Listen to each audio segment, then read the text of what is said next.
The Road North 1.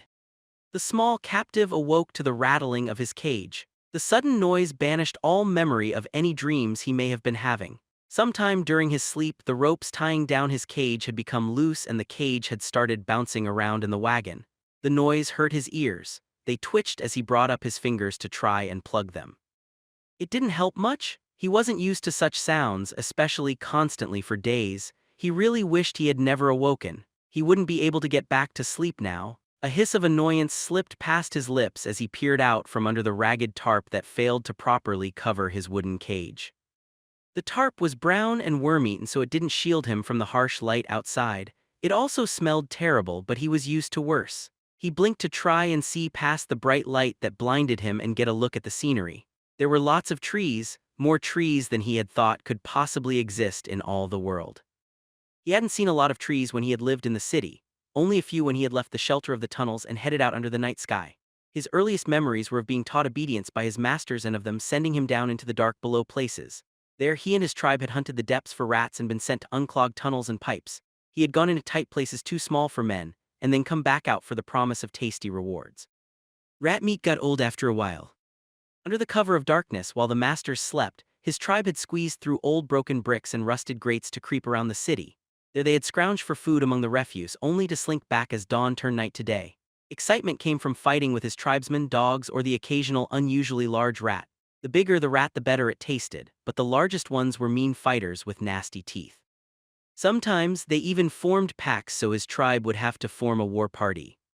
He still remembered the great war of the one-eyed rat and the feast that had followed his tribe's victory. He'd been young then but had played a crucial part. He distracted several particularly dangerous rats by running away. However, one day everything had changed. The masters had summoned his tribe, and once he'd arrived they had singled him out. Then he had been placed into a cage and given water that made him feel drowsy. A second later he'd fallen on his face and everything had gone black. A great fiery hand had pulled him from darkness. Shadows had danced around him as he burned and promised him new treats and pleasures beyond anything he had ever known. He hadn't had a dream like that since he'd eaten that one purple mushroom. As he slept, he had been hauled out into the daylight and placed in a cage on a wagon. Much to his dismay, he had groggily woken up just as the cart had rolled through the streets and out the city gates. Still drowsy from his dream, he had whimpered in fright. He had blinked and tried to shield his stinging eyes from the light as he had cowered in the corner of his cage. He had remained quiet and obedient, though. He knew better than to complain or draw attention to himself, for the masters would silence him swiftly. Soon his wagon had joined many others and a horde of men. Together they had set out from the city and into the never-ending green sea of trees. Were the men moving to a different city, or perhaps they were starting a new one? Would they need him to hunt and clean the dark places below? He didn't know. He could only sit in his cage and wait. He'd ended up waiting a really long time. The wagons had rolled over the dirt road, sending dusty clouds into the air for what seemed like days beyond count. Not that he could count very high, of course. Still, it was more days than he had fingers and toes. He supposed he could have simply started the count over again, but he had forgotten the number anyway. The point was that he was very bored. It wouldn't have been so bad, but the wagons were pulled by horses. Their smell and the smell of their shit, which they simply dropped on the road as they walked, was foul and annoying. His shit smelled much better. Anyway, he hated horses, and from his brief experience with them, he was pretty sure they hated him right back.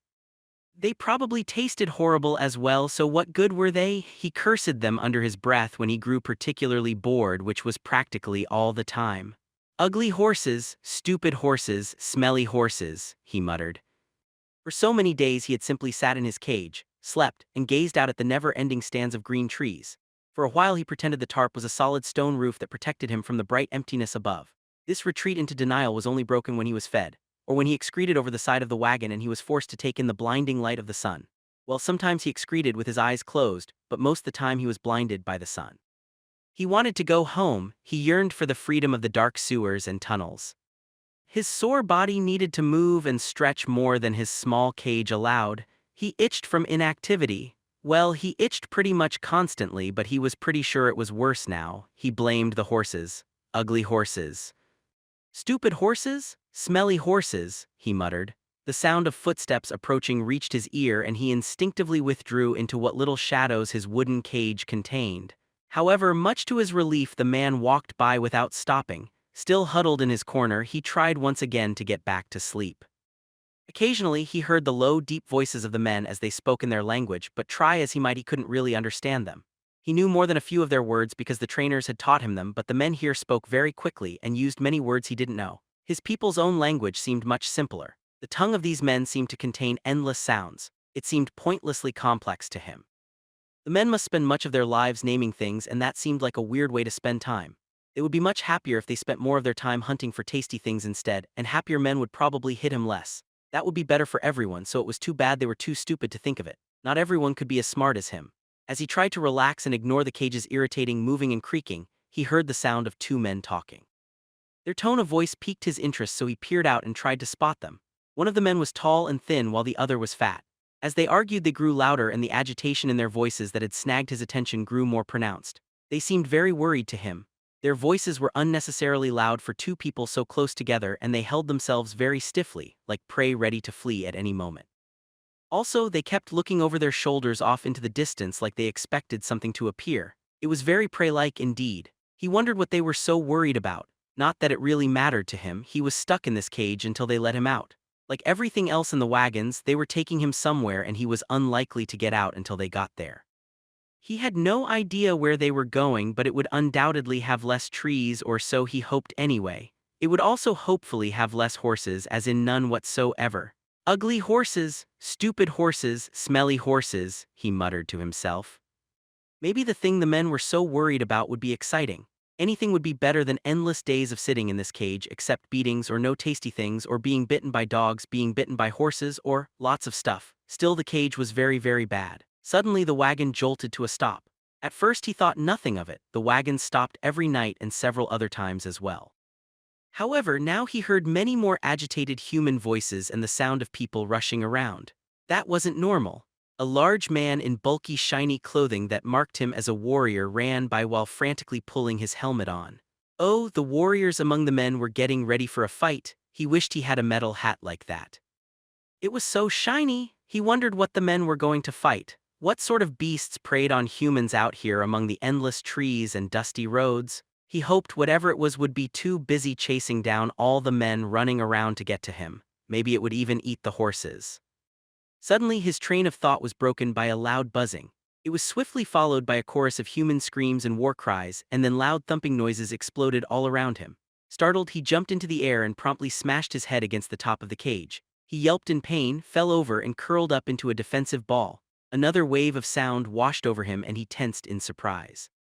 He got up and strained to see what was going on, but he couldn't get a good view. He shook and rocked the cage, but he couldn't get the right angle. Either the other cargo in the wagon or the horse pulling it always blocked his view. Stupid horse, it was probably doing it on purpose. Several minutes went by as he listened to the crash of struggling and the roar of human screaming.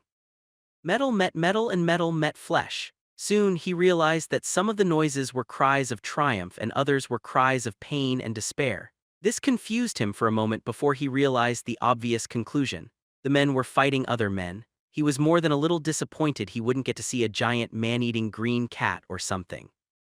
The animals of the forest were all green, right? Anyway, it would have been very exciting to see it chase all the men around like mice. An explosion ripped through the besieged caravan, quickly followed by a gust of hot wind. The wagon shuddered and the tarp on his cage above him whipped around wildly. He flinched in shock.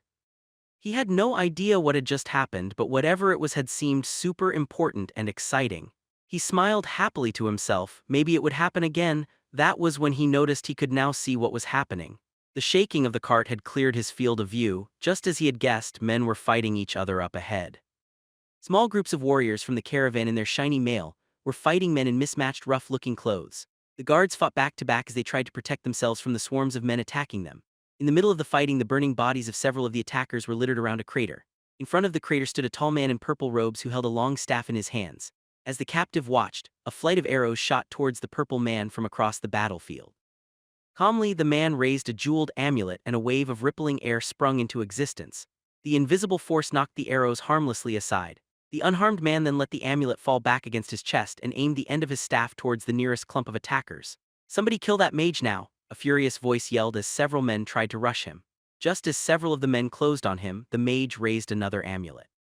This time there was no flashy display. All the men around the mage simply collapsed and lay unmoving on the ground. Then the mage aimed his staff again and an arrow took him in the back. Now it was the mage's turn to stagger and fall. As he struggled to pull himself back to his feet, one of the attackers ran up and bashed him in the back of the head with a heavy club. Another cheer broke out across the battlefield, but this time it was the attackers who were rejoicing. The clumps of caravan guards began to be overwhelmed by their more numerous opponents. Then, with the sound of pounding hooves on hard-packed dirt, the fat man from earlier rode by the captive's cage. The watcher only got a brief look at him, but the man was trembling and red-faced as he yelled and kicked his horse in order to urge it to ever faster speeds. The watcher greatly approved of kicking horses. His estimate of the fat man's intelligence went up slightly. The horse carried its rider down the road at a mad speed, kicking up a dust cloud as it went. Soon, they disappeared from sight. Briefly, the observer wondered if the man would get away. However, it seemed somehow wrong to him that the only one to escape would be fat. Shouldn't he be the slowest? Well, maybe the horse would get tired of the man's fat ass and throw him to his death. You couldn't trust horses after all. Yes, that was what would probably happen. There was the sound heavy footsteps and then two more humans from the wagons ran by. There was a tall one and a shorter one with long hair. He thought the shorter one was a woman. As he watched, several lightning-fast objects buzzed by and slammed into them. They collapsed and cried out in pain as a dirty-looking human in rough clothes he hadn't seen before ran over to them. "Mercy, please, I beg you," the taller one implored the new arrival. The shorter human just cried and cradled her shoulder where she had been shot with an arrow. The dirty man just laughed as he stabbed the tall one in the back with his sword. The swordsman twisted the blade and his victim gasped before going limp. A pool of blood began expanding around the downed man. The watcher sniffed and smelled the fear and blood in the air. It was such delicious blood and delightful fear. It was so weird that it came from men who had been his masters.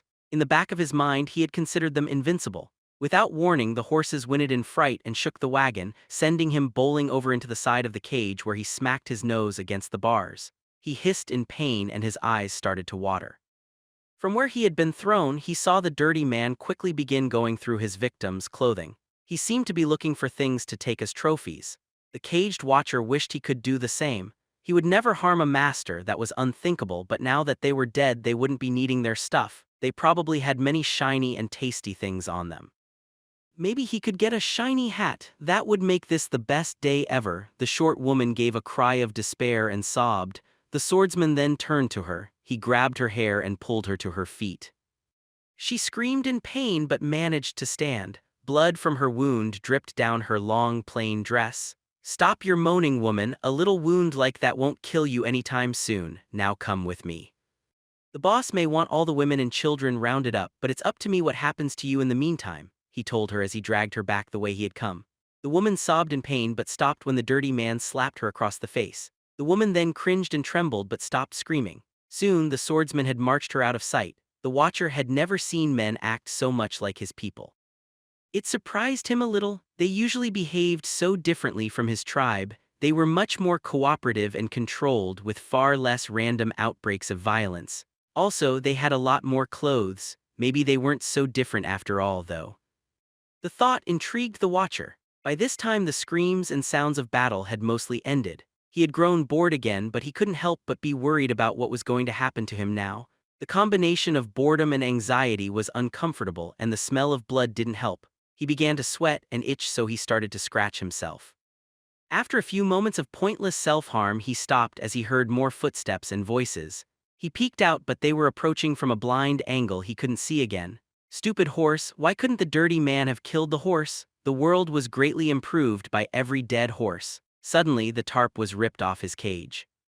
The wide-eyed watcher looked up to see two rough-looking men staring down at him in surprise. One was tall and older, looking with gray hair and a long green cloak. His brown eyes had more than a few lines under them. The second man was shorter, had no hair on his head, and wore a dirty brown shirt. "Shit, it's a goblin," the bald man said as his pale human face scrunched up into a look of disbelief. "Why the fuck did they have a goblin?" "The road north too." "That's a good question," the older one replied. "Ah, who cares, let's just kill it," the shorter one said as he drew his dagger. The goblin felt a flash of panic and his small eyes went wide in fear. Immediately he whimpered and started to grovel to show his submission to the giants before him. This always worked on humans, well, almost always. "Wait a second. This is interesting," the other said with a raised hand. He peered into the cage and looked the goblin over. "I wonder," he mused to himself before looking it directly in the eyes. Sit, he commanded. The goblin sat down instantly, then smiled up at the men hopefully. Orders were good, they meant the men might consider sparing him. He really didn't want to be stabbed by the ugly one. The taller man looked friendlier, but the hairless one was still giving him an evil look. Clearly, he had to put more effort into his groveling. Yes, master, I obey, he exclaimed in his best weak and harmless voice. From experience, he knew it was impossible to suck up to his masters too much. What the hell's it talks? The bald man responded. The taller gray-haired one shook his head. It was obvious he wasn't impressed by the other man's intelligence. It's not wild, Buck. It's trained like a dog. They use them in some places to do dirty work in mines and workshops, the older man explained condescendingly. Well, we don't have any use for it, and there are more than enough goblins around here. We don't need freakish talking ones too, so let's just kill it already, Cedar, the shorter one suggested.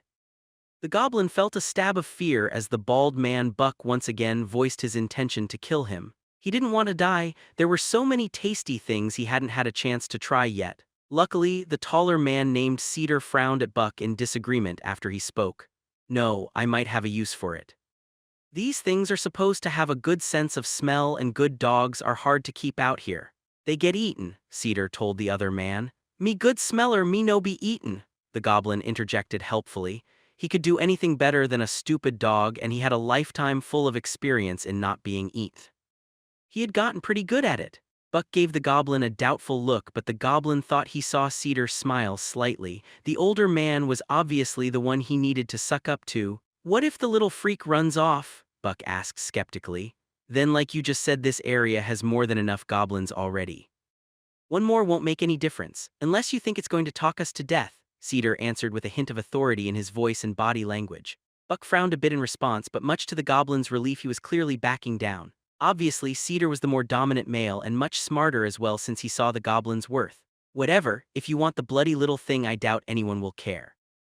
Just keep it out of my way. I'll fill the boss in on the actual useful stuff we found, Buck huffed before walking away. When he was gone, Cedar turned to the goblin and got a large toothy smile of gratitude from the green midget in return. So do you have a name then, Goblin? Cedar asked. It took the creature a few seconds to figure out what the man's words meant, and then the question itself surprised him.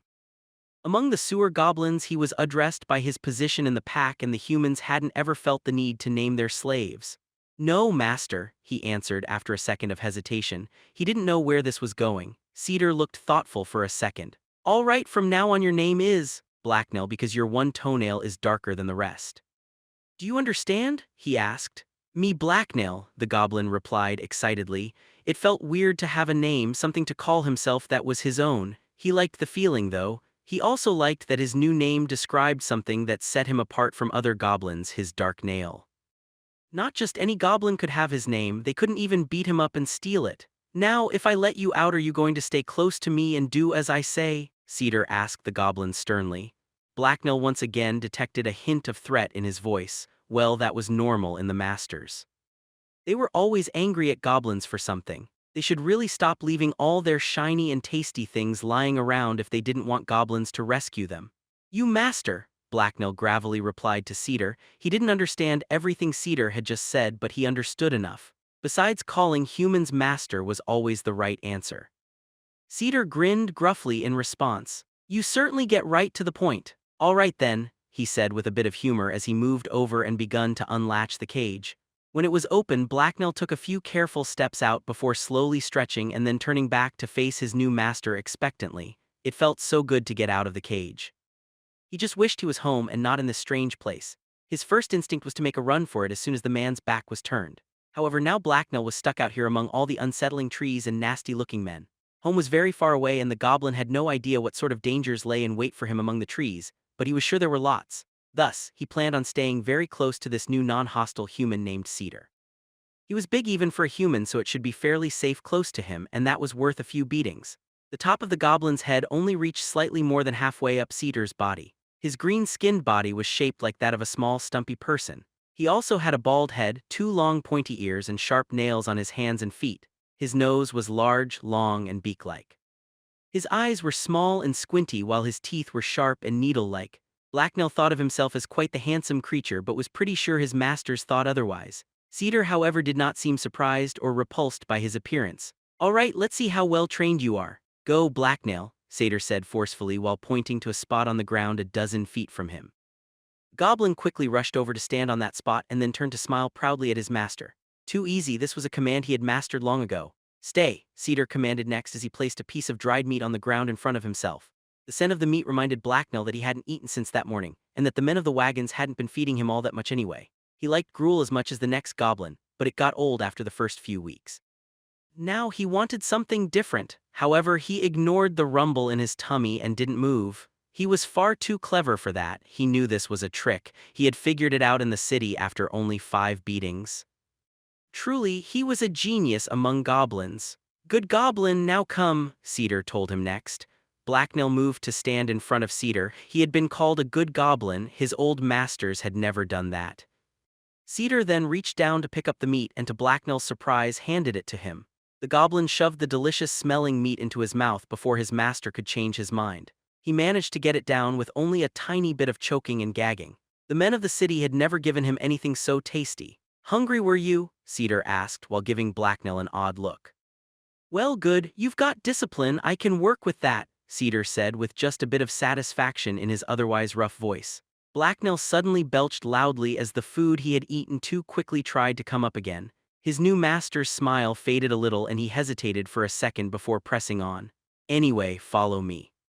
Back at camp we'll see what you can really do," Cedar told the goblin before beginning to walk off. The goblin knew the follow command, but he mostly knew he didn't want to be left alone there without his nice new safe master. He was unused to being above ground in the day, and the bright blinding sunlight and strange fresh air unnerved him. He dearly wished for the safe darkness and comforting smell of the sewers. Blacknail followed Cedar through the remains of the caravan. It was much more interesting looking and smelling now with all the bandits scattered around looting corpses and wagons. Blacknail stuck close to his new master for safety as the men around them looked huge and dangerous. They were all obviously armed with various weapons, some of them still slick with red human blood. A few of the attackers stared at Blacknail as he passed and called out to Cedar. Blacknail was relieved that after a brief response from Cedar, all of the men quickly lost interest in him and went back to looting and carrying stuff. After walking down the road a bit, Cedar led the goblin over to the woods. After so many days of seeing the trees from a distance, Blacknail was surprised at how intimidating they looked close up. In front of him a wall of greenery stretched. Trees many times his own height with light bark towered overhead and their long branches stretched out in every direction. Thick bushes sat underneath them and blocked most the ways forward. Only a few areas were thin enough for people to pass through. Blacknail gulped nervously as he approached the twisted mass of twigs and leaves before him. He much preferred trees when they weren't all so close together and hard to see through. However, the goblin's new master calmly strode through a gap in the bushes and into the strange overgrown domain beyond. Blacknail hesitated a second before following. Briefly, he considered trying to find another master who was still out on the road, but then he gathered up his courage and stepped into the woods. Branches towered above him cloaked in greenery as he passed through the threshold. The canopy wasn't thick enough to block most of the sunlight, but it still concealed way too much from the goblin's sight for him to be comfortable. His earlier thoughts of human-eating forest monsters didn't seem so exciting now. They were actually quite terrifying. As he nervously followed the man named Cedar under the tree branches, Blacknail couldn't help but imagine legions of fearful beasts with bad intentions laying in wait above him. With a start, Blacknail realized his new master was beginning to pull ahead. That would be bad. He really didn't want to be left alone where there was no huge tough human to scare everything hungry for Goblin away. All the trees and bushes looked exactly the same to Blacknail. If he lost sight of his master, he would quickly become hopelessly lost. The goblin quickly plunged through the bushes in front of him in pursuit of his new master. He immediately regretted his actions, though. The branches poked and scratched him painfully, so he had to slow down. "Ack, why were the bushes so pointy?" he hissed in frustration and annoyance. Moving slower, he carefully sulked after Cedar, while trying to make as little noise as possible and keep an eye on everything around him. A few minutes later heard what he thought was his master's voice but couldn't see him or make out his words. The concerned goblin quickly pushed through the bushes again, and after a brief prickly resistance he found himself stepping through the last barrier at the edge of the woods and into a small clearing. Blacknail shuddered. The scrub had been filled with bushes that poked and scratched him. There were also so many new confusing smells and he itched terribly now. As he scratched himself vigorously, he heard a sound off to his side. He turned to look and jumped in alarm at what he saw there. Only a few feet away a strange, tall human with a drawn sword was scowling at him. "Now what do we have here? Looks like a scrawny little goblin," the big ugly pink human drawled as Blacknail took a frightened step back from him. Maybe I should save us all some trouble and kill you. I doubt Cedar would really care too much, the dirty, rough-shaven man said with a sneer as he towered over the goblin. The human's foul breath washed over the goblin as he talked. Blacknell froze in terror. The huge human man was so close. "Enough, ferret, stop scaring my goblin," Cedar shouted irritably at the other man. Blacknell's new master had stopped walking away and turned back towards them.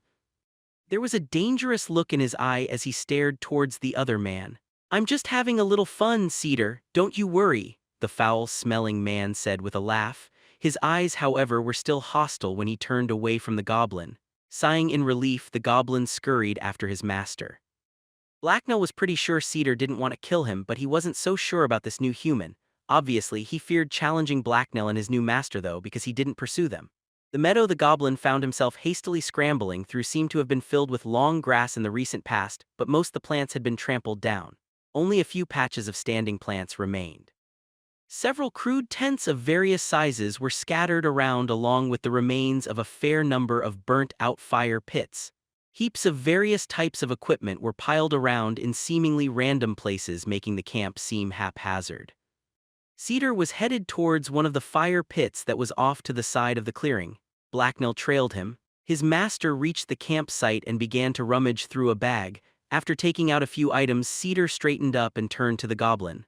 "All right, time for some real tests," he told Blacknell sternly. The goblin felt a hint of alarm, but only a hint. Surely he was a clever goblin that wouldn't fail any tests. He grinned eagerly at the thought of showing off his intelligence. The more his new master trusted him, the safer he would be. It would also make it easier for him to eventually escape back to his old home. Cedar began to drill Blacknell through various commands. They worked through some very simple ones to some more complex ones. If Blacknell didn't know a command, then Cedar showed him, which was a system the goblin liked much more than being smacked with stick every time he did something wrong. That was what his old masters had done.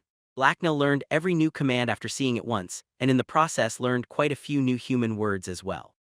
Cedar was pleased at his quick progress and showed it with comments such as "good" and "well done." Cedar was constantly giving him new things to do. Blacknell was careful to try and remember all the new commands so that he would not be punished when his master demanded he perform them. He was really not sure why Cedar had taught him to shake his hand or play dead though. Maybe it was to lure prey closer. He hoped he wouldn't be used as bait. That will do. You learn quickly enough. Now for a real test. You can't run around bare ass every day, so let's see if you can make your own clothes," Cedar announced. The gray-haired man then headed over to the side of the clearing that the bandits hadn't trampled, where some tall plants were still growing. After a quick inspection, he chose one and pulled it out of the ground. "Here, see, this is wolf mane, this is wolf's mane," he told Blacknell slowly and clearly as he held the dead plant up for him to see. "I want you to pull these plants up like I just did. Get to it." "Yes, master," Blacknell said and nodded vigorously in confirmation. He scanned the vegetation in front of him until he found a dead plant like the one his master had pulled out, then moved to stand beside it. He grabbed it low close to the ground and pulled. It didn't budge. Afraid of taking too long and incurring a punishment, he tried again and this time put all his strength into it. The plant came loose with sudden jerk and Blacknell was sent spiraling over backward. His momentum carried him until a rough impact with Cedar's boots stopped his roll. Blacknell cringed in horror. He hadn't meant to touch his master and incur his terrible wrath. He shielded his face with his hands and peeked up. Much to the goblin's confusion, though, Cedar was just scowling down at him and made no move to hit him. The edges of his mouth were twitching upwards for some reason, though. "Try again," Cedar said as he suppressed a smile. Blacknell rushed to his feet and found another stalk. This time he pulled it out correctly. After a few minutes he pulled several more out with no further problems. "That should be enough." "Follow me," Cedar said as he gathered all the plants and carried them back to his camp. Once there, he sat down and began to pull the plants apart. "Watch and do this. You need the fibers, the stringy bits," he said as he held them up for Blacknell to look at. Cedar pulled the stalk apart and extracted the long, stringy fibers. Then he rubbed them gently between his fingers till they came loose. When he was done, he handed Blacknell a plant. The goblin took it and gave it a doubtful look. This was nothing like anything his old masters had made him do. With a shrug, the goblin copied the actions of Cedar and stripped out the fibers and cleaned them by rubbing them. "Good, now the hard part," Cedar continued. He then straightened the fibers out and began to weave them together carefully with his fingers. "Watch carefully," he told Blacknail. The goblin peered at the cord forming in Cedar's hand as he twisted the fibers together. It seemed sort of complicated, but how hard could twisting pieces of plant be for a genius goblin like him? He eagerly went to work. The road north 3. Blacknail spent almost the next hour working on twisting plant fibers into rope, and rapidly came to the conclusion that it was hopeless, and he was a stupid goblin. Much to his despair, no matter how hard he tried, he couldn't make a single piece of cord. Cedar had made it look so easy, but every time he tried he ruined the fibers or tied them into a useless knot. One time he had even somehow managed to get his hand entangled in the fibers, and he had been forced to chew it free. Everything he touched was destroyed. He whimpered in self-pity and fear of punishment. After instructing him, his master had moved over to the other side of his camp and for some reason was repeatedly stabbing and slicing a small block of wood with a knife. Clearly he was very mad. Cedar would look up every once in a while to check on the goblin, and every time he did, Blacknail cringed in shame. He had been doing so well earlier. He had completed every task his new master had given him, but now all that was ruined because he couldn't twist a bunch of plants together. His new master would surely throw him out into the forest now or kill him himself. "That's enough," Cedar said suddenly as he put down the piece of wood and walked over to the goblin with an exasperated look on his face. Blacknail looked up from the rope he was desperately trying to weave and cringed at his master's approach. "You'll have plenty of time to practice later. Eventually you'll get it. Right now you're trying too hard," Cedar told Blacknail. The goblin was overcome by surprise and relief. He wasn't going to be punished, but he had failed his master. Cedar strode over to his campsite and rummaged through a bag. This left Blacknail confused as to what was going on. After a few seconds, Cedar pulled out some cord and leather. He then took out a needle and pulled the cord through the two leather pieces several times to create a crude loincloth, which he tied around Blacknail's waist. Blacknail was now very confused and gave his master an uncomprehending look. What was going on? Cedar was a very strange master. "You'll wear this at all times or you'll be punished. You'd better learn to make these yourself or you'll be punished. If you want warmer or better clothes, then you will have to make them yourself," Cedar told Blacknail sternly as the confused goblin adjusted the loincloth around his waist. "Yes, master, I wear this always. I learn to work so I not be punished," he replied submissively. For good effect, he also fell to his knees and groveled on the ground a bit. Well, a lot more than a bit, actually. Groveling was his go-to response in almost every situation. That and running away as fast as his little legs would carry him. The loincloth was useless and annoying to wear, but it was obviously a sign of his master's ownership and protection. Hopefully once the other humans saw he belonged to Cedar, it would prevent them from hitting or killing him. The tall human frowned in irritation at the goblin's groveling, but nodded in satisfaction at Blacknail's verbal response. The goblin took this as a sign to climb back to his feet. Just then another voice rang out through the clearing. "Cedar, you old recluse, I can't imagine what's going through your head, to just skip out on helping load up all the loot without so much as a word, and to do what? Muck around with a bloody goblin," a deep female voice yelled. Blacknail looked over to see a tall, muscular woman with short brown hair approaching. She was taller than most of the men in the camp except for Cedar, but she looked stronger than him. However, her body was obviously that of a female and she still had a feminine figure, just a large one. The woman wore a heavy cloth shirt that was partly unlaced at the top to reveal her ample cleavage. She wore long, practical leather pants and carried a rather large sword at her hip.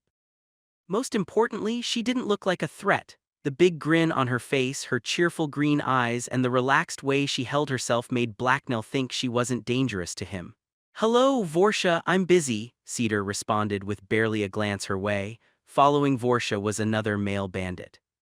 He was shorter and thinner than the woman and his long brown hair was tied back in a ponytail. Cedar was a somewhat skinny man, but he made up for it by being tall. This man, however, was just of average height. His clothing looked to be of good quality, but it had plainly seen better days and was now somewhat worn. His eyes, however, were intelligent and energetic.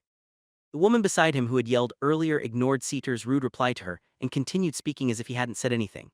"If I was gonna take something from the wagons and run off with it, I wouldn't pick a frigging goblin, that's for sure. Only you could ever be that weird. In this entire pack of violent outcasts, you are the weirdest by far. Cedar and Eric makes little dolls out of radishes. That's the kind of people you're competing against," she continued without pause as she approached. "I'm the band's best tracker and hunter. I'm busy here doing my job and it's not to load wagons," he replied calmly.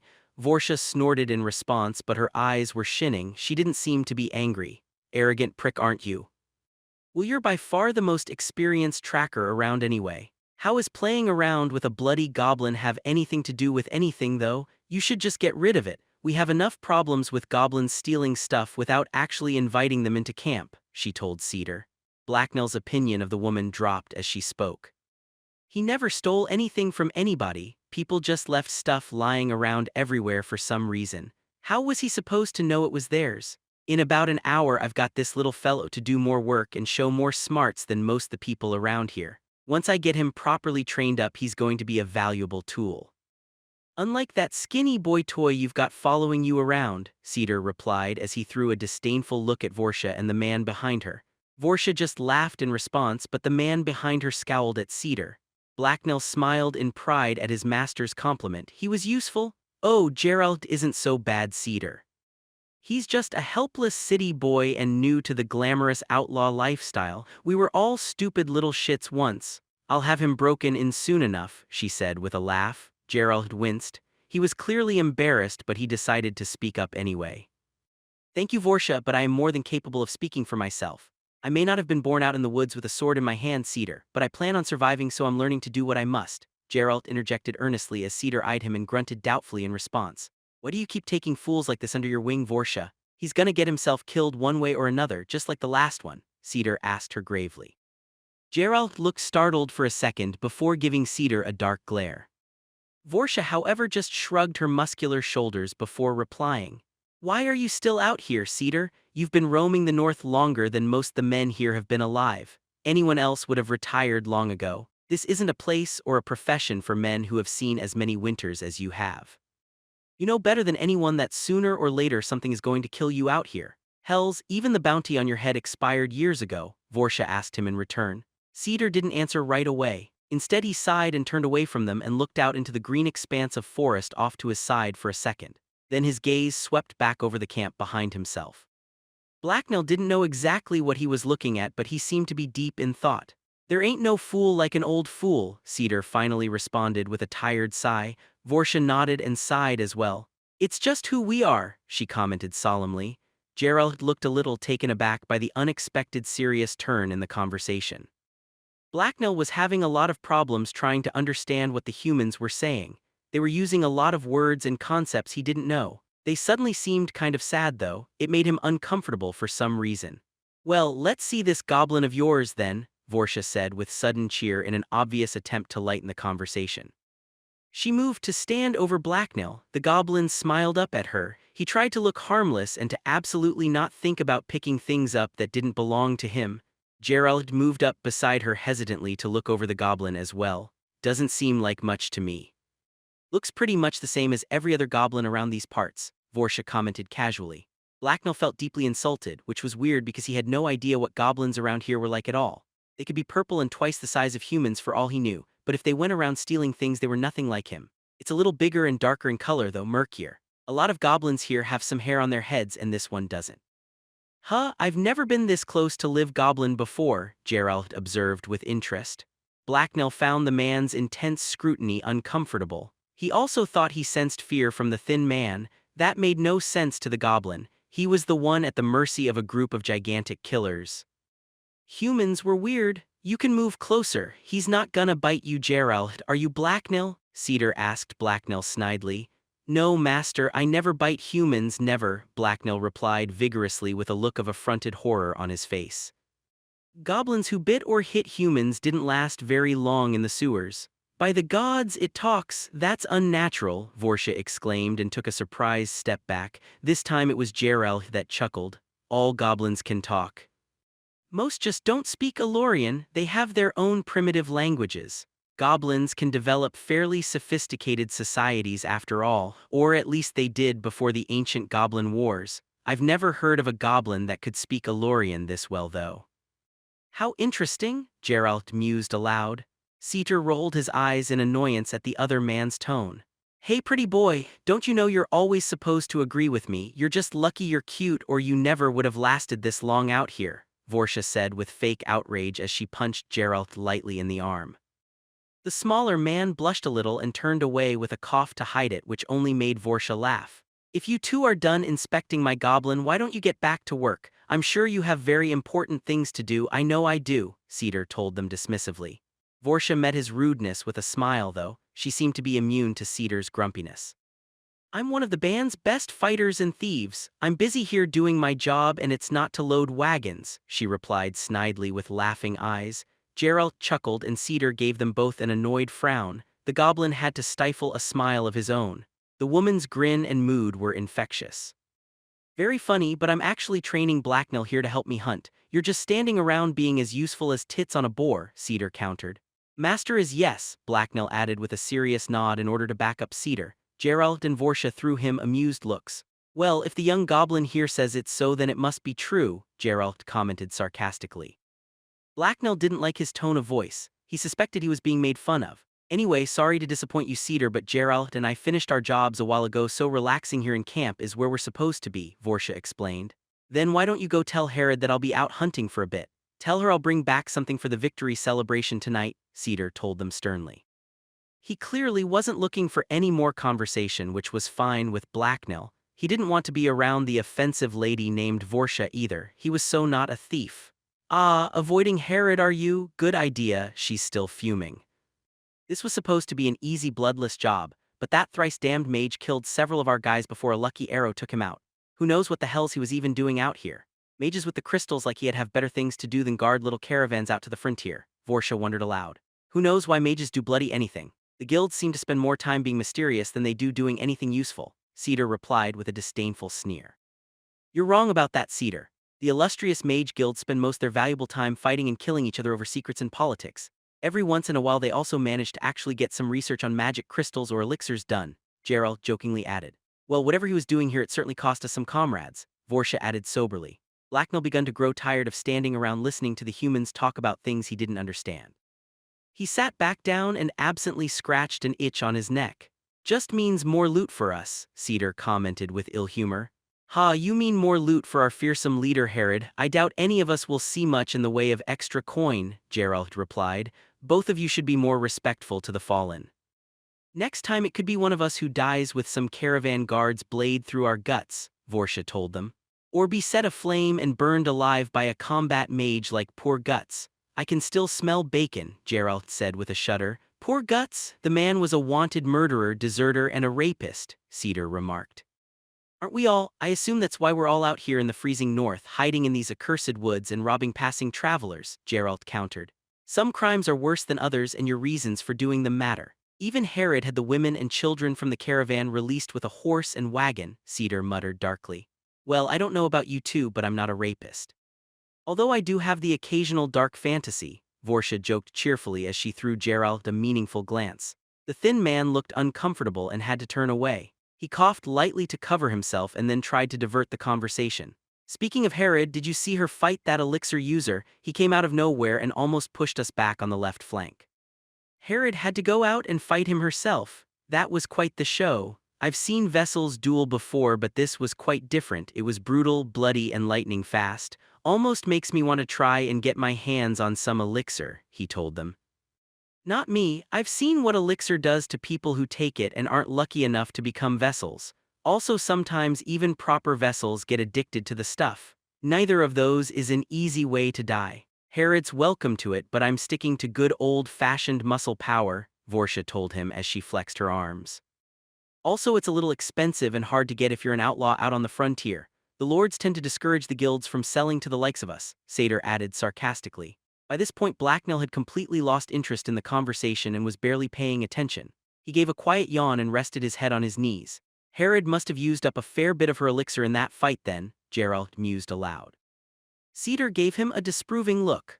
Word of warning, boy, it's not a good idea to go around talking about how much elixir Herod has left. She might believe you're thinking of challenging her and she can be touchy about that, Cedar warned him quietly. Vortia nodded to show her agreement and Geralt looked chastened. Anyway, I need to be on my way. I can't waste all morning talking to you two, Cedar abruptly announced. He then turned away from them without saying another word and grabbed a bag from his camp before walking off towards the woods. Come on, Blacknell, he called without turning around or even slowing. Instantly the goblin got up from where he had been slowly drifting off to sleep in the grass and sauntered after his master, leaving the other two bandits standing alone by themselves. Finally something to do other than sit around and listen to humans blab on and on about stupid things, Blacknell thought to himself as he walked. He's a miserable old bastard, isn't he? Geralt commented to Vortia. You should see him around people he actually doesn't like. I'm practically his best friend around here, Blacknell heard Vortia respond cheerfully. As Blacknell approached the woods, he began to regret his earlier enthusiasm for doing something more exciting. The trees loomed before him as Cedar waited for him at their edge. He had really been hoping that now that he had reached the camp, his master wouldn't make him go out into the forest anymore. Cedar gave the goblin an impatient look and took an angry step towards him. Blacknell swallowed nervously but scurried into the shadows of the trees. He didn't want to make his master angry and get a beating. As he moved through the bushes at the edge of the clearing, the goblin's heart started pounding and he went slightly pale. Blacknell didn't know what was out there waiting for him in the forest, but every instinct he had was screaming that he was about to enter somewhere very dangerous. The road north 4. After a few minutes of walking through the woods, Cedar turned to Blacknell and gave him an appraising look. The goblin was nervously scanning the woods around him for threats. He couldn't see any, but that didn't mean they weren't there. "Well, it's obvious you're no forest creature. You're shaking like a leaf. I'll have to start your training out slow then. Just follow me and be quiet unless you want a smack. You'll get used to being out in the deep green. You're a goblin after all," Cedar explained to Blacknell. "I follow master quiet like," whispered the goblin in response. He could do that. He snuck around places all the time. Cedar grunted in affirmation before moving out. His long strides carried him quickly over the ground as he headed deeper into the emerald forest. Blacknell hurried after him. He made his best effort to keep up and make as little noise as possible. He stepped gently, avoided twigs and leaves, crept over logs, and kept low to the ground. Just as he was about to congratulate himself on being so quiet, he realized he had a problem. His legs were too small and short. His master, with his long strides, was quickly leaving him behind. While Cedar could walk casually, Blacknell had to jog. Where Cedar stepped over logs and mud, he had to jump. He couldn't do that and be sneaky at the same time. There was no way he was going to be left behind though, so he pushed his pace. Blacknell managed to keep up, but as they moved deeper into the woods, a cloud of insects began to gather. Soon, a black, buzzing swarm had formed around them, well, mostly around Blacknell. His master was protected by his thick, long clothes. Meanwhile, Blacknell's loincloth did pretty much nothing. The flies and mosquitoes seemed to prefer the goblin for some reason as well. Probably because Cedar was kind of old and skinny, so he probably didn't taste very good. Blacknell tried to swat the flying pests, but there were far too many of them. As a goblin, he had thick skin, but the bites were still painful and annoying. His frantic motions failed to deter the swarm, but they slowed him down and caused him to start to fall behind again. He had never seen or felt so many mosquitoes. He hissed angrily at the swarm, but it apparently wasn't very impressed because it just continued biting him. "My blood, go away," Blacknell barked angrily at them. Luckily, he knew a way to protect himself. Looking around, he spotted a muddy puddle. The goblin then gleefully jumped in and started to roll around. The wet sludge was so cool and soothing as it enveloped his skin that he squealed in happiness. The stupid bugs wouldn't be able to bite him through all the mud. After coating himself fully, he got to his feet and found his master staring down at him. "By all the hells, what are you doing?" Cedar asked him, sounding dumbfounded. A look of surprise and disgust was plastered on his face. Blacknell was pretty sure he was in trouble. He gave his master a begging look and his best puppy eyes. "There were biting bugs," he told his master in his most pitiful-sounding voice. Cedar gave him a light smack on his head and pulled him out of the mud by his ear. Blacknell had to lean into his master and hop rapidly to lessen the pain in his ear as Cedar pulled him. When he had been dragged well out of the mud, Cedar looked him over angrily, but then sighed in resignation and let him go a second later. The goblin winced at the pain in his ear and began to rub it carefully. It hadn't really hurt him that much though, and he expected further punishment.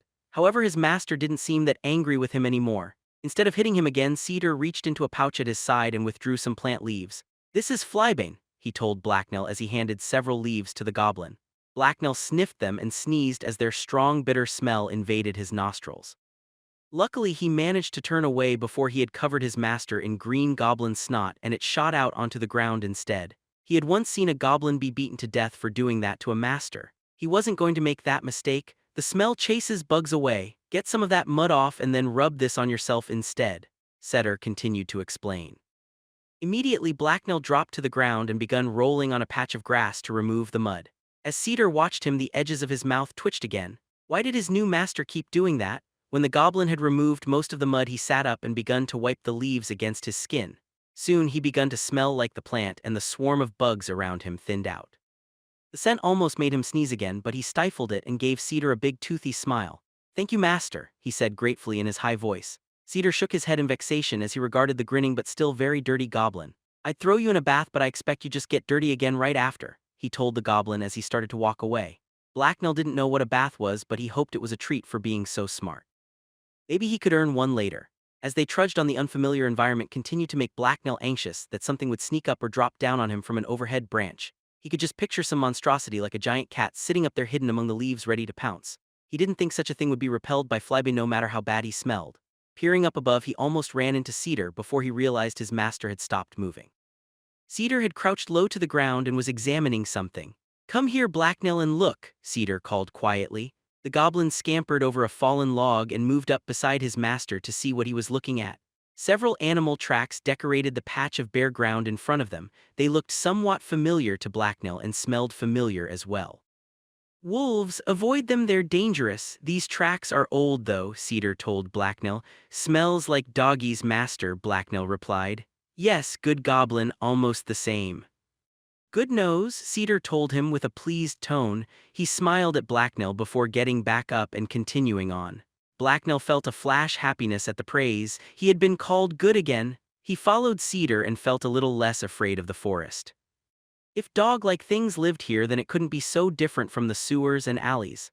Blacknell could deal with doggies. They couldn't climb or squeeze into tight places like goblins could. His tribe had many good times luring doggies next to high places and then throwing stuff at them. Vicious biting doggies didn't like bricks to their faces much. They walked on for a while when suddenly a whiff of scent drew Blacknell's attention. It was a very familiar smell, the scent of a goblin. He took a deeper breath and realized it was a young male, a strange young male. Blacknell felt the urge to track it down and show it who was dominant. This was his territory now. Then just like that the scent vanished. Cedar must have noticed something because he turned and regarded the goblin. "What is it?" he asked. "Smell goblin, young," Blacknell responded with a growl. "Just one youngling? Then it's nothing to worry about. Come on," Cedar said as he started walking again. Blacknell waited a second and took another deep breath, but he could smell only leaves, dirt, and his master. With a touch of regret, he took off after Cedar. After a while, Cedar stopped moving and moved over into the bushes. There he reached over and pulled a dead rabbit from where it was hanging from a sapling by something wrapped around its neck. Blacknell eyed the small tree suspiciously. He didn't know the forest very well, but he was pretty sure rabbits didn't grow on trees. "After you learn rope making, I will teach you how to set and check these snares. It's a lot easier to catch rabbits this way than by hand like feral goblins do," Cedar explained as he hung the rabbit over his shoulder. Oh, it was a trap set by Cedar. He felt a little dumb. Cedar then disassembled the trap and packed it into his bag. After he finished, he turned and headed off in a new direction. After a brief walk, he stopped to check another trap, but it was empty. He disassembled it as well before moving on to the next. This one did have a rabbit caught in it. Cedar handed it to Blacknell to carry. "No eating," he warned the goblin. Blacknell felt disappointment. For a second he had thought his master was giving him a treat. Maybe if he was very good he could taste the rabbit later, or maybe he could take some when Cedar was done with it. All in all, they checked over a dozen traps and got 7 rabbits before heading back to camp. Blacknell ended up carrying 4. Being given so many meant that his master thought he was strong. He hoped he could earn a treat this way. He was getting kind of hungry. As they were on their way, Cedar suddenly froze and drew his bow. Blacknell froze as well and scanned the woods for what his master had sensed. He had a sinking feeling that it would be dangerous. Pretty much everything was to a goblin. The trees around them were a little thicker and let less light through than in the area they had just left. There were also fewer bushes, and instead of grass, short leafy plants grew. Blacknell nervously looked up into the dense overhead tree branches, since there was little cover on the ground to hide anything approaching. Suddenly, a flash of movement drew his attention up to a spot in the canopy. His eyes widened in fright as he saw the creature. Perched on a branch up ahead of them was a something. Blacknell had never seen anything like it. It was hard to tell at this distance, but it seemed to be slightly larger than a goblin but smaller than a human. It was, however, more than big enough to be dangerous to both goblins and humans, though, as it had knife-sized talons jutting from the ends of its feet. Large brown and tan feathers covered its body, and the long wings that jutted from its shoulders. Unlike a bird, though, another set of dangerous-looking claws grew from the tips of its wings. Its head was crowned by a black feathery crest that stretched down its back and almost looked like a woman's long hair. The creature's chilling visage was completed by intense, intelligent eyes that stared down at them from a disturbingly human-like face instead of a bird-like beak. It noticed Blacknell's attention and smiled down at him to reveal a mouth stuffed full of long, sharp teeth obviously designed for tearing through flesh. Blacknell shivered violently as fear momentarily overcame him. Startled, he instinctively looked around for a nice big bush or deep hole to hide in nearby. Much to his dismay, the area around him was mostly full of tree trunks, roots, and tiny plants that only came up to his knees. There was no nearby shelter, so the goblin glanced back at the grinning creature. The thing had obviously seen them and knew that they could see it. That was way more intelligence than the goblin was comfortable seeing in something that clearly wanted to eat him. Their eyes met, and the creature locked gazes with him. It tilted its head to the side with an almost delicate motion and begun to make soft cooing noises as if it was inviting him closer. Blacknell felt a horrible urge to run, screaming, whether he wanted to run towards or away from the thing he didn't know. Before his fear overwhelmed him completely, though Cedar interrupted and drew his attention. "Come, Blacknell, come close to me," Cedar commanded steadily and calmly as he took a step forward and interposed himself between the goblin and the creature. Blacknell thought that was a great idea. With a flash of panic, the goblin ducked down and scrambled up to his master's feet, barely remembering to pull the rabbits he had been carrying behind him. They were dragged through the leaf litter as he moved. Once he reached safety behind his master, the goblin's heartbeat began to settle down a bit. True, the terrible winged creature was terrifying, but his master's calm voice reassured him somewhat. After all, Cedar was a giant and mighty warrior even among humans. Blacknell peeked out from behind his master's rough dark brown cloak. The winged thing's eyes narrowed in annoyance as it regarded the now sheltered goblin. Blacknell stuck his tongue out at it and made a face. It was obviously too weak and afraid to come anywhere near Cedar. Suddenly the thing tilted its head up and whistled sharply. The sound echoed around them as it bounced through the forest. Cedar went still.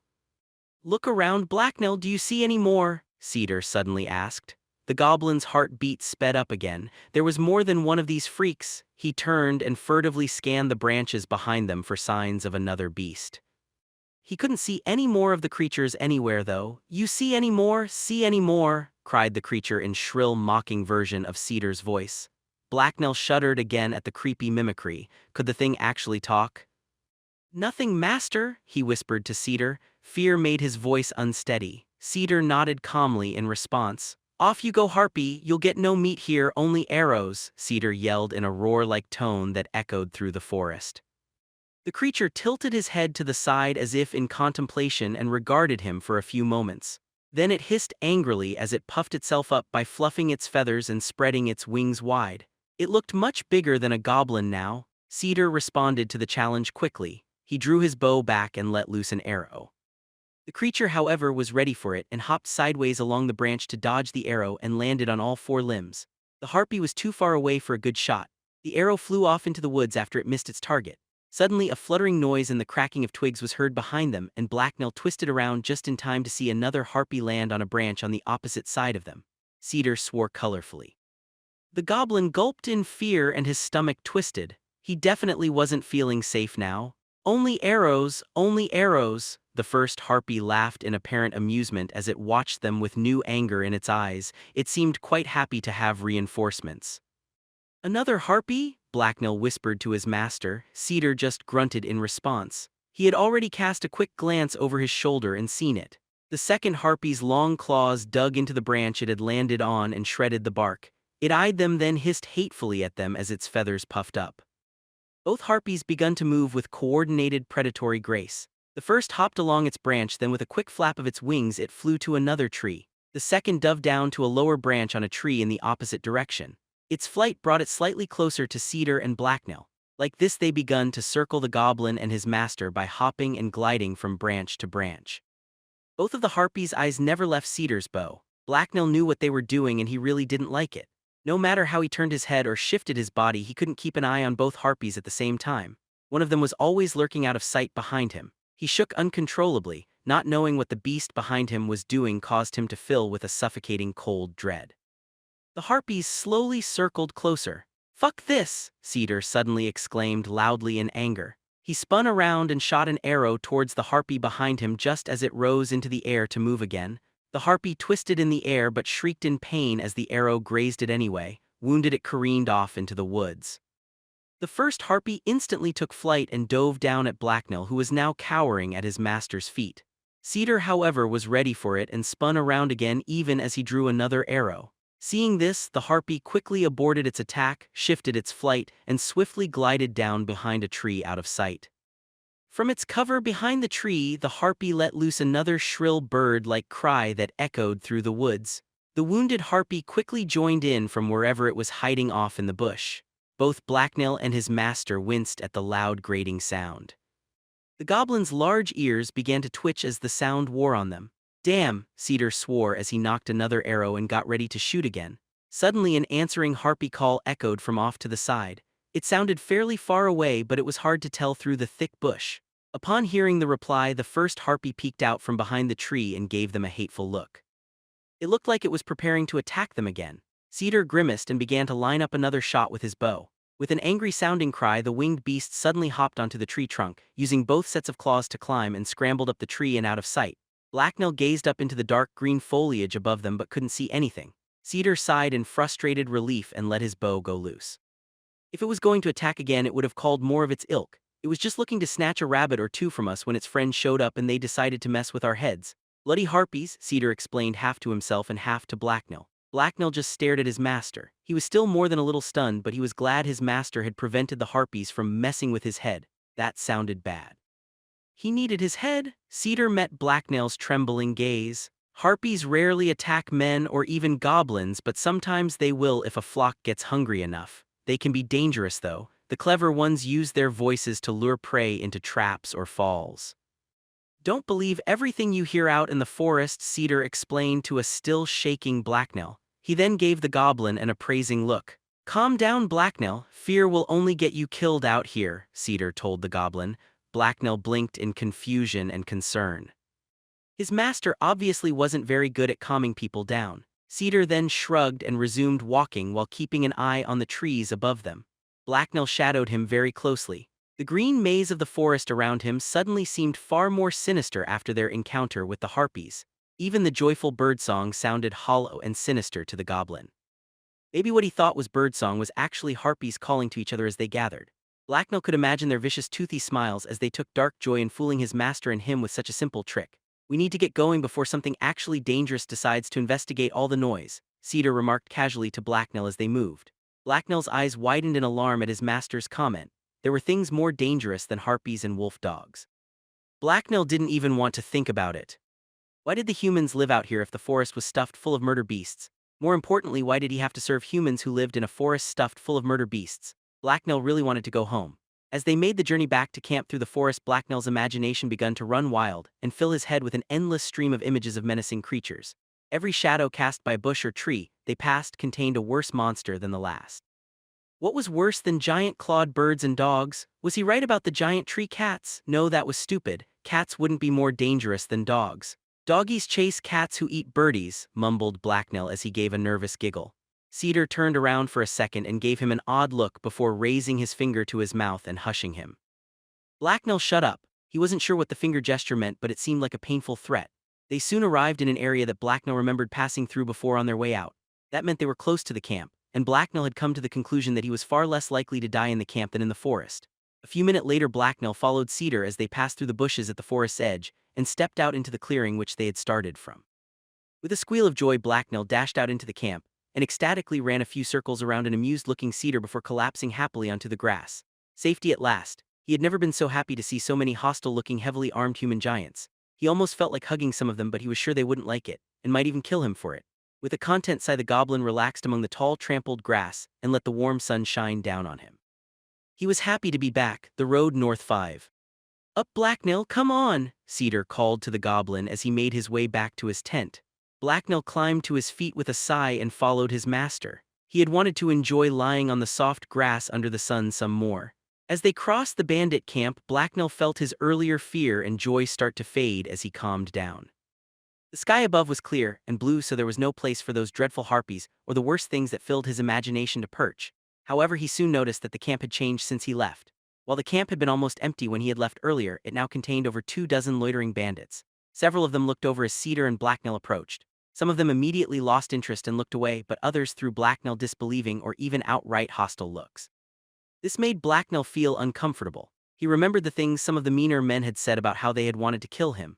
Did a lot of these humans feel the same way? He was almost sure that his master would protect him until he figured out how to get home, but just to be sure he would have to try extra hard to be a good helper. He just hoped he could work in the camp instead of out in the woods. He would rather deal with the glares and rope weaving than the ravening beasts. "Is that a goblin?" Blacknell heard one disbelieving voice say. "I think it is, look at it, it must be some sort of pet," another human replied. Other voices murmured and debated amongst themselves, but Cedar completely ignored the voices and walked over to his tent. Off to the side of his fire pit, there was a simple 3 or 4 foot high rack made of sticks that was tied together with twine. After Cedar had put down his bag, he pulled out a knife and slit the rabbits' throats. He then looped a piece of cord around their feet so he could hang them up on the rack. Blood dripped from the rabbits' open wounds onto the trampled grass below. It smelled so delicious to Blacknell that he licked his lips. However, he knew better than to eat something without his master's permission, especially while he was still looking. He couldn't prevent his stomach from growling though. It had been a while since he had last been fed. His last full meal had been early that morning when he had still been caged on the wagon. That seemed like so long ago to Blacknell, much longer than a day. Cedar noticed the rumbling sounds and turned to the goblin. "I suppose you've earned a bite to eat," he said as he rummaged through his bag. He pulled out a small piece of dried meat and tossed it to Blacknell. He also fetched a small wooden bowl and filled it with water from his water pouch.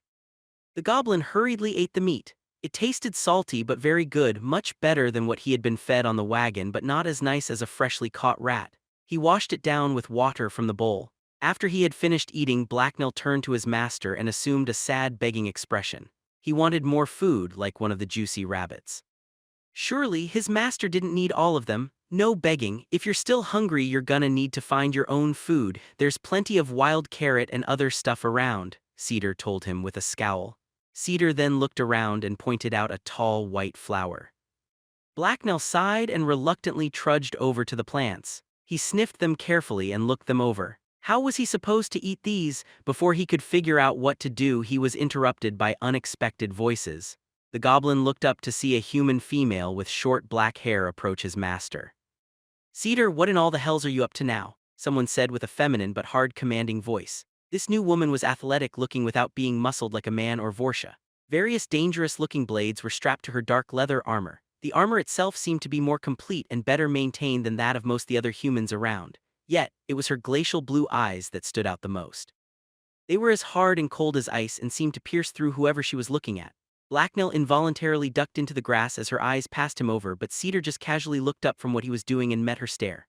"Ah, what can I do for you, Herod?" the old scout replied nonchalantly as the woman narrowed her eyes slightly in annoyance at his response. "Vorsha told me you had found yourself a goblin pet." "I don't want vermin like that wandering the camp," she told him as she threw Blacknell a hostile look. "Really, I think he'll be very useful," Cedar replied. "I don't care what you think, get rid of it or I will," Herod told him coldly. Blacknell froze and felt goosebumps rise on his skin. The woman seemed to be the chief of this tribe and she didn't appear to like him much. He didn't think any simple tricks would win her over either. However, Cedar seemed to be calmly thinking something over. "If that's what you want, then that's what I'll do, but I was just thinking about how useful he would be in helping me hunt. Not to mention if we have a tame goblin around it will drive the wild ones away. They're quite territorial," Cedar told her.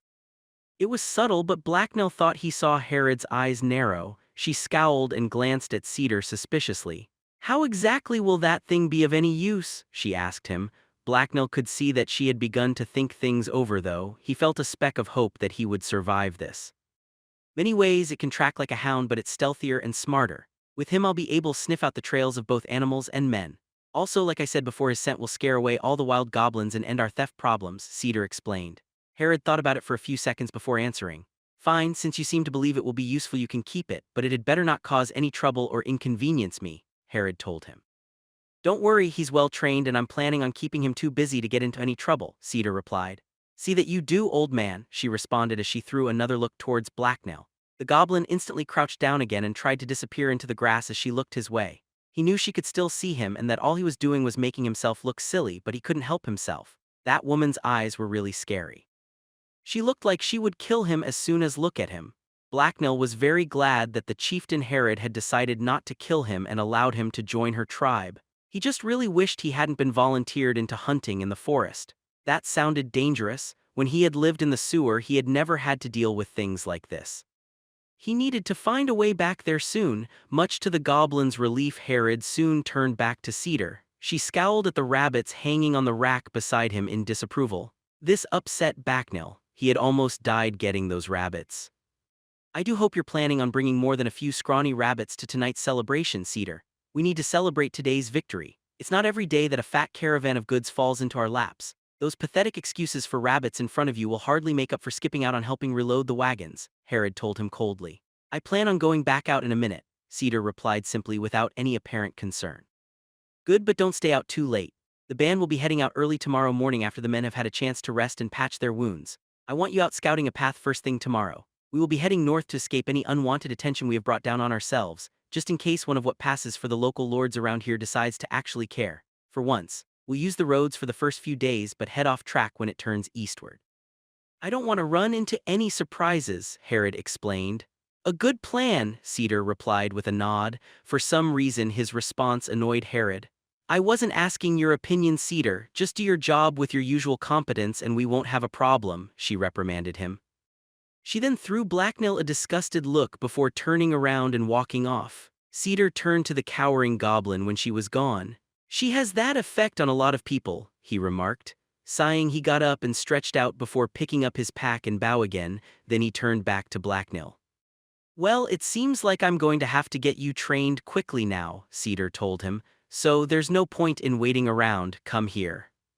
Blacknell shoved a still dirty wild carrot he had managed to dig up into his mouth and headed back over to his master. He was glad the scary lady had left. Cedar got up and started walking across the camp towards to another group of bandits, and Blacknell followed him. As the goblin moved, he glanced past his master at the humans they were heading towards. They were a group of 5 who were talking and sitting in the shade cast by a tall pile of crates. Blacknell recognized 2 of them, the muscular woman Vorsha and the thin, weak-looking man named Gerald. Gerald, I have a job for you, Cedar yelled out as he approached. With an annoyed grimace, Gerald turned to look at Cedar. Since I don't actually work for you, Cedar, I think I will have to pass on whatever it is you're talking about, the thin man replied. Cedar ignored his response and kept talking. I got some rabbits I don't have time to skin and cut up since Herod wants me out hunting. Seems like a job for you unless you don't know how, Cedar explained with a hint of taunting in his voice as he spoke the last part. I know how to skin a rabbit, Cedar, and no, I'm not going to try and prove it to you.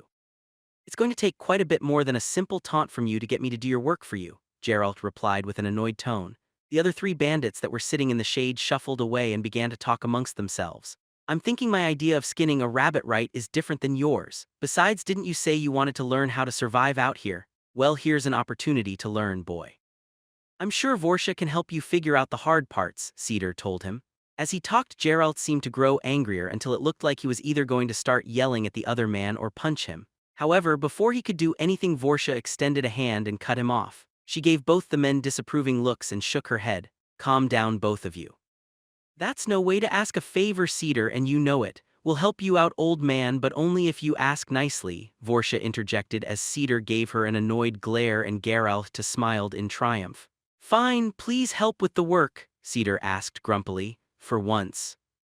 Geralt gave Cedar a smug smile. Blacknell was sure Geralt hadn't heard his master grumble the last part, which didn't surprise the goblin since the man had tiny pink human ears. I graciously accept your request for help, Cedar. Think nothing of it, Geralt replied smugly. Oh, I do, don't worry, Cedar grumbled in reply.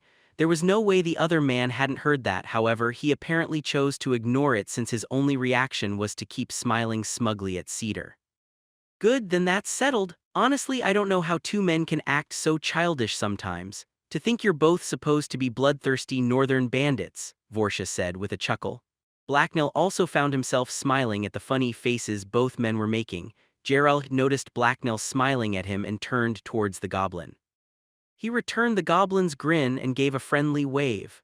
Blacknell thought he was an idiot and planned on avoiding him as much as possible in the future. Hey there, Blacknell, it's nice to see you again, little fellow. I hope Cedar's not treating you too badly, he cheerfully told the goblin. The goblin gave Geralt a suspicious glance. No one had ever talked to Blacknell like that before, ever. What was with the super friendly voice? It was weird and unnerving. Master good, he feed me and he scare bad harpies away, Blacknell replied. He knew which human he needed to stay on the good side of, and it wasn't the skinny, weak one. He looked out of the corner of his eye and saw Cedar smile approvingly at him. Harpies, eh? That sounds like a tale, Vorsha commented after the goblin finished speaking. Cedar turned to her. We ran into two of them on our way back from the snares. They thought they could steal some of our rabbits. One of them dove at Blacknell, but I scared them off, Cedar replied with a shrug. Blacknell remembered it slightly different than that. There were a lot more screams, cowering, and near-death experiences in his version. Surprisingly, Gerald's eyes widened in excitement as Cedar spoke. Oh, harpies, I've always wanted to see a harpy. I've heard they're quite exotic and beautiful creatures. I wish I could have been there, Gerald said with a regretful sigh. Cedar looked at Gerald like he was an idiot. Well, more of an idiot than usual anyway. Blacknell agreed wholeheartedly. He copied his master's facial expression exactly. Anyone who wanted to run into harpies deserved their fate. He still remembered their terrible claws and horrible voices. Vorsha saw him mimic his master and chuckled at them. Next time I think I'm going to run into harpies, I'll be sure to bring you, Cedar told Gerald sarcastically. Blacknell thought that was a great idea. The fool would make a great human shield, the goblin thought with a smile. Harpies are dangerous, Gerald. They're likely to attack you if they think they can get away with it. You don't want to run into them without someone at your back. I'm surprised Cedar and his goblin got away as easily as they did, Vorsha explained. I know what I'm doing, Cedar said with a shrug. Vorsha gave him a skeptical look. I don't doubt you know the forest better than anyone, but there's a good reason most scouts travel in pairs and not alone, Cedar. It's important to have someone at your back, and before you say anything, that goblin of yours doesn't count, the tall woman told him with a hint of concern. I don't have time to retrain one of the other scouts to get rid of their bad habits, and if I don't, they're more likely to draw a drake down on me than be any real help, Cedar huffed as Vorsha eyed him critically. You could always take Gerald with you, Vorsha joked. Both Cedar and Gerald blanched at that idea. I'll have to humbly decline that suggestion, Gerald interjected hurriedly. When I said I wanted to learn to survive, I didn't mean to suggest I wanted to become a scout and go out into the forest. I like it fine here in camp, thank you. Blacknell thought that was the first smart thing Gerald had ever said. Blacknell frowned and wished he had that option. Gerald saw the goblin's frown and misinterpreted it. You're such a good goblin sitting there so patiently, you must be getting bored. I think you deserve a treat for putting up with your master, Gerald said as he reached into his pocket and pulled out a bit of dried meat and threw it to Blacknell. The goblin quickly snatched it from the air and scoffed it down. His opinion of Gerald had changed completely. He was no longer just an idiot, he was an idiotic food source. Blacknell thanks Gerald, Blacknell said as he chewed and smacked. Vorsha gave him a disgusted look, but Blacknell ignored her as he was deep in thought. Gerald seemed pleased at the goblin's response. The man Gerald had revealed himself to not only have tasty treats but also to be willing to give them to Blacknell. If he sucked up to Gerald, he should be able to get even more treats, and the weak man seemed to be the type of human that could be easily impressed. The trick would be not angering Cedar while doing it. Don't spoil him, Gerald.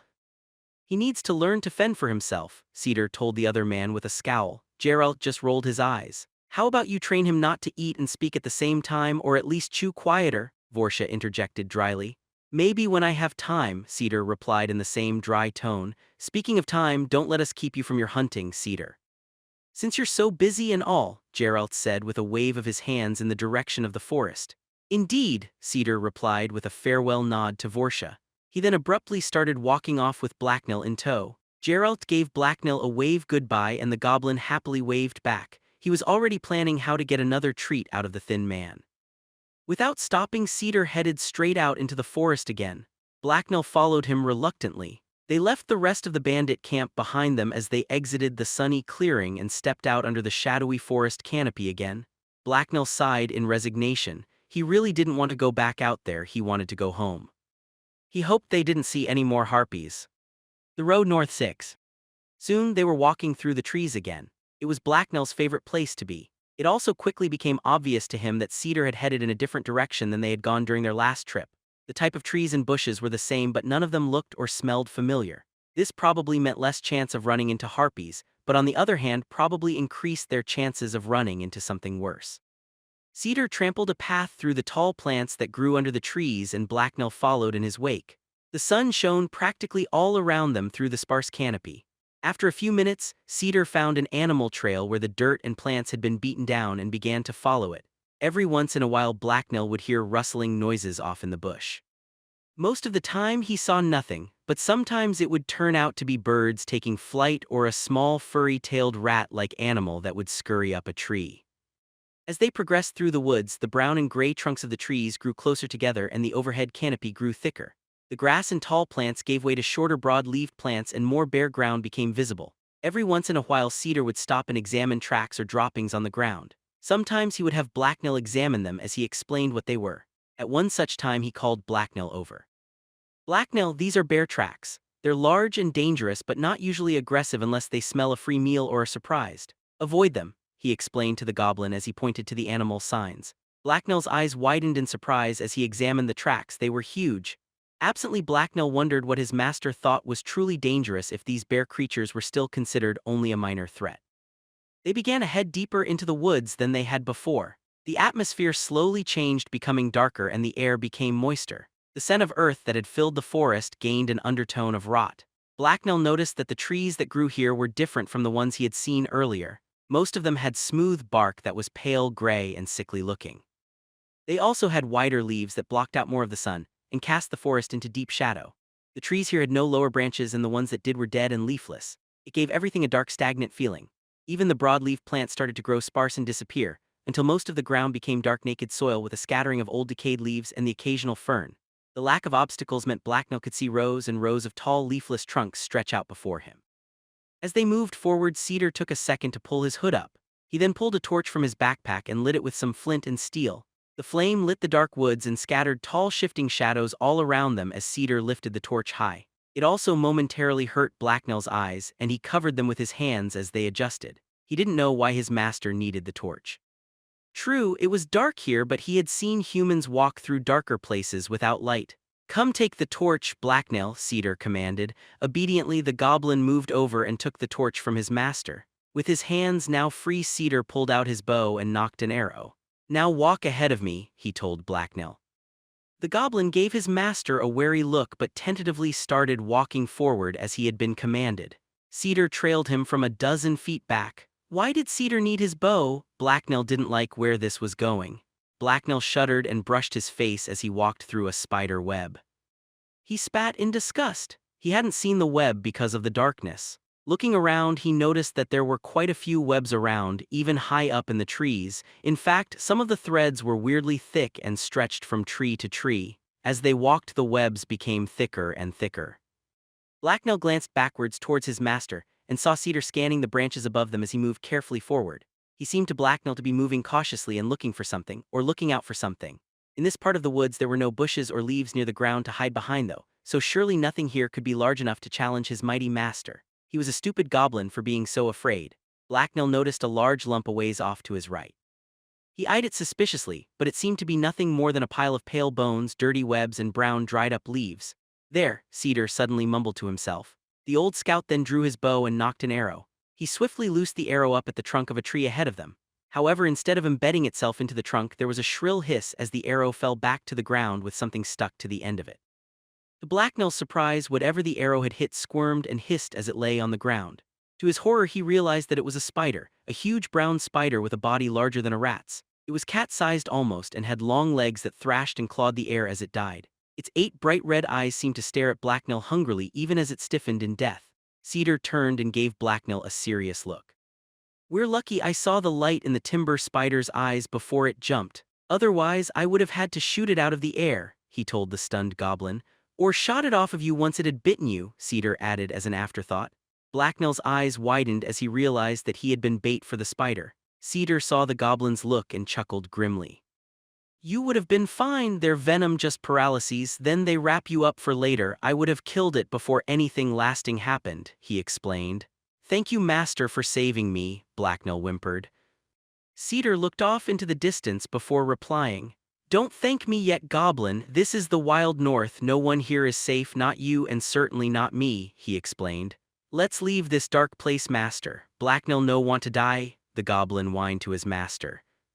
Surely, his master could see that it was too dangerous to stay here. He would rather be chased by a whole pack of hungry dogs than go near a spider like that.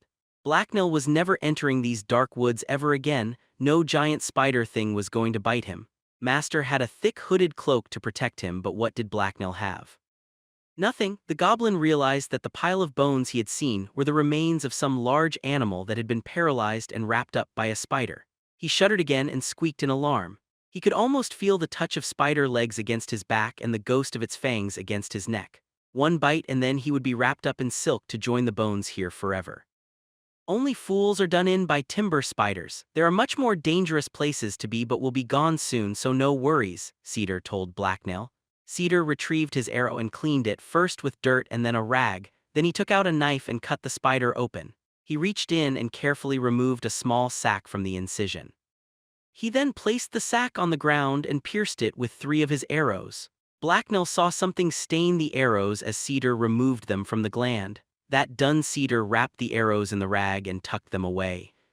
"We're done here, let's get out of here," Cedar grunted as he stood up. Blacknell thought that was a great idea.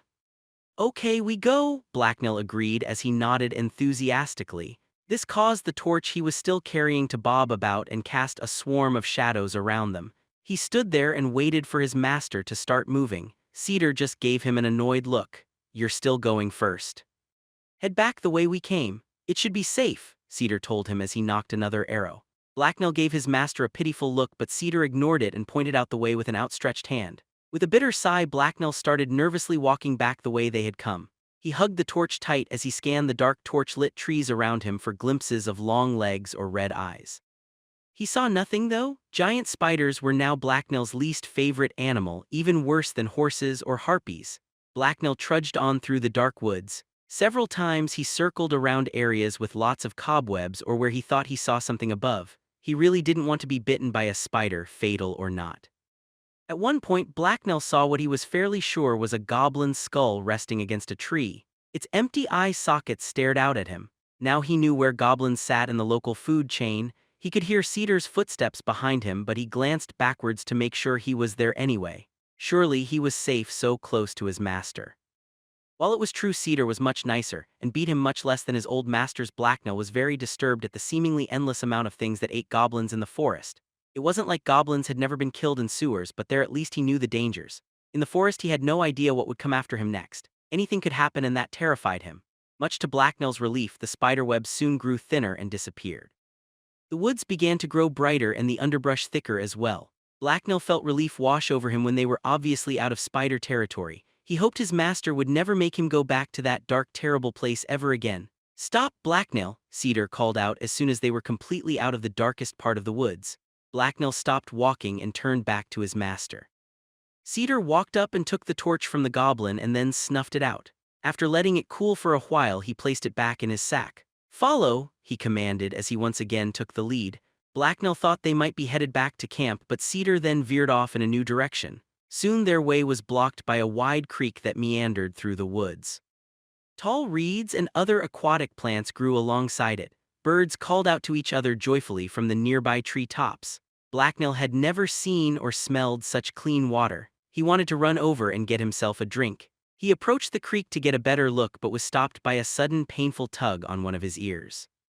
The goblin jumped back and yelped in surprise. Cedar had grabbed the point of his ear and was scowling down at him. "Stop," Cedar commanded quietly but sternly. Blacknell instantly froze. "Bad goblin. I told you to follow, not lead. Don't wander off and get yourself killed," Cedar hissed. He turned away from the goblin and eyed the creek suspiciously. He then picked a stone off the ground and threw it at the water. It bounced off of a rock larger than Blacknell in the water near the bank. Much to Blacknell's surprise, the rock then sunk below the water with a splash and disappeared. "Tyrant snapping turtle," Cedar whispered menacingly into his ear. "Go near that thing, little goblin, and it will drag you underwater and chew you up." The goblin's eyes widened in horror. He hated deep water and he definitely hated being chewed on. "Blacknell is sorry, master." "He stupid goblin, but he thanks you for saving him," Blacknell moaned. Cedar gave him an irritated look and pulled the goblin by the ear again. Blacknell stumbled and stifled another yelp as he was pulled behind Cedar. His poor ear hurt so much. Why did his master keep pulling on it? "Follow," Cedar commanded sternly before heading downstream. He stayed a fair distance from the water. Blacknell followed him while rubbing his sore ear. Soon they came across a part of the creek where the water became very shallow and bubbled over a rocky bed. Cedar jumped down to the water and crossed the creek without a problem. The water barely submerged the toe of his boots. Blacknell also jumped down to the water and grabbed a quick drink as well. He cupped the water in his hands and brought it to his mouth. The water was cool and tasted refreshing. It also felt nice and relaxing as it flowed between his bare toes. After crossing the stream and moving through the brush for a while, Cedar stopped and examined the ground. Blacknell smelled some type of scat. He didn't know the animal, but it seemed fresh. Cedar got up and inspected some small branches on a bush. He then began to move forward slower and more cautiously. As soon as they moved through the brush, a green wall of branches and bushes rose up in front of them. They approached the bushes and then broke through them into the edge of the clearing. Short grass and sun-loving flowers filled the meadow. The occasional small tree or bush grew up from the ground, creating small blind spots. Most of the area was open grass and plainly visible, though. A large pond also sat in the middle of it. Reeds and lily pads grew around the pond. The sound of frogs croaking could be heard. Blacknell licked his lips. Frogs were a tasty treat. He had caught a few back in his old home. You simply had to sit next to the water and wait long enough for one to come close enough to grab. They were slimy, soft, and sweet. The best part was the legs. He loved to chew them. Without a word, Cedar scanned the clearing and then cautiously moved over to a cluster of green bushes surrounding a large stone on a hill at the edge of the woods. Once there, Cedar set his bag down and began to prepare. He crouched down and unwrapped the arrows he had covered in the rag and placed them on ground. Then, he sat down and made himself comfortable with his bow in his lap. Blacknell sat down beside him. Cedar didn't move for several minutes and nothing happened.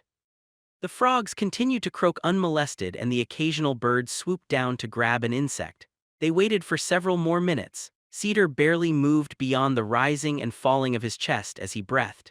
He silently watched the clearing from his concealed spot. The wind blew through the long grass, causing it to wave and rustle. Then they waited for what seemed like an hour. Blacknell began to lose patience. His instincts wanted to find a scent trail and follow it back to a burrow. He didn't want to sit around all day and wait for nothing to happen. What kind of hunting was this? Then he saw movement in the grass.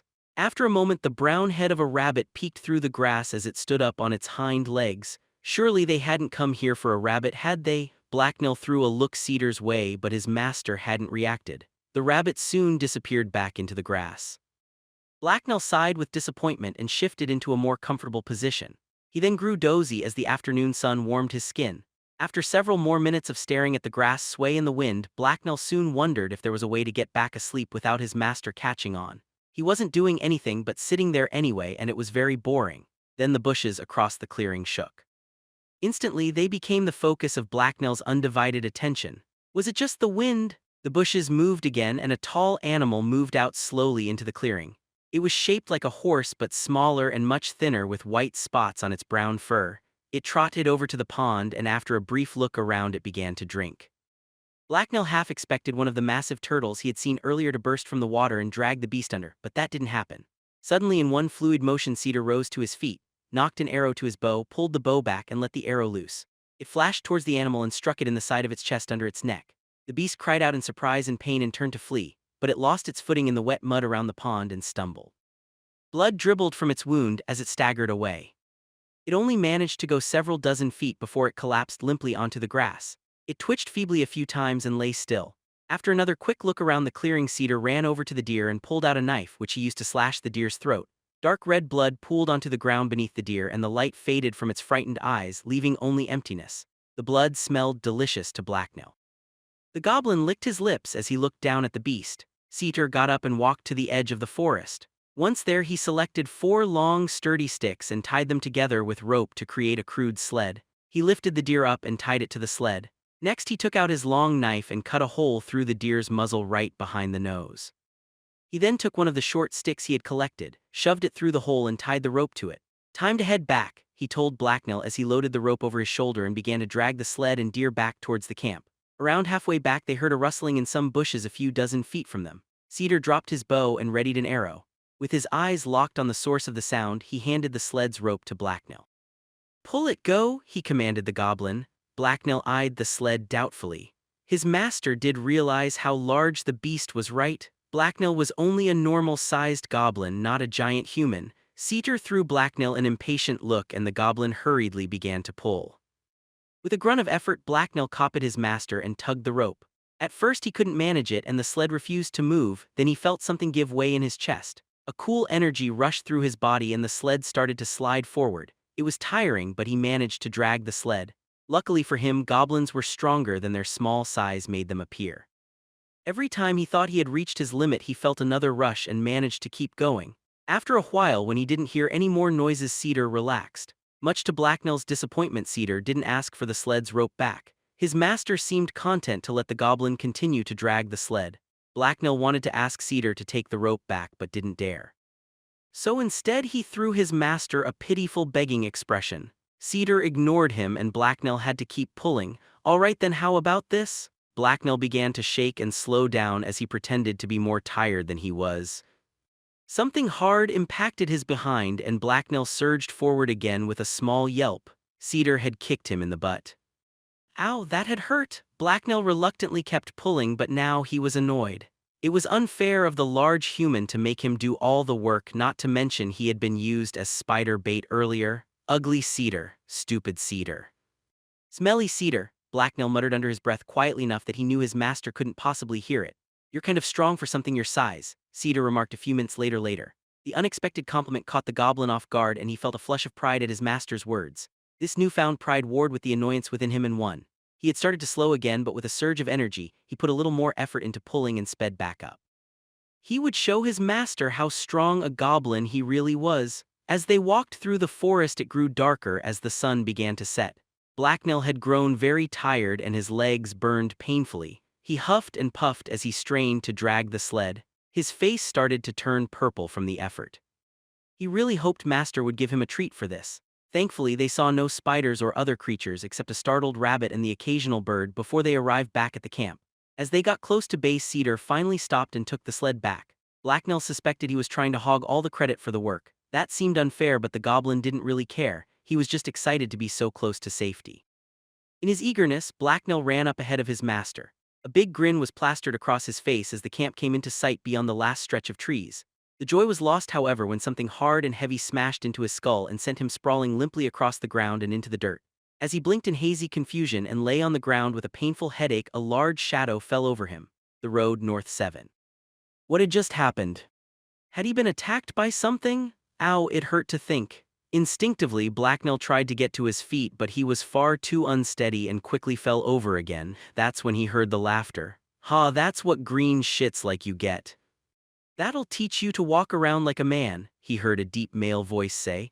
Blacknail had been attacked by a human. Apparently the camp wasn't so safe after all. Blacknail felt his insides twist with regret, but he didn't quite know why. Things like this hadn't been uncommon in the sewers. Blacknail just hadn't thought it would happen here for some reason. How stupid of him. Blacknail painfully turned his head to get a look at his assailant. It was an average-sized man with brown hair and ugly red spots all over his face where they weren't hidden by a ratty beard. His clothes were even dirtier and rougher looking than most of the other bandits, and that was saying something. Blacknail could practically smell rotten food and vomit from where he lay. With a vicious smile on his face, the man walked over towards the goblin and raised a foot as if to stomp on him. Blacknail feebly curled up in an attempt to shield himself as the man leered down on him. This was going to hurt.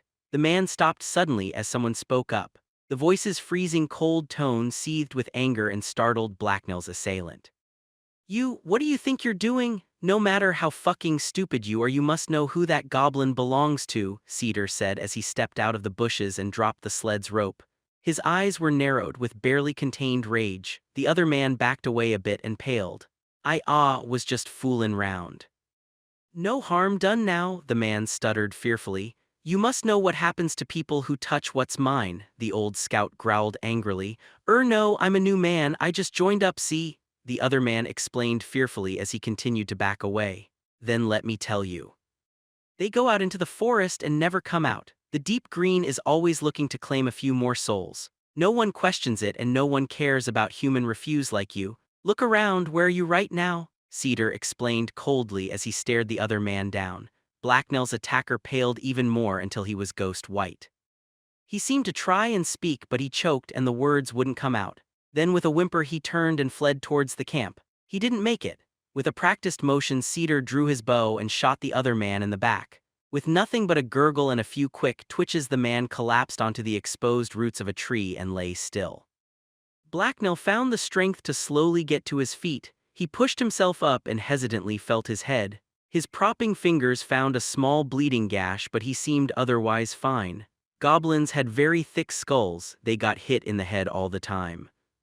"Good, you seem all right. Take a seat while I dispose of this trash," Cedar told him with a motion towards the corpse of the man he had just killed. Blacknell stared at Cedar uncomprehendingly for a second before collapsing into a sitting position.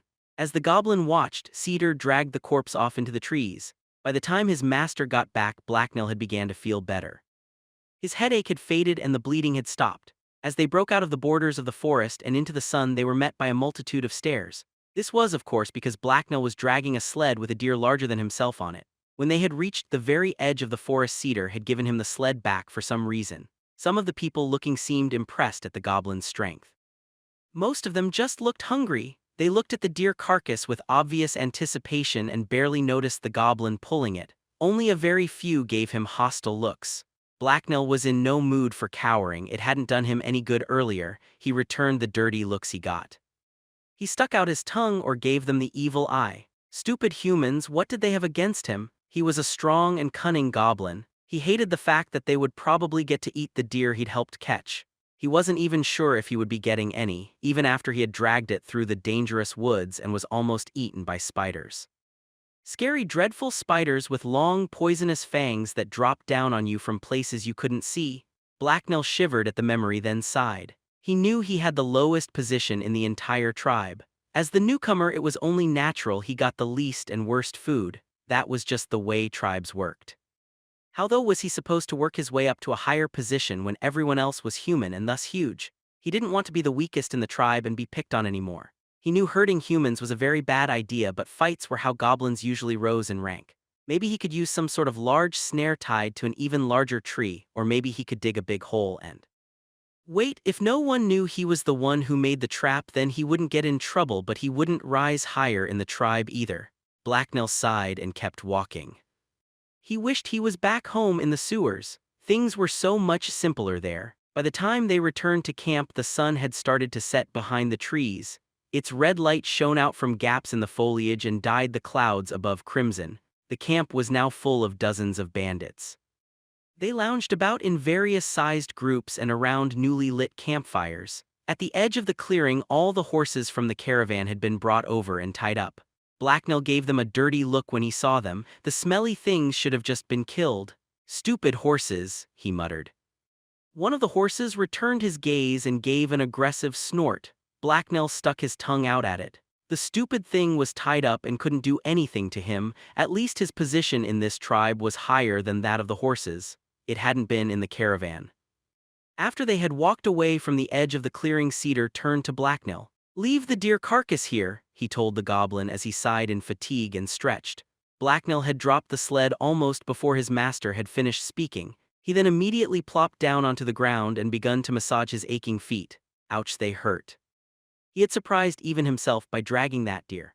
Back in his old life, he had never had many chances to test out his strength, but obviously he was an even stronger and smarter goblin than he had thought. Truly, his master was lucky to have him as a servant. "Must really be getting old. I never used to get this tired after just being out in the bush for a few hours," Cedar mused to himself as he sighed and did a few more stretches. Blacknell gave him an unamused look out of the corner of his eye.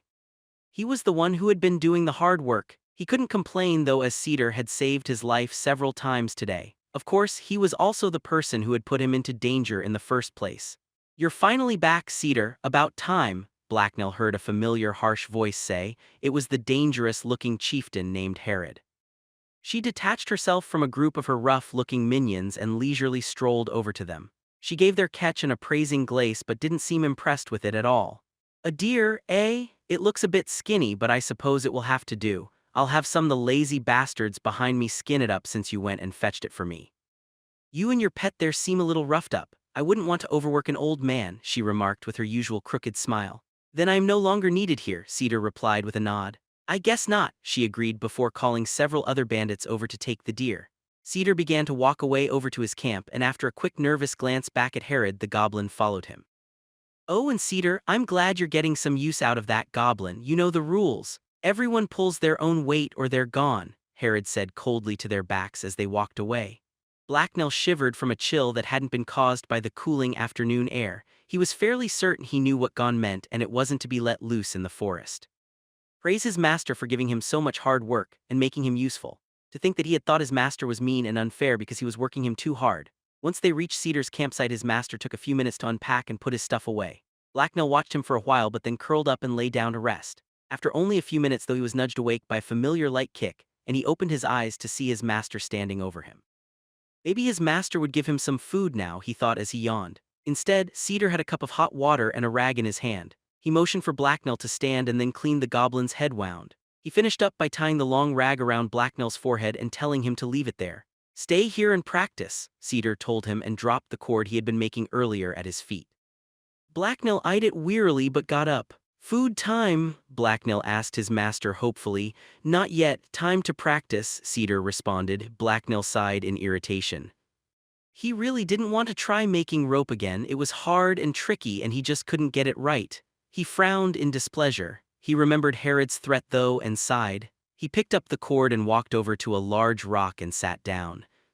He then got back to work. Cedar gave him an approving look and then turned and walked off. Blacknell was thus left all alone to work, well alone if you didn't count all the other humans wandering around.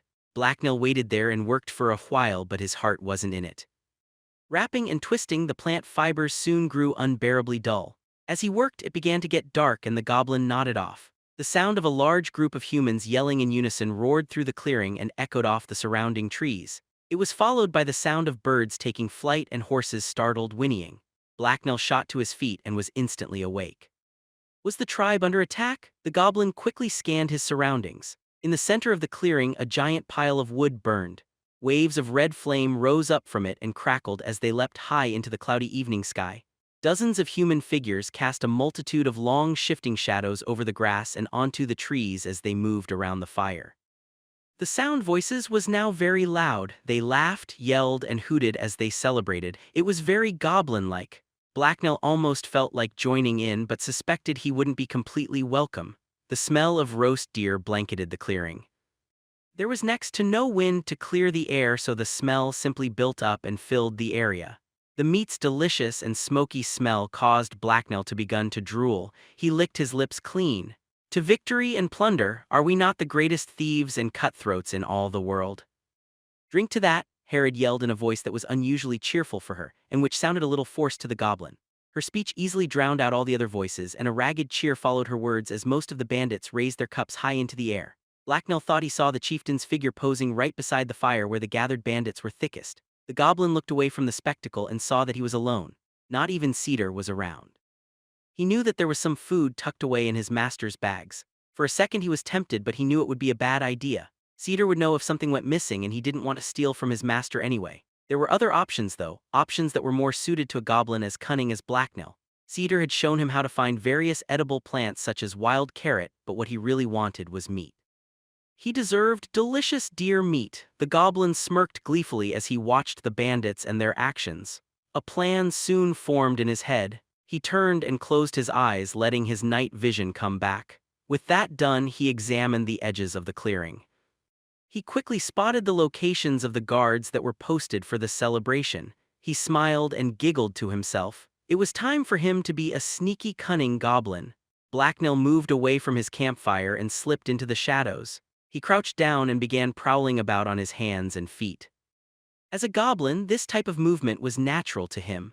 Low to the ground, he moved slowly over and around the trampled grass towards the bonfire. On the way, he crawled over to a pile of wooden crates and disappeared out of sight behind them.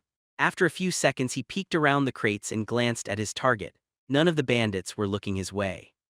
He quickly broke from his cover and scurried forward until he stopped behind a patch of grass and weeds that was still standing tall. He was close enough now that the shadows the bandits cast shifted around him. After another hurried look to make sure no one could see him lurking in the dark, he crept slowly over to a tent and hid behind it. A quick sniff and a rummage through an open sack revealed a small bit of cheese. He took a second to scoff it down before continuing on. He wanted more than a bit of cheese. Most of the humans were milling about as they talked to each other, ate, and did some weird ritual that involved hitting their cups together. Blacknell didn't see his master Cedar anywhere, but he saw Vorsha and Herod. They were standing next to the fire and talking to each other. Then an opportunity presented itself. A nearby man at the edge of the group placed his plate of food and cup on a crate and then walked off into the dark. He was probably going to mark his territory. Blacknell waited patiently until no one was looking in that direction and then dashed forward. By exploiting the nearby human's blind spots, he reached the target unseen. He quickly grabbed the meat on the plate and the cup beside it. Then as fast as his little legs would take him, he dashed away from the fire and back into the safety of the concealing darkness. Blacknell hurried back to the pile of crates he had passed earlier and glanced back to make sure no one had noticed him. To his relief, no one had. He was such a sneaky, cunning goblin, so much more cunning than all the ugly giant humans. The goblin giggled in delight. He was breathing heavy and nervous but also feeling exhilarated. Safely hidden among the crates, Blacknell licked his prize meat. It was so good and tasty, he began to chew and gnaw it as the delicious fat melted in his mouth. However, much to his disappointment, he was soon finished. Thus, he turned and examined the cup of liquid he had stolen. He had assumed it would be water, but it wasn't. He didn't know what it was. He hadn't had time to smell it before he grabbed it, and Blacknell had never really had anything but water to drink. He wondered what this would taste like. Well, it wasn't urine. He knew what that smelled like. He took a sip and then stifled a choking gasp. It burned all the way down. Why did humans drink this? He was about to throw it away when a nice complex aftertaste developed. He took another sip and then another. He smiled to himself happily. It wasn't so bad once you got used to it. Nice, really. He felt nice. He felt really nice. He drank the rest of the liquid down. Actually, this stuff was amazing. He wanted some more. He was such an amazing goblin and he had such a great master. Hiccup, why even Herod wasn't that bad. She was just very fond of knives and dressed all dark and stared at you like she wanted to kill you and all your littermates. Okay, Herod was pretty bad. Hiccup, everyone else was great though, except everyone who wasn't. Also, this drink was great. What was it? He tried to get to his feet to find someone to ask but stumbled and couldn't quite get up for some reason. Never mind then, he would just stay here for now. Hiccup. He licked his fingers to get another taste of deer meat. Then he started giggling uncontrollably. All those stupid humans prancing around that fire hadn't seen him steal their meat and drink. They were so blind and stupid. It was funny, it was hilarious. He was the sneakiest goblin ever. His laughter apparently attracted someone's attention because through a break in his sniggering he heard the sound of footsteps approaching. Uh-oh. He tried to stop giggling, but he found his situation too hilarious. Blacknell? A deep voice asked. The crate he was behind was suddenly moved, revealing a concerned Cedar looking down at him. Blacknell smiled up at his great master. Master, hello, he giggled. Cedar examined him for a second before taking in the empty cup in his hand. He sniffed the air. Cedar sighed and roughly messaged his temples with his fingers. Intense exasperation was plainly written in his body language. Blacknell thought it was hilarious. This is just what I need, a drunk goblin. I didn't even know goblins could get drunk, Cedar remarked with another sigh. Me drink stuff every day, Blacknell responded groggily as he raised his cup unsteadily into the air. Why was he doing that? Things were getting kind of blurry. How in all the hells did you even get that? Cedar remarked with disbelief. You great, Blacknell replied cheerfully. Well, at least you're a happy drunk, Cedar sighed. He then grabbed the goblin by the scruff of his neck and dragged him over to his campsite, which didn't hurt much for some reason. Once they reached Cedar's fire, the man sat Blacknell down. He then pulled out a flask of water and refilled the cup Blacknell was still holding. Drink, he commanded. Blacknell did and managed to only spill a little over himself. He was disappointed it was just water, but he was still thirsty, so it was fine. Cedar gave Blacknell a troubled expression. I was going feed you, but you were gone. I was afraid you had run off, but I see you decided to get your own supper somehow, Cedar explained. I hungry, so I sneak, no one see, Blacknell whispered confidentially to Cedar as he wiggled his fingers in front of his face. Cedar gave him an amused look. I guess that's a type of foraging, and I did tell you to find your own food. Maybe I should watch my tongue, Cedar said with a chuckle. Yes, master, Blacknell responded enthusiastically and totally without any sort of understanding. He tried to raise his hands above his head, but he wobbled and had to stop. I should knock some sense into that skull of yours, but you're drunk and already have a head wound, Cedar told the goblin. Come morning though, you'll have a serious hangover coming down on you, goblin. That ought to be punishment enough, Cedar remarked as he gave Blacknell a deeper, less sympathetic smile. Nap time, mumbled a suddenly tired goblin as he let out a deep yawn. Cedar threw a ragged piece of cloth over the drowsy goblin and entered his tent for the night. The goblin curled up around his makeshift blanket and fell asleep under the open sky, while feeling the most comfortable he had ever been. Maybe it wasn't so bad here after all. Interlude, coins and whispers. Zekas Huril was working late. He was at the small office off the side of his warehouse in Anstable. It had gotten dark outside, but he continued to work by the light of a steady oil lamp on his desk. The merchant was a pudgy blond man. He was dressed in high-quality clothes that he knew were quite out of fashion. He had much more important things to worry about. One of his ships had just come into port with a cargo of fine wine from the homelands. That was normally a lucrative trade, but this time his agents had not been able to acquire nearly as much as usual, and what they had got had been far too expensive. Apparently some sort of pest from the eastern continent had made it across the ocean to the homelands and was ravaging the grape fields there. Zekas sighed in exasperation. It was a small thing really, but lately there had been a lot of small things. Everyone knew the best wine came from the homelands. Human civilization had developed there for over 2,000 years before they had expanded across the ocean in imperial times after all. The wildlife here outside the homelands was almost as hostile to grapes as it was to humans, and now some of it had invaded humanity's ancestral home. There was nothing he could do about that, but perhaps he could turn this setback into an opportunity. With advanced warning of the wine shortage, he might be able to buy up some of the local vineyards while they were still cheap. They might be of poor quality, but the shortage would still drive their prices up. He might even be able to figure out a way to improve the quality of the local wine. That would earn him a pleasant profit indeed. With a smile, he went to work writing up a series of new orders for his agents. He had almost finished when he was interrupted. "Your sister Clea is here to see you, sir," his secretary announced from the doorway. Zekas frowned. He hadn't heard the door open. What was his sister doing here so late? It must be important, and that meant bad news. "Thank you, Gregory. See her in, please," Zekas told his clerk as he finished writing a line on the parchment in front of him. He then put his quill down neatly next to his ink pot and looked up just in time to see his sister enter. Clea was a short woman who, like Zekas, had their family's blonde hair. However, she wore it long all the way down to her back. Her somewhat pudgy figure and plain face gave her a matronly quality, but that had not always been the case. When she had been younger, she had been considered quite pretty, but ever since her husband's death she had started to put on a little weight and had changed the way she dressed. Zekas supposed that with 2 kids and her husband's businesses to run, she simply didn't have the time or need to care about her appearance. He hadn't ever bothered with such things, which is why he was more than a little overweight himself. If either of them wanted the intimate sort of company, then he knew they could both afford to just pay for it.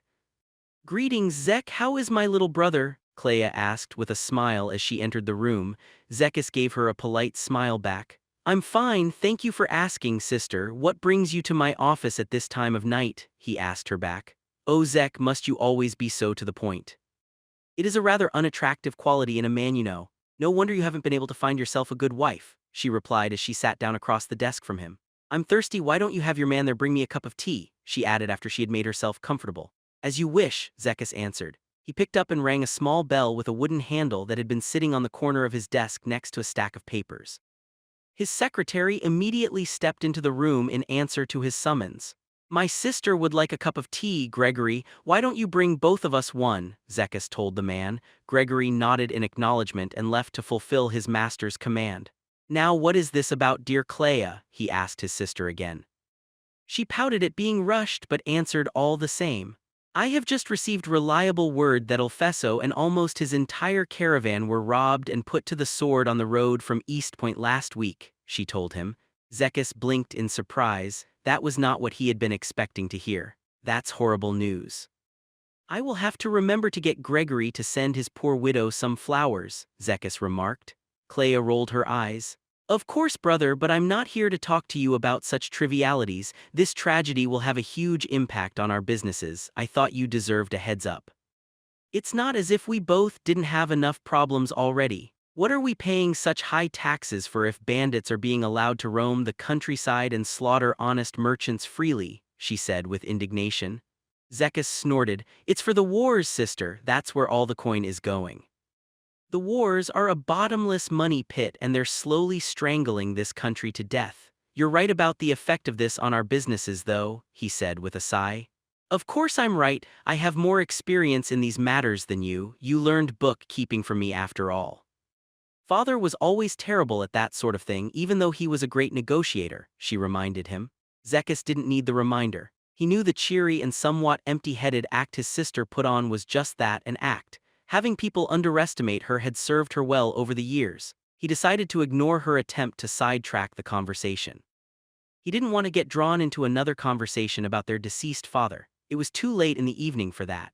I wouldn't have thought that bandits would strike so far south. To overcome Olfeso's guards, it must have been one of the larger northern bands down from the Iron Teeth. They've been a problem since the fall of Coriolis, and the accursed conscription just keeps making it worse. After over a decade with next to no troops returning home, even the most backwards peasants will realize something is up, he complained. King Nemirius can't afford to let any veterans go home. He needs every soldier he can get to keep the borders secure, Clea remarked. His father may have won the war against Deveshur, but that whole country has descended into bloody chaos. Every month it seems a new noble joins the fight to claim the throne and take back the land we annexed from them. Not to mention we still have to worry about Hulgarin to the south. Yes, but that means he just keeps throwing men into battle after battle until they're all dead.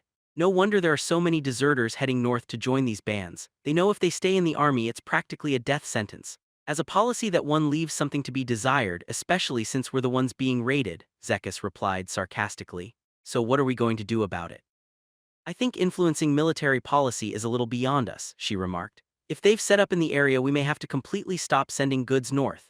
With the high taxes the king demands and what it would cost to pay for the amount of guards needed to protect a caravan, I don't think we could squeeze out a profit, he reluctantly explained. There must be something we can do. Maybe we could pay the bandits off. If they simply rob every caravan that crosses their path, they will soon run out of targets. Merchants will just start avoiding the entire area and that won't profit them. She mused aloud. Do you know whose band it was? You mentioned that almost everyone had been killed. That means there were at least some survivors, he asked with interest. No, sorry, all I have are statements from the survivors. They were women and children the bandits released. The bandits didn't apparently announce who they were and the survivors don't remember anything I could use to identify them beyond how large the band was, she replied. Warwick the Wolf supposedly has the largest band, but he usually operates in northeast Deveshur. From the rumors, I hear he's busy setting himself up as some sort of warlord there. He's also supposed to have the morals of a hobgoblin, so I doubt he would let any prisoners go. They're worth more than a few coins to the right or wrong sort of people, he guessed. True, outlaws with any sense of morality are in short supply these days. None of them are anything at all like the White Raven. Now there was a dashing outlaw. They still tell stories about him, you know. They're especially popular with the young ladies, Clea reminisced wistfully. Zekis smiled at his sister's tone. He remembered hearing more than a few tales about the White Raven himself when he had been younger. He imagined the stories the young men had recounted were quite different from those that had been shared amongst the women. Both were undoubtedly equally fictional, though. Zekis forced himself back to the matter at hand. There are a few bands that might let non-combatants go, though. The question is how many of these are large enough and could be that far down below Riverbend.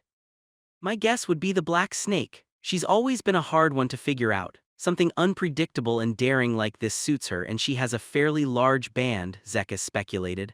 I hope you're right. From what I know of her, she is the type that would keep to her end of a bargain if we fill her pockets with enough gold, his sister replied. Maybe, but in order to strike a deal with her, we would probably have to work through the Broken Wheel Company. Those scum are basically nothing but bandits themselves and would charge us a painful fee just to connect us with her if they would help us at all, he told her. Clea tilted her head to the side and she appeared to fall deep into thought. However, Zekis only had to wait a few seconds before she smiled and turned back to him. Leave that to me. I might have some contacts there I could use. It's not a sure thing, but some people owe me a few favors, she replied. Zekis frowned at his sister's response. He didn't like the idea of her having anything at all to do with the Broken Wheel Company.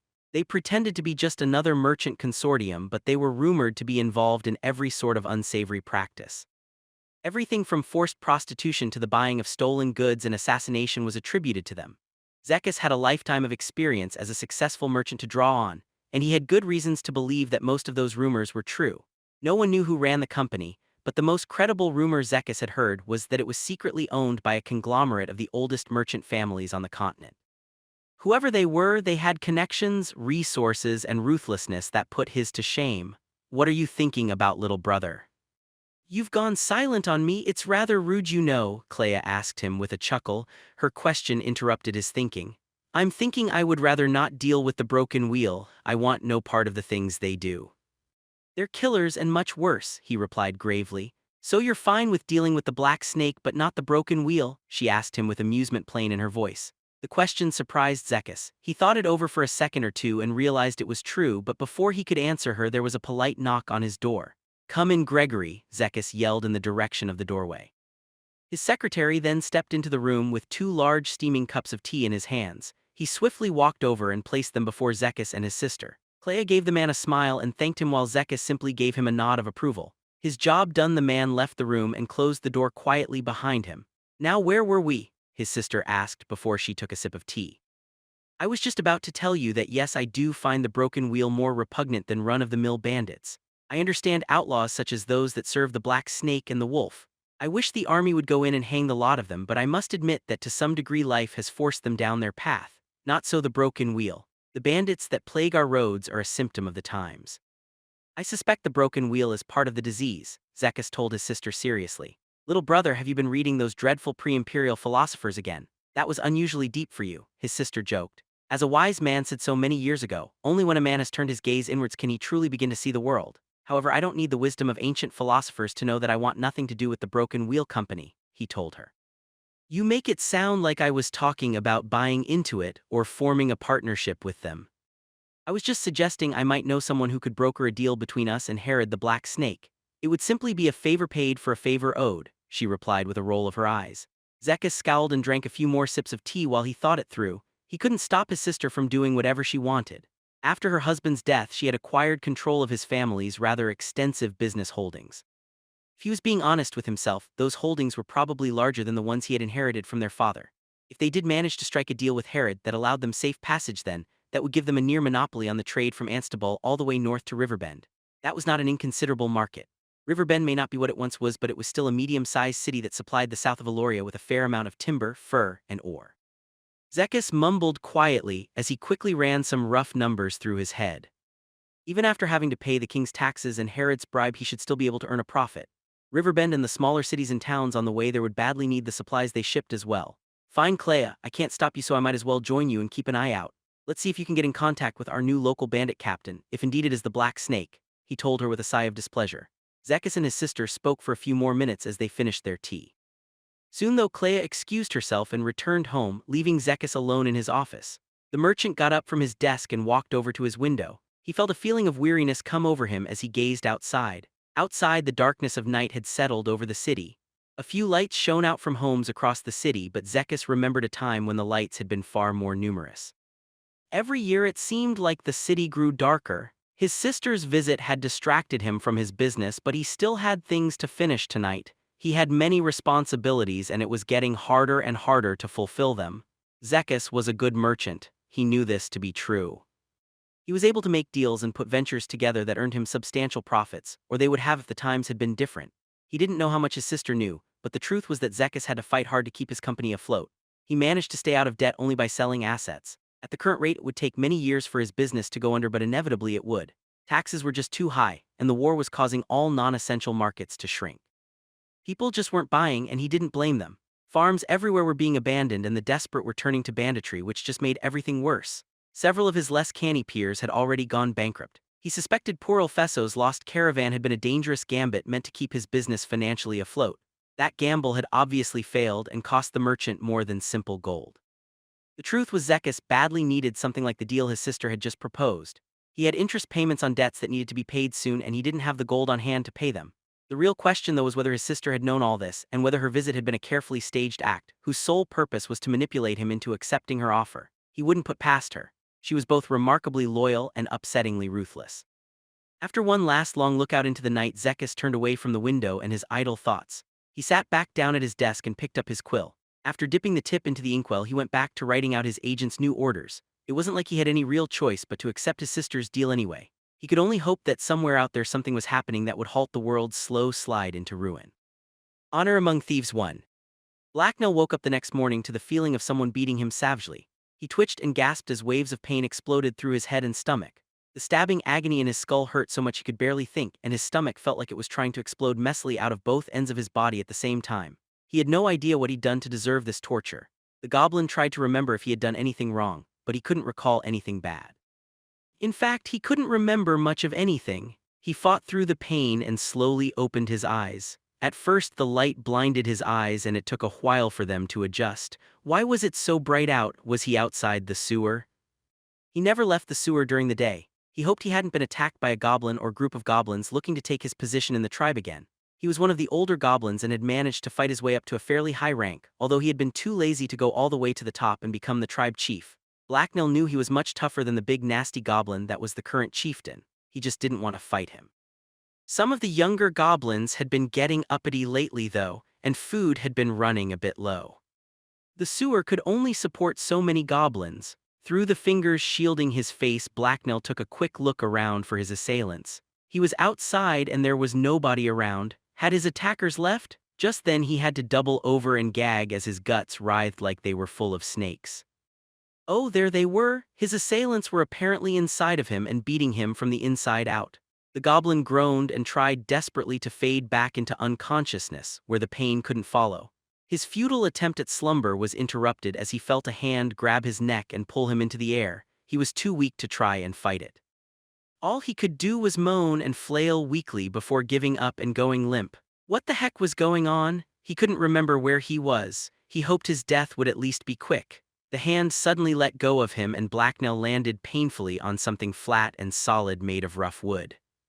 The impact shook him and cleared his head for a second. His name was Blacknell. He had a name. He remembered where he was. Surely the forest had to have been a bad dream. The part with the spiders was just too horrible to have been real.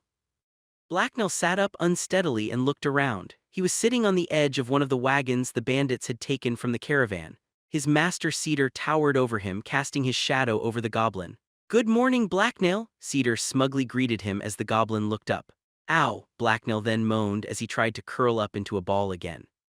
Cedar chuckled and pulled him back into a sitting position.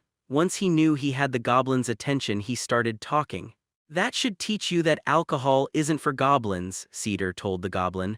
"Ow," Blacknell grunted. "Stay here in the wagon, Blacknell. I left some food and water out for you. I'll be back in a while to see if you're feeling better," Cedar told the disoriented goblin.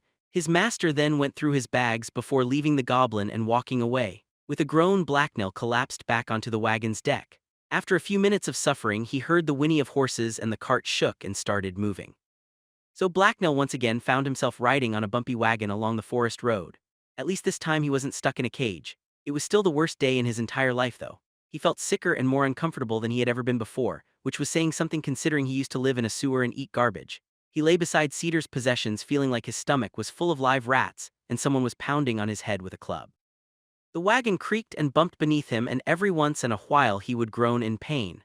Actually, he had much preferred it when he'd been in the cage. Why did humans drink something that was so obviously poisonous? He had eaten rotten fish heads that agreed with him more and they had tasted better as well. Maybe it was some sort of weird human test of toughness. He guessed that meant he would have passed. Well, if it was a test of intelligence, he definitely failed. At least his master had left him plenty of water and food, not that he felt like eating. All he could do was lay there moaning and hoping he would recover before he died, or before death started to look good compared to this endless suffering. The humans had taken most of the boxes and goods they had stolen from the caravan and put them back on the wagons. The outlaws had then broken camp and packed up their own stuff. Before the sun had truly risen into the sky, they were on their way, headed down the road the way the caravan had been going. Most of the humans walked beside the wagons piled high with boxes. All the wagons had drivers and several humans rode in the back like Blacknell. Most of the passengers seemed to have been wounded because they wore bandages or were missing some of their less important human bits. Humans probably didn't need all their fingers and it wasn't like their tiny ears did much anyway. It took several hours of rough traveling for Blacknell to finally start feeling better. He managed to sit up and eat some of the gruel his master had left him. It felt good to put something in his stomach, and he soon regained some energy. The goblin actually started to enjoy sitting on the back of the wagon with his feet dangling off the edge as he watched all the trees go by. Being on the road was certainly a lot better than being in the forest. Now that his head was clear, he definitely remembered that the harpies and timber spiders were very real. He hoped he was leaving them behind forever, but he kind of doubted it. Life didn't work that way in his experience. Blacknell managed to find another way to spend his time. He enjoyed standing at the side of the wagon and looking down barely on all the foolish humans who were walking behind the wagons. He bet they all wished they could ride the wagon like him. He giggled to himself in amusement. Look, there was Geralt. He already looked exhausted, sweaty, and miserable. He waved to the man cheerfully, but Geralt didn't see him. Blacknell's fun was interrupted when Cedar returned. The goblin didn't hear his master approach. He was too preoccupied hanging off the side of the wagon and snickering at people when he heard a loud cough behind him. The goblin turned around to see an amused Cedar looking back. Blacknell froze in surprise. He tried to remember if he had done anything wrong lately. Nope, he was pretty sure he had always done exactly as his master commanded. He was a good goblin after all. "Well, you're looking much better, right, full of energy too. That's good, you're gonna need it," Cedar told the goblin. Uh-oh, Blacknell didn't like the sound of that. "Since you're feeling better now, you can continue practicing your rope making. You'll find the stuff in that bag there," Cedar explained as he pointed out a canvas bag. Blacknell gave the bag a wary look. That sounded very boring, but at least he didn't have to go out into the forest. "I expect to see some results when I get back," Cedar told him. He then jumped onto the wagon beside the goblin and rummaged through the bags for some things before jumping down and wandering off again. Blacknell watched him go with a sigh of resignation. Ugh, rope making? He didn't even want to hear about something so boring, let alone actually do it. After pulling the necessary materials from the bag his master had pointed out, the goblin got to work. Blacknell cast a gloomy gaze over to the humans walking behind the wagon. He wished he was free to just walk around like them and not have to work.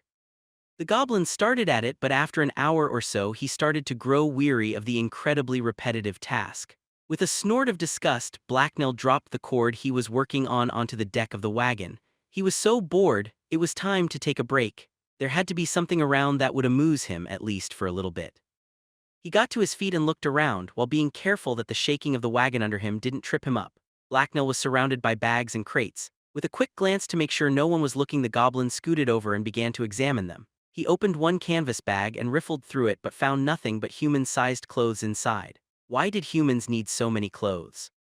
What possible use could they have for more than 1 or 2 sets each? He closed that bag and hurriedly moved on to the next. He found nothing but some sweet-smelling ground-up plant leaves in it. Blacknell was beginning to think that the bandits had to be a little off in the head to have attacked a caravan for this crap. None of it was even shiny. With a sigh, Blacknell got back to work on making cord until the wagon stopped and the bandits made camp for the night. It was then that he finally managed to weave a thin cord together. The goblin then amused himself by tying it to various things and pulling on it. It didn't even break. He felt so proud to have made it. Cedar then reappeared and Blacknell excitedly helped him set up his tent. The goblin just had to untangle himself from all the rope he'd tied to the wagon first. Not his best idea, but at least the cord worked. After they had a fire going and supper was cooking, Cedar presented Blacknell with several rabbits he had caught earlier. Disappointingly, Blacknell didn't get to eat them. His master had him learn to skin and prepare them.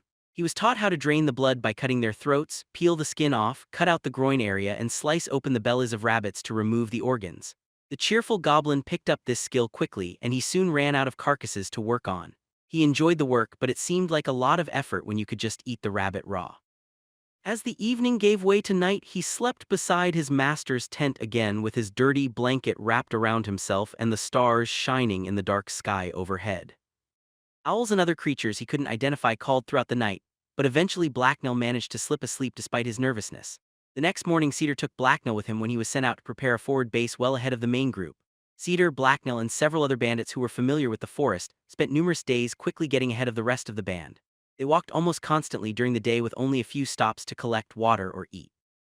They didn't have time to hunt, so they had to make do with the rations they carried.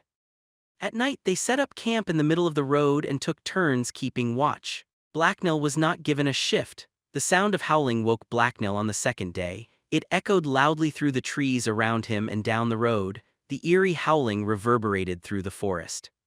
It would suddenly come from one direction only for the noise to die down and then pick up from another direction. Blacknell was just glad that the howlers sounded too far away to be a real threat. Soon the noise drew Cedar out from his tent. After a second of listening, the old scout turned to the goblin. "Wolves, I showed you their tracks earlier." "Don't worry, they're just gossiping," Cedar told Blacknell with an uncharacteristic peaceful smile. He then stretched, closed his eyes, and took a few more seconds to listen. "Beautiful, the sound of the north," he whispered to himself. The goblin didn't understand. Wolves were the dog things, right? He closed his eyes and listened as well, focusing on the sound of wolves over the forest. All the noise did, however, was fill him with wariness. Soon the noise began to fade away and Blacknell felt an unexpected twinge of regret. For a quick second the howling had seemed oddly familiar. It made no sense, but for some reason it had reminded him of home. After a quick tasty breakfast, the bandits hit the road again. They turned off the main road and moved on to what could charitably be called a forest route. It was really a dirt path barely wide enough for a single wagon, and it was very bumpy. Blacknell didn't like this new path much. The trees loomed much closer along its narrower confines. As usual that night they set up camp and posted a watch. Feeling somewhat excluded since he wasn't given a turn, Blacknell decided to stay up and help his master during his turn. After a brief supper and conversation around the fire, everyone turned in for bed.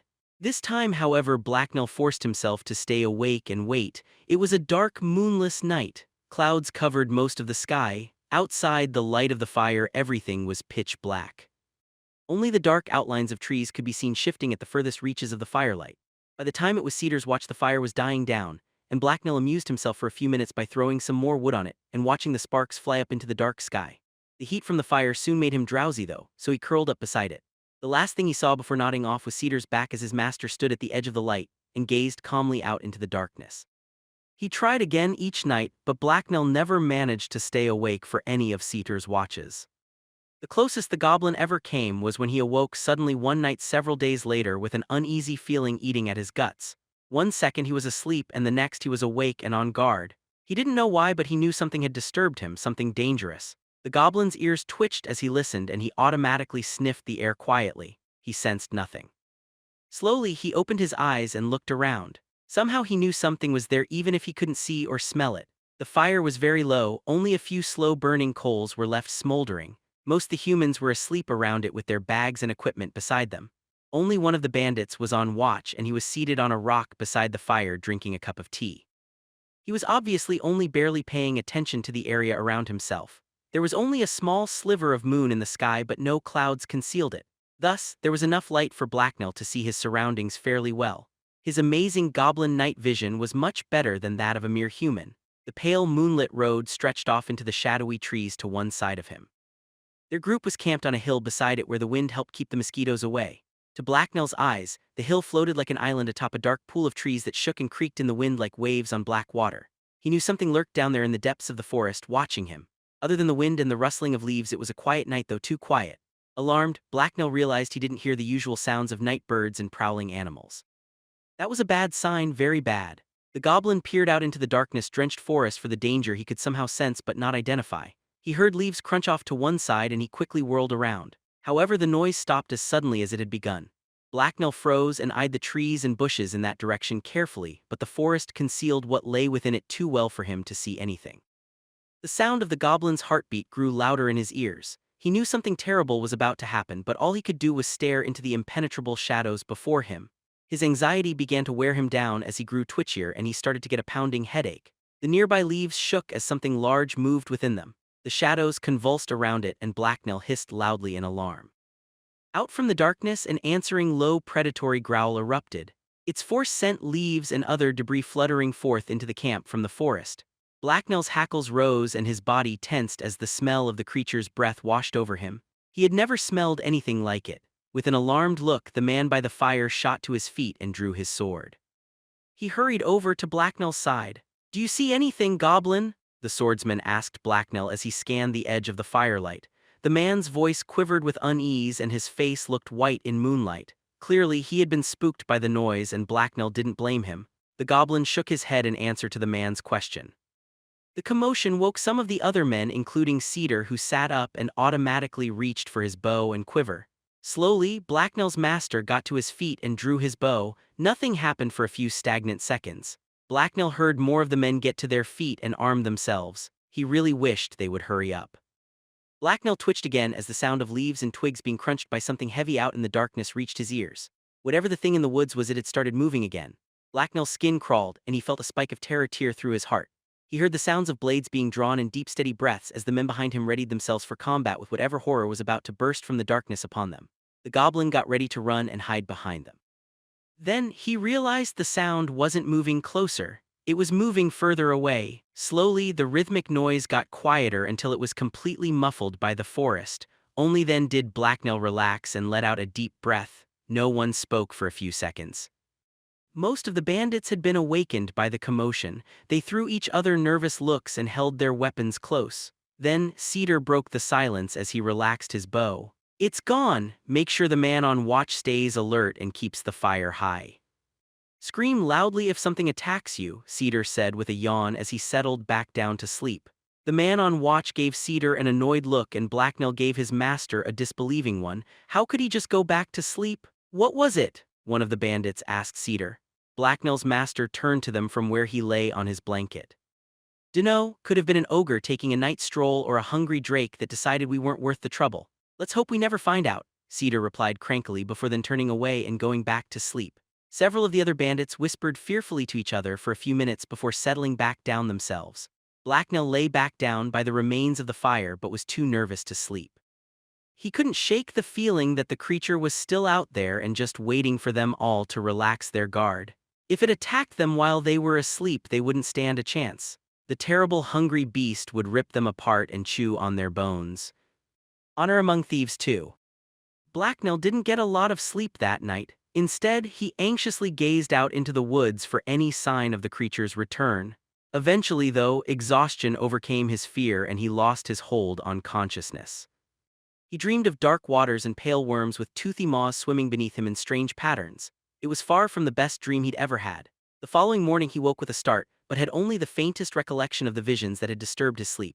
Blacknell was more than happy to let the memories slip from his mind as they once again got up and began walking. The group of bandits reached their destination around noon that day. The goblin was more than a little disappointed when he saw it. It was just a clearing along the abandoned road they'd been traveling on.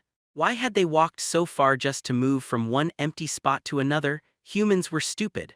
The meadow was much larger than the one they had been camped in before, and it contained a small derelict building. Those were the only real differences Blacknell could see. It was a solid-looking wooden building, but it had clearly degraded over the years since it had been abandoned. The wooden door had fallen off and the thatch roof had long since rotted away. Blacknell stood off to the side of Cedar and listened in as he started talking to the other bandits. "This used to be a farmhouse, and this overgrown meadow used to be farmland. When I was young, homesteads like this dotted these lands. Now look at it," Cedar mused sorrowfully. "Times are tough everywhere, Cedar. All the bloody kings and nobles have been at their damned pointless wars for decades now. At least up here in the north there are no press gangs and taxmen," one of the other scouts replied before spitting onto the ground. Cedar snorted disdainfully in response. "No, there are only monsters, mutants, the city killer, and 1,000 other ways to die out here. Let's also not forget about all the merciless bandits and deprived outlaws," he countered with dark humor. "Like I said, times are tough everywhere," the other replied simply with a shrug. "Years of war will do that. The North would have toughed it out if not for the thrice-damned city killer," Cedar said with sudden heat that caused his face to flush with barely contained hatred. Blacknell almost took a step back from him in alarm. His master never showed his anger like that. He was usually so in control. It scared the goblin more than a little. He could too easily imagine that wild rage being turned against him. "Well, I wasn't there so I wouldn't know, but I suspect you're wrong about that. Things would have been better here were Coralie's still standing, but the rest of the world would have still dragged the North down with it," the other bandit replied carefully as he watched Cedar out of the corner of his eye. "We would have had a chance though," Cedar said as his anger gave way to resignation. "Ha, I really must be becoming an old man because I'm starting to rant and grumble just like one." The other man just grunted in response and they both stared at the ruins in front of them for a while. Blacknell joined them, but he didn't see anything interesting. Were they looking for something? After a few minutes they had to stop and help the other scouts work. Their group had a lot of work to do to get the new campsite ready for everyone else's arrival. First, they had to fix up the building up and clear the land. The tall grass and plants that grew in the clearing had to be cut and set out to dry in order to make thatch for the building's roof and to clear an area for camping. They also went to work cutting down some of the nearby trees and stockpiling the wood and branches for both fuel and construction materials. As they worked, one of the scouts stumbled upon an old well by the house, so they added repairing that to the list of things they needed to do. Luckily, they had over a dozen good workers and one over-enthusiastic goblin. As they worked and waited for Herod and the wagons, Cedar sent scouts out to watch the road. He wanted to keep in contact with Herod and make sure no one could sneak up on them unaware. Even once they had finished most of the original jobs, Blacknell was still kept busy helping his master with his usual duties once again. He ran about helping with hunting in the morning and chores in the afternoon. After several days of exploring the woods with Cedar, the goblin began to feel more comfortable out there. Being under the forest canopy wasn't so bad, as long as he stayed within 3 feet of his master at all times and didn't go anywhere too dark. The spiders lived in the gloom. He quickly picked up a lot of useful skills from doing so many chores every day. He was even rewarded with a small knife of his own. That was great because it showed that his master trusted him to be loyal, useful, and not to stab people. The first thing the goblin learned was how to set fires. Cedar showed him how to arrange the wood and tinder, and set it alight with steel and flint, or by rubbing 2 pieces of wood together. A few impromptu fire-starting practice sessions later, Cedar snatched the flint and steel back. He then ordered the disappointed goblin not to practice anymore without permission. Blacknell didn't know what the big deal was. It had only been a small section of grass that had caught fire, and together all the scouts had managed to stamp it out easily enough. Next, he was put to work skinning rabbits again. When he ran out of carcasses to practice on, Cedar took him out into the woods and showed him how to set the snares himself. He did this by bending a sapling down and tying it to a piece of cord with a noose on the end. A twig was tied to the cord right before the noose, and was held on the ground by a stake or another sapling. When the rabbit hit the noose, it tightened, and the movement caused the twig to come loose and the sapling to snap up. The rabbit was then pulled into the air and ended up hanging from the sapling. Blacknell learned exactly how the trap worked when he stepped on it and the noose snagged his foot.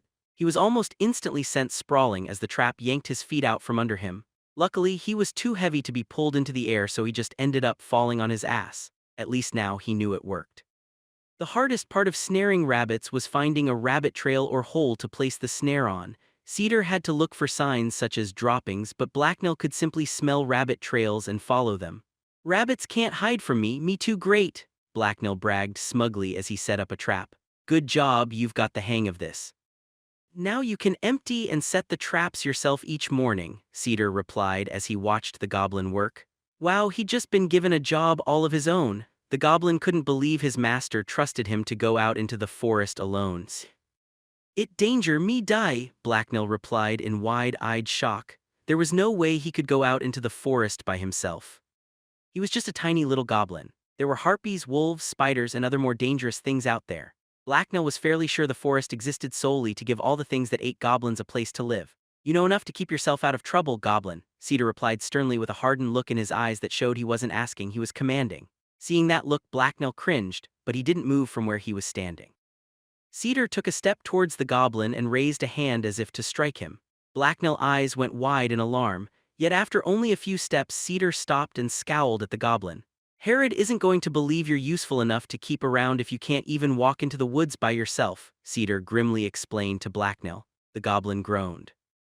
He had been trying to forget about the dark-eyed, glowering chieftain. He didn't really have a choice, so he gave his master a reluctant nod of acceptance. This appeased Cedar somewhat, and he began preparing Blacknell for his first solo excursion. First, Cedar taught Blacknell how to use his knife against various other animals. The goblin was told to stab them in the eye or under their ribs into their heart or lungs.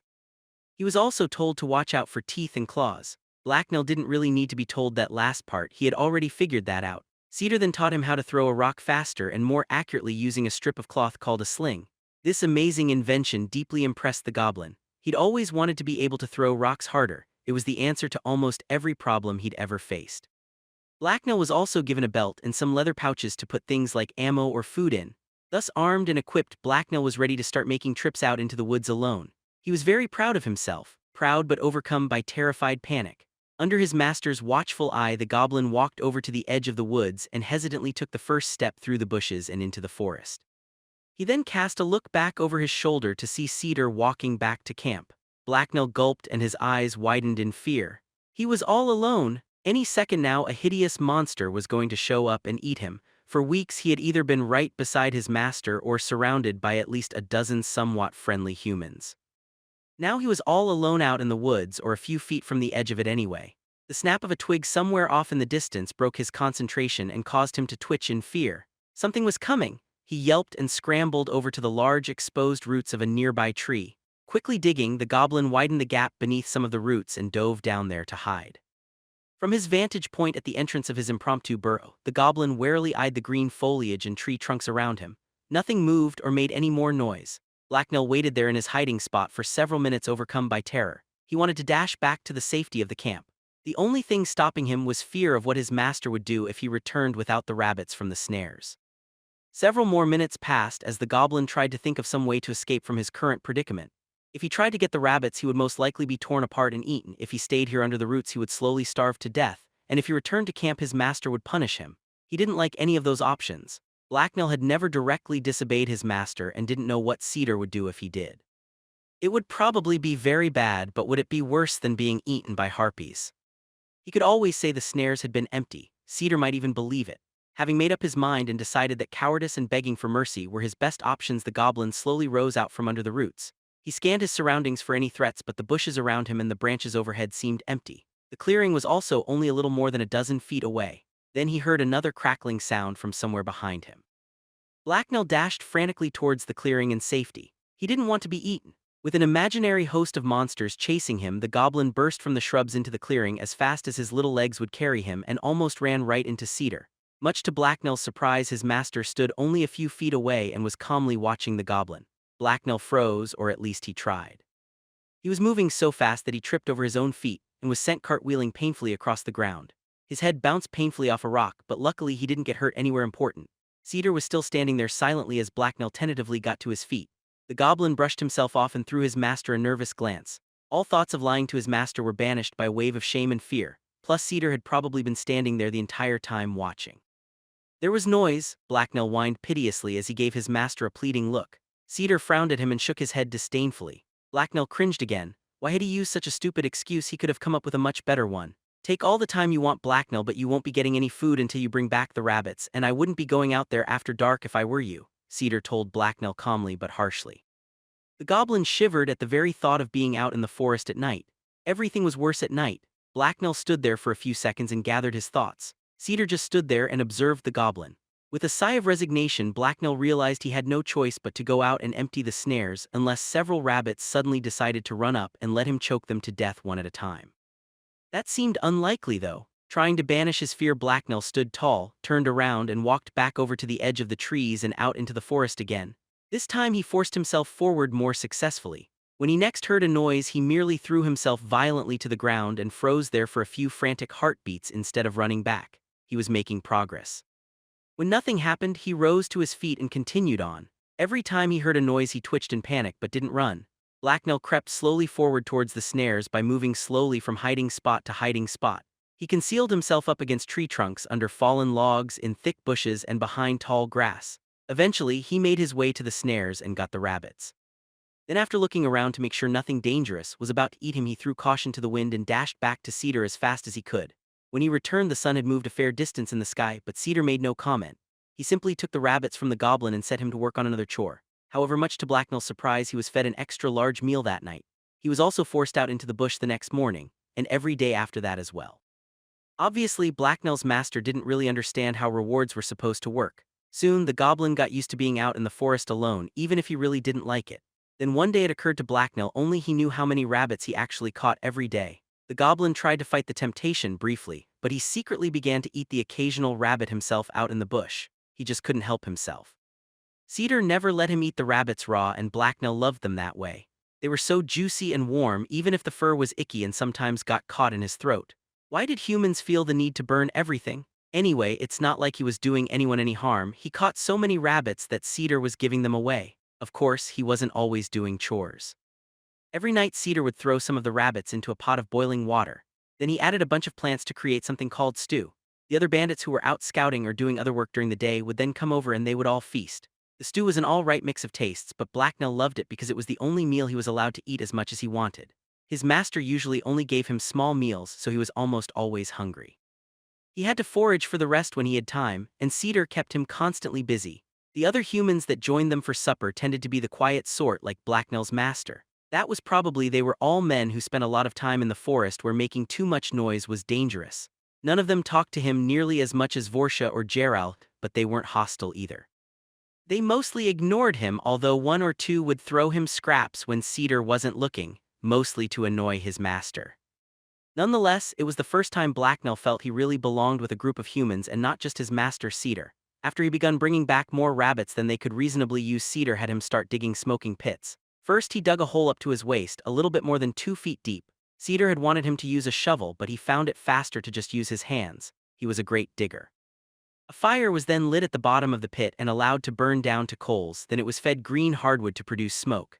A grill of small crisscrossing branches was placed 3/4 of the way up. Meat was then cut into small thin strips and placed on the grill. Finally, the pit was covered with branches and leaves to keep the smoke in. When the meat became brittle and dry, it was done. Apparently, this made the meat last longer and easier to carry around with you, but Blacknell mostly just liked the meat's smoky taste. It also gave him a chance to set fires. He liked fire. Of course, all these activities required constant use of his knife, so Cedar had to show him how to sharpen it using a whetstone and care for it using oil. It also resulted in a lot of bloody rabbit pelts lying around everywhere, so next Cedar showed him how to tan them. To tan an animal's skin, it was scraped to remove the flesh, washed thoroughly in water, and then stretched out to dry for several days. To Blacknell's delight, next he was told to break open the rabbit's skull, boil the brains in a bucket of water, and then smear the resulting gunk onto the hide by hand. It was so much fun. Cedar had to smack him several times to stop him from licking his fingers while he worked, but he still enjoyed himself. The hide was then left overnight where it wouldn't dry out. Next, the pelt was repetitively stretched and softened until dry, which was fun for the first while anyway but got old fast. Finally, it was placed over a smoky fire for several hours to dry. Cedar gave several of the finished pelts to Blacknell since he had no real use for them. The goblin had used them to make pants. Pants were apparently very important, and they certainly made sitting down more comfortable. No more accidentally sitting on pine cones for him. He'd also managed to stitch together a mismatched rabbit skin cape. Cedar had been the one to teach him how. Cedar wasn't happy with Blacknell having only one pair of shorts. He made the goblin make a second one. The goblin was supposed to wear one and wash the other. How stupid was that?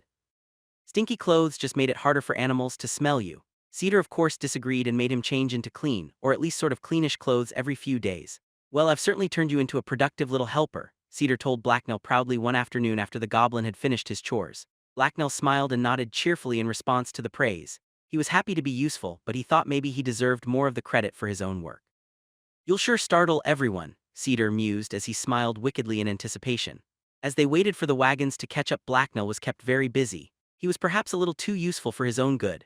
It got to the point where every time Blacknell saw a rabbit in a snare, the first thing that came to mind was how much work preparing it was going to be. So of course, he started eating more of them raw and throwing away the remains. He thought it was the perfect plan, but Cedar wasn't fooled. After a painful whack on his behind, the goblin's meals were reduced for a few days as punishment. In hindsight, he really should have spent a little more time wiping all the blood from his mouth before making his way back to camp. Honor Among Thieves 3. The next 2 weeks went by in a blur of chores but ended in a bang when the wagons and Herod finally arrived. It was a cool, overcast day, and it had rained lightly on and off that morning. Blacknell was glad he had his cape. He didn't mind being cold or wet, but he hated being cold and wet at the same time. He shivered and snuggled into the thick fur on the inside of his clothes for warmth. "Finally, they sure are late," one of the men who had stayed at the camp with Cedar and Blacknell said. Several of the camp's occupants had come out to see the wagons arrive, including Cedar. "I'm not surprised they're behind schedule. It's still too early in the year for the road to be completely dry. Getting those wagons along must have been tough. We're lucky it just started raining this morning," another replied. "Maybe we will get paid before winter now," the first one joked, which caused a few of the other men to chuckle humorously. After a few minutes, when nothing more exciting than a bunch of wet and dirty men trudging across a muddy road with some rickety wagons appeared, the watchers started wandering off. Cedar, however, headed over to the wagons, and as usual Blacknell followed him. They passed dozens of miserable-looking outlaws in soaked leather and furs as they trudged down the muddy road. A few of them gave Cedar and his goblin hostile or curious glances, but most of them seemed far too tired to care about what was going on around them. Cedar headed for the back of the train of wagons. There, Herod was supervising the removal of goods from a broken wagon. The wooden wagon lay on an angle at the side of the road. One of the front wheels had popped completely off, leaving a broken wooden axle exposed. Under their leaders' watchful eyes, several men were removing goods from the damaged wagon and either tying them to the horse that had been untied from the wagon or carrying them down the road by hand. Herod looked furious and only a few moments away from violence, but then again she almost always did. Cedar stopped several feet from Herod but within her sight and waited patiently. Blacknell hid behind him, trying not to attract Herod's attention. After a few moments, Herod turned her scowl their way. She was dressed in her usual dark leather armor, which was decorated with an assortment of blades. Her cloak's hood was pulled up to protect her from the rain, and water dripped down it. "You'd better have a nice bonfire going and my shelter ready when I get to camp. I didn't send you ahead so you could slack off," she told Cedar as she turned to face him. "I do, as well as some hot deer stew," Cedar replied, seemingly unconcerned. "You'll make someone a wonderful wife someday," Herod remarked bitingly. I fear I'm well past the marriageable age, he answered deadpan. Herod smiled darkly at him in response. She was clearly amused. That's what I like about you, Cedar. You walk the fine line between never arguing with me and not always agreeing with me either, she told him. How's our status? She continued seriously after a brief pause. Camp is set up. We have food, fire, and some linta set up for the men. The old farmhouse has been patched up for you, Cedar reported. The roads? She asked. Scouts haven't seen anything on the road ahead. I've had riders down onto the main road to Riverdown and they haven't seen anything unusual either. No sign of any patrols or traps. Not that the patrols ever leave the main roads anyway. I'm more worried about some other band of brigands getting wind of our haul. I haven't seen any sign of that though. The messengers you sent to the city to meet your contacts are away and have probably gotten there by now, he reported. Good, Herod grunted simply in response. We haven't even lost anyone in the forest yet. Bad luck that, Cedar added after a second of thought. Herod gave him a skeptical look. It's bad luck that we haven't lost anyone to the woods, she asked him dryly. The forest always gets someone eventually. That it hasn't yet only means it could still be me this time, he replied. Bushman superstition, she huffed in annoyance. If you're that worried about it, then you could always throw your little pet goblin there to the wolves. The goblin shied away from her. He wasn't sure how serious to take any of her comments. She didn't seem to like him much. He's still pretty scrawny. They'd probably just come back for seconds, Cedar told her with a brief glance at the goblin and the barest hint of humor in his voice. Well, since you've lasted this long without being eaten by something, I think you'll be fine for a while yet, Cedar. That said, I want you and the other scouts out there making sure nothing dangerous from the deep woods surprises us. If you see signs of something, I want to know right away. Also, the more food you can scrounge up, the less we have to buy, she told him before pausing for a second to think. We're going to be here a while as we wait for the buyers from Riverdown to get here and take this stuff off our hands. I don't want any nasty surprises while we wait, she finished. You know that neither I nor anyone else can make any promises when it comes to the forest, Herod, but I will do my job, he told her gravely. How professional. Your best had just better be good enough. I'll talk with you later when I get things in order here. Find something useful to do with yourself in the meantime, she replied dismissively. Cedar nodded and she turned away. Then Blacknail and his master headed back down the road to camp. The goblin threw one last nervous look backwards at Herod. Cedar noticed his nervous demeanor. You don't need to be so scared of her, Blacknail, he told the goblin. She's mean and scary, master, he whimpered in response. Dangerous too, or she wouldn't still be the boss. There isn't any such thing as a nice bandit, but Herod has her own twisted sense of fairness and she sticks to it, which is more than most the scum out here have, Cedar explained as they walked down the muddy forest road. Blacknail nodded when his master stopped talking. Not in agreement though, but because he should always be seen to agree with his master. He was still going to avoid Herod as much as possible. She looked at him like he was a bug and she was still deciding whether or not to squish him. As they approached the encampment, someone called out to them. Well, if it isn't old man Cedar and his ever-faithful companion, Blacknail the Goblin. I haven't had the pleasure of your company in a while. I guess it's because you've been here living it up, sleeping in one place, resting all day, and eating all the good food while I've been out on the road walking endlessly and staring at the back of a bloody wagon, Gerald yelled with decidedly fake cheer. The skinny man was seated on the ground underneath a canvas that had been set up to block the rain and was massaging one of his feet with both hands. He had unstrapped and taken off his socks and boots and they were sitting on the ground beside him. Yes, that's exactly how we spend our time, Cedar responded sarcastically. Ah, Cedar, never lose that sunny disposition and glib tongue of yours. The world would be a darker place without it, and then I would have no one to engage in philosophical discourse with. Geralt responded back with his own sarcasm. A second later he winced as he touched a sore spot on his foot. What are you doing here? Cedar asked him pointedly. Well, if you mean why am I here on this lovely earth and for what purpose do I exist, then I guess we will be having that philosophical debate after all, Geralt responded as he smiled. However, if you are asking how it is I found myself wanted by the crown and squatting in a mud pit among such illustrious company, then I shall have to respond that it is because I killed the right person. Why are you bothering me? Cedar clarified as Geralt shrugged. A man must amuse himself somehow if he is to stay sane, and just between us, I have to admit that somehow against all odds you're actually one of the more pleasant people to be around in our little pack of villains, he answered with a theatrical sigh. Go bug Vorsha, Cedar suggested. Alas, the lady is busy with a task from our inexorable commander. Geralt began, but Cedar cut him off with a loud snort. Ah, yes, well, since we're being so discerning here, I must admit that while she is a wonderful woman, Vortia is alas not very ladylike. I have certainly never seen a lady eat a meat pie quite like Vortia does, Geralt admitted with wide eyes and a fake shudder. Blacknell thought he saw the faint traces of a smile appear on Cedar's lips as Geralt spoke. The younger man then turned to the goblin and gave him an appraising look. Hello, Blacknell. I must apologize for ignoring you while Cedar and I engaged in our usual long-winded banter. You seem taller, oh, and I must compliment you on your new clothes, your own work I presume, Geralt had asked. Yes, I made, Blacknell answered proudly as he looked down at his rabbit skin pants and cape. Their ragged patchwork surfaces were soaked by the rain.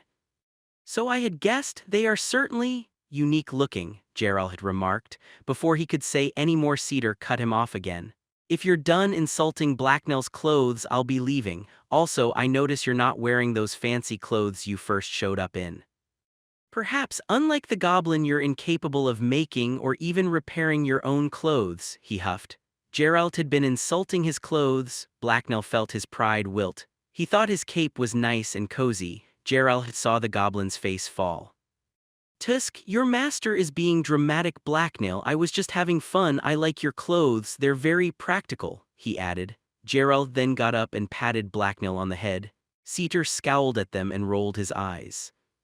Come on, Blacknell, we have work to do, Cedar commanded. He then stomped off to his campsite. Blacknell turned to follow, but Geralt called out to him. Come see me at supper time tonight, Blacknell, and I'll have a treat for you, Geralt told him with a friendly goodbye wave. The man then sat back down and started massaging his now dirty feet again. After Blacknell caught up to his master, they grabbed their gear and headed out into the woods. The result was a rather unproductive slog through the rain-drenched forest. The only animals they ran into were spine toads, and you couldn't eat those. The large green frogs came out in the rain and camouflaged in with the grass and leafy plants that littered the ground. Their backs were covered in poisonous spines, so the goblin and his master had to watch where they stepped. Eventually, Cedar was forced to admit defeat and return to the encampment empty-handed and very wet. It had stopped raining, but everything was still covered in water and muddy. If he had been miserable before, then Cedar was truly and deeply unhappy now. Blacknell heard him muttering to himself as they headed over to their campfire to dry. After a few minutes of work, they got the campfire going and its crackling flames started to warm them up. Cedar hung his clothes up to dry and Blacknell cheerfully added his cape to the drying rack as well. The old scout then turned to the goblin. I'm going to take a break. You can practice something or other, he muttered to Blacknell irritably. The old scout then ducked into his tent and closed the flap.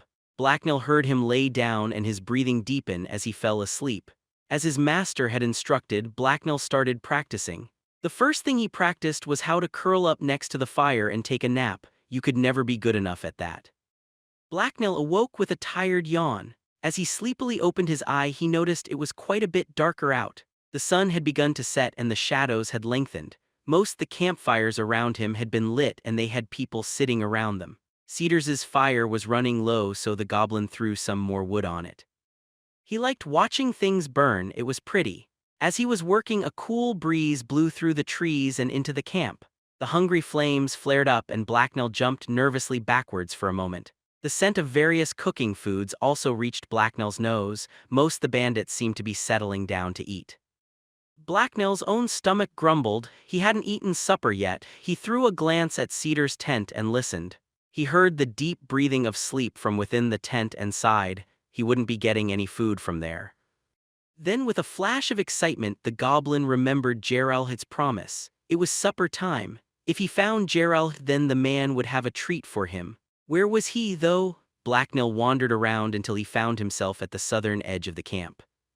Several men were seated at a campfire off to his right, one of whom was glaring at him angrily. Blacknell ignored him and looked around for Geralt or Vortia. They would probably be together. The skinny man was obviously the woman's subordinate. After a quick scan, he saw Geralt up ahead at another campfire. Blacknell smiled in glee and sprang excitedly towards him. It was time for a snack. He hoped it would be a tasty one. Suddenly, he heard a loud twang followed by the sound of something impacting the ground behind him hard. The startled goblin yelped in surprise and jumped off to the side, landing on all fours. His heart was beating loudly in his chest, and there was an arrow quivering in the ground right beside where he had just been standing. What was this? Blacknell nervously looked up to see that the glaring man was now standing up and had an empty bow in his hands. The man's thick face was contorted by an expression of anger and sadistic glee. He was a large human with broad shoulder, short greasy black hair, and a grin that revealed a few missing teeth. His chin was covered in dark stubble, and as he looked at the goblin he burst out laughing. "Look at that ugly critter jump. You go back to your senile keeper now and don't wander around stinking up the place, or next time I'm gonna put an arrow through your eye," the man viciously told the goblin. The other two men at the campfire grinned and started laughing as well. Blacknell felt a wave of panic and got ready to flee at the first opportunity. He hissed in alarm and started to back away.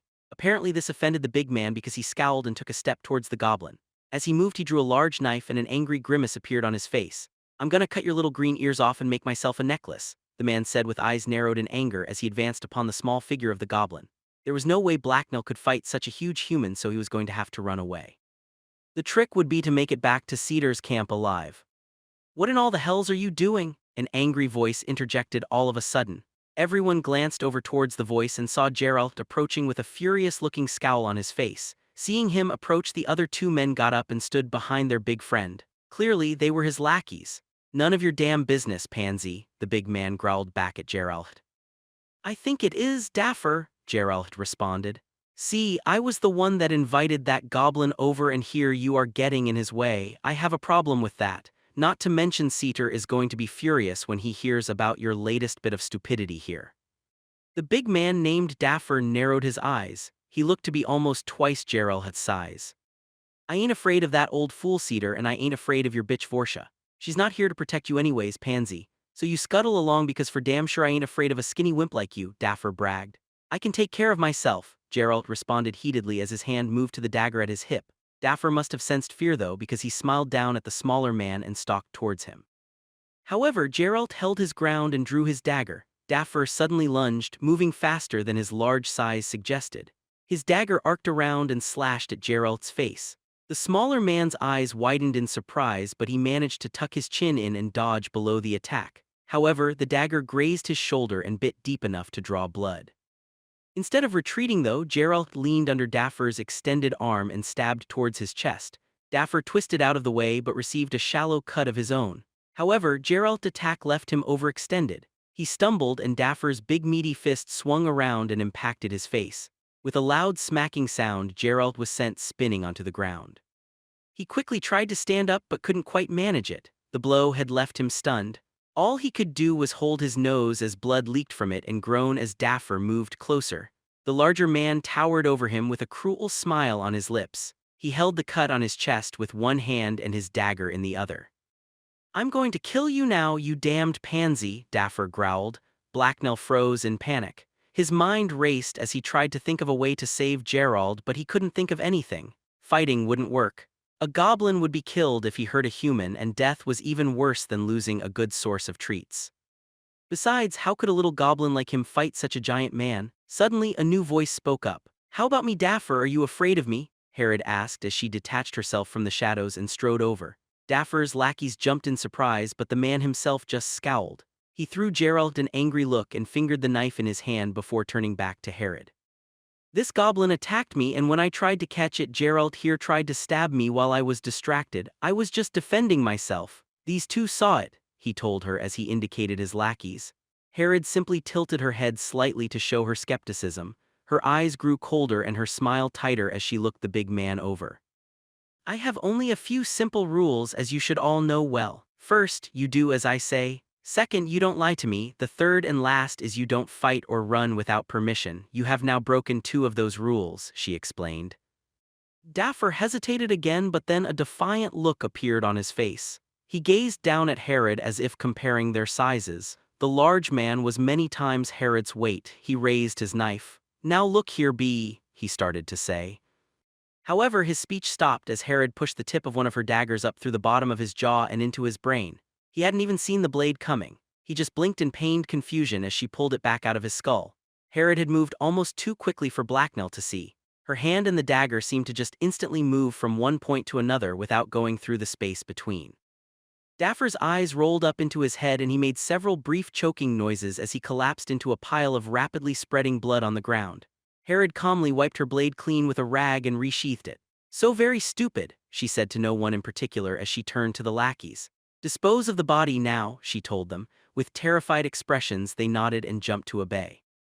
After throwing Daphr's corpse one last disgusted look, Herod started walking alone towards the center of the camp. The dark aura she exuded discouraged anyone from following her, not that anyone wanted to. Gerald got unsteadily to his feet while still holding his bloody noise. He looked worse for wear. His clothes were dirty and ruffled. "I think I could have won that fight myself, but a gentleman never turns down timely aid," he asserted proudly while staring off into the direction Herod had gone. Blacknell gave him a dubious look. He had a very different opinion on the man's chances of victory. The small man had been seconds away from death. "I really need another drink." "You still want that treat?" Gerald asked the goblin as he wiped some of the blood from his face. "Honor among thieves 4. After an uneventful night, Blacknell was woken up early the next morning and sent out to check the rabbit snares. He had done it plenty of times now and was no longer afraid of going out into the woods alone. His fear had been replaced by familiarity, at least as long as he was only making the short trip to the snares and back.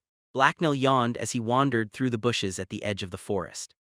His memories of his old life in the sewers had begun to fade.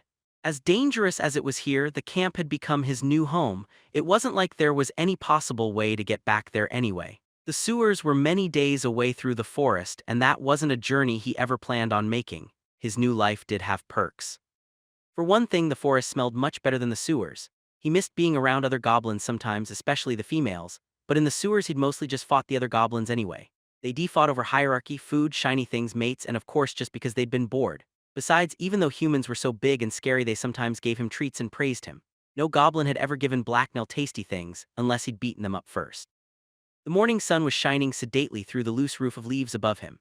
It was a warm, clear day without a single cloud visible in the sky. The morning birds sang joyfully in the trees, either ignoring or ignorant of the goblins strolling along beneath them. Blacknell stopped for a second to listen to the bird song and scan the grass and tall plants around him. As he stood motionless, his green skin and hide clothes blended into the surrounding, camouflaging him. After listening attentively for a while, Blacknell heard and saw nothing unusual, so he continued his stroll. There didn't seem to be anything dangerous around. He moved casually but kept an eye and ear open for anything out of place. If there was one lesson Cedar made sure he never forgot, it was that no one was ever truly safe out in the forest. He would hate to let his master down by dying some horrific death. The wary little goblin soon reached the snares, but just as he was about to get to work, he heard an unexpected noise. What was that? Blacknell twitched in surprise and spun around. Was it a terrible monster about to leap out and eat him? It probably wasn't. The grass under one of the triggered snares was just rustling. The goblin didn't think anything really dangerous could hide in so small a patch of grass. It was probably a bird or something. Blacknell narrowed his eyes and quietly drew his sling anyway. Something might be trying to steal his rabbit. He couldn't see what was making the noise from his position, so he circled around a tree to get a better angle. As Blacknell watched, something started to try and climb the sapling a rabbit hung from. The goblin's eyes widened as he looked on in surprise. He had no idea what the freakish thing was. How could it even move? It was just a blob of liquidy stuff. It was like a sea-though pile of snot with a bunch of weird shapes floating in it. Yet, it was moving and actually managing to slowly work its way up the sapling. It looked really wrong, like water flowing uphill, but uglier. Blacknell hit it with a stone from his sling just on general principles. The blob of slime quivered and froze for a second before falling to the ground with a weird, muted splashing noise. Had he killed it? He hoped so. Well, apparently he hadn't, because as the goblin watched, it reformed itself into a round blob and started oozing towards him with surprising speed. Uh-oh, it was headed his way. How could such a weird thing move? He hit it with another stone in the hopes that would stop it. The slime quivered on impact and the stone sank into the blob, but a second later it popped out again with wet slurping noise and fell to the ground. It also kept closing the distance between them, so Blacknell swiftly took a nervous step back. He didn't know how dangerous the freaky booger ball was. He was pretty sure Cedar had never mentioned anything like it to him, or at least not when he'd been paying attention. Blacknell circled around his mysterious opponent warily. Every once in a while it would put on a burst of speed and ooze towards him over the forest floor, but the goblin deftly dodged it every time. He was faster than the stupid thing. Now he just had to find a way to hurt it before it found a way to hurt him. Suddenly, the blob burst towards him again and he moved to dodge. Or at least he tried. As he went to jump away, something tugged on his neck sharply and choked him. His inconvenient momentum caused his feet to fly out from under him and he landed hard on his tailbone. Ow, his poor ass! He then watched in wide-eyed horror as the large blob of slime descended on him. With a wet smack it crossed the ground and enveloped his arm. "Eek, off," Blacknell yelled as he flailed and tried to get free, but the transparent blob was stuck fast. The terrified goblin tried to climb to his feet, but the slime had a grip on his arm and wouldn't let go no matter how hard he pulled. He yelped in fear as the thing began to climb up his arm towards his head. This was not good. Desperately, Blacknell tried to claw at it with his free hand, but it just reformed around the cuts. No, that wasn't fair. He began kicking at it with his feet but stopped when one foot sunk into the thing and became stuck as well. Not his best plan ever. At least it seemed to confuse the thing because it stopped climbing his arm for the moment anyway. Blacknell whimpered and frantically tried to think. He wasn't just any stupid goblin, he was Blacknell. What would Cedar or another human do? Come on, think. A human would use a tool. Blacknell felt a flash of hope. That's right, he had a tool. The goblin reached with his free hand and drew the knife Cedar had given him. Desperately, he stabbed the slime several times, but it still didn't do any permanent damage. The ooze just flowed back after he cut it. What next? He looked his opponent over as the slime begun sucking him in again, this time by both his caught limbs. With a chill, Blacknell realized he was going to die unless he thought of something. Maybe he should attack the weird things floating in the slime. Frantically, he tried to stab the ones closest to him, but they were too deep and the knife couldn't reach them. To his horror, he felt the wet edge of the slime begun to climb his neck. He shivered with dread as he squirmed, trapped upon the ground by the slime's weight and sticky hold. He had a sudden idea, but it was desperate and stupid. He didn't want to do it, but he was running out of time. He was pretty sure he wouldn't be able to breathe whatever this thing was made of. The very thought of the slime encasing his head and flowing down his nose and mouth was horrible. Taking a deep breath, Blacknell steeled his resolve and pulled back his arm back. He then stabbed the thing as hard as he could. His arm sank deep into the slime and was caught. He wouldn't be able to get it out or attack the slime again, and now he only had a single foot left, which didn't do him a lot of good. However, much to his relief, he saw that the blade of the knife in his hand had managed to reach its target. The blackish sack-like thing floating in the slime was impaled on the knife, and dark fluid begun to spill out and mix with the transparent slime. Blacknell watched wide-eyed and desperately hoped that he had actually done something, and that he wouldn't soon be eaten alive. The blob rippled with small waves, then convulsed crazily. To his horror, Blacknell was sucked further in and his face was enveloped. Then just as suddenly the goblin was spat out in a splash of slime. He gasped for breath and sucked down air joyously. He was free and not dead. As the black liquid spread throughout the rest of the blob, it started to dissolve. Blacknell lay on the ground covered in icky, weird-smelling ooze and watched as the creature expired with a loud gurgling noise. Eventually, only a smelly stain and several weird twisted organs remained. Blacknell picked himself off the ground and tried to wipe the slime off his skin and clothes. He grinned in excitement. Wow, was he ever glad to be alive. That had been extremely close.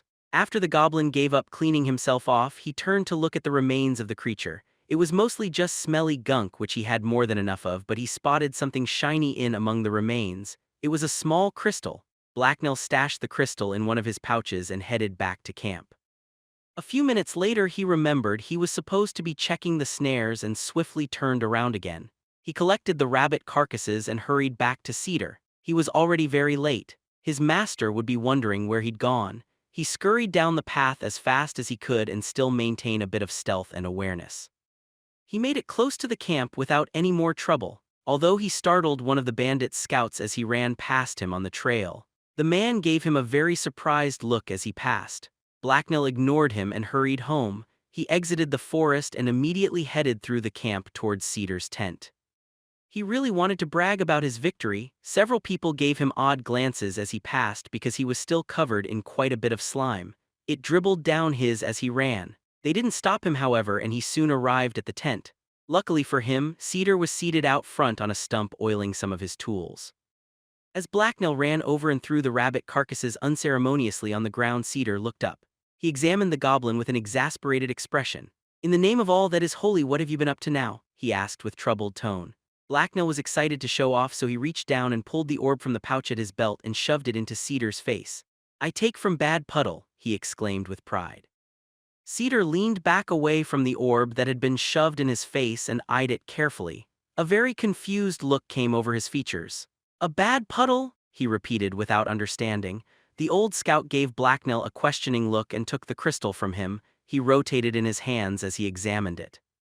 "Slimy, smelly thing," Blacknell explained excitedly. He wanted his master to realize how great a hunter and fighter he was. Slimy, a slime, you fought a slime and this is its crystal, Cedar said with surprise as his brow tightened with concern. Where exactly did you fight the slime? He asked in a serious tone. Blacknell was more than happy to answer. At rabbit traps, tried to steal but I stop, it grab but I stab good, Blacknell answered as his back straightened with pride.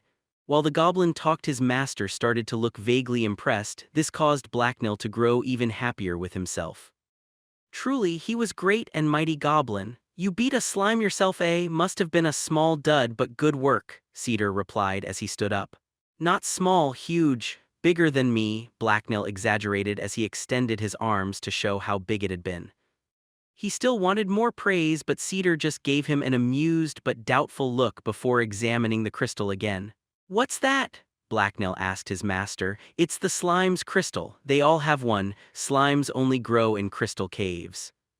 Let's hope there isn't one nearby. They're very dangerous, the only place more dangerous than the forest in the Iron Teeth, he explained. Badder than spiders? Blacknell asked doubtfully. Yes, Cedar replied with a grumble of irritation. I'm going to have to inform Herod. With a command to Blacknell to follow, Cedar marched off towards the old farmhouse that Herod had taken over as her command post. Blacknell usually avoided it because Herod was a scary lady. The thatch on the roof had been replaced and the door had been reattached. The repairs were crude looking but serviceable. Of course, the crudest thing about it was the pair of thugs standing guard out front. They were two big ugly human brutes who really seemed to be not so much standing guard as hanging out there with bored expressions on their face because they had nowhere better to be. As Cedar approached, he addressed one of them. Is Herod in? He asked gruffly. Yeah, she's in there, the guard answered him casually. Neither guard bothered to block them as they approached. I'd like to talk to her, Cedar told them. The two guards looked at each other, and with a sigh the further one turned to the door of the house and knocked. Boss, Cedar's here to see you, he announced to the closed door. After a minute he stepped out of the way and the door opened to reveal Herod glaring down at them. She wore her usual leather, but her cloak and most her knives were missing. Candlelight flickered behind her, illuminating the interior of the dark house. At his master's side, Blacknell instinctively slouched down to make himself less noticeable. Normally I'd ask if this was important, but since it's you, Cedar, I know you wouldn't show your face without a good reason, she commented irritably as she stepped out to talk with him. Cedar watched her as she descended the short steps in front of the door. She met his eyes and gave him an amused smile. My goblin Blacknell was out checking the snares this morning, he told her with a gesture in the goblin's direction. Fascinating, but as much as I love hearing a man brag about his pet, please get to the point, she replied with a roll of her eyes. When he came back he was covered in slime and had a crystal core. He told me he fought a small slime that was trying to get at the snares. I thought you would want to know, Cedar told her. Blacknell huffed in displeasure. It had been a giant monster slime, not a small one. Cedar hadn't even seen it. Herod frowned and scowled in annoyance when Cedar had finished speaking. However, Cedar was clearly not the target of her displeasure. You think it's a sign there might be a crystal cave around? She asked him. Yes, there has to be one around somewhere. The question is how close. The slime could have wandered a fair distance. It probably did, since we haven't already seen more crystal beasts or mutants, Cedar told her. So then you don't think we have a problem? She inquired.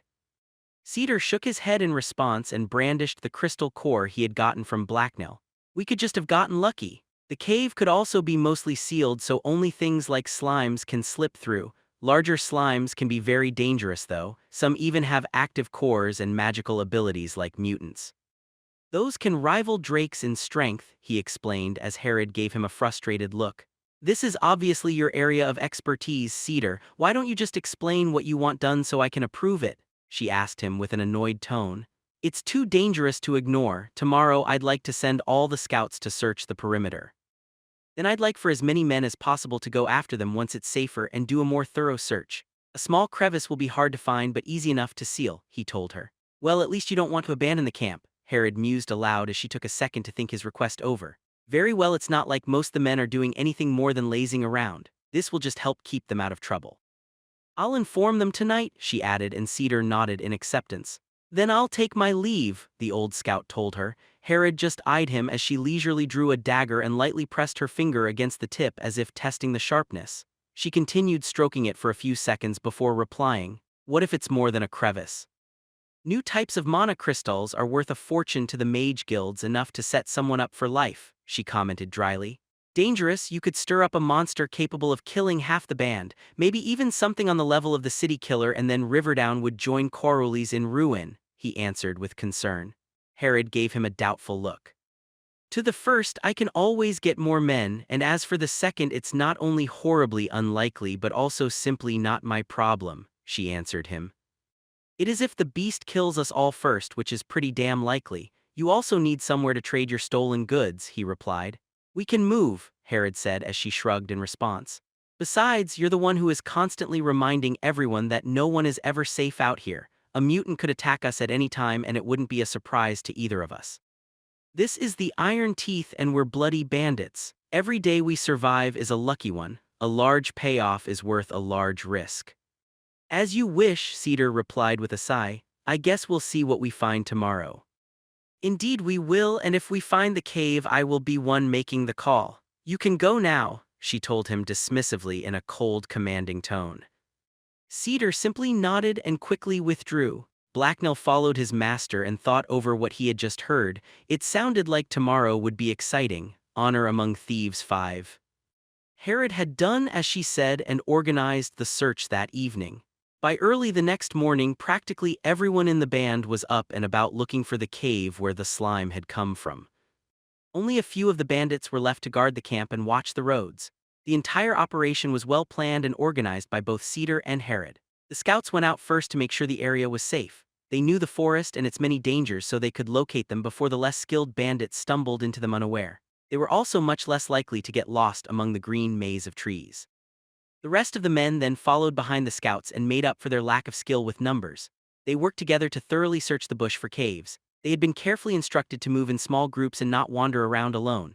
They had also been warned to look out for danger signs because it was more than likely that the scouts would miss something. It was a deep forest, and Herod's rangers were skilled but still far from perfect.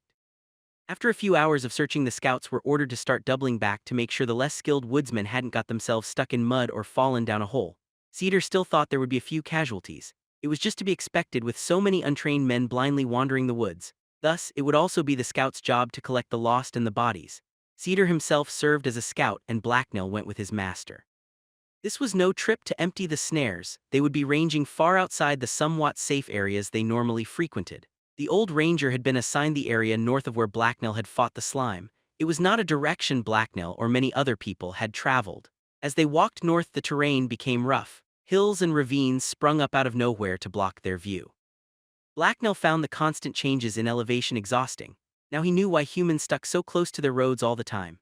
Having to scramble up muddy hills and rocky inclines was a lot of work for a goblin with stubby little legs. Don't worry about being too quiet, Cedar told Blacknell as they started their search. Since we're not hunting game today, I'm more worried about running into a bear or something than attracting predators. Yes, master, the goblin replied automatically. He knew what his master meant. Certain dangerous animals were likely to attack you if you surprised them but would normally avoid people if they heard them coming. Thus, moving stealthy wasn't always the best idea. The forest canopy that Blacknell was walking below blocked out most of the sun, but it wasn't nearly as dark here as in the spider-infested woods. Blacknell was very glad that they weren't headed in that direction. He shuddered at just the memory of the creepy webs that blanketed those shadowy woods and their nasty residents. The trees here were tall and thick. The ground was covered by short leafy plants where it wasn't blanketed in dead leaves. Here and there, small white and blue flowers peeked out from behind other plants. Blacknell actually found it all very calm and nice looking. The goblin had tried to eat a few of the flowers earlier, but Cedar had pulled them out of his hand before he could taste them. Apparently, they were poisonous. Oh well, they had smelled a little off anyway. As Blacknell followed his master, he sniffed and examined the ground for signs of the slime's trail. He hadn't found anything yet, though. He darted around to check under bushes and around rocks for crevices or hollows. He wanted to be the one to find the cave and its treasures. He was sure that would earn him a reward. Plus, he wanted to see the cave slimes came from. It sounded very interesting. He was a very brave and loyal goblin when Cedar was standing right behind him. As they followed the ravine, a low area appeared in front of them and they walked cautiously down into it. Soon, the ground began to get muddy and they had to watch where they stepped. Blacknell's short legs meant he had to hop from dry spot to keep up with Cedar, who could simply step over the wet, muddy areas. The goblin almost fell into the mud several times but managed to catch himself after some skillful wild flailing. After a bit more walking, the pair stepped through a gap in the foliage and into a wide open area. There was a large break in the canopy above that let in light. The leafy shrubs on the ground grew thick under the open sky. The few trees Blacknell saw were thin and seemed quite young. The drone of insects and cries of birds were louder here as well. Cedar stepped forward into the sun but stopped to survey the clearing before going any further in. Blacknell stepped up behind his master and looked around as well. The goblin couldn't see much though. He was too short to see over a lot of the plants and bushes. He tried hopping as high as he could, but that didn't really help. He did however manage to spot several patches of tasty dewberries. Blacknell licked his lips. Dewberries were so tasty, he was very tempted to go grab some, but he knew his master would smack him if he ran ahead like that. Also, something might kill him. Something feels off, the old gray-haired scout muttered to himself as he looked around. He apparently didn't see anything though, because he tentatively started walking forward again into the clearing. Cedar trampled the long grass and shoved bushes aside as he moved inwards. Cedar's careful stride carried him towards a group of small trees that were surrounded by a large berry patch. He stared at it for a few seconds before turning and glowering at the rest of the clearing suspiciously. The scout took another step forward. Suddenly, a sharp cracking sound assaulted Blacknell's ears. The goblin whipped around in time to see a large branch break loose from a tree and slam into Cedar. Cedar raised his arms in an attempt to shield himself. The branch knocked them aside as it smacked into him with a loud thud. Blood spattered across the ground as Cedar was battered. Blacknell gasped in shock but was relieved to see that his master had managed to stay on his feet. He was just tangled up in the fallen tree limb. The goblin rushed forward to help his master disentangle himself. He really hoped his wonderful master wasn't injured. He wouldn't be able to get back to camp without him. As he ran, Blacknell was abruptly struck by a strong sense of wrongness. Something wasn't right here, something was bad. The goblin scrutinized the scene in front of himself carefully. The branch was wrong, he realized. It hadn't come loose from the tree at all, it was still attached to it. In fact, it had stopped falling and had even risen a bit as Cedar began to struggle to free himself from its clutches. Much to the goblin's confusion, Cedar seemed to be having a lot of trouble untangling himself. His eyes were also wide and showed a hint of fear. That was wrong, his master shouldn't be afraid of a tree branch. Blacknell had a sudden, unwelcome thought. Was this a trap? Had someone or something made the branch break on purpose? Blacknell had no clue what was going on, but he knew what he was going to do. He drew his knife. It was time to find something to stab until it was time to start running away. Cedar began flailing and yelling in earnest as he tried to pull himself free from the tree branch. The old scout also pulled out his own knife and stabbed at the branch with his free hand. Then the entire tree quivered as Cedar was abruptly yanked towards it by something unseen. Blacknell had used this time to reach his master. Sprinting, he scurried around to get at the branch and then sprang atop it with a quick leap. The goblin had thought he would find some rope or something to cut, but he didn't see anything like that. So as soon as he landed, he stabbed the branch wildly with his knife. The blade hit the bark and skidded across it without penetrating. That wasn't right, this was very weird wood. Cedar was also hacking at the branch with his knife. However, his longer blade didn't seem to penetrate the wood any better than Blacknell's did. In fact, the wood seemed very strange in general to Blacknell. It was warm and weirdly segmented. Looking at where his master was stuck to the branch, it almost seemed like it had grabbed him as if it had claws. Trees didn't have claws. Blacknell was pretty sure Cedar would have mentioned it if they did. "Behind you, Blacknell, down!" Cedar yelled at the goblin suddenly. Instantly, Blacknell obeyed and rolled off the branch. He was just in time. With a loud whooshing sound like leaves in the wind, another branch swept through the space he had been occupying a moment ago. The tree quivered again and then tilted wildly towards them, knocking leaves free and sending them spiraling down to earth in a green storm. Blacknell yelped in surprise as the tree-like creature rose up and twisted around to rearrange itself into a horrible new shape. Uh-oh, it was time to run. As the alarmed goblin watched, the tough-looking tree trunk cracked and split to become two long, segmented legs. Branches then shifted to become a pair of armored arms. The top of the tree also divided itself to reveal two more long twisted arms and a monstrous insect-like head that was crowned by two short stalks that ended in small black eyes. The twisted thing's vicious mandible adorned maw opened as it screeched hungrily down at them. Blacknell winced as the disturbingly high sound drilled painfully into his ears. As the terrible armored monstrosity rose, it pulled the struggling Cedar under itself and pinned him there against the ground with one long arm. The strange creature was taller than a man even though it was hunched over and balancing on four long legs.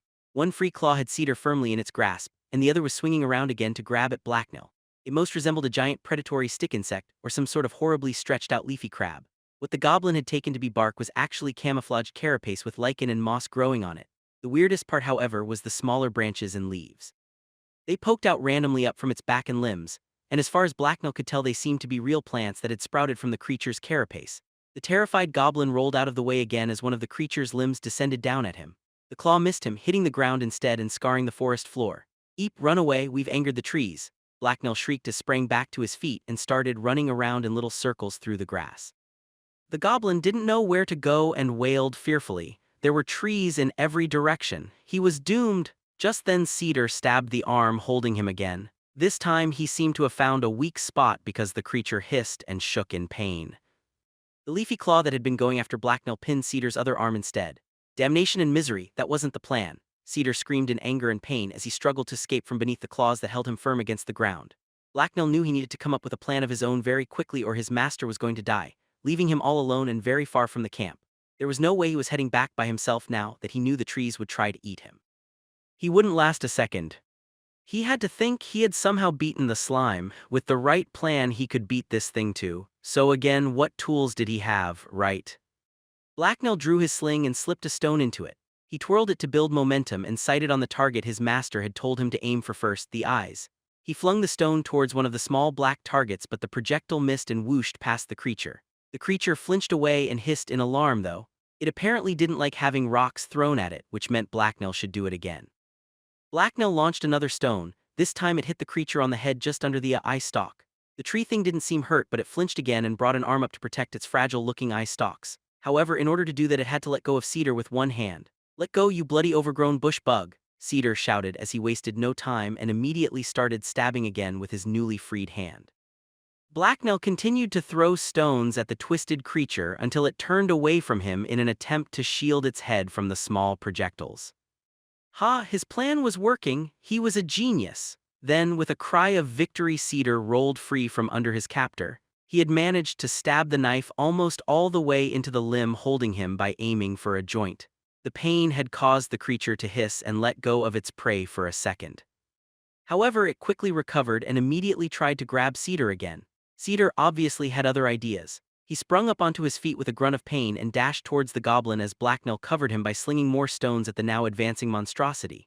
The thing skittered towards its escaping prey on all 6 of its legs now, its body and leaves shaking as it gave chase through the long grass of the clearing.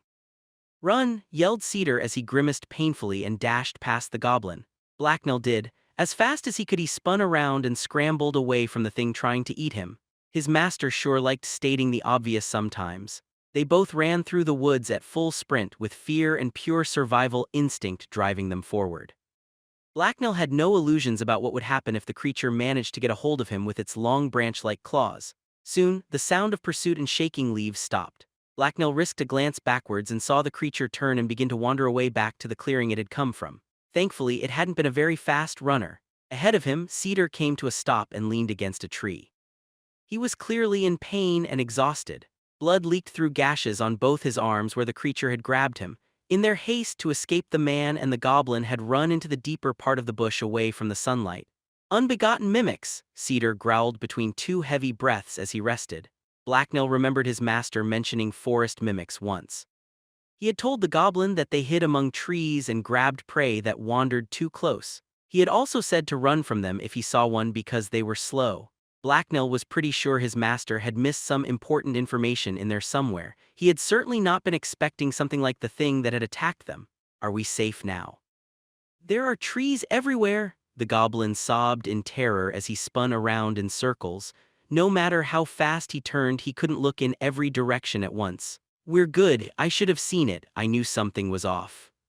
That was a perfect mimic hunting ground. They can only mimic smaller trees and they like lots of sun, Cedar groaned regretfully. He then turned to the goblin beside him who was swaying unsteadily on his feet from too much spinning. "I'm getting you a bigger and sharper knife," Cedar told him. "Yes, please," Blacknell replied with an exuberant nod of agreement. He liked that idea. This was the second time his knife had failed him. Just think of all the things he could stab with a bigger knife. After taking a few minutes to suck down air and recover as much as possible, Cedar pushed himself up off the tree with a wince and turned to the goblin. "We need to head back." "I'm wounded and the blood will attract predators," he explained. The old scout then hesitated for a second before grumbling and adding, "Thanks, Blacknell, you're a good goblin." Caught by surprise, Blacknell broke out into a huge smile. His master had never complimented him other than the occasional good job before. He felt fierce pride rise in his chest. "He had been very brave, thank you, master, I so happy you no dead," he gushed as he strode forward and hugged his master around the waist. This caused Cedar to blanch, look uncomfortable and then try to squirm away. "We need to head back." "Let go and help me with my arms, Blacknail," he told the goblin awkwardly. He clearly wanted to push the goblin away but couldn't manage it with his wounds. Blacknail waited a few seconds before letting go. He enjoyed the hug and had to put back the pouch his naughty fingers had instinctively borrowed by mistake when they had first hugged. "Yes, master," he acknowledged when he was done and had let go. Cedar crouched down and had Blacknail go through his pouches, until he found one that contained some strong herbal-smelling paste and another that contained some clean rags. Cedar then had him take out a rag and apply the paste to his wounds using the cloth. Finally, he had the goblin tie one rag tightly around the largest cut to stop the bleeding, and then use another one to tie his arm up to his chest to support it and prevent it from moving. "That will do." "Let's go," Cedar grunted as Blacknail finished.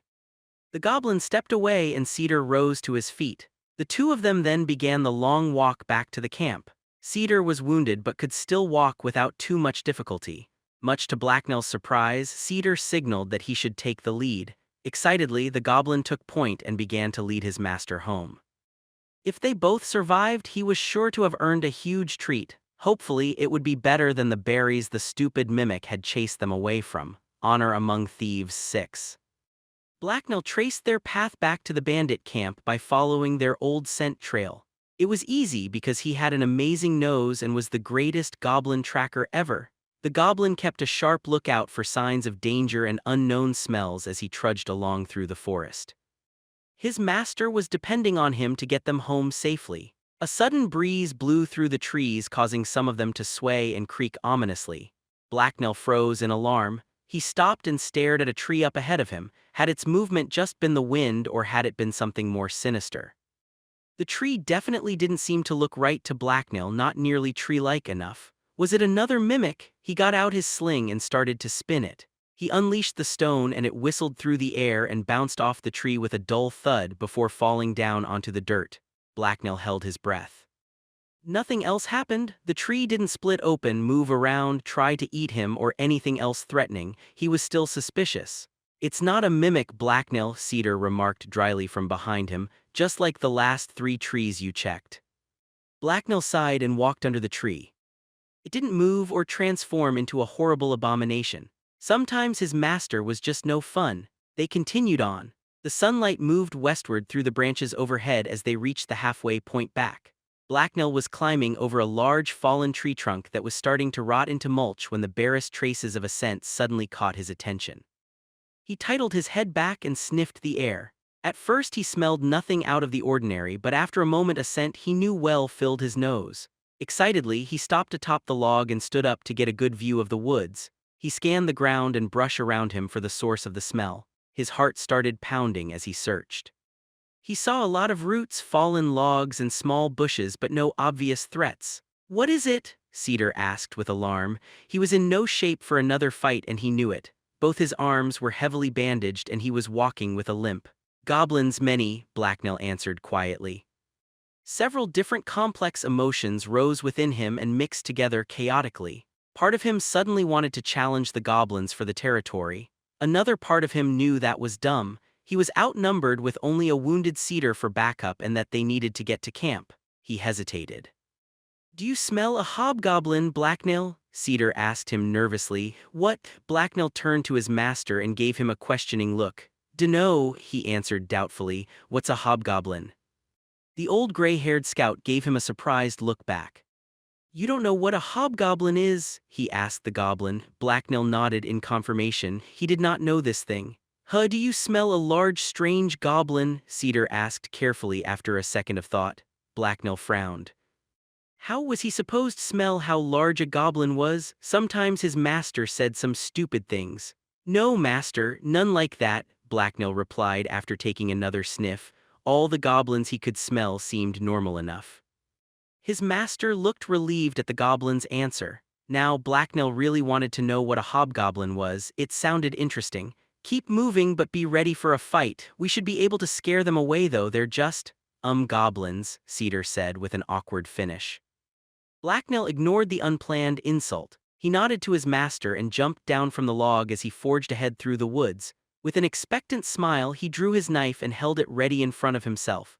Back in the humid darkness of the sewers when he had fought other goblins, he had never had a weapon like this. It was so sharp, shiny, and dangerous. Cedar had drawn his own knife with his unbound arm as well. Blacknell could smell the goblins better now. There seemed to be at least 4 of them, and they were definitely moving closer. They were probably investigating his scent and looking to kill the strange trespasser. The smell of his master's blood could also have convinced them an easy meal was nearby. They would get no easy meal from him.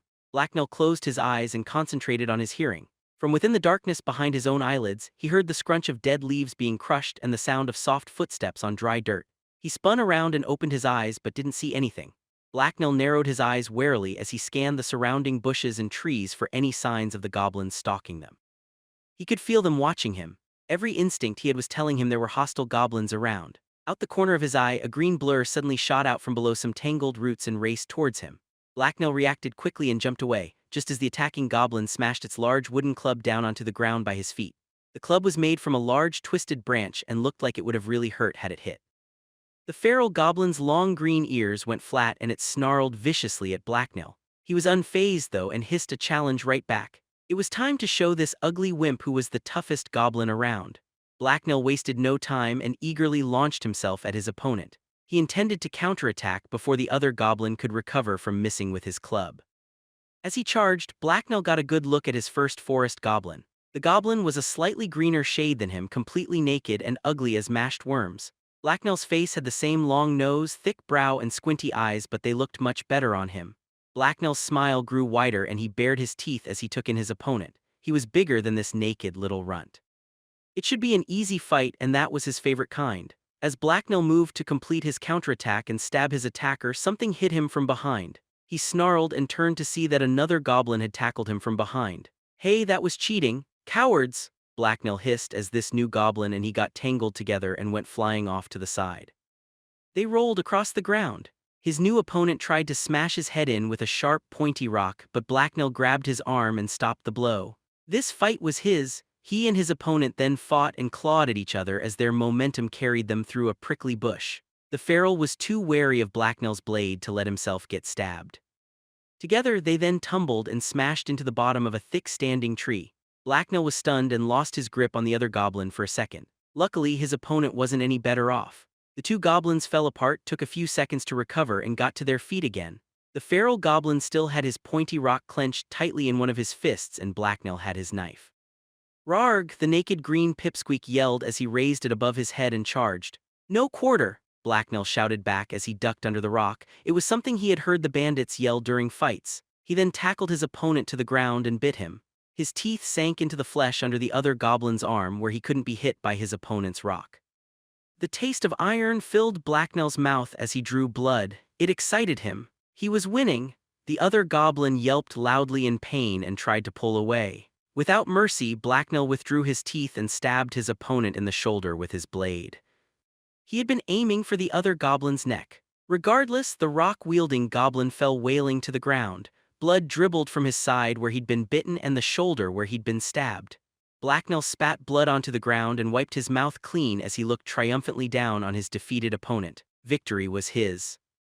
Blacknell was now breathing hard and had several new scratches that burned painfully. The other goblin's nails had been very sharp. As he sucked down air, he was alarmed to hear the crackle of leaves behind him. He spun around just in time to duck out of the way of a surprise attack. The branch-wielding goblin had rejoined the fight. Blacknell felt the club whoosh by his head as he ducked under it. Right, he had almost forgotten about that guy. How silly of him. As he scrambled away from the club, he saw his master Cedar attempting to fight 3 other goblins. They circled around the man wielding long wooden spears. "Damnation, you bloody little bastards," Cedar swore in frustration. He was obviously having trouble defending himself from all three of them. The old scout only had one usable arm which held a long dagger. He looked exhausted as he hopped around avoiding the goblin's clumsy spear thrusts. Blacknell had to focus on his own fight though.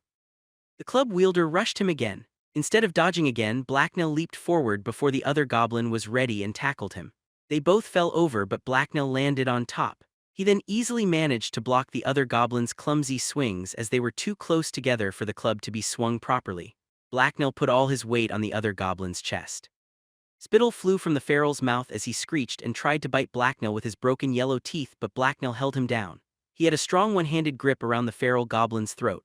The fight ended as Blacknell brought up his free hand and stabbed his opponent savagely up and under the ribs as Cedar had taught him. Then he did it again several times just to be sure. Blood poured out of the wound onto the ground. The club wielder twitched and choked before going still and limp. Blacknell chuckled happily. Truly, he was a strong goblin. He defeated 2 other goblins by himself. As Blacknell rose to his feet, he turned to face the 3 goblins attacking his master. However, they took one look at him standing over their 2 defeated pack mates and fled. They scampered off into the woods with a quick series of fearful yelps. The wounded goblin also managed to get to his feet and dive back under the roots the first goblin had hidden in. Blacknell watched him go and saw that there was a burrow under there. He felt no desire whatsoever to try and chase the wounded goblin underground. That would be too much work. Well, this hasn't been a good day for me, Cedar remarked tiredly. The old scout was swaying unsteadily, but he was still standing. The goblin's crude spears hadn't pierced his leather armor, but they'd still hurt when they had jabbed him, and they had jabbed him a lot. Blacknell smiled up at his master as excitement overcame him. We win, I stab, bite and win, Blacknell exclaimed joyfully with a little hop. He had shown those other goblins who owned this territory, he did. Cedar just gave Blacknell a tired look. Well, we're still alive anyway, let's hurry back. I need a drink and medical attention, Cedar grunted. With a shrug, Blacknell did as he was told and headed towards the camp. He had his own cuts and scrapes, but none of them were too serious. They were just proof of his strength and toughness. Cedar moved even slower now as he hobbled after Blacknell. Both exhaustion and pain from his new wounds slowed him, minor though they seemed. The old scout muttered and grumbled as he walked. Blacknell thought his master should be happier that they had won, but he had come to realize his master was kind of grumpy for a human. Blacknell strutted confidently through the woods now. His earlier victory had intoxicated him. He was the strongest goblin around, the toughest in the entire forest. He still kept his eyes open, but his usual fear of the forest had subsided for now. An unexpected glimmer of color among the green to his left caught his eye. Shiny, he wandered over to get a better look. The thing was small, about the size of his fist, and many different sparkling colors. It seemed to reflect the light in a rainbow hue. As he moved, Blacknell heard a grunt behind him. Bad Blacknell, come back, stay on the trail, Cedar shouted before a fit of coughing overtook him. Blacknell looked back with concern. He really should turn around. With regret, he turned back away from the shiny thing. Knowing this forest, it was probably some sort of horrific murder trap anyway. As he walked back to Cedar, he heard a whirring sound from behind him. With a panicked twitch, Blacknell threw himself off to the side. He rolled and scrambled through the dirt before getting to his feet and turning to see what was attacking him. The shiny object he had seen flew past him. As he watched, the small, colorful thing buzzed over to a tree and landed on it. It was a bug. Oh, he recognized it now. Blacknell felt really embarrassed. He threw a quick glance back towards his master. Cedar was glowering impatiently at him. The bug on the tree was large and its wings shone with different colors as the light hit it. It looked like a cross between a beetle and an ant, and it had huge, sharp-looking mandibles. Blacknell had seen plenty of them underground in the sewers. One of his main jobs had been to exterminate them. They tended to build large nests that blocked pipes and drill holes through other pipes. His old masters hadn't liked them much. They were also poisonous, so you couldn't even eat them. Out of habit, the goblin drew his sling to kill it. Stop, Blacknell! Cedar shouted suddenly as Blacknell was in mid-swing. The goblin stopped and looked over to his master with a confused expression on his face. It's bad luck to kill a harvester. They're sacred to the gods, Cedar explained to the befuddled goblin. Blacknell considered that, if killing bugs made spirits angry, it would explain all his bad luck and how he had ended up in the forest. That made sense, no more shiny bugs smashing for him. He lowered his sling. Meanwhile, the harvester crawled up the tree bark until it reached a small green shoot. Using its pincers, it snipped off the shoot and then took flight. Blacknell watched it zoom away off into the bushes with the bit of plant in its mouth. It will be taking that to its underground hive where it will rot and be used to grow mushrooms. That's why it's sacred to both Terranan of growing things and Cordius of darkness, Cedar explained reverently. Blacknell gave Cedar a confused look. So this Terranan and Cordius were spirits? It figured that humans named spirits, they certainly named everything else. Cedar met his gaze and gave a pained chuckle. I'm not going to try and explain the gods to a goblin. No offense, Blacknell, now let's get going, Cedar told him sternly. With a shrug, Blacknell moved back onto the path and began to guide Cedar back to camp again. He didn't really feel the need to learn the names of spirits anyway. It seemed kind of pointless to him. Spirits watched you and did what they wanted whether you knew their names or not. As they moved, Cedar began to limp more and more. He was also noticeably slowing down.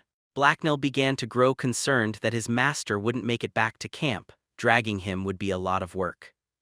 Luckily, Blacknell soon heard the sound of human voices through the underbrush. His long, pointy ears detected the noise before Cedar did. He scampered off into the bushes to check it out. Hey, where are going? Come back, Blacknell, Cedar shouted after him.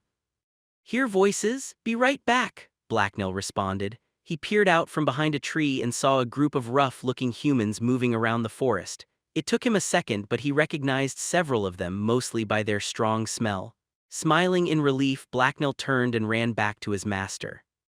This way, band this way, Blacknell told Cedar happily as he ran up to him. Cedar gave him an annoyed look but began to walk in the direction Blacknell indicated. They soon ran into the other bandits, who were obviously searchers out looking for the cave. There were a dozen of them spread over a small area, checking under bushes and behind rocks for crevices or caves. As Cedar and Blacknell approached, one of them looked up and gave them an amused look. What in all creation happened to you, and should I be worried? There isn't a pissed-off drake chasing you, I hope? The man asked Cedar as he took in their exhausted and ragged state. Cedar's clothes were cut and covered in blood. His one arm was also in a sling. Blacknell had his own share of bloodstains and scratches as well. Cedar scowled back at the man. We'll be fine, thanks for asking, and there is no drake. We just walked into a mimic and then a bunch of feral goblins decided we looked like a free meal, Cedar replied drily. Blacknell nodded in agreement as his master spoke. He would have noticed a drake. He had heard they were pretty big. Well, I hope that mimic isn't around here. Also, don't look now, but I think one of those goblins is still following you, the man told Cedar with a smile as he pointed to Blacknell. Cedar gave the man an entirely unamused look back. I'm not in the mood for jokes, the old scout replied.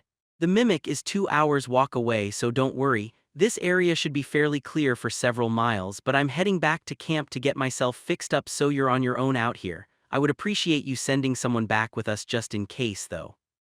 The other man shrugged and agreed to send someone back with them. He called a lanky bandit over and the three of them then headed back to camp together. Try not to trip into any more monsters, Cedar, the bandit joked as they walked away. Cedar turned and scowled at the man.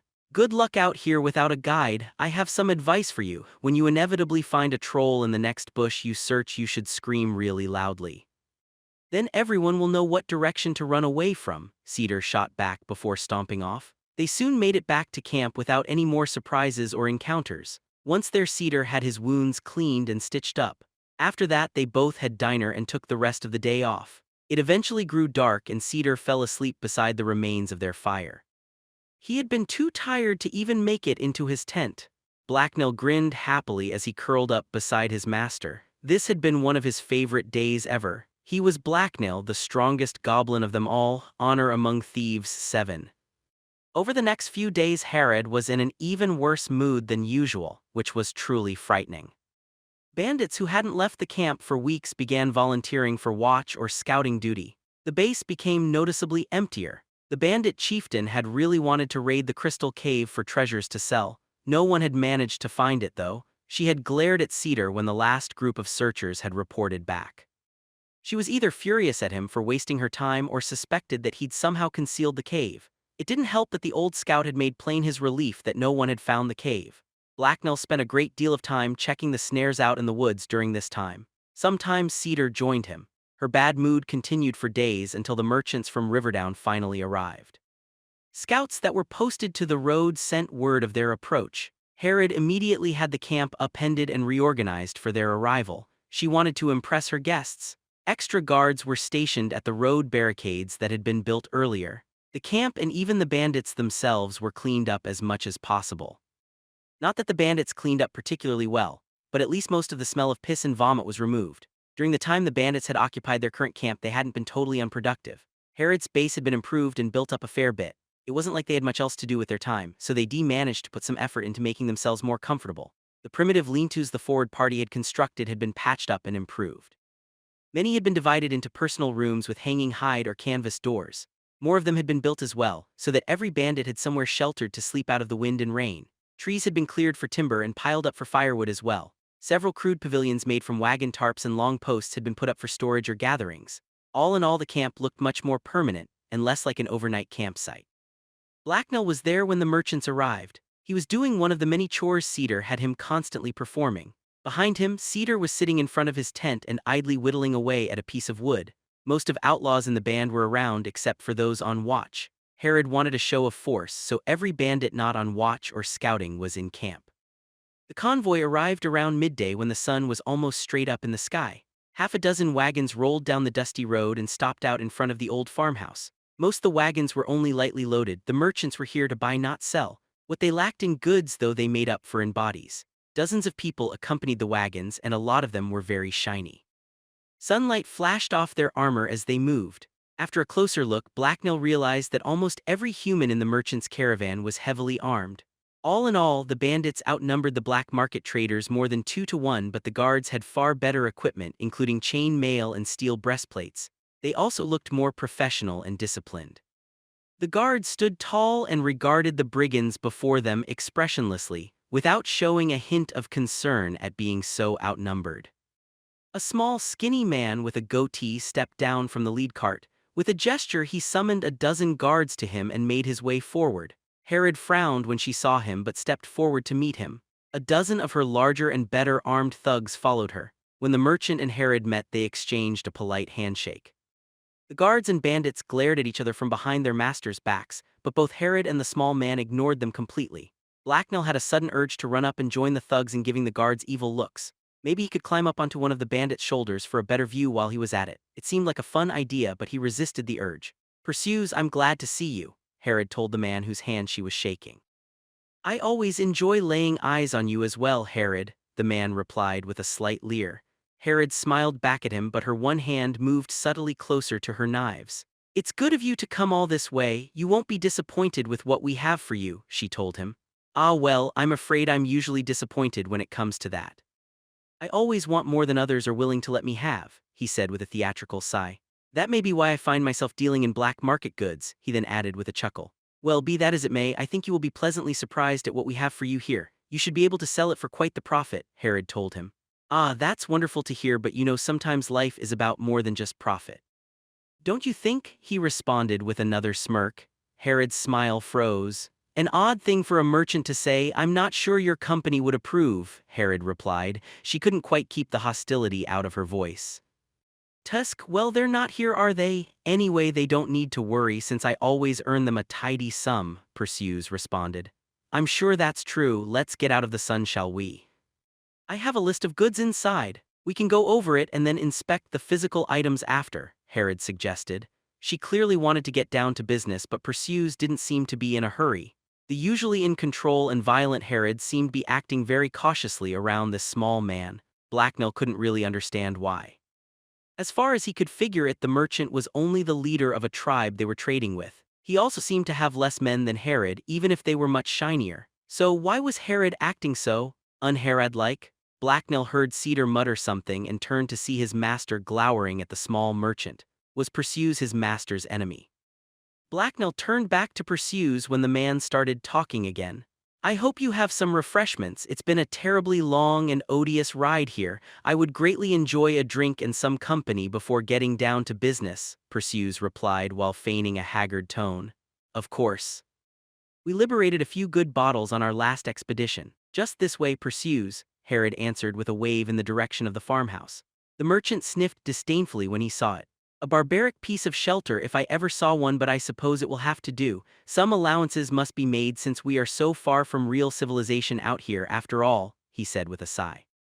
Herod led him to the door and they entered together. The thugs took up position outside. The guards, however, attempted to enter after their master, but Perseus waved them off.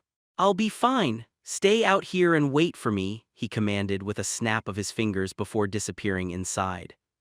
Herod had commanded that all the bandits should watch the merchant's guards while looking busy and professional. Thus, more bandits were on watch than usual. Many of them were standing or sitting around the camp in small, but not so casual groups, that just so happened to be facing the caravan most of the time. The guards themselves seemed to sense the hostility because they didn't even bother to pretend to relax. They all stood strategically around the caravan at attention with hands on weapons. They were ready for any trouble, and the bandits looked like they wanted to cause it. Since everyone else seemed to be just hanging around, Blacknell took this time to relax as well. He yawned and walked over to a pile of firewood. There between the logs he cleared a patch of earth and gathered dry grass for a bed. Then he curled up and swiftly fell asleep with the pleasant earthy smell of drying wood filling his nostrils. He was awoken from his pleasant dreams by the noise of the wagons being loaded. Looking up, Blacknell noticed that the sun had moved through the clear blue sky a fair bit, meaning 2 or 3 hours had passed. He got up, stretched, and looked around. Hopefully he hadn't missed anything exciting while he napped. Blacknell saw that Herod and Perseus were out inspecting the goods. They also seemed to be arguing back and forth about prices. He boring. By this point Herod looked very tired of dealing with Perseus. She was openly glaring at him as they argued and her voice seemed strained. Blacknell was honestly surprised she hadn't stabbed the small man. Blacknell knew that was how she usually dealt with people who annoyed her. She was very efficient for a human. Members of Herod's bandit troop were loading the stolen goods onto Perseus' wagon while his guards looked on. The bandits didn't seem happy about doing the work alone. This went on for a while as Perseus' wagons got piled high with more and more cargo. Eventually, the last piece of stolen goods he wanted to purchase was loaded up and secured. Several crates and items he didn't want or didn't want to pay enough for were left lying around. It was a pleasure doing business with you, Mistress Herod, Perseus told her as they were finishing up. You can be a vexing bargainer, but I look forward to dealing with you again, Herod replied politely. Her voice contained a hint of hostility, though. Perseus extended a hand and they shook again. As Herod tried to withdraw her arm, the merchant pulled it up and kissed the back of her hand. She gave him a cold look, but he simply smirked back at her before letting go. Then, as we agreed, 167 gold Elorians, of which half are payable now and half will be deposited at the Riverdown Bank for you upon my safe arrival, he told her. Perseus then signaled to a pair of guards and they brought forth a large chest. He pulled a large key from a cord around his neck and unlocked it. From inside, he took out several bags and counted out a few coins. He handed the coins to Herod and left the heavier bags there on the ground before locking the chest up again and slipping the key into his pocket. The chest was largely empty when he closed it. Herod went through the bags and gave them a brief inspection. She appeared satisfied with the results. I wish you a safe journey home then, Perseus, Herod told the merchant as she finished. Perseus rolled his eyes in response. Of course you do, Herod, that's the entire point, the small, neatly dressed man commented dryly before walking back to his wagon. On his way he strode past Blacknell's hiding spot in the woodpile. The goblin hid himself as the man approached. He was pretty sure that his master and everyone else didn't like the tiny outsider. In Blacknell's mind that made him practically an enemy and thus fair game. As Perseus passed by his hiding spot, Blacknell darted out and his hand reached out to swiftly liberate the contents of the merchant's pockets. The man didn't notice and continued walking on, unaware that he was suddenly ever so slightly lighter. The goblin sniggered as he retreated with his prizes. After Perseus had spent a few minutes yelling orders at his underlings, his caravan got itself organized and started back down the road they had come from. Blacknell watched the merchant carefully until they were gone, but the stupid man never checked his pockets. The goblin then broke out into a grin. The prizes were all his. Excitedly, Blacknell opened his hand and examined his new property. He'd gotten the shiny yellow key. He also had a bunch of mixed coins of various sizes and colors. That was a lot of shinnies. Grinning in joy, the goblin stuffed his new possessions into one of his pouches for safekeeping. Now that the merchant was gone, Cedar walked over to Herod. She gave him an irritated look as he approached, but her earlier bad mood seemed somewhat mollified by the large pile of gold in front of her. Apparently she liked shinnies as well. I hate that money-grabbing little rat. Why couldn't the company have sent someone else? Cedar remarked coldly. He's a pig, but played right he pays more than some of their other representatives, and that's what matters, Herod replied scornfully. Well, one day I hope to meet him out in the woods where there are no witnesses or guards, so I can shoot him, he told her. Herod turned away from him and began giving orders, but Blacknell could see she was smiling slightly. Or at least he thought it was a smile. He couldn't be sure since it was the first time he had seen anything like it on her face. Under Herod's directions, the gold was soon packed away and the camp reorganized. Most of the men looked excited and expectant. Cedar and Herod were then joined by another outlaw who Blacknell knew had somehow earned the name Red Dog. Of course, Red Dog wasn't red and didn't have a dog.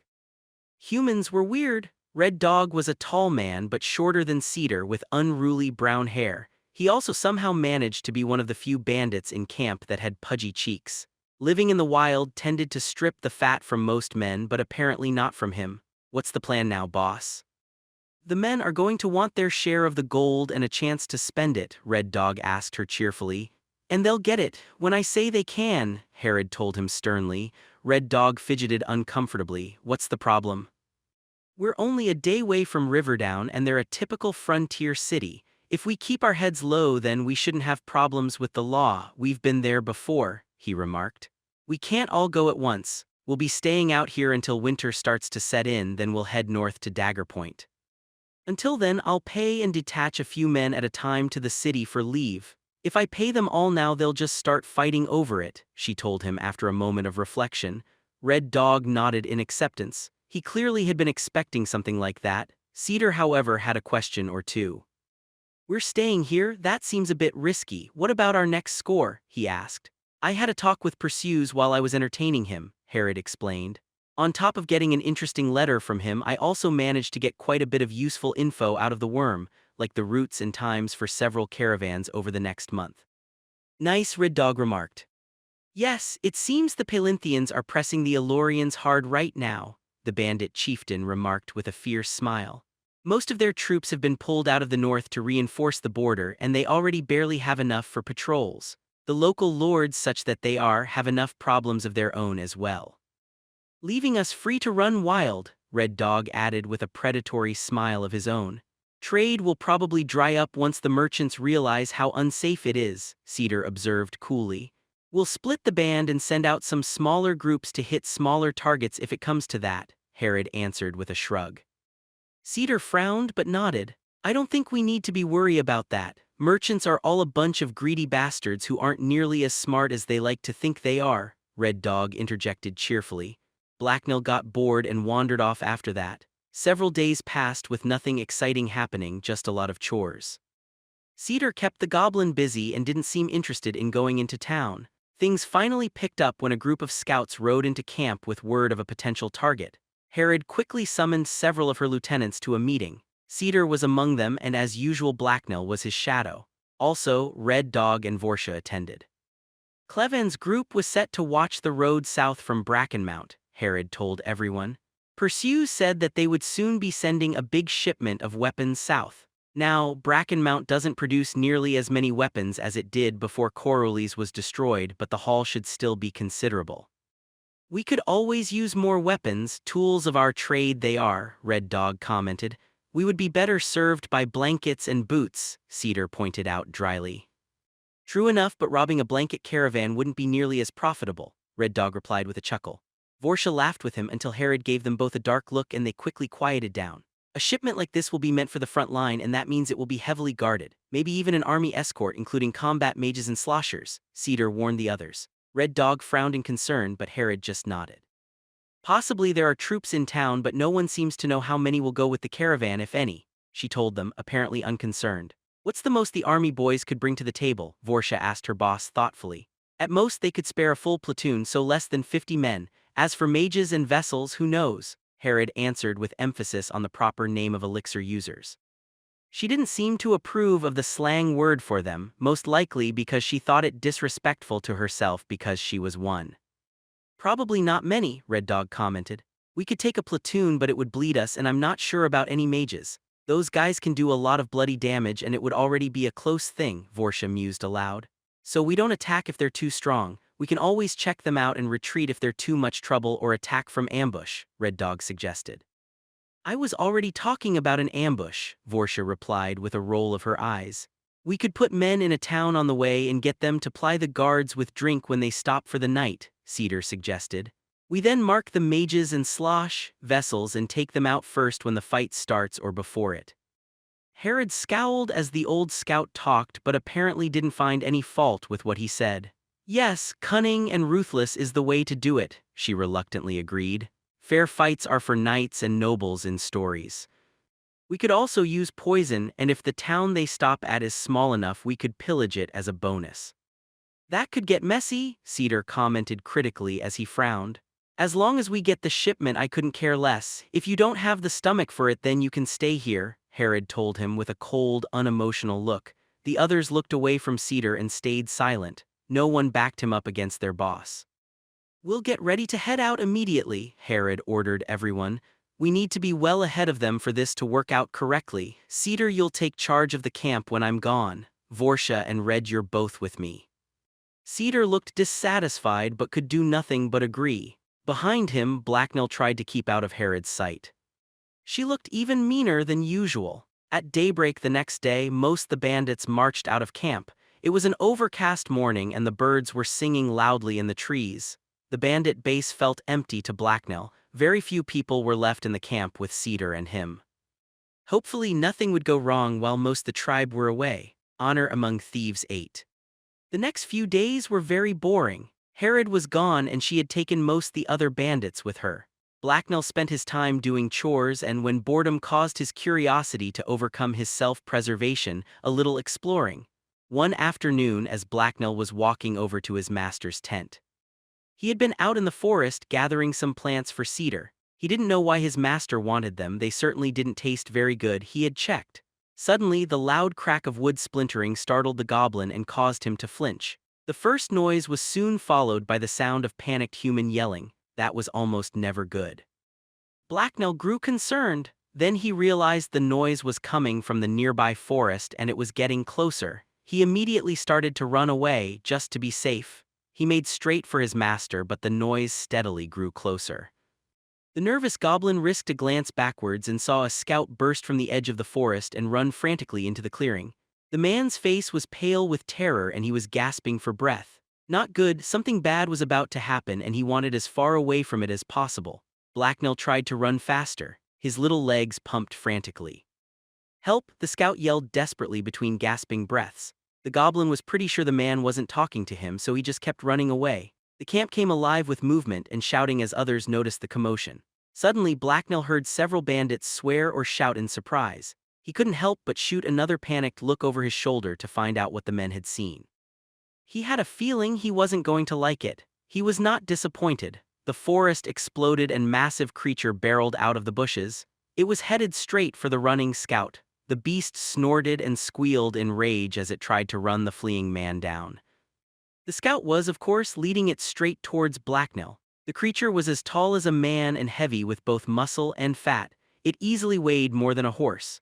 Its body was covered in dark brown spiky hair that was especially long and bristly on its back. It also had a flat snout protruding from its face because it was a giant pig.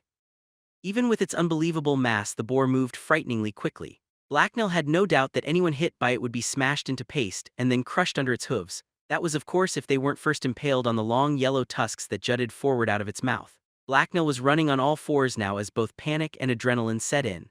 Both the scout and the huge pig were gaining on him.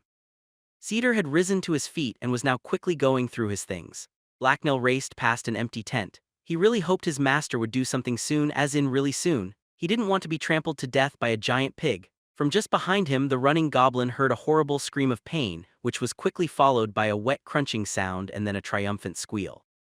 Ouch! Hopefully the beast would leave now that it had caught its target. Nope, the sound of heavy hooves pounding the earth continued towards Blacknell. Why did these things always happen to him? Bad piggy, don't chase me, the terrified little goblin wailed as he ran. Suddenly there was the crack of a sling and a surprised squeal from the boar. One of the nearby bandits had hit the pig with a rock. With a furious grunt, the boar shifted its beady-eyed gaze to the woman who had hit him. The woman's eyes widened as they met the small black eyes of the boar. You could practically see anger and hatred rise like steam from off the boar's back. It looked pissed. With a dreadful squeal that tore through the air, the beast switched targets and made for his assailant. After a brief second of looking very regretful of her recent life choices, the woman turned and fled. Her sudden departure surprised several bandits who had been standing right next to her. "Hey, wait!" one of them squeaked. Then the entire group of bandits turned and dashed away in every direction like a swarm of insects someone had just waved their hand through. None of them tried to stand their ground. Blacknell slowed to a jog. He needed catch his breath. The boar was no longer chasing him, thank the spirits. He should be safe for now. As the boar closed in on her, the woman dove behind a stack of solid wooden crates. This did not stop the boar. It hit the boxes at full speed with a thunderous cracking noise. The beast's long tusks scooped under the crates, and a jerk of its wide head launched them into the air. Its bulky body smashed right through the remaining boxes and crushed them under its hooves. An explosion of splinters was soon all that was left of them. The noise was deafening. Even from far away, Blacknell winced in pain as the sound assaulted his ears. The goblin couldn't see where the woman had ended up among all the debris. He didn't even know if she was still alive or not. If she was dead, he would remember her fondly. She had probably saved his life after all. The boar apparently couldn't find her either. It snorted and stomped around the ruins of the crates for a few seconds before focusing his attention on the nearest visible bandit. A startlingly angry squeal escaped the beast's lips, and then it charged after him. "Oh hells!" the man yelled as he desperately looked around for somewhere to hide. Much to Blacknell's alarm, the man started running in his direction. "Eek, not again!" the goblin cursed as he picked up speed. All the nearby bandits were either running away or hiding behind tents and equipment. Several had made for the old farmhouse, and one was climbing a tree. It wasn't even a very large tree. After seeing the boar go through the pile of crates, Blacknell was pretty sure those were all terrible ideas. He just wished he had a better one. The man and the beast were quickly closing in on the small goblin, so Blacknell took off towards Cedar. Bad things from the forest were kind of his thing. The heavy beat of hooves closed in on Blacknell from behind. He wasn't going to make it to safety. No, what to do?" the goblin squeaked as he started panicking. Blacknell then turned and dashed towards a nearby line of wooden lean-tos. They wouldn't stop the charging boar behind him, but maybe he could hide there. As the goblin dove into the nearest lean-to, the man running behind him leapt to the side. The bandit barely managed to avoid being impaled on the beast's tusks, but he landed safely. The boar didn't try and chase him. Instead, it hit the lean-tos full force. The crude wooden structures exploded as the beast smashed through them. From inside, Blacknell watched the small building come apart around him. Splinters and broken pieces of wood flew everywhere as the boar narrowly missed the goblin. Blacknell's eyes widened and he turned pale as a descending hoof narrowly missed his head. He stiffened in terror as the powerful musky smell of the boar and a deafening chorus of squeals washed over him. The terrified goblin shut his eyes and curled up into a ball while wishing he was somewhere safe. There were no boars in his old lovely sewer home. Then the noise stopped and the beast was gone. It had passed through the shattered lean-tos and continued on. Blacknell's heartbeat was out of control and he started twitching uncontrollably. Was he still alive? He couldn't believe it. The goblin patted himself down and was surprised to find his body still intact. Still somewhat stunned, he sat up and looked out from the ruins of the lean-to. The wide-eyed goblin watched as the beast continued to rampage through the bandits' camp. Blacknell noticed several arrows sticking out from the creature's hide. Those were new. Apparently, some of the humans were actually doing something other than running away in terror now. What idiots. The goblin was going to run the second the beast turned back in his direction. As he watched, several more arrows hit the boar. It grunted in pain and squealed angrily. The arrows were coming from almost every direction now as the bandits finally got organized. The constant painful pricks were confusing the beast. It couldn't focus on a single target.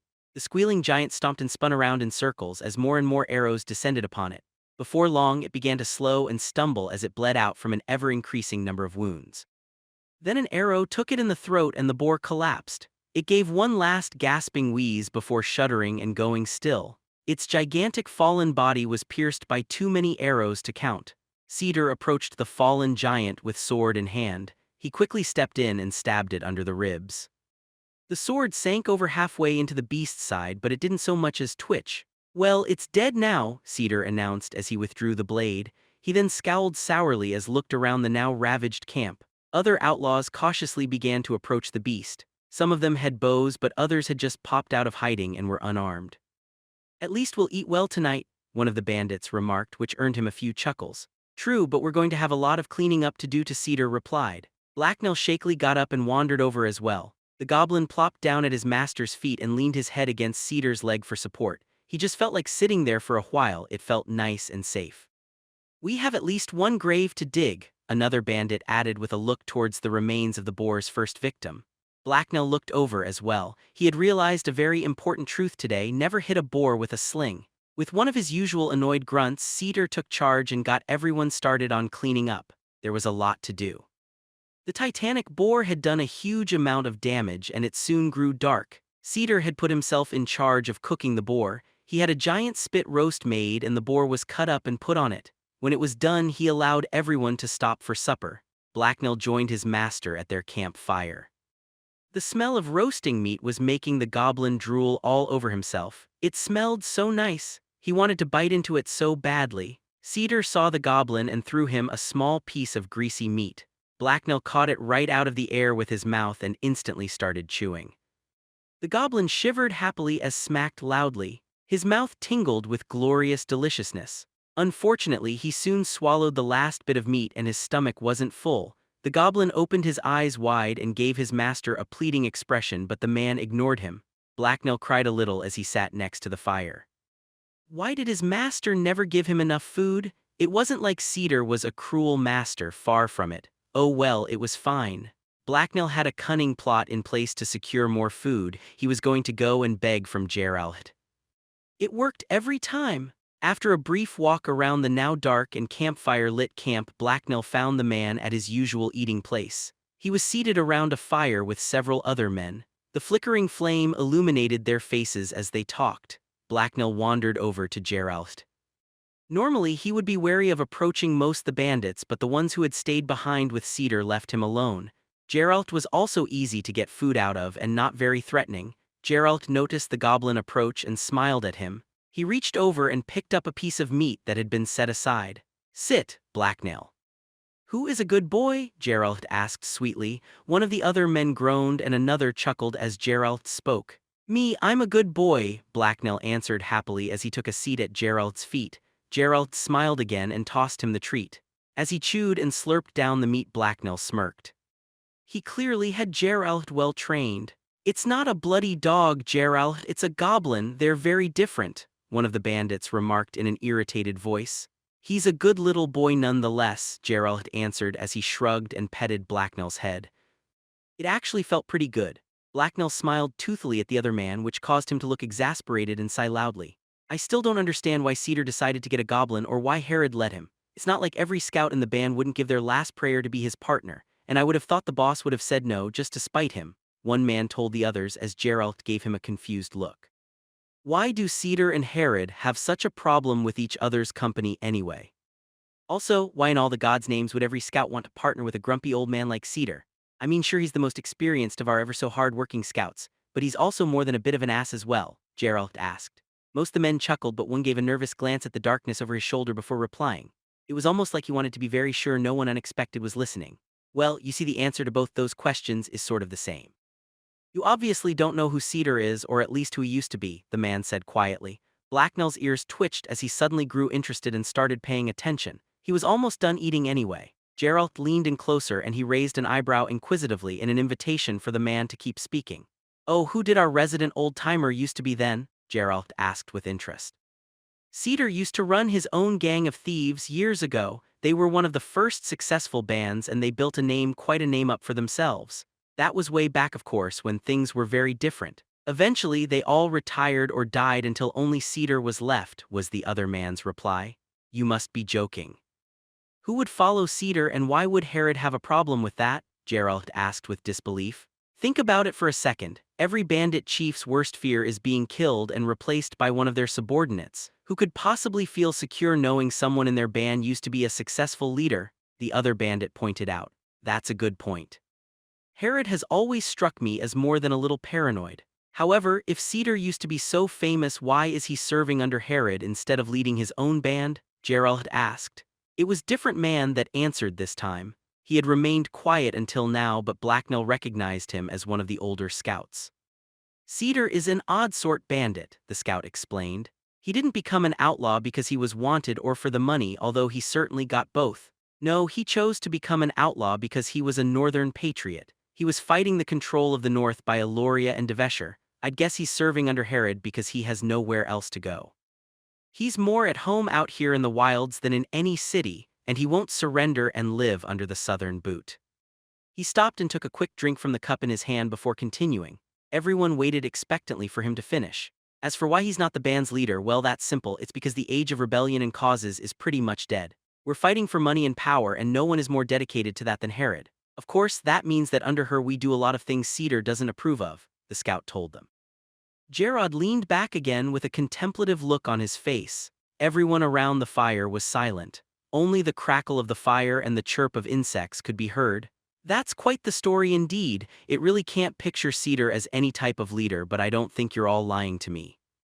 "It would certainly explain a lot as well," Gerald responded after a minute or so of thought.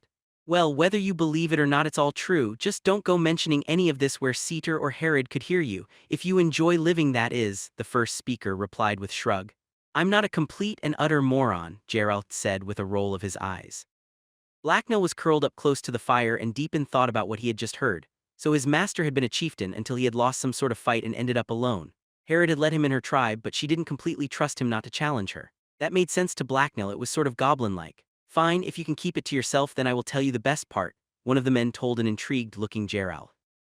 "You see, Cedar's band wasn't just a..." Suddenly, a cloaked figure swept out from the shadows. Everyone around the fire jerked in surprise or sprung to their feet with looks of alarm on their faces.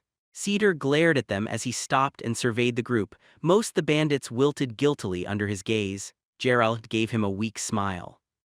"Oh hey, Cedar, we were just talking about some things that had noth," he began to explain, but Cedar cut him off. "I don't care," he said as he glowered at them. His brows were scrunched together angrily, but his voice seemed to contain a hint of worry. "Two of the men are missing. They were seen after the attack and weren't together. Something entered the camp and dragged them away." Honor Among Thieves 9. No one got a lot of sleep that night, and not just because the watch was doubled. Everyone was too on edge to relax.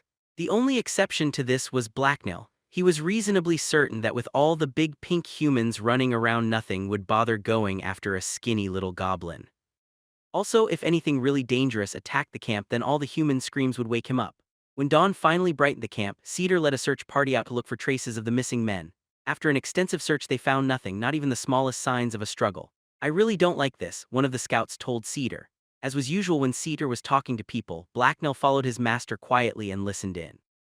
Everyone ignored him unless he spoke up. "Who would?" Cedar replied with a grunt. "True, but what I meant is that it's one thing for something to kill two men, but it's another thing entirely for something to do it while leaving absolutely no tracks. Your goblin couldn't even smell anything, Cedar," the scout continued excitedly. "Maybe they walked off together. Could have been bedmates or something," someone else guessed. "That's bloody disgusting. John was my friend and he was no bugger. He also sure as all hells wouldn't have gone walking out into the forest in the middle of the night without telling anyone," another bandit answered angrily. "There ain't anything wrong with two men sharing a bed out here. The god Slyfusra himself smiles upon it. It's just like sailors when they're out at sea," the first man began arguing defensively. "You're like the only follower of that god in the entire camp," the other bandit countered angrily. "Most of us are soldiers. We follow the Azerwaj, the war god, and he doesn't look so kindly upon such things. It's undisciplined and plain unhealthy. We're thieves now, even if we used to be soldiers. Most the band worships Cordius and he doesn't care what people do in darkness," a third bandit added dismissively. "This isn't relevant," Cedar remarked sternly as he cut off any further argument. A few hostile looks were exchanged, but all the other bandits stopped arguing. Cedar was in charge and they had a job to do. "I hate to be the one to say it, but this is looking more and more like the work of someone in the band," a mustached man remarked, which caused several others to give him annoyed looks. "So someone just decided to murder two men who barely knew each other and were on opposite ends of the camp," a short bandit countered. "It does seem unlikely, but they must have been in on something together. Murder would explain the lack of anything but human tracks and nothing else will," the mustached bandit responded with a suspicious glance at the man arguing with him. "Not necessarily," Cedar mused aloud. Everyone else grew quiet. Most of the bandits looked confused, but a few of the more experienced scouts looked grim or upset instead. "Well, feel free to enlighten us, Cedar," someone eventually said to break the silence. "I can think of a few things it could have been. Firstly, it could have been some sort of crystal host with a weird power," Cedar explained.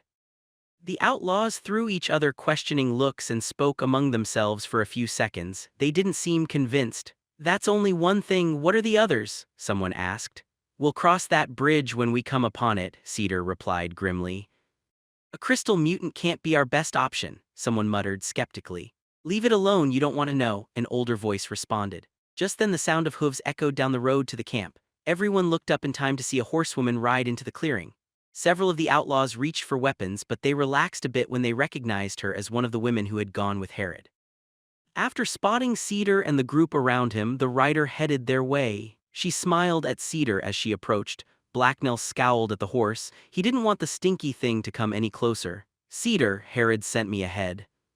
She's on her way back with the goods." The raid was a success, the rider told them. "How long?" Cedar asked her. "They'll be a few hours if they keep up the pace they were holding when I left," the woman replied. Cedar didn't look any happier to know the rest of the band would be back soon. He scowled as he looked down the empty road. "We should get ready for them then," Cedar told the other bandits. He waved them off after reminding them to never go anywhere alone and to always have a weapon on hand. Cedar then headed back to his campsite and sent Blacknell out to check some meat he was smoking. The goblin headed over to where a thick pillar of gray smoke was rising from a small heap of evergreen branches. Excitedly, he pushed the branches away to reveal the pit and flame beneath them, but the meat hanging inside didn't look quite done. It also didn't taste fully cooked. With a disappointed grunt, the goblin returned the now nibbled meat and headed back to his master. He made it back to Cedar's campsite right before the return of the raid party. The first of the victorious bandits came down the road and immediately began finding places to collapse and rest. Most of them looked exhausted and were dripping with sweat. Many of them also had some sort of injury bandaged up. The smell of sweat, blood, and pus was everywhere and filled the goblin's nose. He hadn't, though the humans could smell any worse.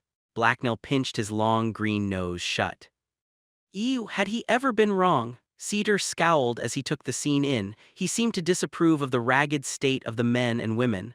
The last few bandits came down the road with a pair of wagons covered in tarps. "Quite a few of them are missing," the old scout muttered with a hint of concern.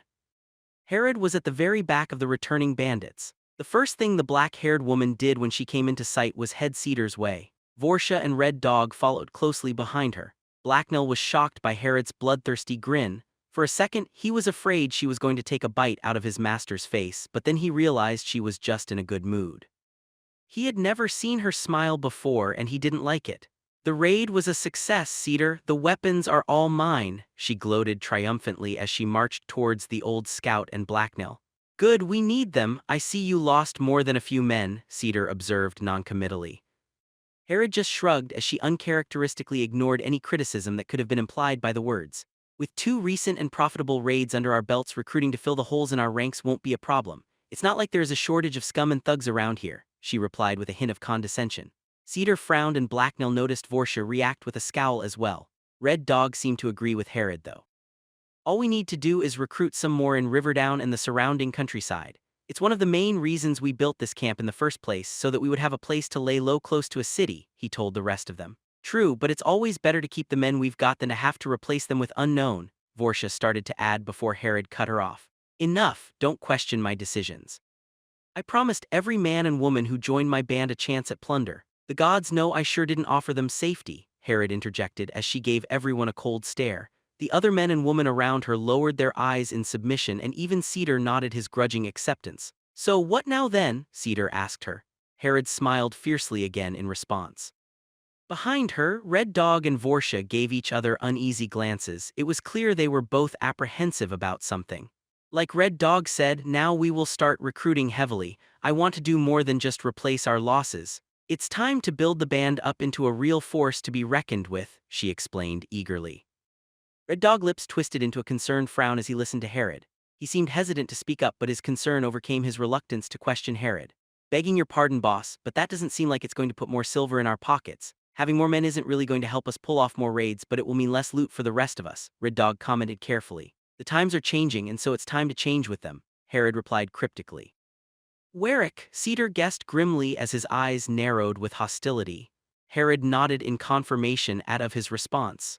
"Yes, Warwick, the man may be an idiot, but he's right about at least one thing. More and more deserters and criminals are headed north, but there's not enough room for them. All the bands are beginning to turn on each other as they fight for plunder. Even worse, all the good targets are disappearing. It's like what Cedar keeps bitching about, too much bloody banditry will just cause everyone to stop trading and leave. It's already happening, that's why we had to come so far south, she explained. So you want to build up our ranks so you can strike even further south? Cedar asked uncertainly. No, it's no longer about raiding caravans and quick gold, it's about territory. Out east Warwick is setting himself up like some sort of lord. Either we do the same or someone else will, and then we'll end up working for them or more likely dead, she explained. So what does that mean exactly? If we're not going to keep raiding caravans and villages, then what are we supposed to do?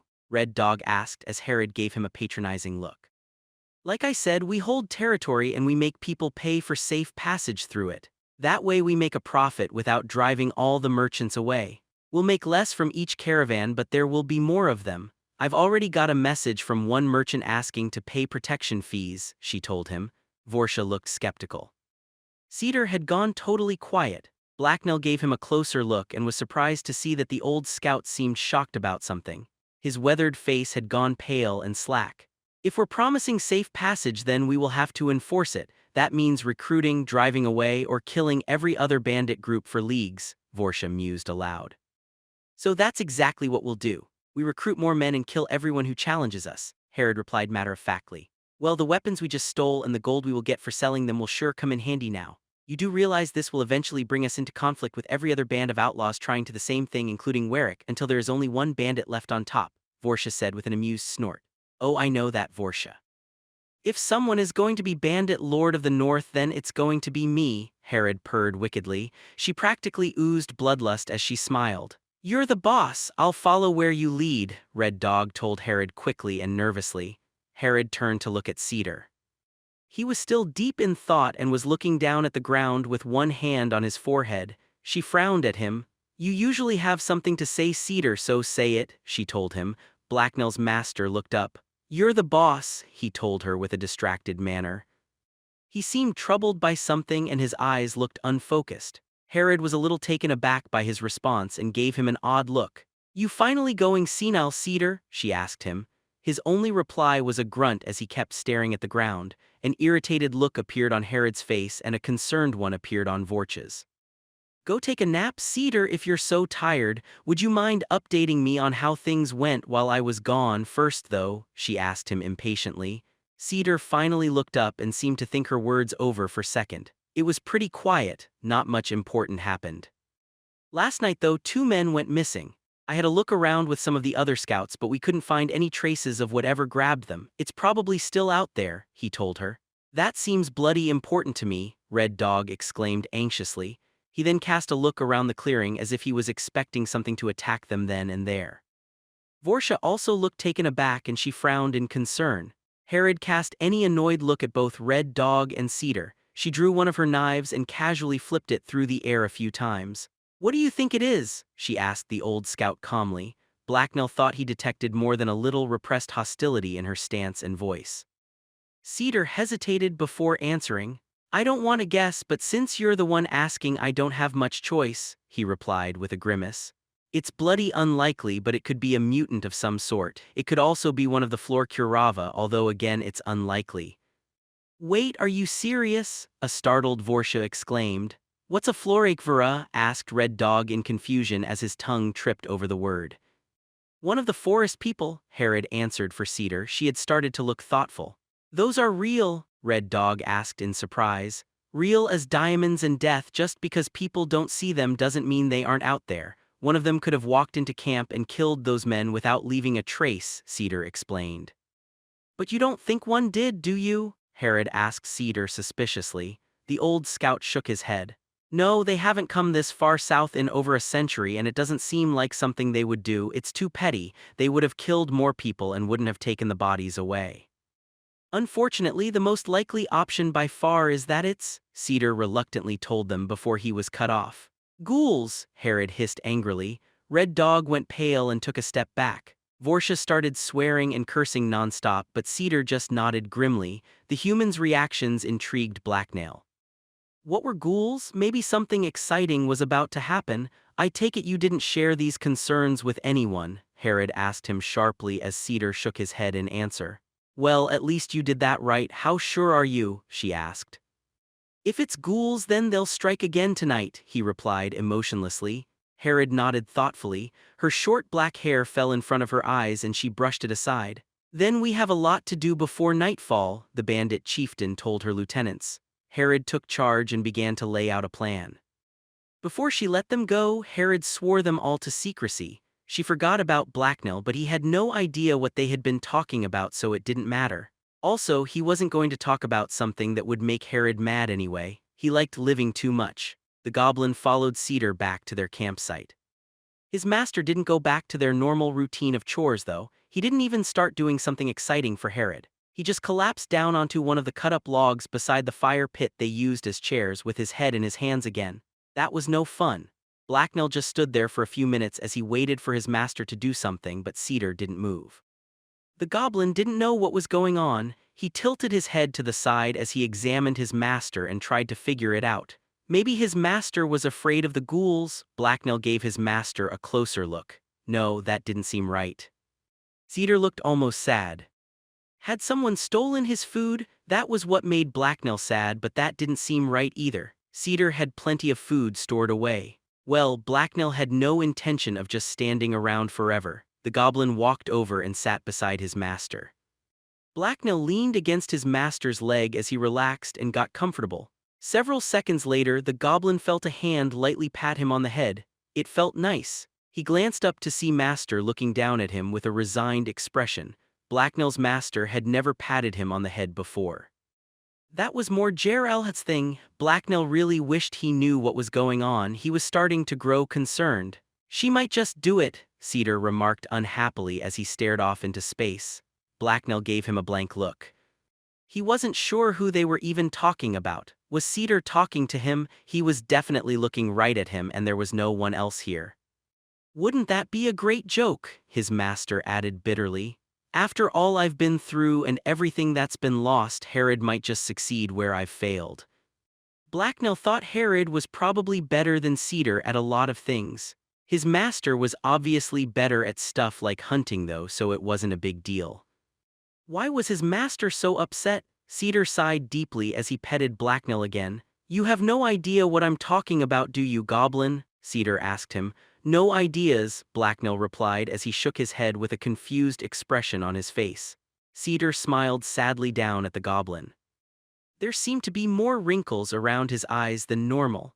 My entire life I had one dream. It was the thing I really wanted in life. It's why I became a rebel and an outlaw. Everything I did was to unite the North and free it from the stranglehold of the South.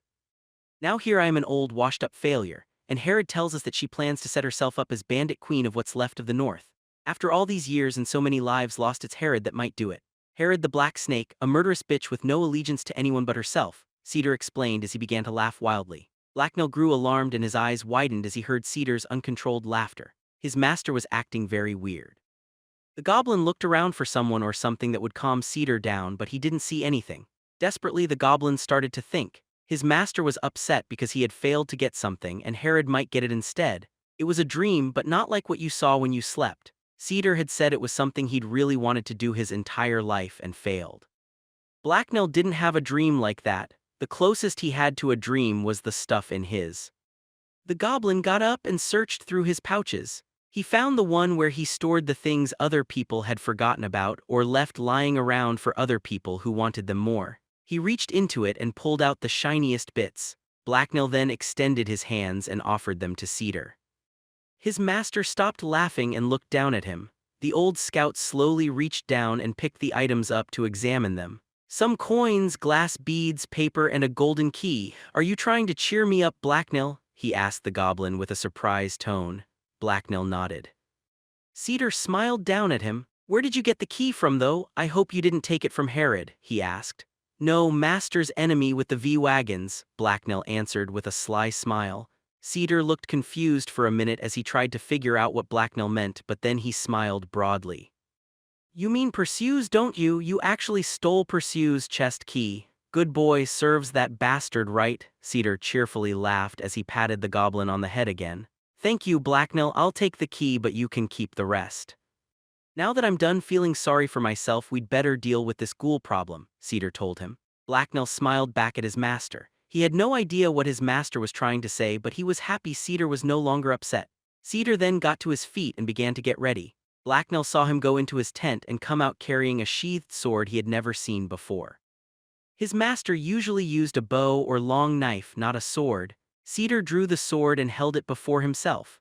Sunlight glinted off the blade as Cedar looked at it with a peaceful but resolved expression on his face. Come, Blacknell, Herod might not be anyone's choice for Queen of the North, but that's fine because I doubt she cares. So let's deal with this ghoul infestation and then everyone else who gets in our way, he announced with determination. The old scout sheathed the blade at his waist and walked forward. His steps were heavy with newfound purpose as he once again went forth to fight for his dream. Blacknell sauntered after him. He hoped there would be treats. Honor among Thieves 10. Darkness descended upon the Herod's base and it began to reek of fear, as long as you were a goblin and could actually smell fear anyway. Even the most oblivious humans eventually started to notice the dark atmosphere that was building up. Everyone began to look nervous and they instinctively joined together into small familiar groups for protection.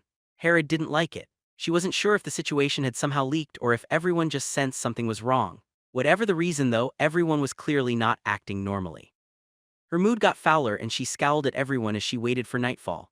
She had ordered the watch tripled and had her most trusted men making other preparations as well. These included another huge bonfire in the middle of the camp, and a large pit she had some of the bandits digging. The fire was supposedly for a celebration, and the pit was officially for storage, but even Blacknell could tell that most of the bandits sensed something was off about that explanation. Blacknell also noticed that an unusually high amount of bandits were armed with new-looking spears, and the men that had them were always standing around together. That was more than a little suspicious. The weapons must have come from the hoard that Herod had stolen. Spears were not a popular weapon with the outlaws normally. They were awkward to carry around. Blacknell observed all this with interest from where he was helping dig the pit. He liked digging, but this hole was getting sort of large. It was already deeper than he was tall. As he dug into the earth with his claws and dodged wayward shovel blades, he wondered what they were going to bury in it. Every once in a while the goblin would climb up and peek out of the pit to make sure he wasn't missing anything exciting. Nothing had happened yet, but everyone seemed to be holding their breath nervously and jumping at shadows. Soon it grew dark enough that it was hard to see, so fires were lit to brighten the clearing. Not only the big bonfire was set aflame, several smaller fires around the clearing were lit as well. Finally, the pit was finished. It had been dug as deep as a man was tall and was wide enough for a dozen men to squeeze into. After they were done, Cedar and Blacknell wandered over to Herod. The bandit Chieftain was standing at one corner of the camp and gazing out into the woods. Around her, the sick and wounded were gathered beside a small fire. There were always a few of them around. Some of them recovered and others didn't. Blacknell could smell the stench of rotting flesh under the sharp, tangy smell of various herbs as they approached. So what do you think? Herod asked Cedar. She didn't turn to look at them, instead she kept scrutinizing the woods at the edge of the clearing. The light from the fires pushed the shadows back all the way to the trees but didn't penetrate them. It's a half-decent plan as long as you don't mind risking yourself and the wounded, he replied doubtfully. Ah well, I have less to worry about from ghouls than most. The magic that runs through my veins will make sure of that, she answered him as she turned and grinned arrogantly. Don't be overconfident. Even vessels can fall prey to a ghoul's more mundane weapons, he told her. Blacknell thought he sensed a tremor of concern in his voice. Just take your position and wait, old man. If you're worried about me, then just make sure you don't shoot me in the back, she replied scornfully as she turned back towards the woods. Cedar then did something unexpected. Instead of his usual farewell grunt, he very quickly gave Herod a slight bow, and a humorous grin flashed across his face. As you wish, he told her before spinning around and walking off. Confusion was plain on Herod's face as she gazed after Cedar inquisitively. When her eyes fell across the sword at his hip, they widened in surprise, if only for a brief second before she recovered. Blacknell and his master left her there as they headed over to a pile of nearby crates that had been placed under a tarp strung up between several poles. Once there, Cedar took a seat in a shadowed corner where he could see most of the camp but was hidden from sight. He placed his bow in his lap and went still. Blacknell groaned. He had a pretty good idea where this was going, nowhere. Cedar was obviously laying in wait for something, and it sometimes took hours for his prey to show up. With a sigh, Blacknell sat down next to his master. His mind wandered. They were hunting something, probably those ghoul things. Did that mean the ghouls would be coming right into camp? That seemed very stupid unless ghouls were ridiculously tough, and if that were the case, then what good would a bow do? The camp slowly ground to a halt around them. As nervous and afraid as most of the bandits were, the majority of them still weren't going to stay up the entire night. Eventually, the ground was littered with sleeping bodies. Most of them were huddled around brightly lit fires. Herod's extra guards patrolled the border of the camp in large groups. As he sat there bored out of his mind, Blacknell noticed that they seemed to be avoiding the part of the camp where Herod and the wounded were. Herod herself seemed to be just sitting by the fire and resting. His master had mentioned something about bait. Blacknell sniggered quietly. Were they using Herod as part of the bait? That was ridiculous. No beast could possibly be stupid enough to go after Herod. That would just be suicide, but if they did try it, then it would certainly be amusing. Blacknell yawned and thought about trying to sleep, but he quickly decided against it. He wanted to stay up and see these ghoul things, and Cedar would probably just wake him up anyway. That's what he usually did when they went hunting. As the campfires began to die down, Blacknell watched a group of bandits emerge from the dark woods and stroll over to the wounded area without much interest. He was beginning to think nothing exciting would ever happen, until the sound of cloth shifting from behind startled him.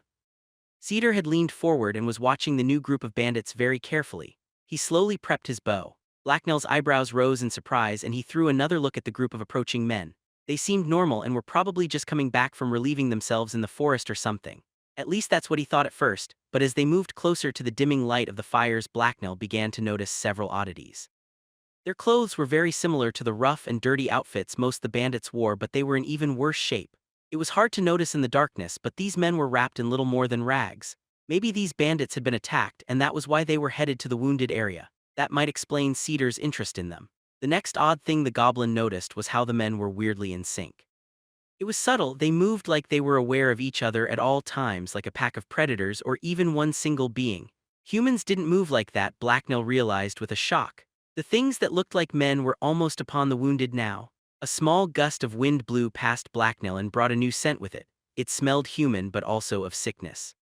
Blacknell realized that the scent had been around for a while, but he hadn't recognized it before now. It had been too slight. "Not men," Blacknell whispered nervously to Cedar. His master apparently believed him because he nodded and strung an arrow to his bow. Then he rose to his feet and sighted on one of the things. The call of a night bird issued from Cedar's lips mere moments before an arrow flew from his bow. The arrow hissed through the air and impaled itself into the chest of one of the man-things, knocking it down to the ground with a hollow slapping sound. Soon another dozen arrows leapt out of the darkness towards their targets. Cedar's bird call had been the signal to attack. The sudden shower of arrows fell upon the things Blacknell assumed to be ghouls. Arrows slammed into the ghouls' bodies and heads. Most of them fell to the ground and twitched. Blacknell was actually sort of disappointed. He had been expecting something much more exciting to happen. This was too easy. Then the ghouls began to pull themselves back up onto their feet. The arrows sticking out from their bodies didn't stop them or even slow them down. One after another, the thin, ragged figures rose. A cacophony of inhuman hisses filled the air as the now obviously inhuman creatures burst forward towards their targets with unnatural speed. The nearby bandits and the wounded shouted fearfully in alarm. Herod rose to meet them from where she had been hidden among the injured. Her sword leapt into her right hand as a long dagger appeared in the other. Her black cloak flapped behind her and her blades flashed through the air as she lunged forward to intercept the ghouls. Beside Blacknell, Cedar cursed and leapt to his feet as he drew his own blade. The goblin heard other outlaws react behind him. "There are more of the bloody damned things than we thought," Cedar spat angrily as he rushed towards the ghouls. Blacknell tentatively followed his master from a few paces back. It wasn't that he was scared, obviously he just didn't want to get in the way. Ahead of them, Herod had engaged the ghouls in a lightning-fast melee. She danced around them and their wild attacks. Her blade sliced into them and sent spurts of unsettling black blood into the air, but she didn't seem to be doing any real damage to the creatures. They just kept coming. There were 7 ghouls and only 4 of them were armed with any sort of weapon. 2 had swords, 1 wielded a long dagger and 1 clumsily swung a lumber axe around. The unarmed ones seemed perfectly happy to attack with their bare hands, and they made up for their lack of skill with pure speed and inhuman ferocity. As Blacknell followed Cedar closer, he got a better look at Herod's assailants. Every one of them was skinny, and their exposed skin was a pale wormy white that reminded him of maggot flesh. The hoods and scarves that had been covering their faces had fallen from several of them as they fought, to reveal hairless heads and horribly gaunt faces with black eyes empty of everything but mad hunger. The ghouls kept throwing themselves forward in a ravenous berserk rage while ignoring any damage they took in the progress. Herod ducked under a wild axe's swing to counter with a knife stab to her opponent's chest. She had to quickly withdraw though, as another ghoul came up from her other side and slashed at her with its rusty dagger. She threw herself back to avoid the blow but ended up off balance and too close to another ghoul. Its jaws stretched wide as it screamed ravenously and swung a clawed hand at her face. The blow connected and sent her spiraling across the earth. While the creatures appeared to be unthinking berserkers, they fought so well together they almost seemed to be in formation. The pack of ghouls split in two as three of them circled Herod and the other four broke off and made a dash for the injured and sick. Those of the wounded who could move were now running, but not all of them were so lucky. Screams of terror and pain filled the night as the ghouls tore through the wounded bandits. Herod pulled herself to her feet as she eyed the ghouls circling her. She raised her dagger hand to wipe her face and scowled as it came away covered in blood. She had a bloody gash down the side of her face. The bandit chieftain spat towards the closest ghoul, raised her weapons, and then threw herself back into the fight. By this time Cedar had reached the ghouls who were feasting upon the still twitching corpses of the injured. They were between him and Herod. He rushed over and launched a series of slashes at a ghoul that was bent over and stuffing its mouth full of bloody human flesh. His attack only gave the pale monstrosity a few superficial cuts and forced it to take a step back.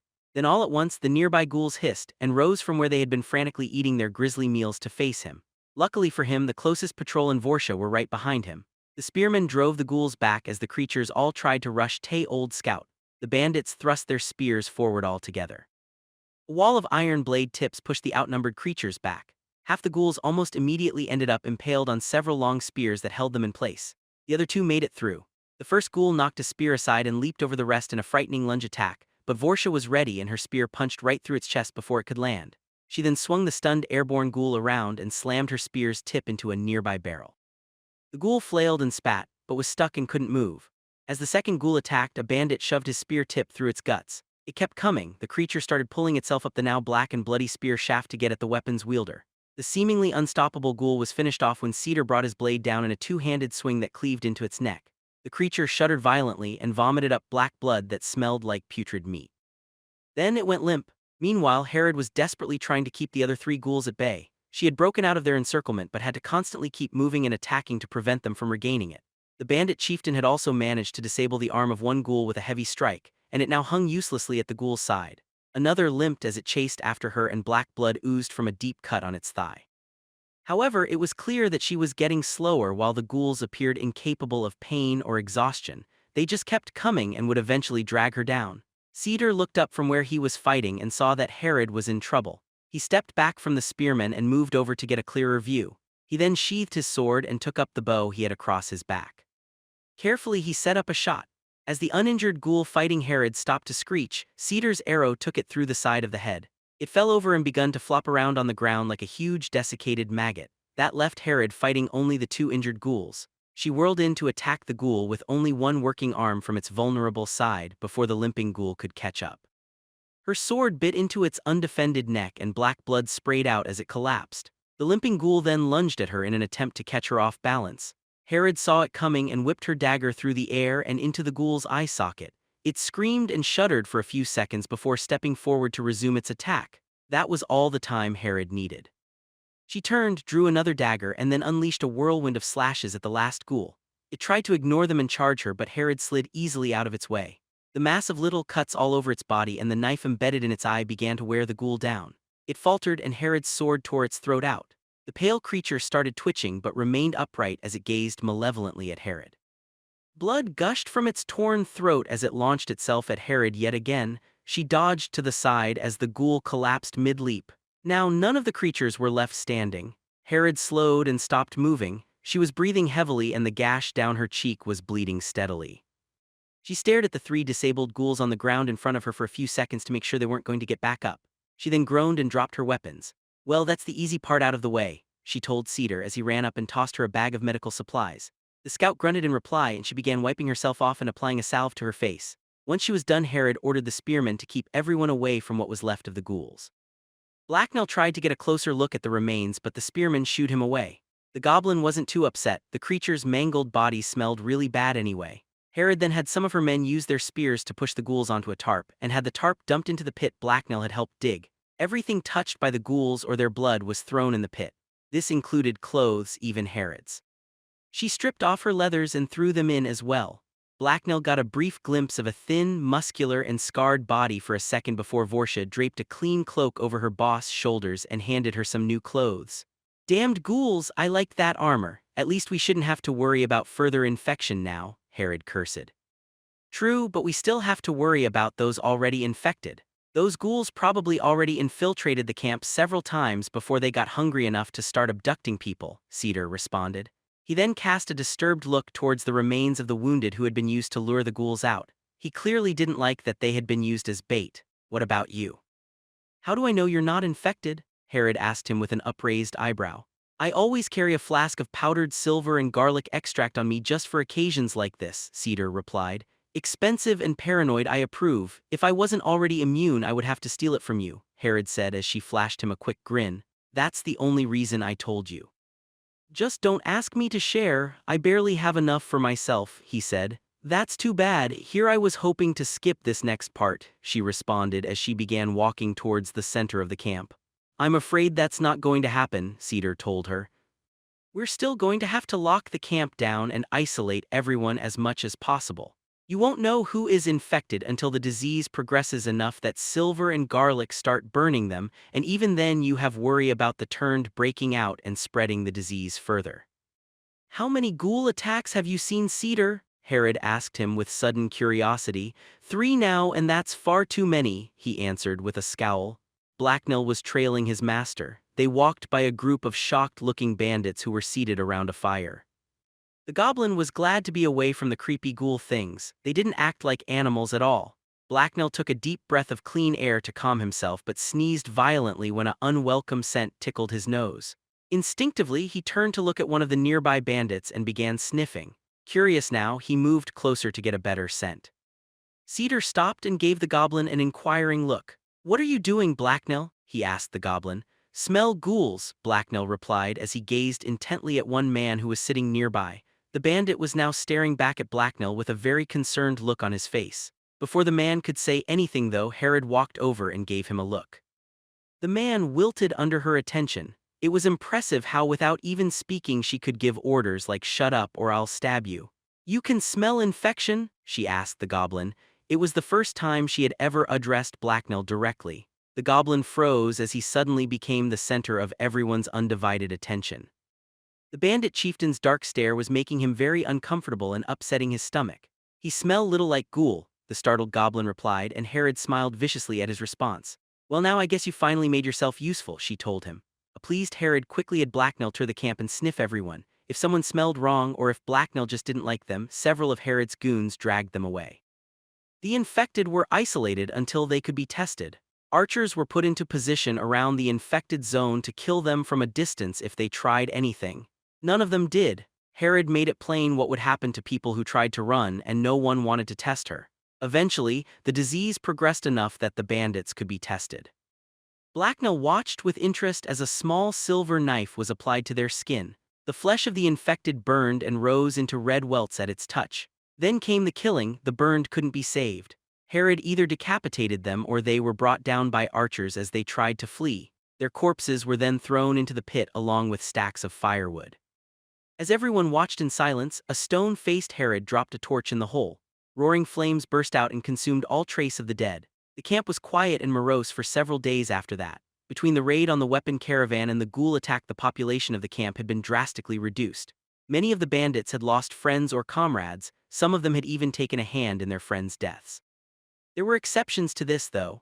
As usual, Herod revealed no attachment to anyone but herself, and Cedar thought most of the bandits were scum anyway. Oddly enough, these events caused Blacknell to make some new friends. A few of the sick had been identified early enough that they were able to cure themselves with powdered silver and garlic. Without the goblin's warning, they would have never known they were infected.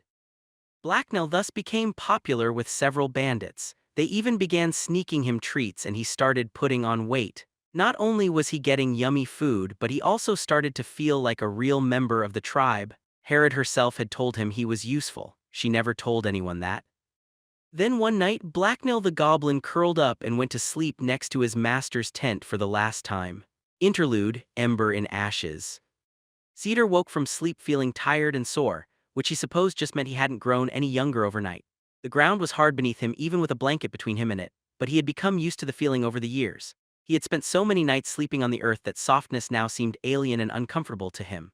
He opened his eyes to see the morning light slipping through the cloth walls of his small, cozy tent. With a grunt and a not inconsiderable act of will, he tossed his blankets off and quickly got dressed. That done, he took a small sip of water from the canteen beside his bed. His mouth was always dry in the morning. His morning ritual complete, Cedar flipped open the flap of his tent and stepped outside into the crisp morning air. As was usual lately, the sight of the outlaw camp greeted him as he looked around. Once he was sure no one was close, he let out a small sigh of fatigue before forcing himself to get his gear together for this morning's hunt. He just didn't have the energy he used to have. A lot of people called Cedar an old man, but he knew he wasn't one, even if he was just barely the oldest person around. It was simply that his lifestyle had aged him, and kept demanding more from him when he had little left to give. He had seen somewhere around 40 winters but had forgot the exact amount. In his youth he had known many men and women over that age and well beyond it, but they were rare out in the wilds. He refused to let himself give in to misery though. Out here in the green was exactly where he wanted to be. In his youth he had loved the forest and that feeling had never left him. He could not think of a better place to live and die than the wilds of the north. Cedar's heart fluttered slightly and his soul stirred as he remembered recent events. The dream he had thought long dead had shown the tiniest bit of life again after all these years. Hope, it seemed, could do what all else couldn't, make him feel young again.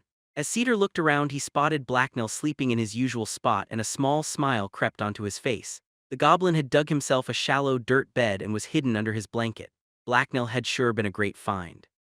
When he had first seen the little beast, he had just thought he might be useful for carrying things and such. Cedar was past the point where he wanted to be dragging carcasses through the woods for half a day. He wasn't about to ask one of the other scouts for aid though. He could still keep up just fine by himself. He didn't need other people's help just because he was getting older. After Cedar had taken him in, Blacknell had quickly proven to be so much more than just a porter. First, he had impressed Cedar with his intelligence and how swiftly he had learned. He had shown he could do almost any simple task that Cedar took the time to teach him. Then the goblin had shown far more loyalty and discipline than Cedar had thought goblins were capable of. Cedar had thought the goblin would try to run before a few days were up, and with as much of his stuff as the goblin could carry. That hadn't happened. Instead, the goblin had clearly become attached to him. Sure, Blacknell might be kind of ugly and cowardly, but he had also shown his loyalty beyond a doubt. Cedar didn't know what he would do if the little guy wasn't around anymore. The old man walked over and gave Blacknell a kick to wake him up. Blacknell, however, didn't stir. Cedar frowned. This was unusual. The goblin always at least turned to look at Cedar when his master woke him each morning. Cedar gave him a harder kick. Blacknell still didn't move. With newfound concern, Cedar reached down and pulled the blanket free from the goblin's form. It snagged on something and wouldn't come free though.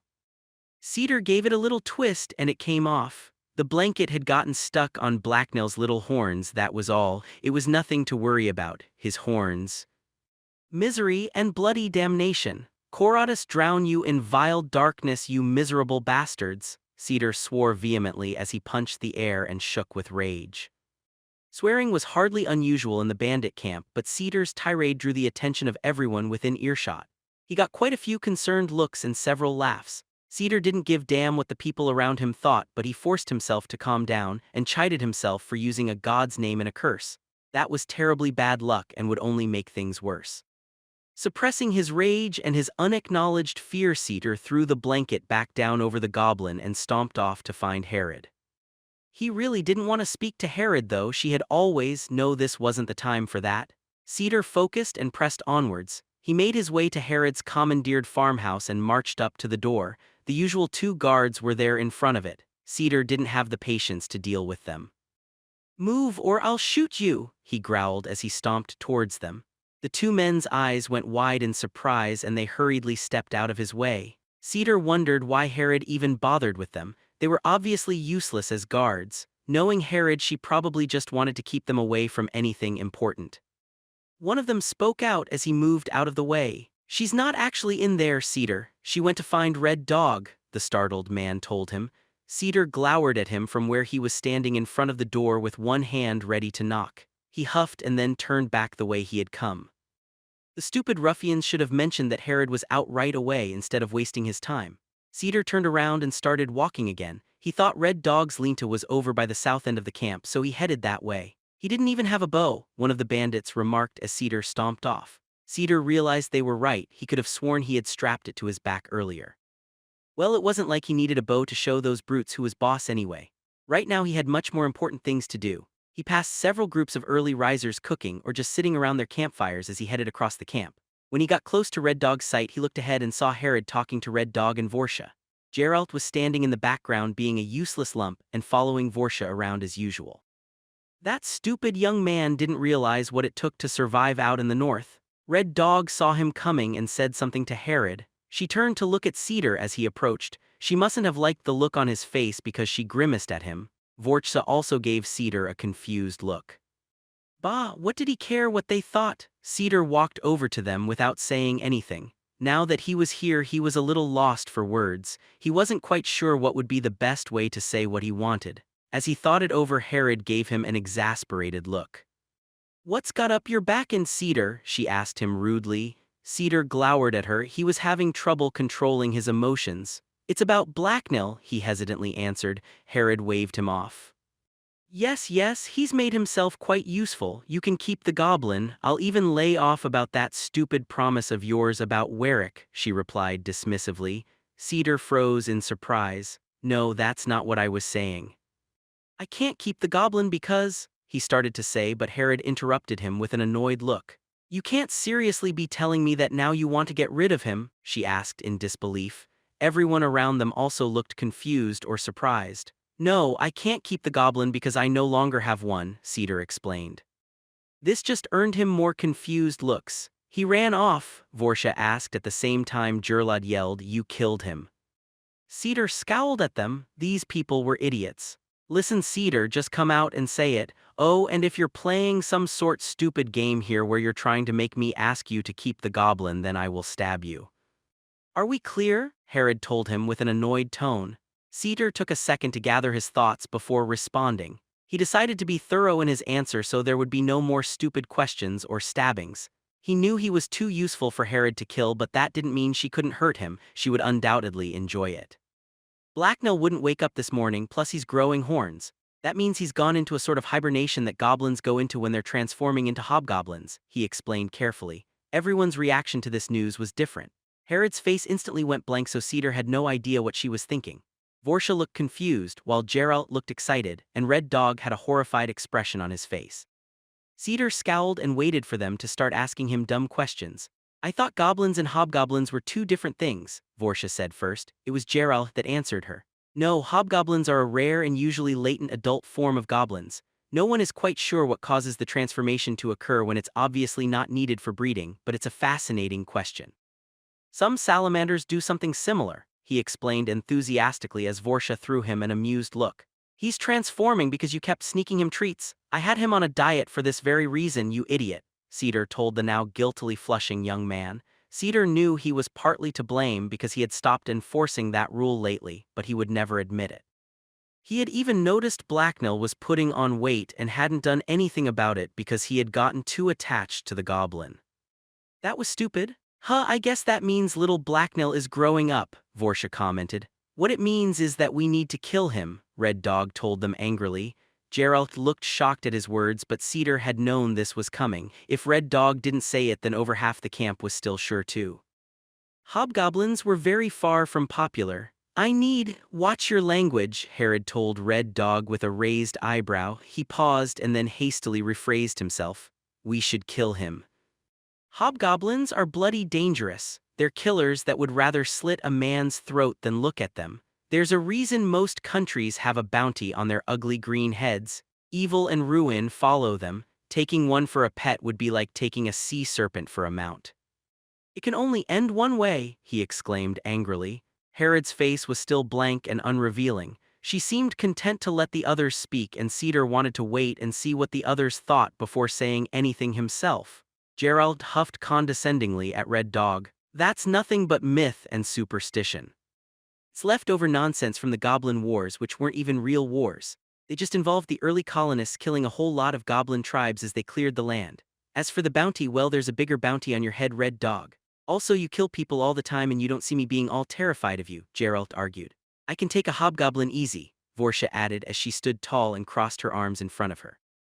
Red Dog ignored her and turned to Geralt. "Don't give me that scholar crap, city boy. I've actually fought a hobgoblin before and it killed a good friend of mine. If you had actually ever been anywhere near one before, then you would be dead. No one here should even be considering letting one into camp. They're accursed savage fiends. That's even what hob means. It means demon," Red Dog replied as his face grew red with anger. "That shows the worth of your so-called knowledge, Red Dog. Hob comes from an old imperial word for home. The original settlers called them hobgoblins because they were more tribal than normal goblins and would occasionally build their own shelter. It was only after the Goblin Wars that ignorant people like you began to associate them with demons, Geralt explained to Red Dog as the man grew angrier. Red Dog looked like he was about to explode and take Geralt out with him, but Herod intervened. "What do you want to do, Cedar?" she asked him plainly. Cedar wished he had some idea of what she was thinking, but she had always been a mystery to him in every situation that didn't immediately lead to violence. He sighed.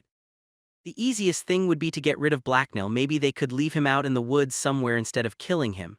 There were a bunch of problems with that though, like what would stop him from just coming right back. Cedar knew he couldn't bring himself to kill Blacknell either. "I can control him, it won't be a problem," he heard himself say, much to his own surprise. Red Dog scowled at him, but Cedar just scowled back, and he had far more experience at it. "This is a terrible idea, they eat people," Red Dog yelled. "It's just one hobgoblin, Red. Do you really think something even smaller than you is so scary?" Vorsha asked him teasingly. "And as if Blacknell would hurt us," Gerlud added. Cedar tried not to wince at the young man's naivety. Hobgoblins were dangerous, but then again everyone in this camp was. When Geralt finally got himself killed, it was much more likely to be another bandit that did it rather than anything else.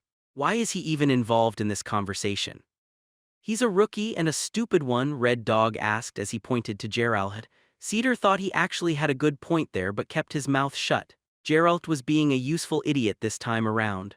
"Fine, I've decided," Herod announced before anyone else could say something. "Cedar can keep Blacknell as long as he manages to keep him under control. That nose of his is useful enough to be worth a little risk, but one incident and he's gone." Cedar felt a wave of relief wash over him and let out a deep, relaxed breath. He had been unsure of what Herod would decide. She had never been predictable. When he had seen Blacknell's horns that morning, he had known right away that he had a very good chance of losing his pet. With the discussion over Red Dog and Geralt started arguing as Herod stepped away and spoke with Vorsha. Having accomplished his goal, Cedar headed back to his campsite to check on Blacknell. He really didn't feel like more conversation, and he had lots to do, especially now that Blacknell wouldn't be around to help out for a while. Of course, now that he had got Herod's permission to keep Blacknell, he had to actually come up with some way to do what no one had ever accomplished before: tame a hobgoblin. Cedar sighed. He had a feeling it was going to be a long and dangerous job. No matter what, Geralt naively believed hobgoblins had a bad reputation for good reasons. They were cunning and they were bloodthirsty, and that combination of traits had been the end of many men. A hobgoblin might not be quite as strong as a man, and far weaker than a troll or ogre, but neither of those would track a man unseen through the woods for miles and cut his throat when his guard was down. They also wouldn't lure someone into a well-prepared ambush by a pack of goblins. Cunning could be far more dangerous than brute strength sometimes. Taming one would not be easy, even if it was Blacknell. When he woke up, the former goblin would have a lot of new instincts clamoring around in his head that would make him hard to keep under control. Hobgoblins were aggressive and territorial, so getting one to obey orders would be tricky. It would definitely be a challenge, but Cedar intended to meet it. The price of failure wasn't acceptable, and besides, he had never accomplished anything like it before. No one had, and that was what made it interesting. Cedar reached his campsite and looked down at Blacknell. The little green goblin was still lying there without moving, but his chest was definitely rising and falling as he breathed. The wind had blown his blanket off, so Cedar got a good look at him. As he had noticed before, two tiny horns were starting to grow from Blacknell's skull, and the recent weight he had put on was disappearing as the goblin consumed it to feed his growth. He already seemed noticeably taller to Cedar's eyes, and Cedar knew he would be growing quite a bit more over the next few days. Cedar sighed in exasperation. Blacknell was certainly causing him a lot of trouble. Having a hobgoblin around was going to piss quite a few people off. The goblin was supposed to make his life easier, not harder. He was definitely going to have to work Blacknell even harder than normal once he woke up to make up for it. "All right then, Blacknell, you stupid little beast. If you're going to be of any use to me at all later, I can't just leave you here outside in the weather," Cedar mumbled as he reached down and gently picked the goblin up. He then carried him into his tent where it would be warmer and Blacknell could sleep undisturbed until Cedar could arrange some better shelter of his own. Written in Blood 1. Blacknell was just hanging around. Also, since he had nothing better to do, he was re-examining some of the choices he had made recently. He wasn't quite sure why things had gone the way they had, but it didn't help that he was very new at all this. He was new at re-examining things, that is. Although this was also the first time he had been hung from a tree by his ankle. The hobgoblin jerked around again as he tried to pull himself up and reach the rope noose around his ankle so he could cut it with his claws. Unfortunately, he couldn't muster the strength, and all his efforts did was send him swaying back and forth through the air. He also started to get more than a little nauseous. With a hiss of frustration, Blacknell gave up and decided to wait for Cedar to come back out of his tent. The upside-down forest spun and swayed around him as he waited. He should have known better than to try and go against his master. Blacknell had thought for sure that he had come up with a good way to show Cedar that he couldn't just boss him around. Apparently, he had been wrong. It had all started several days ago. Blacknell had awoken to find himself in a strange lean-to out in the middle of the woods. This had confused him because he was fairly sure he had gone to sleep in a completely different place. Where were all the human bandits? Still sleepy but somewhat alarmed, he had gotten up and looked around.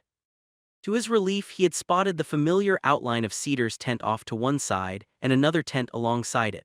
Blacknell had quickly come to the conclusion that the fact that his master's tent was nearby meant that he hadn't been abandoned. It must have been Cedar that had brought him here while he slept. Curious as to why he had been moved, he decided to find his master and ask. So he had tried walking over to the tents, only to immediately trip over his own feet and find out what the nearby dirt tasted like. Bleh, it was then he had looked down and discovered that his body had changed. At first he had thought that he had simply lost a lot of weight and gotten skinnier, but he soon realized that all his limbs were actually longer. That had confused him quite a bit. Then he had heard a snigger of laughter and looked over to see one of the scouts from the camp grinning at him from a few feet away. He had growled at the man in annoyance. Who was he to laugh at Blacknell? "Hey Cedar, your hobgoblin's finally awake and he's grumpy as a hungry bear," the man named Vars had yelled as he had measured Blacknell with his gaze. He hadn't seemed impressed. His master had then arrived and immediately ordered Blacknell to do all his usual chores. For some reason this had made Blacknell angry and resentful, but he had stifled his emotions and done as he was told. He was rewarded with a large slab of meat that he had hungrily scoffed down before getting back to work. Cedar should have given him more though. "Why I bigger?" he had asked Cedar as he gutted and skinned a rabbit. His new longer and more dexterous fingers had made the work easier and faster. "You've turned into a hobgoblin. It happens to some goblins. They get taller and meaner," his master had explained in his usual gruff voice. Blacknell had remembered his master mentioning hobgoblins before in the past, so he had grudgingly accepted that explanation. He still suspected Cedar was withholding information from him though. His head had felt weirdly light and part of it had been whispering that he couldn't trust his master. Blacknell's thoughts had strayed while he worked. Why should everyone keep telling him what to do? He had gotten smarter and larger, so why shouldn't he be in charge? Cedar had then reached over to hand the hobgoblin a rabbit hide, but Blacknell had felt a stab of unease at the man's closeness and pulled away. Cedar had frowned at the hobgoblin's reaction and scrutinized him for a second before tossing him the pelt and turning away. Blacknell had taken this as more evidence that his master was lying to him or tricking him somehow. Cedar had kept Blacknell busy all that day doing chores, but he had quickly figured out that they were mostly makework. This really annoyed the hobgoblin. Why was his master doing this to him? Didn't he deserve better? Why should Cedar boss him around anyway? He had started to let a bit of hostility slip into his gaze as his eyes followed Cedar around. Cedar had noticed and met the gaze but hadn't said anything. Instead, he had simply beaten Blacknell repetitively with a stick. Of course, Cedar had claimed it was some sort of training, but Blacknell hadn't really believed him. After the chores were done to Cedar's satisfaction, he had thrown Blacknell a wooden sword and begun to teach him swordsmanship. "This is how every hot-blooded youngster learns respect and discipline. It worked on me, so it should work on you. Now I know you don't like hitting people, but from now on you're going to have to," he had told Blacknell. He had then shown the hobgoblin how to hold the mock weapon, while the other man Vars had silently watched them. Blacknell had noticed that Vars had a real sword at his side, not a mock blade. It had struck him as very suspicious, but he was soon distracted from his musings. The next part of sword training had involved Cedar yelling at Blacknell about how he was doing everything wrong, and the hobgoblin being smacked with the wooden blade over and over again. This had infuriated Blacknell and really hurt. Uncontrollable rage had poured out from some new depth within him, and Blacknell had hissed and snarled as he tried to block the blows. His mouth had watered at the thought of biting into Cedar's flesh, but even with a sword of his own he couldn't defend himself against Cedar's skillful attacks and longer reach. At first he had simply tried to defend, but Cedar had yelled and hit him over and over again until Blacknell had grown so angry he had lost all control. He had forgotten his usual rule against harming humans and swung out at Cedar's head. Cedar had given him permission anyway. When Cedar had easily dodged that blow, Blacknell had launched himself at Cedar, dropped his wooden practice sword, and reached out to tear the man apart with his bare claws. That had been a very bad idea. As Blacknell sprung towards him, Cedar had slipped to the side and brought his blunt blade down in a two-handed swing against Blacknell's head. The resulting blow had hurt a lot, stunned the hobgoblin, and given him his second taste of dirt that day. It hadn't tasted very good. Then Cedar had yelled at Blacknell until he got to his feet and continued. He hadn't even been angry about being attacked, but he was angry about how bad the attack had been. Eventually, a very tired and sore Blacknell had simply collapsed from exhaustion after what seemed like hours of futile attack attempts. Only then had Cedar called it a day. Cedar had thrown the prone hobgoblin his dinner and instructed him to go to bed, and Blacknell had. He had been too tired to even think of arguing. The next few days had been more of the same, chores in the morning and beatings at night. Blacknell had begun to grow frustrated, and a hatred of Cedar had developed deep within him. His head had felt so strange and weird. Strange new thoughts kept popping up. He had been sure everything would feel better when he was in charge, though. As soon as they started sparring again, Blacknell had tried to hit his master but could never quite manage it, so he had grown even more spiteful and hostile. He'd begun to growl and hiss every time he saw Cedar or the other man Vars. They were both obviously out to get him and prevent him from taking his rightful place as the alpha. They weren't even hobgoblins. Then that morning he had awoken early, and in fit of anger he had snuck up on the tent where his master was sleeping. He hadn't known what he was going to do when he got there, only that it would involve sweet revenge. Maybe he would have stolen some things or broken Cedar's stuff. He never had a chance to find out. It had been a trap. As he had crept silently along the path to Cedar's tent from his sleeping place, something had snagged the hobgoblin's foot and violently flung him into the air.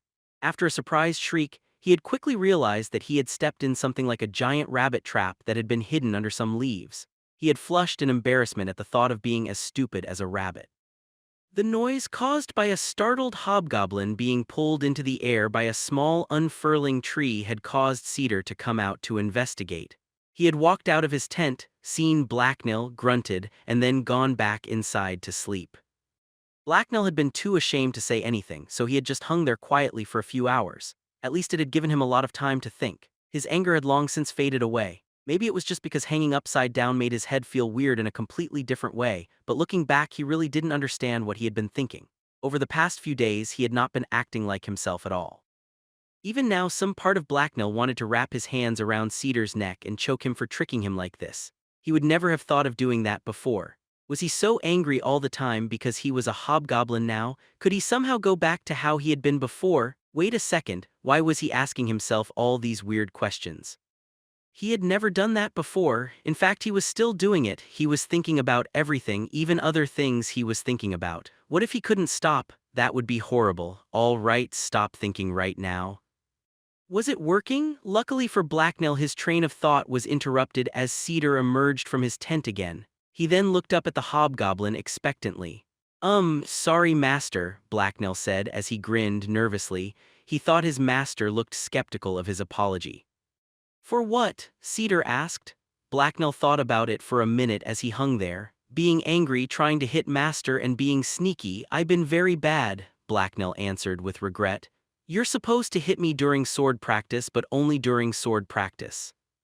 As for being angry, can you tell me why you were acting like that? Cedar asked him. I angry because I grow, you say so earlier, he replied uncertainly. And how do I know you will stop? Cedar asked. Blacknell took another few minutes to consider the question.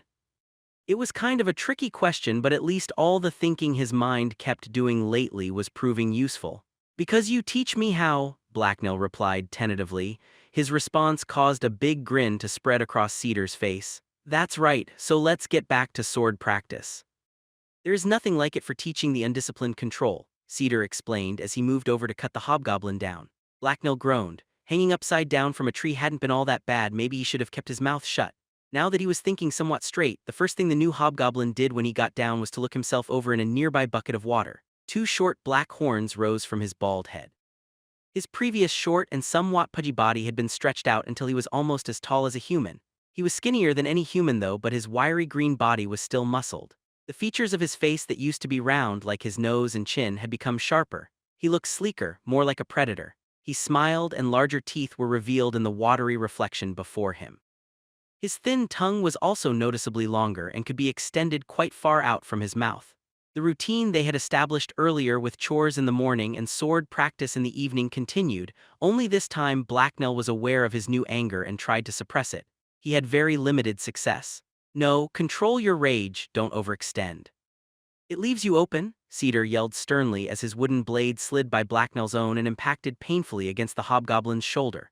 Blacknell hissed angrily but tried to do as his master commanded. Control was the key, he thought to himself. I shouldn't do what the anger tells me. He barely managed to block one of Cedar's blows as he fought to remember to keep his stance solid and light. Good, now attack, Cedar yelled. At his command, Blacknell's blade swung out at Cedar, but the human easily parried it. Blacknell had to fight his instinct to never attack humans and his new hostile instincts that wanted him to leap forward and claw out Cedar's eyes. This mental clash made his attack slow. No, too much hesitation. Keep attacking, Cedar told him. Blacknell obeyed and launched a rapid series of attacks, none of which hit. Cedar countered and his wooden blade smacked Blacknell across the head. The hobgoblin felt himself grimace as rage built up inside of him. He wanted to leap at Cedar, to strike out at him, to feel his claws rend Cedar's pinky flesh. He didn't do it though. He had lost control and given into rage a few times, and Cedar had simply smacked Blacknell down when his wild attack inevitably left him open. No, the only way for him to strike Cedar was to control his rage and learn to use the sword. Wait, so the only way to hit his master was to not want to hit him? Now he had a headache. Relax, keep loose and flow through the forms while keeping proper technique, Cedar explained to Blacknell for about the 100th time over the past few days. Blacknell hissed angrily again but tried to as he was told. He desperately wanted to give in and go wild with rage. Days passed this way. Vars began to take over the sword lessons when Cedar grew too tired. Slowly Blacknell progressed and began to learn. Then one morning Blacknell woke up to find Cedar disassembling his tent. It's time to head back. You're still a crappy swordsman, but I can't stay out here and train you forever. You've managed to learn some discipline though, and hopefully that will be enough to keep you out of trouble. Just remember what happens if you screw up, Cedar told Blacknell. I get hung from tree, Blacknell guessed. No, Herod will kill you, Cedar replied. Oh, Blacknell exclaimed. He had almost forgotten about her. Briefly, he mentally compared her fight against the ghouls with his own sessions with Cedar. The anger that taken root deep within Blacknell as his new hobgoblin instincts pushed him to fight and dominate everyone around him suddenly shriveled up and died. He was not going to try and fight Herod. Nope, that was never going to happen. Control was his new best friend. Once again, Blacknell felt gratitude towards his wise master for working him so hard. Without his lessons, he could easily imagine himself losing control, only to be mercilessly killed by Herod seconds later. Come here, Blacknell, I have a sort of graduation gift for you, Cedar told him. What's a graduation? He asked his master. He liked the gift part though. It's what happens when you learn something or pass a test. This one is for learning basic swordsmanship and control. Every time you feel angry, remember this training. Rage will only lead to self-destruction, Cedar explained. Yes, master, Blacknell replied gratefully. Cedar then handed Blacknell a backpack. Compelled by curiosity, the hobgoblin opened the pack and pulled the contents out. It was several sets of clothes and a long hooded cloak. Luckily, when we were leaving camp, there were a whole bunch of clothes laying around that no one needed anymore. I picked some of the smaller ones out for you. There's also some other stuff like a flint and steel in there too, Cedar explained. Thank you, master, Blacknell told him with real gratitude. For some reason, being given human clothes made him happy. Put some on, we can't have you returning to camp dressed like a savage, Cedar replied. Blacknell immediately chose a rough pair of black pants and a brown shirt and pulled them on after taking off his own self-made shorts. They had been getting kind of tight recently anyway. Much better, you don't look like a feral hobgoblin that just crawled out of the woods anymore, Blacknell's master said with a self-satisfied smile. Yeah, I don't know what he looks like now, Vars added. Blacknell resisted the urge to claw the man's eyes out. And here's the real prize. Just remember your training or I'll kill you myself, Cedar told Blacknell as he pulled out a simple sheathed short sword and presented it hilt first to Blacknell. Oddly enough, that's almost exactly what my drill instructor told me the day I graduated from basic. Vars mused quietly to himself off to the side. Blacknell took the blade and purred in pleasure. Now he had a sword all of his own. His master Cedar trusted him with one and had even shown him how to use it. Blacknell unsheathed the blade and smiled at its shiny and ever so sharp edges. He ran his finger along the blade so he could feel it cut into his skin. As a tiny drop of blood formed on his finger and Blacknell chuckled gleefully. Vars was suddenly looking like he doubted this was a good idea. His eyes were slightly wide with concern, as if he expected Blacknell to go on a killing spree any second now. The hobgoblin decided to disappoint him. He felt humbled by his master's loyalty and promised himself he would return it. He would practice every day so that he would never give in to his anger and disappoint his master. Thank you, master. Blacknell, your loyal servant, he said as he knelt and lowered his eyes submissively.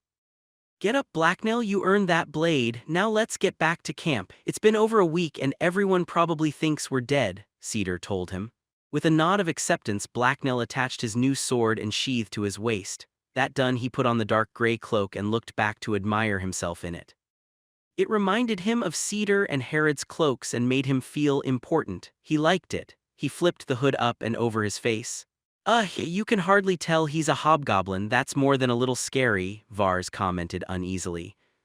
From within the depths of his cloak, Blacknell smiled gleefully, and his long, naked tongue flicked out to taste the cool air. A whole new world lay on the path before him if he simply had the will and discipline to walk it. TH 113 GIF, help a bro out and rate this story, written in blood too. It only took them a few hours to get back to camp. There had been no real reason for Cedar to travel further than that. He had simply wanted some space and isolation while he trained Blacknell so that no one got accidentally murdered. Well, I'm glad this little adventure is over with, Vars told Cedar as they approached the camp. Consider your debt paid, Cedar replied as he walked. Oh, I do, I'm just glad this crazy hobgoblin idea of yours hasn't gotten us killed yet, Vars said. You volunteered, Cedar reminded the other man. I wasn't going to let you wander off into the deep green alone for days on end with no company but a hobgoblin. Besides, I was curious to see if you could pull it off, Vars told him. I did, Cedar answered gruffly. Probably, Vars added with a backward glance at Blacknell. The hobgoblin was walking along behind them with his hood still up. He liked how the hood concealed him, even if it was a little hot. The way it hid his form was an advantage he could use. He had been thinking a lot about how to act and what to do when he got back to the rest of the tribe. Blacknell had been following the conversation between Cedar and Vars with great interest. Over the past few days, he had noticed that it was much easier for him to follow the human language. He had learned quite a bit simply from listening to Vars and Cedar speak, but he wanted to learn even more. He looked up and returned Vars' gaze. I thank you for the training, I owe you a debt, Blacknell told him in his hiss-like voice. Sure, no problem, Vars replied as he blinked in surprise. Blacknell smiled at Vars' response. He planned on trying to fit in so he could eventually take on a higher position within the tribe. Blacknell had absolutely no intention of staying at the bottom of the hierarchy anymore. Just because he couldn't climb it by challenging the other members of the tribe didn't mean he couldn't do it at all. First, he would try making alliances, and if that didn't work, he would find another way. Obstacles could be removed. As they walked, they came across a sentry who looked up but made no comment as they passed. He apparently saw nothing odd about the two scouts returning to camp with another cloaked person in tow. Vars looked like he really wanted to say something to the man but stopped himself. Blacknell just smirked to himself in amusement. He could have walked right up to that sentry and bitten him before the man even realized anything was odd. As they entered the camp proper, Vars said a brief goodbye and they split up to go to their respective campsites. The camp itself had changed a fair bit since Blacknell had seen it last. The timbers that had been lying around before had now been put to use. Lean-tos were steadily being replaced by crude log buildings. Cedar and Blacknell passed quite a few people on their way through the camp. Few of camp's residents gave the pair a second glance. In fact, a lot of them were unfamiliar to Blacknell. Herod must have really been pushing the recruitment while we were away, Cedar commented as he observed the people around them. Yes, I see and smell many strangers, Blacknell said in response. He had decided to work on his human by talking as much as possible. What in all the hells, someone is camping in our spot, Cedar suddenly exclaimed angrily. Blacknell looked up to see that his master was right. Where Cedar's tent used to stand and some of their gear still did, another group of humans had set up their own stuff. Blacknell's eyes narrowed as he eyed the humans that had entered his territory. That was a challenge. There were 3 of them, 1 woman and 2 men. They were lounging around and seemed to be relaxing. Blacknell thought they looked rather young for humans. They didn't have a tent, but they had some sleeping rolls set up under a crude shelter made of branches and a tarp. Cedar stomped over to them and Blacknell followed. This is my spot and that's my stuff, he barked at them. The 2 men got up and turned towards Cedar as he spoke, but the woman remained where she was lying against some bags. She just looked up and frowned at Cedar and Blacknell before apparently disregarding them and turning away. We've been here for days, one of the men told Cedar dismissively. I've been away on a mission for Herod boy, Cedar replied with hostility plain in his voice and manner. Blacknell felt his own anger rise and his heartbeat pick up in response to his master's tone of voice. She didn't say nothing when we set up here, the young man replied with a shrug. Cedar frowned and his hand moved closer to his dagger. The one young man noticed and his expression became more belligerent. The other man smelled nervous to Blacknell though, like stale sweat. "Come on, Daniv, we just got here, we don't need to turn this into a fight." "Remember Herod's rules," he whispered to his companion. Blacknell's large ears heard him though, and he remembered Herod's rules. One of them was not fighting without her permission. That would make this tricky. "It's not our problem if he starts something. Besides, we need to show everyone here that they can't boss us around just because we're new. Especially when it's just an old man and some cloaked pipsqueak." The first man replied without taking his eyes from Cedar. "I'm trying to nap here, boys, can't you just get these guys to leave?" the girl asked as she sat up. "Just a second," Daniv replied as he tried to stare down Cedar. His gaze shifted to Blacknell as the hobgoblin moved forward and out from behind Cedar. Their eyes met for a single moment and something stirred in Blacknell. He wanted to put this man in his place. Without warning, Blacknell growled and pounced forward as instinct took over. His target froze in shock at what he saw under the hobgoblin's hood, and before he could recover, Blacknell had closed the distance between them. The hobgoblin reached out and grabbed his opponent's knife hand, with enough force that his claws pierced the man's skin and drew blood. A quick kick to the back of his leg sent the man to his knees, and before he could regain his balance, Blacknell was behind him with a firm grasp on his neck. As the man struggled, Blacknell leaned down and smiled at him. Then he opened his mouth wide and growled menacingly. Everyone froze. Daniv was white as snow and his eyes were wide with terror as the hobgoblin's toothy maw opened mere inches from his face. Blacknell smelled the scent of human urine fill the air. "Our spot, leave," he growled slowly as he pushed Daniv away. His rage burned like fire within him, but Blacknell held it in check. "What the fuck?" the woman screeched as Blacknell's inhuman visage was revealed. As the man called Daniv scrambled across the ground away from him, Blacknell turned towards her and leered. With a scream of terror, the woman fled and Daniv was right behind her. The third member of their group was long gone by this point. He had run and abandoned his friends the second Blacknell had attacked. Blacknell chuckled to himself as he watched the humans flee. Their cowardice reminded him of goblins. His smile grew even wider as the humans reached the edge of the clearing and kept going into the forest. That was really funny. They had to be very stupid to think they were safer out in woods. Surprise really was a powerful weapon. It hadn't even been a fight really, he had barely touched even one of them. No one had got hurt much, so no one could complain to Herod. The dozens of bandits and ruffians who were nearby had all stopped and were staring at either the fleeing humans or Blacknell. Most of them were too far away to get a good look at Blacknell and simply looked confused by what had happened. Even Cedar was looking at Blacknell with a startled expression, but he quickly recovered. Good job, Blacknell," he told the hobgoblin hesitantly. "Just remember to keep yourself under control and don't eat anyone." "Yes, master," the hobgoblin replied happily. Cedar then noticed all the people staring at them, dismissed them and walked over to where his stuff was stored. Once there, he began to grumble and go through it to make sure everything was still there. Blacknell could hear everyone around him muttering, but when all he did was stand there and wait for his master, most of the people went back to their own business. As he was waiting, his ears twitched as he picked up the sound of someone approaching.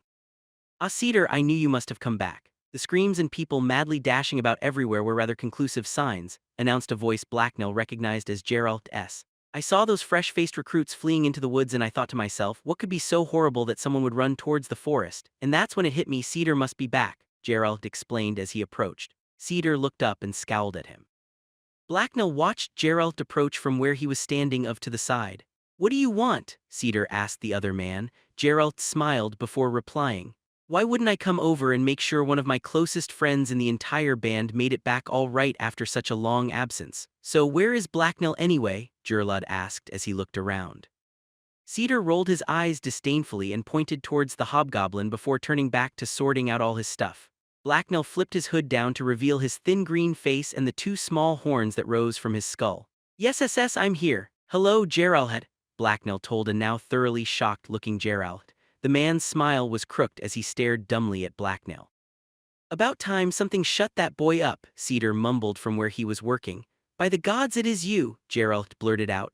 "Yes, I'm Blacknell," Blacknell told him again. Geralt had never been the smartest human around, but Blacknell doubted even he could mistake the hobgoblin for anyone else in camp. "You're so much taller," Geralt remarked.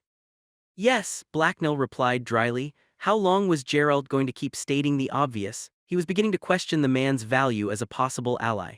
"It's just amazing how much you've changed in such a short time," Geralt exclaimed as he approached the hobgoblin curiously. Blacknell didn't know how to respond to that, so he just shrugged casually. Looking back, it was obvious the man was right. Blacknell felt like an entirely different person than he had been mere weeks ago. It was very strange and somewhat uncomfortable to think about. So he didn't. Geralt walked up and began peering closely at the hobgoblin. Blacknell had to resist the urge to growl and push him away. The human was uncomfortably close. Only Blacknell's familiarity with the thin man prevented him from at least backing away. Was there something he should say now? I'll have to start bringing you bigger treats. I hope you still like jerky, Gerlod told the hobgoblin as he handed him a piece of meat. There was a somewhat embarrassed look on his face. This time Blacknell's answering smile wasn't forced. Yes, SS do, he answered before taking the meat and stuffing it in his mouth. His almost inexhaustible hunger was one of the few things that hadn't changed since his metamorphosis. He had been eating quite a bit since he'd awoken as a hobgoblin, but he still was never quite satisfied. Thank you, my friend Geralt, he told the man after he chewed the morsel down to nothing. I'm glad to see that you're still mostly the same on the inside. Your impressive new grasp of Elorian excluded, of course. I knew Red Dog was being an idiot when he told everyone you would turn into some sort of ravenous beast when you changed. I'm glad you're back, my not-so-little friend, Geralt remarked happily. Blacknell heard a groan full of disbelief and annoyance from where Cedar was working as Geralt finished speaking. The hobgoblin pretended he hadn't heard anything though and nodded happily at Geralt. That's when he noticed the sword at Gerald's hip. He had seen the sword there before, of course, but never really noticed it before now. An idea then popped into the hobgoblin's head. He raised a green-clawed hand and pointed to the blade. "Want to practice?" he asked the man. At first Geralt seemed confused by what Blacknell had said, but then he followed Blacknell's gaze and then noticed the sword at the hobgoblin's own hip. "Cedar's been teaching you swordsmanship?" he asked in surprise. Blacknell was fairly sure that Geralt had meant it as a statement and not a question. Sometimes he had trouble figuring that out. "Yes, for discipline," Blacknell replied. I'd like to, but," Geralt hesitantly answered. "Let me stop you there," Cedar interjected as he got up and walked over. "We should go report to Herod, but don't worry, Blacknell. I'll get Vorsha to practice with you later. She loves that kind of thing." Blacknell felt his heart sink as Cedar spoke. He had come to like practicing with swords, and he suspected sparring with Geralt wouldn't be as one-sided as he was used to. Geralt, however, threw Cedar a grateful smile. He apparently hadn't been looking forward to sparring with a hobgoblin. "I'll see you two around," he told them before he walked off. "Let's go," Cedar said when Geralt was gone. He immediately started walking over to the farmhouse where Herod had set up camp. Blacknell pulled his hood back up and followed him, but he had to drag himself as reluctance made his feet feel heavy. Sparring with Geralt or even Vorsha sounded like a lot more fun than going to see Herod. Blacknell wasn't looking forward to seeing Herod again at all. He half believed she would kill him on the spot for being a threat to her. Given a choice, he would have avoided the bloodthirsty chieftain for as long as possible. Before they reached the old home, Cedar unexpectedly veered off track. Blacknell looked over towards where his master was heading and saw Herod taking a walk through the camp. He froze in fright for a second but then forced himself to head her way. At first it didn't seem like Herod saw them, but then she turned their way. Blacknell felt himself grow a little sweatier under his cloak. He wanted to pull the hood down even more but didn't want to draw attention to himself that way either.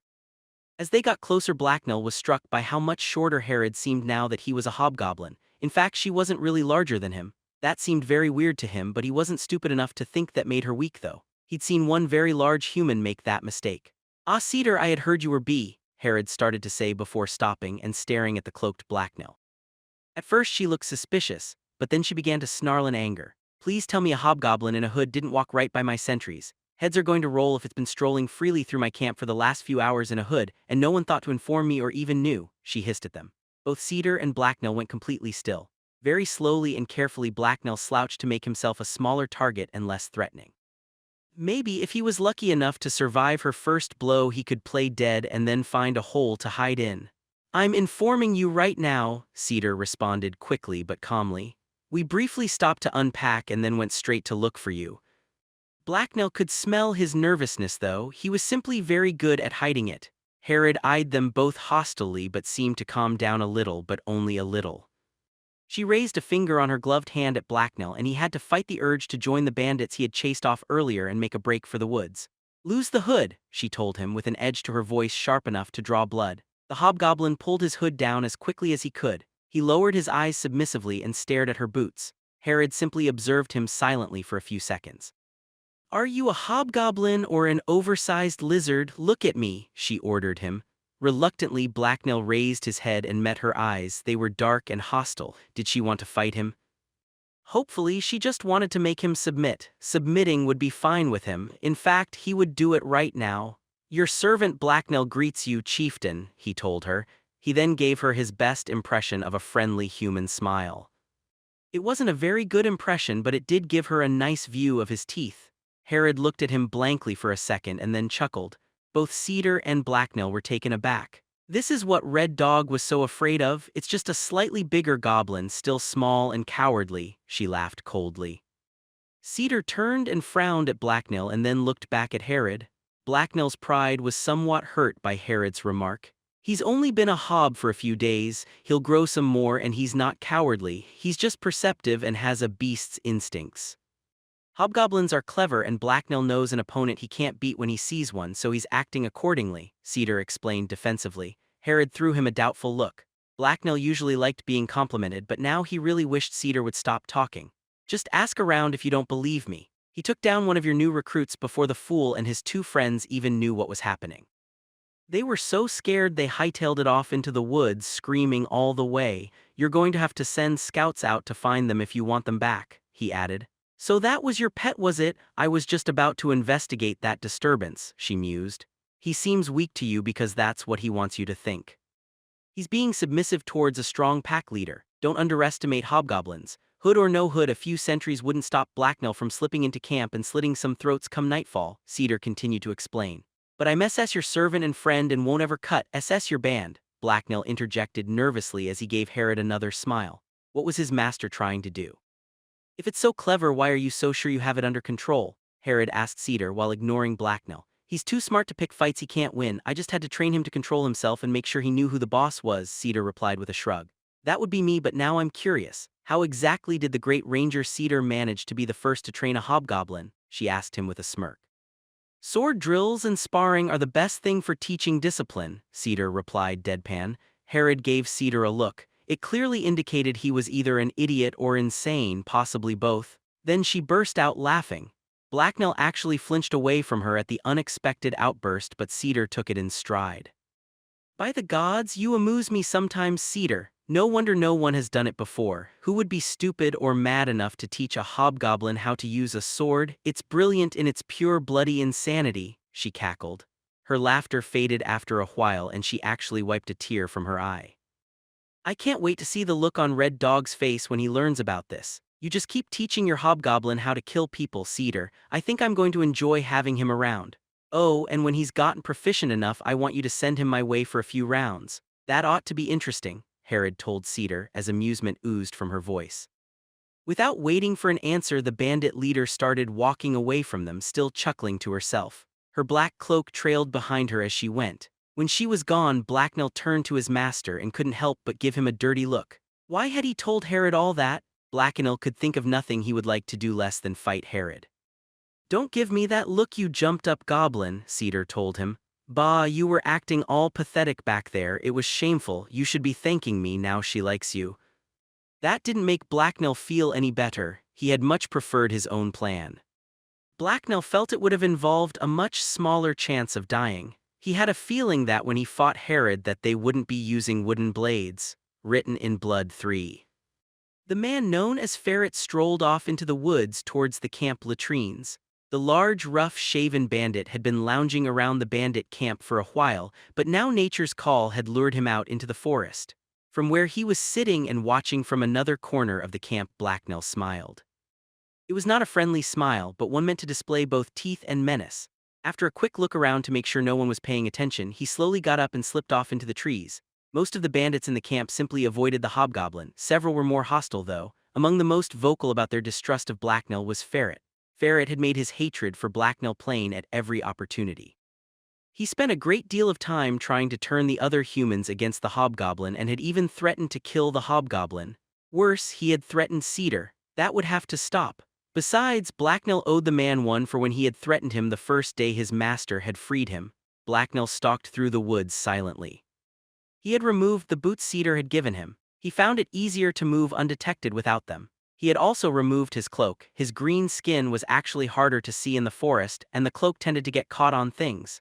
Nearly invisible, the hobgoblin circled the camp towards the latrines and his prey. He slipped noiselessly between the trees and bushes.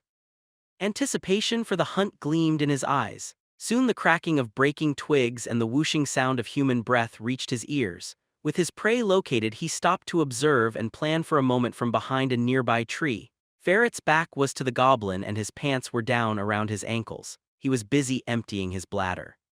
Blacknell took advantage of his distraction and stalked forward towards him.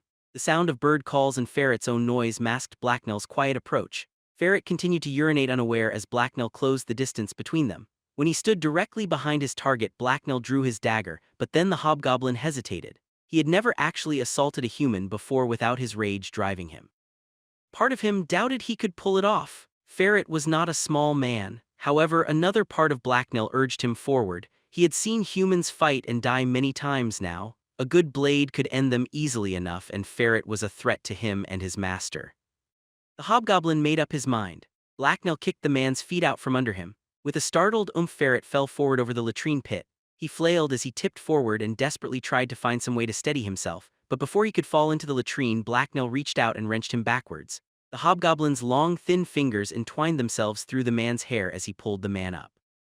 Before the man could yell and draw attention, Blacknell reached around and rested his blade against Ferret's throat. The rough bandit stiffened and froze in alarm as he hung unsteadily over the pit. From this close, Blacknell could hear his heart pounding. The edge of his knife put pressure on the man's skin but didn't draw blood yet. "Hello, SS Ferret," Blacknell whispered as he leaned in and licked the side of the man's face. The bandit's skin was salty with sweat. Ferret shuddered in horror. "What do you want?" the bandit stuttered fearfully. "Silence yours, I have heard you try and turn the band against me." "You challenge me?" Blacknell answered. "You're not part of the band, you're a stupid beast. Kill me if you want, but then everyone will know you for the vicious animal you are and then they will hunt you down," Ferret replied angrily. Blacknell let his dagger drop and then stabbed Ferret in the leg. The bandit hissed in pain and flinched, but Blacknell held him tightly. A few seconds later, the large man went limp and loose in the hobgoblin's grip. Blacknell sheathed his poisoned dagger and drew a rock from one of his pouches. "I thank you for permission to end your life," Blacknell told the man he had paralyzed with spider poison taken from Cedar's bags.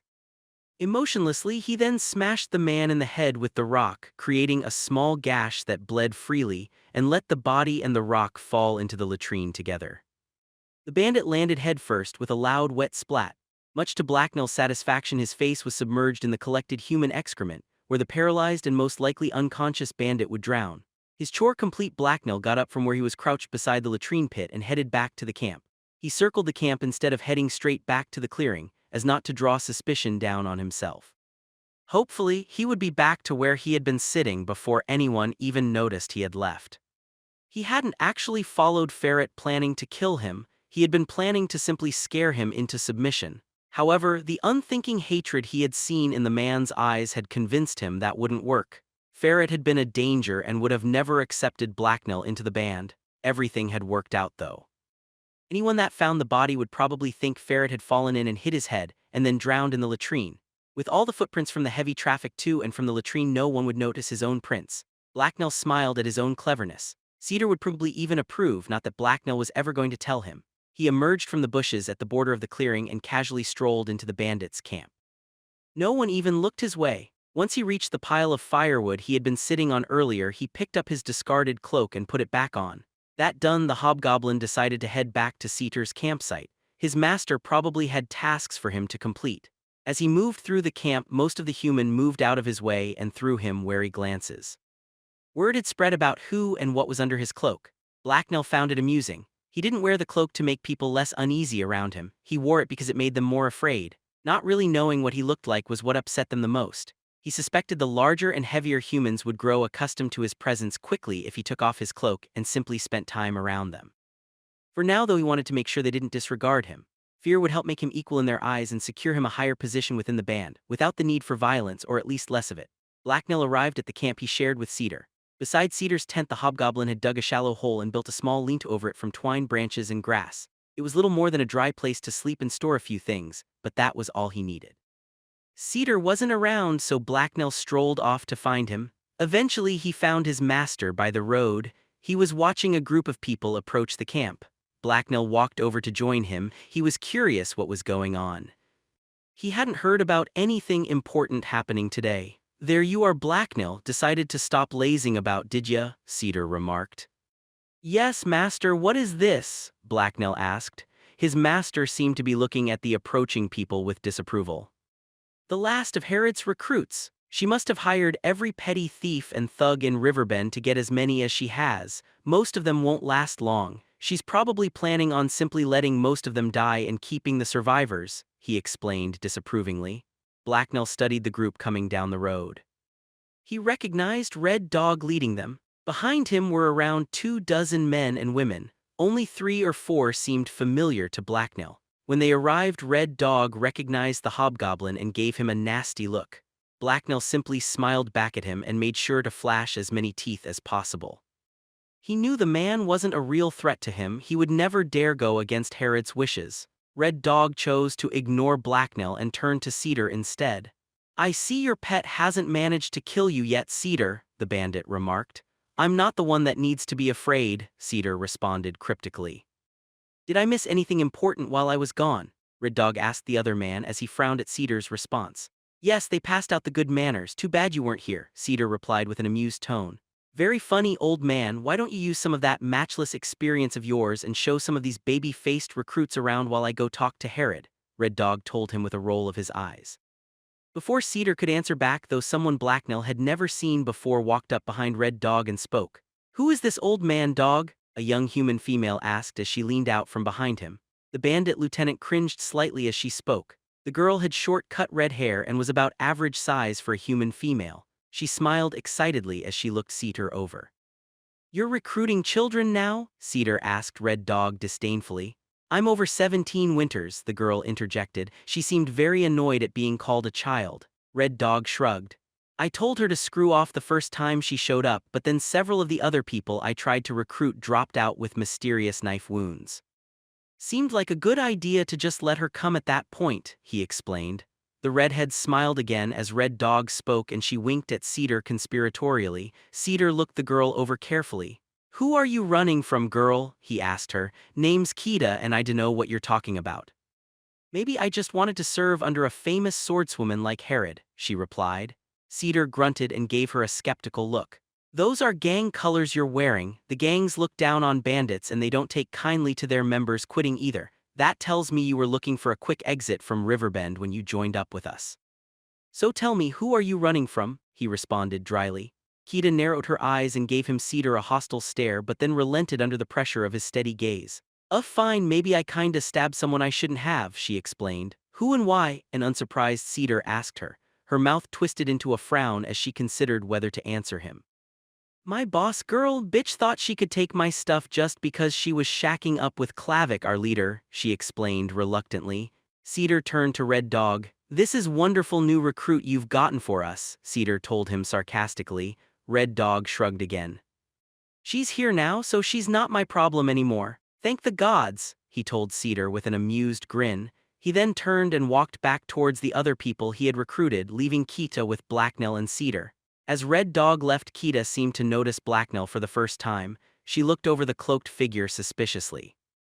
"What's with the cloaked freak? She just gonna stand there all day?" she asked. Blacknell twitched as she mentioned him. She had confused his gender. Oh right, human females were smaller than males, so she thought he was one of them. It was still kind of insulting for some reason.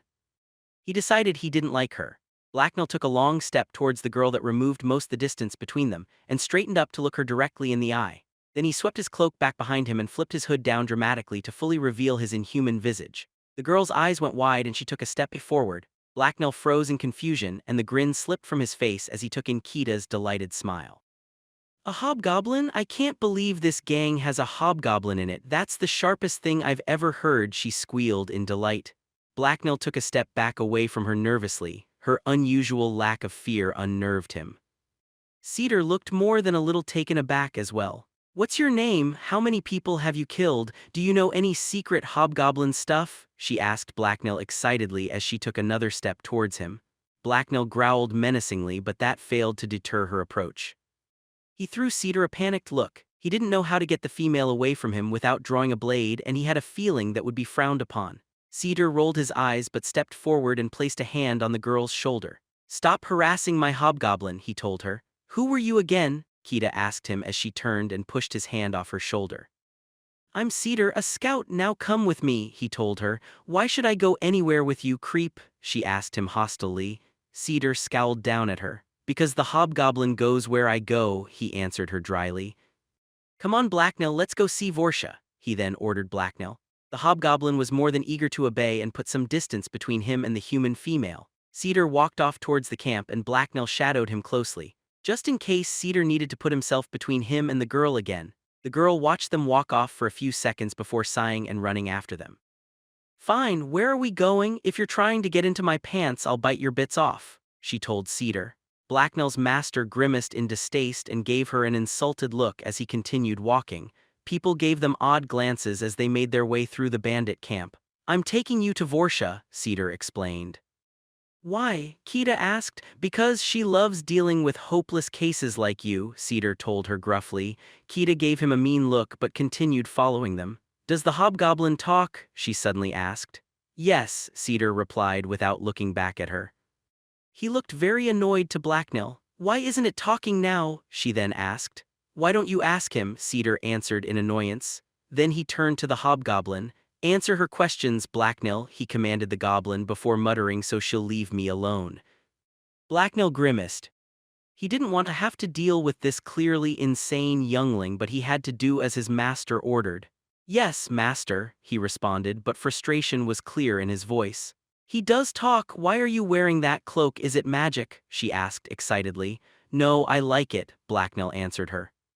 Clearly she was both stupid and insane. Blacknell didn't know a lot about magic, but even he knew it was rare and had absolutely nothing to do with goblins.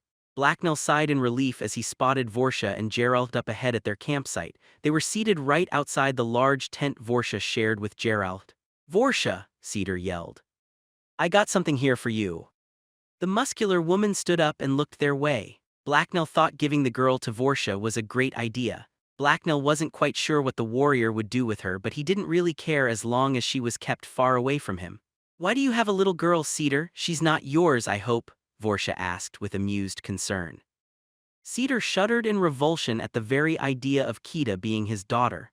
"No, or at least I pray to the gods she is. Red Dog recruited her, apparently she insisted. I thought I should introduce you too, since I know how you like to pick up strays," Cedar replied.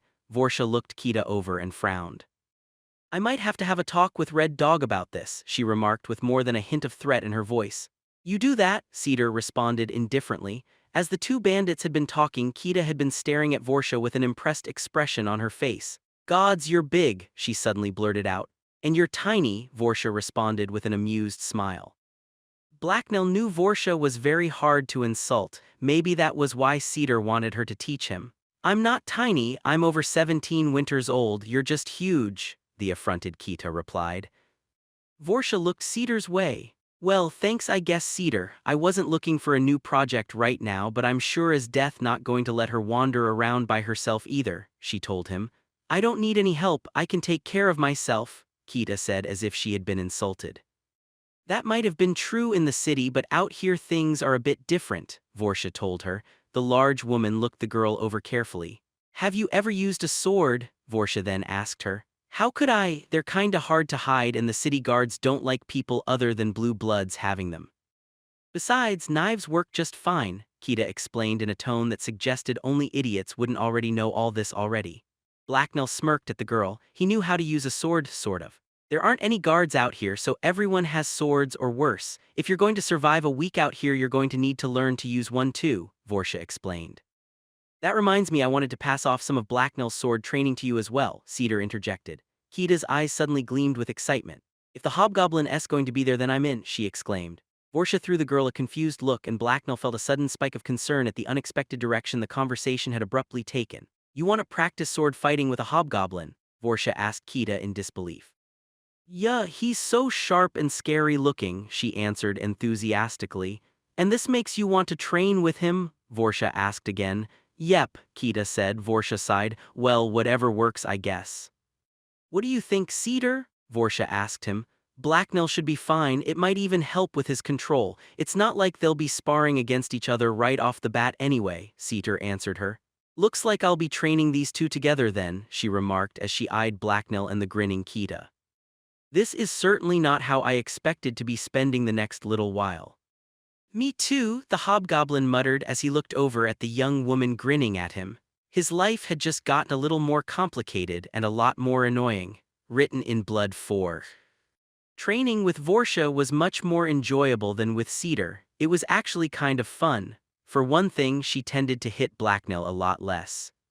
For another, he learned quite a bit faster from her. This was most likely because he took fewer blows to the head. Good, keep your weight mostly on your back foot, Vorsha told him as he blocked one of her thrusts. The tall, chesty brunette was obviously not putting all of her considerable strength behind the blow. Now attack, she told him. The hobgoblin eagerly did as she asked. He stepped forwards and launched a horizontal slash which Vorsha easily blocked, not that he had been expecting to land the blow. No, that was all wrong, you were off balance. Stop, Vorsha said with a frown. I'm sorry, Blacknell replied submissively as he lowered his blade. The large woman was not only clearly a much more skilled fighter than him, but as they trained, her impressive muscles were very obvious as well. Blacknell mentally added her to the list of people he didn't want to challenge to a real fight. See, do it like this, Vorsha explained. The large brunette's blade sliced through the air as she demonstrated the proper technique. Blacknell watched her carefully. She was startlingly graceful looking when she had a sword in hand. As she flowed between different stances and attacks, her brown curls barely moved. Blacknell tried to copy her movements, but his weren't nearly as smooth.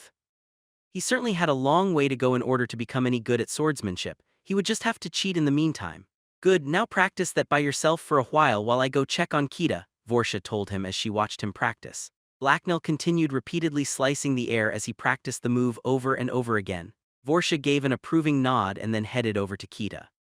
She then walked over to where the young woman was practicing, or where she was supposed to be practicing anyway. Kita had stopped practicing quite a while ago and was now just standing around. The young woman was red-faced with exhaustion, and the sword she was supposed to be swinging hung loosely from her hand with its tip resting on the ground. She scowled at Vorsha as the older woman approached. Why have you stopped? Vorsha asked her in disapproval. I can barely move my arms anymore. Can't I take a break? Kita whined in response. And you thought you didn't need anyone's help. It hasn't even been half an hour yet. Real fighting takes a little more muscle than that back alley scuffling you're used to, doesn't it now? Vorsha asked her. Maybe, Kita muttered resentfully back. Well, don't worry about it. I'll have you in fighting form before too long. It will just take a few hours of practice every day, she explained with a gleeful smile. Kita winced as if someone had just slapped her across the face. She didn't seem to like Vorsha's plan very much. I don't suppose I have a choice, she asked the other woman. Nope, I already got permission from Herod to make you my subordinate. You have to do what I say or it's back to the city with you, Vorsha replied with a smile. Kita groaned. While they were talking, Blacknell had grown bored of repeating the same technique, so he started throwing in a few other ones. He was so engrossed in the feel and sound of the blade as it sliced through the air that he didn't notice Cedar and Red Dog arrive until one of them actually spoke. Blacknell, come here, Cedar called out to him. The hobgoblin flinched in surprise at the unexpected voice. He recovered quickly though and then walked over to his master. He dropped his blunt practice blade on the way over. Hello SS, Master and Red Dog, Blacknell said as walked over to them. Red Dog's expression was unusually neutral. He didn't scowl at the hobgoblin, instead he just regarded him without judgment. We have a job for you, Hobgoblin, Red Dog told him. Oh, what SS is it? Blacknell asked with obvious interest. Red Dog wouldn't be here talking to him unless it was something out of the ordinary. There's a small group of army deserters who have set up camp to the south. They're robbing and usually killing travelers. Herod wants them dealt with and made an example of, Red Dog explained. Men hunt in our territory, so we SS kill them, Blacknell summarized. Basically, yes. Herod does want some of them alive though. They'll make better recruits than most the riffraff we've been getting from Riverbend, the bandit replied as he threw a disdainful look at Kita. Blacknell agreed with Red Dog about the uselessness of the one named Kita, but had to suppress the urge to remind Red Dog that he was the idiot who had recruited her. They're hiding in the forest somewhere, so you'll be helping me track them down, Cedar added. I understand, Master, Blacknell replied as he nodded. How many men are you taking? Vorsha asked. She had dismissed Kita and joined them as well. Only a little more than a dozen, and I see you've joined Cedar in this insanity, Red Dog replied with a nod in Blacknell's direction. I mean fine, so he's useful to have around. That doesn't mean you should be training the hobgoblin to kill people better. Can no one else seriously see why that's obviously such a bad idea? He's actually a very well-behaved student and learns fairly quickly, Vorsha replied with a shrug. That doesn't really make me feel any better, Red Dog told her dryly. You can whine all you want on the way there. Let's get going, Cedar interjected impatiently. Red Dog's lips curled up in displeasure as he responded. Fine, whatever, we've got the goblin, so let's head out, Red Dog replied in exasperation. He also seemed eager to get the job over with. After a brief stop to grab some stuff from his shelter, Blacknell and the bandits were on their way down the road. Just like Red Dog had told Vorsha earlier, their group was comprised of about 24 people, with an about even mix of new and experienced bandits. Couldn't we have used some of the horses? One of the recruits complained as she walked beside Red Dog. They had been walking down the old dirt road that cut through the forest for several hours now. There are too many of us for that. Besides, we aren't going all that far and we'll be moving through a lot of bush. You'll just have to get used to walking distances further than down the street, Red Dog told her disdainfully. And riding can be even more painful and exhausting than walking if you're not used to it, Cedar added. Suddenly Blacknell heard something from up ahead. He froze, pulled his hood down, and listened. Everyone else noticed his actions and stopped as well. Most of them had curious looks on their faces. A few had apparently managed to somehow forget he was a hobgoblin and looked shocked at his appearance. Horses, many of them, from ahead, Blacknell announced as he stared up into the trees that concealed the twist in the road ahead. Shit, could be a patrol or something. Everyone off the road and out of sight now, Red Dog commanded as he moved towards the forest that ran along the road. The rest of the bandits rushed after him and they were soon all concealed along the tree line. I don't hear anything. How do we know the hobgoblin isn't making this up? Someone asked from where he was crouched behind a bush. To Blacknell's surprise, it was Red Dog who answered. Because I'm smarter than you. Now shut up, Red Dog hissed at the first speaker. Almost immediately after that, the sound of hooves reached the humans' ears. The bandits were all crouched in bushes or leaning against trees, but as soon as they heard the noise they all turned to look out at the road.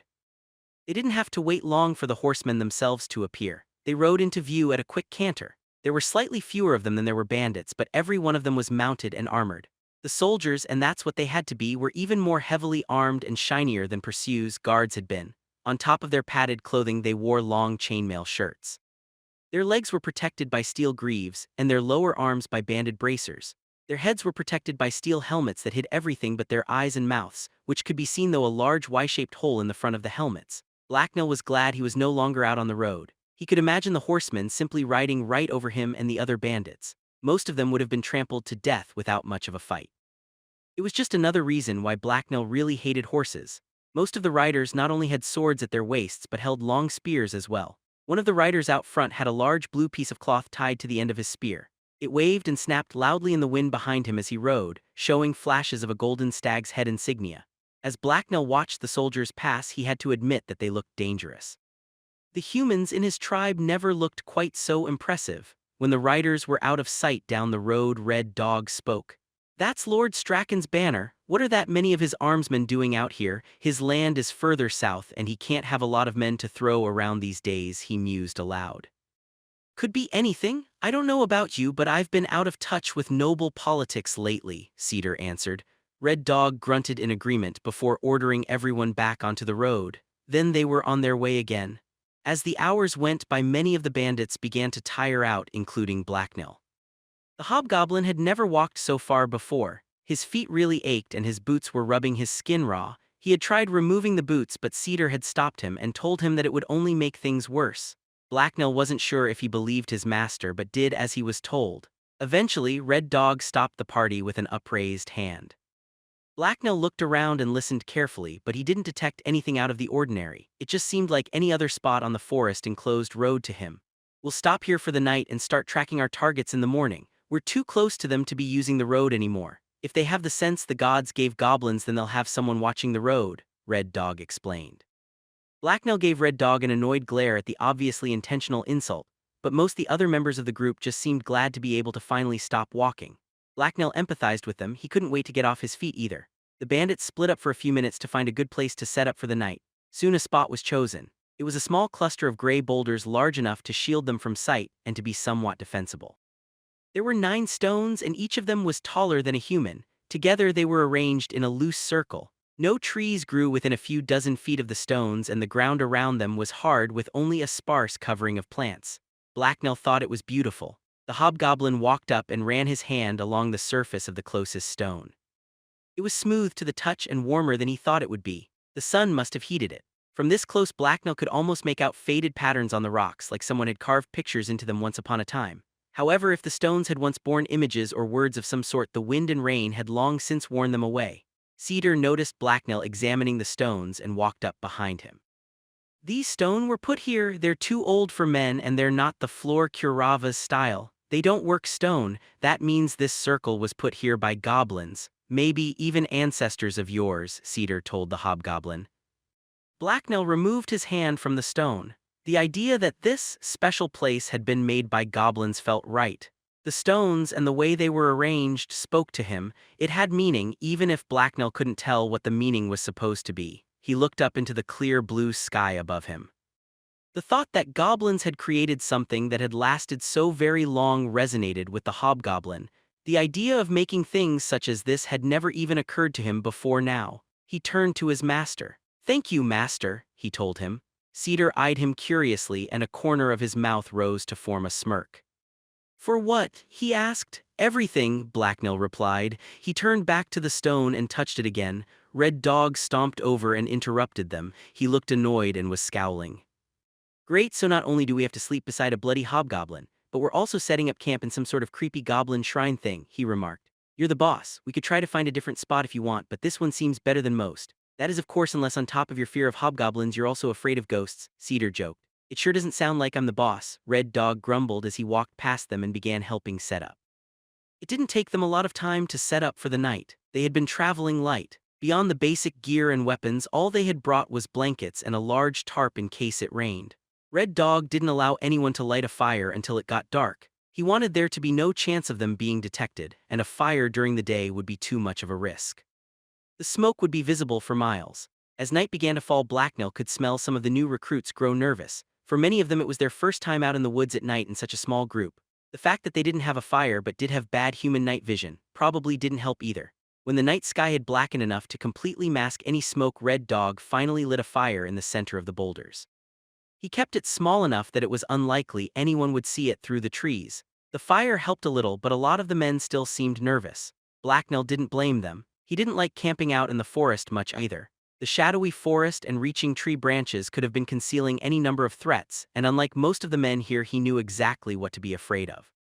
As a hobgoblin, he might be larger than before, but most of the hungry beasts that lived in the woods would barely notice the difference. He would simply be a slightly more filling snack. Between the aura of fear and the heavy watch, Red Dog insisted on very few people got a good sleep that night. Many of the bandits slept fretfully and were awake much of the night. Blacknell himself slept more than he had planned to. He found the presence of the ancient stones that encircled their camp soothing for some reason, and so he slept peacefully. Eventually the long night ended and dusk broke. The few people who were sleeping were awakened and the group packed up and headed out to complete their mission. They followed the road but stuck to the edges of the bush so that anyone watching would have a hard time seeing them. The party was split in two, with one group on each side of the road so they wouldn't miss anything. Cedar led one group and Red Dog the other. Moving through the thick underbrush of the forest slowed them down quite a bit, but they had much less distance to travel today. At first nothing stood out as they made their way along the road. "What's that?" one of the new recruits asked as he pointed to a spot beside the road. Everyone immediately looked in the direction he indicated, including Blacknell. "Looks like a trashed wagon, let's check it out," another bandit replied after a second. "Wait a second, first we'll search the area to see if anyone is watching," Cedar told them. At Cedar's command they continued on past the wagon through the woods. When they didn't find anyone or anything, Cedar stepped out onto the road and looked around. "I don't see any good vantage points nearby, so we should be unobserved," he told them. He ordered several men to cross the road and fetch Red Dog while he and the others headed back to check out the wagon. They walked down the road until they got to the wooden wreck. It was concealed from the road by a small overgrown hill which they had to go around. When they got to the wagon, Blacknell immediately smelled blood, human blood. The wagon itself was badly damaged and nothing but a pile of broken wood that had been stripped of everything useful. Red Dog and his group arrived and joined them around the wreck. "Well, this was sure a waste of time," one of the bandits commented. No, it was. I'm willing to bet this is the work of our highwaymen. This looks like a farmer or small merchant's wagon. That would be an inviting target for them. Cedar replied. How does that help us? Someone asked. We know they were here not too long ago, so now we just need to track them back to their lair, Cedar explained as he examined the wagon and the ground around it. After a minute he straightened up and turned to Blacknell. Do you have a scent? He asked the hobgoblin. Yes, one of them bleeds, Blacknell replied. He smiled eagerly as the scent of blood and his master's attention excited him. That makes this almost too easy, Cedar said as he smiled back. Bloody creepy is what it is, someone muttered. Just be glad he's on our side, someone else whispered softly, but not so softly that Blacknell couldn't hear them. The hobgoblin's smile widened in response. That was what he wanted the humans to think, that they were better off with him on their side. So you can track them? Red Dog asked. Cedar huffed indignantly before responding. I can track practically anyone or anything. They left plenty of signs, and with Blacknell's nose this will be as easy as falling off a log, he answered. Good, then you and your pet can lead the way, Red Dog told him. Blacknell hissed softly in anger at the disrespect he heard in the man's voice, but he suppressed the sudden flare of rage and didn't act on it further.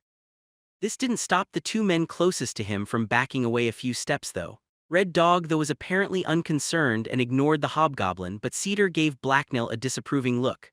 Let's get going, Red Dog told everyone. Cedar led them across the road and into the forest once again. The rest of the bandits followed him and Blacknell. As they moved, Cedar pointed out signs to the hobgoblin like broken twigs and a partial boot prints. Blacknell found it interesting but almost unnecessary since he could simply follow their prey's scent. Cedar had to stop and look around for tracks every once in a while, but Blacknell never lost the trail. His master seemed to want to track the highwayman himself because he only asked for Blacknell's help once. The iron-like scent of blood began to grow stronger as they walked deeper into the woods until Blacknell started to become concerned. More blood, he whispered to Cedar. His master frowned in concern as well, but they continued moving forward. They soon found the source of the smell. Up ahead, laying on the forest floor, was a human corpse, and it had been shredded. It took a few seconds to identify it as the remains of a man. It was little more than a pile of bloody flesh and broken bones. Shit, this wasn't done by no man, one of the bandits said as he went white and began to panic. Behind Blacknell, Red Dog calmly drew his sword and leveled it at the panicked speaker's throat. If you can't keep your shit together, then just shut up and stay fucking still or you'll regret it, he told the startled man. Then he turned to Cedar, who had crouched down to examine the body. What are we dealing with? He asked grimly. Hopefully nothing, because it filled its stomach and left. This mess is definitely the work of a troll, though, Cedar answered. Damnation, Red Dog swore. I fucking hate trolls. Every time I run into one, someone dies. Written in blood 5. Could be worse. It could have been a drake, Cedar replied. Trolls are smaller and will rarely attack a group of armed men this big, especially if they've just eaten. As long as we don't trip over the damned thing, we should be fine. This one must have followed the same blood trail as Blacknell and picked the bleeder off. Several of the bandits looked more than a little afraid. Several of them were throwing nervous glances at the woods around them. What's a troll? I mean, I've heard of them, but I never actually expected to see one or have one see me, one of the new recruits asked. Cedar gave the man a disdainful look but answered him. Trolls have twin fangs the size of long knives and thick skin that doesn't bleed unless you pretty much decapitate them.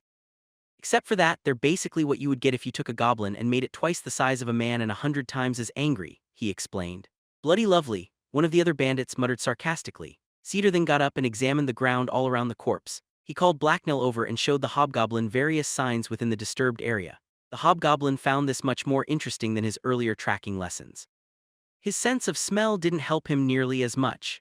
It looks like there were 3 men here. The troll came down on them fast. It killed the wounded one and his friends made a run for it. It doesn't look like the troll followed them. Instead, it ate its fill and then headed off back into the woods, Cedar told Red Dog. The man looked thoughtful as he considered their options. We should be good to just follow them back to their camp then. Will they still be on alert? Red Dog asked Cedar. Hard to say. I'm guessing the troll attack happened last night, which is enough time that I would feel safe. I doubt these guys are used to the forest though, so I'd bet they didn't get much sleep last night, Cedar answered. And we did, Blacknell heard someone mutter behind him.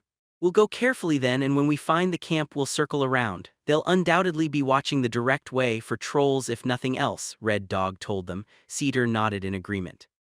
I'll take Blacknail and scout the path ahead then. We'll take out or mark any sentries so then you and the others can approach unseen, Cedar suggested. Sounds good, Red Dog replied. Come Blacknail, it's time for me to teach you the more violent parts of the ranger's trade. I have a feeling you'll pick it up quick, Cedar told the hobgoblin as he shrugged off his backpack and handed it to another bandit. Blacknail chuckled and licked his lips. This sounded like it would be so much fun. He could think of nothing he would rather do than stalk unsuspecting prey through the woods with the scent of blood in the air. His heart pounded in excitement just thinking about it. Thank you SS so much, master, he replied excitedly as a wicked grin stretched across his face. Cedar slipped through the trees so quietly that even Blacknail had difficulty hearing him. He followed in his master's wake and tried to be just as silent. To his own ears he wasn't quite successful, but with his boots removed he moved quietly enough that Cedar didn't complain. The hobgoblin instinctively knew how to balance himself and where to place his bare feet to avoid breaking twigs and other obstacles. After so long walking in boots, the cool earth and wet grass felt soothing beneath his feet as he walked. The thrill of the hunt he was feeling was more than worth the long walk it had taken to get here. The canopy overhead was thin enough that lots of light got through. The abundance of sunshine meant the forest around him was thick with green-leaved bushes. This gave them plenty of cover and helped them conceal themselves. The area was also rockier than where Harriet had made her camp. Every once in a while they would stumble upon a large exposed boulder that rose from the earth, like the ones they had sheltered among last night. Ahead of him, Cedar moved out from behind a tree to peer at a trampled plant. Having confirmed that he was still on the right track, the scout got up and started moving again. He stalked through the bush while moving from cover to cover and checking for signs of their targets. Blacknail observed and tried to copy his master's movements. He was very impressed by how quietly Cedar could move and how he could track without using his nose. The hobgoblin watched his master examine the surrounding forest while crouched behind a bush. After a minute, Cedar raised a hand and signaled Blacknail. Before they had headed out to track down the deserters, Cedar had made him memorize several different hand signals. Blacknail had instantly realized how useful they would be for communicating without making any noise. His master was a genius for coming up with such a great idea. Blacknail was sure nothing like it would ever have occurred to him. The signal his master was currently sending meant that he should get to cover because someone might be around. Blacknail felt a flash of excitement at the thought of finally cornering their quarry. He felt his mouth moisten with saliva in anticipation, but he obeyed his master and remained where he was. Slowly and carefully, as not to attract attention, the hobgoblin bent down and took cover at the base of the tree beside him. However, he couldn't resist the urge to peek out and look for whatever Cedar had seen. Blacknail eagerly scanned the forest for signs, but was disappointed when he didn't see anything or anyone among the leafy branches or rough-barked tree trunks around him. He wanted to hunt. His teeth ached and his tongue flicked out and over his teeth to clean them in preparation. He shivered as he felt a seductive feeling similar to rage start to burn within him. It filled him with a hunger for action and blood. Blacknail had to close his eyes and focus on mentally picturing sword exercises to suppress the urges. He knew discipline would make him stronger than rage or hunger ever could. Few seconds later, after Blacknail had managed to get his urges under control, he opened his eyes to see Cedar flashing more signals his way. The first signal told Blacknail to look over to his left, and the next meant he wanted Blacknail to wait and watch. With a regretful sigh, the hobgoblin resigned himself to spending the next little while waiting, and not hunting. As Cedar stealthily got up and began moving, Blacknail looked over in the direction his master had indicated. He still didn't see anything. Cedar stopped beside a large, smooth tree trunk and signaled Blacknail again. He wanted the hobgoblin to carefully circle the target from the opposite direction. Blacknail smiled as he got up and obeyed. Finally, a chance to act. Excitedly, he crept forward while looking for his prey. Then, as he was moving over to a large, jagged rock, he saw movement out of the corner of his eye up on a nearby hill. Instantly, the cloaked hobgoblin went totally still, and his eyes focused on that spot. As he watched, Blacknail noticed something brown and human-sized move ever so slightly. It was mostly hidden behind a tree, so he couldn't get a good look at it. He slipped around the boulder to get a better view. It was a man. He was scanning the forest from his high viewpoint while leaning against a tree. He had a large brown cloak on, but under that was wearing a bright blue shirt and black pants. The clothes confused Blacknail. He couldn't think of a good reason for wearing the blue shirt that would be anything but a stupid idea. Did the man want to be seen? Was it some sort of trap? Blacknail threw a look back at his master. Cedar noticed the glance and quickly raised 2 fingers in another sign. 2 fingers meant that there was another man nearby. Blacknail hastily flashed the "where" sign back. His master pointed up to another spot on the hill and then gestured to himself to show ownership. He then pointed to the man Blacknail could see and then back to the hobgoblin. Blacknail grinned happily and licked his lips. his master was going to take one of the men and he wanted Blacknell to take the other. What a wonderful present his master had just given him. The hobgoblin watched the sentry on the hill until the man looked away. Then unseen, Blacknell slipped out from behind the rock and crept forward along a path up the hill that was mostly concealed from the man's view. He was practically purring with joy. Soon the hobgoblin got close enough that he could smell the human, and he shivered in anticipation. He circled around the hill and began to climb it from the side. This was going to be so much fun. As he climbed, Blacknell's ears detected sounds that were out of place in the forest. He paused in his advance to listen. It sounded like several humans talking and moving, which meant the human camp wasn't too far away. He examined the forest in that direction, but didn't see anything that would mean anyone in the camp was close enough to see him. Reassured, the hobgoblin began to creep across the final stretch of bush between him and the human scout. His target was an average-sized man with black hair. He was still leaning against the tree while lazily scanning the forest below him for threats. However, Blacknell had already snuck right under the man's nose and was now safely behind him out of sight. The sentry would never see the hobgoblin coming, which was just how Blacknell liked it. "See anything yet, Kratz?" the man suddenly yelled. Blacknell dropped to the ground in alarm. "Ha, I would have said something if I did," come an answering shout from out of sight. "Yeah, but the boss wanted us to check in with each other every once in a while." "I guess you're still alive since you're still talking and all," the first man replied in jest. The only answer the other man gave was a brief chuckle. Blacknell rose a bit and tried to find the second speaker, but much to his frustration couldn't see him. Then there was the sound of a scuffle and a brief gasp. Blacknell's target looked over and frowned with concern. "You okay, Kratz? I thought I heard something," the man shouted. The only sound from where the other man had been was a distinct cheery bird call. The sentry's frown deepened as his concern turned to suspicion. He took a step towards the camp and opened his mouth as if to shout. Blacknell had already launched himself forward at the man. The bird call had been a signal. Blacknell was sure it meant Cedar had just taken out the second sentry, and that meant Blacknell needed to act. The hobgoblin covered the ground lightning fast. His long, muscular body carried his light frame forward with startling speed.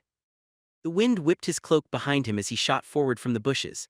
Before the man could even turn or start yelling, Blacknell was upon him. The hobgoblin hit the unprepared man with a flying tackle that ended with his arms wrapped around his opponent's waist. Surprise and momentum allowed the lighter hobgoblin to knock the man off balance. It also knocked the air from his opponent's lung and prevented him from yelling out a warning. They careened off to the side together. As they fell, the sentry flailed uselessly. Meanwhile, Blacknell used his hold on the man's waist to pull himself up and then twist one of his legs so he could hook it under the man's knee. Using the leverage this gave him, Blacknell flipped himself around so that he was now clinging to the man's back. They hit the ground with a loud thud. The man landed face first with the weight of the hobgoblin on his back. The breath was knocked out of the sentry for a second time by the impact, and all he could do was wheeze in pain. The prone sentry tried to draw in a breath to yell or maybe to scream, but Blacknell grabbed his hair and yanked the man's head up. This caused the man to croak in pain and allowed Blacknell to wrap his other claw around the man's neck. The sentry went very still as he felt the hobgoblin's sharp nails dig into the flesh around his throat. He whimpered in fright and Blacknell smiled in satisfaction. He then adjusted his weight so he could lean forward into the man's line of sight. The man must have suspected something was strange about his assailant, but when he got a close look at Blacknell's face, his eyes widened and he went white as snow. "Be very quiet," Blacknell half whispered and half growled to him. The man's head bobbed up and down. At first, Blacknell thought the sentry was trying to nod, but then his eyes rolled up into his head until only the whites were visible and he went as limp as a dead fish.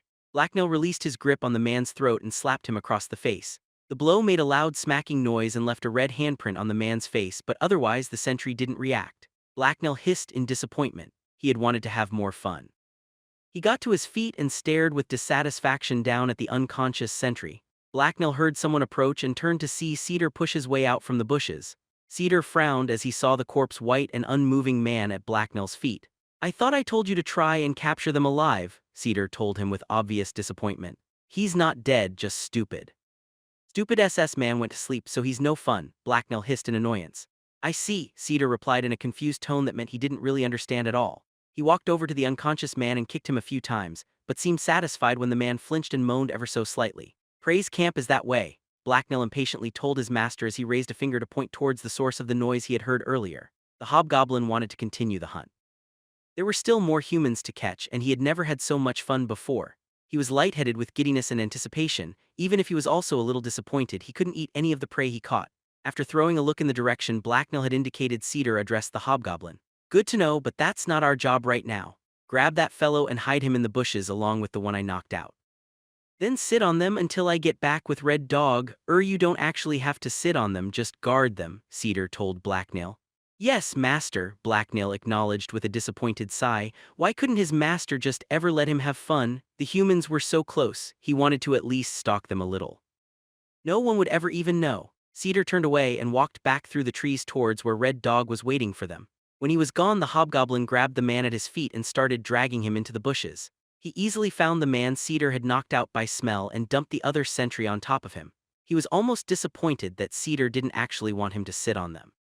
Piled up as they were, the unconscious men actually looked sort of comfy, and Blacknell liked the idea of resting atop the bodies of his defeated prey. Blacknell's mind began to wander as he waited for Cedar to return. He was getting kind of hungry. He wasn't allowed to eat the humans, but maybe he could lick them. Or maybe he could maim a few and eat the bits that came loose. They would survive that, probably. After thinking it over for a while, Blacknell decided to simply take some jerky out of his pouch and eat that instead. He was in the middle of chewing it when he heard someone yell in his direction. Kratz, Tyrial. I've got your supper, the voice shouted in Blacknell's direction. Blacknell calmly swallowed the last of the jerky and tried to come up with a plan. Obviously this human was calling for the other two who had been knocked out. If he didn't get an answer, then he would probably raise the alarm, which would be bad. Should he try and mimic a human and reply himself? No, that wouldn't work. He didn't have a very human-sounding voice. Human voices were all deep and dumb-sounding. Blacknell started licking his fingers clean. Should he wake a human up and force them to answer? No, not enough time. Blacknell's eyes swept over the unconscious men he was supposed to be guarding and lingered on the smaller man's cloak and gloves. He grinned gleefully as an idea occurred to him. Guys, you there? The voice called again. The speaker sounded a little nervous now. He stopped walking and glanced warily at the bush in front of him for signs of his friends. He was balancing 2 plates of steaming hot food in his hands. The human's nervousness disappeared, however, when a small man he recognized stepped out from behind a tree. His hood was up for some reason, but the man recognized the sentry's cloak. He smiled as he realized his friend was in the middle of a fit of coughing, which was probably why he hadn't answered him earlier. The sentry did, however, wave cheerfully as he strode forward, before then extending a gloved hand to take a plate of food. Behind you, the sentry said between coughs as he raised his other hand to point behind the man. His voice was unusually raspy, probably from the coughing. What is it? The deserter asked as he turned to look. That was when Blacknell, who was dressed in the sentry's clothes, jumped up and smashed him in the back of the head with the wooden plate. Wah! The man groaned as he staggered. Blacknell hit him again and kept hitting him until he went down. Then the hobgoblin flipped his hood back to reveal his green, grinning face and began to drag the third man into the bushes to join the others. This was just too much fun, written in blood 6. Blacknell was quite happy with himself. Not only had he tricked the stupid human, but he had managed to get some free food out of it as well.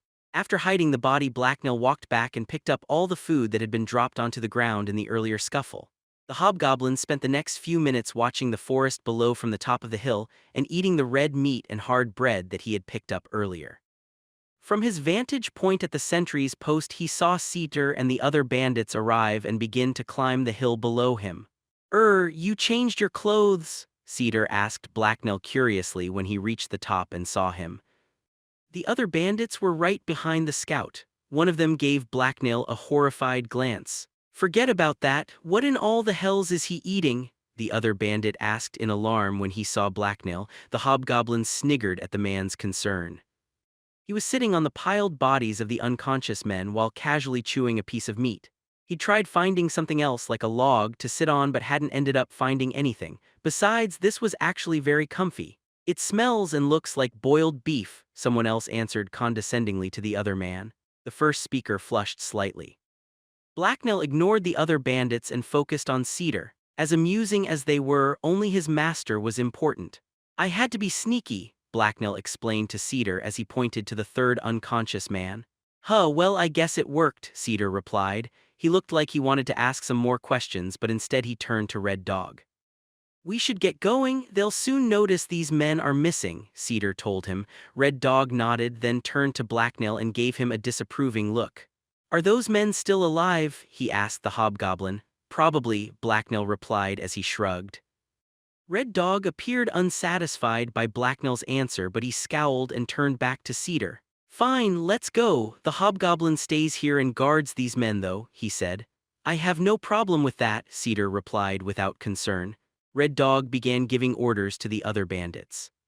He got them organized and told them the plan of attack. Blacknell listened and was sort of disappointed that he wouldn't be joining in the rest of the fun. Red Dog's plan did seem like it might involve a lot of face-to-face fighting though, and Blacknell was fine with missing out on that. He much preferred attacking people from behind. It was safer. Besides, Blacknell knew he wasn't a very good swordsman yet. He much preferred the sneaky type of fighting. So he had no problem with staying there while continuing to eat his food and sit on his trophies. Maybe one of them would even wake up and then Blacknell could have some more fun. The bandits finished their planning and drew their weapons. Most of them had swords, but others had bows or more exotic things like hand axes. Red Dog led the way and the group headed towards the deserters' camp. With their dirty unshaven faces and their worn down and mismatched leather armor, the bandits looked savage and dangerous.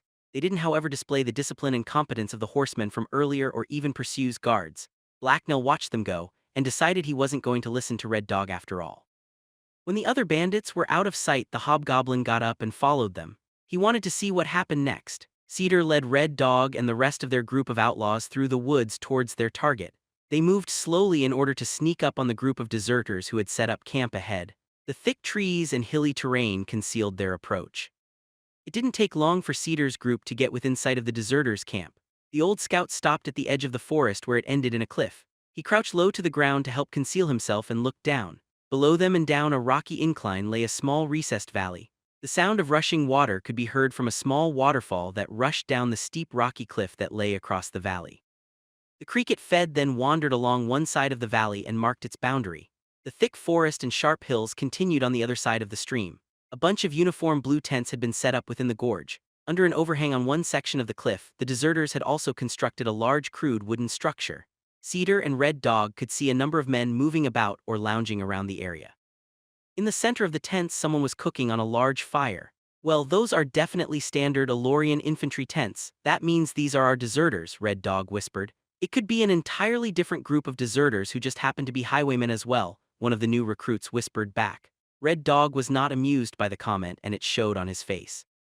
One of the other bandits took this as permission to cuff the speaker. The man took the blow and shut up. "Look at the tents and that shelter over there. There are more of them than we thought," Cedar told Red Dog. "How many do you think there are exactly?" Red Dog asked him. "At least as many as us, even without counting the scouts we took out on the way in," Cedar answered. "Then I guess we'll just have to go back and ask Herod for some reinforcements," Red Dog muttered sarcastically as he scowled down at the camp below them. No one laughed. "You're in charge," Cedar remarked indifferently. Red Dog gave him a dirty look. The bandit lieutenant clearly didn't like any of the options available to him. "We have the advantage of surprise," he mused. "Until we lose it," Cedar added. "If you have nothing constructive to add, then shut up," Red Dog hissed back. Cedar didn't bother to respond or even turn around. He kept looking over the cliff and at the deserters' camp. "Fine, here's what we'll do. We'll go down the hill that way and then sneak around to those tents over there. They're close to the edge of the woods and there are quite a few men lounging about around them. We'll rush out and capture them before they know what is happening. That'll give us the advantage in numbers and some prisoners to bargain with," Red Dog told them as gestured to various spots below them. "With odds this close, I've always preferred less direct attacks. We could scout around a bit more," Cedar recommended. "That could take hours. They could stumble onto our trail or notice their missing sentries at any time." "No, we have to go in now," Red Dog replied. "Fine, I'll stay here as a lookout. That way I can guard the rear and cover you with my bow," Cedar suggested. Red Dog appeared to think it over for a few seconds. "No, you can cover us better from further down the hill and closer to the action. Besides, you just unpacked that sword of yours, so let's give you an opportunity to use it," Red Dog told him with a smirk. Cedar didn't look happy with the other bandits' decision, but when Red Dog led the rest of the outlaws down the slope, he followed them. Red Dog slowly and carefully led his group of 24 bandits down the slope and through the woods around the camp. The slope was rocky and cover was limited to the occasional large rock or bush, so they had to move carefully, but they made it safely to the bottom and back into the forest without being seen. As they moved through the trees, there were several times when a new recruit messed up or slipped and accidentally made a loud noise. When that happened, everyone froze and listened nervously for any reaction from the men ahead of them. When no one noticed them, they continued on. Once they were only a few dozen feet from the tents and the deserters around them, they stopped to observe their targets for a minute. There were 8 enemies seated or standing around their target. Only a few of them had any weapons on them, and none of them were in their hands. An about equal number of other men were visible in more distant areas of the camp. Silently, Red Dog signaled his men forward. Ever so slowly, they crawled through the last stretch of thick brush and towards the back of the tents that sat at edge of the woods. Cedar was with them but was lagging behind and holding up the rear. When Red Dog reached the edge of the forest, he burst out and into a run. The large man raced around the tents and announced himself by punching out the closest deserter. There was a loud crack as his fist impacted the other man's chin. As the now unconscious deserter fell to the ground, his startled companions sprung to their feet. The rest of Red Dog's rugged outlaws were right behind him. They crashed into the unsuspecting opponents ahead of them with. Cedar remained at the edge of the woods and drew his bow. In front of the tents a melee had started, even if it was a very one-sided one. Red Dog's men not only outnumbered their opponents, but the enemy was also mostly unarmed. Red Dog himself managed to lay another deserter low with a second solid punch before even having to draw his blade. It didn't take long for the rest of the deserters to realize something was happening. Their camp came alive like an anthill that had just been kicked. Shouts of panic and alarm filled the air as they tried to figure out what was going on. The closest group of deserters began falling one after another. Some of the bandits used clubs or were just strong enough to disable their opponents with painful blunt strikes. Others simply surrendered when swords and daggers were shoved in their faces, and they were then forced to the ground. Those that tried to run or draw their own blades were put down hard, usually in a bloody and fatal manner. As they were cut down, brief screams of pain joined the panicked yelling that filled the camp. Only one man managed to flee across the camp to regroup with his fellows. By this time, the deserters and the rest of the camp were beginning to get organized. One man emerged from a tent across the camp with a bow and promptly shot an arrow at Red Dog. The bandit lieutenant didn't see it coming. He was busy watching over his men. Fortunately for him, the shot missed and ripped through the tent behind him.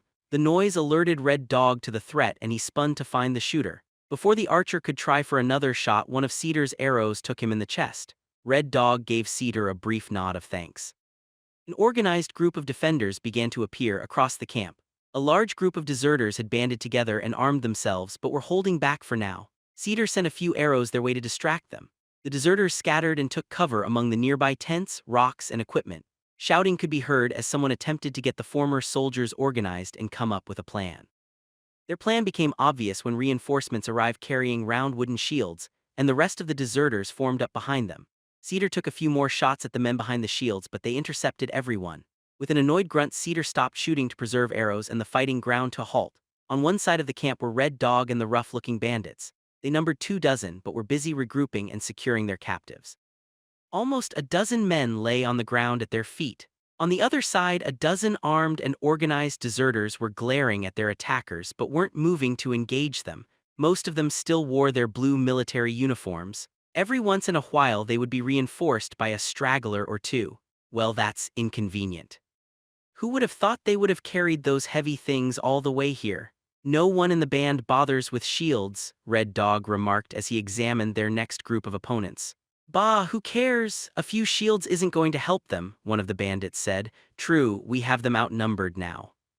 So let's see if they want to negotiate, Red Dog announced. However, before he could do anything though, the situation changed. What the fuck is all this now? A deep booming voice suddenly yelled. The group of deserters grew agitated and then split apart to let a large man walk to the front of them. He towered over the nearby men and was heavily muscled. Even from a distance it was obvious he was bigger and more muscled than even Vorsha. He had a huge two-handed sword over his shoulder and wore a chainmail shirt on his chest. As the bandits watched, he pulled a metal helmet over his head. A few more deserters arrived alongside him, which meant the bandits only had a slight advantage in numbers now. Well, balls, Red Dog swore as he eyed this new opponent. He didn't seem happy. Our superior numbers won't mean much if we have to worry about prisoners, Cedar remarked. I don't suppose you could just shoot him? Red Dog asked. They both knew who he meant. With that armor and those nearby shields, it's not bloody likely, Cedar replied. Damn, that would have made this a lot easier, Red Dog muttered half-heartedly. Their discussion was interrupted by a loud yell from the deserter leader. Instantly, both sides went still. The air was thick with tension. Who in all the hells are you lot? He roared. Cedar gave Red Dog a look that clearly indicated that it was up to him to answer and that he had better make it good. "We're bandits in service to Herod the Black Snake. You've been poaching in her territory, so she sent us to put a stop to it," Red Dog yelled back. "What, she was too afraid to come herself?" the giant asked arrogantly. "More like you aren't worth her time. Why would she bother herself with a few deserters? She runs this entire territory and has hundreds of men under her command," Red Dog replied. Cedar gave a quiet snort of amusement at the exaggeration. Red Dog ignored him. "So then why did she send so few of her men to kill us?" was the unconvinced reply. "We're not here just to kill you, we're also here to offer you a chance to join us. You'd be stupid not to take it," Red Dog told them. "Why in all the hells would we want to join up with a bitch like the Black Snake?" the man laughed. "So that you don't all die. You may think you're tough ex-army shit, but so are half the outlaws in the north. We saw what was left of one of your men when that troll got through with him. You've no idea how to survive in the north. Even if we don't kill you, something else will soon enough," Red Dog argued. "Ha, if that troll comes back, I'll kill it myself. We don't need you or your bitch. I'll kill her soon enough anyway, and then this territory will be mine. I'll give you one chance to save yourselves. Join me," the man bragged as he pulled a vial from a pouch and held it up for them to see. "Fuck me, he's a slosher," Red Dog moaned. As a ripple of fear spread through Herod's minions, another man stepped forward from among the deserters. He was a plain-looking man whose chin was covered in stubble and whose brown hair was unkempt. The only reason he stood out was that he was holding a long staff that ended in a clawed orb. "A combat mage too. They have a thrice-damned combat mage." "I strongly suggest we run now," Cedar told Red Dog. "We don't know what crystals he has and what magic he can do," Red Dog replied. "Does it matter? I doubt he would be lugging that staff around if all it could do was light his way to the privy," Cedar responded harshly. "If we run, that slosher will chase us down quickly enough," Red Dog reasoned. "If he hasn't taken any elixir yet, then he won't unless he has to. He must know how hard that stuff is to get out here," Cedar guessed. "I suppose you can't just shoot the mage either?" Red Dog asked darkly. "Even if I could, who's going to fight that huge armored slosher? You," was Cedar's sarcastic reply. Red Dog sighed. He seemed to deflate as he slouched in despair. "You know what really bothers me about all this? That the bloody goblin of yours is the only one who's going to survive this," he muttered darkly. "Give me your answer or I'll cut you to pieces," the giant roared impatiently before Cedar could reply. "We're discussing your offer." "Give us a second," Red Dog yelled back with an annoyed tone. "Don't piss him off," Cedar hissed. "Or what, he'll kill us," Red Dog hissed back. Blacknell watched Cedar and Red Dog continue to argue from atop the hill that looked down on the camp. It definitely seemed like his master was in a trouble. Things had been going well until that big male human had arrived. For some reason, everyone was afraid of him. Well, he did have a very impressive sword and a shiny hat. The men behind Red Dog seemed on the edge of panic. Even his master looked out of sorts. Blacknell blamed the fat-faced man, Red Dog. His plan had obviously been stupid and had put Blacknell's master in danger. The hobgoblin really didn't want his master to get hurt or die, and it was looking increasingly likely that he would. He owed the man too much to let that happen. He also really didn't want to have to walk back to camp alone and then try and explain everything that had happened to Herod. He doubted she would be very understanding or that he would survive. What could he do, though? The problem was the big man, so Blacknell had to do something about him, but what? He was definitely very big and Blacknell was rather small. It would, however, be very satisfying to defeat such a man, to kill him. Blacknell shivered as the cruel hunger from before surged through him again. Feeling giddy and lightheaded, the hobgoblin smiled viciously in anticipation as he quickly considered various schemes. Yes, he would show these enemy humans why they should have never entered his territory. Having made up his mind, Blacknell launched himself down the hill and scrambled through the woods. On all four limbs he navigated through the tangle of bushes and avoided the rocks at high speed. His light, agile body allowed the hobgoblin to move in ways humans couldn't. Once he reached the edge of the woods that lay below the hill, the hobgoblin forced himself to a stop. That done, he quickly brushed himself off and threw his hood up. Then with false calm he strolled out of the woods and into the deserters' camp. Immediately several of the deserters looked his way. Blacknell felt their gazes on him as he approached and nervously noted that they were all armed and rather angry looking. He doubted he could fight a single one of the large humans off, let alone the whole group. Blacknell really hoped his plan was going to work. He probably should have spent a little more time thinking it through. It had seemed like such a good idea at the time, though, when he had been far away and safe. If this plan failed, not only was he going to die painfully, but most likely so would his master. Up ahead, the large human leader raised his huge sword into the air and roared, "You cowardly dogs have had all the time I'm willing to give you, no more stalling. It's time to fight! When I cut you fuckers down, I'm going to make sure your deaths are slow and bloody as a warning to others," he yelled with a voice full of rage and bloodlust. Written in blood 7. None of the deserters did more than glance briefly Blacknell's way as he walked up behind them. They were preoccupied by the bandits in front of them, and the hobgoblin was still wearing the cloak he had won from the sentry. Winning something from a fight was very different from stealing it. No one found anything odd about another straggler joining the group now, and that's exactly what Blacknell looked like. Most of the deserters wore the same cloak as him, and he wasn't even the only one in the group with his hood up. The hobgoblin stretched himself as tall as possible and walked on his toes as he entered the crowd of deserters. He hoped his somewhat awkward gait wouldn't attract attention, but he was short for a human, so he had to do something. He avoided directly looking at anyone and tilted his head down so that his green skin was hidden within the shadows of his cloak.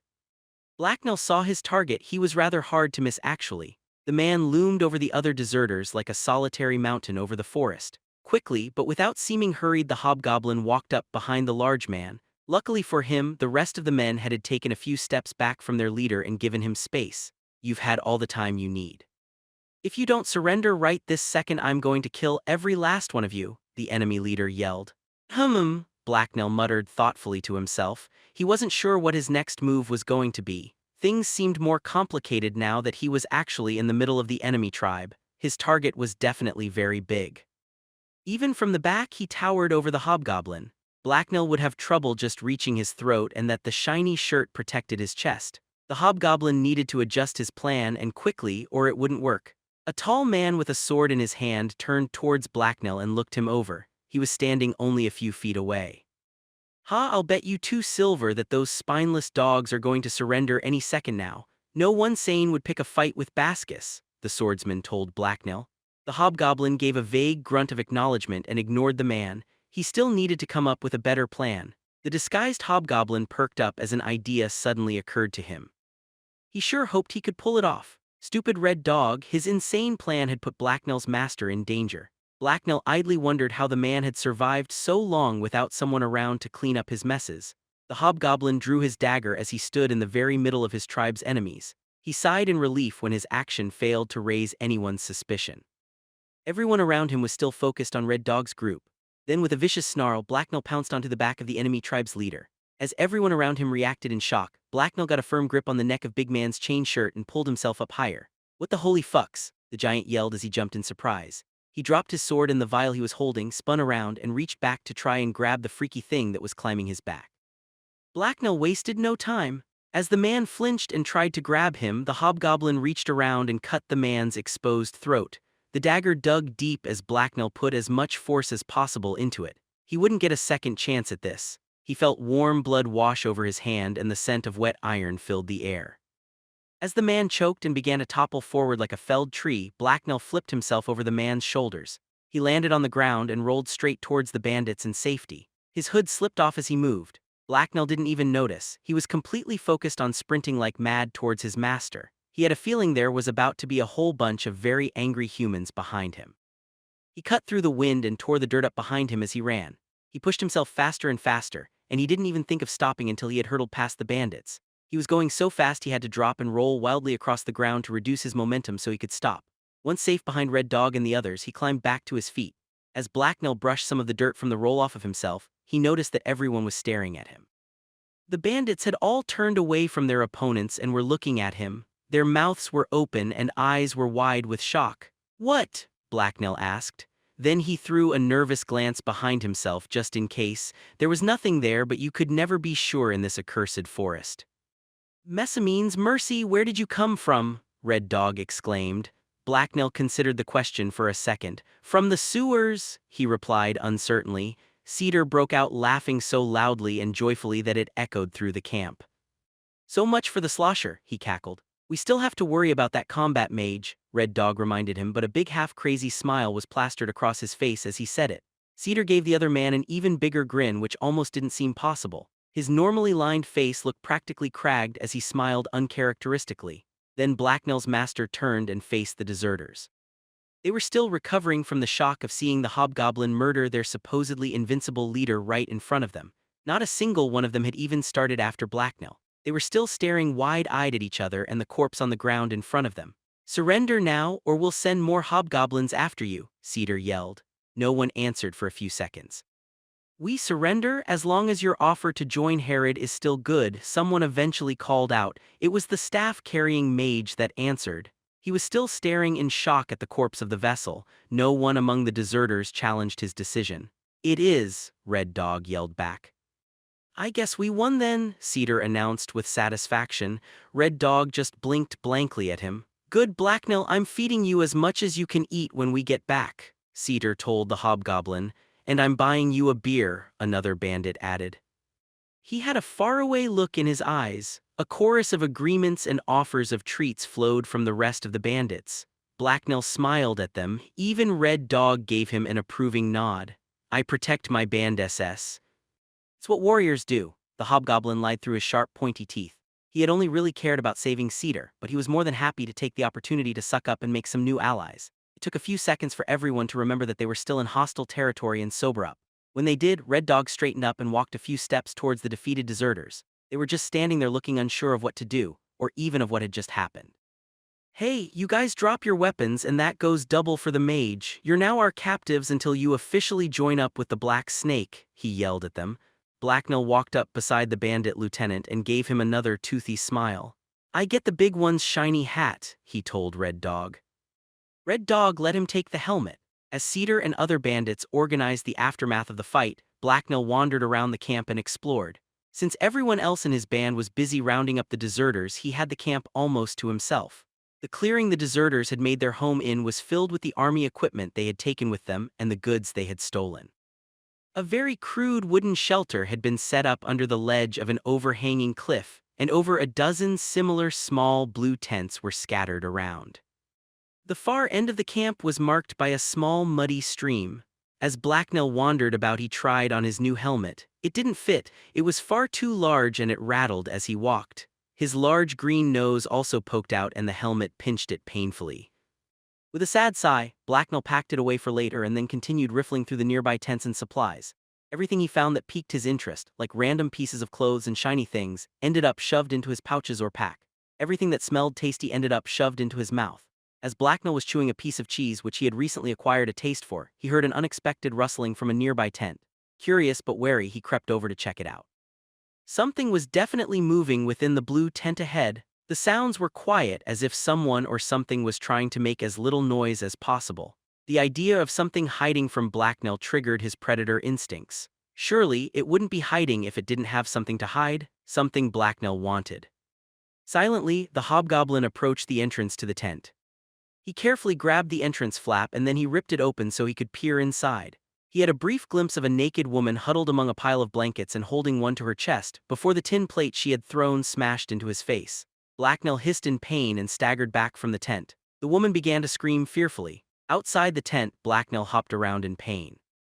Blacknell's nose had taken the brunt of the hit and had started to throb painfully. It hurt a lot. He rubbed his nose and then pinched the end, neither of which really helped at all. The woman continued screaming shrilly, which on top of everything else hurt his ears. The commotion attracted Cedar and several other bandits. His master calmly took in the sight of the obviously pained hobgoblin and the screams from the tent. "Well, what do we have here?" Cedar asked. "Sounds like a woman to me," one of the other bandits replied eagerly. "She hit me," Blacknell whined pitifully to his master. "Some man-slaying monster you are. I'm glad none of our prisoners are here to see this. They're terrified of our killer hobgoblin," Cedar remarked as he smirked. A few of the other bandits chuckled as well. Blacknell gave them a hostile glare, but that only made them chuckle more. Cedar turned to the tent and addressed the occupant. "Come out now and you won't be harmed. Stay in there and you won't like what happens next," Cedar commanded. Nothing happened for a few seconds. Then there was a brief ruffling noise and the woman who had assaulted Blacknell stepped out of the tent. Her hair was long and blonde and her eyes were light blue. Her thin but mature figure and large breasts were covered only by blankets she had wrapped around herself. One of the bandits whistled appreciatively. Blacknell rubbed his sore nose and glared at her. He thought she was ugly, smelly, and stupid. The woman was pale and shivering ever so slightly with fear. Her eyes were wet and glossy as she met the stares of the bandits, but she did meet them. She only flinched when she noticed Blacknell glaring at her hatefully. She seemed determined not to let her fear show. "And who might you be?" Cedar asked her politely. There was a silly smile on his face that Blacknell didn't recognize. "My name is Erissa, sir. I was traveling to Riverdown with some merchants when they were killed by Bascus. He took me prisoner and used me to warm his bed," she answered with a slight tremor in her voice. "May I ask who you are?" She appeared afraid and smelled of fear as well, but Blacknell noticed her give every bandit a brief appraising look. This woman wasn't helpless. "Ah, we're bandits as well, but of a less crude sort. Who's this Bascus you speak of?" Cedar replied carefully. The blonde looked weary but replied quickly. "He's the big leader of the bandits here," she stuttered with evident confusion. She seemed to have disregarded the other bandits and was now focusing on Cedar. She stepped towards him until she was within an easy arm's reach. Then she looked up and met his gaze. "Ah, he's dead, so you don't need to worry," Cedar told her as he fidgeted and looked uncomfortable. "Wah, what are you going to do to me?" Erissa asked. "Nothing you haven't been through before, I'm sure," one bandit joked. Cedar tore his gaze away from Erissa and gave him a brief disapproving look. "You're our prisoner for now, but behave yourself and we'll drop you off at Riverdown," he told her. Erissa looked somewhat, but far from completely, relieved at the older man's words. "Thank you," she simpered gratefully as she held the blanket to her chest and Cedar smiled at her. "Wait a second, I just realized something," a shorter bandit suddenly blurted out. "What?" Cedar asked impatiently. "According to Herod's rules she goes to whoever found her, but that wasn't you. Blacknell was the one that found her," he explained. Everyone, including the woman, turned to look at the hobgoblin. Startled at all the unexpected attention, Blacknell gave them a flat, uncomprehending look back. "Then she's mine until we find somewhere to get rid of her," Cedar told everyone.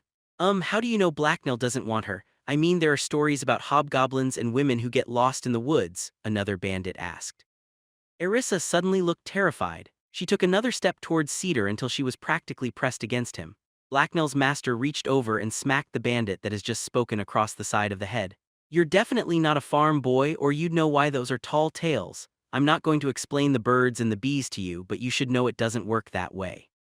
"If it did, we would be up to our eyeballs in forest nymphs and frog knights," Cedar answered him scathingly. "I was just saying," the red-faced bandit muttered as he massaged the side of his head. Several of his fellows were smiling or chuckling at his expense. Erissa just looked really relieved and Blacknell didn't quite understand what was going on. Did they expect him to eat her?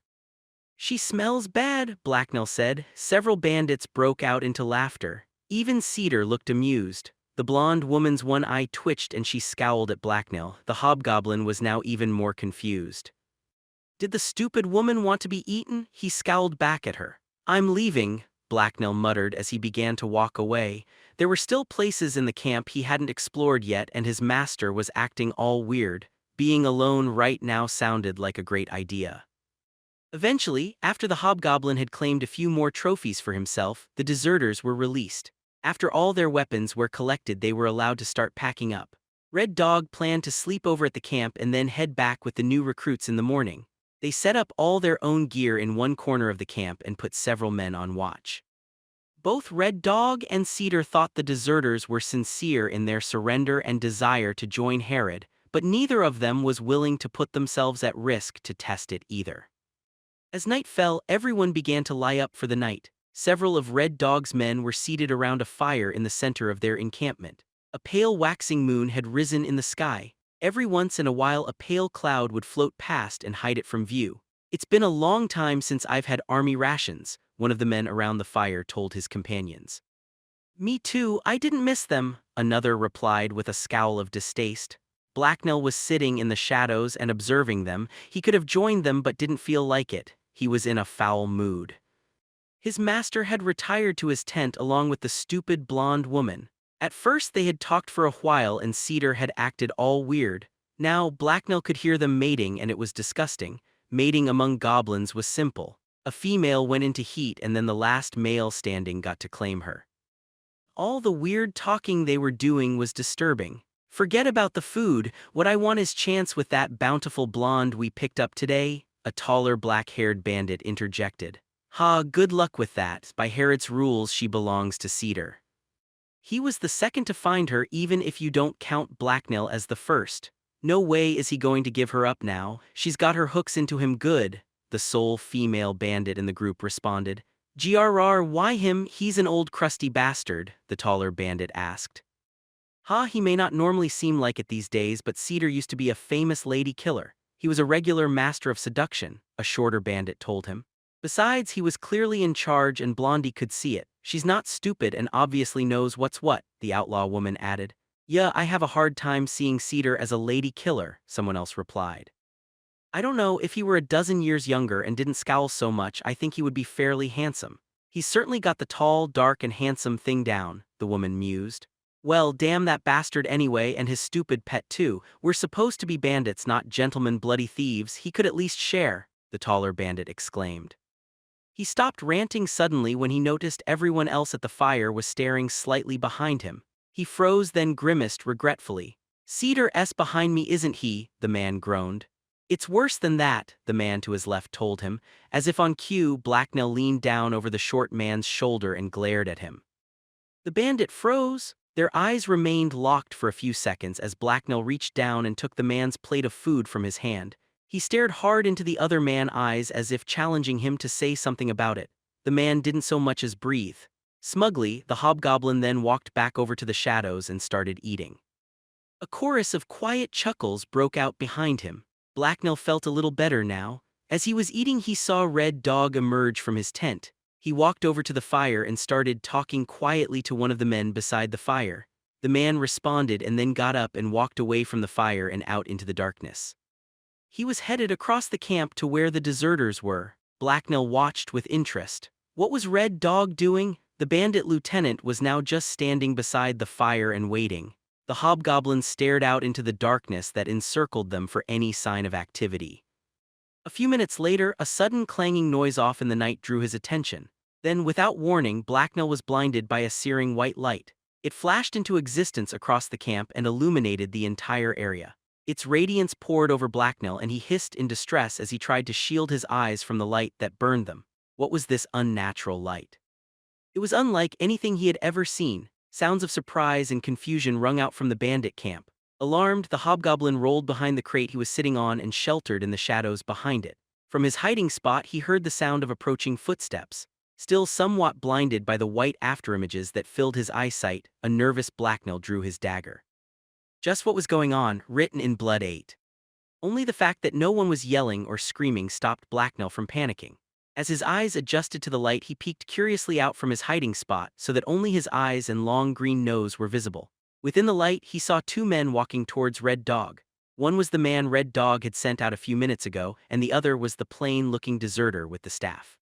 The bright white light that was stinging Blacknell's eyes poured forth from the end of the man's weapon. The staff didn't look like a torch to Blacknell. The light it cast was a very different color from torchlight and much stronger. Blacknell had also never seen a staff like that before either. Dimly, he remembered some fragments of conversation he had overheard. The light must be magic, which made the man a mage. The idea of real magic intrigued Blacknell. From what he had heard, it was very dangerous and exciting stuff. When the two men arrived, the mage's staff slowly dimmed until it went completely dark, and only the light from the campfire was left. There was a ruffling noise from Cedar's tent as the older man stepped out of his tent and walked over to the mage and Red Dog. The light must have grabbed his attention. It had certainly grabbed everyone else's. Blacknell climbed out of hiding and back onto the crate. There didn't seem to be any immediate danger and Cedar didn't seem alarmed. From his perch, the hobgoblin stared intently at the staff wielder. He wanted to see some more magic. He didn't know much about it, but he was pretty sure it could make things explode and catch fire, which he really wanted to see. Meanwhile, Red Dog was giving the mage an indifferent look. If you were trying to impress me with that light show, then you failed. Even I know light crystals are the one type every single guild has. They're the magical equivalent of dirt. It also seems like a bloody pointless waste of a crystal you'll probably never be able to replace, Red Dog said as Cedar walked up beside him. The older man grunted in agreement. The mage was an average-sized man with short brown hair and brown eyes. Like all the other deserters, he was unshaven and dressed in worn-out Elorian military garb. As he listened to Red Dog, an amused smile appeared on his face. Greetings. Now that things have settled down for a little bit, let me formally introduce myself. My name is Mahedium, former combat mage for the Royal Elorian 2nd Infantry Brigade. I'm glad you called for me. As you can probably imagine, I've some questions I wouldn't mind asking you, he said. We have some questions of our own for you first, Red Dog replied sternly. Ask away then, Mahedium said as he turned his palms up in a gesture of openness. How and why exactly did a vessel and a mage end up deserting together? Life in the Elorian infantry isn't fun for anyone these days, but mages and vessels are the elite. They're treated much better than most. Few of them ever end up deserting, Red Dog asked. Ah, that is a perceptive question. Bascus, our former leader, was a very arrogant man. He may have been a vessel, but he was still common-born. He felt he deserved promotion, but with no noble blood it was unlikely to ever happen. That didn't stop him from trying though, and his persistence earned him many enemies. Eventually, he decided he would be better off striking out on his own, the mage answered. What about you? Cedar asked. My story is somewhat similar actually. I made some enemies among my superiors, so when I learned of Bascus' plans I offered him my services, Mahedium replied. Cedar eyed the man and scowled. He seemed skeptical. Your guild suspected you were doing experiments on your own. They were right too, so you ran, he guessed. Surprise flashed across the mage's face for a second and he twitched slightly. He quickly forced a smile though. Ah yes, I have to say you two are unexpectedly insightful for outlaws. May I ask how you figured it out? He said. It wasn't hard. Combat mages aren't taught how to actually make crystals, they're only taught how to use them in combat, yet you were willing to burn a crystal to produce that light earlier. That's something a mage with limited magic wouldn't do unless they were an idiot, Cedar explained casually as he shrugged. Surely there must be more to it than that, Mahedium asked. You also mentioned having problems with your superiors. Asking the wrong type of question, were you? I've known a few combat mages and none of them like being dependent on the guilds for their magic. Plus, you just seem like the sort who would try to pry into the secrets of the guilds even if it meant putting your own life at risk, Cedar added. Mahedium gave a self-depreciating chuckle. I see, you're completely right. I used to be an apothecary until I was drafted. During training I was tested for the mage gift and accepted into the Fiery Eye Guild. Then they shipped me off to the front and I realized I was nothing but a disposable tool to them. Without connections or money I would never be taught the real secrets of magic, and my ignorance would make me dependent on them for my power, the mage replied bitterly. So you asked questions and experimented, Red Dog remarked. Yes, and I got results. The formulas and processes involved in the creation of mana crystals are complex and tightly held secrets. Every guild has different ones it knows how to make. But you were right when you said that the light crystal was the exception. The Fiery Eye was not too concerned about information on light crystals leaking. So with luck and a little experimentation I was able to learn to create them, Mahedium declared victoriously. And now you're on the run, but at least you can make magical torches, Cedar replied sarcastically. That's true for now, but not forever. With my knowledge of how to create light crystals I can experiment and discover other formula, Mahedium declared excitedly. And blow yourself up, Red Dog said with a roll of his eyes. I'm aware of the dangers involved, but I have some clues and ideas that should reduce the risk, he replied defensively. Sure, as long as you do it well away from me, Red Dog told him dismissively. I hope I've answered all your questions.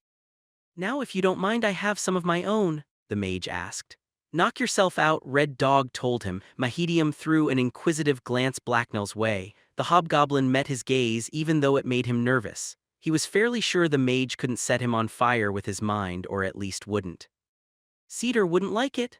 I must admit that I am extremely interested in your hobgoblin. As unusual as it is for mages and vessels to desert, I have never even heard of a trained hobgoblin before. He was rather effective earlier, he remarked. Cedar smirked with obvious pride.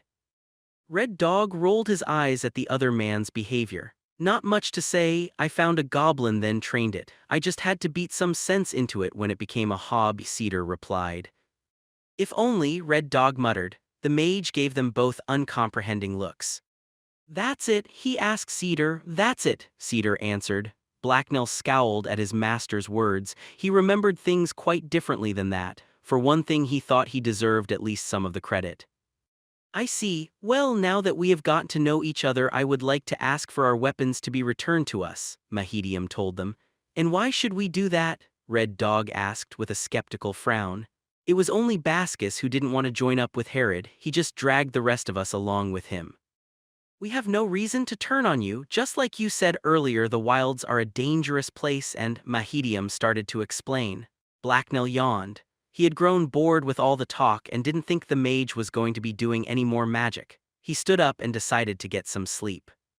He wanted to use the tent he had taken as a trophy as well. It would probably be much nicer than sleeping on the ground. As the night progressed, everyone eventually drifted off to sleep. When dawn came, the deserters' camp was busy with activity. Everything that could possibly be moved was being packed away so it could be transported to Herod's base. Soon Red Dog, Cedar, and the rest of the bandits were on their way back, with almost double the amount of men they had started off with. Herod should be happy when we get back, or at least as close as she gets, Red Dog proudly told the others. He was standing tall with his chest puffed out. Blacknell thought it made him look fat. They were making their way through the woods and back to the road. The tall shady trees around them were alive with morning bird song. Every member of their group had a backpack stuffed full of supplies and loot, even Blacknell. When Blacknell stopped for a second to look over a small patch of red mushrooms that had caught his eye, a group of deserters passed him by. Most of them ignored him or shied away from him and tried not to catch his eye. One bandit that was wearing a brown feathered cap gave him a disdainful look. "Look, it's got a sword. Ha, I'll eat my hat if the critter can actually use it," he muttered to the man beside him. The other man's eyebrows rose and he gave the speaker a disbelieving look. "Don't tempt fate, fool," he replied before stepping away. Blacknell ignored them. He was more interested in whether the mushrooms he was looking at were edible. The red color probably meant they were poisonous, but it also made them look very tasty. With a sigh, he decided against eating them. He picked one to show Cedar so he would know for later, though. The wind shifted and a breeze blew through the trees. Leaves rustled and the smell of healthy growing things surrounded the hobgoblin. However, under the more powerful scent, something else lurked and drew Blacknell's attention. Instinct took over. He froze and his heart sped up. The sound of its pounding filled his ears. He twitched as he fought a sudden urge to run. Instead, he took a quick look around and forced himself to relax. He saw nothing lurking nearby among the trees. With no signs of immediate danger evident, he started walking up the line and past the other men to find Cedar. Cedar was up ahead talking to Red Dog at the front of the group. Mahedium and some of Red Dog's men were walking right behind them. After another quick nervous look around just to be sure, Blacknell moved up beside Cedar. He was trying to act calm, but his movements were jerky and stiff. He didn't want to alert anything that was watching that he had detected them. Cedar broke off his conversation with Red Dog as the hobgoblin approached. He looked over and gave Blacknell a puzzled glance. Blacknell was fidgeting and clearly nervous about something. "I smell the troll." "It's downwind being sneaky," Blacknell whispered to his master. Almost immediately he felt kind of stupid. He was fairly sure trolls couldn't understand human speech, so there had been no real reason to whisper. "Shit," Cedar swore. He grimaced and closed his eyes for a second as he began to think things through. "What is it?" Red Dog asked. "That troll's back and it's stalking us," Cedar replied darkly. Red Dog added a long string of his own curses to Cedar's. Blacknell didn't understand most of them. "We'll need to prepare and make sure everyone's ready," Red Dog said when he had finally stopped swearing. "If we can make ourselves look like more trouble than we're worth, it might back off without a fight. The trick will be getting ready without tipping it off," Cedar added. Red Dog nodded in agreement. He then turned around and called to the group behind him. "Mahedium, come up here for a second," he said. The mage gave them a curious look as he picked up his pace and walked over to them. "What do you need?" he asked. "That troll friend of yours is back. I want to know if you've got any tricks that might be useful, and don't think of holding anything back just because you can't replace it," Red Dog told him. The mage flinched fearfully before responding. "For use against a troll, I have no idea what would work. They're hardly my area of expertise. I mean, I have a few heat crystals, and obviously I have light crystals I can use to blind it. I also have a force crystal I've been saving, but that's it," he replied nervously. "That's all you got? You're of the Fiery Eye, and they're one of the most hardcore combat guilds around," Red Dog remarked with an eyebrow raised doubtfully. "I wasn't actually at the front when I took my leave of the army. The guilds only give combat mages the crystals they think we need, so most of what I have is support spells," Mahedium explained. "Fine, go for the heat then. Just be damn sure you have a clear shot before you fire. I've seen what those things can do to a man and I don't want to see it again," Red Dog told him. "Probably your best bet," Cedar added in agreement. Red Dog began carefully giving out orders. As the line of bandits hiked through the woods, he called several to him one at a time. When the men returned to their place in the line, they whispered to their nearby companions.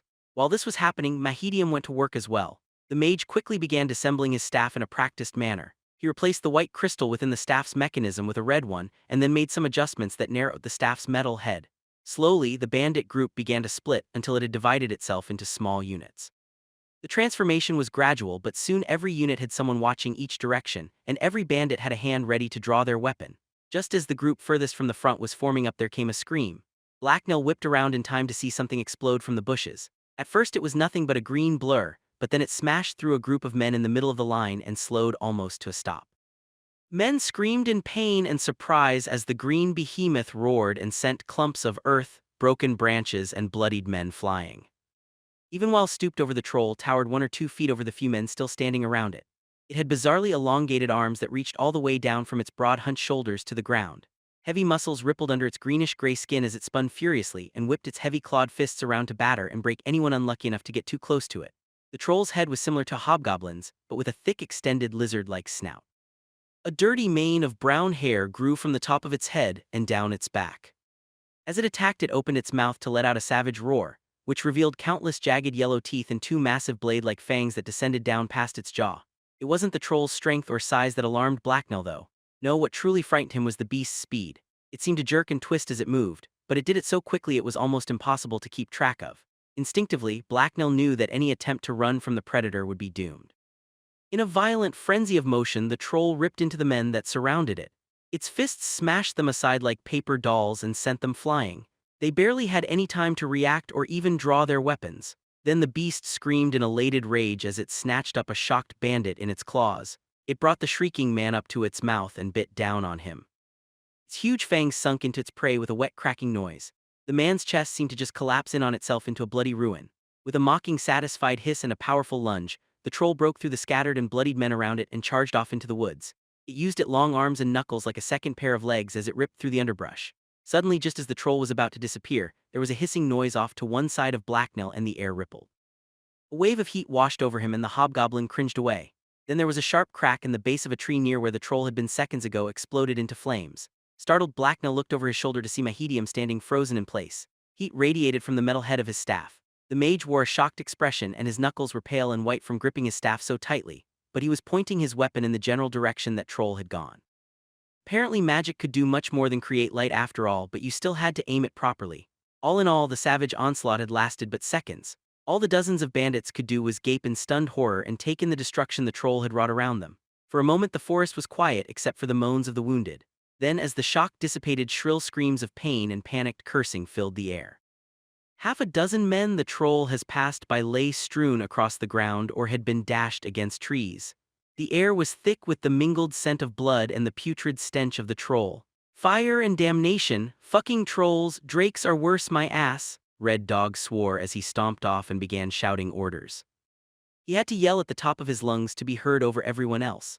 Nervously, Blacknell stood up from where he had instinctively crouched behind Cedar. His master gave him a hard, unamused stare, and the hobgoblin gave him an apologetic smile back. Erissa had fallen backwards in shock and landed butt first on the ground where she was shivering in terror. Cedar crouched down beside her and began to whisper reassuringly in her ear. Red Dog was still shouting, and he had even drawn his sword and started waving it around to get attention. Slowly he managed to get things calmed down and somewhat organized. Cedar got up from where he was tending to Erissa and made his way over to Red Dog. The other man was yelling at a small group of bandits. He pointed off in one direction and they jogged over to help the wounded. That left Red Dog standing there by himself and glowering darkly at nothing. "We have a problem," Cedar told Red Dog. Very slowly the bandit lieutenant looked over. Red Dog's face twitched as a mix of emotions warred within him. Finally he settled on an incredibly dark and hostile glare which he aimed directly at Cedar. "I know we have a fucking problem, we have more problems than there are hells right now," Red Dog hissed. "But you don't know the real problem," Cedar replied calmly. "Oh, and what might that be?" Red Dog asked with a snarl. "That wasn't normal troll behavior, not even close. That thing was an experienced man-eater with a taste for human flesh. It will be back repeatedly. Even if we head home it will just follow us," the gray-haired older man explained. "Of course it fucking is, go slay the deserters," she says. It will be easy, she says. She just forgot to mention the bloody huge slosher, the combat mage, and the man-eating troll. I've had enough of this. We're making a break for the base. Then the troll will be Herod's problem, Red Dog swore. Blacknell liked that plan. He was sure he could outrun most the humans without a problem, and it was a man-eating troll anyway, not a goblin-eating troll. Yep, his survival was practically guaranteed. If we do that, we'll lose a lot of men. The troll might even get you or me since we can't predict where it will strike, Cedar told him. Blacknell frowned. He didn't like where this was going. You have a better idea, old man? Red Dog asked. Yes, I'll take 7 or 8 of our more experienced men and trail the troll back to its lair. We'll corner it there and finish it off. That will give you and the wounded time to get going, Cedar suggested. Dangerous. You would be putting experienced men at risk to save the wounded and rookies. Do you really think you can do it? Red Dog replied skeptically. This is what I do, Cedar told him. Very well, good luck then, and may all the gods bless your path, old man, Red Dog replied. Cedar nodded and then turned to Blacknell. Come on, we have a lot of hard, dangerous work ahead of us, Cedar told the hobgoblin. Blacknell sighed. Of course his master didn't like Red Dog's plan, and of course his idea put him right in the most dangerous place possible. The hobgoblin was beginning to wonder if his master was trying to get himself killed and take Blacknell with him. Written in Blood 9. It only took Cedar a few minutes to round up his pick of the men. None of them looked thrilled at being selected, although 1 or 2 agreed that it was necessary. All the men Cedar picked were among the most experienced of the bandits and were familiar with the forest, except for Mahedium.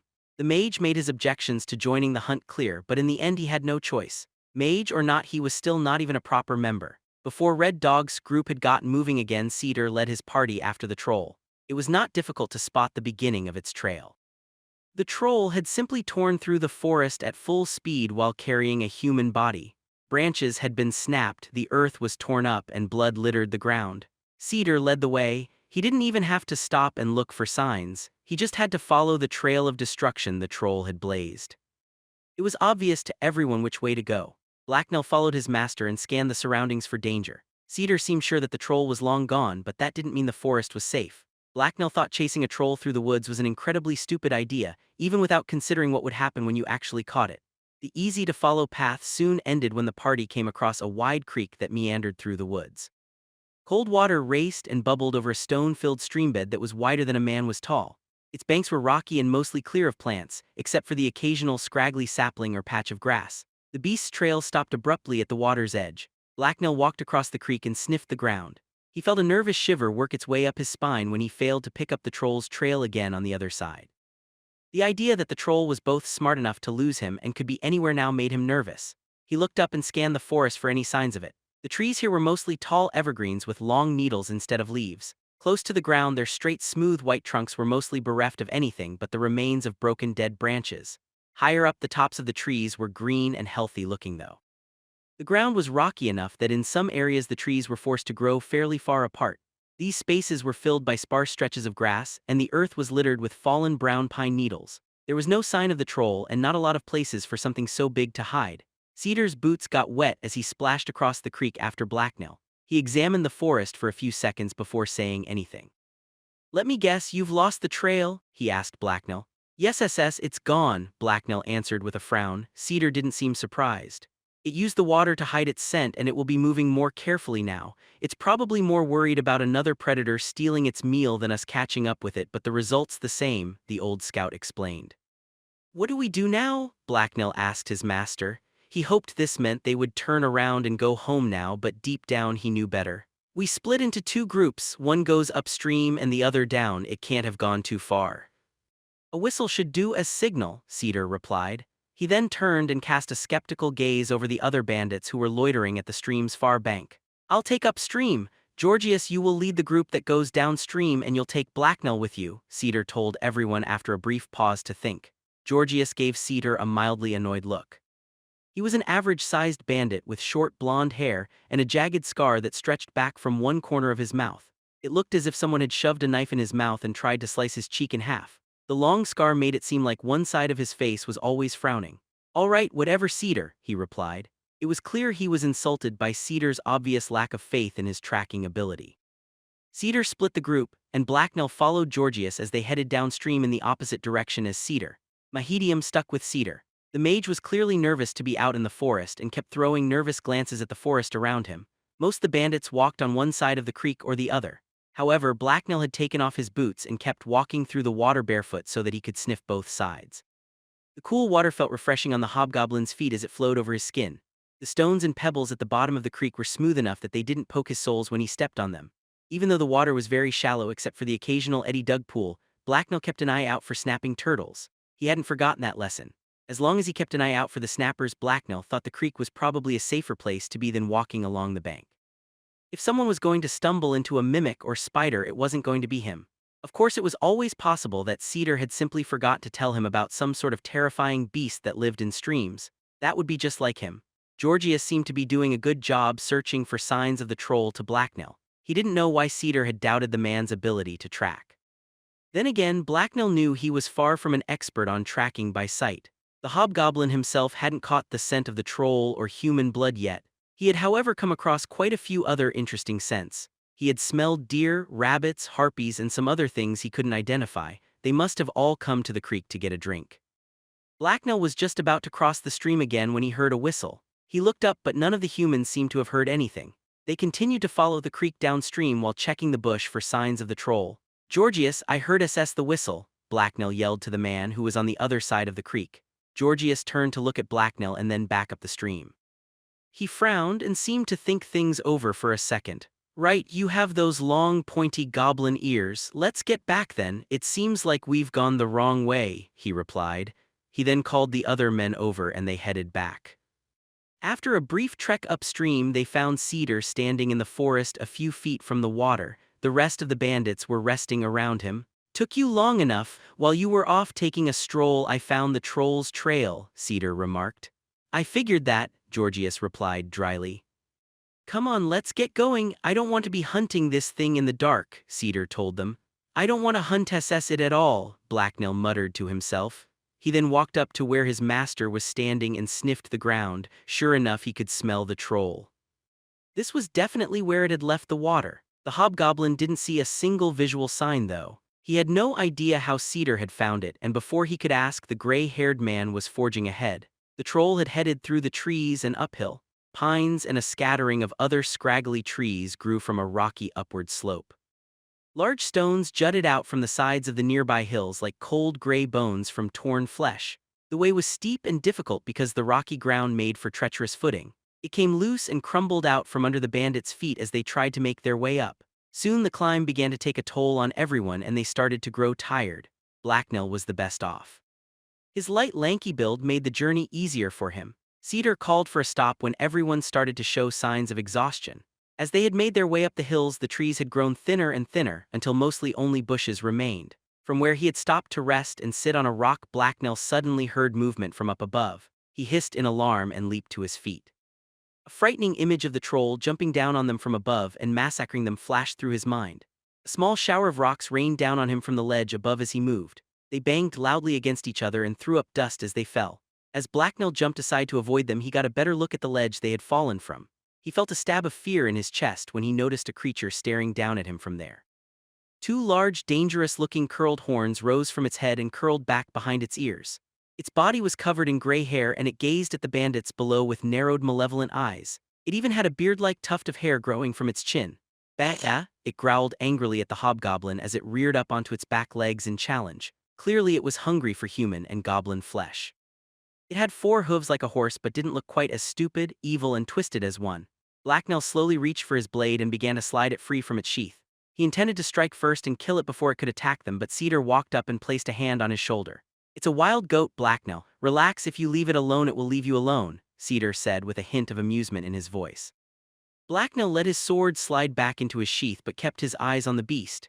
It stared back and their eyes met. Blacknell hissed and the goat let out another growl of its own. Then, with what Blacknell would swear was a condescending look, the goat turned and bounded higher up the hill. Its hooves kicked up more rocks and sent them raining down over the bandits as it jumped. 2 smaller goats then burst from the bushes nearby and joined the larger one before they all disappeared up the hill together. "That's good luck," one of the bandits commented. Rock goats and trolls are supposed to be enemies. Seeing them on a troll hunt is a sign of a god's blessing. There were nods of agreement from most the other men. Personally, Blacknell doubted any god or spirit would bless someone by sending them an angry goat. "All right, enough lazing about. Time to get back to it," Cedar called out a few minutes later. There were quite a few grunts and sighs as the bandits got back to their feet and continued on up the hill. The ground began to level out and a few more evergreen trees appeared. Cedar held up a hand to signal a stop. Up ahead, past a grove of trees, a large pile of boulders and rocks rose from the ground. Blacknell noticed a large, dark crevice on one side of it. Behind the rocks, the forest continued. "I'm willing to bet good gold that's where our troll's lair is. The question is whether it's in there right now," Cedar whispered. "There's only one real way to find out, but before we go in there I'd like to at least have a plan with a half-decent chance of working," Georgius remarked. "Fair enough," Cedar answered. He put his knapsack down on a log and removed several long lengths of cord from it. Then he reached back into the bag and pulled out a bunch of wicked-looking barbed steel arrows. "We'll go in all together.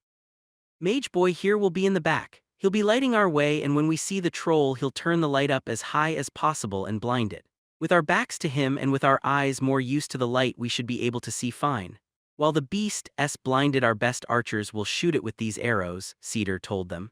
Georgius have him a skeptical look. "Trolls have hides tougher than good leather and their wounds don't bleed properly, so they're hard to put down. Arrows, even barbed ones, won't do much," he remarked. "True, but they don't have to. The arrows will be tied by long ropes to climbing hooks. While the troll's still distracted, another few men will find places in the cave to attach them. That'll lock it down and prevent it from attacking us. Then when it's all tied up we'll go in for the kill," Cedar explained. "That sounds complicated and dangerous to me. What if the troll doesn't do what you think it will?" someone replied uncertainly. "Do you have a better plan?" Cedar asked harshly. "No, then let's get going."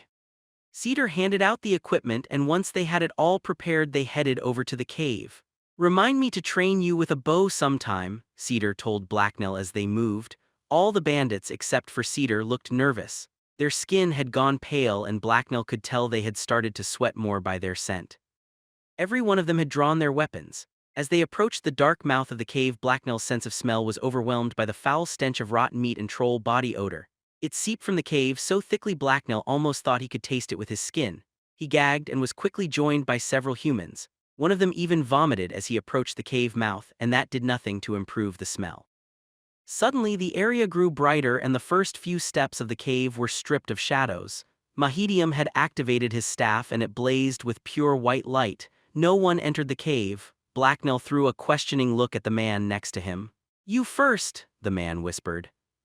"No, you," Blacknell hissed back. One of his companions pushed the man forward. He took a stumbling step but then turned and glared at the other man without going further. Georgius sighed and stepped forward. "Let's get going," he told the reluctant man in front as he poked him with his blade. Together the two of them took the first few steps into the cave mouth. A few seconds later, when neither of them was ripped apart, the other bandits and Blacknell followed them in. A long, rough gray rock corridor extended before them and curved out of sight a few dozen feet away. Rows of short stalagmites hung from the ceiling. The dirt floor was littered with bones and jagged rocks, but none of the rocks were nearly big enough for a troll to hide behind. It wasn't there. Everyone let out a collective sigh of relief. "It must be deeper in. Let's go," Cedar whispered. The bandits began to slowly and reluctantly move forward.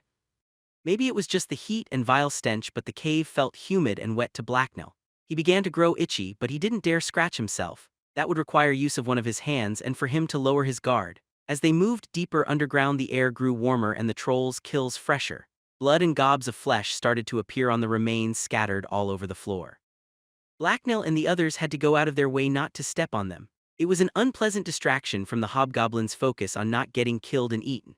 Up ahead on a small ledge against one wall, a large mound of dark wet earth was piled. A small forest of mushrooms grew atop of it. Crawling between the stems and colorful mushroom cups were the shiny forms of harvesters. They were apparently more common out here in the wild than in the sewers, where men trained goblins to remove them. The mage's radiant staff almost caused them to glow as their carapaces split the light and reflected it back in a rainbow of colors. The mouse-sized bugs were busy carrying dirt and other less pleasant things around. Every once a while one would appear from or disappear into small holes in the wall. As they advanced through the twisted rock tunnel, the hobgoblin saw several other harvester farms where the bugs were growing their mushrooms. They seemed to be thriving in the troll's lair where there was abundant food, and the beast scared other animals away. Blacknell's thoughts were suddenly interrupted by a loud, sinister growl that echoed through the cave. The walls of the cavern almost seemed to vibrate as the sound washed over them. The man beside Blacknell stiffened in fear. The hobgoblin himself jumped as he felt a hand against his back. He risked a quick look back to see that it was Cedars. His master was giving him a disapproving look, and Blacknell realized he had been unconsciously backing up. The hobgoblin gave his master a nervous smile, then sighed and took a few very small steps forward. The previous growl from deeper in the cave was joined by a deep thundering roar. It was loud enough that it stung Blacknell's ears. Then an explosion of footsteps was heard from around the corner as the troll charged into view and right at the bandits. The charging massive beast's eyes blazed with hate and mindless hunger as it regarded the small weak creatures that had dared intrude upon its home. It opened its mouth to reveal jagged yellow teeth and the full length of its humongous fangs. Its dripping jaws seemed to grow ever larger and fill Blacknell's vision as the green juggernaut descended upon them. Written in blood 10. "Oh shit," someone mumbled in horror. Before anyone could react, the troll had already closed over half the distance between it and the bandits. Any second now it would tear through them like a sharp knife through cloth, but with a lot more blood flying everywhere. Then Mahedium unleashed his magic and the cavern was drowned in light. It was so bright the edges of Blacknell's vision whitened until they seemed foggy. The effect on the troll was impressive. It screamed horribly as it brought its claws up to shield its face. It tried to continue its charge but tripped over a large rock and then smashed into one of the cavern walls. Rocks were sent flying through the air and the entire cave seemed to shudder from the impact. Most of the bandits were still too terrified or stunned to move, but not Cedar. "Attack now and stick to the plan," he yelled as he shot an arrow into one of the troll's legs. At his master's command, Blacknell burst into a sprint and ran past the fallen troll and deeper into the cave. The arrow Cedar had shot was tied to a climbing hook in his hand. By this point it was clear to the hobgoblin that his survival depended on the plan working. The troll didn't stay down long. Hissing and growling, it pulled itself to its feet. The green hairy behemoth seemed to fill the cave and tower over the humans as it rose. Off to one side, Blacknell spotted a solid-looking rock that protruded from the floor. He grabbed it and slid to a stop. Working quickly, he pulled the rope tight, wrapped it around the rock a few times, and then attached the hook. By this time, Cedar's men had sprung into action. The other archers had started to lose their arrows, and Cedar was lining up his second shot. Other bandits were busy finding places to hook lines. Several ropes already led from the troll to the floor or walls. To keep the beast distracted, 3 bandits moved in with swords and threatened it, but they kept well out of reach of the troll's deadly claws. The blinded and enraged troll swiped at them as it stumbled forward, but they managed to avoid its distracted strikes. As new arrows hit their marks, the troll slowed and began to thrash and pull on the lines that entrapped it. More arrows sunk into its hide every second, but it would take far more than a few hooks and ropes to hold its massive bulk. Blacknell was the only individual who had managed to make it past the troll.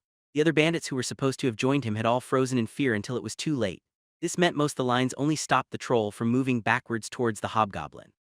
Blacknell was glad to see that this didn't seem to be a priority for the troll. It seemed determined to reach the humans in front of it. To prevent that from happening, several of the bandits began tossing lines past the troll and over to the hobgoblin. Blacknell rushed around to find solid places to attach them. Cedar and the others had to retreat several times in order to keep the troll from reaching them.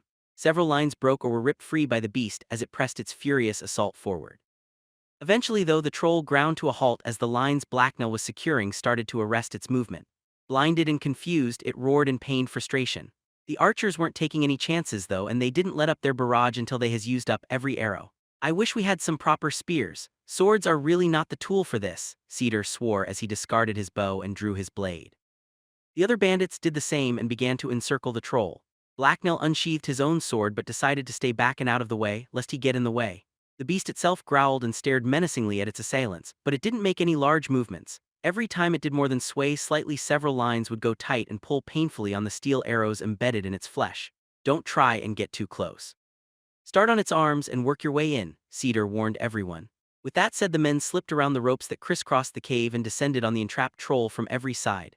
The beast screamed and shuddered as they began to hack at it from every direction at once. It couldn't even move enough to avoid most of the attacks they rained down on it.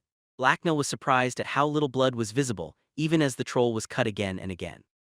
Its wounds seemed to fill with some sort of thick yellowish-green fluid as soon as they were made. The bandits continued their attack relentlessly. First, the screaming beast's arms went limp and useless, and then it sagged and dropped to its knees. Georgius moved in to deliver a powerful two-handed swing to the troll's exposed neck. The troll saw him coming and hissed defiantly. Blacknell didn't like the look of the raw hatred he saw in its eyes. It reminded him of the depths of his own berserk rage. Before he could yell a warning, the crippled troll lurched and then launched itself forward. Arrows were ripped out of the green giant's hide, and lines snapped as the troll's head shot forward and smashed into the unprepared Georgius. The impact of the headbutt sent him flying across the cave until he crashed into the wall. There was a loud smacking sound, and then Georgius fell limply to the ground, revealing a bloody stain on the cavern wall behind him. He didn't get back up. With one last half-hearted growl, the troll then staggered and collapsed onto the ground. Its fall caused a loud thud and sent a wave of dust and grime through the cave. This forced Blacknell and several other bandits to shield their eyes for a second until the dust had blown past. "It's dead." "Someone check on Georgius," Cedar said after examining the troll for a few moments. "What if it's faking it?" someone asked nervously. "Trolls don't play dead," Cedar replied with a condescending sneer. With that said, there was a collective sigh of relief and the cave darkened as Mahedium dimmed the light of his staff. Blacknell cautiously walked up to the dead troll.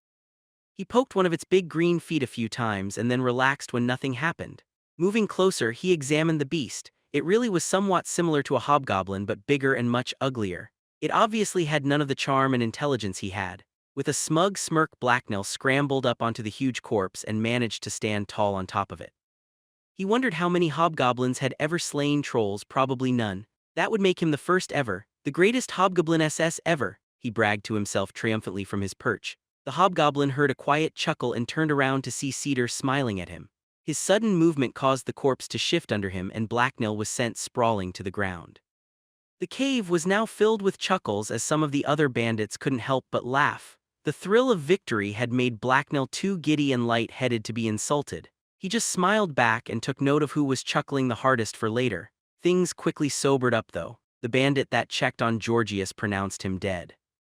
His skull had been cracked open and his back was broken. They built the fallen outlaw a rock cairn outside using loose rocks from the cave.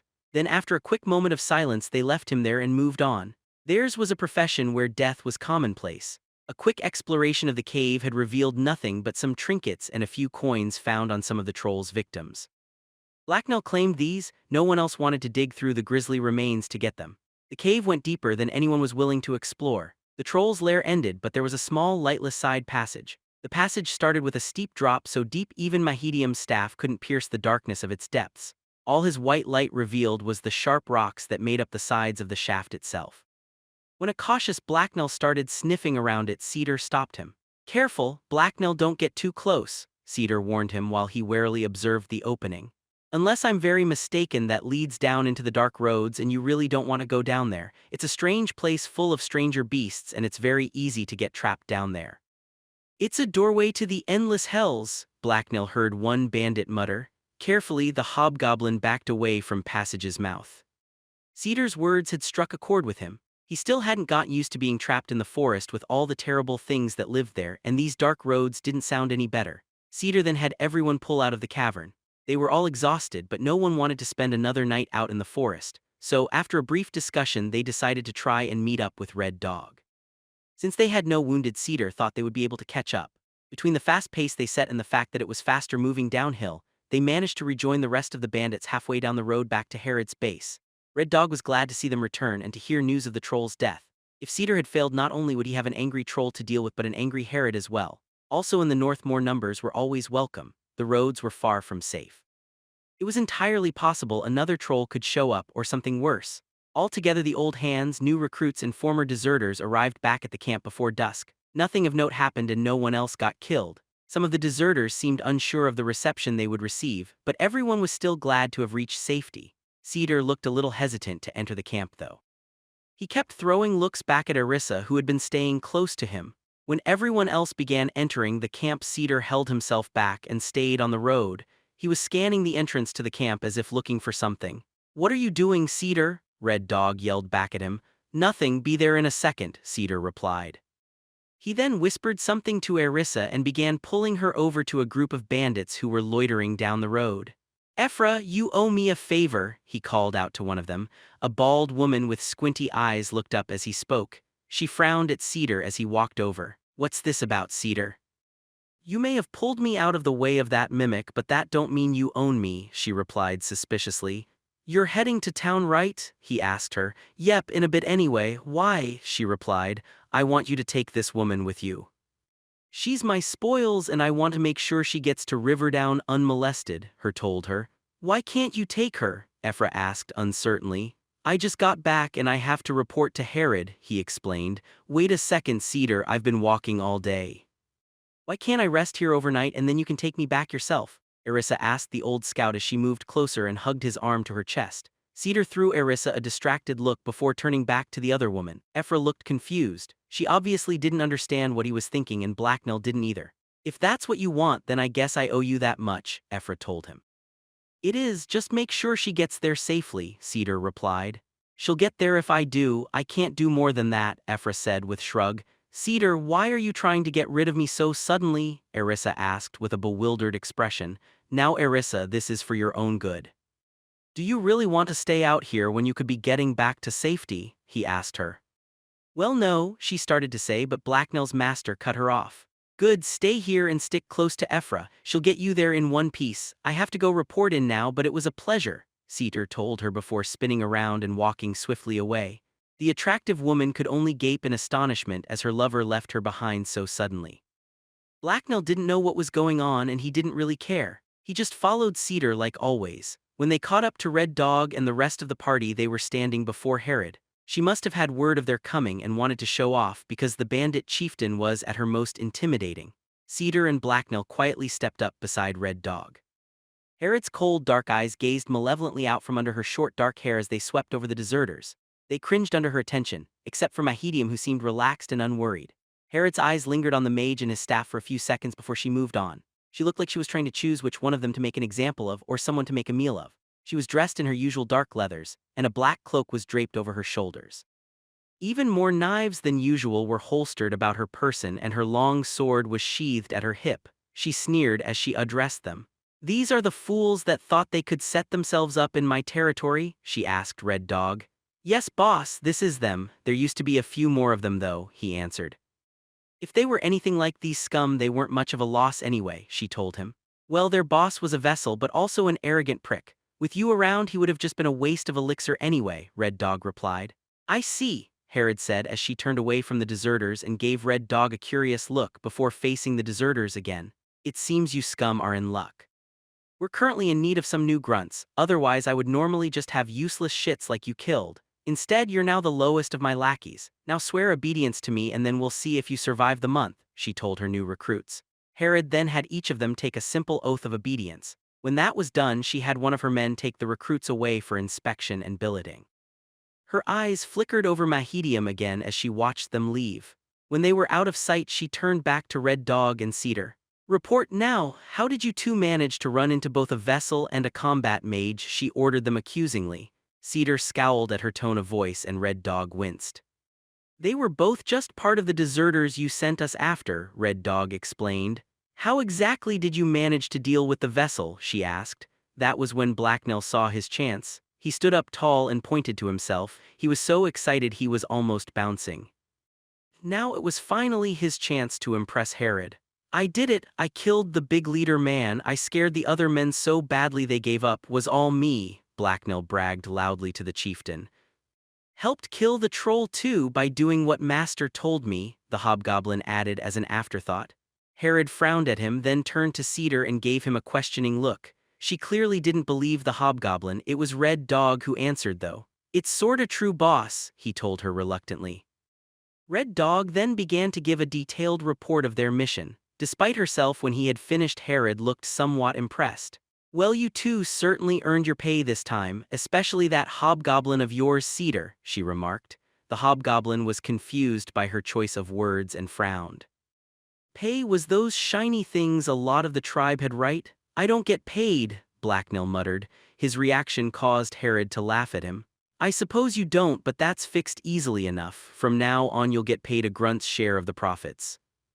Oh, and Blacknell, since you call Cedar master, you can call me mistress, she told him with an arrogant smile. Yes, mistress, Blacknell replied as he lowered his eyes and assumed a submissive posture. Cedar looked surprised. It was unlike Herod to voluntarily part with money. Red Dog sighed, but it was a resigned sound instead of an argumentative one. Blacknell was happy at the praise but still more than a little confused. He liked coins but wasn't sure what he was going to do with more of them. He already had burrowed or picked up quite a few of them and squirreled them away in various hiding spots with the rest of his shiny things. Herod then dismissed them and they headed off to their respective campsites. Cedar had a thoughtful look on his face. I suppose if you're drawing pay now then you're a full member of the band and not my servant anymore, Blacknell, he told the hobgoblin. He is at that, Red Dog muttered. Blacknell felt a mix of emotions suddenly rise up into his chest. It felt a bit like gas. He had done it. Herod had accepted him as a member of her tribe. Apparently that was what getting paid meant. Coins were obviously some sort of measure of status among humans. Blacknell was going to have to make sure he hid his away carefully, somewhere no one would ever find them. On the other hand, his recent rise in the tribe seemed like it was going to change his relationship with his master. The thought made him uncomfortable. The nervous hobgoblin turned to his master. I am always your servant, Blacknell told Cedar. Not anymore, now you're my subordinate. Don't worry, it's much the same, just more work, Cedar told Blacknell. Blacknell blinked. He wasn't sure if his master was being serious. Before he could ask his master anything though, Red Dog suddenly spoke up and interrupted their conversation. I'll see you two around. No offense, Blacknell, but I've had enough of trolls, hobgoblins, and whatever for quite a while. Yep, I'm looking forward to some uneventful rest away from every sort of forest critter imaginable, he said as he started to walk away from them and towards his tent. Before he got more than a few feet away, there was a rustling sound from a nearby tent. As everyone looked over at it, a goblin burst out with dagger in his hand. It ran out in front of them, stopping only for a second when it saw Blacknell. Its eyes went wide and it dropped the dagger. It then scampered off behind another tent and out of sight. No one said anything. Seconds later, a worried-looking Vars ran up to them. The young scout who had helped Cedar with Blacknell's training was about to say something when he saw the dagger on the ground.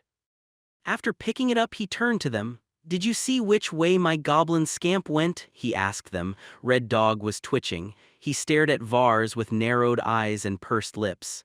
His face was growing redder by the second. Before Red Dog could say anything, Cedar turned stiffly around and immediately began walking away. He clearly had decided he had somewhere else to be. After a few seconds, Blacknell followed him. There was a goblin running around his camp. This was his territory.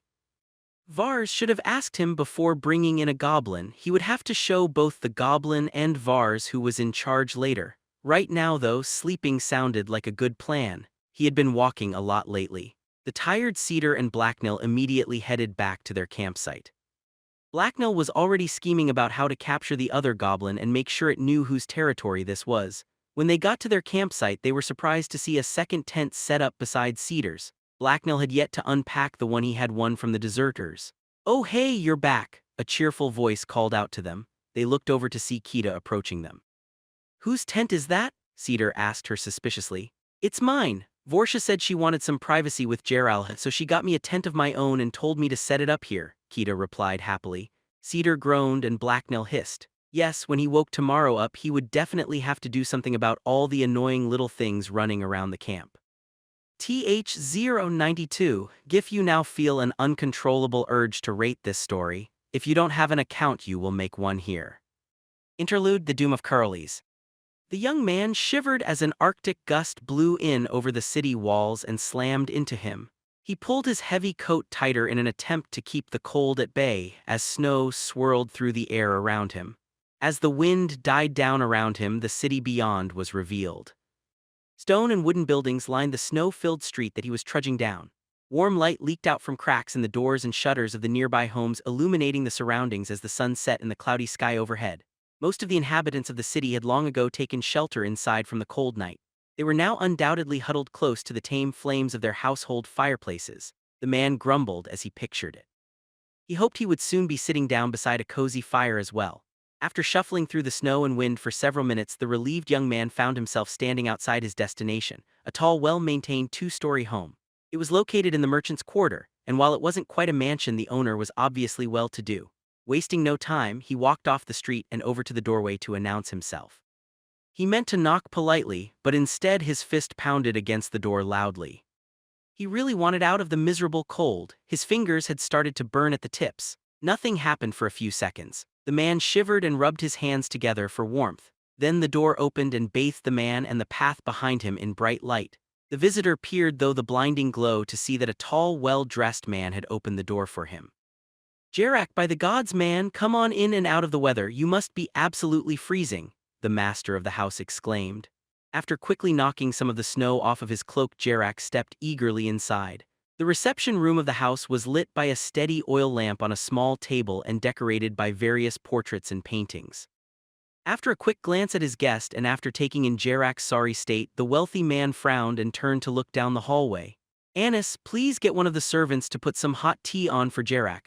The young fool walked here and is half frozen to death," he yelled before turning back to his guest. "Thank you, Uncle Riegher, it's brutal out there." "I almost thought I wasn't going to make it," the young man replied gratefully. His uncle gave him a questioning look and shook his head in exasperation. "I honestly thought you'd be staying home tonight. I didn't expect you to have to brave the elements when I invited you over. We could have always done this another time," Riegher told his nephew. Jarak looked a little embarrassed as he hung his coat and cloak on the stand by the door. "Oh well, it wasn't that bad out. Every real Corulian can take a little ice and snow, otherwise they would have moved south or back across the ocean to the homelands," Jarak joked. "Be that as it may, it was still a somewhat foolish thing to do," his uncle replied. "Well, you're here now, so let's get you somewhere warmer while we talk. The library fireplace is lit. Follow me." As Riegher led his guest down the hallway towards the library, Jarak started feeling warmer. They arrived in the library and Riegher pointed him towards a large cushioned chair. Jarak sat down and his uncle took the seat opposite of him. There was a small ornate table between them and the fireplace blazed cheerfully to his left. The wood within crackled as the flames consumed it and a faint smell of smoke filled the air.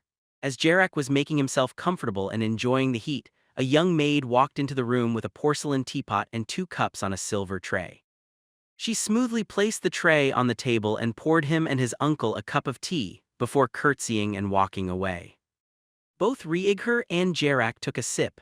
Jarak shivered one last time as the heat from the warm liquid and the fire drove the last of the chill from his bones. "So, your father tells me you want to join the guard. Why the sudden decision?" Riegher asked his nephew politely. Jarak frowned in response.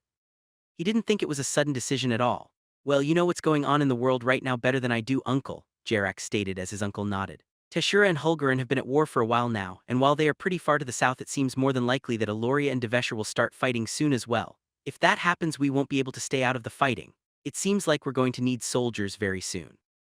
His uncle raised an eyebrow and displayed a questioning expression. "So you want to join the Elorian army?" Riegher asked tentatively, but Jarak shook his head vehemently in response. "No, uncle, I'm not a fool. I've heard you, father, and others talking. The king of Eloria may think he owns Corulis, but no one here wants to die for him. Half the city is from Devesher," Jarak explained.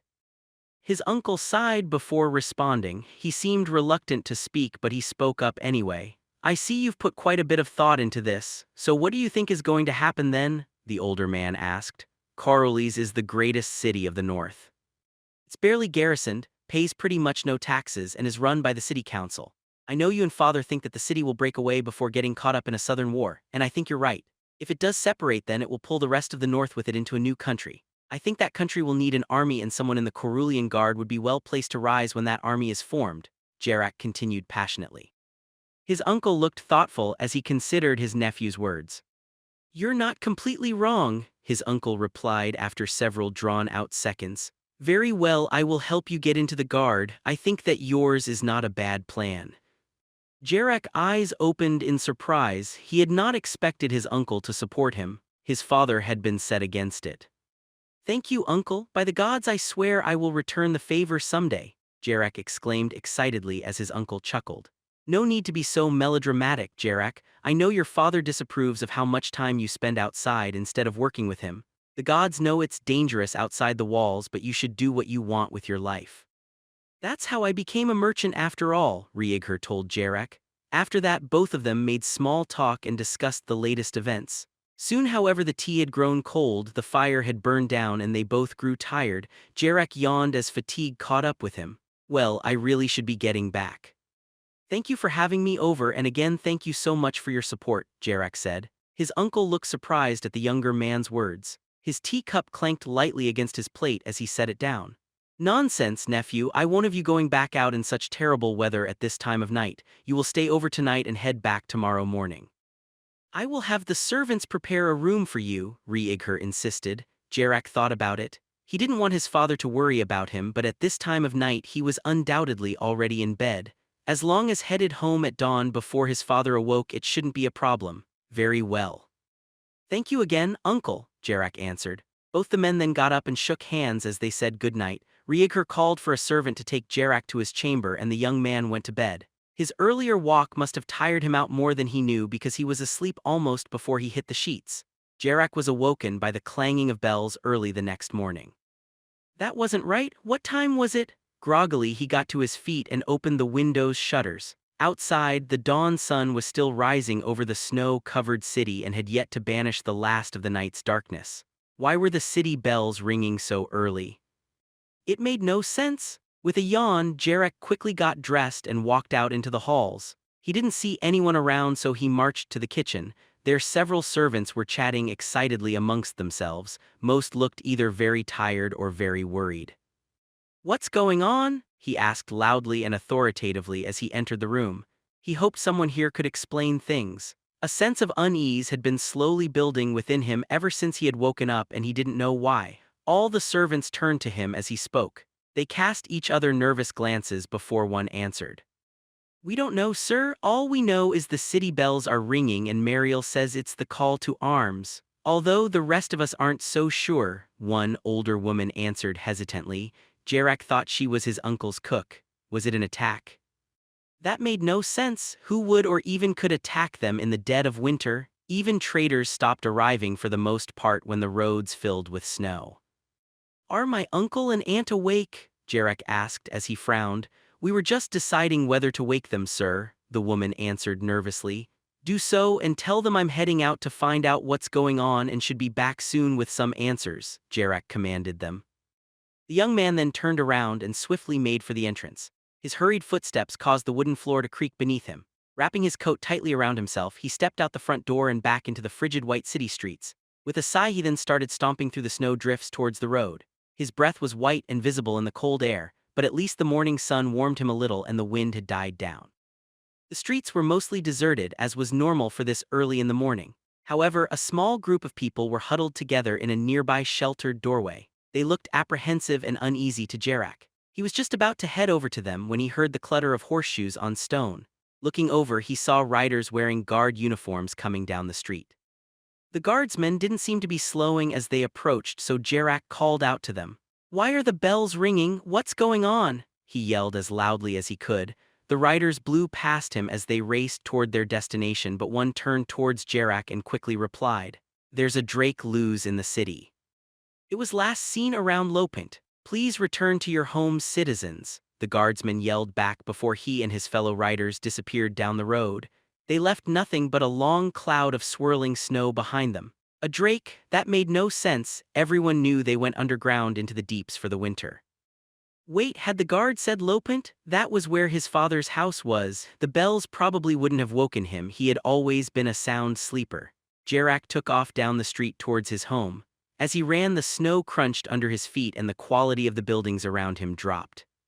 They became smaller and less ornate, with more wood and less stone or brick. As he approached workman's area of the city where his father lived, he passed several small groups of talking people as he ran. One group even called out to him, but he ignored them as he hurried home. He had no time for them. He had to make sure his father was safe.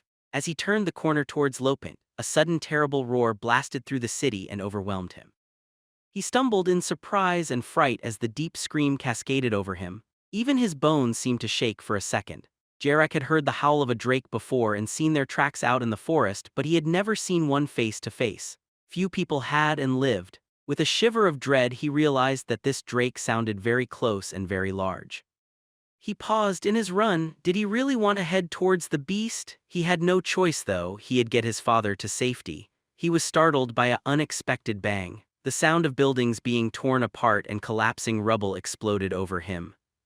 Screams of horror and pain quickly followed. With a start, Jarak realized people were dying. The very idea shocked him. He had never been around much violence. Then an unexpected splash of color up against a nearby wall caught his eye. It was a shredded corpse.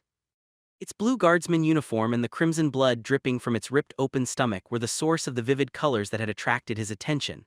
Jarak froze and gagged. Desperately he tried not to vomit. Looking about he spotted another discarded human body and then another. His eyes went wide with fear and he choked painfully as he spewed vomit onto the snow at his feet uncontrollably. What was going on here? The terrible scene before him made no sense. He felt sick. Even a large drake shouldn't be this big of a problem for the guards, and it certainly shouldn't be crushing buildings. Jarak began to twitch and go pale as he panicked. He shouldn't be here. Suddenly he heard more screams from alarmingly close by. His head jerked to the right to see a small group of people run past him. They were a man and a woman clutching a small child to her breast, a family. The terror on their faces was plain and struck Jarak hard, drawing out his own fear. They weren't even dressed for the weather. Something dreadful must have driven them from their home without giving them any time to plan whatsoever. He couldn't even imagine. Jarak was terrified now. He wanted to continue on, but he couldn't take another step forward no matter how hard he tried. He was frozen in fear and it shamed him deeply. A sudden gust whipped past and blew snow into the air all around him. He felt goosebumps rise on his skin as the temperature plummeted. From somewhere out in the white haze that had risen around him, an explosive cracking sound erupted. Jarak blindly spun around in fright as his heart tried to leap out of his chest. Horror awaited him as the wind died down. For a second he didn't believe his eyes. Crouched on the still crumbling remains of a casually demolished house sat the drake. The size of its gray-scaled bulk defied belief. Surely it couldn't be real. It had to be a dream, a nightmare. The beast dwarfed some of the homes around it. It balanced upon the rubble with 4 stocky legs that ended in curled claws meant for catching and ripping open prey. Its long, thin tail swished behind it, throwing thick white clouds of snow up into the air. Its head sat upon a thick neck and bore a blue feathered crest. A line of blue feathers also ran down its back and stuck out from the back of its knees and the end of its tail. However, it was the dreadful beast's lizard-like head that Jarak couldn't tear his gaze away from.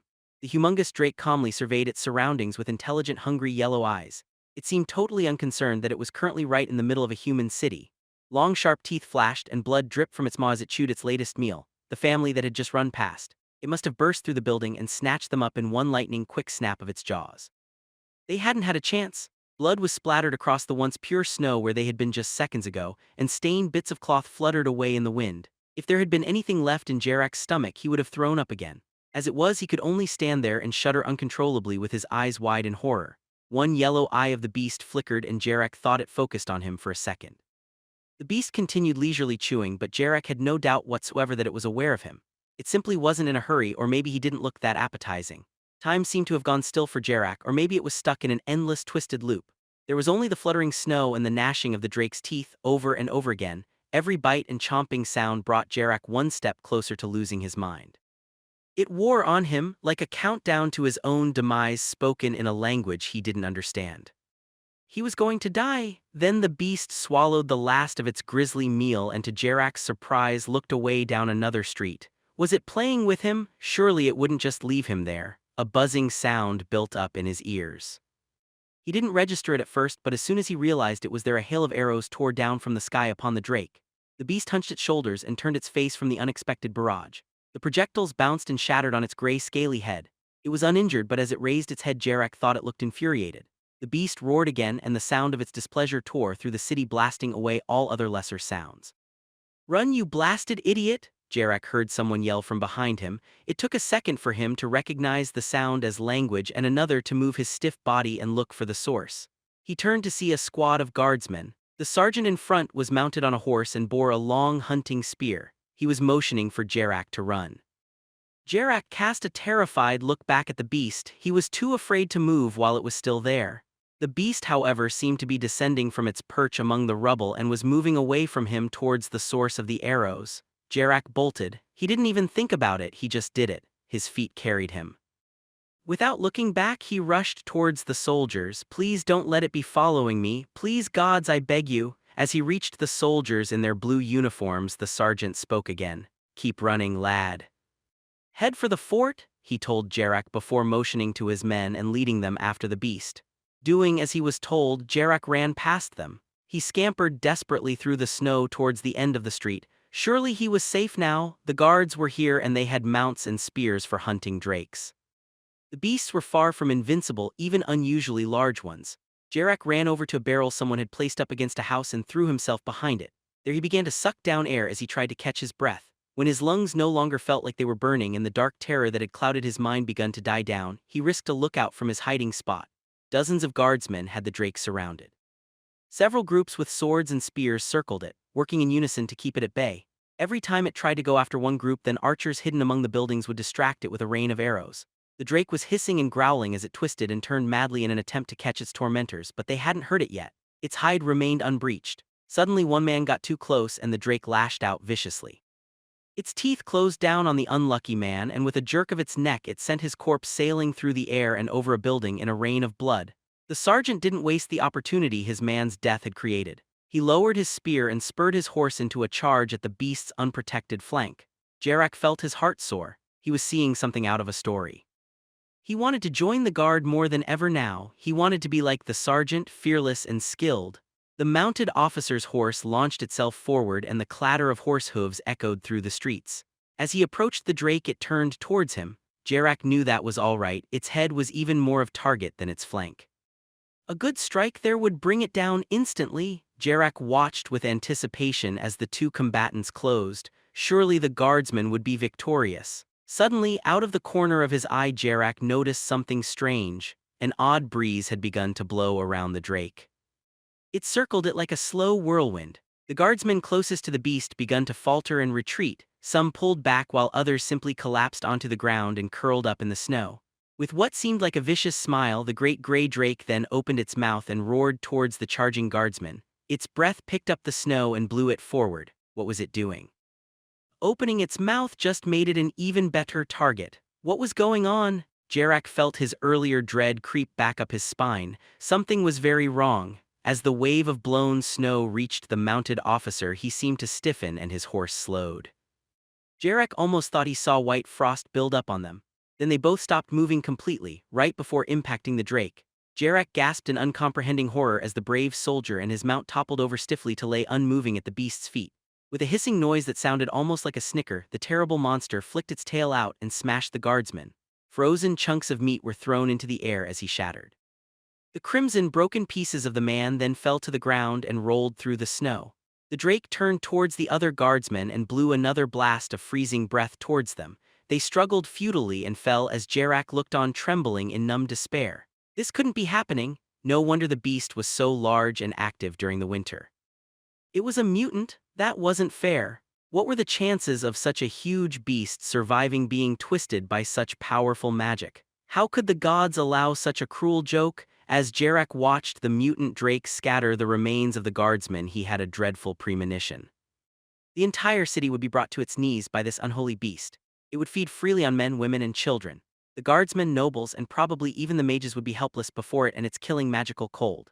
Some of his neighbors would die as they cowered in their homes until they starved, froze, or were eaten. Others would try and evacuate only to collapse along the road one by one as they struggled futilely to make the dangerous journey through the snow-filled roads to safety. Coriolis was doomed. Soon it would be a place of bloody terror, and soon after that it would be a frozen graveyard. Jarak began to weep in despair as he stumbled blindly away through the snow. Journal entry: Goblins and Hobgoblins.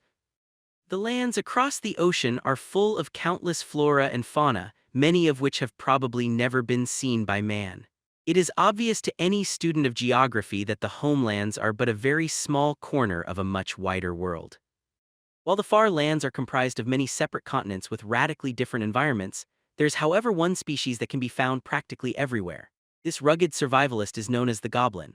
Most goblins are usually green-skinned and less than 4 feet tall, but they can display an incredible amount of physiological variation. Even within the same tribe or pack, there can be startling differences between members. Some examples of this include skin color, hair or lack thereof, eye color, size, and build.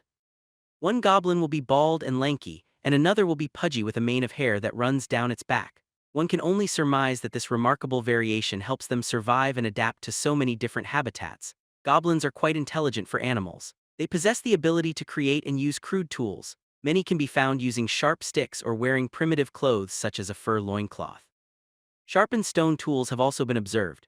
Packs of goblins usually nest in old burrows they have taken from other animals and expanded, or within natural forming caves and crevices. Competition for such caves can be fierce though, and goblins are often evicted by larger beasts. The most incredible feature of the goblin, however, is their display of adaptive neoteny and pedogenesis. Such a trait is unheard of in such a complex organism. For while goblins are functionally adult and can breed, under some circumstances a goblin will enter a torpid state and emerge as a hobgoblin. The triggers and reasons for this transformation are poorly understood. One common theory is that at some point in the distant past their ancestors came under intense pressure, and the ability to mature and breed quickly became necessary for their survival. Thus the later stages of their adult growth were sacrificed and rendered inert. Yet obviously it did survive in some form. When the conditions are right, these dormant vestigial traits are activated, and a goblin will transform into a hobgoblin. Hobgoblins are much taller than goblins and can even reach heights equal to that of average-sized men, although they are more frequently shorter than this. They tend towards the thin and lanky builds found in many wild animals. Their features are also much sharper and menacing than that of normal goblins, but the most obvious difference is their horns. Hobgoblins began growing horns immediately after they transform. Again, however, there can be quite a large amount of variation here. The protrusions can be curled, straight, or even branched like small antlers. Even the number can range anywhere from 1 to 3. Hobgoblins are much more aggressive and less fearful than goblins. They also display many signs of being incredibly territorial and thus have difficulty being around other hobgoblins. Usually this results in an alpha hobgoblin driving out weaker and younger rivals, but this is not always the case. Several instances of hobgoblins working together have been recorded. It should be noted that hobgoblins generally occur where goblins are thriving and healthy, and that their appearance usually results in an increase in goblin numbers and organization. This can allow goblins' packs to expand and occupy new ranges, usually when a hobgoblin alpha drives out a rival and his followers. Thus, one can see the obvious survival advantages to goblin neoteny. Packs of goblins rarely have more than a dozen members, unless it includes a hobgoblin. Much larger groups of goblins can rally around a strong hobgoblin and thrive under its control.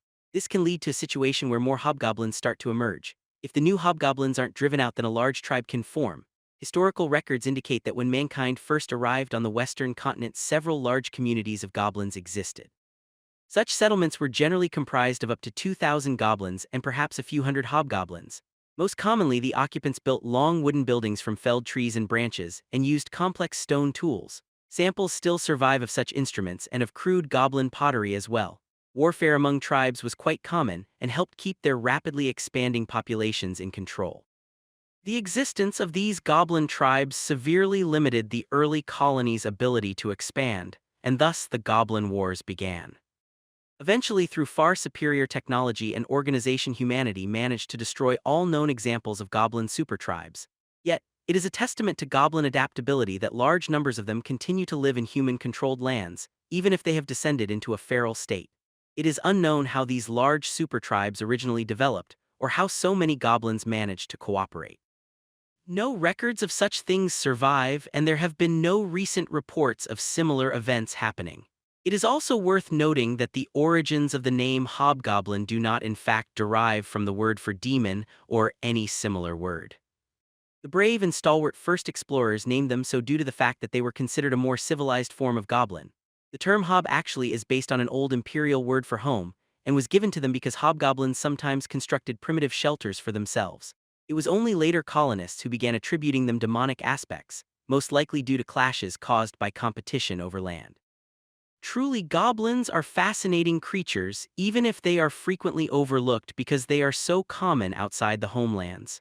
Their relative abundance, however, is undoubtedly due to the fact that they are such versatile and amazing survivors. Farstadius der Landmount, Royal Jervian Surveyor. So, I thought I'd release this and maybe answer some questions people may have. If you have any questions that aren't answered by this, feel free to ask and I will update it. Also, if you want another entry on another creature, feel free to ask here in the comments. Playing with Fire 1. Blacknell was walking through the woods at the edge of Herod's camp. He had gone out to empty the rabbit snares and reset them as he did almost every day. Today, though, he felt a cold shiver run up his spine a few minutes after entering the forest. The days had grown shorter and colder recently, but that wasn't what had caused him to shiver. Blacknell had felt eyes on his back. Something was stalking him. His ears twitched ever so slightly as they detected the faintest hint of noise in the trees behind him. make that at least two things that were stalking him. He was careful to act normal and not to reveal his awareness of the watchers as he continued on his way to the traps. As he walked, Blacknell subtly scanned the forest around him. The plants had grown throughout the year and reached their full height now, and most of the flowers had disappeared as well. Here in the sunnier part of the woods, the taller plants reached up to his chest. Their once colorful summer blooms had withered and been replaced by hard black seeds or white fluff that took flight when the wind blew through the trees. Autumn had crept up and stealthily disposed of summer when no one was looking. Of course, not all the changes were bad. The trees had begun to bear fruit and nuts.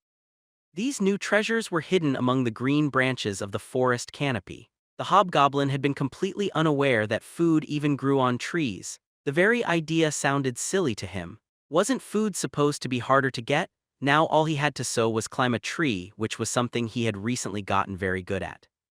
When Cedar took Blacknell out to hunt or track, he would show him which fruits and nuts were edible and how to harvest them. Being a hobgoblin, there were many things that Cedar wouldn't touch that smelled delicious to Blacknell. Unfortunately, just because something smelled delicious didn't mean it wasn't poisonous. Blacknell learned that the hard way after a night of fever and vomiting. Blacknell approached the snares carefully. He was listening for any hint of movement behind him that would reveal the position of his stalkers. He frowned in concern when he didn't hear anything. He knew they were there, somewhere. Quickly, Blacknell gathered up the carcasses and started heading back. Around halfway there, he entered an area of the forest where the canopy was especially thin and the forest floor was bathed in sunlight. The animal trail Blacknell was following wound its way through a small field of tall weeds. As soon as he entered it, the hobgoblin purposely slowed his pace. When he was sure he was out of sight of any watchers, he ducked into a small depression where the weeds concealed him. It was time to turn the tables on his pursuers. A few minutes passed as he waited. The only noise was that of morning birds singing, and then the shrubs rustled ever so slightly in the direction Blacknell had just come from. He tensed as he heard the sound of footsteps. His stalker was approaching. Eager energy burned through him, but he patiently waited until the source of the noise had moved past him. Then he burst out of concealment and sprung towards his pursuer's exposed back. As he leapt, his jagged claws closed around the back of Kita's shirt collar, and she let a high-pitched screech of shock as she jumped into the air. She squirmed and struggled to escape his grip for a few seconds. Blacknell had to brace himself to keep his hold. He was stronger than her, but their weight was almost the same. She calmed down after a moment when she threw a look over her shoulder and realized it was him. The young redhead flushed in embarrassment as she turned around and gave Blacknell a nervous look. The hobgoblin was frowning in disapproval as her held her. "Master Cedar told us you not to go into the forest alone," he hissed at her. Most people found his hissing scary, but this insufferable female just found it sharp. She gave him a guilty smile and shrugged her shoulders in a way that suggested she was trying to act composed. "I wasn't alone." "I was with you sorta," she replied dismissively. "Besides, I was bored and thought a walk sounded like fun."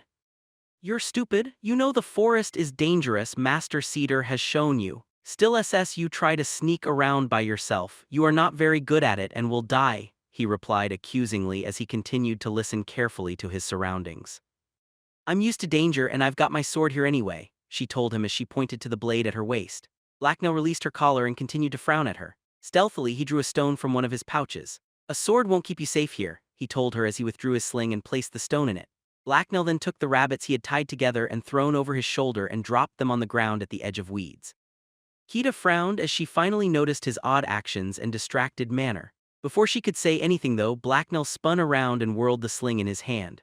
A whistling sound filled the air as he sent a stone flying off into the leaves of a nearby tree. Twigs splintered and cracked as the projectile tore through the branches, and a high-pitched squawk quickly followed.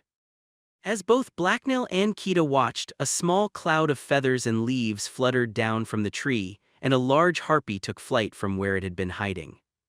The gray-feathered creature was almost the size of Blacknell or Kita, and had a truly impressive wingspan.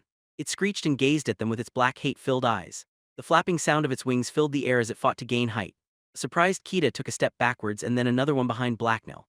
As the harpy screeched again, its eerily human-like mouth opened to reveal its long needle-like teeth, and the black feather crest on its head straightened to its full dramatic height. The enraged raptor hovered in the air. It seemed to be preparing itself to dive-bomb them.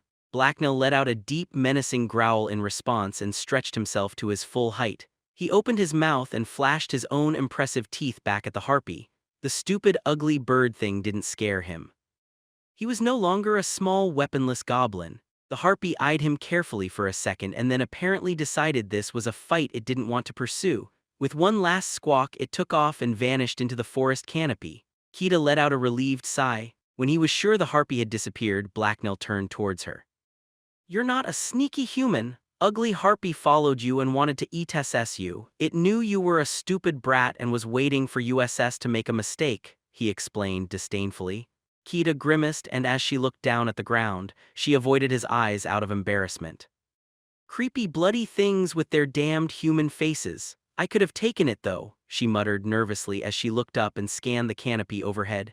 "You see those claws? They're like SS knives and very sharp, no?" Blacknell asked her condescendingly. The hobgoblin then drew another stone. This time he whipped it by hand into the bushes beside where he had dropped the rabbits. There was a yelp of pain and Blacknell pounced towards its source. Kita flinched and gasped at the unexpected quick movement. She was still high-strung from the last surprise. Landing in the tall weeds, Blacknell felt his claws grasp something soft and pudgy. Immediately, he yanked his prey from its hiding spot and up into the air. Scamp hung limply in his hand. The goblin's large eyes were wide and he had a nervous smirk on his lips. It reminded Blacknell of Kita's expression when he had caught her. "Hello, boss." "I gonna carry rabbits for ya," Scamp told Blacknell hopefully.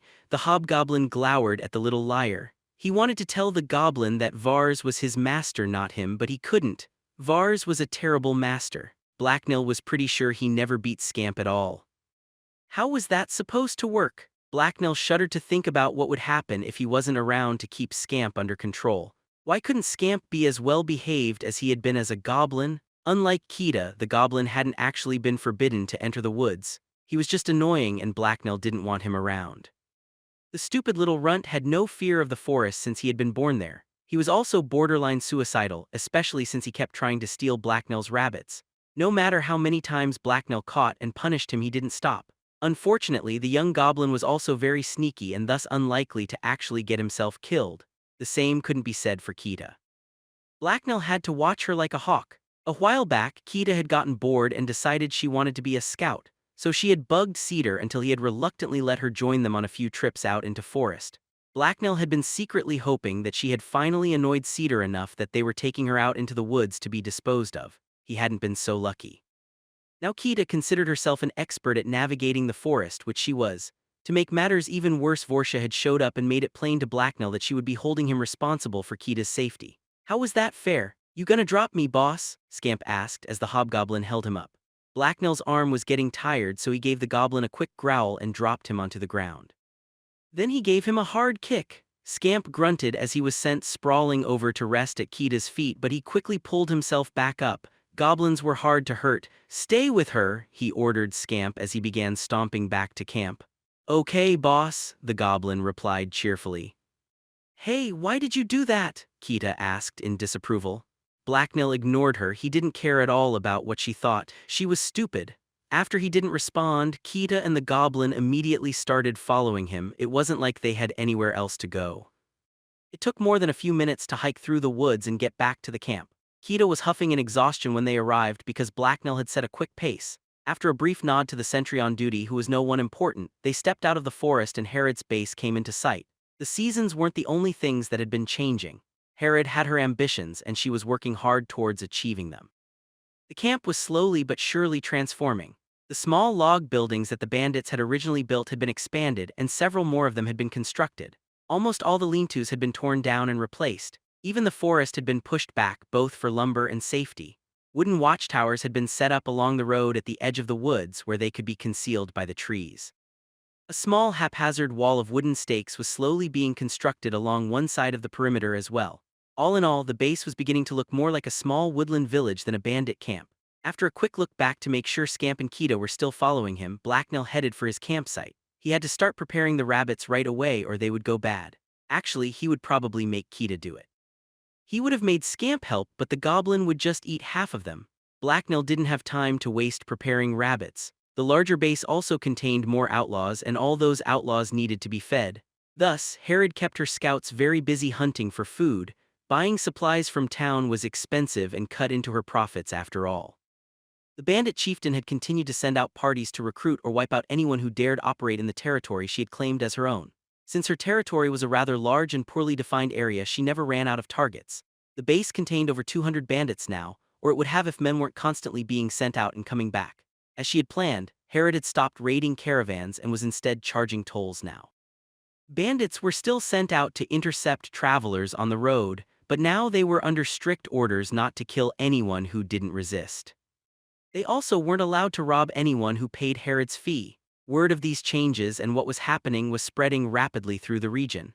However, collecting tolls wasn't a job that Herod sent Cedar and Blacknell out to do. For some reason she thought they wouldn't be very good at it.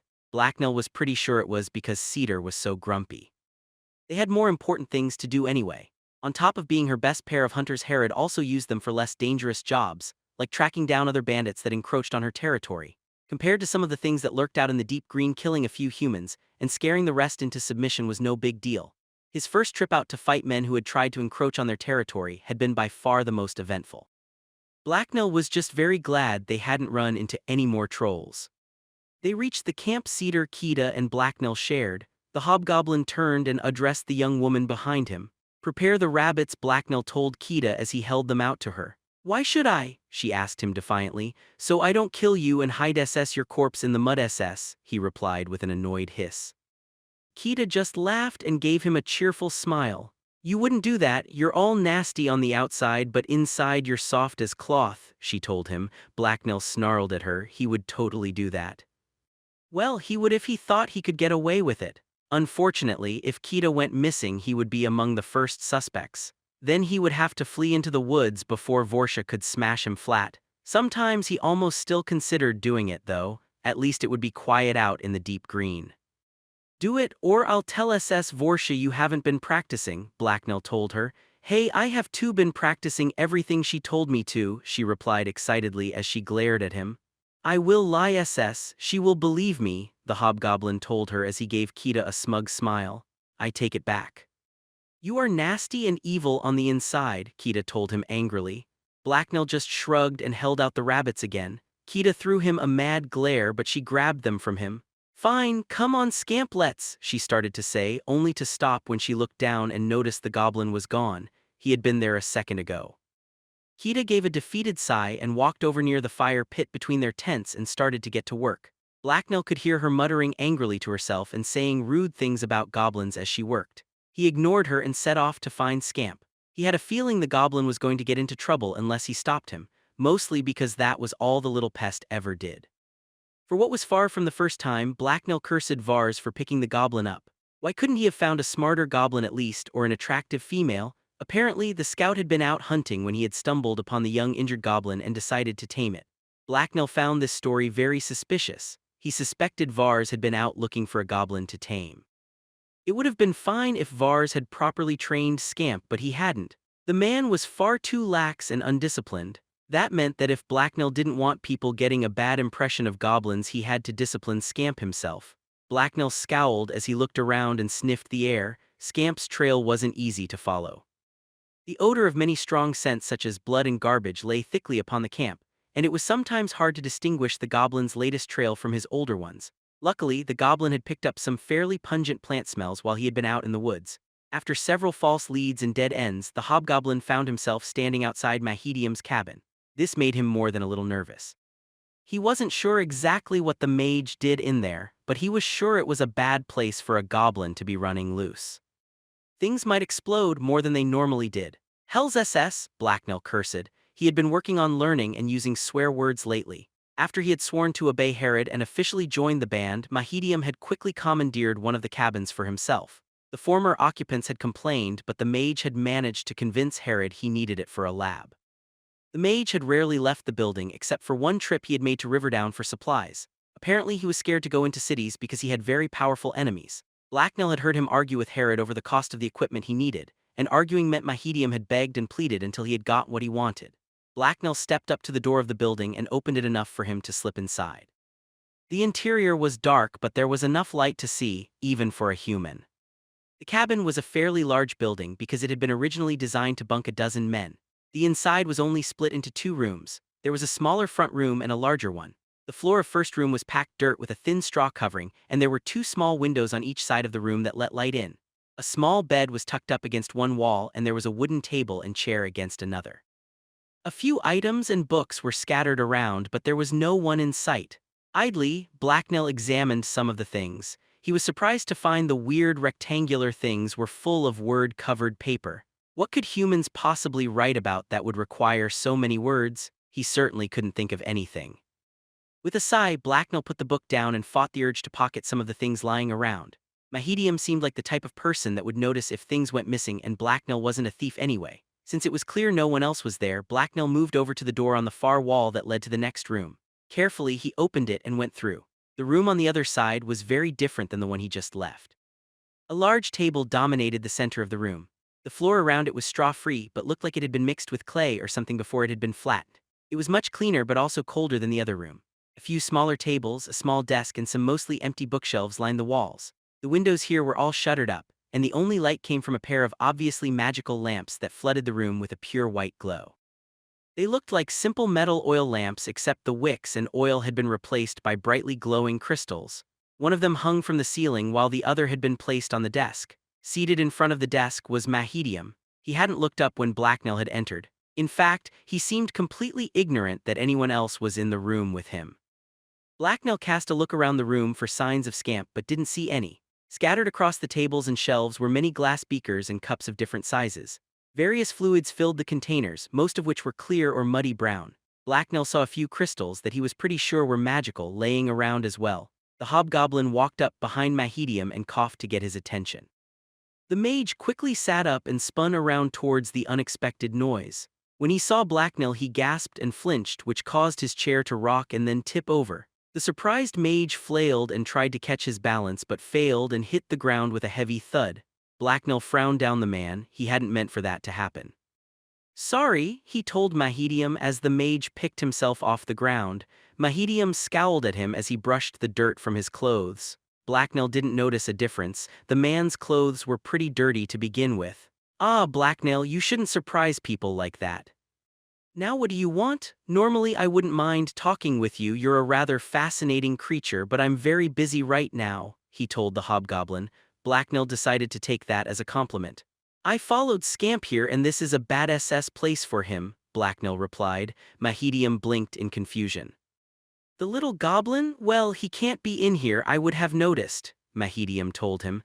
Blacknell gave him a dubious look. He hadn't noticed a hobgoblin walk right up behind him, so he stood no chance of whatsoever of noticing Scamp. Before he could say anything though, there was a flash of light, and both Blacknell and Mahedium looked over to see Scamp reaching up onto a table to grab some crystals. One of the crystals in his hand had flared to life and was the source of the bright glow. The goblin gave them both a startled look as he unexpectedly found himself the center of attention. Blacknell growled menacingly. "Bye-bye," Scamp blurted out as he dashed for the door Blacknell had left open. Before anyone else could react, he had disappeared through it. Mahedium's eyes had gone wide with disbelief and he looked stunned. "He shouldn't be able to do that, it's impossible," the mage exclaimed in shock. Then he froze and clenched his jaw tight. Oh, if we don't get those crystals back right now this could be very bad," he told Blacknell. "How bad?" the hobgoblin asked suspiciously. He was beginning to suspect magic was more trouble than it was worth. "They might explode and take out half the base, or worse," Mahedium replied. Blacknell eyed the mage warily. "Of course they would, as if explosions weren't bad enough." The hobgoblin clenched his teeth and let out a low, angry growl. When he caught Scamp, the little goblin was going to get such a kicking. Playing with fire too? With an impatient growl, Blacknell took off after Scamp. He ran through Mahedium's lab and then out through his living chamber. The hobgoblin then burst outside and landed on the ground in a crouch as he quickly looked around for the goblin. There was no sign of him, so Blacknell hurriedly sniffed the ground for his scent. Mahedium stepped out behind him. He looked flustered and annoyed, but there was also a gleam of excitement in his eyes. "Where did he go?" the nervous mage asked. Blacknell didn't bother to respond. He just took off after Scamp as soon as he caught his scent. He moved at a brisk walk as he tracked his quarry. Mahedium followed him. Why was Scamp allowed to run around like this? It was stupid. When Cedar had taken him in, Blacknell hadn't been allowed to leave his master's side without permission. Scamp's trail led to a group of empty tents that encircled a fire pit off to one corner of the camp. The 4 tents were made from animal hides stretched over wooden poles. A large pot of something was hanging over the unlit campfire. Blacknell scanned the area quickly but didn't see any obvious signs of Scamp. Then he heard a faint sound from one of the tents. As silently as possible, the hobgoblin crept over to it and gently slid the entrance flap open so he could look inside.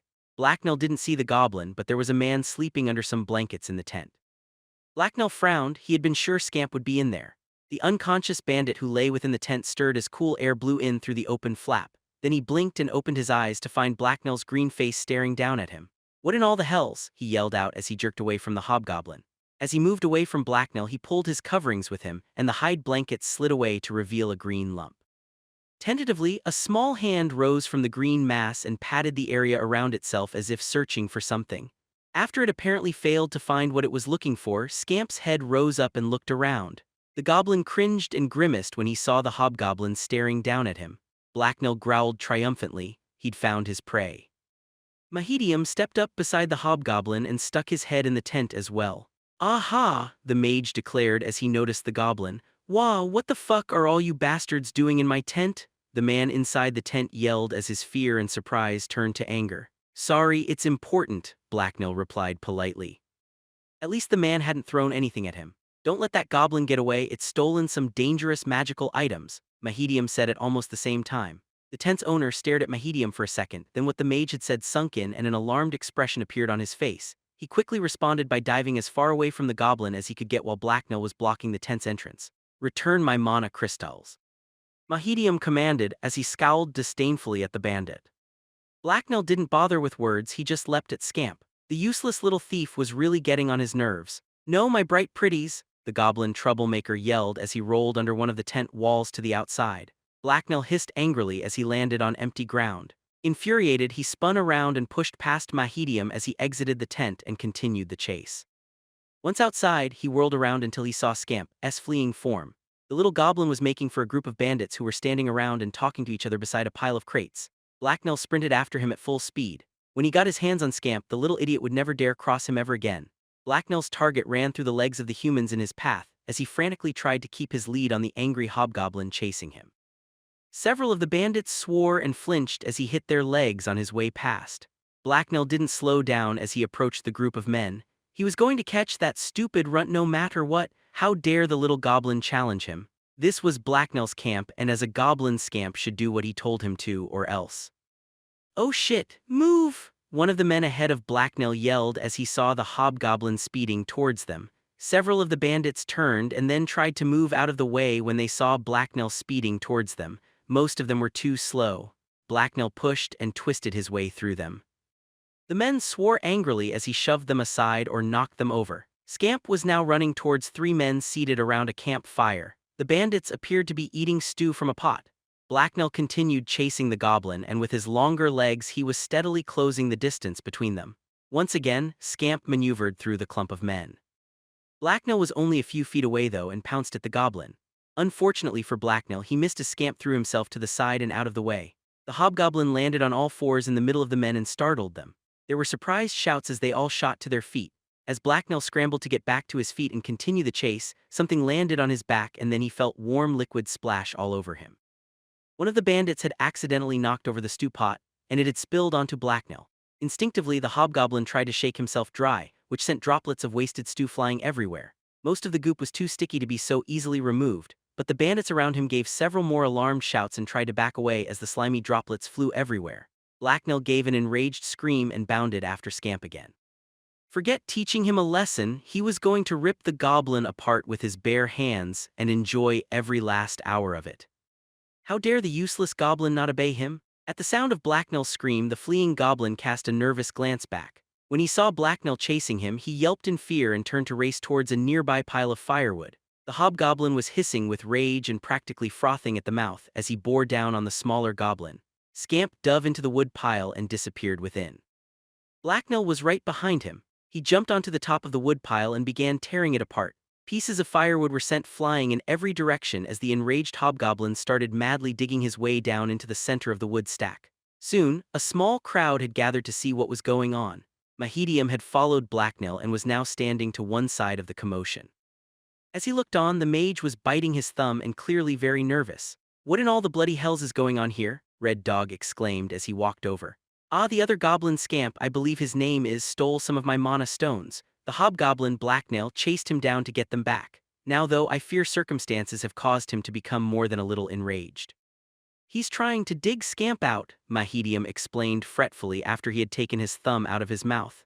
He's making a damned mess is what he's doing. Where in all the hells are Cedar and Vars? This is their responsibility, a scowling red dog asked. Well, there's another problem, Mahedium told him. Story of my life it seems, go on tell me, Red Dog told him with a sigh. The goblin may somehow have the ability to trigger the flawed mana stones in its possession, Mahedium explained reluctantly. One eyebrow rose on Red Dog's thick face as he gave the mage a look full of disbelief. And what exactly does that mean? He responded. Well, since the crystals are flawed, the effect of the goblin activating them is unpredictable, Mahedium replied. Guess, Red Dog replied dryly. Mahedium hesitated. He clearly didn't want to answer this question. Most likely they will explode, but really anything could happen. They might do nothing, emit harmless light, disintegrate the user, or produce a sound that kills everyone who hears it, but he probably won't actually trigger crystal. He would need a good reason to do that, Mahedium told the other man hopefully. Like say fear for instance, Red Dog asked sarcastically. Yes, Mahedium responded. Red Dog turned back to the wood pile that Blacknell was ripping apart. He stared at the hissing and enraged hobgoblin for a few seconds before turning back to Mahedium. I would be very afraid if I was him, Red Dog told the mage. Mahedium just stood there and looked worried for a few seconds before saying anything. What are you going to do? He asked the other bandit. Me. I'm going to back the fuck up till I'm outside the range of an explosion and then I'm going to plug my ears, Red Dog replied. Mahedium didn't seem reassured by Red Dog's words. He turned back towards Blacknell and started biting his thumb again. Several minutes passed as Blacknell dug. He was trying to budge a particularly large and stuck piece of lumber when he heard something that broke through his rage. Blacknell, you filthy beast, stop that now, an angry-sounding voice yelled. The hobgoblin instantly stopped. By this time he had cut his way fairly deep into the timber pile, so he had to straighten up and turn to glimpse the source of the voice. The other option was to dive deeper and join Scamp in hiding. Herod was standing a few feet from the edge of the wood heap and she was glaring angrily at him. The rage that had built up inside Blacknell quickly withered as it was smothered by cold fear. Frantically, Blacknell thought back to the last few minutes and tried to remember if he had done anything to piss her off. He winced slightly as he remembered running through the one group of bandits. That wasn't so bad, though. Blacknell was almost certain Herod wouldn't feel the need to kill him over it, but then again with Herod you never knew. Come down here, Herod commanded. Blacknell warily did as he was told and hopped down off the stacks of wood. As he moved, he noticed that Herod wasn't alone for the first time. A very worried-looking Vars was standing beside her. The younger scout was rough-looking as usual, all the bandits were, but he looked slightly pale underneath the dirt and fuzz on his face. As the cowering hobgoblin approached, Herod turned to Vars. Vars, I'm told your pet goblin started this mess. When you asked to keep the goblin, you were warned what would happen if you didn't keep it out of trouble. I don't like wasting my time on crap like this, so what do you have to say for yourself? Herod asked Vars. She sounded more disappointed than angry, but her voice was still cold and unyielding. Vars gulped before answering her. I'm sorry, boss. Scamp's a good boy. I don't know what's gotten into him all of a sudden. I'm sure that if everyone were to just calm down, I would be able to call him out and get the stuff back. Everyone's just making mountains out of molehills here, he replied with an accusatory glance at Blacknell. This infuriated the hobgoblin. He wasn't to blame at all. All he had done was try to catch the little thief. It was too much for Blacknell. He spoke up. Scamp's mess is all your fault. You don't train him SS right. No beatings or orders, just treats. You're a terrible master. He is still wild and needs hard SS training, Blacknell furiously countered. Both Vars and Blacknell stared at each other angrily for a few seconds before Herod bothered to respond. What do you think, Cedar? You usually have an opinion on everything, Herod asked snidely. Blacknell blinked in confusion for a few seconds, then followed her gaze to his left where his master now stood. The hobgoblin hadn't noticed his approach. This isn't my business, but Blacknell's right. Vars, Goblin isn't trained properly, Cedar responded calmly. We agree for once. The Goblin goes and Vars pays the price then, Herod mused aloud. Vars looked like someone had just kicked him in the balls. His face was twisted up with pain and regret. I'm sorry, boss, it's only been one time though, give me another chance. I'll make sure Scamp behaves, I beg you, he pleaded. I don't give second chances and I hate begging. You've wasted my time enough and it won't happen again, she replied with a cold, judging tone. Her eyes were dark and contained not even the slimmest glimmer of mercy. Vars cringed and a desperate look appeared on his face as he turned to Cedar and Blacknell. Come on, Blacknell, I know you're mad, but Scamp's a goblin like you. You can't want to see him disposed of. I'll take the punishment, but please why don't you take Scamp? Vars begged them. Blacknell gave Vars a befuddled look. Scamp was nothing like him, and why should he care about other goblins? He would be happy to see the wretched thief gone. I don't want a badly trained goblin, Cedar simply said. Fine Blacknell, I'll give you treats if you train Scamp. You've been criticizing me and how I do it. Let's see you do better, Vars offered. What kind SS of treats? I have all the meat SS I need, Blacknell asked curiously. Stuff from town, types of meat and tasty human food you've never had before, Vars told him. Blacknell considered it. He would get to try new delicious foods and beat sense into Scamp as much as he wanted. He threw a questioning glance at Herod. The chief had to give her permission. I'll allow it. Blacknell knows how to train a goblin and he's ruthless enough to correct any problems that crop up, Herod told them as she stood there with her arms crossed in front of her. Fine SS, but I train him how I want, Blacknell answered. Vars looked relieved and seemed like he was going to thank Blacknell, but Herod cut him off. This debate has already taken up too much of my time. If you know what's good for you, then you'll call your goblin out right now and pray he listens, Herod told the scout menacingly. Vars jumped to obey. He swiftly ran up to the wood pile and began calling for Scamp and reassuring the goblin that he would be safe. A few minutes later, a very scared goblin emerged from the wood pile.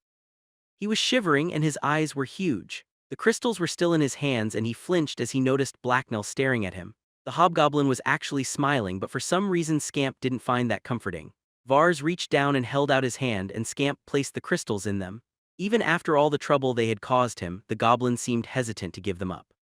Once he had the mana stones, Vars returned them to Mahedium, who looked very relieved to have them back. Much to everyone's surprise, the mage then handed one of the stones back to the goblin. I'll let you keep it if you can make it glow again, he told the whimpering goblin. Scamp gave the mage a bewildered look, but then he stared at the stone in his hands. When nothing happened, he began to grip it tighter until he almost seemed to be trying to crush it. Nothing is happening, you must have imagined it. There's no way goblins can do magic, Red Dog remarked with a snort of disbelief. Mahedium threw him an annoyed glance. By this time most the camp seemed to have gathered to see what had been going on. Even Vorsha and Geralt had wandered over. It takes training to burn a crystal on purpose anyway. I don't tell you how to stick a sword in someone's face and make off with their coin pouch, so don't attempt to lecture me about the nature of magic and mages, the Mahedium replied condescendingly. Before Red Dog could reply, there was a flash of light as Scamp's crystal came to life in his hands. White light blazed from between his fingers.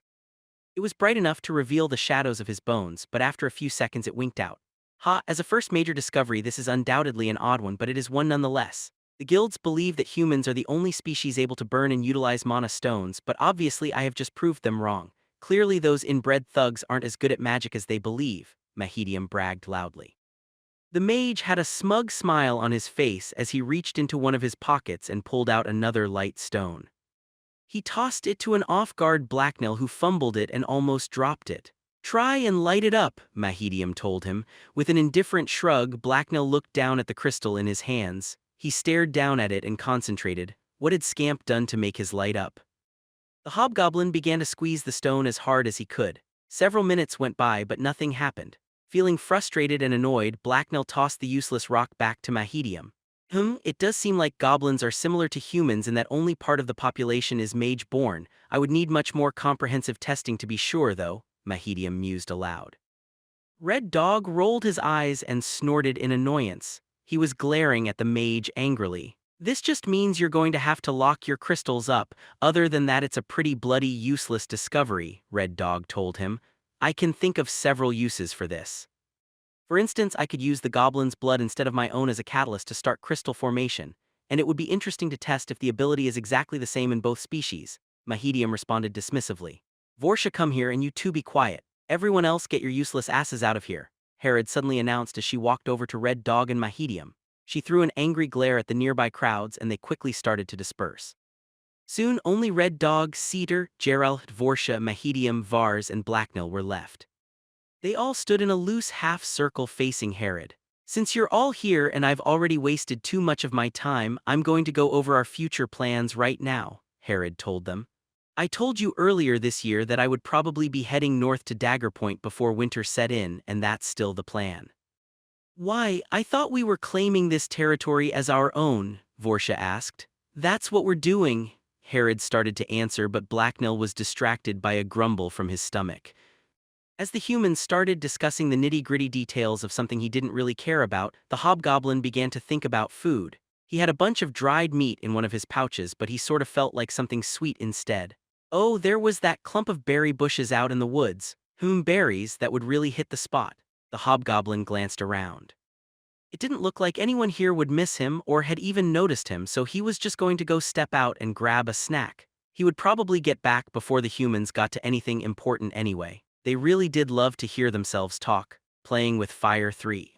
While Herod and Cedar were exchanging particularly deep scowls and arguing about something unimportant, Blacknell tiptoed silently away. There was a nearby berry bush he wanted to pluck clean, and all the pointless talking the humans were doing was annoying. It didn't take him long to slip away to the edge of the forest. Everyone in camp had grown used to him by now, and he had quickly learned how to move without drawing attention anyway. As a rule, humans weren't very observant unless you gave them a good reason to get excited. Once there, the hobgoblin began trekking through the woods towards his destination. Blacknell hopped excitedly over a fallen tree as the green canopy grew thicker overhead. He was really going to enjoy munching down on those berries. Just thinking about their sweet tangy taste was causing his mouth to water. He had to lick his lips clean to prevent drool from getting all over his shirt. Soon, Blacknell reached a spot in the woods where the trees grew thinner and eventually gave way to a small clearing. There, where the sunlight mixed with the shade cast at the edge of the trees, was where the juiciest of berries grew. Happily, the hobgoblin bounced over and carefully reached into the thorny plants there to pluck his favorite fruits. As the succulent flavor hit his tongue, he groaned blissfully and then started to pick the berries as fast as he could and shove them into his mouth. They were so good. Eventually, when he'd filled himself up and his lips had turned purple, Blacknell belched and began swaggering back to camp. He figured the humans were done with all the useless talking by now, and if not, they were easier to ignore on a full stomach. As he swaggered on back to the camp, a whiff of something unexpected filled his nostrils. He stiffened and quickly cast a nervous glance at his surroundings, but all he saw was the normal mix of trees and bushes. The scent was strange and he couldn't quite identify it, although it did smell somewhat familiar. Maybe it smelled sort of like that huge monstrous slime he defeated. It was more like an animal though, and to be giving off so much scent it had to be a large one. Curiously, but with a fair bit of caution, this was the forest after all. Blacknell sniffed around to find the source of the smell.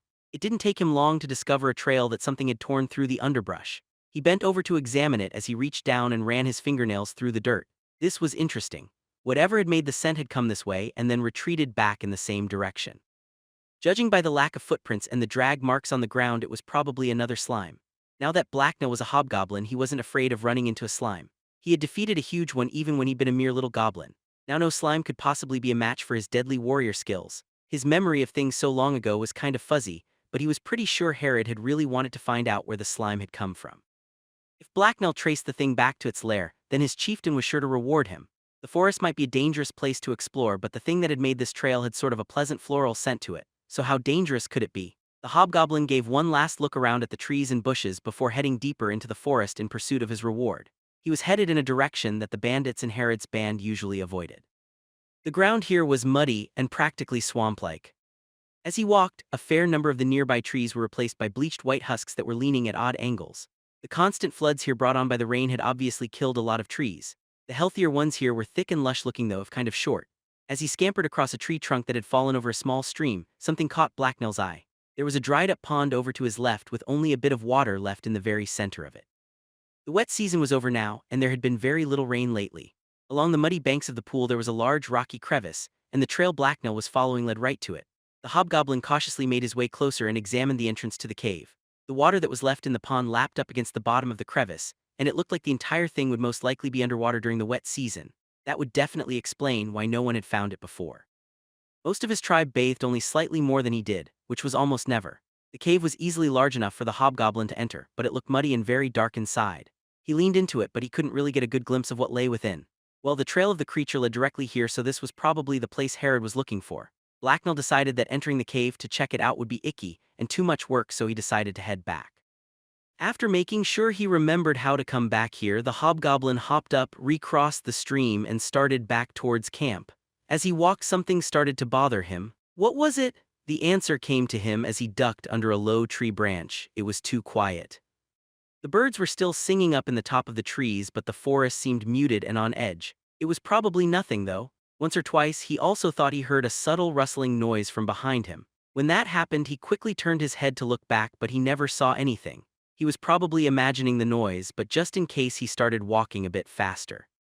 Better safe than lunch. Soon he was out of the swampy area and back into the forest proper where the trees grew tall and straight. Not long after that, he made it back to camp. The hobgoblin easily slipped past the sentries set to watch the forest border and strolled leisurely into the bandits' base. It wasn't like the guards would have stopped him or anything, but there was no point in letting them see him. They probably had better things to do than watch him. Unsurprisingly, Herod and the others were still talking when he got back.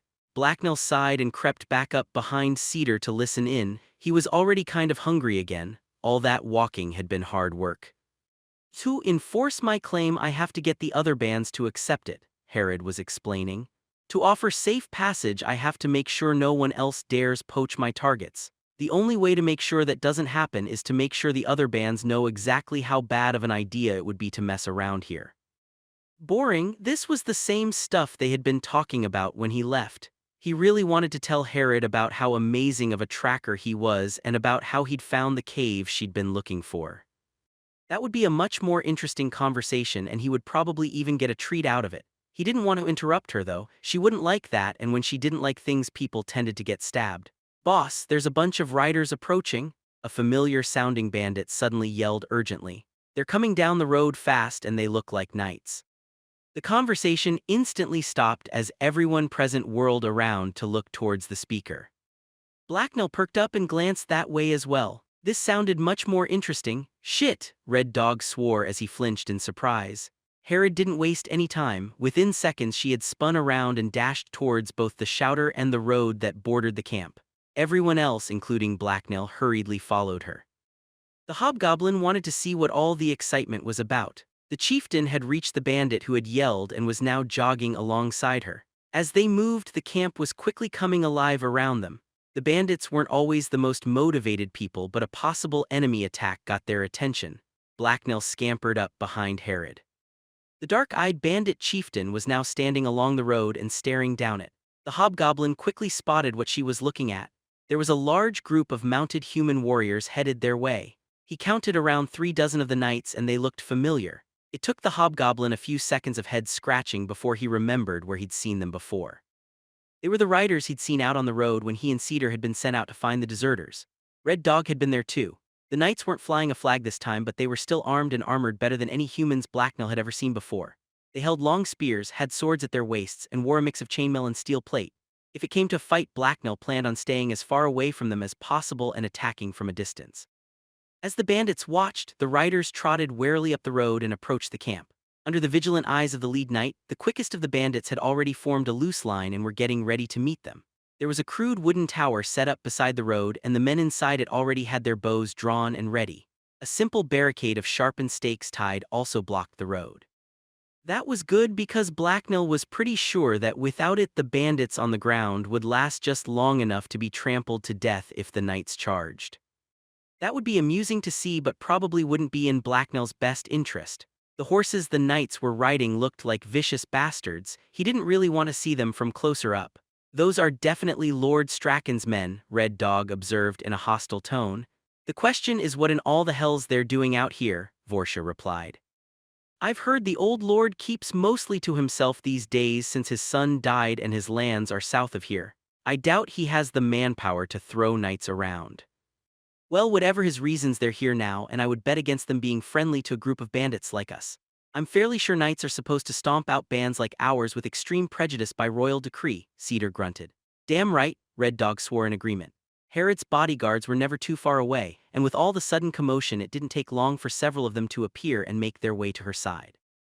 The large, menacing-looking thugs gathered up behind their mistress and glared at the approaching riders. "We outnumber them almost 10 to 1, Vorsha observed. "That will hardly matter if they simply hit us like the hammer of Azurwa. You know better than most what happens when heavy cavalry hits irregulars like us. I left the army to avoid ending up like that," Red Dog countered. "They don't seem properly equipped to function as heavy stompers," Vorsha replied. "They look more like they've been doing a lot of riding lately and just stumbled upon us, and they definitely don't look eager to charge." "Good," Cedar grunted as he made his way up to Herod. As the riders got closer, their horses slowed down to a steady trot. Dozens of armed bandits watched nervously as two of them broke away from the rest and approached the barricade. "Hail the camp!"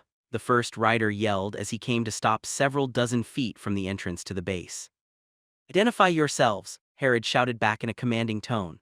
There was what looked to be a brief argument between the two riders before they responded. After a few moments, the same man as before answered. "I am Sir Masnin, a paladin in service to the Order of Heliolustria. The man behind me is Sir Defiance, the leader of a detachment of knights Lord Strachan sent to aid me in my quest," the rider explained politely but with a steely edge to his voice. Herod wasn't impressed. Her scowl only deepened as she regarded the holy knight. "A paladin, eh? What brings such illustrious company such as yourself to my edge of my woods, pray tell?" she asked condescendingly. As Blacknell listened, he tilted his head to the side. What was a paladin? It sounded sort of like a type of dessert, but not a particularly tasty one. Maybe like one of those really fancy-looking ones that you got all excited about having but then ended up tasting worse than the cheap stuff. "I'm here fulfilling the holy work of my order. I'm tracking an infection," Sir Masnin told the bandit chieftain. "There was an outbreak of the Dark Plague in a village to the south a while back. The plague was stopped and burnt out before it could spread, but several infected escaped out into the woods. I've tracked them north to here, and by now they are without doubt fully fledged ghouls.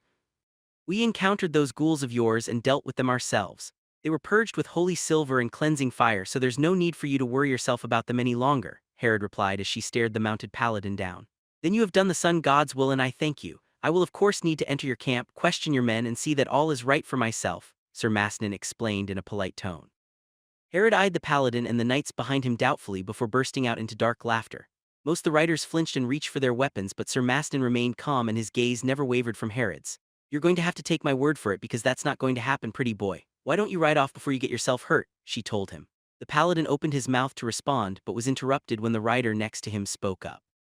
"We can't trust these villains, Sir Masnin. They're fucking bandits and honorless deserters. If we go in there they'll fall on us from every side while we're distracted. There's no reason to talk to the likes of them.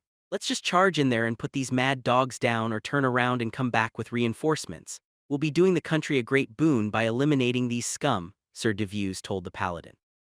"As long as you are seconded to my service, I expect you to follow my lead," Sir Masnin replied coolly before turning back to Herod. The knight captain looked insulted but didn't speak back up. Instead, he just glowered unhappily at the bandit chieftain. "If you do not let me in, then I promise you will have far more to worry about than a few dozen knights and a provincial noble," the paladin told Herod in a steely tone. "I've heard much better threats than that," she replied dismissively. Neither she nor the paladin looked away. Instead, they just stared at each other severely for what seemed like hours to Blacknell but was probably more like a minute. Eventually, it was Sir Masnin that broke the silence. "Worldly affairs are not my concern. I am concerned only with the struggle of light against darkness and civilization versus ruination," he explained respectfully. "Those men behind you seem to think otherwise," Herod pointed out. "They have their responsibilities and I have mine. Though we all struggle to perform our duties, they do not always lead us in the same direction. I beg permission to enter your camp alone as an honored guest," the paladin responded. "You can't be serious," Sir Davos hissed in alarm, but everyone ignored him. Herod laughed again and smiled with obvious amusement. "Why not? I've never had an honored guest before," she answered with a chuckle. She then waved to the archers up in the tower and they lowered their weapons. Sir Masnin took the opportunity to dismount and pass his reins to his companion. A few seconds later, he was walking past the barricade and the bandits behind it without apparent fear. He might as well have been taking a stroll through a garden for all the concern that showed on his face. Blacknell kind of wanted to poke him and see what happened. As the paladin approached Herod, he drew his blade. Her bodyguards tensed, but then Sir Masnin flipped it around and carefully presented the hilt to her. "Keep it," Herod told him as she motioned him forward into the camp and smiled viciously. "Everyone else here is armed to the teeth anyway." Playing with fire 4. The paladin Sir Masnin cautiously followed Herod as she led him deeper into her camp. He got a few hostile glares, but most of the bandits seemed more concerned about the squad of angry-looking riders parked in front of the entrance to their base than the single man following their leader on foot. Few, if any, of them thought of him as a threat to their chief. She had a certain reputation after all. Like most of the other bandits, Red Dog and the other lieutenants seemed focused on watching the knights at their gate. They were arguing about how best to fight the riders, but Blacknell didn't care about that. The knights were just sitting there on their horses and glowering at everything and everyone nearby. That was really boring to watch, and Blacknell didn't want to look at their ugly and smelly horses anyway. Somehow, these horses looked even more arrogant and mean than most. The hobgoblin had to resist the urge to throw a rock at the one in the lead to show it who was boss. He held back though, because that would probably lead to a misunderstanding and get him in trouble. No, it was the paladin that interested Blacknell. The riders were just standing still, but he was moving around and stuff. He was sure Herod and her guest would soon do something exciting, and he planned to be there when it happened. Blacknell could hear snippets of their conversations as he stalked them through the camp. The hobgoblin kept his distance. He wanted to keep out of sight. If Herod noticed him, then she might send him away, and that would be no fun. The paladin threw a quick look over his shoulder, and Blacknell ducked out of sight behind a tent. After a few seconds of looking around, Sir Maston apparently didn't see anything suspicious because he just frowned in confusion and then turned back to Herod. The bandit chieftain led the paladin around the camp for a few more minutes. The only place Herod didn't take him was inside Mahedium's workshop. After the tour was complete, she showed him the scarred circle of earth where the burnt remains of the ghouls and everything they had touched were buried. Just as Blacknell had predicted, they didn't find anything of interest. If any ghoul bits or infection was still around, the hobgoblin would have smelled it long ago. He was the best and only ghoul sniffer around. Blacknell slipped up beside a small group of nearby bandits where he wouldn't stand out. From there, he could get a good view of what was going on. Masnin was standing on the filled in pit. The dirt below his feet was dry and gray, and nothing had started to grow there yet. I'm quite surprised your group handled this as well as you did, the paladin mused as examined the large circle of broken earth. You don't seem very well equipped to deal with an outbreak like this. Much smaller packs of the accursed things have been the bane of cities. Those cities didn't have my leadership. I kept order here, and we have a few old hands around who have dealt with the dark plague before. They knew a few useful tricks, Herod explained as she drew a dagger and started nimbly twirling it through her fingers. Hey, what was this now? Blacknell scowled at his chieftain's words. Why hadn't she mentioned him? He had done more than anyone else to get rid of all the ghoul gunk and find the stupid humans who had gotten it all over themselves. Still, it is very impressive, Sir Masnin replied as he looked up and glanced around the camp. Then you're easily impressed because this is nothing compared to what I'm really capable of, Herod remarked smugly. Yes, I think I've heard quite a bit about you, Herod the Black Snake. Unfortunately, most of it was far from complimentary, the paladin said as he frowned in disapproval. Nobody's perfect, and you know how inaccurate the rumor mill gets, Herod replied with an amused smile. Perhaps. Anyway, it certainly seems like everyone here is healthy. I'm a little concerned about that man over there, though. He has had his hood up and a scarf across face the entire time I've been here, Sir Masnin told her as he pointed Blacknell's way. The hobgoblin went stiff as a board as the paladin singled him out. How had the man seen him? He'd been at his sneakiest. Maybe he needed to dirty up his clothes some more so they didn't stand out. Most of the nearby humans' clothes were grimier than his. Herod didn't bother to turn and look over towards who the paladin was pointing towards. She knew who it was. Oh, him, he's just butt ugly, she replied nonchalantly. He hates showing people his face, and trust me, you don't want to see it anyway. You don't have to worry about him being sick. Blacknell scowled at her words. That was totally not the reason he wore his hood up most the time. There was nothing wrong with his handsome green face. Surely she could have come up with a better excuse. I see. I guess I'll take your word for it, the man remarked doubtfully. Indeed, you're going to have to, Herod warned him. There was a cold edge to her voice underlying her pleasant tone as she spoke this time. Judging by the doubtful look on his face, Sir Masnin was clearly unconvinced by her explanation and still more than a little suspicious of the cloaked figure. He didn't appear ready to press the issue, though. Either Herod's behavior or the fact that he was completely surrounded by violent armed bandits had him worried. Everything appears to be in order then. Thank you for permitting me entry and destroying the ghouls I was tracking. Your efforts have helped spread the light of Heliolustria, Sir Masnin told Herod as he gave her a slight polite bow. This caused the bandit chieftain to smile in amusement. That's me, I'm a bloody saint, she replied sarcastically as she brushed a few strands of dark hair out from in front of her eyes. One does not need to be perfect to walk in the God of Light's illumination, and it's never too late to devote your life to him, Sir Mastin explained reverently. Trying to tempt me away from a life of crime, I think I'd rather just stay here and rob people for a living. It pays better and it seems like a lot more fun, Herod countered. As you wish, I have seen everything I need to see, and with your permission I shall take my leave, the paladin told her. Maybe I don't want you to leave. I think I like having a handsome young knight such as you in my power. What do you think about that? Herod asked Sir Masnin as she leaned in closer to him and smiled. The red-faced paladin stuttered as her words threw him off balance. I could definitely find a use for you and that sword of yours. Perhaps you'd like to stay a little longer, Herod continued as she licked her lips. The paladin's eyes widened. Blacknell could hear the rapid pounding of the man's heartbeat from several paces away. Pardon me, but I should really go. I have to report back to my order, Sir Masnin answered after a brief pause and with obvious reluctance. That will be difficult since your escort just rode off without you, Red Dog interjected as he walked over to his boss. Cedar was right beside the other man and both them looked annoyed. Vortia appeared to have stayed behind though. Herod instantly turned to look at her lieutenant. The paladin remained perfectly still except for his brow which tightened in concern. Explain, Herod commanded Red Dog. This guy's escort started arguing amongst themselves a few minutes back. It got kind of heated and then they just turned around and rode off down the road and out of sight. From the looks they were giving the men, I'm sure they don't plan on coming back anytime soon unless it's to attack us, her lieutenant replied. One of Herod's eyebrows rose as she turned and gave the paladin a suspicious stare. Can you explain this? She asked him. The holy warrior sighed deeply before replying. This was due to no action on my part. Sir Deviews must have decided that I wasn't coming back and decided to leave. He must have thought you de-acted against me and that he would be next. I obviously underestimated that man's paranoia and impatience, he explained to Herod. I don't suppose they left me my horse, Sir Masnin then asked Red Dog hopefully. No, Red Dog replied simply, which caused the paladin to sigh again.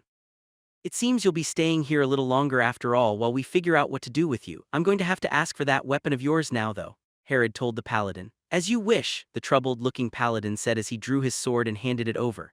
I'm going to have to put you somewhere now, Herod mused playfully like a cat with a mouse. My house would be the most secure place. Of course, since it's full of my valuables, I'd have to watch over you if I put you there. It's out of sun though, and nice and private. Alas, I'd hate to intrude upon you. Anywhere out here is fine, Sir Masnin replied quickly. Blacknell scratched his head as he listened. Why would anyone take up Herod's offer? Sure, her house was nice and cool, but if Herod was there no one would be able to relax. Humans were weird. That's too bad. I do like to please my guests, Herod told the now nervous-looking paladin with a smirk. Red Dog, make our guest here comfortable and assign him a pair of guards, Herod told him. I need to go check on our defenses in case those knights show up again. I have a feeling they will. Yes, boss, the bandit replied as his chieftain turned and began walking away. Blacknell's master stepped forward as Herod left and glared suspiciously at the paladin. I don't like him, Cedar then remarked. You don't like anyone, Red Dog replied dryly. I like plenty of people, the old scout countered in an offended tone. Such as? The other man asked doubtfully. Now that Herod was gone, Blacknell also decided to stop sulking around. He began walking over to Cedar and the others, and his master noticed the hobgoblin's approach. Blacknell for one, Cedar answered triumphantly. Right, is there anyone human on that no doubt gigantic list? Red Dog asked derisively. Cedar froze for a second and a look of concentration came over his face. Bah, I don't have to answer your stupid questions, he muttered a second later before stomping off. I rest my case, the other bandit snorted dismissively. As Blacknell watched, Red Dog then led the frustrated-looking paladin over to an empty tent.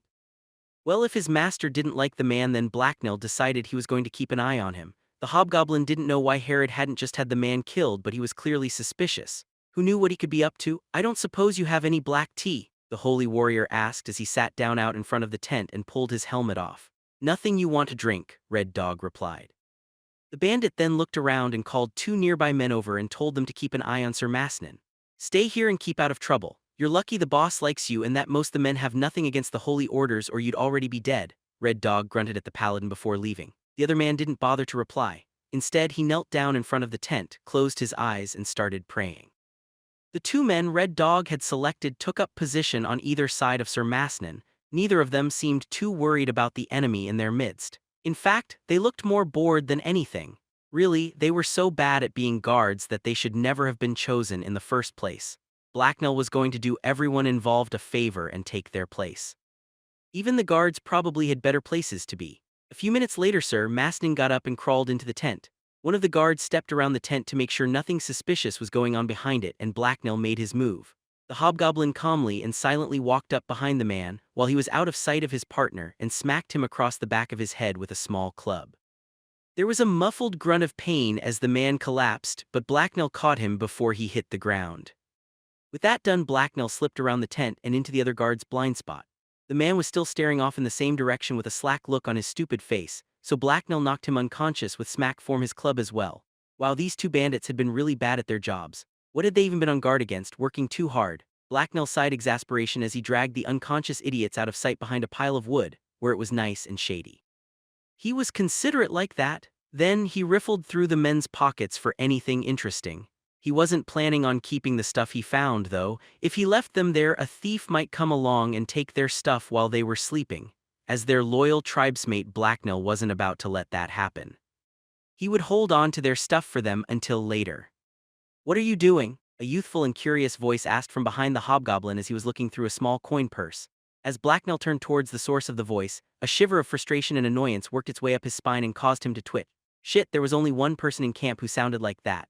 Behind him stood Kita, and she was giving him a curious yet smug look. Blacknell looked down at the knocked-out men strewn at his feet and grimaced. They SS look like they could use a nap SS, so I helped them. I'm going SS to take their SS place and guard the prisoner," he hesitantly told the grinning girl. "Sharp, let me join you," Kita told him. Desperately, Blacknell tried to think up a reason for her to leave. He didn't want the annoying girl around, but if he told her to leave now, it might bring him unwanted attention. Oh well, if something went wrong, he could always blame it on Kita. "Fine SS, let's go," Blacknell grunted quietly as he turned to walk back towards the entrance to the tent Sir Masnin was using. "Just a second," Kita replied as she pulled her own hood up. Together, the pair took up position in front of the paladin's tent. A few seconds later, there was a rustling from within and Sir Masnin re-emerged. "It's not the cleanest tent I've ever had, but I've seen worse. Hopefully I won't be here all that long anyway," the paladin said as he exited the tent. He then froze and blinked a few times after looking up and seeing Blacknell and Kita standing there. "You're not the same guards from before," Sir Masnin remarked in confusion. "Maybe we are," Kita replied vaguely in as deep as a voice as she could. "The SS fell," Blacknell explained truthfully at the same time. "Right," the befuddled paladin replied as he stared at his new guards. Blacknell stared intently right back. His loose-fitting clothes, scarf, and cloak concealed his inhuman form. Now that he was on guard, there was no way this man was going to get away with anything bad. Sir Masnin kept glancing back between his two new guards as if he couldn't decide which one was weirder. Both Blacknell and Kita were noticeably shorter than the men they'd replaced, and Kita had a clearly feminine voice. "You're the man from earlier, and I'm fairly sure you're not a man at all," the paladin remarked hesitantly as he looked at Kita. "What's that supposed to mean?" Kita replied angrily while Blacknell remained silent. "Nothing, I just meant it's unusual to see someone your age in such a place," he explained politely. "I'm unusually dangerous," the young woman huffed angrily as she pulled off her hood and stared at the paladin. "I believe you," the confused paladin muttered as he sat down and shook his head. Sir Masnin then closed his eyes and started to pray again. It only took a few minutes for Kita to grow bored and wander off, but Blacknell kept up his watch. He was sure the paladin was up to something and just waiting for him to lose focus. After a few more minutes of intense staring, Blacknell decided that the man wasn't going to do anything as long as it looked like he was paying attention. Thus, the hobgoblin turned around and pretended to sit back against a log and relax. Almost immediately, the hobgoblin saw Sir Masnin open his eyes and turn to look his way. He clearly found Blacknell both unsettling and interesting. The man studied the hobgoblin for several minutes but appeared to simply grow more confused as time went on. "I have to admit I haven't visited many bandit camps, but this one seems very odd to me," Sir Masnin commented. "You're all very different from what I expected, and I have absolutely no idea what to make of you personally. I don't suppose you want to tell me who you are." "I'm watching SSU," a slightly insulted Blacknell hissed as he sat back up and glared at the paladin. He was going to say more but stopped when he heard the sound of footsteps approaching. A few seconds later, his master appeared and gave the hobgoblin a surprised look. He clearly didn't expect to see him there guarding the prisoner, but it was the paladin he turned towards. "Your friends are back and they've brought reinforcements. It's looking like there's going to be a fight, so we have to decide what to do with you," the old scout explained coldly. Sir Masnin rose from where he was sitting and stared back at Cedar. As they glared at each other, the paladin's left hand inched towards his empty scabbard, but then stopped and disappeared into a pocket at his waist. "Playing with fire 5. Blacknell reacted quickly to the fight brewing between the two men in front of him. He growled menacingly as he pulled himself to his feet and reached for the pommel of his blade. The hobgoblin's cloaked body was tense and hunched over as he readied himself to spring forward. Sir Masnin threw a startled look the hobgoblin's way at the unexpected noise, and he hesitated. His eyes tore themselves away from Cedar and tried to peer past Blacknell's heavy clothes without success. Unnerved, the paladin hesitated and then turned back to the old scout. "Sir Devos is a young fool," the paladin muttered as he reluctantly let his hands drop to his sides. "If he is truly attacking you and your compatriots, then it's his own folly, although I fear I have been caught up in it." Blacknell smiled proudly to himself. Obviously, he'd terrified the man into submission without even needing to fight. He sure was a scary warrior. He's got us all involved in this mess, Cedar huffed back. Now come with me, Herod wants to see you. As Blacknell watched, the paladin nodded in agreement and then began to follow the older man. The hostility from moments before had yet to completely fade, though. Cedar kept one wary eye on the paladin while Blacknell glared suspiciously at the man's back as he followed. Cedar led Sir Masnin back through the camp and towards the entrance. There Herod and her lieutenants were yelling orders at dozens of bandits that were running around. One of the outlaws near the chieftain had a trumpet and was signaling the call to arms. The annoyingly loud tones of the instrument filled the clearing and echoed off into the trees. Almost everyone seemed focused on the eastern entrance to the camp, so Blacknell peered in that direction as well. However, the long, dusty road that ran through the forest looked empty. The hobgoblin grunted in annoyance. Hopefully this wasn't another stupid human waste of time. The trumpet was starting to give him a headache. How do you know Lord Strachan's men are on their way back?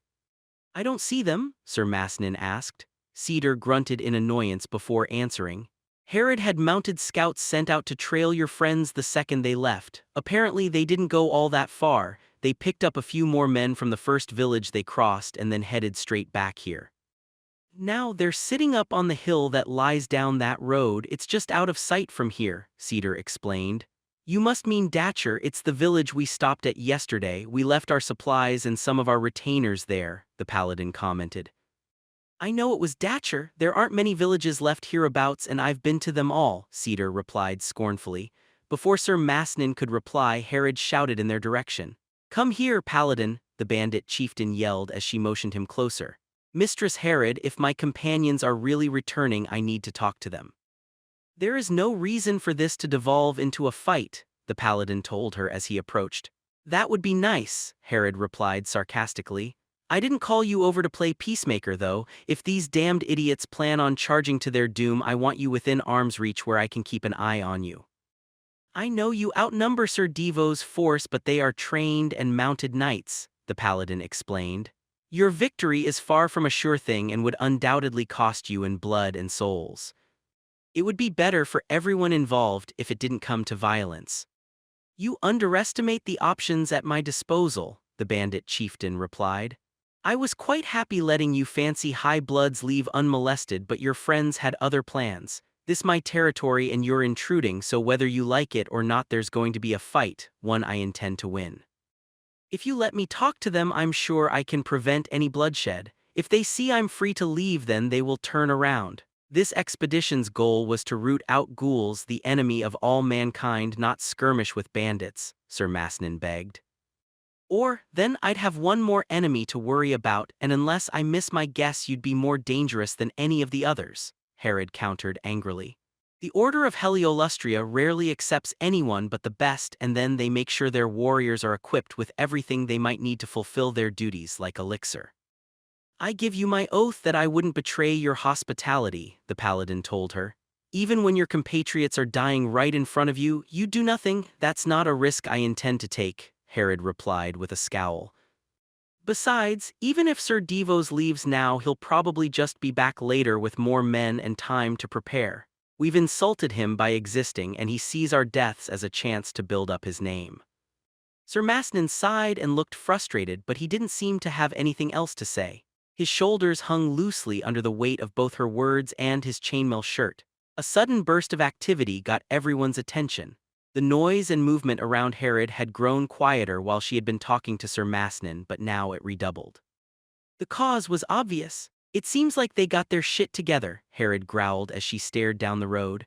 A large formation of soldiers had appeared around the bend in the road and marched into sight.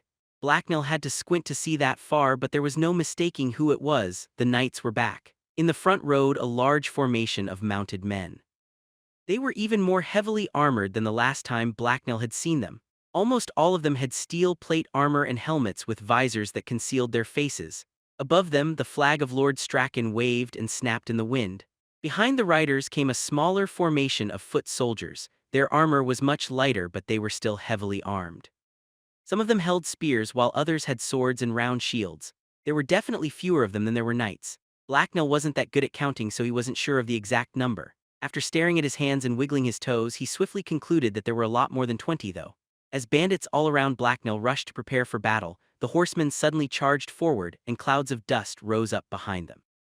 Their horses' hooves pounded against the earth and roared like thunder as they closed in on the camp's entrance and the men guarding it. "Everyone get to your positions now," Herod suddenly roared as she waved her sword above her head.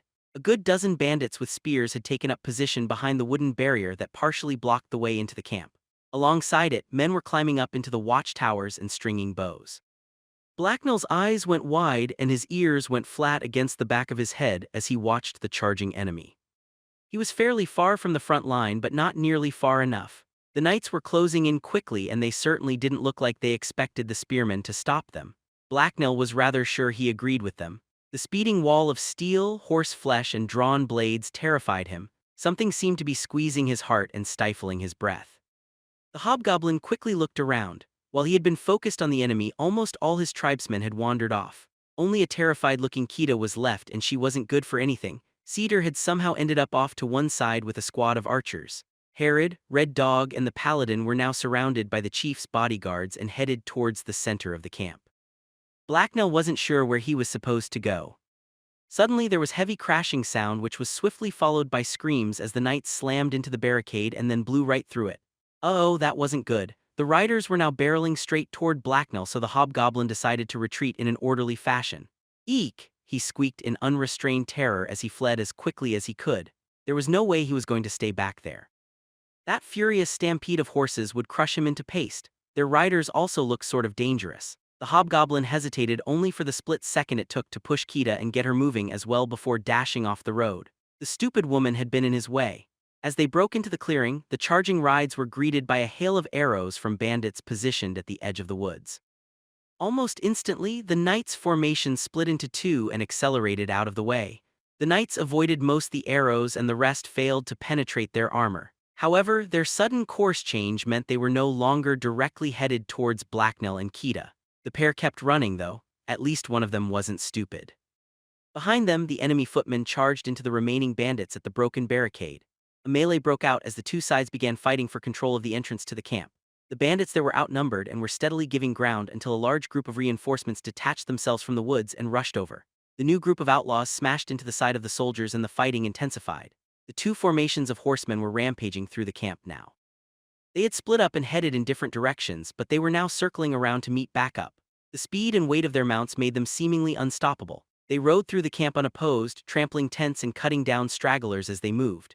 Herod and Red Dog had reached the center of the camp and had joined up with more of her men.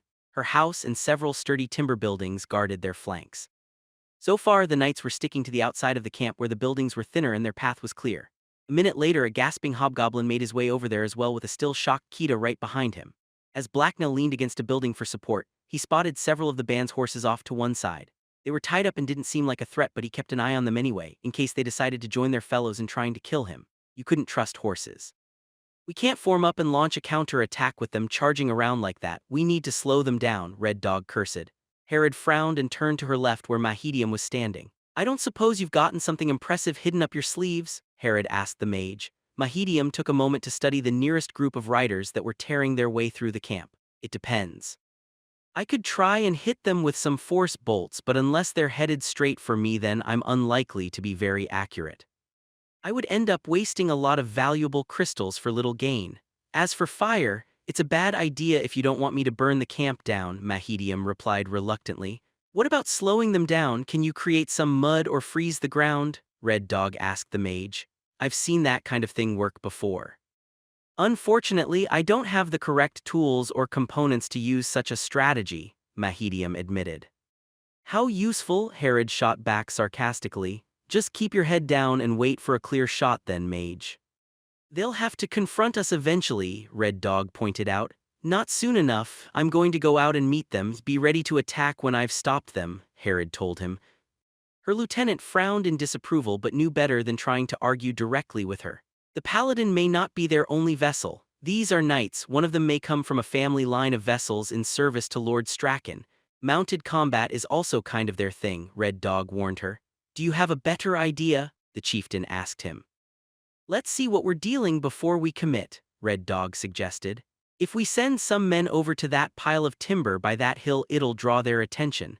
When the knights charge, the men can cut the timber loose. That'll slow the riders down so that most the men will survive long enough for you to hit the enemy from behind. That's not a bad idea, Herod mused as she looked over all the suddenly nervous bandits around her. Who should we send? Blacknell grinned to himself from where he was standing out of sight behind a cluster of bandits. Red Dog's plan sounded like it would be amusing to watch. He approved of any plan that involved hitting a bunch of unsuspecting horses with logs. I suggest sending the hobgoblin there, Red Dog said as he pointed Blacknell's way. He's fast and horses act skittish around him. Blacknell stood up straight in alarm. Wait, what was this now? This plan was terrible, he wanted no part of it. Fine, you over there will join him, Herod told several bandits as she followed Red Dog's advice. There was nervous muttering from everyone who had been selected except Blacknell. The hobgoblin was slowly and silently backing away. Herod hadn't technically given him an order yet. So, if she didn't look his way in the next few seconds, he would be able to disappear around the corner of the building behind him. Everyone suddenly grew silent as the sound of Herod drawing her blade filled the air. A second later the bandit chieftain leveled it at the nearest group of subordinates she'd chosen to use as bait. Get moving now, she commanded as she glared coldly at everyone she'd selected. She gave Blacknell a particularly unamused look and all he could do was smile nervously back. Yep, SS, sure thing, mistress, the hobgoblin replied as he pretended he hadn't been about to run away. Herod motioned with her blade and the reluctant men and women stepped out from between the buildings with Blacknell in their midst. Seconds later, they broke out into a run towards the woodpile. The sooner they got this over with the better. It didn't take very long for them to draw the attention of one of the groups of knights. Sure enough, the riders shifted their direction towards the now exposed bandits. Blacknell picked up speed and pulled ahead of everyone else. He had been planning to stay sheltered in the very middle of the group, but on second thought he realized that was dumb. He doubted the humans around him would even slow the charging warhorses if they got trampled, no matter how fat they were. The hobgoblin sprinted towards the lumber pile as quickly as he could. His feet pounded against the ground as he ran, but his footsteps were drowned out by the sound of the charging cavalry descending towards him. He snuck a quick glance over his shoulder to see a wall of heavily armored knights bearing down on him. He didn't like this one bit. He was so going to get back at Red Dog for this. With speed brought on by desperation, Blacknell leaped forward and drew his sword. He landed on the lumber pile. His blade sliced through the air and then the nearest clump of rope.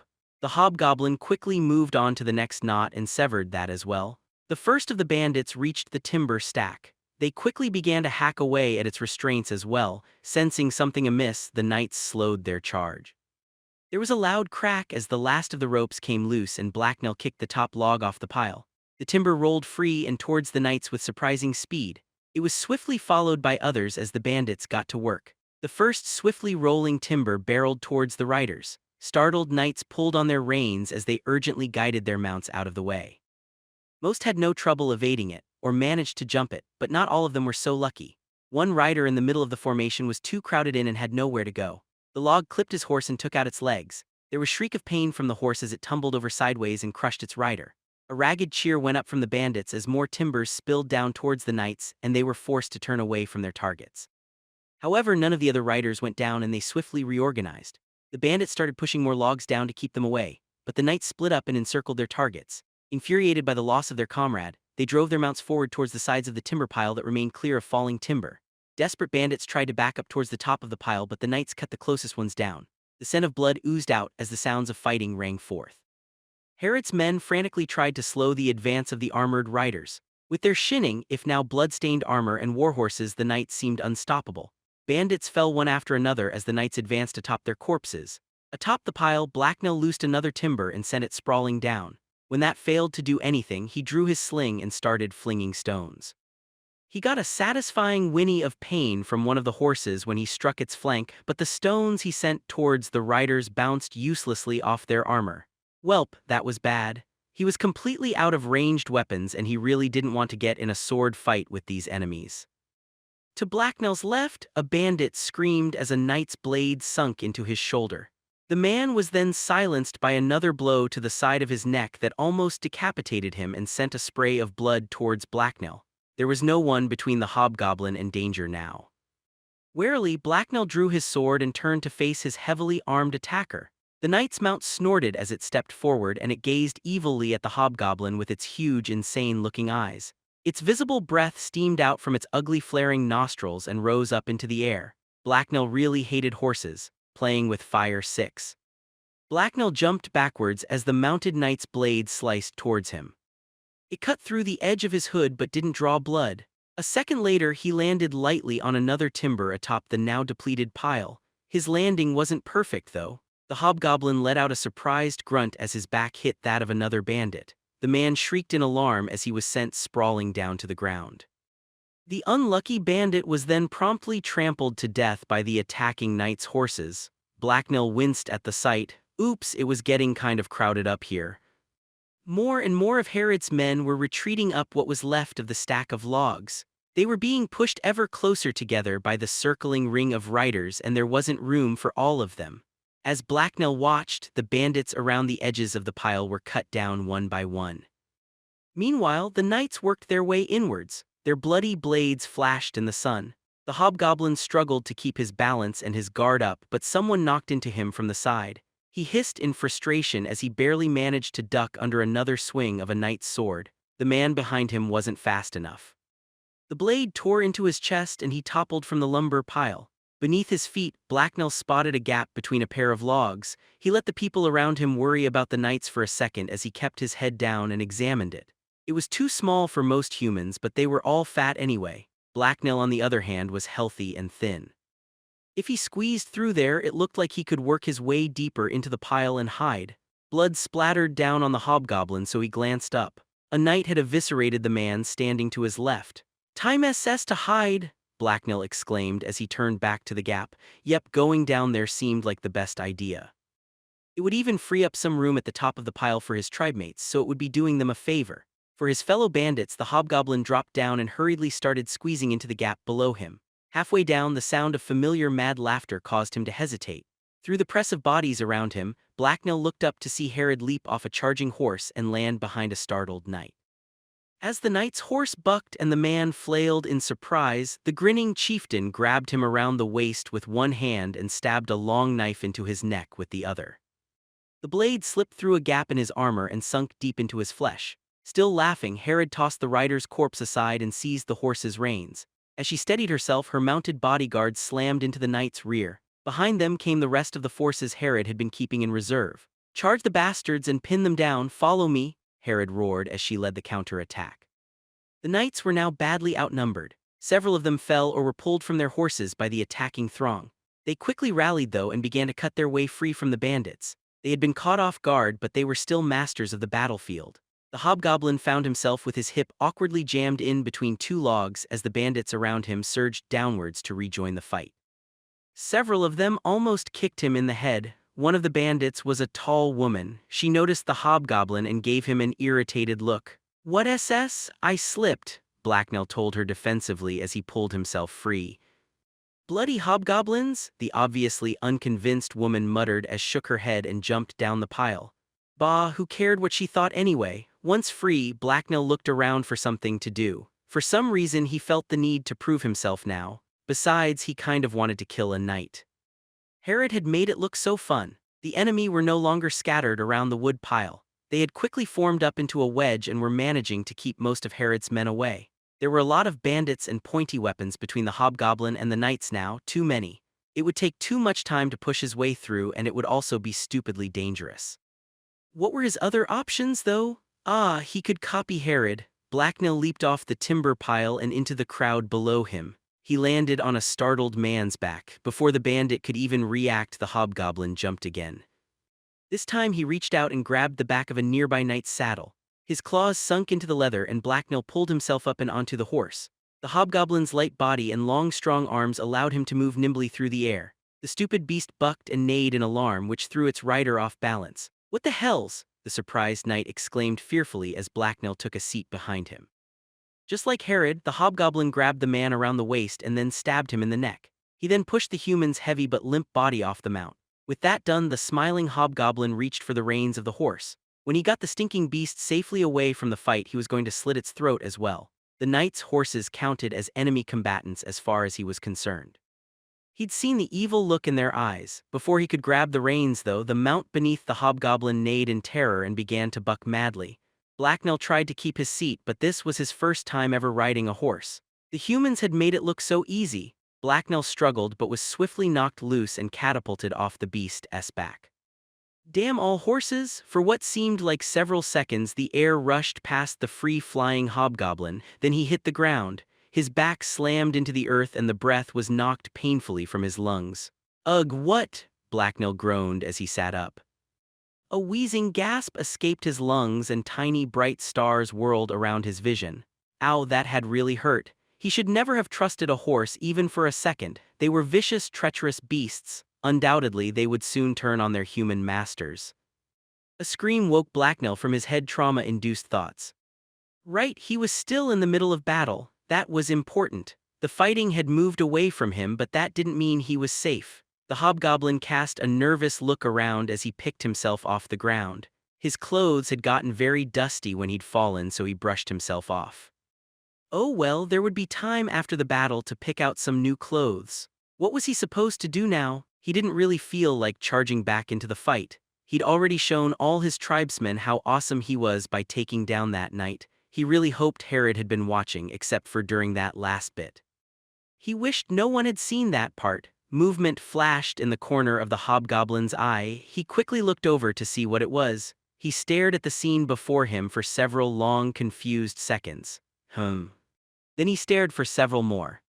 Well, this wasn't good. A squad of bandits ran in front of him and blocked his view for a second. They didn't slow or seem to notice anything odd. Blacknell shook his head to clear it. The vision in front of him didn't change. He looked around. No one else was paying any attention to what he saw. That was weird and more than little worrying. Maybe it was a stupid human thing. Perhaps this happened all the time to humans and they didn't find it weird. No, that was stupid. This thing was far too dangerous to ignore. Carefully, Blacknell backed up and went to find someone to ask. He heard Red Dog's voice screaming orders over the other noises of the battlefield, so he headed that way. He found the man at the back of a mob of outlaws that were regrouping. The hobgoblin walked up behind him and politely tapped him on the shoulder. Red Dog flinched and jumped at the unexpected contact before whirling around. Ah, what the bloody hells do you want? Shouldn't you be busy stabbing people in the back and then eating them or something? The man asked with obvious aggravation. I'm not SS hungry and I saw something weird SS. It could SS be important, the hobgoblin explained. This is a bloody battlefield. I'm damned busy right now, so you'd better not be wasting my time, Red Dog replied angrily. It's right over SS there, Blacknell told him as he pointed towards the oddity. Where? I don't see anything, Red Dog replied with obvious frustration. It's right SS there, the giant snake eating that SS guy, Blacknell hissed back. Now he was annoyed too. Had Red Dog gone blind? What? Red Dog exclaimed in surprise as he stared in the direction Blacknell had pointed. There's no damned giant snake there. Yes, there is. Are you blind? Blacknell spat back as he waved his hands towards the monster. The commotion drew the attention of the green-scaled creature. It had been leisurely lying next to an empty wagon while it swallowed the remains of a slain bandit whole. Its forked tongue flickered in and out of its mouth as it drew itself up and turned to gaze towards Blacknell and Red Dog. It had noticed them looking in its direction. Red Dog froze and stared back at it with a confused expression on his face. His mouth kept opening and closing and he was blinking rapidly. There's something there, he muttered to himself. I'm getting a headache. So was Blacknell. He didn't know what was going on. Even Red Dog didn't usually act quite this stupid. Also, no one else nearby had noticed the snake either. This called for desperate measures. Something was obviously very wrong here. The hobgoblin stepped over to the right where it would be easier for him to take cover behind a group of nearby bandits. He then drew his sling and did that which came naturally to him, violence. He snapped the sling around and sent a stone whirring towards Snake's head. The projectile slammed into the beast's forehead with a muted thud and then dropped to the ground. The snake turned towards Blacknell. The scales where it had been hit were undamaged. It narrowed its red-slit eyes as it regarded the tiny hobgoblin that had dared to throw a rock at it. Cicerus, the gigantic snake, hissed loudly as it drew itself up until it towered over a dozen feet off the ground. It looked mad. Blacknell moved to place some meat shields between himself and the monster, but all of a sudden there was a change. He winced as his head began to throb painfully. Ow, it felt like his brain was slowly trying to vibrate out of his ears. Had the snake done something? He wasn't the only one affected either. All around the battlefield, the sounds of combat slowed as the wave of mental pressure washed over everyone. The knights quickly pulled their mounts away from combat and disengaged as they tottered in their saddles. Herod's men didn't give chase, they could only grit their teeth and fight to keep standing. "Well, fuck me, there's a giant snake right there," Red Dog groaned as he held his head and stared. People had begun looking around for the cause of the mental shriek that had come out of nowhere, and they quickly found it. The massive emerald serpent looming over the battlefield wasn't subtle. "Cicerus," the beast hissed again. The sound of its voice was clearly audible to everyone in the now almost silent camp. One of bandits closest to the beast panicked. He turned to try and run. He didn't get far. Like emerald lightning, the snake lunged and its maw seized the man. A second later, it tossed him into the air. The man screamed as he tumbled almost straight upwards, but only for a brief moment. The beast twisted around, caught the bandit in its mouth, and then swallowed him whole in one gulp. The other nearby humans didn't learn from his mistake. They panicked and began to run as well. As they fled, the monster in their midst began to flail and lash out. Its tail smashed into one particular loud group and scattered them like broken twigs. Its fanged jaws closed on another bandit and then tossed his mutilated body aside. Blacknell kept absolutely still. He turned to Red Dog and gave him a level gaze. "Can you see the snake now?" he asked. "I can see it, you green ass," the man groaned as he messaged his furrowed brow. "Then do something," the hobgoblin told him. "What, why me? You bloody do something," Red Dog growled back. All through the camp, Herod's minions and the attacking knights had ceased fighting. Everyone was either fleeing from the creature or regrouping. Both sides occasionally threw each other hateful glances, but they made no move to resume combat. "I did do something, I'm helpful like that," Blacknell told Red Dog matter-of-factly. "I hit it with a rock and now you can see it. You can thank me later, now it's your turn to do something." "Ugh, damnation, my head feels like a smith's anvil," Red Dog complained. "Helpful my ass, this is probably all somehow your fault. You bring this company nothing but trouble." Blacknell watched the beast crush a pair of men under its bulk. He thought back to the creepy feeling that had bugged him as he'd walked back from finding the cave. Oh, the cave. "This isn't my fault, it's probably yours," the hobgoblin replied defensively. Both he and Red Dog kept a watchful eye on the rampaging monster. For now, it seemed to be heading away from them. "Why would it be my fault?" Red Dog remarked as his face grew flush with anger. "Because USS smell funny all the time, that's why," Blacknell accused him. "I don't smell funny," the bandit exclaimed furiously. "How would you even know?" "You have a useless human nose," the hobgoblin countered. Before either of them could say anything else, they were startled by shouting from off to one side. Blacknell looked over to see that most of the knights had regrouped into one large formation well away from any of the bandits. "Now you face your doom, you base-born scum," Sir Devos yelled from the front of the group of knights. "You have abandoned your loyalty to your good lords and turned against your fellow men. The gods have seen your evil ways and sent this terror to aid us in our quest to wipe you from the face of the earth. Once it is done feasting on your corpses, we will ride the last of you down like dogs." "What an asshole, I hope someone guts him like a fish," Red Dog remarked as he studied the knight. Blacknell nodded in agreement. That sounded like fun. Suddenly, another voice rose to challenge the young knight commander S.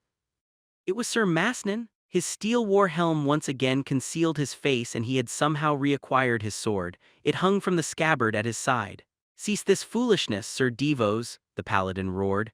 "This battle is nothing but an extension of your arrogance, and all the lives lost here shall weigh down your soul. Now you even speak of turning the rampage of a foul mutant to your own advantage. Where is your honor?" "You are the fool here, Sir Masnan," the other knight replied. "Why do you turn your blade from these criminals? They are honorless thieves and killers who prey upon the weak. The lands of men will be a better place once I have killed them all. Certainly there will be fewer widows weeping for honest men. Be that as it may, it is not my duty to slay men and women. I am charged by Holy Writ to pursue the forces of darkness wherever they may be found and to take no side in the struggles of men while I work. You were seconded to me and that means you swore to do the same while at my side," the paladin countered. "This is not politics and these are not some foreigners with which we are in dispute. They are nothing but rabble to be crushed," Sir Devos exclaimed angrily. "That is not your decision to make, it is mine. Now my duty is clear. Darkness has once again risen before me and I must test my blade against its serpent. You should remember your oaths and aid me," the paladin announced as he let his gaze slide over the knights. His stare was harsh enough that several of the riders flinched but none broke rank and came to his side. With a regretful sigh, the paladin turned from his former companions and faced the rampaging serpent. That was when Mahedium and Herod stepped out from a nearby crowd. The mage aimed his staff, and before any of the knights could react, a furious explosion tore through their formation. It incinerated Sir Devos first. He died instantly, and then its flames reached out and tore into the men around him.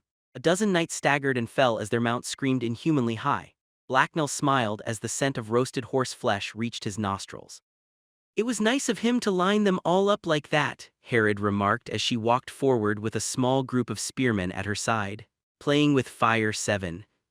Sir Masnin drew his sword and spun towards Herod's voice. Behind him, the remaining knights reeled in shock from the fiery explosion that had torn through their ranks. They had to fight to keep their terrified mounts under control. The knights were now leaderless, and it showed. Several of them looked like they wanted to try and charge Herod's mage before he could strike again, while others were pulling back towards their militia at the entrance to the camp. "That was not necessary," Sir Masnin growled at the bandit chieftain. The paladin had one hand firmly planted on his sword hilt and looked ready to draw it at any second. His usually calm face betrayed barely contained rage. "Of course it was. The leader of those men just publicly announced his intent to attack me from behind when I tried to deal with the beast in our midst," Herod replied scornfully. "There's no reasoning with a man like that, and I don't have the time to try. I'm not without mercy though, so I'll let the others live if they're out of my camp within the next minute," the bandit chieftain added a second later in a louder voice that was clearly meant for more than just Sir Masnin's ears. The knights were certainly close enough to hear her. They had managed to form back up but had yet to attack or retreat. Herod's words washed over them and were apparently enough to make up their mind. They broke and retreated. Leaving their dead behind, they swiftly rode towards the road and the men they had left there. "Now shall we deal with the latest horror the deep green has spat up? I believe it's your holy duty," Herod told the paladin smugly. "You expect me to fight by your side?" he remarked with indignant surprise. "That's up to you, but I'm sure that if this serpent escapes from here it's going to kill a lot of innocent peasants and such, not to mention any wounded knights left behind," the bandit chief pointed out.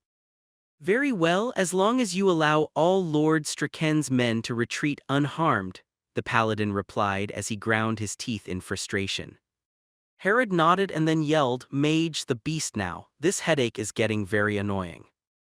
Immediately, Mahedium turned and unleashed another shimmering blast. This time it was aimed at the serpent. It was snapping at a squad of sluggish-looking spearmen when the magic slammed into its side. Flame washed over the monster's emerald scales and all around it. The serpent's head twisted around under the impact, but a second later it righted itself and turned towards the mage. Curls of flame still hung in the air, but the monster lunged through them with lightning speed. "Cicerus," the massive serpent screeched as it blasted through the few spearmen between itself and the mage. Mahedium's face went white with terror, but he dropped to one knee and tried to line up another shot. The monster was speeding towards him far too fast for him to be able to run. Another gout of flame burst from his staff just as the creature was about to hit him. The serpent saw it coming and tried to dodge aside. The blast glanced off the side of its head. Again, the beast was knocked backwards, and this time its momentum was lost. It was now only 24 feet from the terrified mage though, and it recovered almost instantly. That was all the time Herod needed. At full sprint she leaped under the beast and stabbed upwards towards its exposed throat with a spear. The tip of the weapon sank several inches into flesh and then she rolled away without it. Behind her, a squad of bandit spearmen moved up to help. Their movement still looked slow, but they rushed into the gap between the serpent and the kneeling mage. The serpent hissed again and Herod had to dodge a lash of its tail. The monster slithered backwards slightly and tried to focus on Herod, but then Sir Masnin attacked. He stepped forward and slashed at the side of the gigantic snake's neck. True to his word, the paladin had joined the fight. The armored warrior's blade parted the scales on the beast's neck and drew blood, but only barely.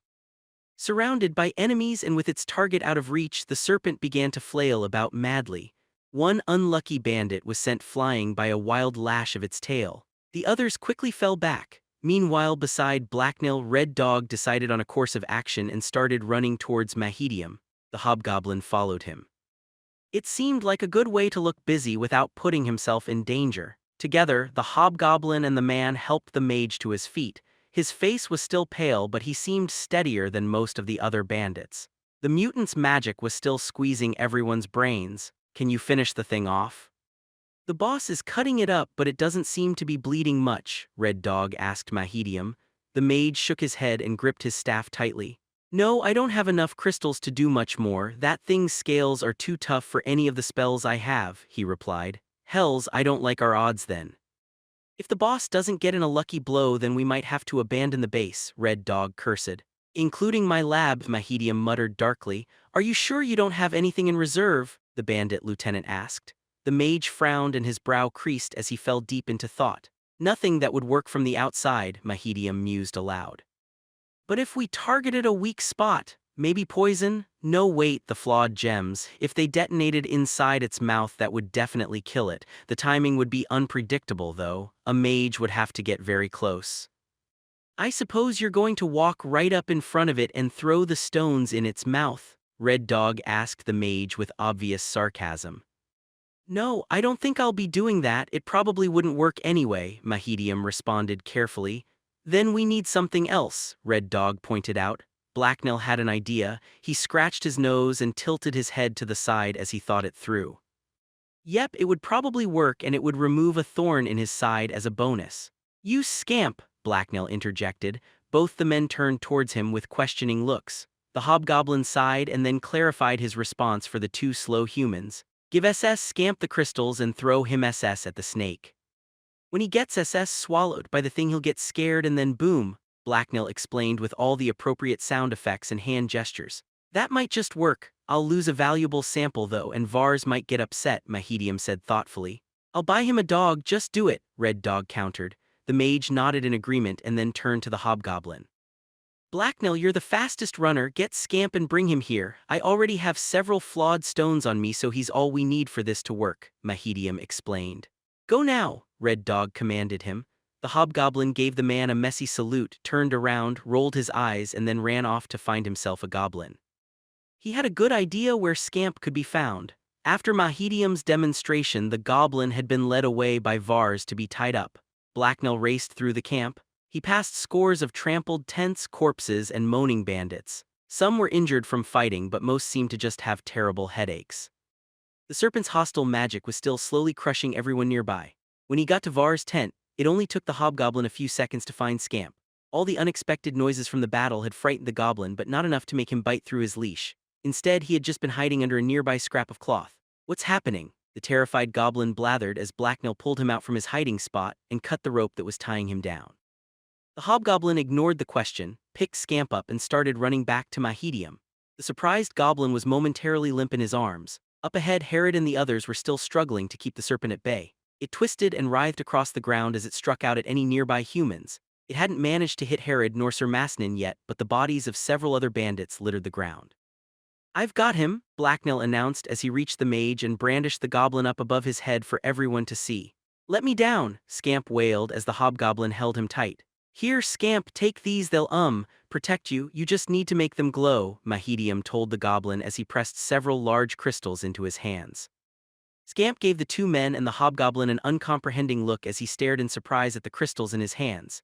His eyes were wide with confusion and he looked overwhelmed. What now? Blacknell asked. The mage gave the goblin a wary look and then leaned close to Blacknell so he could whisper into his ear. Throw him at the snake's head and then run for it, Mahedium told him quietly as Scamp's long ears twitched. I heard that. Stop! The goblin wailed, but Blacknell was already running. He dashed towards where his chieftain was fighting the serpent with a struggling goblin held above his head. As he whipped past Sir Masnin, the man froze and did a quick double take. Herod twisted through the air as she dodged a snap of the mutant's jaws. The snake pulled back and coiled itself up in preparation to strike again. Herod brought her blade up into a guard as she readied herself for another strike. Her spearmen leapt forward to help. The serpent ignored the vessels for a second and turned towards the bandits supporting them. Its eyes drifted across the spearmen, and those unwise enough to meet its searing gaze fell screaming. One man curled up on the ground and started weeping while cradling his head. A wailing woman began to gouge her own eyes out with her fingers, until a pale-faced man beside her knocked her out with a blow to the back of the head. Even the bandits that were still standing flinched and their charge was broken. Cicerus, the serpentine monster, growled smugly as it turned back to face Herod again. That was when Blacknell got close enough to throw Scamp. He held the goblin by one leg and gave him a good twirl. Then he let go and Scamp sailed through air, smacked into the serpent's snout and fell to the ground with a muted grunt of pain. The mutant snake reared backwards in surprise and eyed the goblin on the ground in front of it suspiciously. There was a second of silence as it titled its head to the side and tried to figure out what had just happened. Cicerus, the beast hissed in apparent confusion. Did he just throw a goblin? Sir Masnin asked in startled disbelief. Scamp quickly rolled to his feet and looked around. His gaze met that of the curious serpent and he seemed to notice it for the first time. He froze, and as they stared at each other the goblin's eyes slowly grew so wide they seemed to fill his face. Ah! Monster, run! Scamp suddenly shrieked in terror as he turned tail and tried to flee. Blacknell was already turning to run back to Mahedium, but out of the corner of his eye he thought he saw the crystals in Scamp's hands flicker. Run and take cover, he's going to detonate, Mahedium yelled. Instinctively the serpent targeted the fleeing prey. Any traces of confusion disappeared as it lunged towards the little goblin with jaws open wide enough to swallow him in one bite. Scamp wasn't completely stupid, though. He had survived in the woods for years before being taken in by Vars. He knew better than to run in a straight line, and luck favored him. The goblin happened to change direction just at the right moment. The beast's attack missed and caught empty air. Its scaled bulk whipped past Scamp without harming him. The serpent hit the ground, turned one yellow eye towards the goblin, glared at it in annoyance, and then shifted its weight to strike again. Scamp turned to see what had happened. He met the serpent's gaze, shrieked again, panicked, and then threw the contents of both his hands at its closest eye before turning to run again. One of the flickering crystals caught the serpent's eye. Its long, forked tongue flicked out and grabbed it. A second later, the mana stone disappeared into its mouth. Blacknell kept running. Behind him, all the slow humans were starting to do the same. Several long seconds went by as everyone fled from the serpent. The beast had pulled itself up to its maximum height and was hissing in triumph. No one was fighting it anymore. Mahedium and Red Dog were already sheltering behind a small pile of crates. The mage was peering out around the side to see what was happening. A few more seconds went by. The hobgoblin raced past them without slowing down. Mahedium began to look confused when nothing happened. I thought that would work," the mage commented with obvious disappointment. "The goblin must have fucked things up, he didn't even get eaten right," Red Dog muttered darkly beside him. Blacknell tentatively slowed down. He was probably safe from any blast at this distance if there was even going to be one. Blacknell suspected Mahedium wasn't very good at magic. He was always whining about not have. Crack, the air ruptured. Mahedium was thrown against the ground as the world was consumed by violence. Dust and debris rushed forward in an unstoppable wave that issued forth from the blast zone. "Ah!" Blacknell yelled as the wind caught his cloak and threw him up into the air. A shocked, flailing Scamp flew past him and was swiftly followed by a rain of bloody snake parts. Several seconds later, the fun abruptly ended and the hobgoblin hit the ground with a heavy thud. Blacknell tucked his head in and rolled to protect himself. He bounced across the ground until he was lucky enough to hit a tent. Unfortunately, it felt like the tent had been full of frying pans. The hobgoblin groaned as he slowly disentangled himself from the canvas and rope. His head was ringing like a bell and his ears had popped, but Blacknell got unsteadily to his feet and looked around. No one else nearby was still standing. An eerie silence filled the camp, or the blast had deafened the hobgoblin, he wasn't sure which. A crater now dominated the space the mutant serpent had filled. A scattering of scaly meat bits littered the ground around it. Several of the pieces were on fire. The last dozen feet of the snake's tail lay to one side of the crater. It was a burnt and blasted wreck. "Did we kill it?" Red Dog asked from behind the barrel, or at least that's what Blacknell read from his lips. "I think SS it's dead," the hobgoblin yelled in reply as he surveyed the blast zone. Bandits lay strewn across the ground. Most of them seemed alive though, judging by all the feeble movements they were making. The blast had simply knocked them off their feet. Red Dog peeked out from his hiding spot. A second later he got to his feet and brushed himself off. Mahedium copied him a few moments later. "The damned headache is gone, that's for sure." "Where's Herod?" Red Dog asked cautiously. "Right here," the bandit chieftain growled as she stalked over to him. She looked mad enough to chew nails and a little worse for wear. Her armor was scratched and covered in dust and grime. Red Dog cringed away from the furious expression on her face. Behind her, Blacknell noticed Scamp's small form pick itself off the ground and dash madly away deeper into camp. The little thief was tougher than he looked. "What in the name of all the gods was that?" the bandit chieftain growled.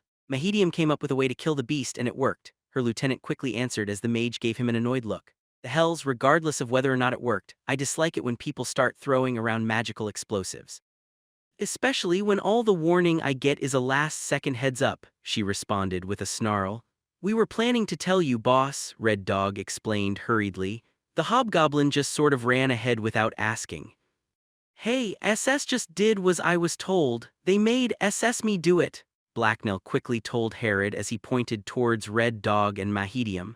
The hobgoblin and Red Dog locked hateful stares while the mage tried to distance himself from the other two. The chieftain scowled at all three of them and gritted her teeth. Blacknell didn't like where this was going. How dare Mahedium come up with such a terrible plan, and how dare Red Dog order him to do it? Now they had made Herod angry and they were trying to pin it on him, playing with fire 8. Herod scowled at the three minions in front of her. Red Dog and Blacknell were alternating between staring hatefully at each other and looking nervously towards her.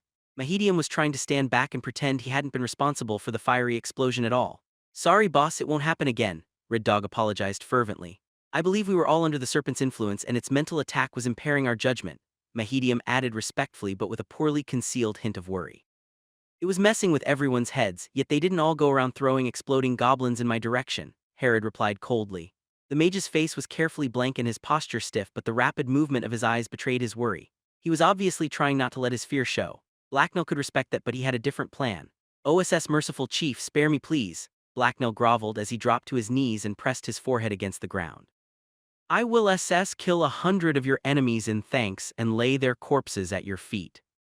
Herod blinked in surprise. The three humans looked down at the hobgoblin for several silent seconds. No one seemed to know how to respond. Blacknell kept groveling. He didn't think he'd said too much. The hobgoblin was pretty much planning to do all that stuff anyway. It was what he did for fun. Also, it was all Red Dog's fault, not mine, he added. Hey, you little green liar, exclaimed the bandit lieutenant in question. The corner of Herod's scowl twitched. A second later, an actual smile broke across her face and she let out a snort-like chuckle. Red Dog, shut up. Blacknell peeked up at her. He was fairly sure that meant she wasn't going to kill him. You're amazingly lucky your stupid plan worked so well and that I can't afford to be rid all three of you, Herod announced. I've killed people I liked much more than you for far less.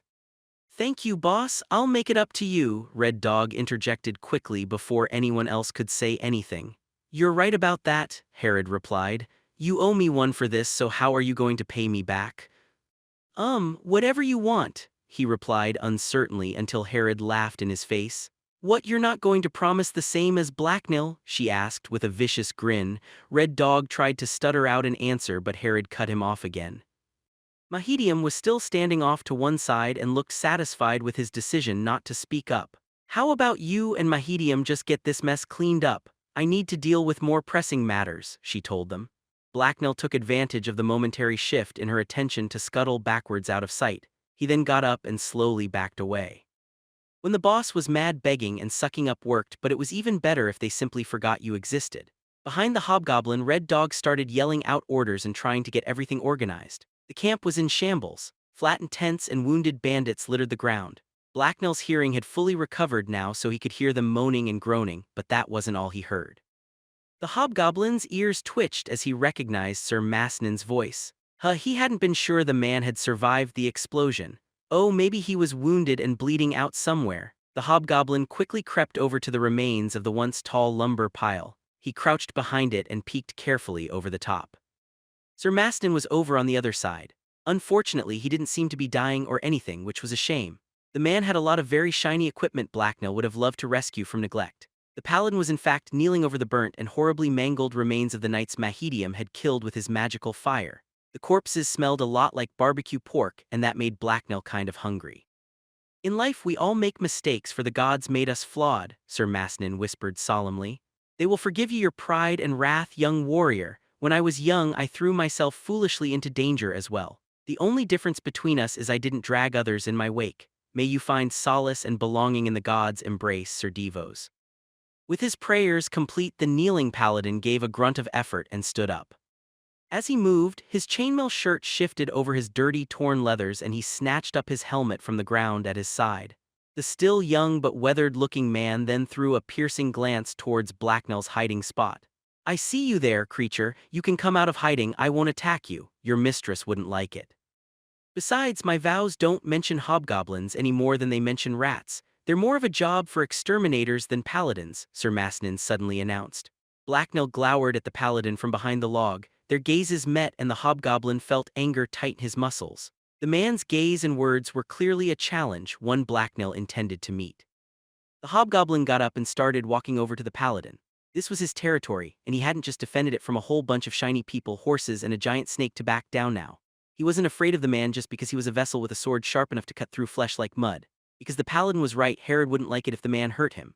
Besides, Blacknell was confident in his ability to run away and yell for help. He was tricky like that. I knew there was something wrong about you when I saw you earlier. Did Herod send you to keep a watch on me again? Sir Masson asked warily as he studied the creature in front of him. No, I was just checking to see if you were dying, Blacknell replied as he came to stop in front of the paladin. The hobgoblin's green face, long nose, and pointy ears were plainly visible. His hood had come off earlier and he hadn't bothered to put it back up. So that you could offer your aid? Sir Masson asked doubtfully. Maybe, the hobgoblin replied as he gave the man a blank look. The paladin stared cautiously at the hobgoblin for a few seconds. He seemed at a loss for words. I've never actually talked to a hobgoblin before or even seen one. You're not much of a conversationalist, although I suppose that's to be expected, Sir Masnin remarked. I talk to human idiots all the time, so I have much to say to you, Blacknell shot back. I take it back, you're a mouthy creature after all, the paladin replied. I'm curious why you hang around with these men and women. I've never heard of such a thing before. Your kind is supposed to be violently solitary. The food is good, Blacknell replied with a shrug. He wasn't lying. The grub in Herod's camp was much better than what he'd eaten in the sewer, and he had to fight less for it. The goblins in the sewer had been mean little scrappers and the rats had been huge. The paladin grinned at the hobgoblin's words and chuckled quietly. You seem like an interesting fellow, so I'll give you a warning, Sir Maston explained as he stared coldly into Blacknell's eyes with sudden intensity. If you start killing people, then I will hunt you down. The hobgoblin didn't blink as he stared back. The man's stare was now definitely a challenge. A savage grin broke out across Blacknell's face that revealed the full length of his sharp, jagged teeth. He enjoyed a good game of threats. You hunt me? How silly. I'll be right here waiting for you with my tribe at my back. Attacking them didn't work so well for you today, so save your little threats. I am not afraid. I will kill as I wish and as I am told. Why shouldn't I slay men when everyone else here does the same, including you? You have to kill to live, it is the only way here, Blacknell explained with a gleeful chuckle. You're smarter than you look, but while Herod and these thieves might seem strong to you in the grand scheme of things, they're nothing. Their time on this earth is limited and they can't protect you. Soon enough someone will bring them down, Sir Maston countered coldly. Blacknell's hackles rose at the other man's harsh tone, but he didn't back down. The man's threats against his tribe angered him. If you come back here and try to slay my tribe again, I will hunt you and yours through the green in your dirty cities. For every death or injury you deal, I shall kill 3 people close to you, hang their corpses for all to see, Blacknell growled at the man.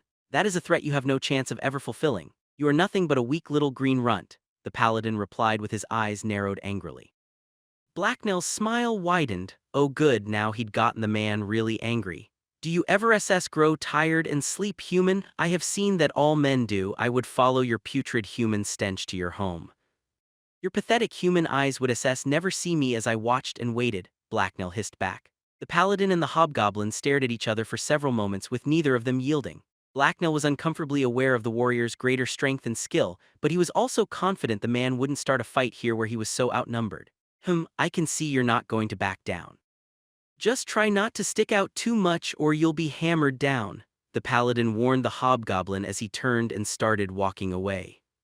The hobgoblin grinned to himself as the man left. He had totally won the game of threats. The man hadn't been terrible at it either, so it had been a lot of fun. When the paladin was out of sight, the hobgoblin went back to his original activity, trying to find stuff to loot. Blacknell wandered around the camp searching bodies and rubble for anything that caught his interest. He didn't manage to find much though, because he was soon rudely interrupted. The sound of familiar voices approaching reached his ears and he looked up to see Vorsha and Geralt walking his way. Both of them seemed more than a little roughed up, especially Vorsha. They were both covered in dirt and sweat, but her left arm was completely bandaged up and pinned to her chest. You really shouldn't be moving around so much, Geralt pointed out as he leaned in close to examine her bandages. Your arm is broken and needs to be kept still. You're lucky you were only hit by the edge of a shield. It's fine, you had my back anyway. Now I have stuff to do now. Officers have responsibilities, so I can't afford to slack off right now, Vorsha replied as she kept walking. The pair stopped behind the hobgoblin as he was rummaging through a sack that had been dropped on the ground. Vorsha coughed to get Blacknell's attention, so with a heavy sigh the hobgoblin turned and met her gaze. I need you to find Kita. No one has seen her since the fight ended and I'm worried she got injured, the woman told him. I don't wanna, I'm busy, Blacknell replied surlily. You're the only one who can track her through this mess. Now go find her scent or I'll beat you black and blue, green during your next sword lesson, she countered. Hey, fine, but you OSS me, Blacknell grunted in reply as he reluctantly rose to his feet. I'll double the treats I normally give you, Geralt offered. Blacknell grudgingly nodded his head in acceptance. I need to get back to Herod by the front entrance. When you find Kita, meet me over there, Vorsha added. Whatever, the hobgoblin replied as he sniffed the air for signs of his new quarry. It was best to just get this over with as quickly as possible. He would find Kita and then get back to the important things he had been doing before he was interrupted. Thankfully, it didn't take him long to track her down. The young woman was seated on a crate in the shadowy space between two buildings. It was an out-of-the-way corner of the base, but she wasn't all that hard to find since she was making so much noise. The sound of her sniffling was easy to track down. With extreme reluctance, Blacknell made his way over to the sobbing girl's side. He stared down at her for several long seconds before speaking up. Vorsha wants SSU, you're not dying or anything, are you? He asked. I'm supposed to check. I almost wish I was dying, Kita wailed without looking up. Blacknell eyed the young redhead. That seemed like a stupid thing to wish for. So you're perfectly fine SS and I can leave? He asked her hopefully. I froze twice, Kita cried. When the knights charged I just stood there and I almost let that bloody beast eat me. I'm useless. Blacknell wasn't going to argue that, she was totally useless. However, her crying was disturbing him and making it impossible to get the answers he needed out of her. There, the hobgoblin told her as he awkwardly patted her shoulder. That was what humans did, right? He's seen at least one of them do it before. This isn't even the first time. I got my brother killed, I just stood there as he died, Kita sobbed. The hobgoblin winced in irritation. This sounded like it was going to be a long and complicated story. Judging by the tears forming in her eyes, it might also get wet. Back in Riverbend, my big brother was the one who looked after me, she told the frustrated hobgoblin. He was the one that brought me into the gang. He taught me how to steal, fight, and look after myself. I was afraid of nothing when he was around. He just had this strong, reassuring presence that attracted people. Blacknell looked around for someone who would care, but they were alone. Maybe he could just pick her up and carry her to Vorsha. The big woman seemed to be the one that took care of this sort of thing. Beside him, Kita resumed talking. One day I messed up a job. I froze and he was cut down by some fat stupid guardsman while covering me, she explained. The worst thing about it was how all his supposed friends laughed about it. That was the real reason I left. I couldn't stand to be in that city with those people anymore, so I joined up with Herod when Red Dog came around recruiting. I thought that maybe with a fresh start I could put it all behind me, but I'm just a coward. I froze again. The young redhead was hunched over now with her head down towards the ground. The hobgoblin grimaced in frustration. There was no one around but him. What was he supposed to do? Slowly creeping away sounded like a good idea, but Vorsha had given him a job. Wait, she was just being weird and human-like. He could probably just explain to her why she was being stupid and then she would shut up, right? The hobgoblin coughed to get Kita's attention. Freezing doesn't make you a coward. Sitting here whining makes you SS stupid though, he told her. The hobgoblin placed his hand on her shoulder and forced himself to smile reassuringly. Kita looked up at him and frowned in confusion. Her eyes were red and wet with tears. Blacknell put a little more pressure on her shoulder so she couldn't get up and hug him or something. I freeze all SS the time and then run away. What matters is that you're still alive, so you sneak back later and stab SS them when they're not paying attention, Blacknell explained. They can't laugh at you or gang up on you later if you hunt them down and kill them in their sleep. When all your enemies are dead SS, you win. I'm not sure that would really help me at all, Kita replied sulkily. Sure it will, you'll feel better and then you can take all SS their stuff, he countered. I don't think I could kill them all myself anyway, the young woman replied, but she was now smiling slightly. Blacknell sighed. Of course Kita couldn't, she was useless. I'll do it then, he told her. Really, you do that for me? She asked in surprise. Sure, Blacknell replied as he shrugged. If it shut her up, then he had no problem killing some people. Would Kita's enemies count as Herod's? He owed the chief 100 corpses after all. Oh well, he was sure he could slip them in without anyone noticing anything. Suddenly, the young woman hopped up and reached over to hug Blacknail. The hobgoblin tried to push her away, but somehow she slipped past his guard. How did she keep doing that? Thanks, Blacknail, but I think I need to solve my own problems. You're right, I shouldn't waste the life my brother gave me. After a few more lessons from Vorsha and the others, I'll be able to stand on my own. I'm a ruthless bandit now after all, Kita explained gratefully as Blacknail slipped away from her. The hobgoblin grimaced and eyed Kita skeptically. That didn't really sound like what he just said, but whatever. As long as she stopped being annoying, it was fine. It also certainly looked like Kita wasn't wounded, and that meant he could leave, finally. You do assess that? I think I hear someone calling me, so bye, Blacknail said as he stepped backwards and made his escape. Blacknail quickly reported back to Vorsha. The woman was right where she said she would be by the entrance to the camp the Knight S had attacked. The hobgoblin sauntered over and informed her that Kita was perfectly fine, if still annoying and useless. Good, it's hard to keep track of people during a battle, and that one was fairly chaotic. I couldn't afford to worry about her then, the ex-mercenary explained. Vorsha was leaning against a post and watching a group of bandits work to repair the barricade the knights had crushed. You OSS me, now all the good stuff is taken, Blacknail grunted in reply as he watched a bandit with a dented but new steel breastplate walk by. I'm sure Geralt will give you something nice, Vorsha replied distractedly. By now all the enemies had disappeared except for one. The knights had ridden out of camp like a horde of monsters had been on their tails, and their footmen had followed swiftly behind them, which left only Sir Mastin behind. The paladin had retrieved his mount and was saddling it up in preparation to leave. Just as he finished, Herod detached herself from her bodyguards and walked over to him. Somehow, she'd found the time to switch into cleaner armor, and her short dark hair had been combed. Headed away so soon, are you? She asked the paladin. Now that things have calmed down a little around here, are you sure you don't want to stick around for a little bit and rest? There's no point in rushing away. Sir Mastin eyed the bandit chieftain warily. Complex emotions stormed behind his eyes. Earlier, I may have underestimated how dangerous you were and the exact nature of that threat. You caught me off guard. I won't be making that mistake again. I intend to make for my order's closest chapter house and submit a full report. After that, I will go where they will me, he explained. Flattery will get you everywhere, just make sure you tell your superiors who controls this territory. It's not the merchants, the nobles, or even the king, it's me, Herod replied with a predatory smile. I'll make sure they're aware of your strength, the paladin remarked as he surveyed the surrounding bandits, and his eyes stopped on Blacknail. Goodbye, Herod. I can't say it has been a pleasure, but it has certainly been interesting anyway. The hobgoblin noticed the attention and gave the man a friendly wave. Maybe you can stop by again, Herod replied. Just come alone next time so there are fewer distractions. With only a vague nod for a reply, the paladin jumped up into his saddle and started riding away. When he was gone, Herod turned toward Vorsha. You stay here. I'm calling a meeting, she told the other woman. The bandit chieftain sent one of her bodyguards to round up her lieutenants. Cedar was the first to arrive. The old scout simply strolled up behind Blacknail without making a noise, much to the hobgoblin's surprise. Red Dog was the last to show up.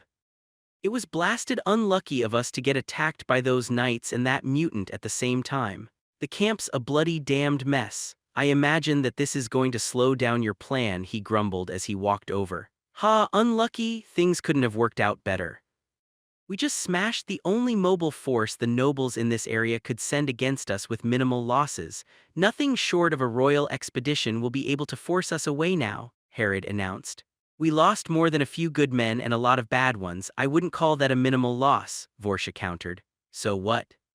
We were in the middle of a recruiting drive anyway. All that means is that it will last a little longer and we will have one more victory to brag about, the bandit chieftain pointed out.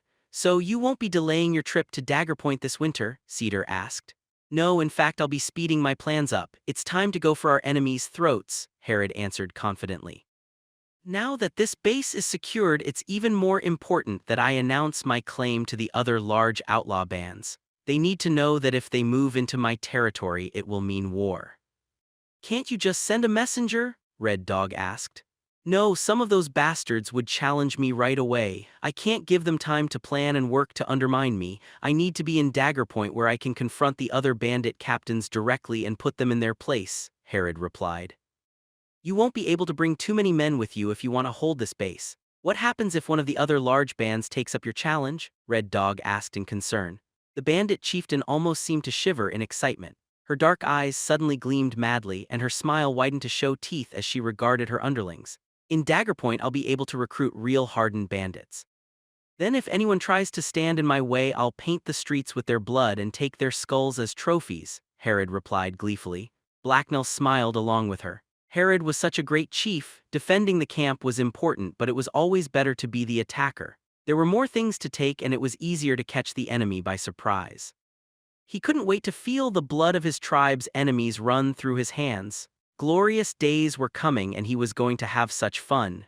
Interlude, study and reflection. Servassa Mazdalia hurried down the busy stone halls of the Heavenly Spire. Classes had just been let out, so the halls were full of students in their plain gray robes and the occasional teacher in their blue ones. Their excited voices and joyful cheers rang out all around her. It was still the morning, barely, so sunlight poured in through the large windows that lined the outwards wall and illuminated everything. This meant none of the mage lights that lit the hallways of the guild during the night were lit. Servassa rudely brushed past anyone who got in her way and ignored any complaints or calls for her to slow down. Normally she would consider such rash behavior to be far too undignified for her, but not right now. She was late, and Archmagus Rastilio Fur Gramer, the supreme master of the Endless Heavens Guild, was waiting for her. She was one step away from panic, and only a finely ingrained sense of decorum kept her from breaking into a sprint and racing to his office. It wouldn't do at all for a mere junior researcher like her to keep such a man waiting. As she was a mage and disciple of the Endless Heavens Guild, the Archmagus had almost complete control over her life, and more importantly her research funding. She clutched her notebook to her chest as she reached the doorway to the staircase that led to the top of the spire and the Archmagus' office. She had to lift her blue robes up so that they didn't trip her as she bounded up the stairs, and there were a lot of stairs. The spire towered over the surroundings and was one of the tallest buildings in Holgaran City, which made it among the tallest in the entire country of Holgaran.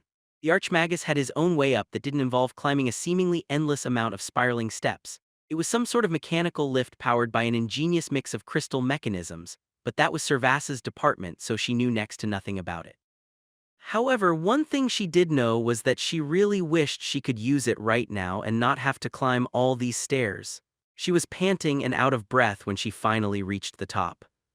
Still on the edge of panic, she only gave herself a brief second to recover and fix herself up, before pushing open the door and stepping into the reception room on the other side. The Archmagus' middle-aged secretary looked up from her desk and frowned in disapproval as she entered. Servassa flushed in embarrassment as she gave the secretary a polite nod in greeting. The room around her was small but comfortable, looking with plush furniture for visitors to sit in. A window to one side had a magnificent view of Holgaran City, but Servassa had seen it many times before. She just stood there by the door, uncertain about what to do with herself for a minute before the secretary spoke. "Go right in, he's been expecting you," she said with an amazing amount of scorn packed into those few words. "Right, thank you," Servassa replied before nervously walking across the room. The door to the Archmagus' office was on the wall beside the secretary's desk. Feeling a surge of dread that made her heart skip a beat, she pushed it open and prepared herself to meet the master of her guild, and one of the most powerful people in the country. Archmagus Rastilio Furgramer turned and gave her a welcoming smile as she entered the room. Servassa felt herself relax as she took in his calm, cheerful eyes and friendly demeanor. She was extremely relieved that he didn't seem angry. Maybe she would get out of this with some research funding after all. The Archmagus had been standing by his window and taking in the view, which was much larger and fancier than the one in the waiting room. He was an older man of average height with a clean-shaven face. His white robes of office didn't quite conceal the fact that he was a bit on the pudgy side, and he was clearly in the advanced stages of going bald. Most men of his rank would have tried to hide their baldness or at least covered it up, but he did no such thing. She wondered why. His gold ceremonial chain and amulet hung around his neck, and his incredibly ornate staff was leaning up against one wall. The amulet was studded with several crystals of different colors and sizes. Servassa had never seen some of them anywhere else and had no idea what they did. She had heard several wild rumors though, each more impressive and unlikely than the last. "Ah, Servassa Mazdalia, how good it is to see you again. I believe it's been quite a while since our last encounter. Which is a shame, you're one of our youngest researchers and I do believe your father is the head of House Dahlia," he said with smile. "Yes, master, that's correct. My father is indeed the house head, although that has nothing to do with why I'm here," she replied uncertainly. "No, of course not. You're here to ask permission to begin work on your thesis, and by tradition you must get my approval. I must say I'm looking forward to hearing what you've chosen. Why don't you take a seat?" he told her as he moved to sit behind his desk. Feeling very relieved that he wasn't mad about being kept waiting a few minutes, Cerveza returned the Archmagus' smile and took the seat across from him. Before we get down to business, why don't you tell me how you've been finding the accommodations here since you were promoted to junior researcher? He asked her. Oh, they've been wonderful, everything I could ask for. Alchemy is such a delicate and expensive science, but the equipment here is perfect for my needs, she exclaimed enthusiastically. I'm glad to hear that. I must admit to being a little out of touch with the junior ranks of our guild. There are just so many other demands on the Archmagus time that I can't keep up with everything I would like, he said. I'm sure someone as important as you has better things to do anyway, she replied politely. She imagined the Archmagus must spend a lot of time dealing with politics and administrative duties. The guild had to constantly deal with the king, his court merchants, and the other mage guilds. Idly she wondered if he ever really had any time for research of his own, or if these interviews were as close as he got anymore. Speaking of which, let's get down to the science, shall we? Why don't you tell me what your thesis is on? He asked with a glimmer of enthusiasm in his eyes.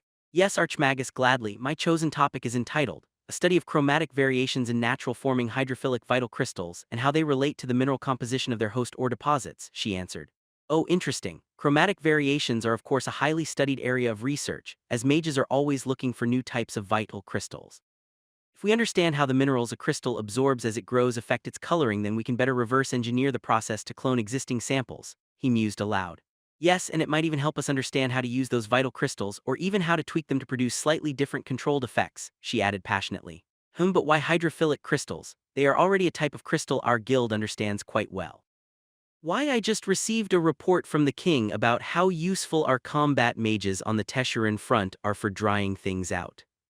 I understand it can get quite wet there. In a pinch the spell can even apparently be used as a rather messy close-quarter weapon, he asked her. I wouldn't know anything about that. I'm the furthest thing from a combat mage imaginable, but I chose hydrophilic crystals because I had a recent breakthrough in that area, she replied. I haven't heard anything about this. What do you mean a breakthrough? He asked her excitedly from across the desk as his eyes narrowed with interest. Well, I was making some minute changes to the chemical composition of the nutrient solution for thermal crystals in my lab, purely as a side project out of curiosity, you understand. I had just filled the glass incubation beaker up and introduced heat from the burner to speed the growth, when a thought occurred to me, she told him. I get the occasional thought myself, the Archmagus interjected jokingly. After a quick second of nervous thought, Cerveza decided she was better off ignoring his remark, so she kept on speaking. As she explained her research, she grew more excited with every word until she was practically shaking. My thought was that there were many examples of opposite effects existing in monocrystals, and a statistically significant amount of the time one of the pair will be significantly darker than the other, like heat-absorbing and heat-radiating crystals, for example. What if there was an exploitable pattern in this? She continued. Oh, very interesting, her audience of one mused. So I went to the archive and began to study the chemical differences between such pairs.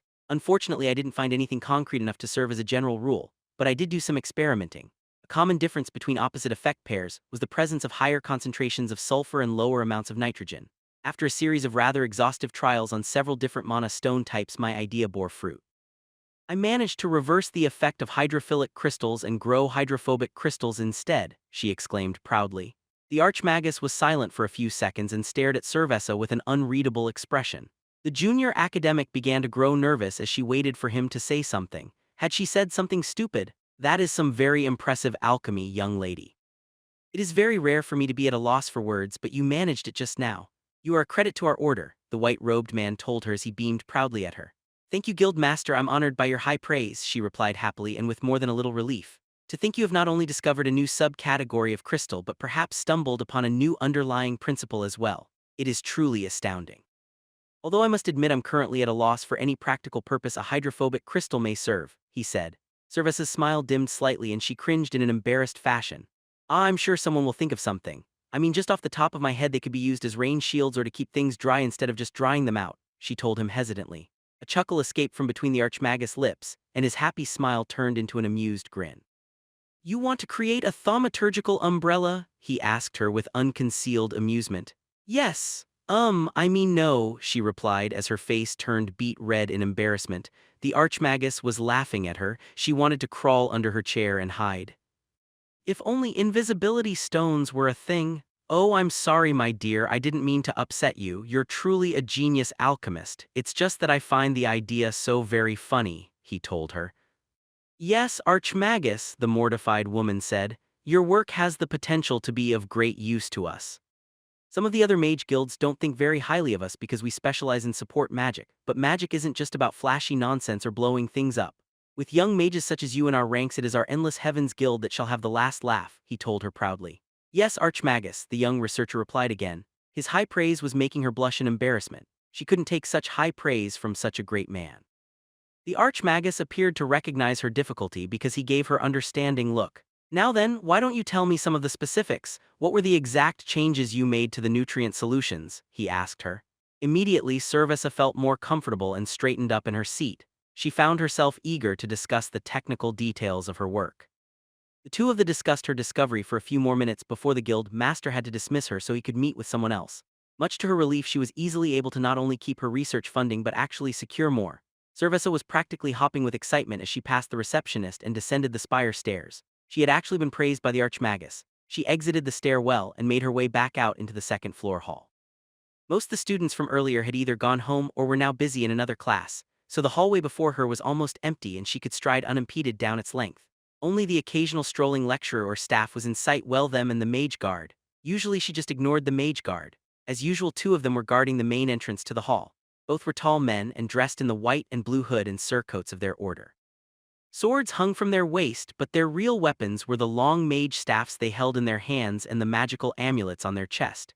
As a researcher, Cerveza recognized the stones embedded within those items and knew the forces they could call forth. They had the power to both protect the user and to lay waste to their enemies. The men themselves were nothing special, though. They might be the elite among the combat mages, but they were still just muscle, and thus little better than the foot soldiers the guild trained for the king. They sprung from common stock, although she supposed they must have had at least a few connections to end up in the mage guard instead of in the military. They were undoubtedly necessary, but they weren't real mages. Even if they had the mage gift and could burn mage stones to cast spells, they had no real understanding of what they did. They would be utterly useless without the real mages like her. She walked through the doorway between them without giving them a second glance. The guards didn't react to her presence at all. They remained unmoving and at attention. At least they were professional. She exited the building and entered the Heavenly Spire's main courtyard. She smiled as she took a deep breath of refreshing air and gazed at the lovely scenery around her. It never failed to cheer her up. Before her were dozens of ornamental gardens which were full of countless colorful flowers that thrived in the warm weather of the capital. Exquisite marble statues rose from the center of the gardens, many of which were of various famous mages. Gray brick paths wound all throughout the area, and lovingly pruned trees provided shade for the people loitering on the lawn beneath them. In the center of the courtyard, a large marble fountain was positioned. Pure water streamed forth from the center and up into the air, before coming down again in a graceful half-sphere. All in all, the courtyard was larger than many villages. Encircling the courtyard were several elegant multi-story stone buildings. Behind them, small stretches were visible of the high wall and parapets that enclosed the campus and kept it isolated from the outside. The Heavenly Spire was almost a city within a city. Someone could live there and never have to leave, and Cerveza knew many people did just that. Most of them had little choice in the matter. Cerveza sighed as she walked over to the nearest bed of flowers. She didn't regret becoming a mage or a researcher. She loved her life, but it was not without its drawbacks. The mage guard she saw scattered around the courtyard did have one great advantage over her: they were allowed to leave the Heavenly Spire. Once someone was educated by the Endless Heavens Guild and entrusted with their secrets, they were never allowed to leave the guild keep without permission and an escort of mage guards. The secrets they possessed were simply too valuable. There were no shortage of factions and groups that would resort to kidnapping, torture, and even murder to get their hands on her or any other research mage. In all likelihood, she would never again leave the Heavenly Spire, except for a few heavily escorted trips out into the safer areas of the capital. Cerveza had never really had any desire to wander the world or travel much, but the loss of her freedom still sometimes made her feel depressed. She understood why it was necessary and even logically agreed with it, but her heart didn't always listen to reason. She took a seat on the edge of the flower garden. A smiling statue of a pretty young female mage loomed over her. Cerveza smiled up at the unpractical and revealing clothes the statue wore. She had never seen any of the other women in the guild wear anything like that. The sounds of laughter and good cheer filled the courtyard around her as she leaned down to smell the scent of the flowers beside her. Their sweet and honey-like fragrance filled her nostrils as she took a deep breath. It reminded her of home and of youthful days spent in her mother's reading room. She would undoubtedly never see it again. With a sigh, Cerveza stood back up and started making her way to her office. She had a lot of work to do and didn't have time to waste feeling melancholic. Her breakthrough was just that, an opportunity to dig deeper and work harder. As she came up to the faculty building, she threw one last look at the gardens and happy people behind her. At least the cage she had chosen for her life was very beautiful. Journal entry: Harpies. A traveler to the shores of Vestiria, the continent west of the homelands, would come across many strange and beautiful creatures. Even among this bizarre menagerie of beasts, the harpy stands out due to its startling and disturbing appearance. At first glance, the harpy appears to be a large bird of prey. They are forest creatures but are most commonly seen soaring through the air off in the distance with their lengthy feathered wings extended. Since harpies rarely allow humans to get closer than this, unless they are hunting them, this confusion is understandable. Like a bird, they also have a sleek gray and white feathered body, and two rear legs that end in curved talons. Adults range in size anywhere from 4 to 4.5 feet in height, but they can appear larger when their wings are extended. Closer inspection, however, will quickly reveal features that exclude the beasts from the bird family. Most obviously, the harpy has no beak but possesses a toothy maw instead. It also has two large foreclaws that extend forth from its wings. These claws are used for both climbing and defending itself. Together, along with the hair-like black crest on their heads, these traits give the harpy an unsettlingly human-like appearance. The bodies of harpies have a graceful feminine shape, and when calm their faces are intelligent and even beautiful. However, when they grow excited or angry, they open their mouths and their visages grow vicious and wrinkled. The transformation can be startling. These features place the winged raptors firmly among the ancient family of saurians. As the reader is undoubtedly aware, the other notable member of this family that survives in Vestiria is the great drake. The resemblance may not be immediately apparent, but like harpies, drakes possess feathers, scaly skin, two sets of claws, and a mouth full of teeth. Harpies are social creatures capable of a wide range of vocal communication. They are even able to mimic other animals or human voices, an ability they use to taunt prey and lure it closer. Mainly, however, they communicate amongst themselves using shrill bird-like cries. Flocks of harpies gather together and create large communal nests on cliffs or above the forest canopy in particularly tall trees. These structures are constructed using mud, dried plants, and branches. Usually these communal nests are a collection of muddy domed spheres. This provides the flock with warm shelter and protects their young from predators, other harpies, and the harsh winters of northern Vestiria. Most of a flock's nourishment comes from small animals such as rabbits and earth dogs, but they will also hunt larger prey. Frequently, these winged beasts hunt in loose flights of 3 to 6 members. They will split up and fly through the canopy looking for suitable targets. When one of the flight finds something, it will signal its partners using innocent-sounding noises that won't alert its prey. They will then silently converge on the target and use their cries and mimicry to lure their prey into a disadvantaged position or to isolate it from the rest of its herd. Once they are reasonably sure of success, the winged beasts will descend on their prey and tear it apart. Harpies will then carry chunks of their meal up to high branches where they are safe from other predators. This often results in grisly scenes where blood is splattered across and below the nearby trees. The ability of harpies to mimic human speech, their social nature, and their somewhat human-like appearance has caused some to speculate that they are intelligent creatures on the same level as man. This is not true in the least. Captured specimens portray no more intelligence than a dog and are also completely untamable. They will play along for a while, but always flee from their human trainers at the first chance they get.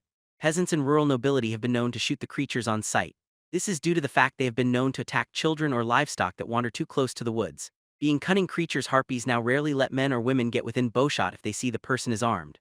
Folklore is filled of tales of harpies luring men to their death through beautiful singing. These tales are unlikely to be true, though, as such complex and detailed mimicry has never been observed. At most, harpies have been noted to repeat a single short sentence. Still, it is a fanciful notion with a disquieting kernel of truth at its core. Another common myth is that all harpies are female and reproduce with human men. This is obviously false. Male harpies are simply very feminine-looking and hard to distinguish from the females.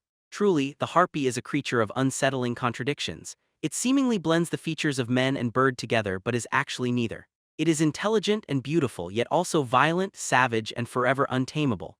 Fastidious der Landmount, Royal Gervian Surveyor. Here's another journal entry to help with the wait until Sunday's chapter. If you want more info or feel something is missing, just ask below. You can also make suggestions for the next journal entry. Along Twisted Paths 1. Erg die, the hobgoblin snarled in rage as he stared at his target with beady hate-filled eyes. With vicious intent, he swung the axe in his hands down with all his might. The muscles in his back burned as he guided the sharp edge towards his defenseless target. The blade bit into the soft flesh of the log and cleaved right through it. Two equal-sized pieces of wood flopped down onto the ground with hollow thud, leaving the axe head embedded in the stump beneath it. Meh, that time wasn't too bad. You're still putting too much effort into your swings, though. Just let the axe fall and you don't need to yell every time, the old human ranger named Cedar remarked casually from where he was seated several feet away. Blacknell gave him an annoyed look as he tugged on the axe handle to free it. Screaming makes the axe hit SS harder and faster, he pointed out. Maybe, but you're scaring the neighbors, the old scout replied. Blacknell looked around. Their neighbors were all hardened outlaws and members of Herod the Black Snake's bandit company. Most of them were used to the hobgoblin in their midst by now. A little yelling wasn't going to alarm them much. It wasn't like he was burning down the camp again. Why am I even doing this? It's boring and making me hungry, Blacknell whined. The hobgoblin had to suppress the urge to snarl and spit as a sudden wave of anger rose within him. The rush of energy made his teeth ache. Living among humans required that he constantly fight his violent urges. Yelling while chopping helped him suppress his rage, and it was one of the few ways to do it that wouldn't annoy his chieftain nor require him to dig any graves. Digging was hard work and he preferred to avoid it. Chopping wood is great for your back and will help your sword craft. Plus, it's getting damned cold out at night, so we need the wood, Cedar remarked. Blacknell felt like asking his master why he wasn't chopping wood then, but he suspected he already knew the answer. Besides, his master was right, it was getting bloody cold out. Over a week had passed since the attack on Herod's camp by the knights that had come looking for the ghouls Herod had wiped out. The days had been steadily getting shorter as autumn grew older. The smothering white of winter would soon descend upon the north. Blacknell wasn't really used to staying above ground when darkness descended, so the cold bothered him. He used to live in the sewer under a city to the south, before he'd been imprisoned and placed in a merchant caravan. Cedar had been the one who had freed him when Herod's band had attacked the merchants. There hadn't been a lot of perks involved in living in a mucky, cramped sewer, but it had stayed warm in the winter. Of course, he'd only been a little goblin back then and not a magnificent hobgoblin. Blacknell set a new piece of wood on top of the log and raised the axe above his head. With a grunt of effort, he brought it down again and continued his work. Chopping firewood was annoying, but it did supply his with a steady stream of stuff to burn. Blacknell loved feeding fire until it grew huge and roared wildly. The dancing red and orange flames were so pretty. They made him feel like laughing and clapping his hands together. "Do we have enough twine?" Cedar asked the hobgoblin as he idly whittled away at a wooden figurine. "We have SS enough for all the snares and to tie up the wood SS," Blacknell replied dryly. His master was clearly just looking for something to make him do. They always needed more rope and twine, but creating it was a chore. It had to be carefully twisted from specially prepared plant fibers. It was annoying even to think about. "Then I guess you can take a break now and grab something to eat," the old scout told Blacknell. The hobgoblin smiled and set the axe down. All right, he was super hungry. What did he want to eat? There was plenty of dried meat and leftovers around, but he felt like gorging himself on something fresher. Blacknell stared past the nearby tents and log buildings towards the forest beyond them. Yes, he was definitely going to go out and get his own food. It was time to go hunting. As Cedar kept whittling away beside his tent, Blacknell stalked off towards the woods. He pulled up his hood and slipped through the bandit camp. No one gave him a second glance as he made his way to the edge of the trees. Unseen, Blacknell stepped through the thick bushes at the edge of the clearing and disappeared into the shadowy forest beyond. The sun was high in the sky, but its light was blocked by a smothering maze of branches and leaves. The hobgoblin took a second to look around. Even this close to the human camp, there could be dangerous creatures lurking around. Nothing moved in the green canopy overhead or on the forest floor. The only sounds were of birds singing and the faint rustling of leaves by the wind. Satisfied that he was alone, Blacknell sniffed the air and began to circle carefully around the camp. He crept slowly through the underbrush and tried to camouflage in with his surroundings. The prey he was looking for kept to a certain schedule that made them predictable. He knew almost exactly where to find his midday meal. Sure enough, after a few minutes of sneaking through the bushes, he detected the telltale shuffling sounds of movement ahead. The cloaked hobgoblin dashed over to a thick brown tree trunk and pressed himself up against the bark. He then peeked out around it. His prey was in plain sight a few dozen feet away, and Blacknell had arrived at exactly the right time. The hobgoblin smiled wickedly to himself and licked his lips hungrily. The forest was incredibly dangerous and full of hungry beasts that would like nothing better than to devour humans and hobgoblins alike. Blacknell had run into more than a few of these while out with Cedar. There was also the possibility of another tribe of humans attacking the camp and sneaking through the woods. Thus, Herod had sentries posted around the perimeter of her base. That was what lay before Blacknell, a human sentry, and he was eating his lunch. The delicious smell of roasted meat and gravy rose from the plate in front of the man. A torn of chunk of bread lay next to it. Blacknell sniffed the air again, and the delectable aroma caused his stomach to gurgle in anticipation. Soon it would be his. The sentry was leaning against a tree trunk while he took a bite out of the bread. He held the plate in front of him as he lazily surveyed the forest out of the corner of his eye. The man was obviously more concerned with eating than watching, and thus deserved what was coming to him. I love bread with herbs in it. I need to get some more of this," the sentry mused to himself as he chewed. From behind the tree, the hobgoblin withdrew a good-sized stone from one of his pouches. He squinted as he took in the surroundings and roughly measured the distance between the sentry and himself. Then Blacknell whipped the rock off into a nearby clump of tall thickets. There was loud rustling sound as it tore through the branches and a muted thud as the rock hit the ground and rolled. The sentry twitched and spun around towards the unexpected noise. His eyes were wide as he scanned the bushes for any signs of a threat. He was also looking in the exact opposite direction of Blacknell. This was a fact the hobgoblin took full advantage of as he closed in. The sentry was frowning in concern as he warily watched the bushes.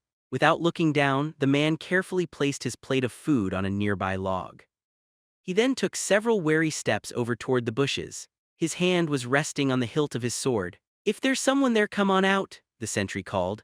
Behind him, Blacknell silently prowled closer. The hungry hobgoblin put on a sudden burst of speed, hopped over a rotting log that was covered in moss, and then grabbed the plate. It was his. "Huh, weird," the sentry remarked to himself as he studied the bushes. With his prize in hand, the hobgoblin turned and hurriedly scuttled behind a nearby tree and away. He clutched the meat-covered plate to his chest as he ran. There was no stopping him now. The sentry relaxed when nothing emerged from the bushes and attacked him. With a happy little sigh, the man turned and started walking back to where he'd been eating. Suddenly, he let out a frustrated yell. "No, what the hell's, where did my bloody food go? This is the second time. What keeps taking my damn lunch? Ack, I'm bloody hungry," the shocked scout swore in disbelief. Blacknell giggled to himself as he cheerfully hopped back through the forest and towards camp. He was the sneakiest and cleverest member of Herod's band for sure. Taking food from sentries was the perfect crime. No matter what happened, they were supposed to stay on guard so they couldn't give chase. They also couldn't complain about losing their food to anyone. Doing so would be admitting that they hadn't been paying attention on watch. It wasn't an actual crime though, and nothing like thievery. Blacknell wasn't a thief. He and the sentry been engaged in a contest of skill, with the food being a prize for the winner. That was nothing like stealing. Blacknell would have given the man something if he had been spotted, but he hadn't been. The hobgoblin took a seat atop a large stone on the edge of the woods. From there he could see into the camp, but he was still mostly out of sight. The brown of his cloak and the green of his skin made him blend in with the forest. Swiftly, he began slurping down his meal. When the last bit of food had vanished into his stomach, he belched and started to plan his next move. He wasn't quite full yet, so he needed to get more grub. Luckily, he knew where to get some. Blacknell got up and headed over to meet with Vars. The man owed him a huge favor and had promised him tasty treats. The young, at least next to Cedar, bandit scout had taken a goblin as a pet. The wretched little thing was named Scamp, and he was a stupid, greedy little thief. After a few minutes, Blacknell arrived in front of Vars' tent. The young scout was sitting in front of a fire pit and frying up some eggs. They crackled and cooked on top of the pan he was holding above the flames. Scamp was tied up beside him and curled up close to the fire. There was a content look on the goblin's dreaming face. Blacknell didn't like it. I thought you might stop by," Vars remarked as he looked up and saw the hobgoblin. A while ago, the goblin had stolen some magic crystals and raised a huge ruckus. Blacknell had heroically tried to catch him, but the little bastard had still managed to annoy Herod. As a result, she had wanted to get rid Scamp. Out of the goodness of his heart, and for the promise of a lot of treats from Vars, Blacknell had agreed to become responsible for training the ugly runt of a goblin. "I see Scamp still hasn't run away," the hobgoblin observed. The goblin in question woke up and yawned. He noticed the hobgoblin and a sulky expression appeared on his face. Blacknell didn't like it. "My little buddy wouldn't do that. He's a loyal companion and a great sniffer. He just needs some discipline," Vars remarked as he petted Scamp affectionately. Cedar had almost never petted him when he had been a goblin. Blacknell would have to remember to give Scamp a good kicking later when Vars wasn't around. He was obviously spoiled rotten, and it would be for his own good. "About to assess that training," Blacknell slowly drawled. Yes, you can have some food. I have a spare egg here and some honeyed fruit tucked away, Vars told the hobgoblin with an obvious hint of amusement. Blacknell frowned at the man's words. Apparently he had gotten predictable. That wasn't good? Well, whatever. It couldn't be helped if it was about tasty treats. Several minutes later, the hobgoblin was once again walking through the camp with food in hand. He licked his lips as sucked on the last bit of sugary fruit in his mouth. It was delicious. He was still kind of hungry, though. Should he go find Gerald? That man was almost always easy to get food out of, and he tended to have good stuff. Blacknell decided against it. Cedar would be looking for him. They had practice soon. His master was teaching the hobgoblin how to shoot a bow, and it hadn't been going all too well. There you are. What took you so long? Don't make me wait for you, Cedar huffed as Blacknell arrived back at the spot where their tents were set up next to each other. I'm coming, the hobgoblin replied as he grabbed one of the bows that were laid out next to Cedar's tent. Now that lunch was over, the camp was becoming busier. Herod's minions were getting back to work. The sounds of wood being sawed and hammered filled the forest clearing. It hadn't been that long since the bandits had set up here on top the old abandoned farmhouse, but a lot of work had been done.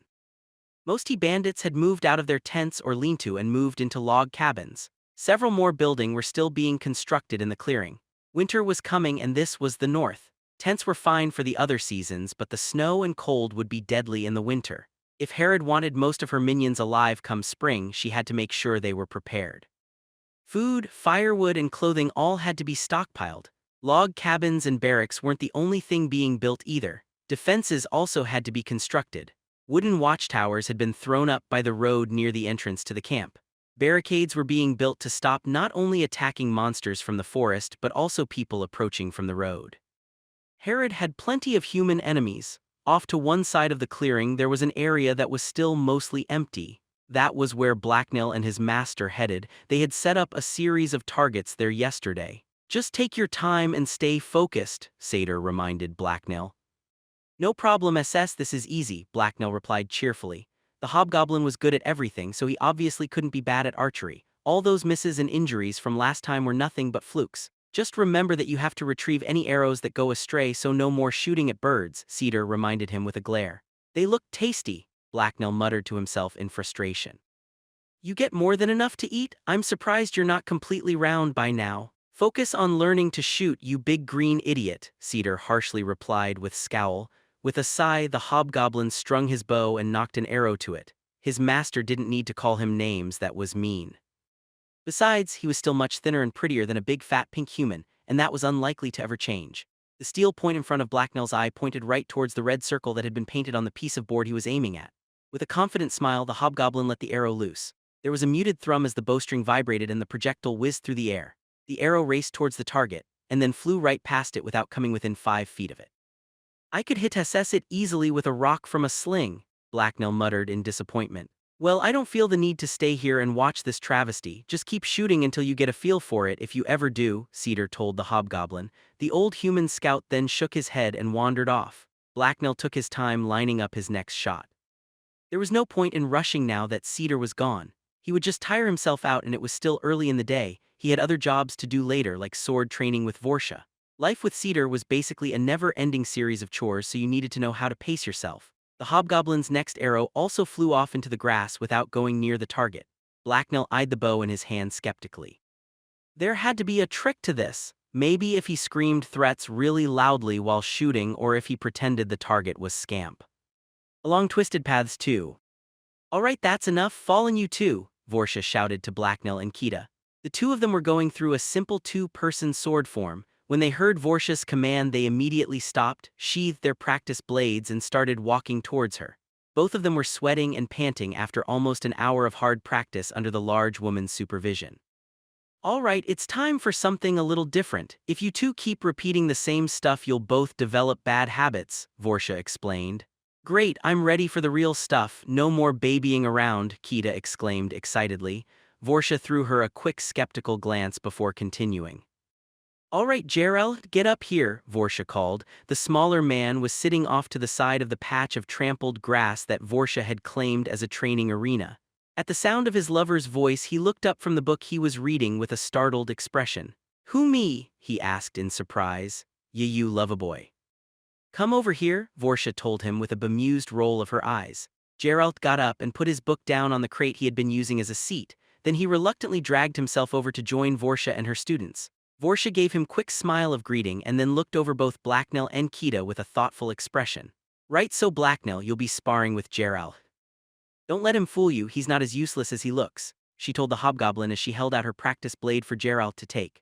I will watch him carefully and he will not fool me, Blacknell replied as he smiled in anticipation.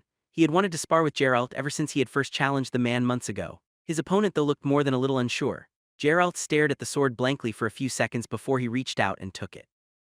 Are you sure this is a good idea? It might be too much of a challenge for beginners like the pair of them, he asked Vorsha confidently.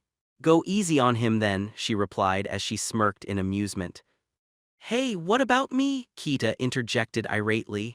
The young redhead had an annoyed look on her face and her arms were crossed in front of her. She was clearly annoyed at being ignored. You can go sit over there and wait your turn, Vorsha replied dismissively. She then gave the much smaller woman a shove in the direction of the crate Geralt had been sitting on. Kita scowled but did as she was told. She grumbled to herself the entire way over though. Now the rules will the same as when you spar with Kita. I'll give points for knocking the opponent off balance or touches. I expect Geralt will be more of a challenge for you though, Blacknell. He has a somewhat different style, Vorsha explained. Hey now, not everyone is a former mercenary. I learned swordplay from a proper dueling master even if I wasn't a very good student, Geralt remarked as he swished his sword playfully through the air with one hand. I understand, Mistress Vorsha, Blacknell replied as he observed his opponent. With a quick smile, Geralt took a few steps back and brought his blade up to assume a stance. Blacknell took a stance as well, but there was a frown on his face. He didn't recognize the stance Geralt was using. It was very different from any he had seen before.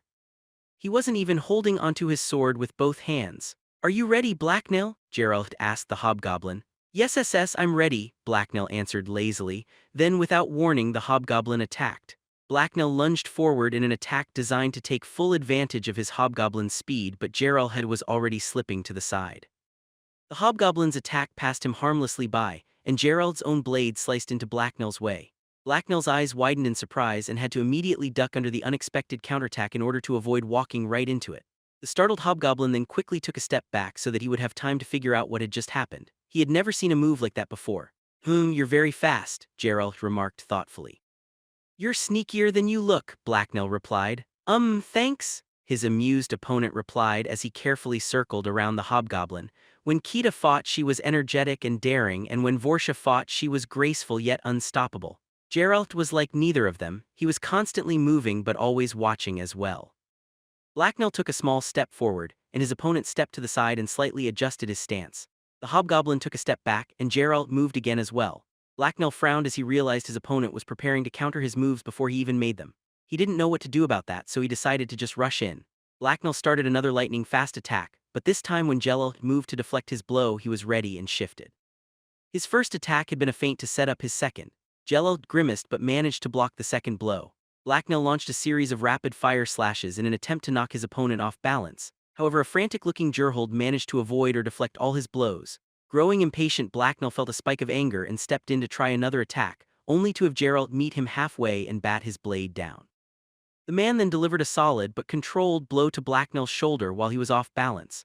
Point for Geralt, Vorsha announced. Damnation's SS, the hobgoblin hissed as he let his blade drop. As he hissed, his anger subsided slightly and he began to focus on his breathing. He found that swearing like his master and the other bandits helped him quench his anger, and right now it needed quenching.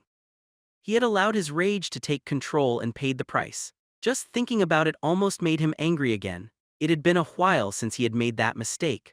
What really annoyed him though was that unlike when he was fighting Cedar or Vorsha, the fight with Geralt had actually been a close fight. If he hadn't lost control, he might have actually won. That's 1 point for me and 0 for you, Geralt bragged as he smirked at the hobgoblin. Enough talking, start round 2, Vorsha interjected loudly. I'll get you back, little man, Blacknell told Geralt as he raised his blade again and took a stance. The unconventional bandit and the hobgoblin fought several more rounds. Blacknell lost the first few, but then he managed to adjust to Geralt's style and win 2 bouts. He simply overwhelmed Geralt's ability to predict him by constantly changing the direction of his attacks. Eventually, after both combatants grew exhausted and sweaty, Vorsha called a halt to the sparring. Seeing that the other two were done, Kita got up and walked over. Huh, I thought you'd be even worse than that, she told Geralt. Geralt, however, wasn't insulted. He just gave her a smug smirk. If I was actually a terrible duelist, I wouldn't be here or a wanted man, I would be dead at that bastard Byron's hands. Instead, I did the world a great service and put that thrice-damned son of a whore in an early grave, Geralt replied cheerfully. You shouldn't brag about not being terrible at something, aim for excellence instead. You need to practice as much as Blacknell, and I don't know how can you think your petty vengeance was worth exile, Vorsha told him. It wasn't petty. Byron hurt my family and ruined my sister's reputation. Beating him in a fair duel and running my blade through his heart as I looked him in the eye was the best moment of my life, he replied. And having a murderer for a son didn't hurt your family, Vorsha replied dryly. Dueling may be illegal in Aloria, but it's still considered an honorable way to end a dispute. So I might be a criminal, but I'm not a common criminal. Besides, if I hadn't done it, I never would have met you, he replied with a suggestive grin. Oh, I make it all worth it, do I? Stop trying to deflect, you silver-tongued demon. Sometimes I swear you're pig-headed enough to be a noble instead of just a merchant's son, Vorsha remarked with a smile. Ha, I bet your bounty is really tiny though. Only the real dangerous criminals get good bounties, Kita told Geralt in a condescending tone. It's 3 silver, but don't worry, I have a plan to increase it. I'm going to murder a whole bunch of innocent villagers and dump their bodies in front of the nearest bounty office, Geralt remarked sarcastically as he glared at Kita. Huh, I was right, that's almost nothing, the young woman bragged. It's enough to get me hanged by total strangers if I don't watch my back. It's also more than you have since you're the only one here completely without one, Geralt replied. Kita looked around for a second and frowned, but she smiled when she saw Blacknell. Blacknell doesn't have one either, she countered.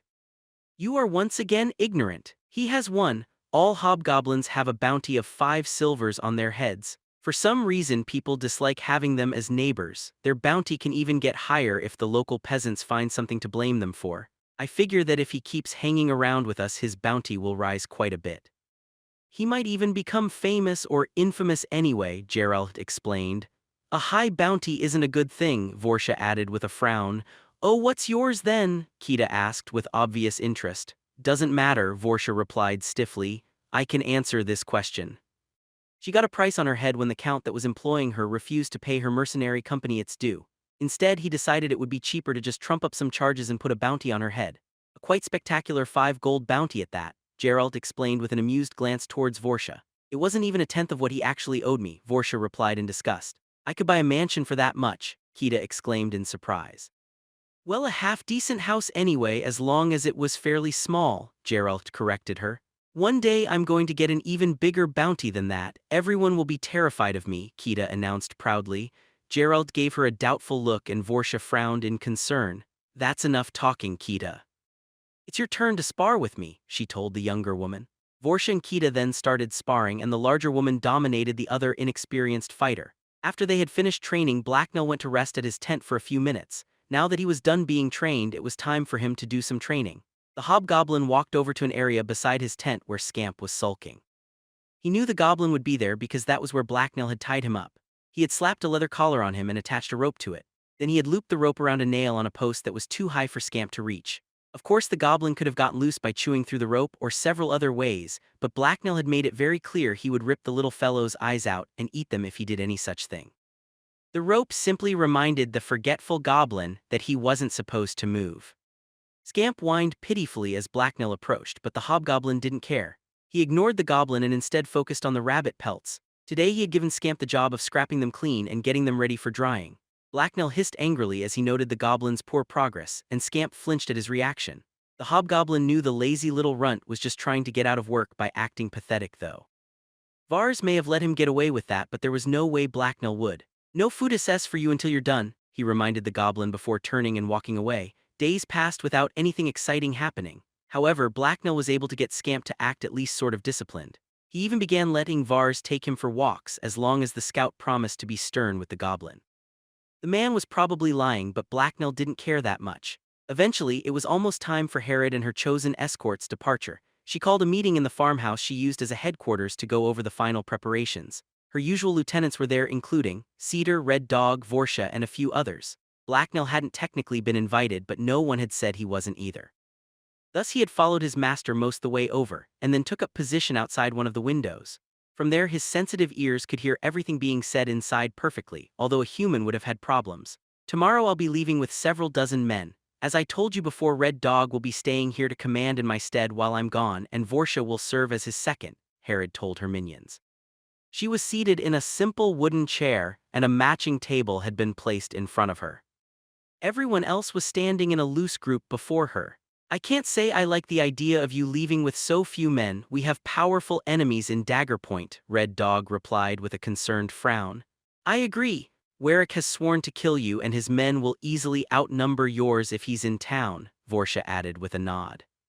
So what? That's always been the case. 4 dozen is about what I've taken every time before this. It's only recently I've even had more, and when we arrive the first thing I'll be doing is recruiting. I know somewhere I can get some trustworthy men, Herod replied. The rookies will need supervision to make it through the winter and won't be up to the march north either, Cedar remarked to Red Dog. True, I guess that does limit how many men you can take, Red Dog admitted with a frown.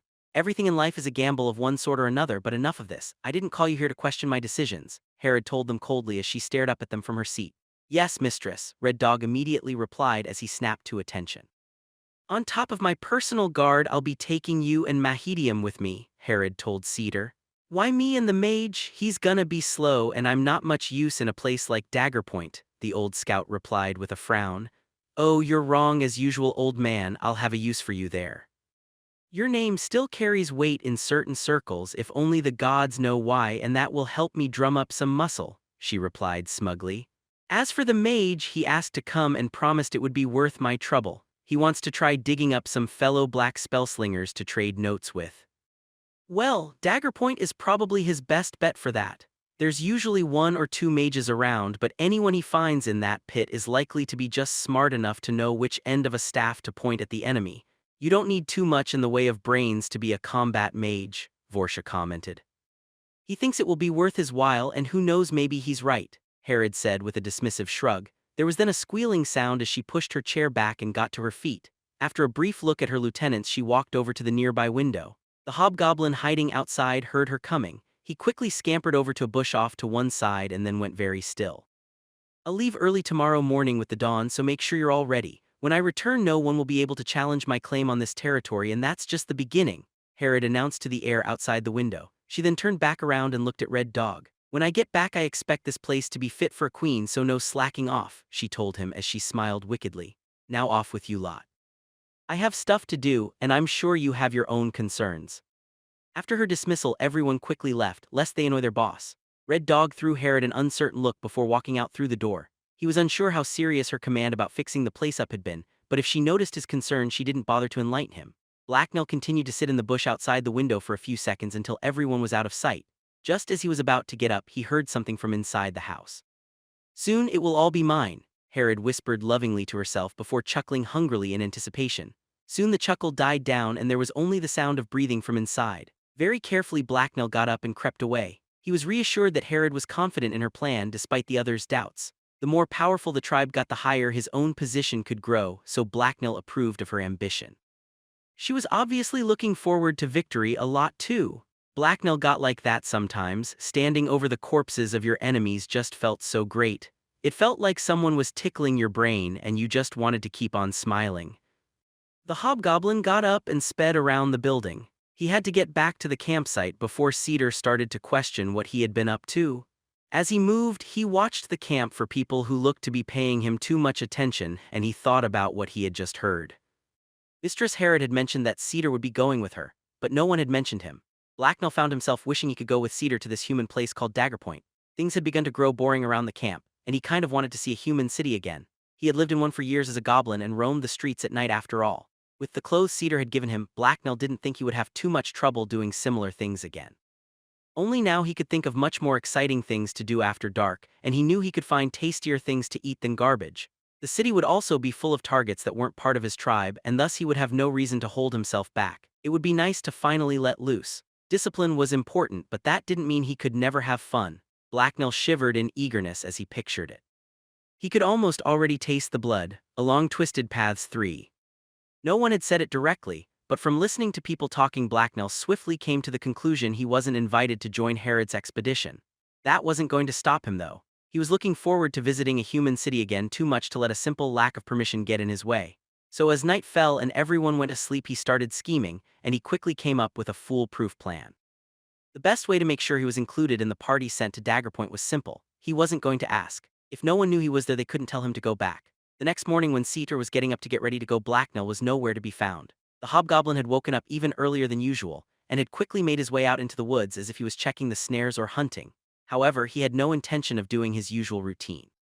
As soon as he was out of sight, and safely hidden in the forest, he stopped to make sure no one else was around. Blacknell then stealthily crept through the bushes around the edge of the camp. When he got to the road, he selected a nearby tall tree that overlooked the area, and then he scrambled up it. The bark of the tree was gray and rough, but once he got up into the branches it was easy climbing. Climbing trees took a lot less effort since he had become a hobgoblin, because his limbs were so much longer. Once he was a couple dozen feet up, he stopped and hid on a particular leafy branch that gave him a good view of the surroundings. Then the hobgoblin simply waited for the expedition to leave. It only took a few minutes for something to happen. Unseen, up in the tree, Blacknell watched Herod, Cedar, and the rest of their group pour out of the camp and head down the road. As he watched, he caught a brief glance of red hair. Wait, was that Kita? They were taking that useless human whelp and not him. Why? The hobgoblin glowered down at them from his leafy perch. When they were out of sight, Blacknell smiled gleefully again, though. He'd show them how sneaky he could be. It was time for him to put his plan in action. He hastily climbed down to the ground and then hurried back through the woods to the far end of the camp. Once back in the clearing, he calmly walked over to his campsite and packed up some of his things. If he had done it beforehand, it would have alerted Cedar. There was no way his master would have missed something so obvious. That done, he picked up his pack and once again strolled over to the back of the camp. He got a few odd looks, but no one said anything. Not that a lot of people usually struck up casual conversations with him anyway. Once back in the woods, he once again circled through the forest towards the road. He stayed hidden and out of sight among the trees for a few minutes as he moved parallel to the road. He didn't want anyone in the camp to see him leave, but moving through the brush was slow, so he soon had to move onto the road. By this time, Herod's group had quite a lead on him, but the hobgoblin could keep track of them by their scent. Even if they left the road, he wouldn't have any trouble finding them. As Blacknell jogged down the road in pursuit, the scent grew stronger until he knew he was almost upon them. The hobgoblin then slowed his pace and grew careful. It would be very bad for him if he was spotted now. When he finally caught up, he risked only a quick glance at the humans before falling back out of sight and continuing to track them by scent. Herod was leading the way and dressed in her usual attire. Cedar was walking directly behind her, and the rest of the bandits followed him. They all had long hooded traveler's cloaks meant for keeping people warm and dry. Only when they slowed or stopped did Blacknell slip into the woods and observe the humans while concealed among the trees. He kept careful watch on Cedar in particular. If anyone was going to spot him, it would be his master. As they walked, Blacknell had a lot of fun trailing Herod's group. Some part of him just loved the act of stalking. It filled him with eager energy and just felt right, like he was doing what he was meant to. He didn't mean his tribe any harm, but it was still exciting to fool them. After a few hours, though, the humans stopped walking and came to a stop. The reason for this was both very obvious and very alarming. The forest was full of the sound of cracking tree branches and the thud of heavy footsteps. The source of the noise was easy to spot. Several massive brown creatures were moving through the edge of the forest along the path ahead of them. They were easily the largest creatures Blacknell had ever seen, much bigger than even the troll had been. Like trolls, they had 2 thick legs and 2 long arms, but that's where the resemblance ended. They were easily 3 times as tall as any man, many more times as heavy and covered in thick brown hair. Most of them moved ponderously on all 4 limbs, but every once in a while one would rear up onto its back legs and walk around that way for short distances. It would then reach up into nearby trees and rip branches down. The end of their arms ended in truly impressive claws that shredded the wood effortlessly. There were 5 claws on each hand, and they were as long as swords. Blacknell was too far away to get a good look at their blunt faces, but 2 large curled horns rose from their heads. The beasts brought the leafy branches they tore down from the trees to their mouths and chewed them. That meant they were either eating some very slow and stupid tree rats or they were plant eaters. The hobgoblin vaguely remembered his master mentioning something like them, but he had forgotten their name. Feeling extremely curious, Blacknell used the distraction the creatures were creating in order to move closer to Herod and the others. He wanted to hear what they were saying. Carefully, Blacknell slipped into the bushes at the edge of the road. He then stealthily made his way right up behind the position the bandits had taken. They had stopped on the road a fair distance from the giants and were talking amongst themselves as they watched the beasts. Blacknell managed to get within 24 feet of the humans. That was more than close enough for him to hear everything they said, even with all the noise the beasts were making. Ogres will move on in a bit. We just have to be patient. There's no reason to leave the safety of the road. Right now they're watching us. If we all stumble into the forest, we might spook them and that could end badly, Cedar was telling Herod. The bandit chieftain was looking impatient and not completely convinced by Blacknell's master's words. She was scowling at the ogres and her hands were on her hips. She looked like she wanted to single-handedly kill the beasts that had dared slow her down, but then she sighed. Fine, tell the men we'll be resting for a bit. We'll be doubling the pace when the way is clear though to make up for lost time, she said. Cedar nodded and then moved to fulfill her orders. He moved slower than usual and didn't make any loud noises, probably as not to spook the ogres. As Blacknell's master had suggested, the bandits simply held their position and waited for the ogres to move away from the road. As the minutes passed, the giants continued to move ponderously from tree to tree so they could eat the leaves and fruit. Every once in a while an ogre would turn towards the bandits and give them a curious or wary look, but they didn't seem too concerned by the presence of humans.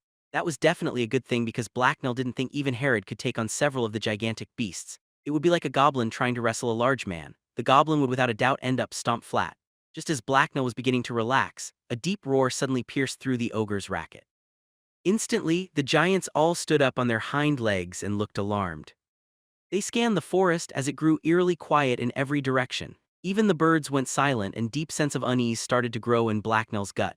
Hells, a drake, whispered Cedar as all the bandits around him grew stiff with fear. It's not close, right? One of the other bandits asked him fearfully. SHH, shut your trap, Cedar hissed back at him in reply. Another louder roar filled the air. The sound seemed to ricochet through the trees and caused Blacknell a shiver to crawl up his back. His instincts were suddenly screaming at him to find a nearby hole and disappear down into it. If he hadn't been worried about losing sight of his master, he might have listened. Cedar seemed to be listening intently.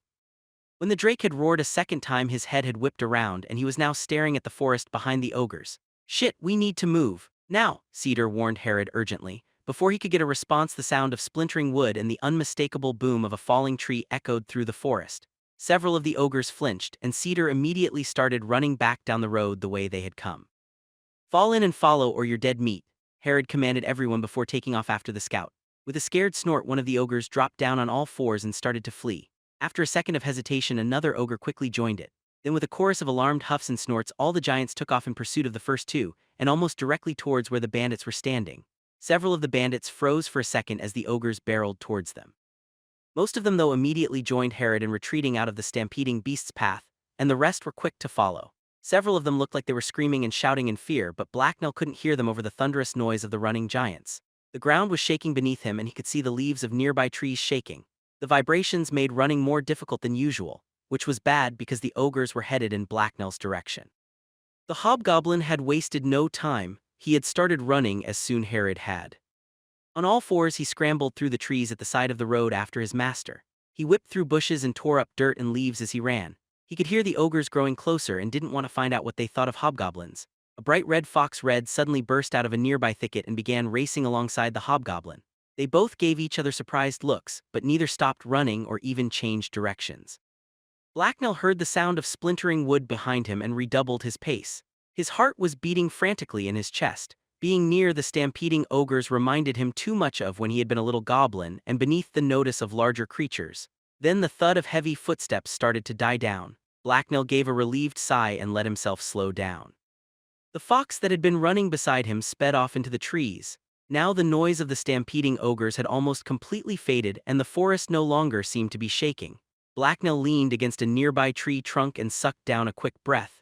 Gradually his heartbeat returned to normal. He was tired after such a hard sprint but glad to still be alive.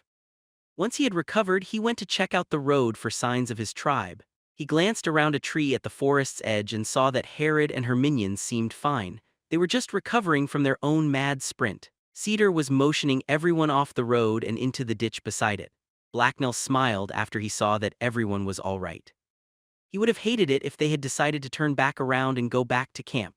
Just then there was another loud boom. Blacknell whipped around to look a fair distance up the road towards its source. He was just in time to see a massive shape bound out of the trees and across the road before disappearing into the forest on the other side. It hadn't been an ogre, it had been much larger and faster. Blacknell gulped as his stomach twisted in fear again. The hobgoblin had only got a quick look at the creature, but unlike an ogre, it had obviously had a long neck and tail. It could only have been a drake, one of the rulers of the forest that Cedar was always telling him about. The most dangerous creatures you could run into and likely the last. Both Herod's group and Blacknell stayed still and hidden for the next while. Only after several long minutes had passed did the bandits get up and resume their trek to Dagger Point. Blacknell followed them as closely as he could without being seen. He really didn't want to be left behind right now. Much to everyone's relief, no more Drake screams were heard, and the rest of the day was fairly uneventful. It began to get dark, but Herod kept pushing them to keep going. Blacknell was starting to wonder if they were even going to stop for the night when they came upon an abandoned stone building at the side of the road. Even in the dark, it was easy to see it was in poor repair. It bore signs of once being an impressive building, but there was an obvious hole in the roof and one of the walls had collapsed. It would still be a much safer and drier place to sleep than outside though, so the bandits all headed inside. As Blacknell moved to follow them, he noticed signs of other long decayed wooden buildings among the grass and bushes. A sizable human settlement must have once stood there, but now only the one large building remained to remind travelers that a flourishing village had once stood there. The hobgoblin could see and hear much better than the humans in the darkness, so he had no problem creeping up to the building in the dark. The bandits were just setting up camp and building a fire for the night. The light from the flames served only to hinder the humans' night vision and make his approach easier. The hobgoblin slipped up beside one of the outside walls. He watched and listened for a while through a small hole that gave him a clear view of the inside. It was pretty boring stuff though. The only thing even remotely of interest that he learned was that the building was called a temple and supposed to be good luck or something. Soon the bandits started going to sleep, and that was really tedious to watch, so Blacknell moved away. He had to figure out where he was going to rest for the night as well. He hadn't brought his tent, but he had brought a pair of blankets. Carefully, Blacknell explored the area around the temple. Crumbled stone bricks and thick bushes surrounded the old building. A few dozen feet away through the darkness, the thick growth of the forest loomed. The hobgoblin didn't want to move too close to the dark woods. He had no idea what might be lurking out there. He could hear crickets chirping and leaves rustling, but it was what he couldn't hear that worried him. He had been reminded earlier that no matter how experienced you became, the forest always contained new unseen dangers. He felt much safer closer to Cedar and the bandits than out there. He couldn't get too close to them though, or he would be seen. After a few frustrating minutes spent circling the temple, Blacknell noticed firelight flickering through a window near the roof of the building. With a surge of excitement, the hobgoblin began to climb his way up to it. The old weathered stone walls were easy to grip. He just had to watch out for loose bricks. Once up there, he found a shadowy ledge that was concealed from both below and outside. It was the perfect place to sleep, so Blacknell laid out his blankets. He then briefly glanced down at the bandits and Cedar. They were gathered around their fire and most of them were asleep. Cedar appeared to be on watch though, because he was one of the few still up and about. Blacknell's master was drinking something from a cup while seated on a piece of rubble. He was looking outside into the darkness through one of the doors, but then he leisurely turned and looked up towards the hobgoblin's hiding spot. Blacknell leaned into the shadows and held his breath, but Cedar soon turned back to the door. He didn't appear to have seen anything because the old scout was still relaxed and casually took another sip from his drink. Blacknell turned away and lay down on his spread-out blankets. As the light of the flames below flickered over the roof above him, the hobgoblin gave a silent yawn and closed his eyes. It didn't take long for sleep to overcome him. Along Twisted Paths 4. Herod's group was out and moving early the next morning. They continued their march north, but nothing more interesting than the occasional passing traveler happened. Herod mostly ignored them. She had places to be and better things to do than rob peddlers and peasants. No one who had anything worth stealing traveled alone in the north. When night came, Blacknell usually slept up in a tree just out of reach of the light of the human's fire. The next day they passed a few more abandoned villages, but no occupied ones. This confused the hobgoblin, who had created all these villages, and why had they been destroyed? Had some monster from the forest leveled them? They did pass the occasional large walled human settlement, but Herod avoided them. Blacknell considered scaling one of the walls in the night, but thought better of it. He would have plenty of time for that when they got to Dagger Point. The scenery began to change as they continued their journey. The gray and white mountains that rose on the horizon started to grow ever larger. The terrain also became much rougher, and the road began winding up hills and along tall rocky cliffs. The steeper terrain was harder to traverse, so the bandits grew tired and their progress slowed. At one point they had to cross a rickety wooden bridge over a river. The river was extremely wide, and its frothy white waters roared as they swept down from the distant mountains. There was no way anyone could possibly swim across the raging river. After everyone else had carefully crossed the bridge, Blacknell eyed it suspiciously. It was quite possible that Cedar would have left a lookout on the bridge just in case someone was following them. The hobgoblin was so paranoid about it that he waited a quarter of the day before crossing. Luckily, he had a large advantage over humans in that he could follow their scent. There was little chance of him losing them. He did, however, have to run quite a bit that day to catch up. When he finally found them again, it had grown dark, and his human tribesmen were setting up for the night. Idly, Blacknell wondered how long it would take to actually reach Dagger Point. He probably should have figured that out before he followed Herod north, but there was no going back now. He hoped it wasn't too much longer. His feet were getting more than a little sore. Blacknell lazily circled the humans' camp as he once again searched for somewhere safe to sleep for the night. As he was creeping through the woods, he heard a noise out on the road. At first he thought one of the bandits had slipped past him, but then he dismissed that as unlikely. Cautiously, he slipped through the dark woods to check it out. He was fairly sure it wasn't anything too dangerous, but you could never be too sure out in the wilderness. What he saw surprised him. There were two humans walking along the road and headed for the light of the bandits' campfire. Feeling curious and rather bored after several days by himself, the hobgoblin decided to investigate. The two humans didn't appear to have any obvious weapons, so Blacknell flipped his hood up and walked out of the bushes. He heard a gasp of shock and saw the two darkened forms flinch as he emerged onto the road. He didn't want to scare them right away, so he raised his hand in a human gesture of greeting. "Hello, I won't harm you," he announced in his best imitation of a human voice. "Who are you? Are you from the fire?" The larger one, who smelled male, asked him. "I'm a friend. No, I'm not from the fire." "They're bandits and bad. They'll take your stuff and kill you," Blacknell replied. The two humans glanced at each other. They seemed very unsure and suspicious of Blacknell. The hobgoblin didn't know why. He thought he was doing a very good impression of a human. "How do we know you're not the bandit and trying to lure us away from safety?" the man replied. Blacknell hesitated and scowled. The stupid humans didn't even know when someone was trying to help them. How could they not trust him? He was very honest. "I could take you to get a look at them," he offered. If these humans were going to be so annoying, then Blacknell was just going to leave them or kill and rob them himself. Maybe they had interesting shiny things he could take. The pair leaned close and whispered to each other for a few seconds. Then, the shorter one, who smelled female, spoke up. "No, that's fine. We hoped to find safety at the fire, but deep down we knew finding refuge there would be too convenient. It was unlikely at best that anyone friendly would be out here. Thank you for the warning," she told him with a heavy sigh.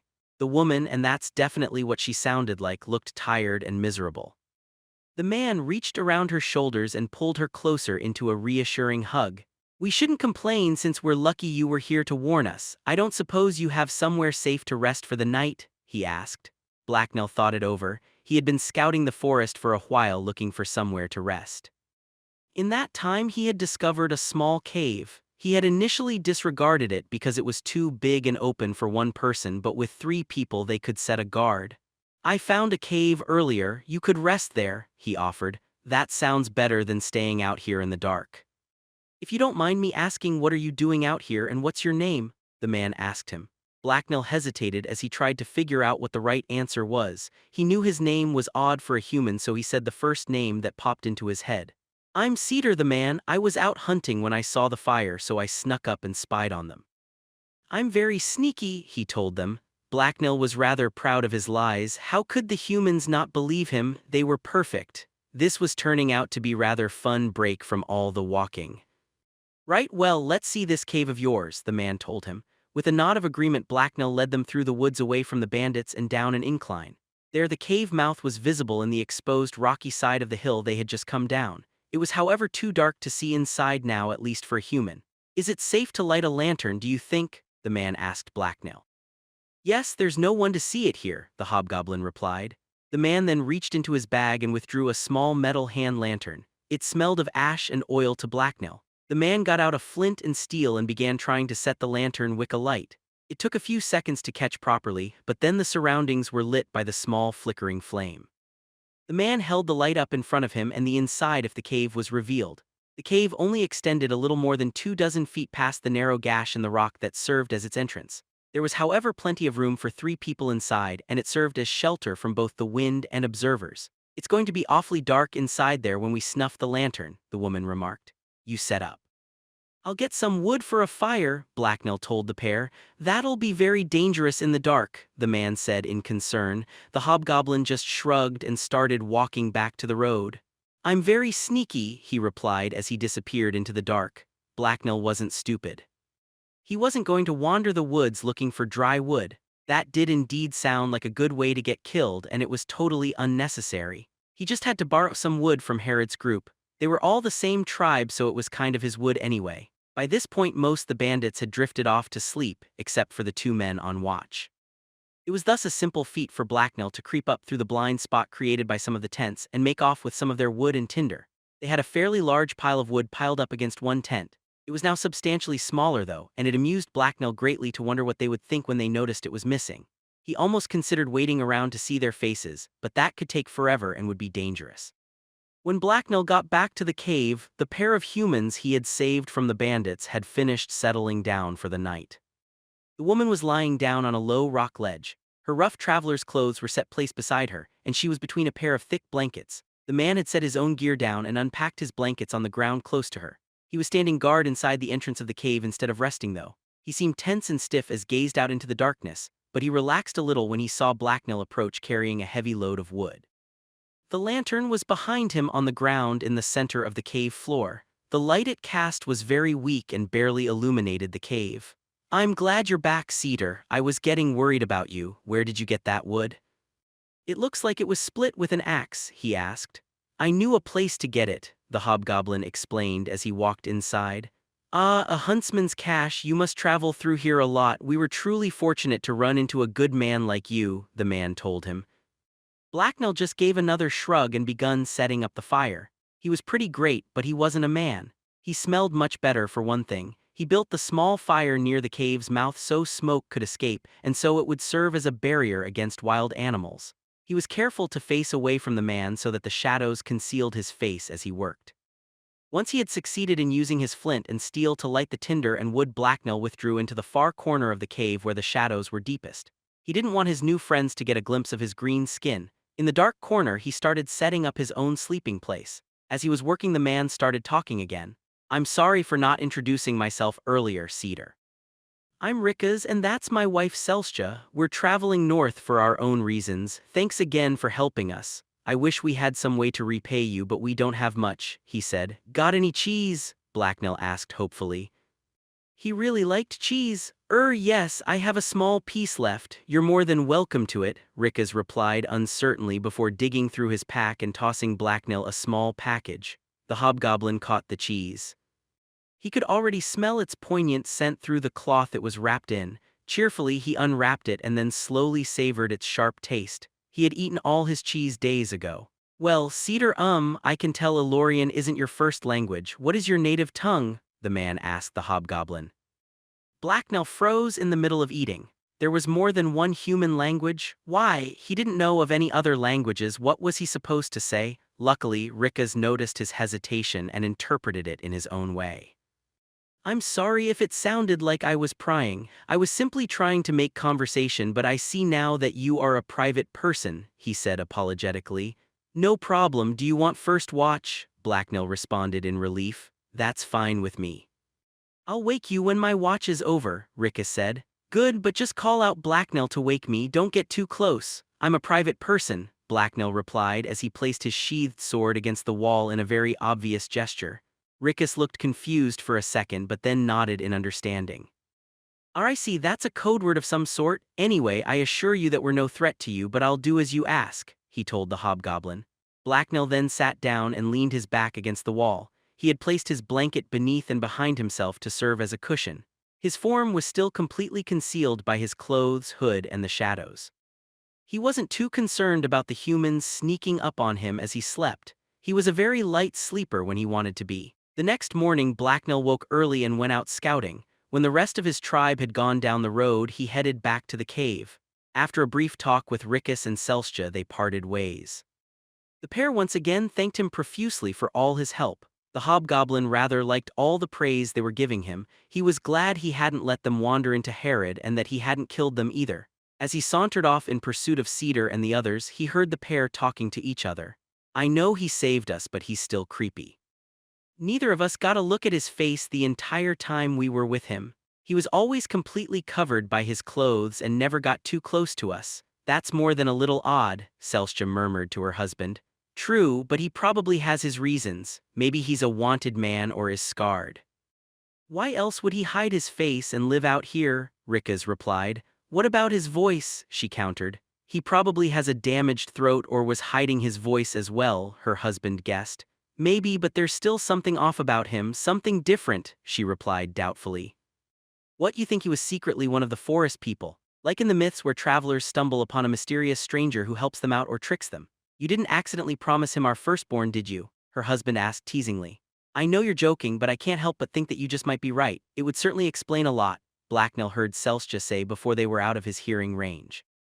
Blacknell would have liked to stalk his new friends for a while and hear more of their conversation, but he was in a rush. Herod and his master had gotten quite a head start on him now. He broke into a light jog when he got back onto the road so that he could catch up. Herod must have been pushing her minions hard because even after an hour passed, Blacknell had yet to catch a glimpse of them. He would have worried, but the scent of their passing assured him that he was still on their trail. As he jogged down the forest road, he came across a break in the trees. On one side of him, the forest was replaced with thick, heavy bush. There were only a few scattered young trees growing there. Without the heavy tree cover to stifle it, the hobgoblin felt the wind around him pick up.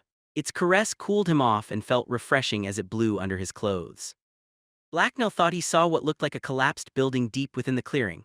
It reminded him of what Herod's base had looked like when he had first seen it, but with more bushes. The whole area must have once been a human farm that was now slowly being swallowed by the forest. He continued jogging along, but when Blacknell was about halfway through the clearing, a rustling noise caught his attention. It was probably just a rabbit or something, but just to be sure, he slowed his gait and focused on listening for a second. The sound of several more things moving alongside him in the bushes reached his ears. That wasn't good. Rabbits didn't move in packs and stalk hobgoblins. Feeling a surge of acidic panic work its way up from his gut, Blacknell picked up his pace and gripped his sword hilt. If anything decided to jump him, he was going to give it a face full of steel. That would discourage most of the things that lived out in the wilds, but unfortunately not all of them. The sounds moved closer and Blacknell noticed the bushes began to tremble as something ran through them. Whatever these things were, they were clearly not afraid of him. He sniffed the air for a hint of what was approaching, but the wind was blowing in the wrong direction. All he could smell was trees and earth. Suddenly up ahead of him, the shrubs shook as something launched itself out of them. A shocked Blacknell had to throw himself to the side to avoid the stone projectile that whirled past his head. He landed on all fours and hissed in alarm as a creature stepped out of the bushes and cut off the road in front of him. He had never seen one before, but he knew without a doubt what it was. His opponent answered his hiss with a screech of challenge. The figure wore a dirty hide loincloth and brandished two crude stone axes high above its head. Its skin was green and two horns rose up from its unruly gray hair. It was a hobgoblin and it had brought friends. Shrieking goblins began to emerge from hiding all around Blacknell until he was completely surrounded and couldn't escape.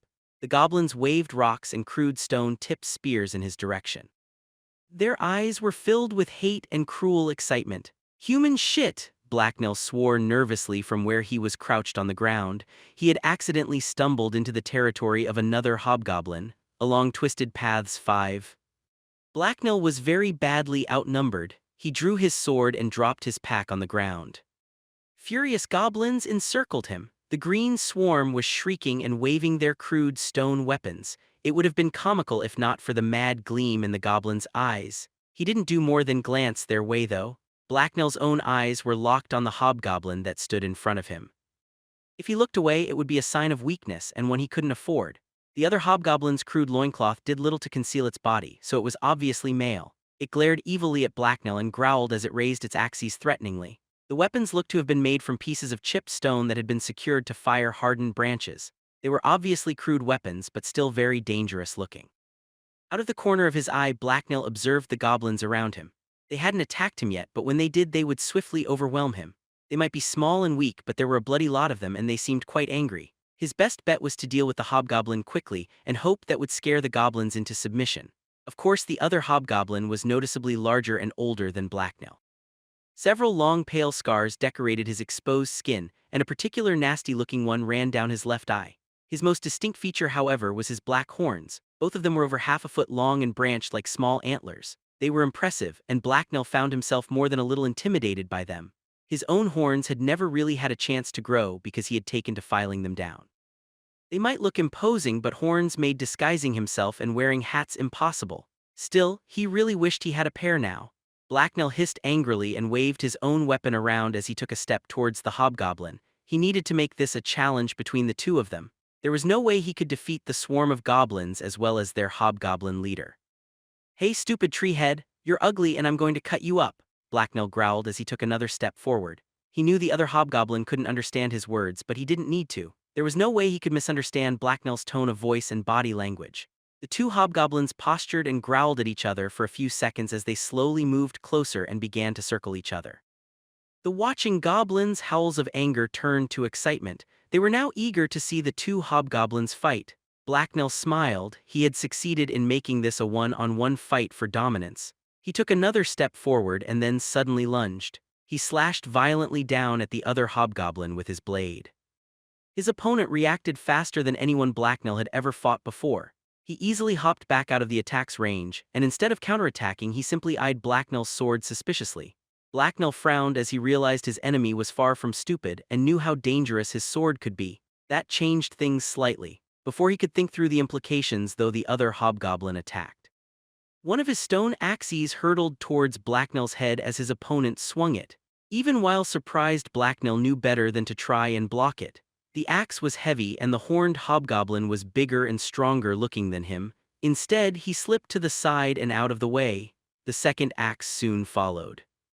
Blacknell's opponent jumped and swung it down at him. Again, Blacknell tried to slip to the side, but just as he was readying his counterattack, the other goblin threw his first axe. Blacknell was caught off guard and flinched as the axe hurtled towards his face. He jerked his sword up and desperately tried to deflect the savage projectile, but he only managed to graze it. The axe bounced off his weapon and smashed into his shoulder. The weapon didn't hit edge first, but it still cut into him, and it definitely hurt a lot. Blacknell let out a hiss as pain ripped through his side. The attack left only a small cut, but his arm had gone numb from the impact. Blacknell growled loudly as he sized up his opponent anew. The horned hobgoblin was hanging back and watching Blacknell for any sign of weakness now. Around their small patch of road, the goblins were jeering and chattering excitedly. Things were still relatively even though. Blacknell's one arm was injured, but his opponent had lost a weapon. Rather than show weakness before his opponent and the watching goblins, Blacknell attacked again. He unleashed a flurry of quick slashes at the horned hobgoblin's body and hands. His opponent countered by stepping back and trying to smash Blacknell's blade down with his own heavier weapon. Blacknell's lightning-fast slashes drew blood and opened several small gashes on his opponent's arms and ribs. He smiled victoriously as the scent of his enemy's blood filled the air. However, Blacknell's sore arm suddenly flared with pain and his last slash faltered.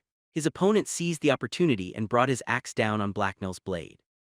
The stone edge of the hobgoblin's crude axe shattered, but the impact shocked Blacknell's injured arm and it went numb. He lost his grip on the sword and it was ripped painfully from his hands. The horned hobgoblin shrieked joyously and dropped his own damaged weapon. As Blacknell was still reeling in pain, the other hobgoblin leapt and tackled him to the ground. Blacknell was knocked onto his back as his opponent landed on his chest. The horned hobgoblin straddled Blacknell, reached down, and began to viciously strangle him. Blacknell coughed as his throat was forced closed and he lost the ability to breathe. He tried to wriggle and escape, but it didn't work. The feral hobgoblin grinned gleefully down at him as he chocked the life from him. Blacknell felt himself grow light-headed and weaker as he futilely tried to suck down air. With his opponent's superior strength and weight, it was nigh impossible for Blacknell to get free. So he didn't try. Instead, he reached under his cloak with his good hand and drew his dagger. Then he brought it up and savagely stabbed the horned hobgoblin in the side under the ribs. Then he did it again and again. Then he did it one last time just to make himself feel better. His opponent coughed and blood splattered all over Blacknell's face. The other hobgoblin went slack and then shivered as his grip on Blacknell's neck loosened. Herod's minion unceremoniously pushed his now twitching and coughing opponent off and then rose to his feet. Around him, the circle of goblins had gone silent, and they now stared at Blacknell intently. Blacknell repressed the urge to fall over and stared them down. Then, the goblins suddenly broke out into shrill cheering and rushed over to surround him. Their excitement was obnoxiously loud. The goblins pressed against him as they tried to reach out and paw the victor. Blacknell would have pulled away, but they came at him from every direction at once. Soon he was being jostled and pushed as the swarm around him moved. The surprised hobgoblin tried to shove through them and escape from the mass of unwashed goblins. The little critters had really dirty hands. Blacknell didn't know what they had been touching, but he knew he didn't like the fact they were getting it all over his clothes. One of the goblins broke away and stepped over to examine the pack Blacknell had dropped earlier. The hobgoblin saw him and growled menacingly as he tried to push the goblins away. "Mine! Back, you little thief!" Blacknell barked angrily. The swarm of goblins around him scattered as his furious yell rang in their ears. The startled goblins retreated from him and began running around and yelling as well. Blacknell ignored them and knocked any goblins in his way out of his path as he lunged towards his pack. The goblin that was riffling through the contents of the backpack saw him coming and quickly ran off into the nearby bushes. Blacknell briefly checked to make sure that nothing was missing before quickly snatching his bag up. Then he patted himself down to make sure none of the goblins from earlier had stolen anything, and of course they had. He was missing a dagger and a pouch. "Little thieves, bad goblins," he hissed as he scanned the nearby goblins for signs of his stuff. He saw his pouch in the hands of one of them and moved to grab it back. He was too slow though, and the green thief slipped away into the bushes at the side of the road. Blacknell growled and immediately followed after him. He swatted branches and plants out of the way as he pursued his target through the thick scrubland. His arm was still sore though, and he was quickly growing tired.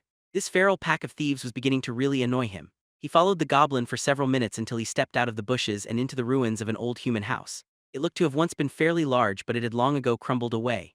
Only an uneven square of cracked bricks a few feet high remained to mark where the house's exterior walls had once stood. The ground between the ruins was still hard-packed enough that only a few small plants and grass grew there. The result was a small clearing, and the place reeked of goblins. As the hobgoblin looked around, he spotted a pile of ashes and burnt stones that marked the location of a fire pit. It had clearly seen recent use. Other signs of goblin activity, such as tracks and small animal bones, littered the area as well. Blacknell heard the bushes behind him shake, and he glanced back over his shoulder to see several goblins emerge from the bushes behind him. They cringed and lowered their eyes submissively when he threw a glare their way. He ignored them, they weren't a threat anymore. Goblins such as these feral pipsqueaks would never pick a fight with a hobgoblin such as him. Their natural place was below him. Now Blacknell just needed to find his pouch so he could get going.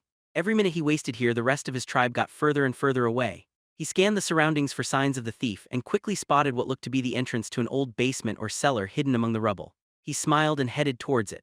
The rough stone and mortar walls of the stairway were still intact, but the steps had long ago shifted and eroded. This made the walk down the ruined stairway treacherous. Luckily, Blacknell had both very good night vision and excellent balance. It took his eyes a few seconds to adjust to the dark, but when he made it to the bottom of the passage, he got a good look at the goblin's den. It was a large room big enough to hold dozens of people, or many more goblins than that. Like the stairway down, the old cellar's walls were rough stone with mortar holding them in place. The room had obviously originally been constructed by humans. The floor was packed earth, but Blacknell was unsure if it had always been that way or if the dirt had built up after it had been abandoned. Signs of goblin habitation were everywhere. Collected bits of feathers, wood, and human trash were scattered around the floor, not to mention several insects buzzed around among the garbage. The only sources of light were the passage behind Blacknell and a small tunnel some of the goblins had dug in the far wall. Goblins always had more than one entrance to their dens so that they could flee from predators. It looked big enough for a hobgoblin as well, but it would be a tight squeeze. Over in one corner there was a flattened pile of dried plants and bits of cloth. It looked like the horned hobgoblin's old bed to Blacknell. He sneered at it, his bed was much better. The hobgoblin then noticed his pouch on the ground beside the rear tunnel. He quickly jumped over and scooped it up before another goblin could appear and make off with it. He felt relief wash over him when it was back on his hip where it belonged. He was glad he didn't have to spend any more time looking for it. Just then a feeling of dizziness overcame Blacknell, and he realized he was starting to feel tired and sore from his earlier fight with the hobgoblin. That didn't surprise him, he had kind of gotten the shit kicked out of him. His opponent had got a few lucky blows in. He moved over to the grass bed in the corner and sat down. He just needed a moment to rest, and this den was probably safer and more comfortable than anywhere else he could find. As the hobgoblin surveyed the room around him, his throat suddenly tightened and he was overcome with a feeling of homesickness. It wasn't quite the same, but the cellar definitely reminded him of the sewers he had grown up in. That seemed like a lifetime ago now, even though it had only been several months. So many things had changed. His arm gave a twinge of pain, so Blacknell removed his cloak and shirt to get a better look at it. The cut had already stopped bleeding, but there was a really nasty deep purple bruise forming around it.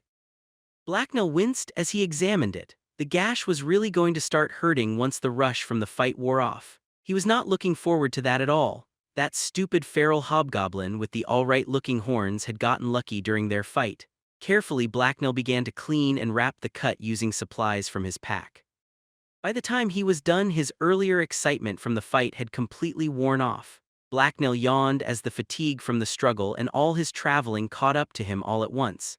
He decided to take a quick nap, just for a bit, so that he had some energy for the road. With a little rest, he would probably be able to move faster anyway.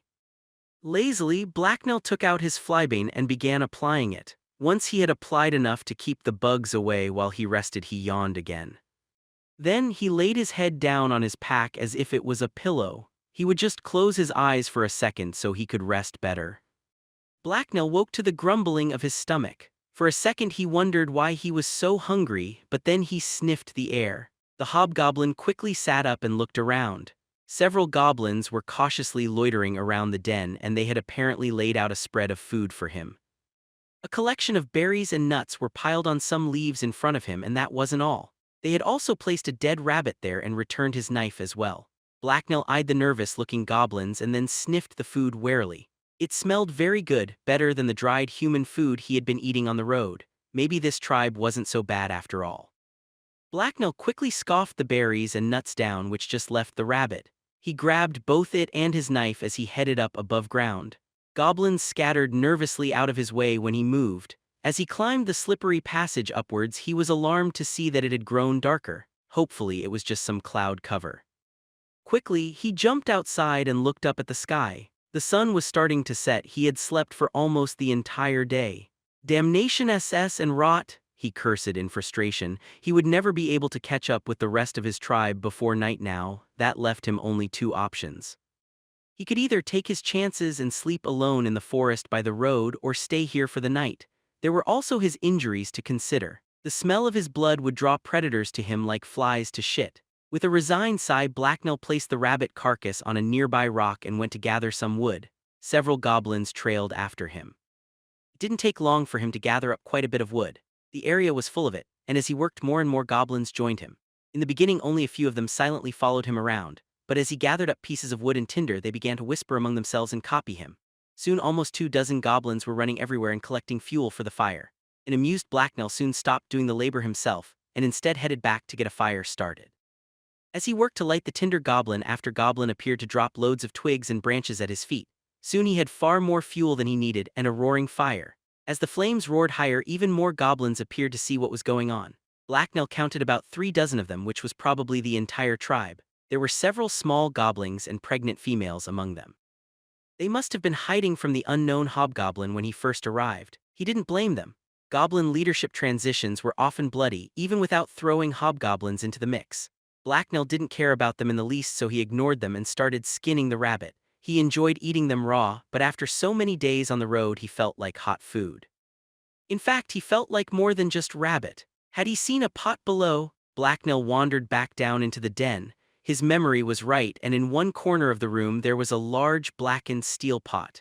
The humans must have left it behind when they deserted the village, and the goblins had claimed it when they moved in. Among the trash, he also found several wooden mugs and bowls. The hobgoblin grabbed all the stuff and dragged it up to the fire. Working quickly, he grabbed a large branch and stuck it into the ground on an angle so that it leaned over the fire.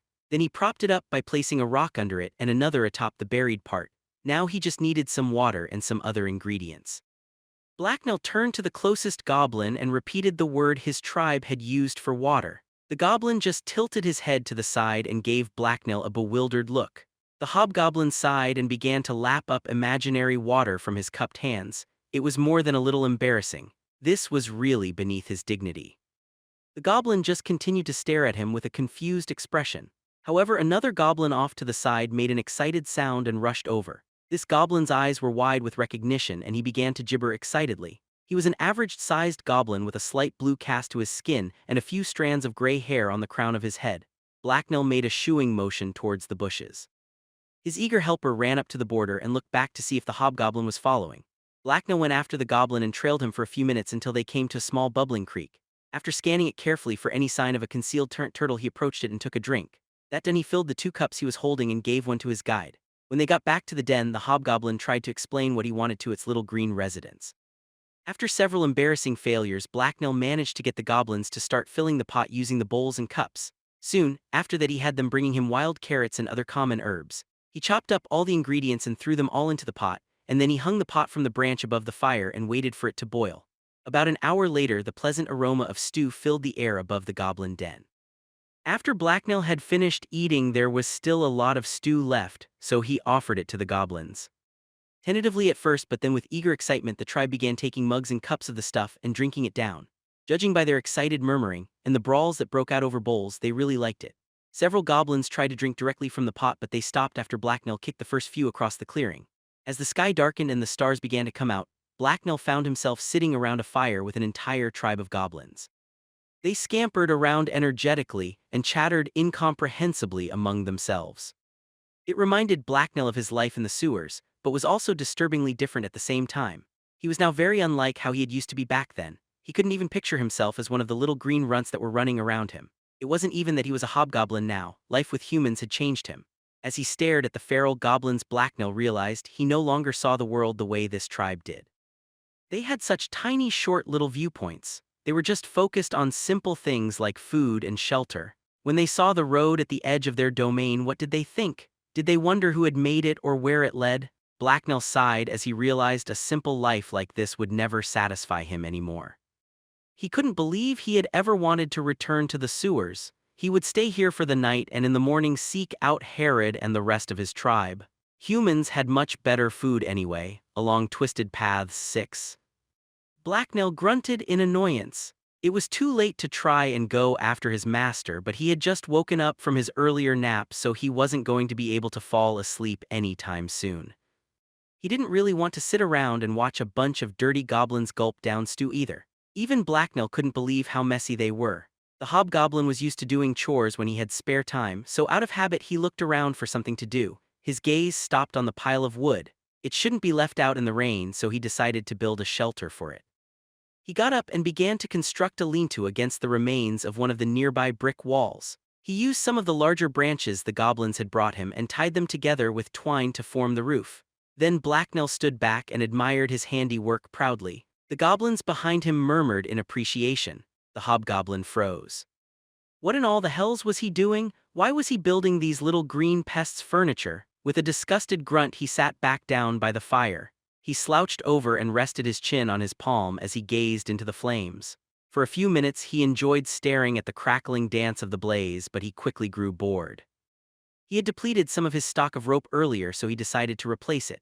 He walked out into the bushes by the road and began to gather plant fibers. When he returned, the goblins had not only replaced all the wood he had used up, but actually made the pile substantially larger. Blacknell ignored them and began to twist the fibers together to make rope. As he worked, several of the goblins copied him. The hobgoblin gave them a disdainful look, as if they would be able to do it properly. It had taken him weeks to learn to do it, and he was a genius. A few minutes later, when Blacknell next looked up, he saw several of the goblins working together to make near-perfect rope. He felt his jaw grow slack and fall open in shock. That wasn't possible. There was no way these feral little runts should be able to do it so easily. Then, Blacknell remembered the other hobgoblins' axes. They had used similar cord to keep the stone heads attached. Obviously, the goblins had already known how to make twine. That made sense. They had probably had practice for years to manage the feat, while under the threat of strict punishment. Still, maybe they weren't as dumb as they looked. It was some time before Blacknell grew tired. Before then, he had not only made 2 more lean-tos and replaced all his rope, but also constructed a door for the den's entrance. He'd made it from more branches and tied it down using twine and stakes. He was planning on sleeping down there anyway, so having a door directly benefited him. He obviously hadn't done it for the goblins. That would be stupid.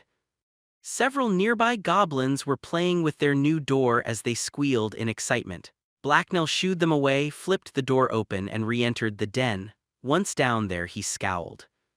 It was dark enough now that even with the door open and goblin night vision, he was having some problems seeing. That wouldn't do. Blacknell walked around the room until he found a section of the wall where the stones were crumbling. Using the deceased horned hobgoblin's axe as a hammer, he opened a small hole there. Then he shoved a nearby goblin into it and forced the gibbering runt to dig its way to the surface, as he motivated it with pokes from his sword. His fireplace was thus completed. It only took a few seconds to fill the newly dug shaft with wood and light it with a burning branch from the other fire. He removed the goblin first, of course. A burning goblin would undoubtedly make a truly hideous amount of noise. Blacknell had gotten the idea for the fireplace from the one in Herod's house. With the light from the fire and the help of several eager goblins, Blacknell was able to clean the place up a bit and lay out his blankets. The final touch was to scatter Flybin around to ward off the bugs. With that done, Blacknell had created a comfy place he actually wouldn't mind sleeping in. In fact, it was actually pretty nice. Moving around so much had caused his wounded shoulder to hurt, so Blacknell laid down on his blankets and went to sleep. Just before he slipped unconscious, he thought he felt several warm bodies cuddle up next to him. It could have been a dream, though. As the sun was just peeking over the treetops the next morning, Blacknell opened the new trapdoor he had built and stepped outside to greet it. He had everything packed and was ready to continue his journey to Daggerpoint. Feeling fully rested, he made his way through the bushes and back onto the road. He was going to have to travel quickly if he was to have any chance of finding Herod and the others' trail. With that thought, the hobgoblin broke into a fast jog. Just as he was about to leave the bushy scrubland behind him, he heard a shrill screech fill the air. Blacknell looked back to see a flock of harpies circling the goblin den from high up in the air. He then heard the unmistakable yelp of a terrified goblin. He hesitated and grunted in annoyance as he watched the harpies circle. Stupid, bloody, feral, good-for-nothing runts, it served the goblins right for attacking him. The hobgoblin took another step forward but then froze. He was totally not responsible for them just because he had killed their chief. That wasn't how it worked. Blacknell let out a long, resigned sigh and turned around. He raced back to the clearing in time to see one of the circling harpies dive. Below it, a goblin was desperately attempting to scramble through the bushes towards the entrance to the den. It didn't look like it would make it. Blacknell was prepared though. He had already pulled out his sling and he immediately sent a stone whirring towards the diving harpy. His hasty shot missed, but it definitely caught the raptor's attention. The sound of the stone shooting past it startled the harpy and caused it to abandon its dive. Instead, it fluttered in the air for a second before winging its way across the clearing. The goblin it had been aiming for reached the trap door and slipped under it. The other harpies that were still circling up above began to screech angrily. Blacknell eyed them warily as he pushed his way through the scraggly bushes and back towards the den. When he burst into the ruins of the old home, one of the flock detached itself and dove towards him. Blacknell whipped another stone at it and this time it hit. The harpy squawked in pain and dropped from the air. There was a loud thud as it smashed through the bushes and into the ground. Blacknell gave the mangled body of the downed raptor a brief look over. He was fairly confident it was dead.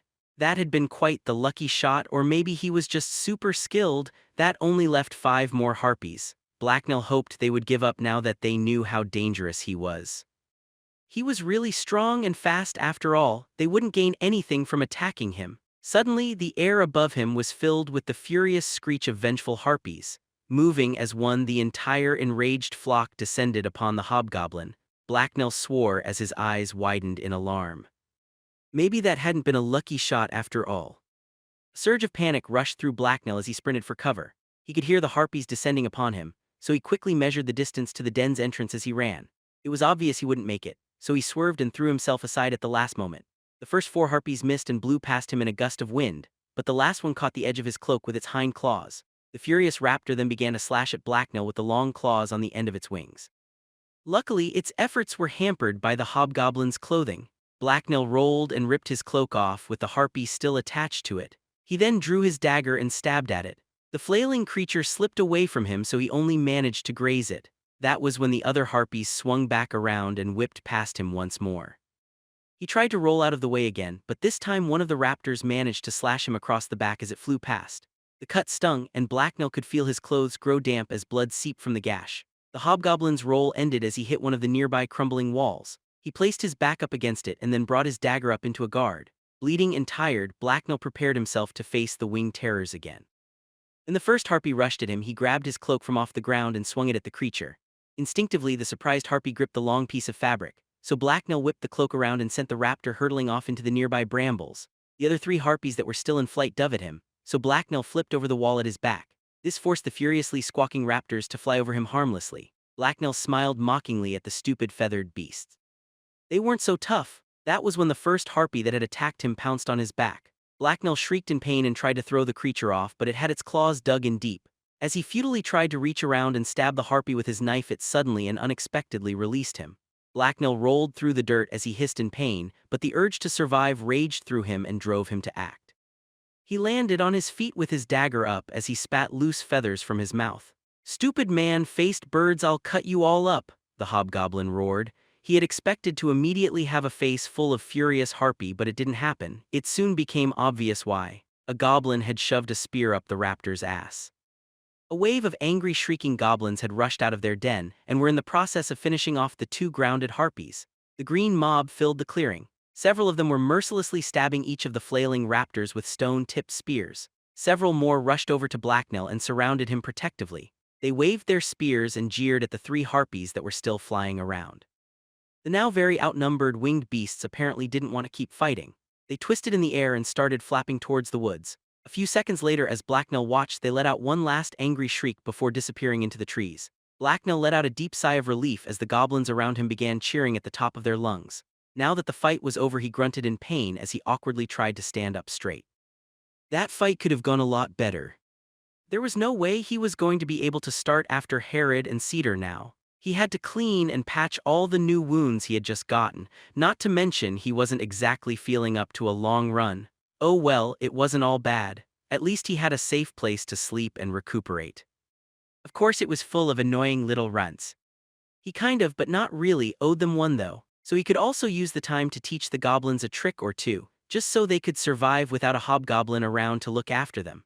After getting a nearby goblin to grab him some more food and patching his wounds, Blacknell went straight to work. The most important thing was that the goblins were able to protect themselves. That way he could leave without having to worry about them being attacked as soon as his back was turned. If the harpies came back, the goblins would need slings. Even a small goblin could do a fair bit of damage with a sling, and they worked well against flying targets. Then again, a rock to the face worked against almost everything. He didn't have nearly enough cloth to make slings though. How else could he do it? Well, the goblins had shown they could make twine, so maybe he could use that. Less than an hour later, the hobgoblin was laughing excitedly as he launched a small rock across the clearing using the twine sling he had just made.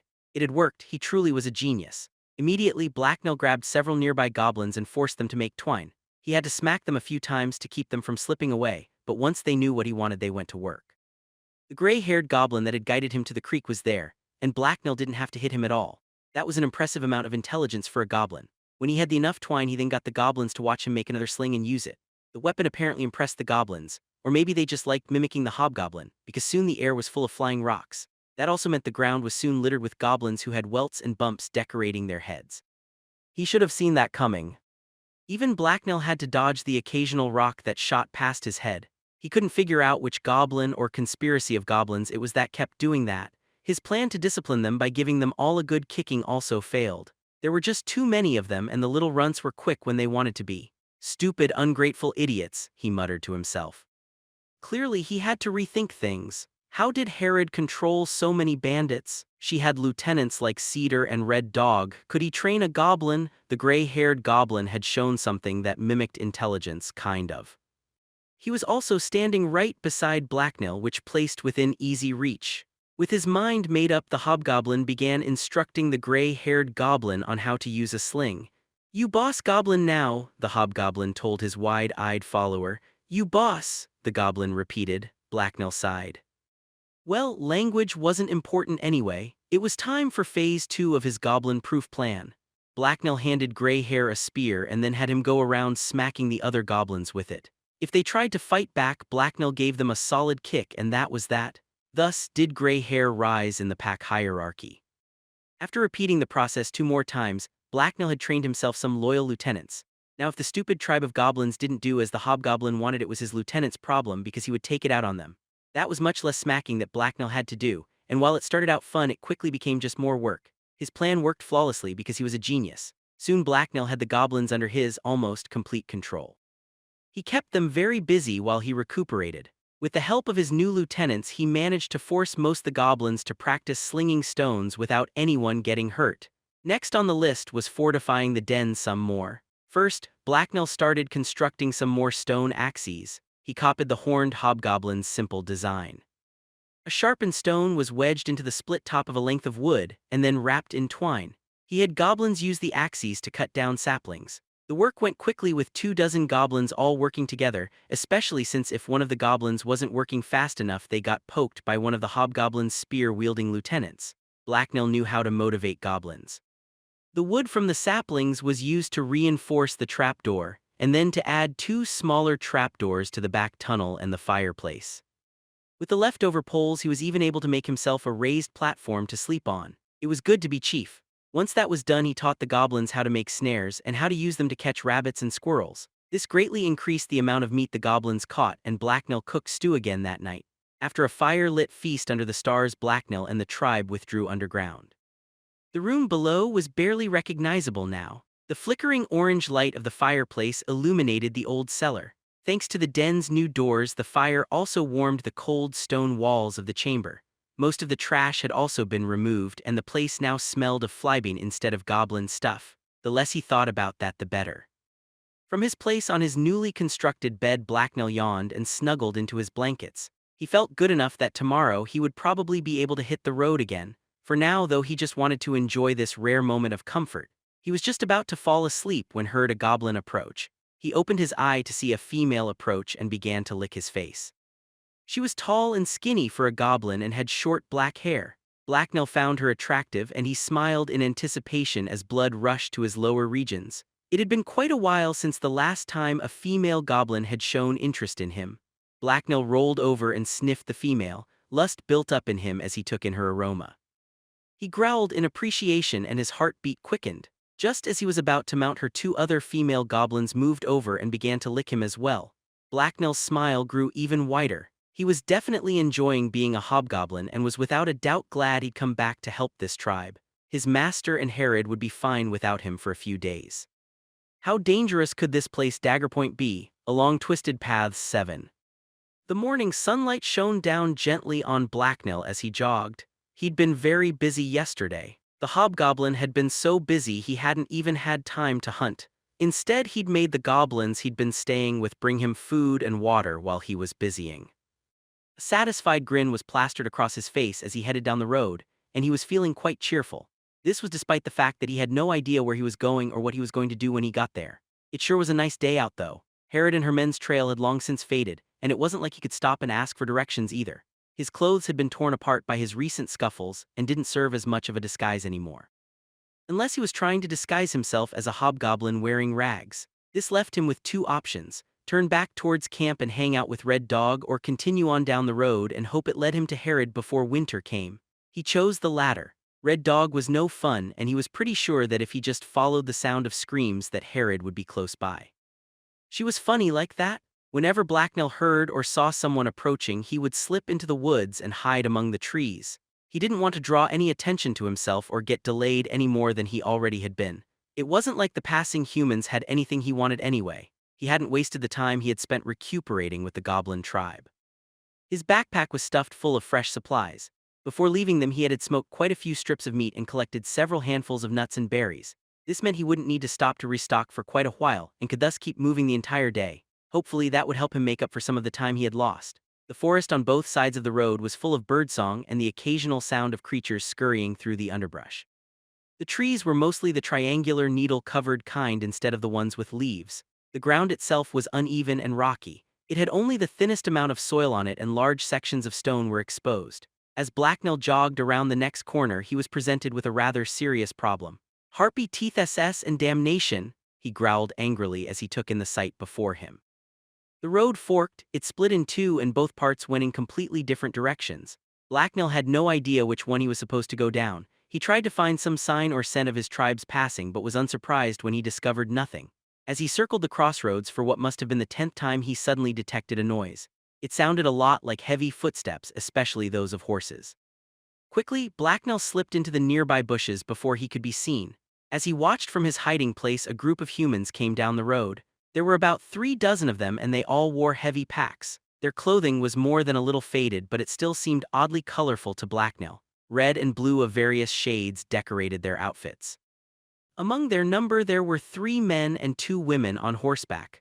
Blacknell could already smell the foul beasts, the horses, not the men. Their mounts also seemed to be carrying a lot of baggage. He had seen their like before on missions for Herod. These humans were traitors. When they got to the fork in the road, they started heading south the way Blacknell had just come from. The hobgoblin eyed them carefully. They seemed to know where they were going. Perhaps he could somehow arrange to get this useful bit of information from them. The hobgoblin waited until they had passed him by and then began to stalk after them. It wasn't hard since they weren't exactly moving quickly or being all that observant. Blacknell easily slipped through the bushes behind them unseen. Seriously, what was up with their colorful clothing? None of the human merchants seemed too dangerous, but there were way too many of them for Blacknell to overcome alone. In broad daylight, his torn-up clothes wouldn't disguise him, so approaching them was also out. That left him with only one option. He had to somehow get one of them away from the rest of the herd. That way he could get some answers out of them. How could he do that, though? Humans such as these tended to stick together. The hobgoblin picked up speed and moved up ahead of the traders. A plan was starting to form in his head. When you baited animals, you used food. So what did humans value instead of food? The answer was shiny coins, and Blacknell had some of those. Once he was a fair bit ahead of the human party, the grinning hobgoblin broke from cover. He raced to the edge of the road and placed his open coin pouch beside a patch of thick bushes. He then hid himself nearby and smiled eagerly in anticipation as he waited for someone to fall into his clever trap. It didn't happen. The stupid bloody humans were obviously blind because not one of them noticed the pouch. Not a single one of them? After they had all passed by, the grumbling hobgoblin emerged from hiding and started running ahead of the humans so he could try again. This time Blacknell placed the pouch somewhere more obvious and scattered a few coins around it decoratively. Then, after a second of thought, he tied the pouch to a bit of string. That way he could draw his prey in even closer. With his trap set, the hobgoblin once again hid himself nearby and waited. A human had better notice the pouch this time or he was going to get really mad. As the traveling merchants were passing him by for the second time, a man at the back of the group happened to glance in the right direction. His eyes went wide in surprise as he noticed the pouch, but then he quickly looked away. Nonchalantly, the man began to slow his pace and fall to the back of the group. Blacknell smiled excitedly from his hiding spot. That was perfect. Some suitable prey had noticed the bait. Once the rest of the merchants had moved past the coin sack, the man hurriedly walked off the road and towards the pouch. With a wary glance back over his shoulder to make sure none of the other merchants were looking in his direction, the man made his way over to the bushes. He then smiled greedily as he reached down to pick up the unexpected windfall. Right before he could pick it up, however, the pouch seemed to slide deeper into the shrubs. The man frowned and took a step after it, then he froze as his eyes went wide in realization. Coin pouches didn't usually move themselves. It was, however, much too late for him. Off to one side, Blacknell suddenly lunged from out of the bushes. Before his prey could even blink, the hobgoblin was behind him with a dagger pressed firmly against his throat. "Don't SS fight or talk SS," Blacknell whispered as he pulled the terrified man into the bushes and completely out of sight of anyone on the road. "What, oh gods, you're not human," the man whispered with obvious terror as he visibly paled. "Stupid man SS, that's obvious." We'll ask SS questions here, not you," Blacknell replied viciously as he pushed the now shaking man into the woods. Once they had gone a few feet further and Blacknell stopped and looked the traitor directly in the eyes. The man flinched and whimpered. Blacknell had to fight a sudden urge to smack some sense into his prisoner. Then he had to fight the urge to stab him. "Which way is dagger point?" the hobgoblin asked the man as he pulled the knife tighter. "What, you can talk?" the stunned man replied. Blacknell sighed. Why was this man so stupid? With his free hand, Blacknell grabbed the man's shoulder and squeezed until his sharp nails drew blood. His prisoner whimpered in pain before gasping. "Still obvious, answer SS my question," Blacknell growled. "It's north, dagger point is north of here," the man whimpered. "Again, that's obvious." "Back the way SS you came, which road would you take?" the hobgoblin asked scornfully. The left, it's the left road," was the traitor's frantic reply. Blacknell considered this answer for a second. How did he know the man wasn't lying? "I'm going to tie you up and go SS capture another human. If he says different from you, SS, then you will both die," Blacknell explained untruthfully. "That would be way too much work." "It's left, I swear," the man repeated. Blacknell thought he was probably telling the truth. The whimpering man was obviously a coward, and he had no reason to lie anyway. "Take off your clothes, then lay face down on the ground," Blacknell commanded as he took a step back and drew his sword. The man just stood there for a second with a startled expression, but when Blacknell waved his sword at him, he immediately began getting undressed. When the whimpering man was naked and laying on his stomach, Blacknell picked up his clothes and addressed him. "Look up and I stab you," Blacknell warned him. Then the hobgoblin immediately began creeping silently away. After he was a fair distance away, he broke out into a run. Honestly, he had really wanted to stab the dumb human, but it would have broken Herod's rules. The man was a merchant, and he had been told to rob but not kill them. That way he could rob them again later. That made perfect sense to Blacknell. That human merchant had been so stupid he could probably rob him several more times the same way. In fact, Blacknell was already considering several ways to improve his human trap. He could place the pouch over a covered pit. That would mean a lot of digging, though. Oh, he could place it beside a giant snare like the one Cedar had used on him. No, that would be way too noisy. He obviously needed to knock them unconscious somehow. With a new set of clothes and another pouch of shiny human bait to add to his own, Blacknell headed towards the left fork in the road. He was relieved that he had managed to get back on his tribe's trail without too much of a problem. It had even been more than a little fun. He was certainly a genius among hobgoblins. A few hours later, after heading down the left road, he had to stop again. He had arrived at yet another crossroads. He growled in frustration. How many bloody roads did humans need? He probably should have asked the man about the entire way to Dagger Point. Blacknell spent quite a while circling the area futilely. The time he was wasting frustrated him, and he began to growl and hiss to himself. He couldn't just choose a path and follow it, though. He could end up anywhere. He had no choice but to wait for someone to come by, hopefully before tomorrow. It grew dark before any other travelers appeared, but much to Blacknell's relief, eventually some did. Disguised by the darkness and his new outfit, Blacknell was able to simply approach this group and ask directions. The humans turned out to be a pair of hunters returning to their camp. When he asked them directions, they were more than happy to help him out, but they warned him Dagger Point was a vile den of thieves and murderers. For his own good, they didn't want to tell him how to get there. After a brief conversation, he managed to convince them, though. He told them he needed to find some of his tribe, or family as humans called it, who had headed there and who needed his protection. Keto was likely dragging Cedar into danger right this moment. What would they do without him to look out for them? The huntsman thus gave him detailed instructions on how to get to Dagger Point and wished him luck in finding his family. Their instructions were rather long. Apparently there were more than a few crossroads between the hobgoblin and the city. The world sure was a large place. After a heartfelt thanks and friendly wave goodbye to the two helpful men, Blacknell wandered off to find somewhere to hole up for the night. The huntsman had offered to let him camp with them, but Blacknell hadn't thought that would be a good idea. They seemed far more observant than the last pair of humans he had spent the night with, and also more dangerous. The hobgoblin eventually found a good hollow tree to sleep in and drifted off. The next morning he was up and on his way to Dagger Point. The hobgoblin traveled that way for several days and actually made fairly good time. The mountains in the distance grew larger and larger as he followed the road north. Then at last the hobgoblin arrived outside the city of Dagger Point, or at least he hoped it was Dagger Point. He didn't see any actual dagger with or without a point.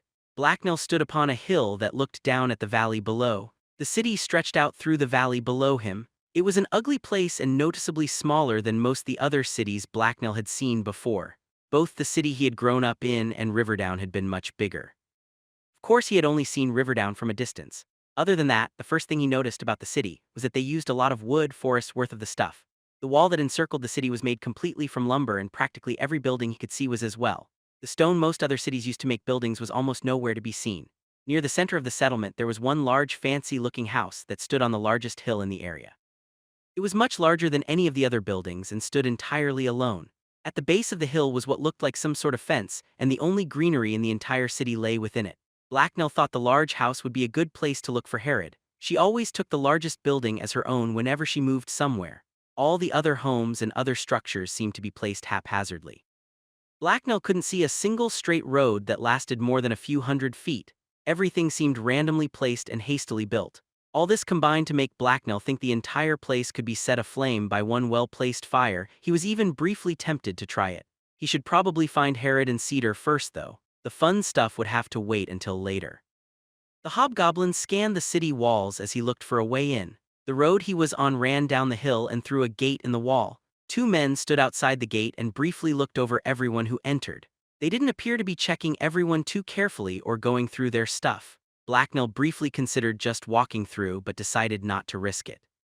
It wasn't like he would be able to casually walk the streets during the day anyway. He would instead just wait for night and scale the walls. They didn't seem very hobgoblin-proof, but then again few things were. Blacknell sat down to relax as he snacked and watched the city from his hillside lookout. He could be patient when the reward was great enough. Several hours passed and the sky above him darkened. For a while light shone out of most of the buildings in the city, but soon most of them died until only a few remained and the valley grew dark. The hobgoblin looked on as the city gates were closed and the guards withdrew. The night air was crisp and the moon was high in the sky when Blacknell finally descended the hill and approached the walls. As he strolled along their lengths, he ran his fingers over their rough, dry exterior, and then he smiled as his claws found purchase in the timbers. He continued walking, though, until he found a spot where the other side of the barrier was both dark and silent. Then, with an eager smile, he dug his nails into the wood and began to climb. His lean but muscled body made it hardly any effort at all. Soon, the hobgoblin was perched atop the wall. His cloak rippled in the wind as the breeze blew in from over the dark forest behind him. He looked down to see several squat ramshackle buildings separated by a dark alley. Beyond them stretched a seemingly endless maze of wood and stone. Despite its rundown appearance, even at night the city was alive with noise. Off in the distance, he heard a chorus comprised of the clatter of footsteps and human voices raised in both fear and joy. As he listened, a shriek of pain filled the air from only a few streets away. It sure sounded like the people inside were having a lot of fun. The hobgoblin couldn't wait to join in. Blacknell smiled as he began to climb down into the alley. He was very glad he had made the journey north and not stayed in the camp. This place seemed like it was going to be a very enjoyable place to visit. There were so many wonderful treats just waiting to be plucked and trapped here. It made him feel all tingly inside just thinking about it. He reached the ground and began walking out towards the street. The alley around him was piled high with refuse, but he didn't mind. Ahead of him, flashes of warm light could be seen as doors and shutters were opened and closed off in the distance. The hobgoblin scanned the nearby buildings. Several of them seemed in bad repair and probably abandoned. Humans sure liked abandoning buildings. Well, it made it easy for him to find somewhere safe to sleep though. Blacknell laughed at the very idea of someone finding him in this twisted wooden human hive. It would be like trying to search for a single mimic in an entire forest and just as dangerous for the searchers. Also, unlike out in the forest, there were no dangerous beasts here. The wooden wall and the thick human stench behind it kept them out. In this city there were just blind, deaf, and stupid humans. Blacknell chuckled darkly in amusement. Well, there had been no dangerous beasts in the city, now there was him. Interlude for love and duty. The press shifted towards him and Ewerlane readied himself for it. Out of the corner of his eye, he saw one of his men fall with a spear lodged in his guts. Another spear stabbed towards Ewerlane's own face, but he batted it aside with his shield. Then in one fluid movement, he then knocked the spear shaft down with his blade and stepped forward to counterattack. His slash was stopped by his opponent's mail shirt, but the impact knocked the man off balance.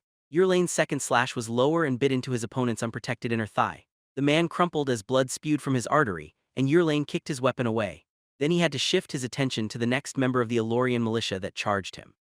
He managed to take this one down with a single blow to the neck. The Elorian army really needed to train its soldiers better. Maybe they believed in quantity over quality though, because there was no lack of militia around to take the man's place. Ewerlane's vision was full of tightly packed soldiers in blue. They pushed inexorably towards him like a crashing wave.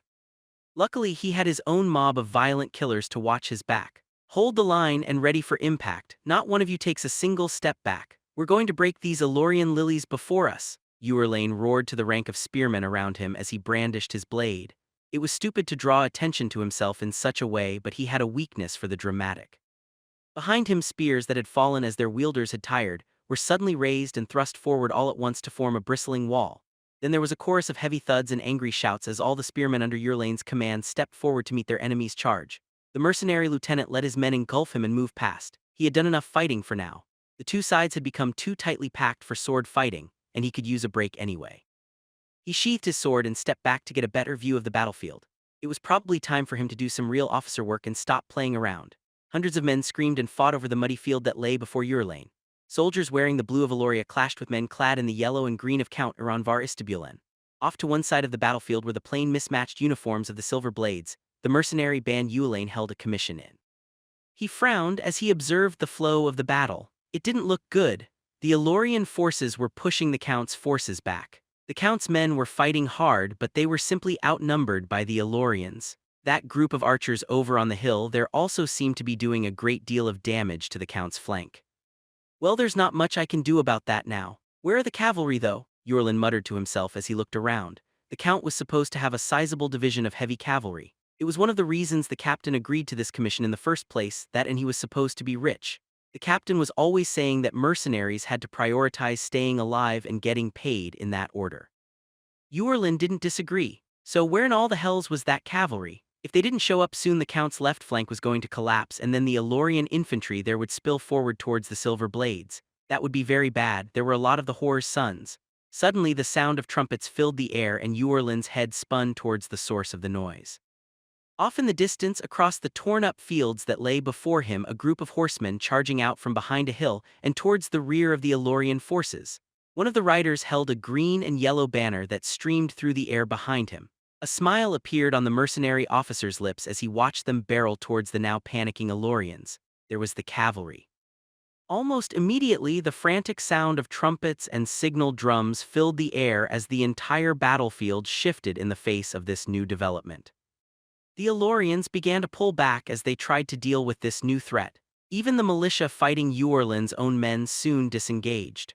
A ragged cheer broke out through the ranks of the Silver Blades as their opponents retreated. "Let them go. We're not getting paid per head, so there's no point pursuing them, lads," the lieutenant ordered his men. He watched the battle for a few more minutes, but when the cavalry tore through the Elorians' archers and the rest of their army kept retreating, it was plain the day was won. The Count was no fool. He had sprung his surprise at just the right time. The Elorians had been strung out and too engaged to respond properly. After one last glance back, Eorlin put his second in command and headed off to find the other Silver Blade officers. He flipped off his helmet and removed his gauntlets as he walked. There was nothing more he could do here, and he had gotten quite thirsty. It had been a long, hot day of fighting, and a glass of wine would really hit the spot. A few minutes later, he approached the Silver Blade's large gray command tent. The sound of arguing voices echoed out from within, and he sighed. The captain must not be present. Eorlin swaggered into the large brown tent to see what was going on. The inside of the pavilion was unlit, but enough sunlight streamed through the entrances and gaps in the fabric walls that it wasn't an issue. Several large mats had been thrown over the ground, and a wooden table was set up in the center of the room. It was covered in maps and surrounded by several plain wooden chairs. Just as Eorlin had expected, most of the other Silver Blade's lieutenants were present, but not the captain. Two military-looking men were seated at the table, and another two were standing beside it. A servant also stood off to one side. "I see you all survived to annoy each other another day. I hope the same can be said for the others. Any of you know where the captain is?" Eorlin asked as he walked in. The others all turned towards him, and a younger man who was leaning back in his chair and had his feet resting on the table replied. "You just lost me 5 copper, Eorlin. I'd bet the others that you finally gotten yourself killed. Damn, and it seemed like a sure thing. The fighting was thick and heavy in your area, and for some completely unfathomable reason you feel the need to fight on the front lines. I mean, look at you, you were obviously just doing it. How are you alive?" the man joked. "I am a knight of Azerwaj, Rajade. I am dedicated to the god of war and do not fear death or battle," Eorlin replied with a smile as he stepped forward and pushed the other man's feet off the table. Not that nonsense again. I thank the gods every day that I wasn't born a third son. If I had been, then my parents might have tried to send me off to be a paladin as well, and then I'd be just as stupid as you," Rajade shot back. Before Eorlin could reply or pour himself a glass of wine, the doorway of the tent darkened as the captain and the last lieutenant entered. Eorlin let out a relieved breath he'd been unaware of holding in when he saw them. In the back of his mind, he'd been afraid something had happened to them. Captain Hyrus was a thickly built older man with a large mustache and a shaved head. As a veteran of many battlefields and wars, he had a commanding aura that dominated any room he was in. Everyone in the room went quiet and straightened their posture as he gazed their way. Of course, he was small compared to the woman that stood behind him. Lieutenant Vorsha was a very tall and muscular woman, but Eorlin still found her attractive. She gave him a friendly grin as she entered, and he replied with a respectful nod. Captain Hyrus turned and gave all the lieutenants in front of him a stern grin. "I'd like to congratulate you all on not screwing this up and surviving another day. I was just speaking to the Count, and he's more than satisfied with our contributions to the fight. He even praised the skill of our troops. He told me we had grit. Basically, that means we can expect to get paid for this job, and maybe we just might get a bonus as well," he told them. "Here's to getting paid," Rajade announced as he raised his cup and then took a drink of wine. "You can all take the rest of the day off except you, Rajade. You're in charge of cleanup because you look like you're already all rested up," the captain responded with a scowl. Rajade, however, just smiled and threw the captain a messy salute. "Will we be moving on soon?" one of the other lieutenants asked. "Probably. The Elorians are unlikely to mount another offensive into this part of Holgaren. They got pretty solidly thrashed here today. The Count seems like he's too shrewd a man to be willing to pay us good gold just to sit around, so we'll have to find a new employer," Captain Hyrule explained. "That's fine with me. The pay is nice, but there's nothing but muddy fields and peasant shacks around here. Hopefully the next place we fight has wine, food good, and beautiful women," one of the other lieutenants replied. "You forgot to mention good-looking men instead of all you sweaty pigs," Vorsha added with a laugh. There were smiles all around at her comment, although some of them were strained. Eorlin himself found it hard to conceal a grimace. Her casual joke had unexpectedly drawn blood. He knew he wasn't the most handsome of men. His nose was a little too large and his other features were bland. The mercenaries made small talk for a few more minutes before the captain dismissed them and sent them on their way. Eorlin slipped out at the same time as Vorsha. "I hear you were fighting on the front lines again, Eorlin. Unlike the others, I'm not surprised you managed to walk away unharmed. You take that paladin stuff of yours seriously, and you're one of the best fighters I've ever seen. I wish I could have joined you, but the captain had me serving as his second." I couldn't exactly tell him no, no matter how much I wanted to wet my blade, Vorsha told him as they walked out. Yurlin felt himself flush slightly at the compliment despite an effort on his part to remain stoic-looking. In truth, he didn't actually consider himself a great fighter or a particularly dedicated paladin. He simply didn't know how to act other than the way he had been trained. Coming from you, that compliment is a great honor. You're also one of the best fighters I've ever come across, and you didn't have all the advantages my birth and training gave me. I'm not exceptional for a knight of Azerwaj, but you're definitely something special, he replied honestly. She gave him a happy smile and they continued happily discussing swordsmanship and fighting techniques for a few minutes before splitting up and heading to different parts of the camp. Yurlin gazed after Vorsha as she walked away for a few moments before continuing on his way. With a regretful sigh, he wandered off to his tent to clean up and catch some rest. Once he was lying down, it only took a few minutes for him to slip asleep. He had long ago grown used to the unpredictable schedule of a soldier. He woke as someone opened his tent's flap and he immediately drew the knife he always slept beside. When he opened his eyes, though, the sight of one of his men greeted him, so he relaxed. The captain wants you at the command post now. Something's up, his subordinate told Yurlin. The mercenary lieutenant frowned in confusion. Why would the captain want to see him now? Had the Elorians gotten reinforcements? No, that didn't make sense. They would have heard about it long before it became urgent. I'm on my way, thank you, Private, he told the other man as he quickly got dressed. Once he was clothed and armed, he strode quickly to the command tent. It would be poor form to keep his superior officer waiting, but if he ran it might alarm the common soldiers. Voices greeted him as he approached. This doesn't add up. I know the men they're talking about and they're not the type to do something like this, Rajid was telling the captain as Yurlin entered. You're just trying to cover your own ass, one of the other lieutenants interjected scornfully. What's going on? Yurlin asked with concern. The captain turned to him and answered. His eyes were dark and his face was wrinkled with worry as he spoke. Several of Rajid's men were arrested about an hour ago. Apparently they were caught trying to steal coin from the count's pay chest. I'm told they've already confessed and that several others were with them but got away with a significant amount of coin. The count is furious, the captain answered.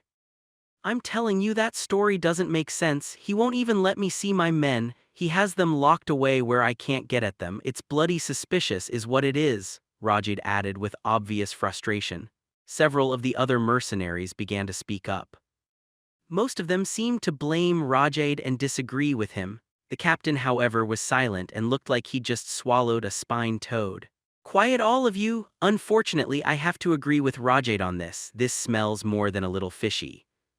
It might be some sort of attempt by the count to lower our pay. I'll have to go speak with him myself and try to sort it out. I want the company on full alert until I get back, he told them. I'll go with you. You'll need someone at your back, Vorsha commented. No, I'm going alone. Stay here and help get things organized. I want to know where every single one of our men is when I get back, he replied as he walked out of the tent. As soon as he was gone, the other lieutenants began to talk and argue among themselves. Yurlin didn't approve. They should be out fulfilling their duties. Before he could say anything, though, Vorsha spoke up. Hey, let's get moving. The captain gave us orders, she announced loudly enough to overwhelm everyone else who was talking. Indeed, we have a job to do, so let's do it, Yurlin added in support of Vorsha. No one liked being talked down to, but they knew they were in the wrong, so soon everyone was out of the tent and moving through the camp. Once again, Yurlin found himself walking alongside Vorsha. I hope the captain can sort this mess out, he commented. I just hope he comes back unharmed. I met the count and he's a typical noble snake. It wouldn't surprise me at all if he stabbed us in the back, Vorsha replied with obvious anger. Yurlin raised an eyebrow. As the third son of a knight and a landless knight himself, he was also a noble. Vorsha must have seen the look on his face because she hesitated. You're obviously an exception. I mean, as a knight you get your hands dirty, so you're hardly a noble at all really, she told him cheerfully as she gave him a friendly slap across the back. He had fight to keep his balance as the friendly blow almost sent him sprawling forward.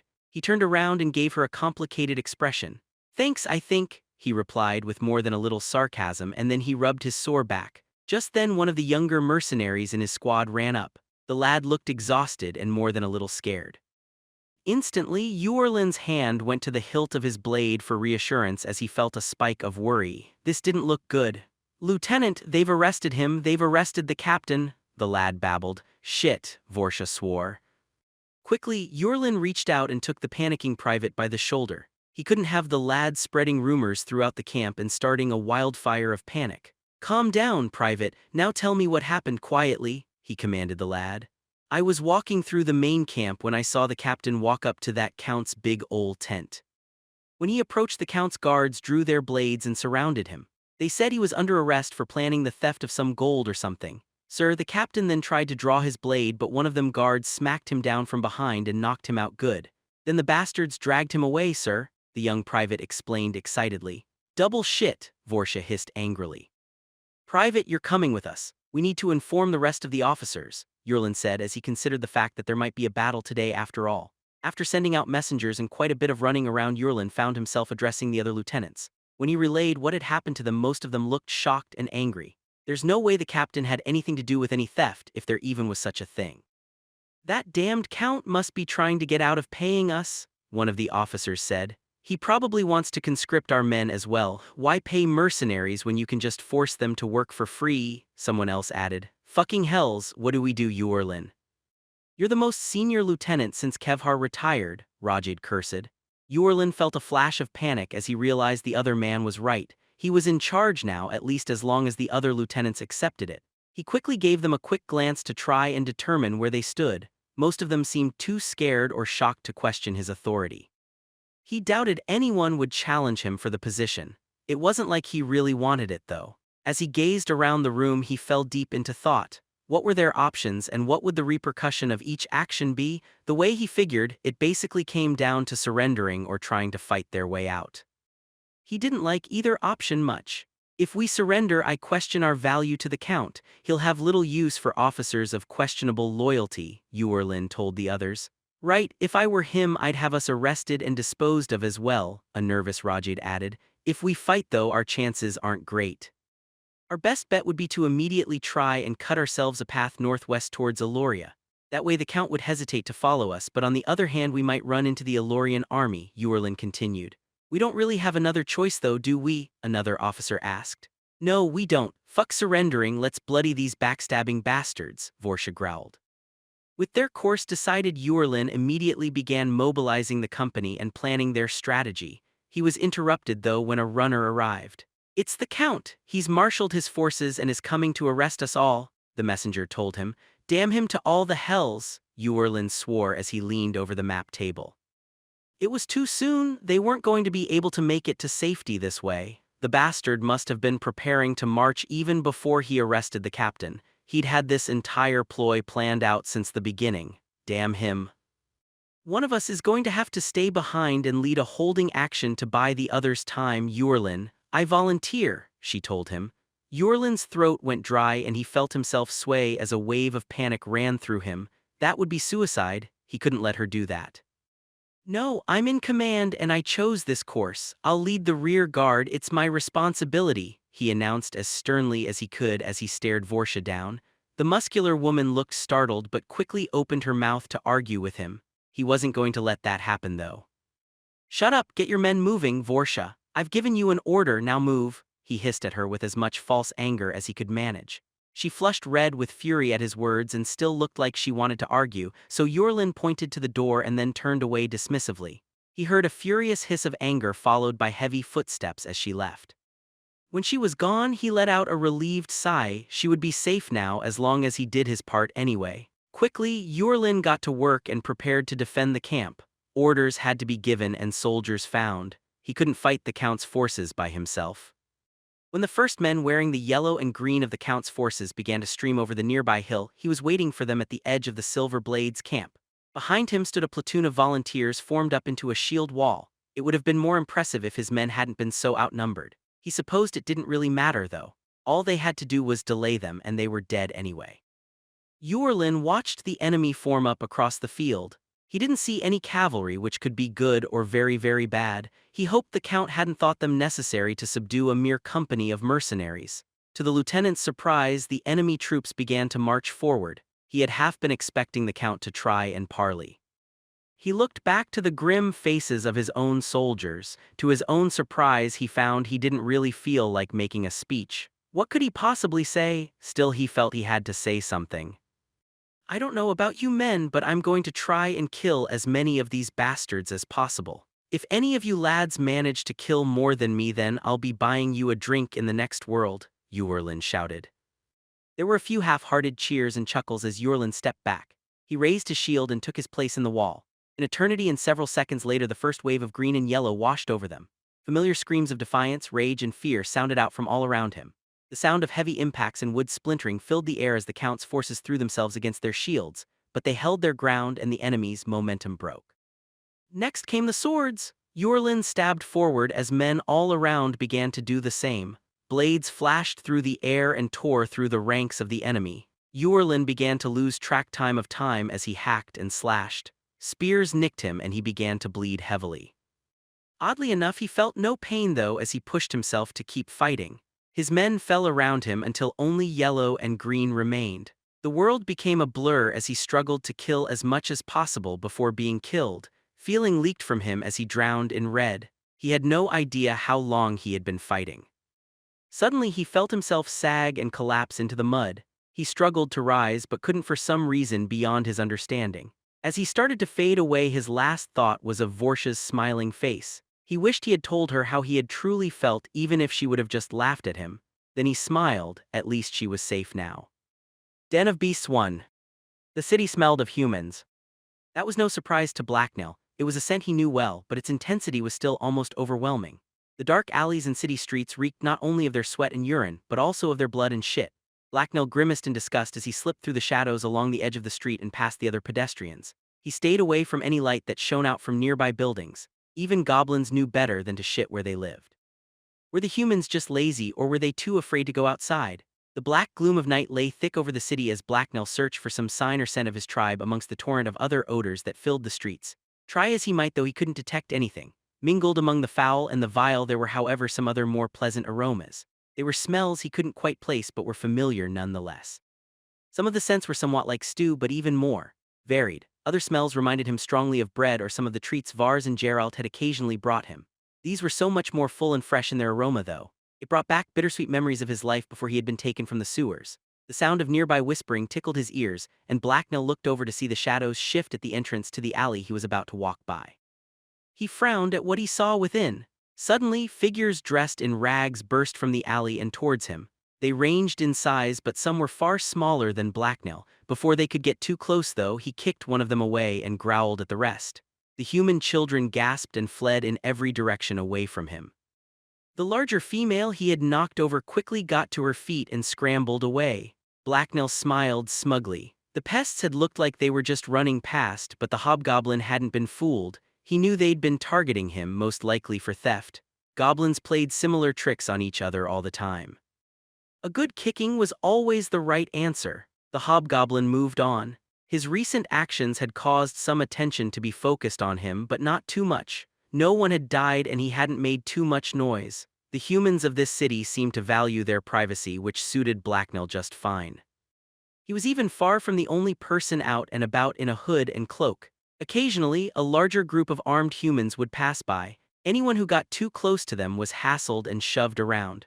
Blacknell had examined a few of these human packs from a safe distance. They wore no uniforms or other marks of identification he could see. He had even seen two of the groups meet and exchange insults and threats. They hadn't actually fought though, so while they weren't friendly, they weren't enemies either.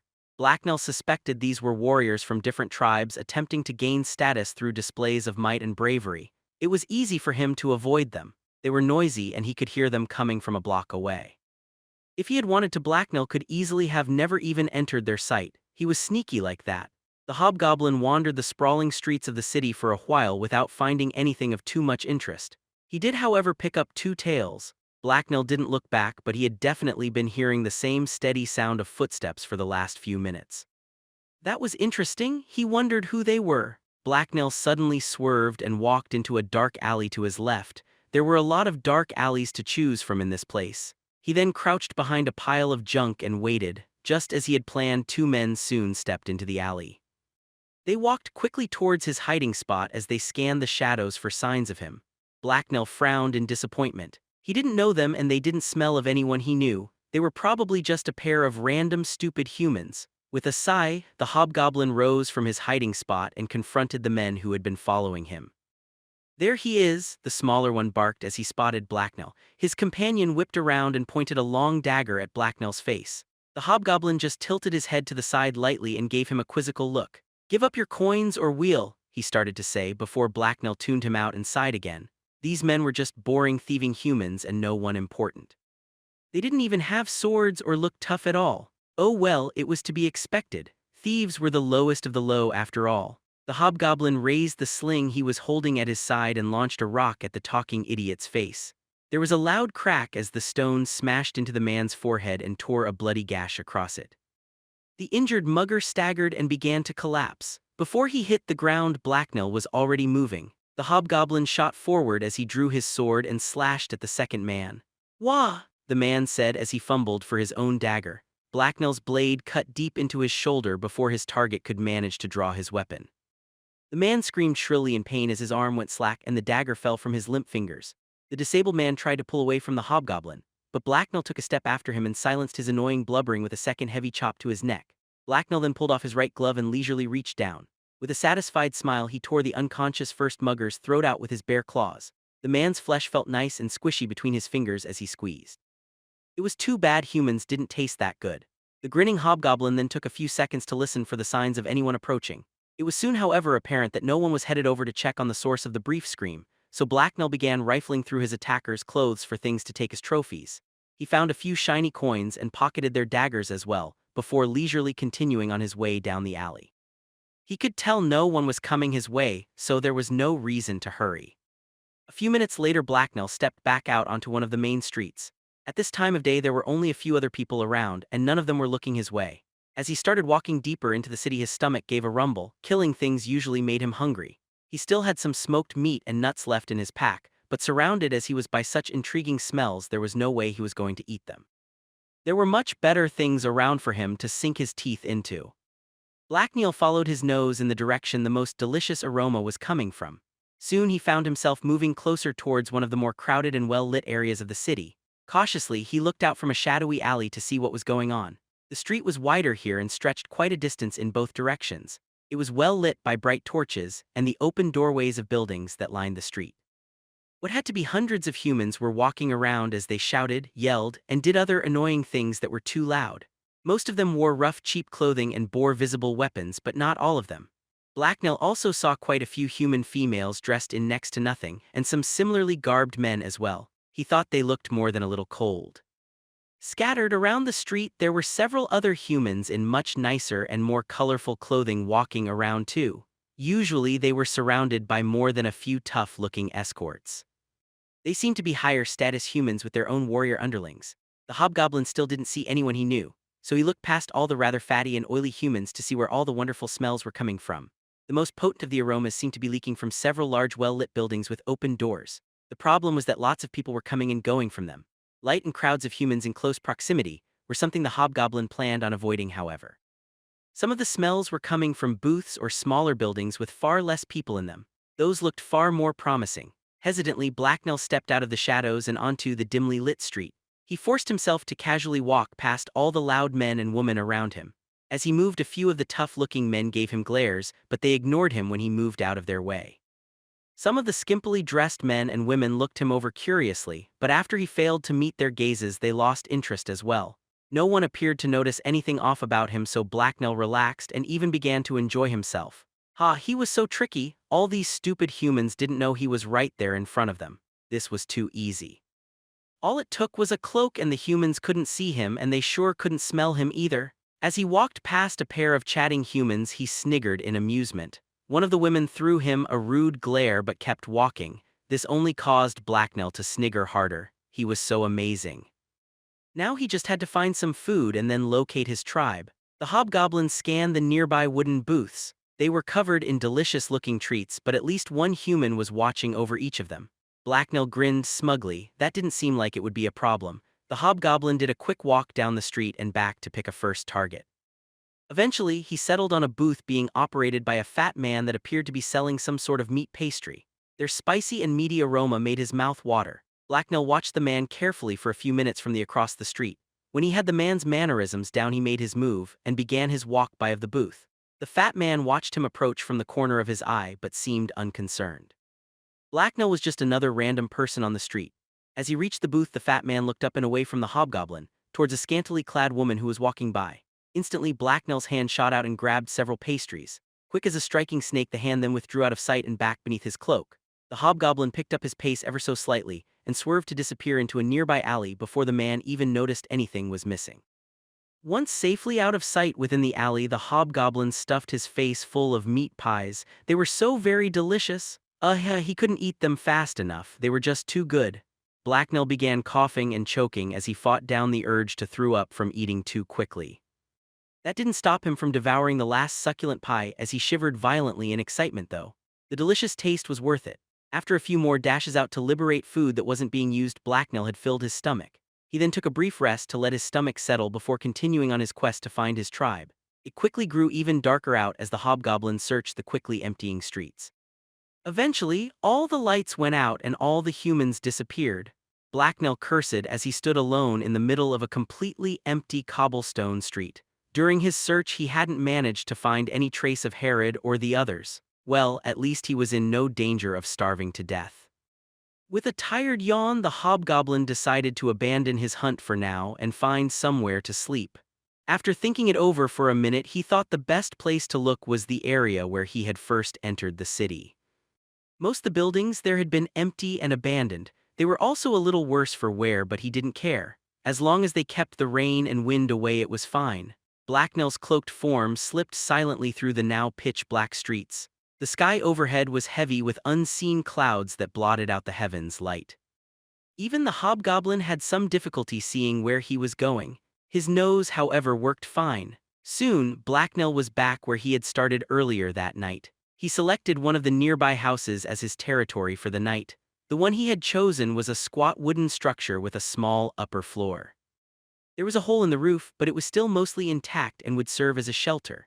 It was also the house that smelled the least of humans and rot.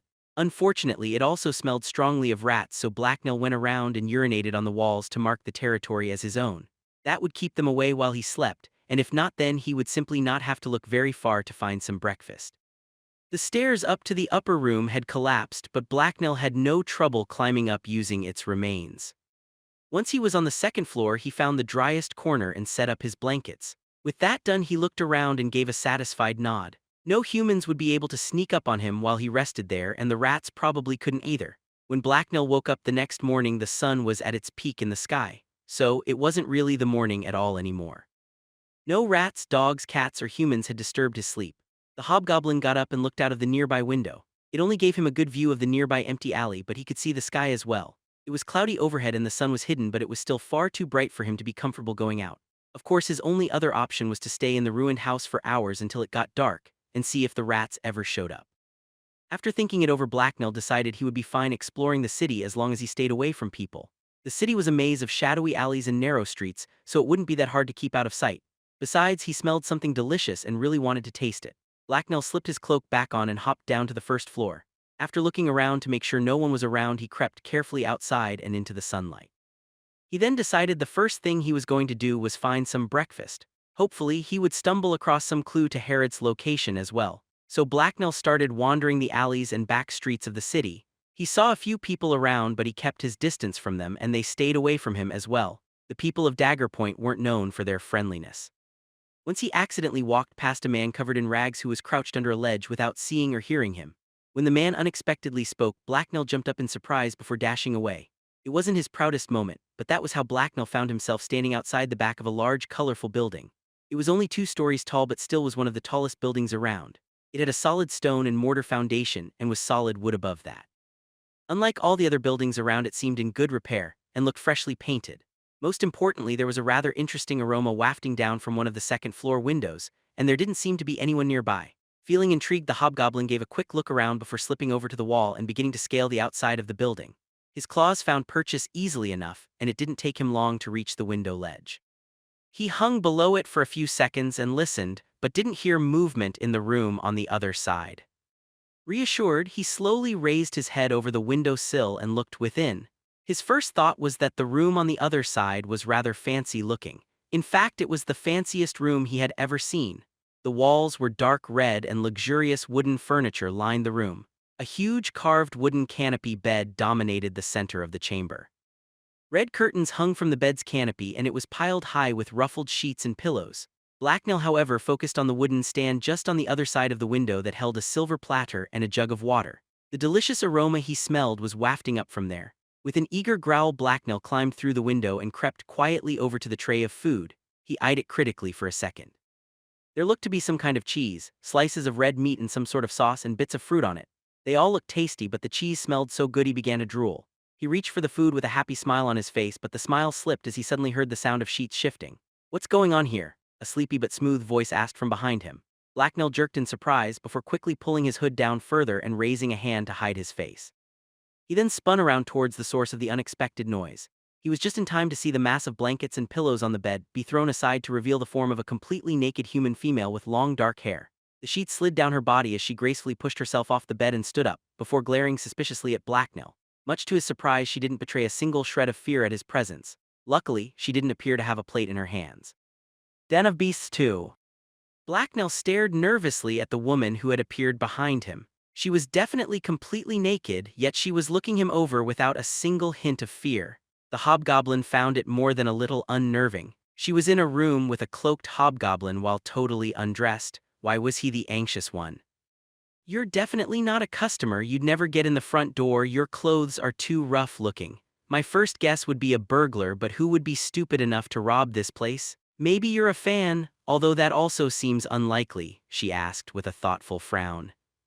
Blacknell considered drawing his blade and killing her, but quickly discarded the idea. She wasn't a physical threat, and the worst she could do was make some noise, which was what was most likely to happen if he did attack. Instead, he snatched up the plate of food and prepared to make his escape.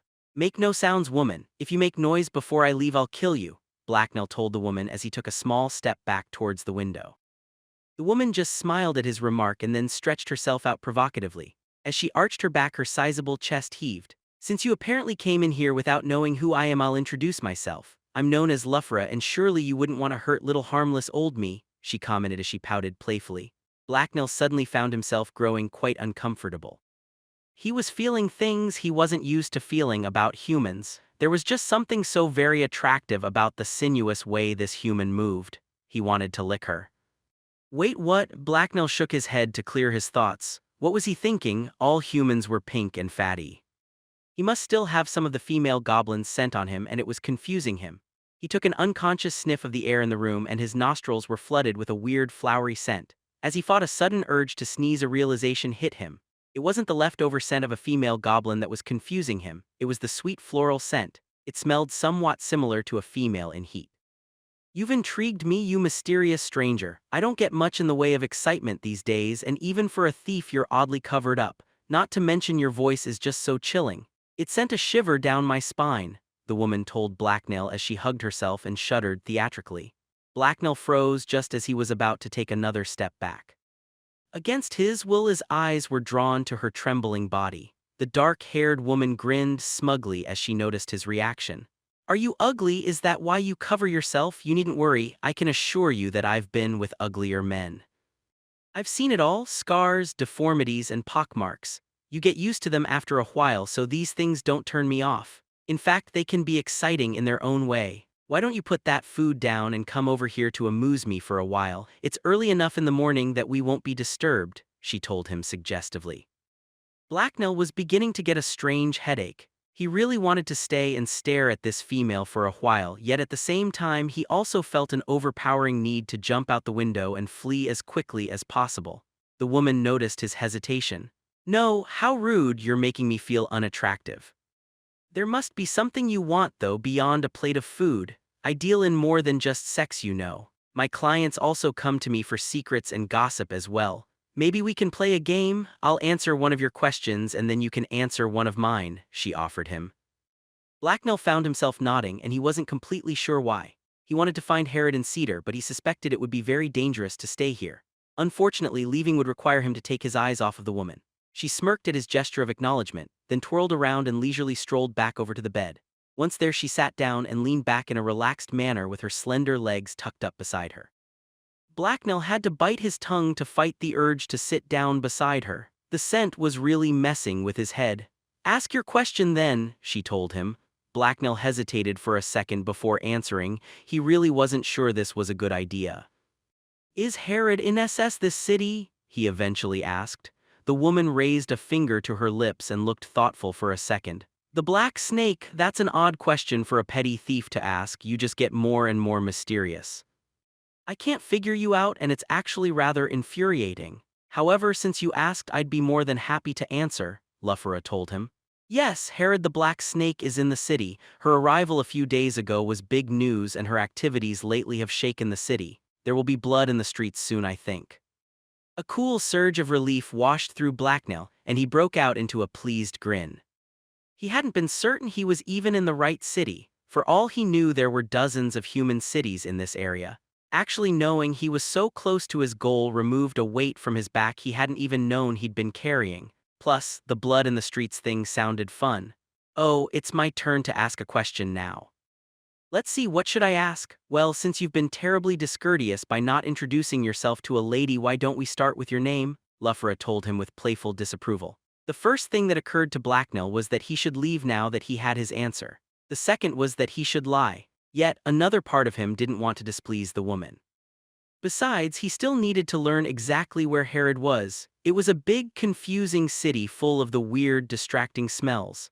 "My name is Blacknell," he answered reluctantly. Luffera let out a deep sigh and collapsed onto her side across the bed. She then gave the cloaked hobgoblin a pouty frown. "That doesn't help me at all. Could you be any more confounding? You're making me so curious, I just can't stand it." "Go ahead and ask your second question," she told him. "Where in the city is Herod?" he asked her. "I don't know. I could get the answer for you, of course, but I'd have to get in contact with some of my people. I don't think you want to wait for that," she replied. Blacknell frowned. If she didn't know where Herod was located, then there was no point in sticking around. Now that he knew he was in the right city, he wanted to get right down to finding his mistress. The scent in the air was making him drowsy and really clouding his thinking. He had to leave now, or he didn't know what he would end up doing. "I'm leaving," he grunted as he spun around and walked over to the window. He didn't turn back in her direction until he was climbing out. Luffera was giving him a thoughtful look. When she saw him looking, she sat up and smiled at him again in a way that perfectly exposed her bare chest. "Must you leave? I'll just die of suspense if you leave me hanging like this. I had such great questions all thought out too. I don't get many unapproved guests, so please feel free to climb back through my window anytime." Blacknell the Mysterious. "I'll have someone leave a tray of food out and then we'll continue our little game," she told him with a wink. "Maybe," Blacknell muttered as he tore his gaze away from her and forced himself to climb down the side of the building. The fresh air outside quickly cleared the haze from his head. Once down on the ground, he hastily slipped away down a nearby alley. Right before he was about to turn the corner and head out of sight, though, he glanced back to see Luffera standing at her window grinning smugly at him. Her expression reminded the hobgoblin of a cat that had found a mouse to play with. He picked up his pace, if only to counteract the part of him that still wanted to go back and see what would happen. Once he was safely away from any possible pursuit, Blacknell relaxed, and then started wandering the city again. It was still light out, so as before he stayed away from other people. He stuck to the back streets and used his sensitive hearing to make sure no one snuck up on him. Just as he was beginning to despair of ever finding Herod anytime soon, he came upon a familiar scent. It smelled annoying, or more specifically like Kita. Blacknell smiled. He had never been happier to smell the greasy scent of a human. Eagerly, the hobgoblin began tracing her trail deeper into the city. As he moved through the winding streets, it soon became apparent that she wasn't traveling alone. A man was accompanying her. Blacknell couldn't place him, but he smelled sort of familiar, so he was probably one of Herod's men. He pulled his cloak tighter as he followed the trail past a pair of talking men. When he skulked past them, they didn't do more than glance his way. Soon, however, the scent led him out of the back streets and out into one of the city's main roads. Blacknell peered around a shadowy corner as he weighed his options. In front of him was a bright street full of people walking and talking amongst themselves. It was lined with stalls, and even a few horse-drawn carts were carefully making their way down it. Of course, this being Dagger Point, almost everyone Blacknell saw was tough-looking and armed to the teeth. The hobgoblin didn't really want to go out there. Not only would it be much harder to conceal himself while out in the street, but Blacknell was also pretty sure it would be much harder to follow the scent. There were a lot of people, food, and garbage out there, not to mention the horses, which were horrid, stinking beasts. He was also sure to draw unwanted attention to himself if he went around with his nose against the ground. Humans didn't usually do that in his experience. With a sigh, Blacknell stepped out into the street. He didn't really have a choice. It wasn't like he could just stay in the alley all day. If someone saw him, he would just have to run away very quickly or hope that they wouldn't care he was a hobgoblin. Of course, every human he had ever met had cared quite a lot. He clutched his cloak tightly to himself as he hurried through the street. Kita's scent had been fairly fresh, so he scanned the nearby crowds for her as he walked. A man that was walking by suddenly veered into Blacknell and knocked him aside. "Out of my way, midget," the man said as he walked by. The hobgoblin was pushed sideways and almost jumped out of his skin in surprise. He had to fight down his panic and resist the urge to draw his sword. Murdering the man in the middle of street would probably draw attention, even in dagger point. At least he thought it would. So Blacknell just ignored him and quickly moved on. Besides, the man had somehow managed to drop his coin pouch into Blacknell's hands. As he hurried away, the hobgoblin scanned the crowds. He didn't see Kita or anyone else he knew anywhere, so he hissed in frustration.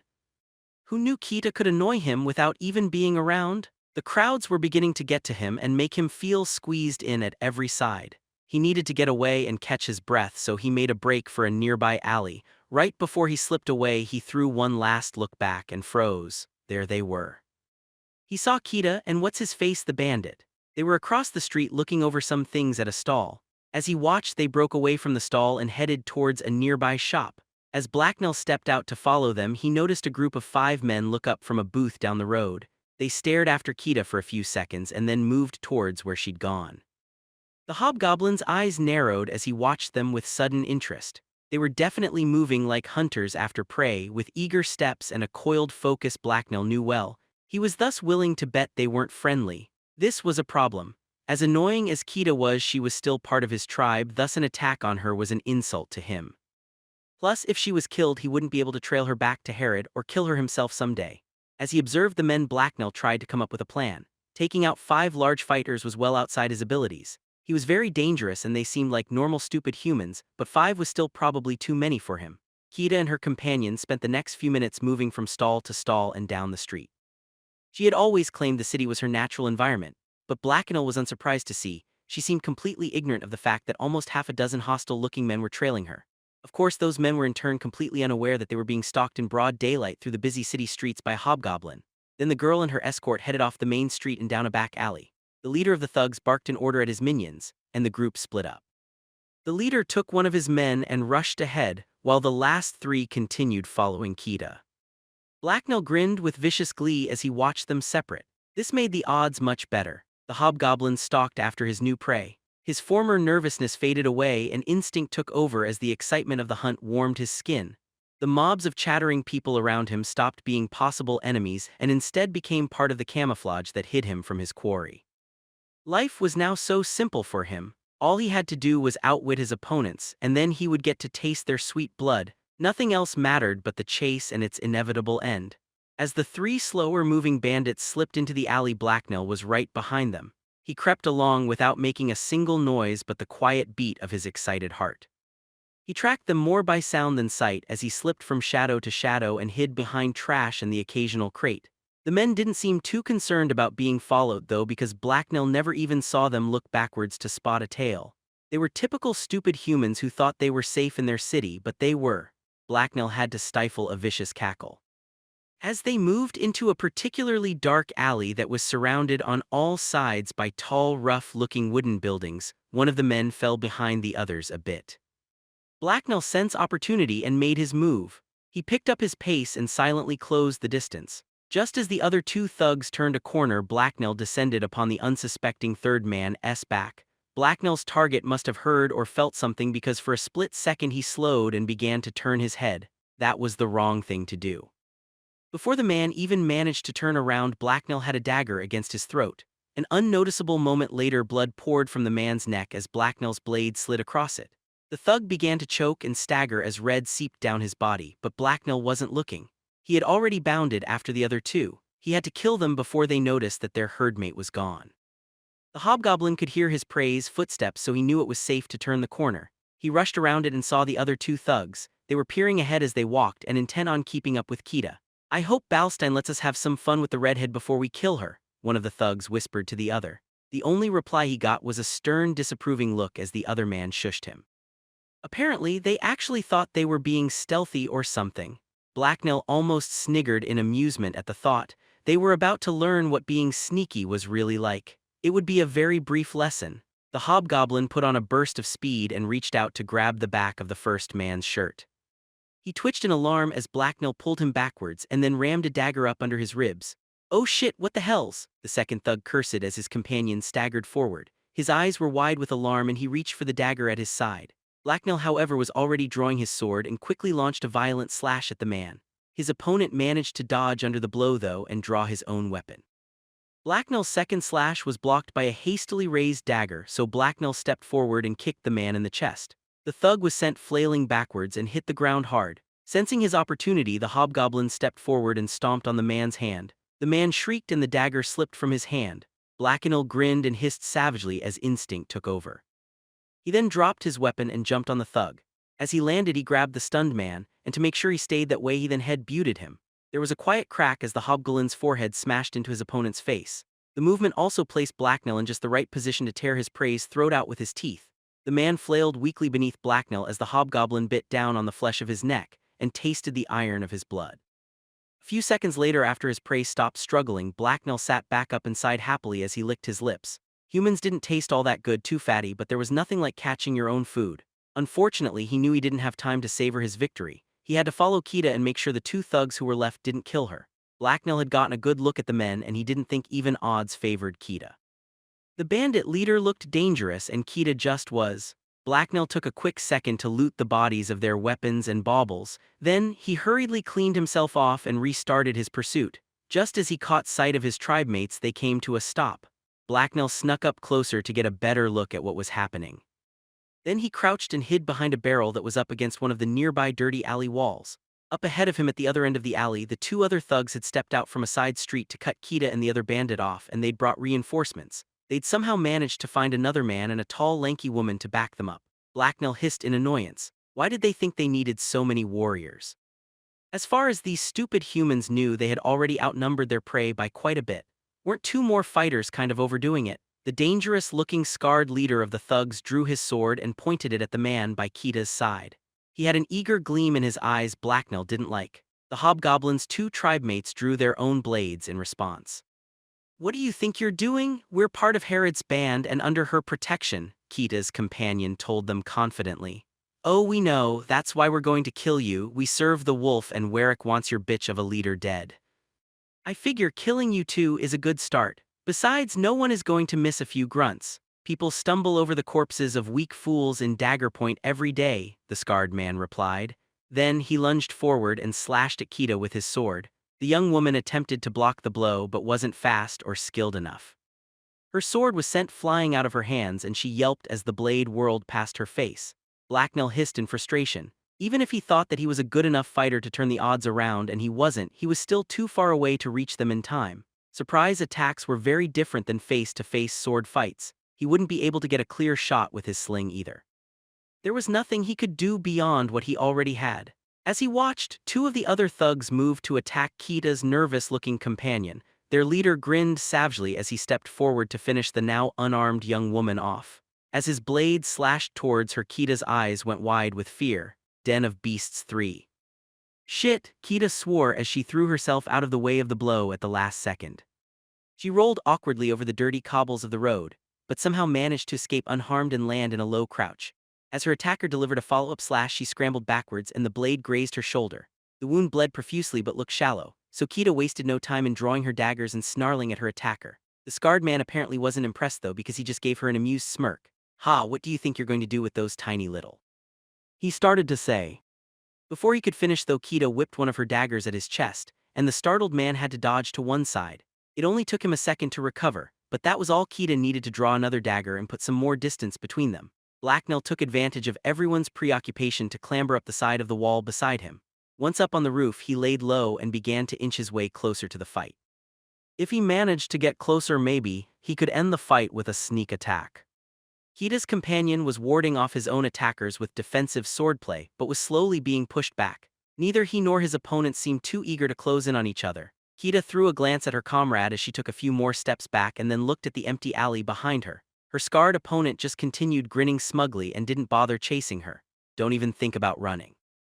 I have men positioned to cut you off the second you try it. You're trapped here," The thug's leader bragged loudly enough that it echoed down the alley. He then smiled viciously and looked expectantly at the end of the street. Everyone else followed his gaze as well, including Kita. Several seconds went by and the man's smile slipped from his face. "That means you should come out, you bloody idiots," he shouted with an exasperated tone. Several more seconds went by as everyone stared towards the end of the alley. No one moved, and the only thing anyone heard was background sounds from the city. Nothing happened and no one appeared from around the corner of the street. Eventually, the silence was broken by the sound of snickering. "Are you ever right about anything?" Kita asked the scarred man with a roll of her eyes. "Shut up and run," the man who had been fighting beside her said as he made a break for it. Kita took his advice. She quickly threw another dagger at the enemy closest to her and then took off as well. After a brief moment of shock, their attackers gathered their wits and ran after them in pursuit. "Where in all the hells are the others?" their leader asked sourly as he ran. None of his men had an answer for him. Blacknell knew, but he obviously wasn't telling. Instead, the hobgoblin just watched the action from his rooftop perch. Unfortunately for Kita, it looked like the tallest of the thugs was a good runner. He was quickly closing the distance between him and his quarry. Blacknell was looking down as they ran below him. He sighed. Stupid Kita couldn't even run properly. He wasn't about to let her or what's his face die though. Her death would waste all the effort he had already put into saving them. So Blacknell drew his sling and sighted on the fastest of his tribe's enemies. As the weapon's crack filled the air, he ducked out of sight again. A scream of pain filled the air and was quickly followed by a crashing sound as the man tripped and rolled into a pile of large wooden crates. Blacknell sniggered in amusement from his hiding spot. Humans had such terrible senses. "Bloody fucking hells!" the hobgoblin heard his target swear between grunts of pain. It sounded like it hurt a lot, which was good. The tall man's noisy crash had distracted and slowed his fellows as well. The scarred man was livid and red with rage as he turned toward his fallen subordinate. "You bloody idiot, how'd you manage to trip over yourself? Now we're going to lose them." "What's wrong with you morons? First the others apparently get lost somewhere and now this," their leader growled angrily. "I didn't fucking trip, boss. Look at my leg, it's a bloody mess." "Something hit me," the downed man replied between labored breaths. "As if there's no one here but," the scarred thug began to reply. Blacknell had stopped listening. Once he'd confirmed that his tribemates had gotten safely away, he'd rolled over the roof and climbed down the other side of the building. He had to follow Kita and the other man back to their base before they got too far ahead of him. The hobgoblin dropped down back onto the street and raced around the shabby building at the corner. Once he reached the entrance to the side street, he caught their scent again and he took off after them. He was tired of wandering the city. He wanted to find his master already. By dashing frantically and ignoring the stares of the people around him, he closed the distance enough that he could hear his quarry. Their running footsteps stood out in this quieter part of the settlement, so Blacknell was able to follow that noise even from a street behind them. They led to him to a large, sturdy-looking building that was located right against the eastern section of the city wall. It formed a compact compound with several smaller buildings that surrounded it. As he closed in, the hobgoblin smelled the scent of familiar people. The rich, earthy tones of the forest still clung to some of them. This was definitely the right place. Blacknell's ears suddenly twitched as the sound of voices he recognized reached them. One of them was just Kita, but the other was definitely Herod. He'd found her. The hobgoblin grinned happily as he realized his long journey was finally over. The sound of the conversation was coming from a nearby window, so he bounced joyfully over to it. Then he looked around to make sure he was unseen and stopped to listen. It was best not to surprise them by entering unannounced. "Lucky we escaped at all. If I wasn't so good with my knives, they would have had us," Kita said. "It sounds like you were more than lucky. Both of you should still be back there in that alley as corpses. It's more than a little odd that their reinforcement didn't show up like that," Cedar's voice replied. "That's not important. I'll have their hides for this. I can't believe those bloody fools dare move so openly against me. This could mean war," hissed the infuriated voice of Herod. Blacknell winced and cringed at the anger in her tone. He'd been about to slip into the room and take credit for saving Kita and that other guy, but now he hesitated. He didn't really want to approach Herod right now. He wasn't technically supposed to be in Dagger Point after all. No one had actually forbidden him, but it didn't sound like Herod was in the mood to argue the point. There was no harm in waiting a bit. They must have something planned. This doesn't sound like a subordinate getting out of hand. They wouldn't risk this if they weren't sure of their victory, Cedar said calmly as Blacknell resumed listening. It must be those fuckers Fang and Galev. The rumors that Zelina managed to buy them off must be true. That means Warwick's bitch has turned over half the larger bands against me. They're not afraid of a war because they think they'll win, Herod speculated darkly. That would be bad. We've recruited some more men but not nearly enough to fight so many other bands. We also don't much in the way of allies among the other chiefs. Several of them wouldn't turn against us but they also wouldn't fight Warwick for us either, the old scout told her. Then I'll have to kill Fang and Galev. That will serve as a message to the others, plus it will be very satisfying, Herod said. Sounds like a great plan but I don't see how it would ever get done. Both of them are veteran bandit chiefs so they'll have measures in place against killers. Word on the street is the first thing Zelina did when she got here was buy the services of all the best assassins anyway. With all the money she's been throwing around I doubt you'll be able to turn any of them, Cedar commented. I could call them out and cut them down myself, Herod replied with more than a hint of frustration. I doubt they'd go for that. We probably won't see heads or tails of them until they swarm over us like ants, Cedar told her. You're not here to tell me what I can't do, Cedar. Come up with a solution. You must have contacts or something that will help. I brought you here for a reason, not so you could whine, Herod hissed at him. I'll see what I can come up with, Cedar answered stiffly. Blacknell heard the sound of footsteps as his master left the room. He was fairly confident that now would be a really bad time to approach Herod. He didn't want wander the city forever though. So he needed a way to get into her good side if such a thing actually existed. It had to be something that would impress her enough that she would welcome him and set aside the issue of whether he was really supposed to be in Daggerpoint or not. Only one thing came to mind. He would present her with the severed heads of her enemies. That meant he had to kill the men known as Fang and Galev, or at least one of them anyway. No one could possibly stay upset after receiving such a great present. Herod would love it. The only problem was that he had no idea where to find those men. If wandering the city for the past day had taught him anything, it was that Daggerpoint was a hard place to find someone. Threatening random people until they told him what he wanted to know would probably take too long.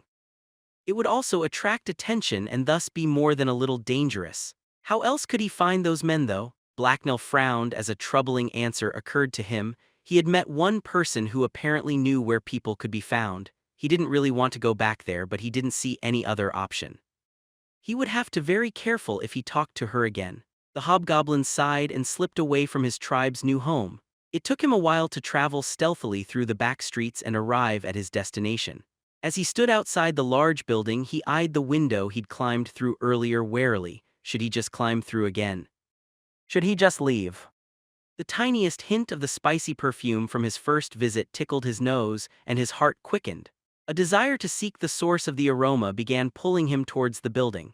Blacknell snorted violently and shook his head in an attempt to clear it. With a sign of resignation, he then crept back over to the window and carefully climbed up the face of the wall. Once again, he listened carefully for a minute before entering, but once that was done, he swung himself through the window and landed on the floor. This time, as he scanned the room, he made absolutely sure he was alone. There was no one hidden among the sheets or anywhere else, so he relaxed. The room being empty did present him with another problem, though. What was he supposed to do now? Just wait for Luffra to come back? He stood on the center of the room for less than a minute before he gave up. If she wasn't going to come to him, then he would have to go find her. Blacknell tiptoed over to the entrance on the far wall of the room and placed his ear up against the door. It was a large building and he could hear several people moving through it, but none of them seemed to be in the next room. Feeling reassured, he reached out and pulled the door open slightly, or at least he tried. It didn't actually move. With an annoyed grimace, the hobgoblin pulled on the doorknob slightly harder. The door still didn't budge. He hissed in annoyance and stared at the polished bronze handle. Was it locked? He gave it another tug before frustration overwhelmed him. He stepped back and growled at the offensive metal protrusion. The urge to smash his way through the door in front of him was getting harder and harder to ignore. Just then he heard noise from the room on the other side. He froze and his ears perked up as he listened. Someone was approaching. No, make that two people. He definitely heard two sets of footsteps. A panicky twitch went through him as he instinctively looked around for somewhere to hide. He shook the reaction off though and started planning. Hiding somewhere in the room would be stupid. He needed to talk to Luffra. Just as he was thinking of her, Blacknell picked up the sound of her voice from the other side of the door. It sounded like she was the closer of the two people to the door. He grinned as he instantly decided on a course of action. With sudden calm, the hobgoblin strolled over to stand behind the door and waited to see what she did. He was momentarily distracted from his scheme as the door knob turned and the door opened. He stared at the bronze handle in surprise. So that was the secret to the human's nefarious goblin-proof door. "I have a delightful red wine that I think," Luffra said, before faltering as the door she was pushing open hit Blacknell's boot and came to an unexpected stop. She froze, and the hobgoblin could practically smell her hesitation hanging in the air. The woman's black hair cascaded over her face as she slowly peered around the door. Her eyes widened slightly when she saw Blacknell's cloaked form. The hobgoblin just smirked beneath his hood and raised a hand to make a shushing gesture. Luffra gave him an annoyed glare, then turned back around and addressed the person behind her. "You know what? Why don't you stay here for a second while I attend to some brief chores? Just make yourself comfortable out here," she said before quickly stepping through the door and closing it shut behind her. As she moved into the room, the hobgoblin noticed that she was wearing clothes this time, although not a lot of them. She wore a flimsy-looking white gown that was almost transparent. It didn't seem very practical or warm, so he wasn't sure why she bothered. As he watched her, the woman gave Blacknell a scowl and then walked over to the bed while motioning for him to follow. Blacknell did as she asked and moved away from the door. "I can't say I expected you back so soon. I'm honestly not sure if I'm pleased or annoyed. If you're here for more answers, you'll have to be quick and willing to pay my price. I'm currently in the middle of another piece of business and he's rather handsome," she told Blacknell with a confident smirk which went right over his head. "Yes, I want answers to new questions," the hobgoblin replied. "Oh, so you found Herod, did you?" she asked. "I did. Now I must find two men known as Fang and Galiv," he told her. Her eyes narrowed and her head tilted in response to his words. She looked thoughtful. "I'm sensing a pattern here. What could you possibly want with the locations of 3 bandit chiefs? Before I answer your question, I'm afraid I'm going to have to ask you to answer mine," she told him. It was Blacknell's turn to scowl now as he considered his options. Once again, though, he didn't seem to have much of a choice. She clearly had the advantage when it came to this game of answers. Should he lie, though? The problem with that was he didn't know what an effective lie would even be.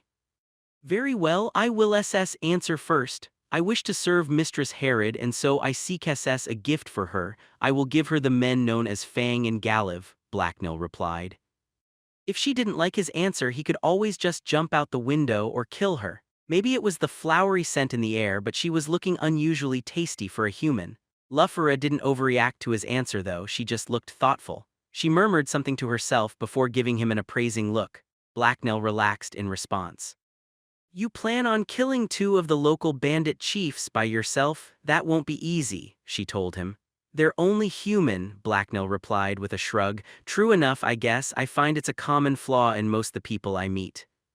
Anyway, my time's running short, so I'll answer your question for you. I've never been a fan of either of those butchers anyway. If you manage to kill them and not before, feel free to return and we'll have another lovely chat," she told him dismissively. Blacknell grinned at her choice of words. They were more than a little amusing, and he totally agreed. Cedar had told him to always say thanks when someone gave him something, including information, so he did.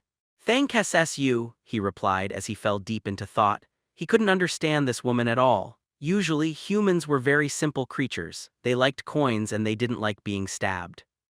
Luffra was more complicated than that, though. Her lack of fear confused him. Blacknell also had the distinct impression that she had been pleased by how the conversation had gone, but was trying not to show it.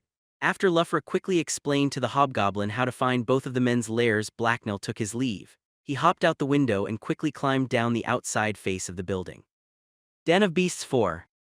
Once he was back out on the street, the hobgoblin broke into a jog and swiftly headed towards the first of the locations Luffra had told him about. The man named Fang apparently lived in the northern part of the city. His lair was atop a place where humans bought drinks. He had been told it would be easy to find, but full of guards. If they were anything like the other men that lived in the city, then Blacknell doubted they would be much of a problem. The hobgoblin traveled through the back alleys most of the way to Fang's tavern.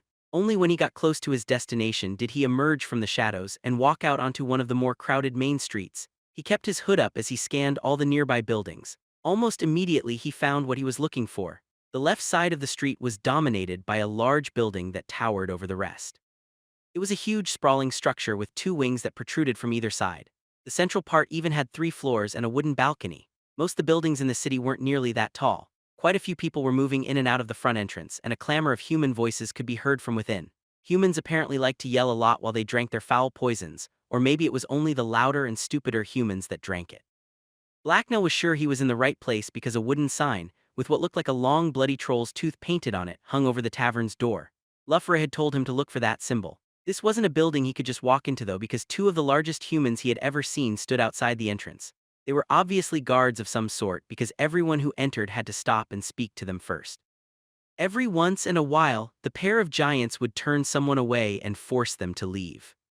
Blacknell didn't think he could bluff his way past them. There were also too many people around out front for him to try and sneak in. He even saw several humans at windows who were obviously sentries of some sort, and one man who was loitering across the road was already glaring at him suspiciously. Undaunted, Blacknell started walking down the street until he was out of sight of anyone watching. He then briefly scanned the crowd to make sure he wasn't being followed, before slipping back into the maze of shadowy alleys that bordered the main streets. He then worked his way around to the rear of his target's base. It wasn't long before he began to notice small patrols of humans wandering around. He could hear their footsteps as they walked back and forth through the alleys. Fang must have sent them out to protect himself, but they were no threat to the hobgoblin. He easily avoided them or hid as they moved past. He also quickly spotted several men and women in the windows of nearby buildings. The way they kept looking around at the streets below identified them as more than casual observers. These sentries were more trouble for Blacknell than the patrols were. The hobgoblin was sneaky, but he wasn't invisible. He marked their positions as he circled the compound and looked for a way in undetected. It took him a while to find one. Whoever had posted the sentries had known what they were doing, but Blacknell knew he could find a flaw in any defense if he looked hard enough. That was especially true for any defense made by mere humans. Blacknell grinned to himself as he watched one of the sentries from around a corner. Most humans weren't nearly as smart as they thought they were. After a few minutes of searching, the hobgoblin managed to sneak right under the nose of the sentry. The woman was watching the street from a second-floor window, so Blacknell slipped through the front door of her house and then right out the back. His ears and nose had told him there'd only been the one person in the house. Blacknell then crept past the smaller buildings and wings as he moved towards the largest building. He'd been told Fang lived on the top floor of it. Blacknell moved slowly enough that he could hear anyone before they saw him. He had to be super sneaky now. There were a lot of men wandering around the area. It would be bad if he stumbled into them.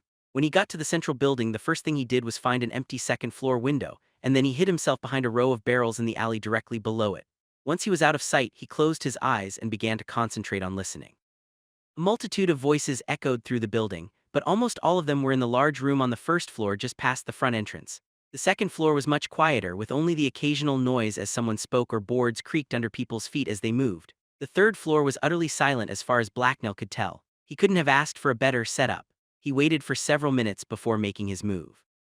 He had to be sure that no one was looking his way or near a window before he started scaling the wall to get inside. He was aiming for a second-floor window because climbing all the way to the third floor would leave him exposed to any watchers. None of the surrounding buildings were taller than 2 stories. It was easy enough for him to quickly scramble up the side of the building and pull himself through the window and onto the second floor. Once he was inside the empty hallway on the other side of the window, he crouched down and listened again. He still didn't hear anyone nearby, so he got up and began to look for the way up to the third floor. He exited the hallway and walked into some sort of wide eating room full of tables, chairs, and other furniture. Most of the room was dark and smelled strongly of many different types of food. None of the scents were fresh though, and after a brief exploration, Blacknell didn't find anything worth eating. Reluctantly, the hobgoblin stopped looking for a snack and went back work. He would just have to get a bite to eat when he was done. As he was crossing the room, he heard the creaking of floorboards, so he dashed off to one side and hid himself under a nearby table. Moments later, a smaller man walked briskly through the room and then disappeared through the far door. When the man was gone, Blacknell crawled out from under the table and resumed his search for the way up. He found it several minutes later. Off to one side of the building, there was a staircase that led upwards. Blacknell smirked eagerly as he carefully crept up the stairs and towards his target. At the top of the stairs, there was a door. Blacknell stopped and stared at it for a moment before tentatively reaching out and grasping the door knob. First, he tried to push it. That didn't work, so next he gave the door a slight pull. When that didn't work either, his stomach turned nervously. He only had one more shot at this. Blacknell held his breath as he attempted to twist the handle. There was a muted click, and he almost jumped out of his skin in alarm as the door slid open slightly. He froze and listened just in case someone had heard something before sliding through the doorway. He couldn't help chuckling quietly to himself as he moved. He'd successfully defeated the clever human lock. Had there ever been a smarter hobgoblin than him? He doubted it. Expensive furniture lined the small room on the other side. It didn't seem as nice as the pieces in Luffera's chamber though, or as organized. Some of the furniture clearly didn't match even if it all looked fancy. There certainly was a lot of it though. The walls were even covered in pictures drawn on rectangles of various sizes.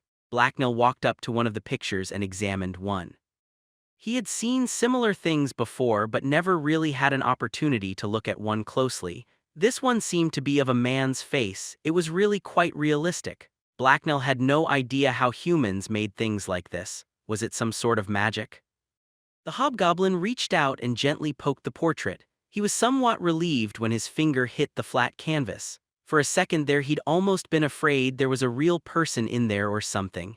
That would have been awkward. With his curiosity satisfied, Blacknell moved away and explored the room. There was only one other door in the chamber, and after failing to find anything worth collecting, he went over to examine it. He grinned confidently as he turned the door's handle, but nothing happened. The handle wouldn't turn. Blacknell hissed angrily as he clenched his teeth. Why wouldn't it turn? The stupid thing must be broken. As he went to try and give the handle another twist, he noticed a tiny hole in the door above it. He stared at it for a second before realizing that it reminded him of the locks he had seen on chests. The door required a key. No wonder he couldn't open it. Apparently the stuff on the other side of this door was super important, because it not only required one of the turning puzzle locks but a key as well.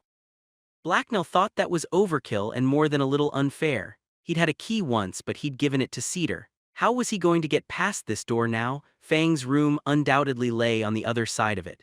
He was just about to try shoving random stuff into the keyhole when he heard the sound of footsteps on the stairs behind him.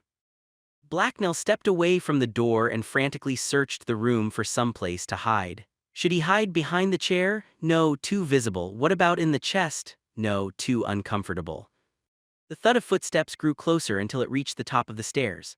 Blacknell had no more time to waste, so he quickly threw himself behind a long padded sofa. He just really hoped whoever was coming up the stairs didn't look too closely in his direction. The sofa's cushions didn't go all the way down, so his feet were visible underneath it. The wide-eyed hobgoblin peeked out from his hiding spot as the stairway door opened. An older-looking human woman in a long plain dress and shirt stepped out with a pile of clothes in her hands. As Blacknell watched, she crossed the floor and reached the other door. Then she pulled a key out from her pocket and there was a click as she unlocked the door. She pushed through and disappeared inside, but she left the door open behind her. Blacknell smirked excitedly as he rose from his hiding spot and crept over to the now open door. He looked through to make sure the woman was out of sight and then slipped through as well. Problem solved. The room on the other side was pretty much the same as the last one. There was a lot of furniture and paintings. He didn't have a lot of time to look around though, as he soon heard the woman coming back. He hurried into a small dark side room as she passed, and then he heard the door to the stairway shut behind her and the click of it being locked. It seemed like he wouldn't be leaving the same way he'd come in.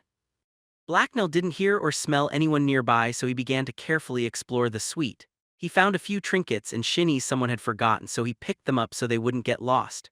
There were several more rooms as well, including a bedroom, but they didn't contain anything that was interesting or edible. They were also all empty. Fang wasn't here.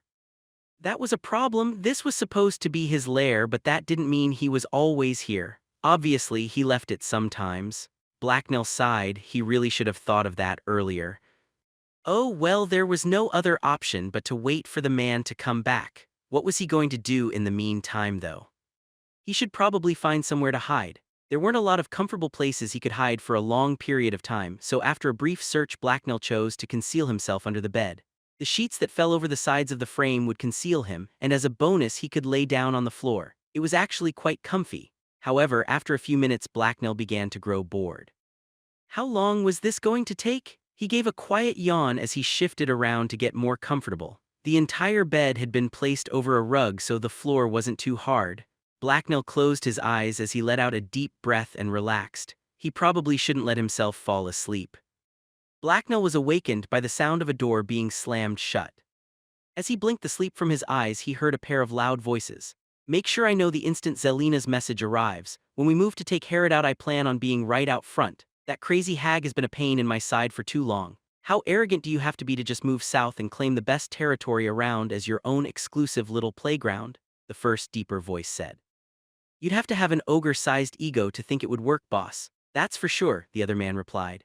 Well, the black snake is about to be cut down to size. Zelina's bought the cooperation or at least the approval of practically every chief in town. Only that pompous fool the governor objects, and he's just worried about not being able to play us off against each other anymore," the voice that Blacknell was sure belonged to Fang said. The hobgoblin ground his teeth as he listened. How dare they insult the chief of his tribe? So what if Herod was ugly? All humans were, they were pink. What a stupid color for skin to be. Green was so much better. Blacknell also knew Herod wasn't crazy, she was one of the sanest people he'd had ever met. It was the rest of the humans who were weird. "Very true, boss, there's no way she can stand against you and your allies," the other man answered. "She'll be outnumbered 5-1 and she's the only vessel in her pathetic little band. Including me and that assassin of Zelina's will have at least 5. Herod will be dead by the end of the week and then all that nice territory she's claimed will be mine," Fang exclaimed excitedly. "As well as whatever treasures she's hoarded away at her base," his subordinate added. Under the bed, Blacknell went rigid with surprise. Fang was a slosher. "That complicated things."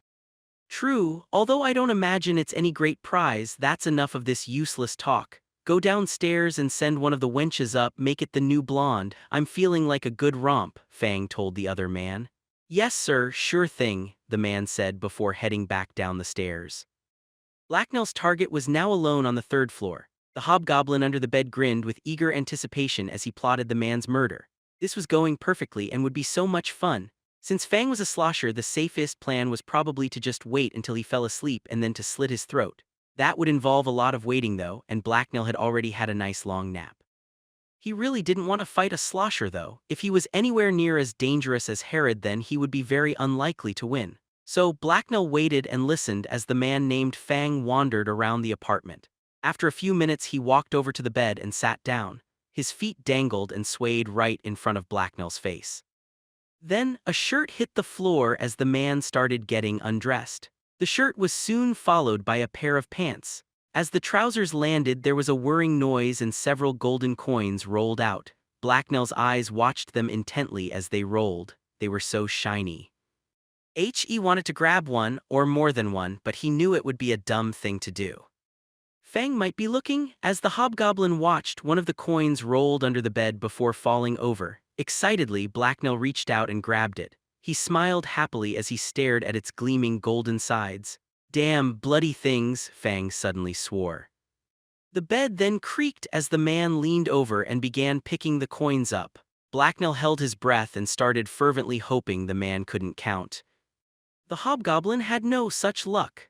After he was done picking up the other coins, Fang got off the bed and dropped to his knees. He then reached over and lifted the edge of the sheets up to look under the bed.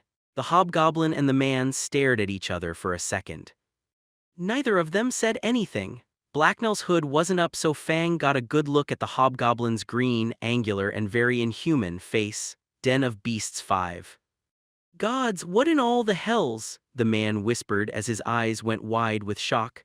Blacknell flashed the man a toothy smile and then stabbed him in the face with his knife. Fang screamed as the blade sliced down his cheek. He clutched his face and tried to pull back away from the bed. Blacknell didn't let him. He grabbed the man's hair and pulled him down. Blacknell had forgotten Fang was a slosher though, and very strong. The entire bed flipped as the man pulled the hobgoblin out from under it and into the air. The violent motion wrenched Blacknell's arm, and he hissed in pain as his shoulder made an unpleasant grinding noise. This wasn't going the way he'd planned. The hobgoblin swung through the air as Fang roared in pain. Blacknell tried to right himself using his feet but just ended up kicking Fang in the face several times. The large man snarled viciously and tried to reach over and grab Blacknell's neck with one hand. The hobgoblin let him and then he stabbed the man again. Stabbing things seemed to solve most of his problems. His knife gouged into Fang's shoulder and nicked his neck. The bandit chief roared in pain again and threw Blacknell across the room. Blood from Fang's wounds flew through the air as the hobgoblin smashed into a wall and then slid to the floor. "Ow, why did humans have to be so big and strong? Gods, what the fuck are you, a demon? Have the hells opened up for me?" Fang cursed as he staggered and tried to stand straight. Blood poured from the cut on his neck. He was clutching it tightly with his hands, but that barely slowed the crimson flow. That was bad for him but good for Blacknell. Blacknell didn't feel much better though. Every bone in his body hurt and the impact with the wall had knocked the air from him explosively. The first rule of a challenge was not to show weakness though.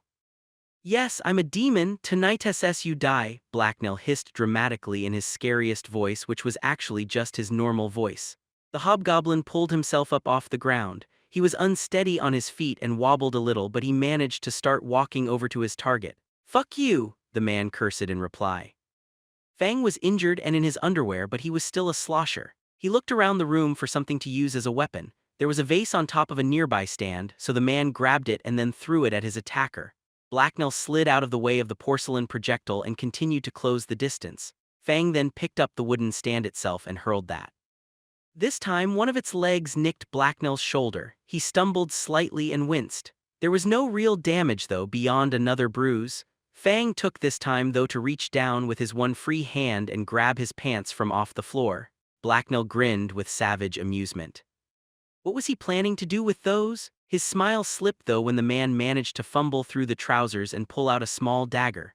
Blacknell would have been more concerned, but Fang's eyes were starting to look unfocused and he'd grown very pale. Still, it was better not to take any risks. Blacknell tucked his own knife away and drew his sword instead. Fang grimaced in anger and frustration as the hobgoblin approached. Blacknell raised his sword and then slashed down at the man. Fang raised an arm defensively and tried to block with his dagger, but Blacknell was too fast for him. The sword cut into the man's arm and then Blacknell kicked him in the knee. There was a crunching noise as Fang collapsed onto his side. He shrieked in pain and blood sprayed from his arm. The hobgoblin didn't give him time to recover. He mercilessly began hacking and slashing at the fallen man until Fang's struggling stopped and he went limp. Blacknell only stopped when the gory mess at his feet was clearly a corpse. Then he lined the blade up just right and cut the man's head off. Then he tried again because it didn't quite come off right the first time. When the head was completely severed, Blacknell gave it a brief shake to get some of the blood out, and then he wrapped it in a sheet from the bed. He was interrupted from his work by the rather loud sound of the door at the top of the stairs exploding inwards. Almost immediately, he then heard the sound of hurried footsteps. Horse reek, Blacknell swore as he stuffed his grisly trophy into his backpack. The hobgoblin pulled his hood up and sheathed his sword. He knew he only had seconds before he would be mobbed by a horde of very large and very angry humans, so he dashed towards the nearest window. He had no idea what was outside of it, but it had to be better for his health than staying there would be. It had gotten dark out while Blacknell had been napping. The hobgoblin grabbed the window frame and used it to swing around. Luckily for him, the exterior wall had a ridge he could grab. He used that to pull himself out of sight of anyone inside, and then he began scrambling down the side of the building. Below him was one of the grimy alleys that lay beside the tavern. There didn't seem to be anyone there at the moment, but Blacknell could hear swearing and yelling from the room he had just left. He was willing to bet people would soon pour out of Fang's lair and flood the streets. The climb down wasn't easy or fast, even for the hobgoblin. He couldn't go straight down because parts of the wall were too smooth to grip.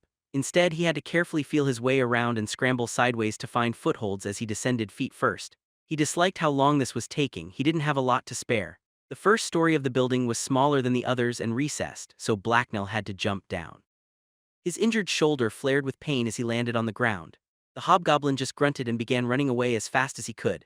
He could hear humans all around him, several of which seemed dangerously close by, so he dashed into a nearby alley that sounded empty. Behind him, all the windows of Fang's lair started glowing brightly one by one as his men woke up and tried to respond to the turmoil around them. Angry shouts and cries of alarm began to fill the air. As Blacknell desperately tried to flee through the now dark city streets, he hissed in pain. His pace slowed as his ankle began to hurt. He tried to fight past the pain, but his foot also felt weaker and unsteady when he put weight on it. He lurched sideways and limped into a small alley as he heard a group of humans approach from ahead. The tight pathway was free of debris or clutter. This made traversing it easier, but it also meant there was nothing to hide behind, and that mattered. The sound of footsteps echoed behind Blacknell as a mob of humans hurried his way. There was no way the hobgoblin could outrun them, so he looked around for anything that would help him escape or hide. There was nothing on the ground, so he looked higher up. He hissed in annoyance as he noticed the large overhangs on the low roofs that bordered the alley. There was no way he could quickly get over them and onto the rooftops. The sound of pursuit grew closer, and as Blacknell began to panic, an idea suddenly occurred to him.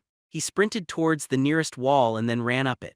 His ankle flared with pain, but he disregarded it. He wanted to live. Using his momentum, he jumped up off the wall and grabbed the overhanging roof. Grunting with effort, Blacknell then pulled himself up under the roof and against the wall. There were wooden supports along the wall he could hold on to. He hung there as a dozen thugs suddenly burst into the alley. They had torches that burned the shadows that encircled them away. Together, the mob of humans hurried down the alley. Since the path was straight and empty, they didn't seem to be looking around too much. The light from the torches didn't reach into the dark recesses of the overhanging roof. Blacknell was tucked away in those shadows as he watched the men pass him by. If anyone looked his way, they would have seen his eyes reflecting the light. No one looked, though. He let out a deep breath of relief as they turned the corner and disappeared out of sight. That had been close. If humans weren't so blind and stupid, he might have been caught there. There was no way a hobgoblin, or any animal really, would have missed the smell of blood in the air. He didn't hear anyone else close by, so Blacknell let himself drop back down to the ground. He then hurried back onto the street and away. Several times he was almost caught by groups of searching thugs, but he always managed to slip away at the last minute. There didn't seem to be any pattern or cooperation among the human search parties. They all appeared to be running around randomly. Eventually, Blacknell got far enough away that he left the search parties behind, and the city grew quiet. Once free of pursuit, he slowed down and began hobbling through the dark city towards Herod's residence. He would be safe when he got there and could lie down for a while. He definitely wasn't going after the other bandit chief anytime soon. This hadn't been an experience he wanted to repeat. If only that ugly human bastard hadn't dropped those coins. It seemed unfair that Blacknell's perfect plan could be ruined by something so random. Herod would just have to be happy knowing Fang was dead and having his bloody head as proof. 2 heads probably wouldn't fit in his bag anyway. The hobgoblin trudged through the dark and empty city streets for several minutes before he got to his destination. As he approached the front of Herod's lair, Blacknell saw 2 men standing guard outside. Light shone out from a window beside them and illuminated the lair's yard. The bored-looking lookout glanced his way as the cloaked hobgoblin drew nearer. Blacknell caught a whiff of their scent and was very relieved that one of them smelled familiar. He was far too exhausted to try and sneak in right now. "Halt, who goes there?" the first man asked as he placed a hand on the sword at his side. "Me," Blacknell replied unhelpfully. He was too tired to say more, not to mention he was feeling rather cranky. "Who?" the man asked suspiciously. "I'm Blacknell," was his only response. "What the hell's the hobgoblin? I'll believe that when the gods reveal it." "Ha, there's no way a hobgoblin could be wandering around the city," the first man replied. "I can if I want to," the hobgoblin replied as he pulled his hood down and glared at the man. His eyes shone with barely suppressed anger and frustration. Both men took a surprised step away from him. The second man went pale as the moon and then threw his partner a questioning look. After Blacknell was finished talking to Herod, he was going to smack these idiots. He began walking past the guards and up to the door of the building. "Hey, you can't just go in there," the man told him. "I can if I want to. I'm here to see Mistress Herod." "Get in my way and I'll gut you like a rabbit," the hobgoblin hissed as he marched past the guards. They didn't try to stop him, they just stood aside and watched without moving.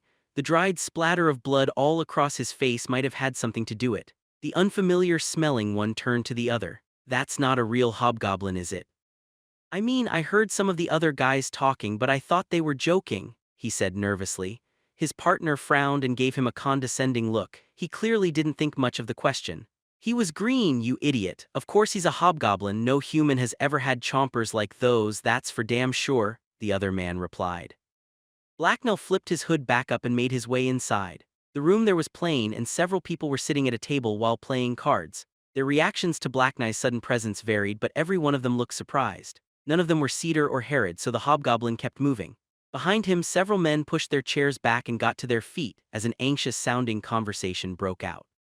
Blacknell could hear Herod's voice from deeper within the building. He followed it through the bare corridors. As he walked, everyone he saw moved out of his way without a word. Moments later, he stood outside a closed door. One of Herod's personal guards stood beside it. The sound of conversation between the bandit chief and several of her minions could clearly be heard from within by the hobgoblin.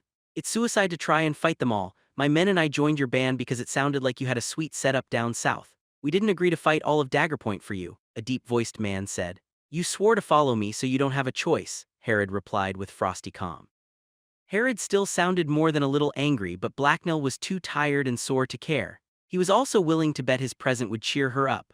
"Open the door," the hobgoblin hissed to the guard. The man flinched as Blacknell's voice issued forth from under his hood. He looked startled for a second but then relaxed as a look of comprehension came over his face. "Cedar's hobgoblin, what the hells are you doing here?" he asked. Blacknell sighed in frustration. Why were most humans all so stupid? His reason for being here was really obvious. "Open the door, SS. I'm here to see Herod," he told the man. She doesn't want to be disturbed. She told me not to open the door for anything short of an attack, the guard replied. I understand, SS. I could stab you a few times if you want, SS, Blacknell offered helpfully. Ha, no thanks, you don't scare me, you runt. I'll let you in though. If you piss the boss off, it will be on your head, not mine, he replied with a confident smile as he stepped aside. The hobgoblin gave him an annoyed look but said nothing as he moved forward and politely knocked on the door. The argument going on inside subsided. Come in, Herod called out from within. Blacknell took a second to remove the severed head from his backpack. It was still wrapped up, but the cloth was now completely soaked through with blood. The man standing beside Blacknell stared in revulsion at the object in the hobgoblin's hands. The door swung open as Blacknell pushed it open and stepped through it. The spacious room on the other side had only one small window, and was thus mostly illuminated by a black iron chandelier that held a dozen bright white candles. A large square wooden table stood beneath the chandelier in the center of the room. The light from the candles revealed several people sitting around the table, but left the rest of the room in shadow. Herod, of course, was seated at the far end of the table in the largest chair. Cedar was sitting to her right. Blacknell threw them both confident looks as he walked in. Muted whispering broke out as the people around the table took in his cloaked form. Cedar, of course, recognized him immediately and frowned in concern. Herod raised an eyebrow in surprise as she gazed at him and noticed the bloody object in his hand. You're dripping on my floor, Blacknell, she told him with apparent calm. Sorry, mistress, he replied as he walked past the table and approached her. Blacknell wasn't fooled by her voice. He knew she was angry at him and getting angrier. A subtle clue was how she was stroking her sword hilt. He had best get right to the point. As the hobgoblin came to a halt in front of her, Herod leaned forward and addressed him. What are you doing here? I don't remember giving you permission to do that, hobgoblin. I also seriously doubt that Red Dog sent you. That wouldn't be much like him, she whispered as she glared at Blacknell with her icy blue eyes. I wanted to serve, mistress. I heard there was something you wanted, so I went to get it for you. It's a present, Blacknell quickly explained. The corner of Herod's mouth twitched as the hobgoblin finished speaking. She turned and looked at the bloody object that dangled from his hand. That's your present? This had better be good, hobgoblin, otherwise you'll regret coming here. Briefly, Herod told him. Blacknell hurriedly pulled the cloth off and held up the severed head within by its hair. There were gasps around the table as everyone took in the sight. Fang's face was splattered with blood and loose strands of hair were stuck to it. His skin had gone corpse white and his jaw hung loosely so his mouth gaped open. Most disturbingly, his dead eyes stared forward unblinkingly. The hobgoblin's mistress looked at it with disgust. Blacknell realized he had better explain. She probably didn't recognize him. For you, mistress, I give you the head of the man named Fang, he hissed dramatically. Den of Beasts 6. The entire room went silent. Herod's mouth went slightly slack and her eyes widened the tiniest bit.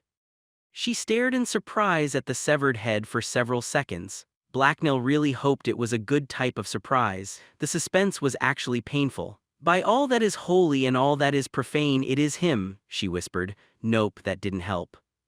The hobgoblin still couldn't tell if Herod was pleased or not. Maybe she just needed a reminder of why she had wanted Fang dead in the first place. I killed him, he was fat and you didn't like him, Blacknell clarified hopefully.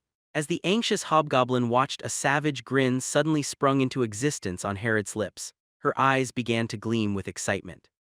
Blacknell let out a breath of relief. He couldn't keep a happy smile from appearing on his lips and he felt like dancing with joy. The chief was pleased by his gift. Truly, he was a genius. His plan was working perfectly. Why don't any of you bring me gifts like this? Herod said with a laugh and an amused glance towards Cedar and the others around the table. From under his hood, the happy hobgoblin grinned smugly at all the seated people. He was the chief's favorite. Blacknell threw the cloth onto the table and then put his trophy down on top of it. He'd carried the thing far enough already, and it was Herod's now anyway. He hoped she was going to put it somewhere it would look nice. In the light of the chandelier hanging overhead, Blacknell could clearly see the other people around the table throwing disbelieving looks at him and the severed head. A few of them had even gone pale, and one looked like he was about to be sick. They began chatting and whispering amongst themselves again, and the sound of their hushed voices echoed around the dark corners of the room. Cedar stood up to address his boss. I should go have a talk with Blacknell and get a report from him somewhere more private, he told her. A thoughtful look appeared on Herod's face and she glanced at the other men at the table. She then took another look at Blacknell and nodded. Agreed, take him to see Mahedium. He looks more than a little worse for wear, she told Cedar quietly. As you wish, he replied emotionlessly. Cedar then grabbed the hobgoblin's shoulder and began dragging him from the room. Blacknell was surprised at his master's sudden action. He wanted to stay and gloat some more. Everyone had been so surprised when he'd unwrapped Herod's gift. No one was going to look down on him now, and he wanted to make sure all the new recruits at the table knew his new status. The sound of Herod's raised voice could be heard from behind them as she resumed her previous conversation with the other people at the table. The voices were quieter though, and unlike when he'd first entered, Herod now seemed to have control of the conversation. Once they were out of the room and down the hallway where there was no one else around, Cedar turned to Blacknell. The hobgoblin grinned at his master proudly, but Cedar scowled back at him. "Fool," the old scout said as he smacked the hobgoblin across the side of the head. "Ow," Blacknell exclaimed in surprise before rubbing the sore spot and cringing. "What do you think you're doing? Look at you, you're half dead. If you were just going to wander around and pick fights, then you should have stayed at the camp," Cedar told him. "I won," Blacknell whined. "This time, what about the next time though? I have no idea how or why you pulled this stupid trick off. You wouldn't have if you'd stopped to think for a second though. Now that you've acted as Herod's personal assassin, once she's going to expect you to do it again," Cedar told Blacknell angrily. "Oh, that's not SS good," Blacknell remarked hesitantly as he thought it through. "Of course it's not. I hope you had fun getting the crap kicked out of you because Daggerpoint is stuffed full of killers and sloshers who hate Herod. So congratulations, you've just volunteered to fight every single one of them," Cedar explained scornfully. The hobgoblin licked his lips nervously. This sounded like it was going to be a serious problem. He'd definitely not enjoyed fighting the man named Fang. Well, actually he'd had lots of fun sneaking around and cutting Fang up, but that didn't make up for beating the bandit chief had given him. He still hurt in places he hadn't even known existed before. "I'm too injured," Blacknell tentatively offered as an excuse. "Ha, as if she'll care. Herod has her own problems to deal with and now she has a solution in you. How much do you think she'll care about your injuries?" Cedar responded. "Not SS at all," the hobgoblin said with a sigh. "Exactly, you idiot. Let's hope we can get you patched up quickly, although judging by the way you're limping I doubt that will happen. Here, lean on me, you shouldn't be putting weight on that ankle," his master told Blacknell. "I'm fine SS, I can walk," Blacknell replied with a stubborn tone. "Don't make me smack you again, boy," Cedar threatened as he raised a hand. Blacknell winced and hissed in annoyance, but when his master extended an arm he took it. As they continued walking down the hallway, Blacknell leaned on Cedar's shoulder. Soon, they arrived outside a heavy wooden door. Without bothering to knock, Cedar pushed the door open and strode inside. Immediately, after entering, the hobgoblin knew he was in Mahedium's new workshop. Everything about this room strongly reminded Blacknell of the mage's room back at the camp. Glass beakers of colorful liquids were scattered around an otherwise sparse chamber. More than a few crystals could be seen as well. They were either floating in some of the glasses or placed on shelves beside piles of books and delicate-looking pieces of equipment. Mahedium was seated at a desk across the room and scribbling something on some papers. He looked up at them as they entered the chamber. A scowl appeared on his face when he saw Cedar, but it disappeared when he saw Blacknell. His eyes shone with interest as he looked the hobgoblin over. "Blacknell, I didn't know you de-joined us," he remarked cheerfully. "I got an injured hobgoblin here, mage. You think you can patch him up? He looks like someone thrashed him until he was black and blue and green," Cedar asked the mage. Mahedium got up from the desk and met them in the center of the room. He didn't even look at Cedar and instead focused completely on Blacknell. "I'll have to examine him first and then hope hobgoblins react to drugs in a similar way to humans," the mage answered. "You don't have healing magic?" Cedar asked. "No, I don't, for a lot of reasons. The Fiery Eye is not a guild that worries about healing too much, and even if they were, there's no way I would have got my hands on any healing spells. Healers are highly trained specialists and they're treated much better than combat mages," Mahedium replied with a frown as he leaned over and examined Blacknell's bruised neck. "I should have figured," Cedar responded grumpily. "Let's get him into the light where I can get a better look at him. Over there on that chair should serve our purpose," Mahedium remarked.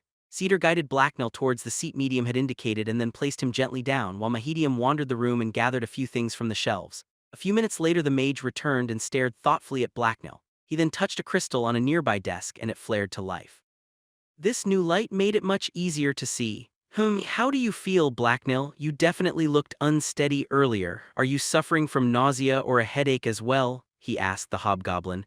"My head SS hurts, but what's nausea?" Blacknell replied in confusion. Does your stomach hurt?" the mage clarified. "My everything hurts," the hobgoblin whined in response. Fine, but does it feel like you're going to vomit? Mahedium asked him. Why couldn't the man have just asked that in the first place? All these annoying questions were making Blacknell think, and thinking was making his headache worse.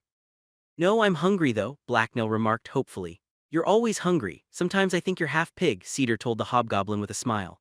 That's probably a good sign. An appetite is a sign of health, Mahedium mused aloud before turning to Cedar. Please hold his left and then right eye open for me while I check something, he asked the scout in a businesslike manner as he reached into one of his pockets and withdrew something.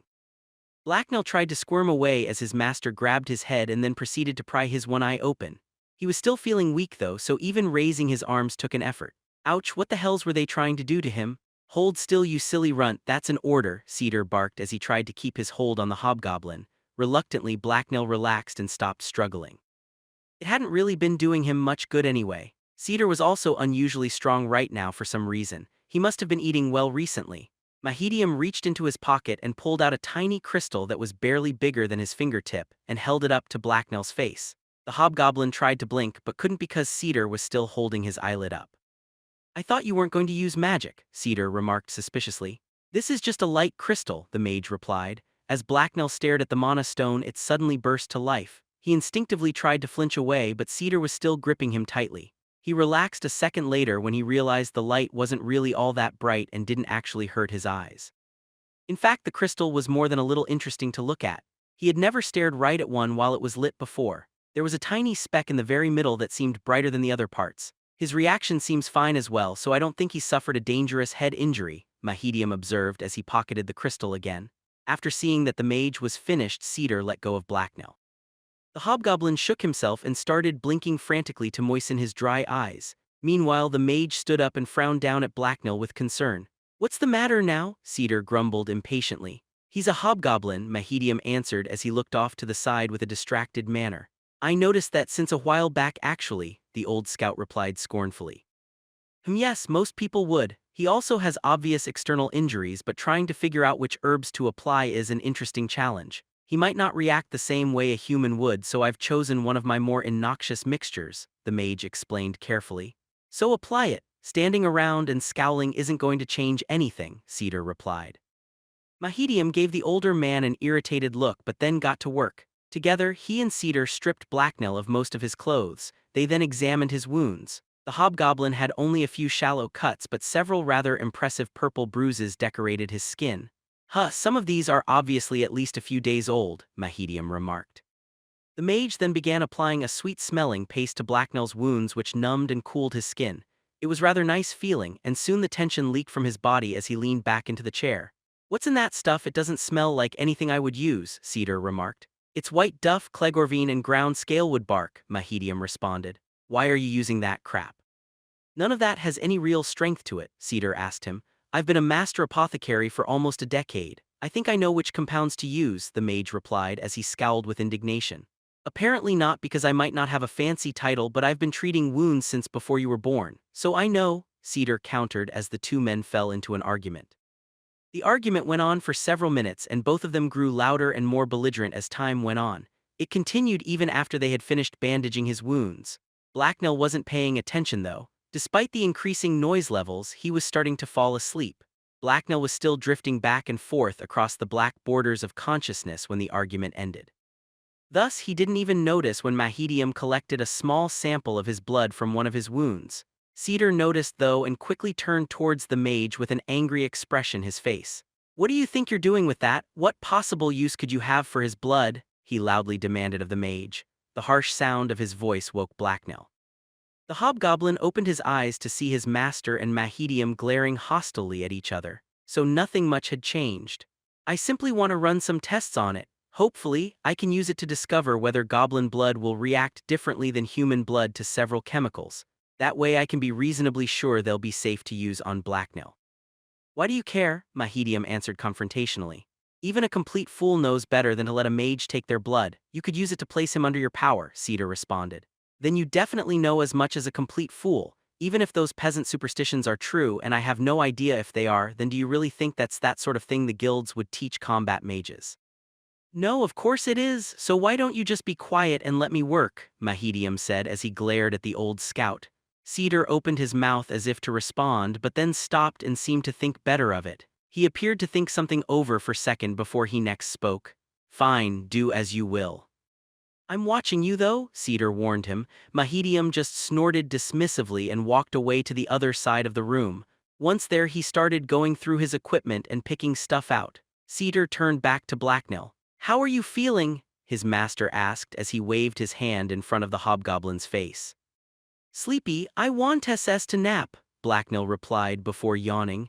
As he drowsily watched Cedar's hand move in front of his face, he felt a strange urge to snap at it. It kind of looked like a bird or something. He didn't actually try and bite it though, that would have involved getting up out of the chair. You can stay awake for a few minutes, you lazy runt. I have some questions that need answering. It's important, Cedar told him. Blacknell failed to respond and his eyes lipped shut again. Cedar got his attention with a smack to the side of his head. The hobgoblin sprang awake as a new source of pain flared into existence above his ear. Ow, I'm injured, Blacknell whined.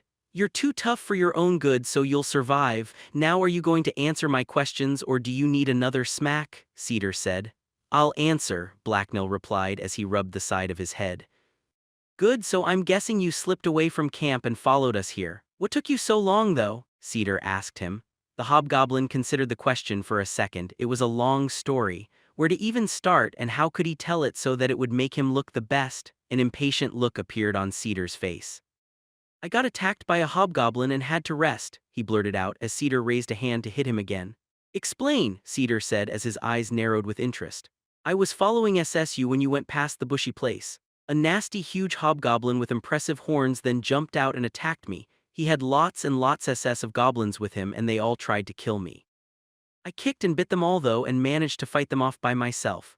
I then killed the hobgoblin and became the new chief. Since I was injured by the cheating no-good hobgoblin's lucky hit, I decided to stay there a while and rest, Blacknell explained.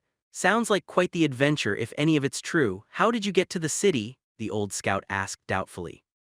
His master didn't seem to believe that Blacknell was telling the truth for some reason.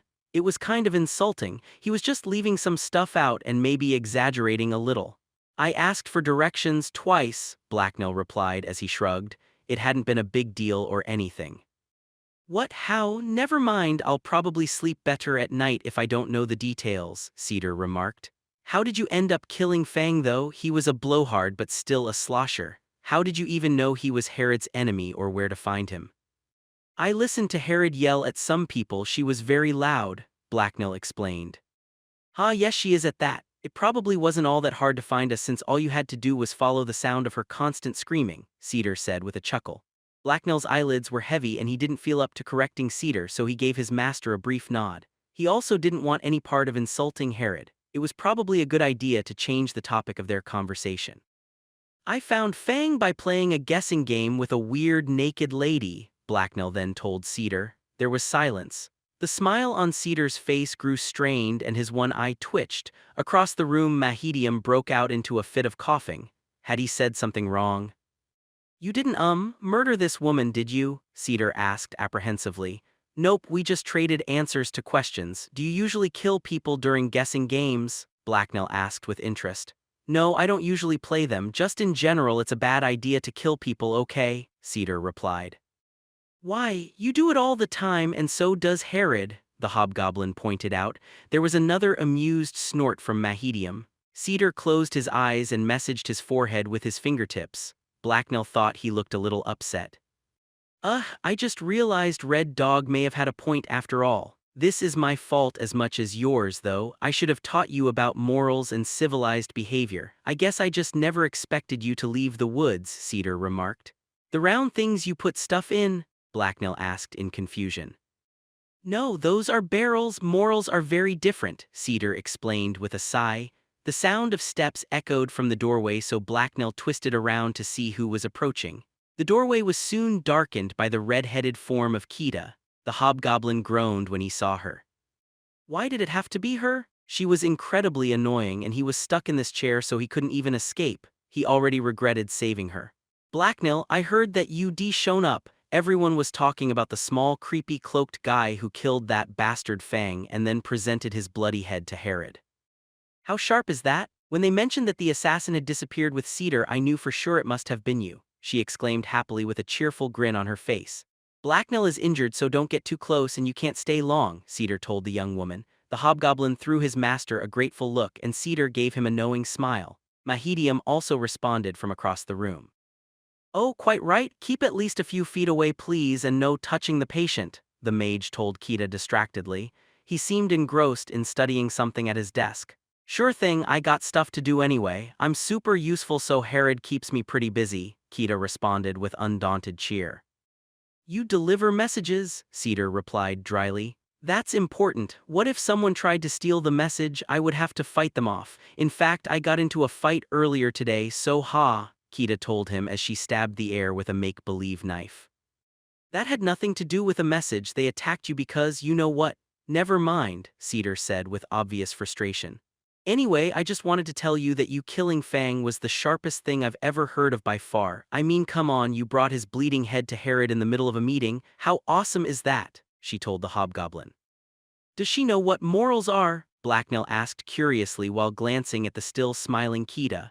I seriously doubt it, Cedar responded as he grimaced. Who does then? Blacknell inquired. Cedar sighed and rubbed his forehead again. He suddenly seemed more than a little tired and his forehead had become creased by wrinkles. You know what? Forget I said anything, just try to kill as few people as possible, okay? Cedar told him dryly. Advice to live by unless you're an assassin, of course, Kita interjected. Sure, Blacknell replied happily. He never killed anyone he didn't have to anyway. Why would he? That would be a lot of work and more than a little silly. Den of Beasts 7. All of a sudden there was a gasp of surprise from where Mahedium was working, and then the mage began madly scribbling away and sorting through a pile of papers. Everyone looked over his way at the unexpected noise. Ha, I can't believe my luck, Mahedium exclaimed as he worked. Made a discovery, have you? Perhaps Highwort plant is a goblin love potion or something? Cedar asked with a roll of his eyes. The mage didn't bother answering or even appear to hear the other man. He just started chuckling to himself as he stared at Blacknell's blood sample. Cedar scowled and looked worried. I think our mage has lost it, Cedar remarked. Even Blacknell found the mage's behavior more than a little odd. The hobgoblin got excited over blood sometimes, but only when it was fresher and there was a lot more of it. He needs to stop sniffing his own herbs if you know what I mean, Kita said. Blacknell had no idea what she meant. Cedar apparently did though, because the corner of his mouth curled up into something that sort of resembled a grin. Mahedium ignored Kita and turned to Cedar.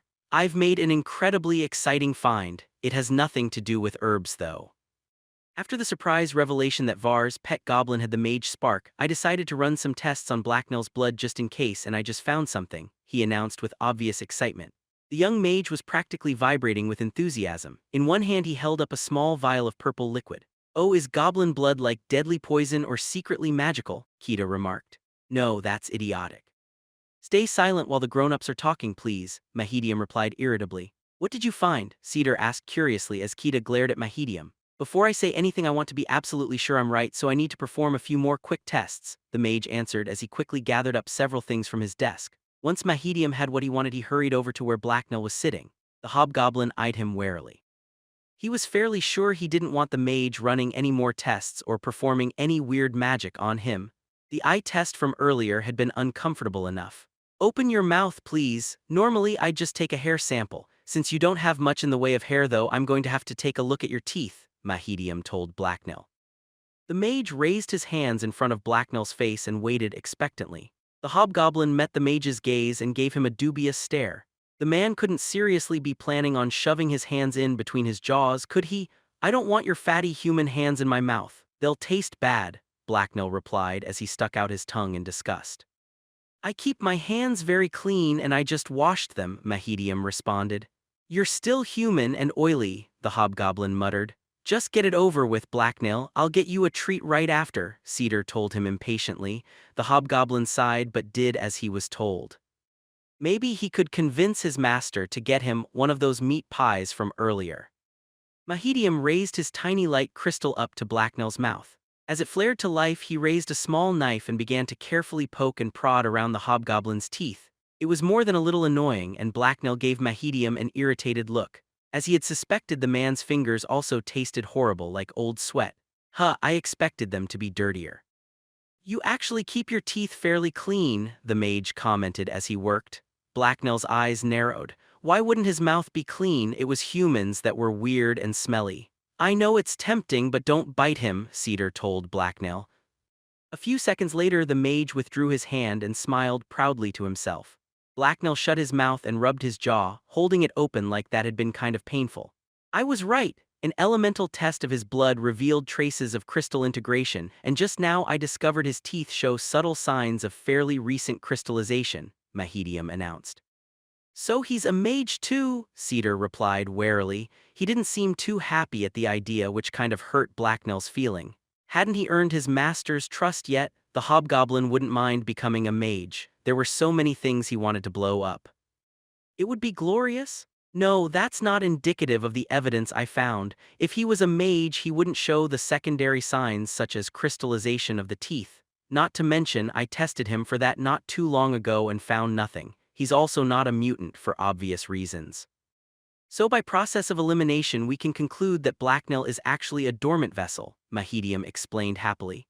Hey, that's what I just said, his blood's magical, Kita muttered as she glared angrily at the mage. No one bothered to respond to her. Blacknell sighed in disappointment, so he wasn't a mage and he wouldn't get to start blowing things up with magic.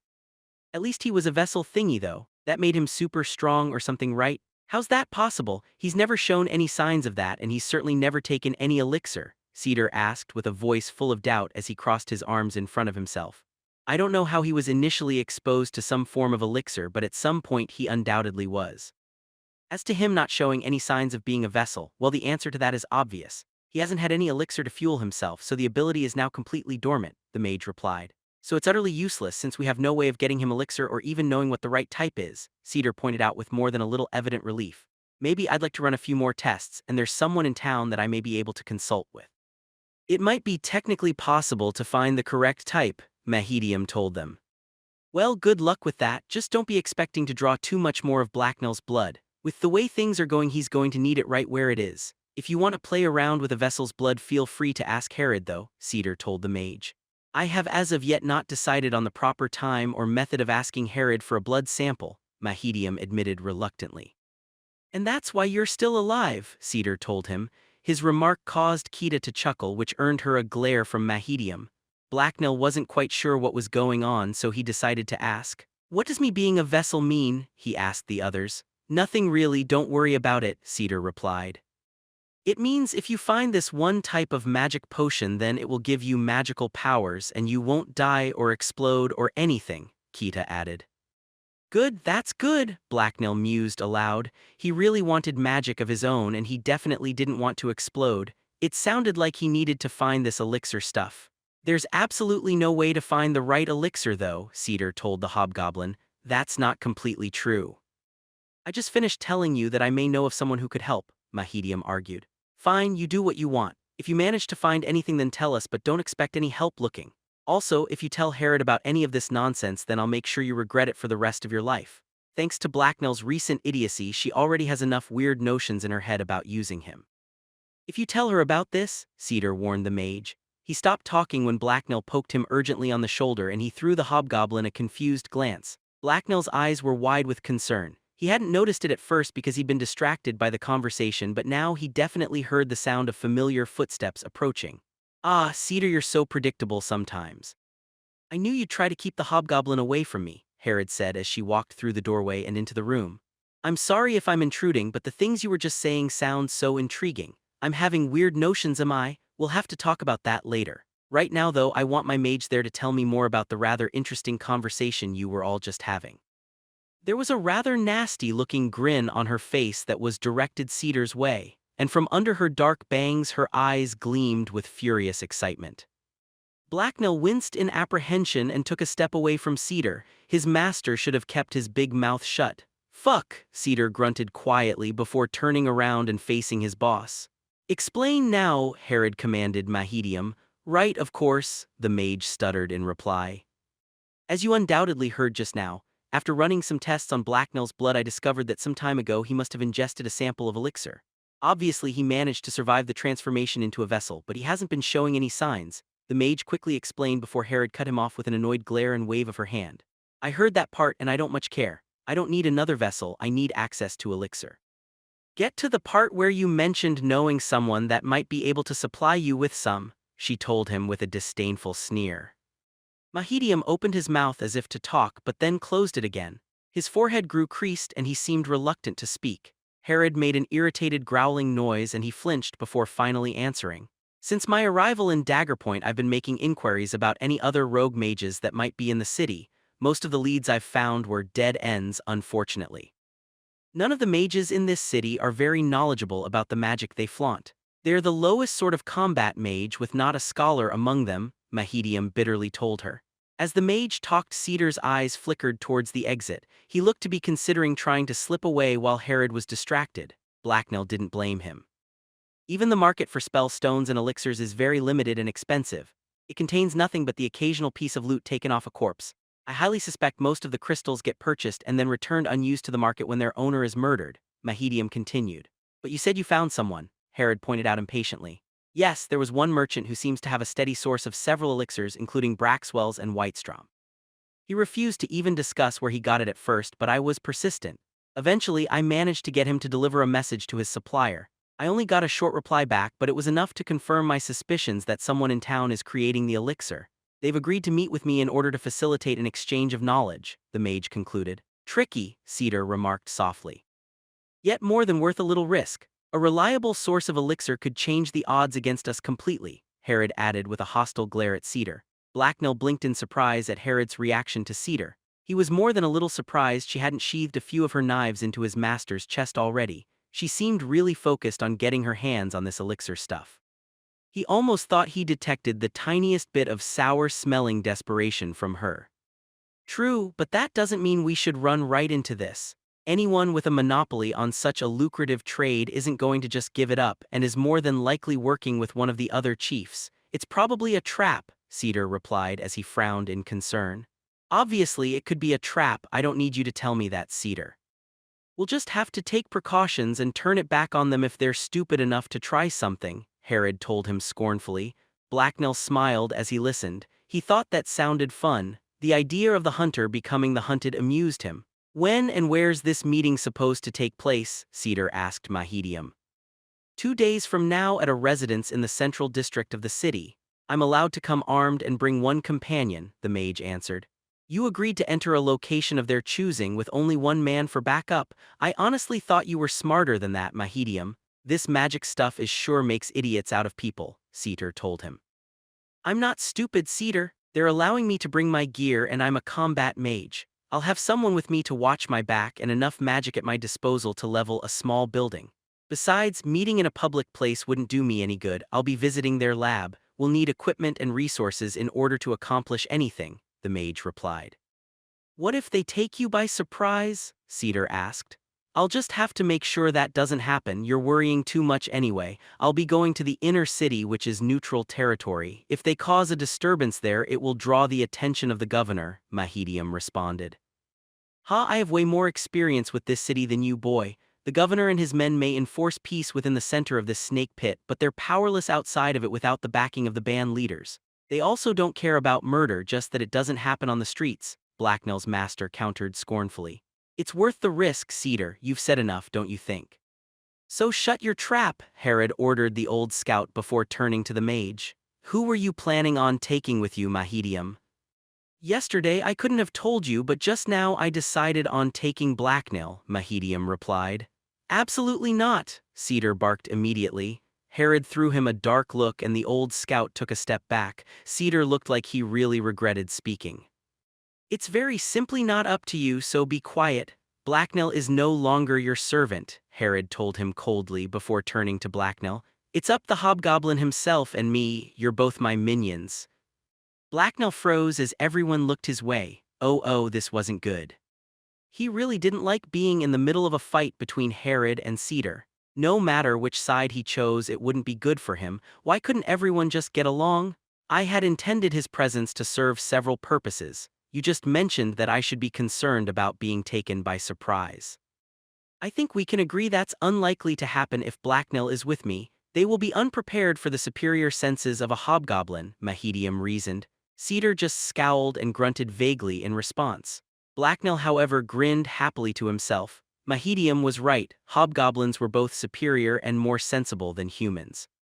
If they have good intentions and we can come to a deal, then Blacknell will also serve as a test of their skill as well. If they can make an elixir for him, they can undoubtedly make one for Herod as well, Mahedium explained to Cedar. You could just take a blood sample with you, Cedar told him. I thought you didn't want me taking any more samples from Blacknell, Mahedium replied scornfully. Blacknell will go with Mahedium, and he'll even get a pay raise for volunteering. To reflect his increased usefulness, Herod said with a meaningful look at Blacknell. The hobgoblin gave her a confused look back before realizing what she wanted a second later. Oh well, surely Cedar wouldn't blame him since Herod was giving him an order, sort of. He kind of wanted to go anyway. From what he had heard, this might be his best shot of getting some magic of his own. That would be so useful.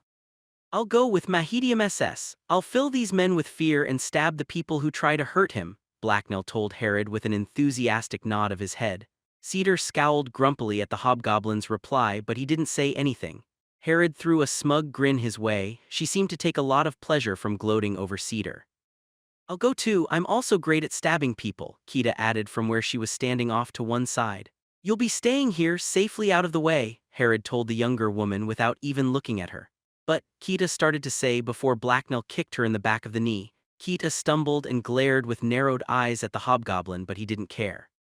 She seriously didn't know when to stop talking. You didn't argue with Herod, you shut up and did as she told you. It's settled then. Mahedium will take Blacknell and together they'll enter this rogue mage's laboratory. I'll prepare a squad of men that will wait nearby. If there's trouble, then Mahedium will signal us using magic, Herod told everyone. Thank you for your support in this, Mistress Herod. I predict this endeavor will benefit us both greatly. As for a signal, I could always aim a force blast upwards. That should make a lot of noise and throw quite a bit of debris into the air. It would be hard to miss, the mage remarked. What could go wrong? Cedar muttered grouchily as he glanced at Herod's turn-back, Den of Beasts 8. Blacknell and Mahedium were walking through the city alone. It was a cloudy afternoon in Dagger Point as the pair made their way down one of the city's main streets. Several days had passed since the hobgoblin had rejoined Herod's band. He'd spent most that time lying around, healing and stuffing his face with food. It was just afternoon and the roads were crowded. Crowds of bustling people were everywhere, so Blacknell wore his long dark brown cloak. With the hood up, it completely concealed his form and prevented him from drawing unwanted attention. The two of them still got the occasional second glance, though. They made for an odd-looking pair. Mahedium was dressed up to impress. He wore a set of fine clothes, including a red shirt with long, loose sleeves. He had also shaved and gotten a haircut, which made him look much different than the disheveled and distracted man he usually seemed to be. Most importantly, he wore several pouches around his waist and was carrying his staff. Even though everyone on the street was armed, and half of them were thieves and killers, no one bothered them. A mage was more than the nearby thugs and pickpockets were willing to tangle with, and they didn't know what to make of Blacknell. The crowds grew thinner as they neared the central quarter of the city.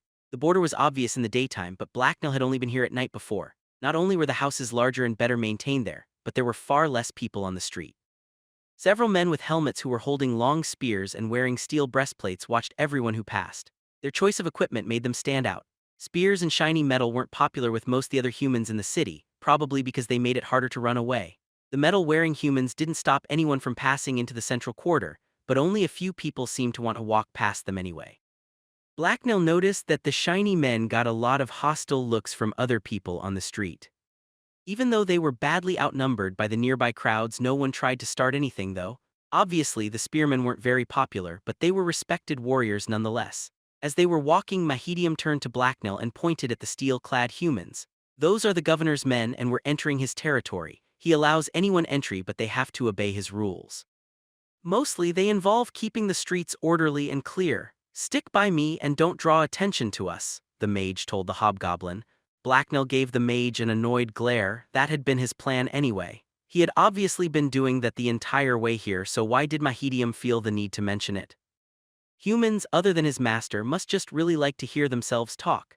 As they crossed the border, Mahedium started to look nervous. He was very obviously staring at the guards out of the corner of his eye, and he'd grown twitchy. Blacknell, on the other hand, just strolled casually by. He didn't see a reason to be nervous. There were already plenty of humans around, and these were just a few more. The mage and the hobgoblin made it past the governor's men unimpeded. The spearmen didn't try to stop them.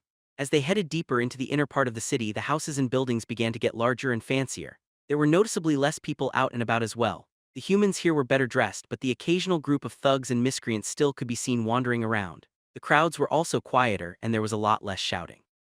As Blacknell observed the surroundings, a patrol of half a dozen of the armored men from before came down the street. These ones had swords instead of spears, but they were obviously from the same tribe as the border guards. We should be near the right place. Keep a lookout for any signs that mention our destination, Mahedium told the hobgoblin as they walked. I can't do the reading thing, Blacknell pointed out.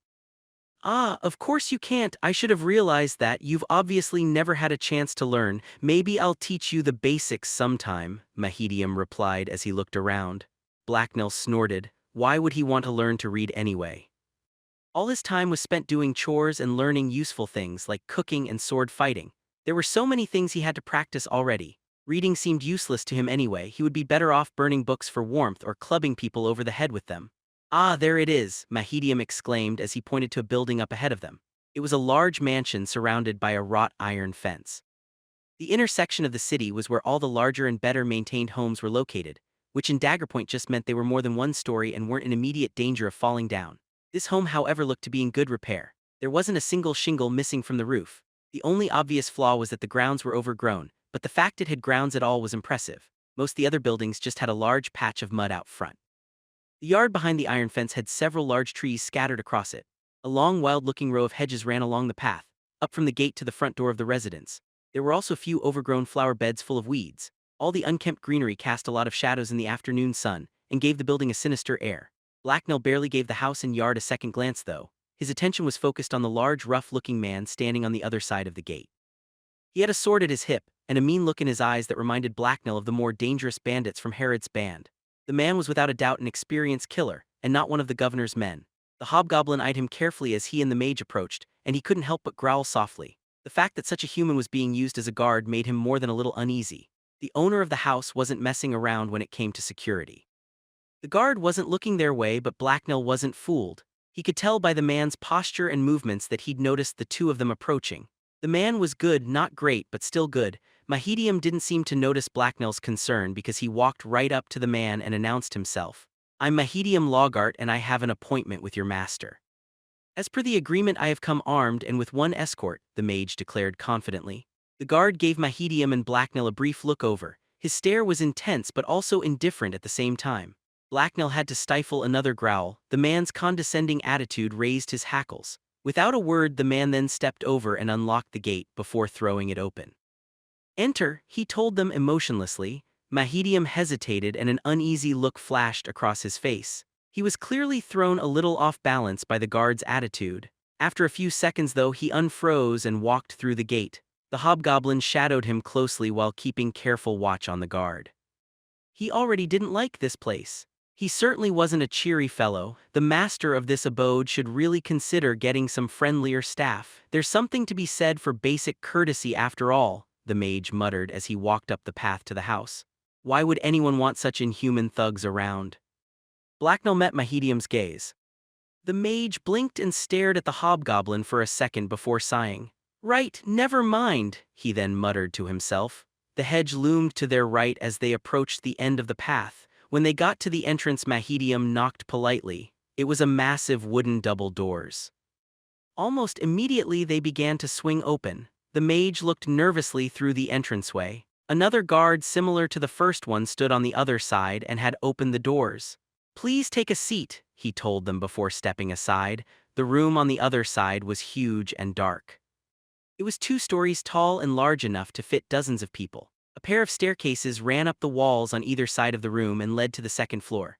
The windows were few in number, however, and had curtains on them that blocked the light. As a result, the corners of the room were dim and shadowy. Mahedium threw Blacknell a nervous glance, but the hobgoblin just shrugged. The mage had been the one that had wanted to come here, and hobgoblins could see in the dark. With another sigh, Mahedium stepped into the house.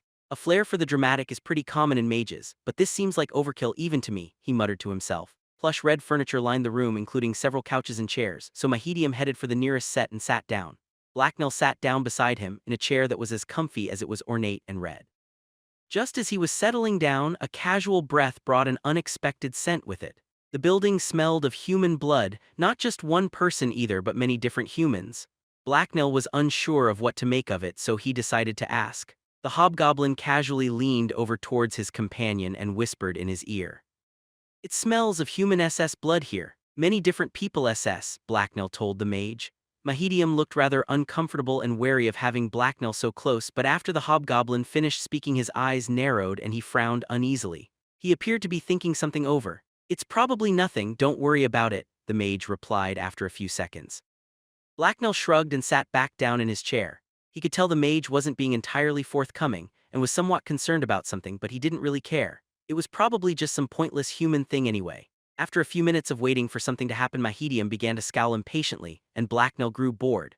The hobgoblin could only amuse himself by examining the contents of the room for so long. The guard by the door was particularly boring, as all he did was stare straight ahead.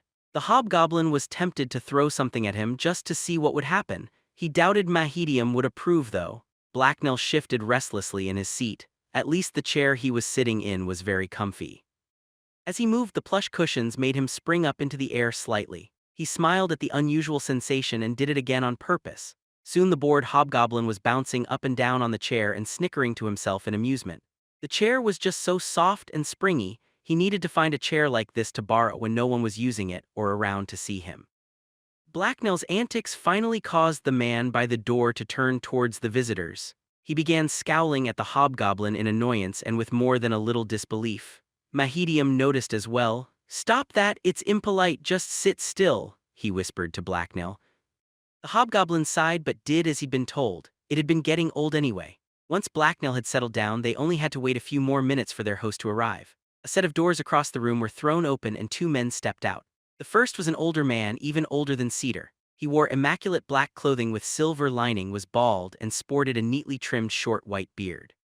His face was wrinkled with age, but his eyes were sharp and his movements swift and full of purpose. Behind him came another man who looked to be another one of the house's guards. Like the others, he was a large man with a cold, focused stare. He also wore the same black and gray uniform.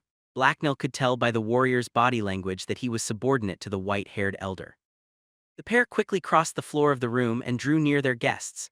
Mahedium politely rose to meet them and Blacknell followed suit, mostly because it made it easier for him to fight or flee. As the mage stepped forward, the hobgoblin fell in behind him in mimicry of the old man's guard. By doing so, he made his role obvious and was thus much more likely to be overlooked. "Welcome, you must be Mahedium."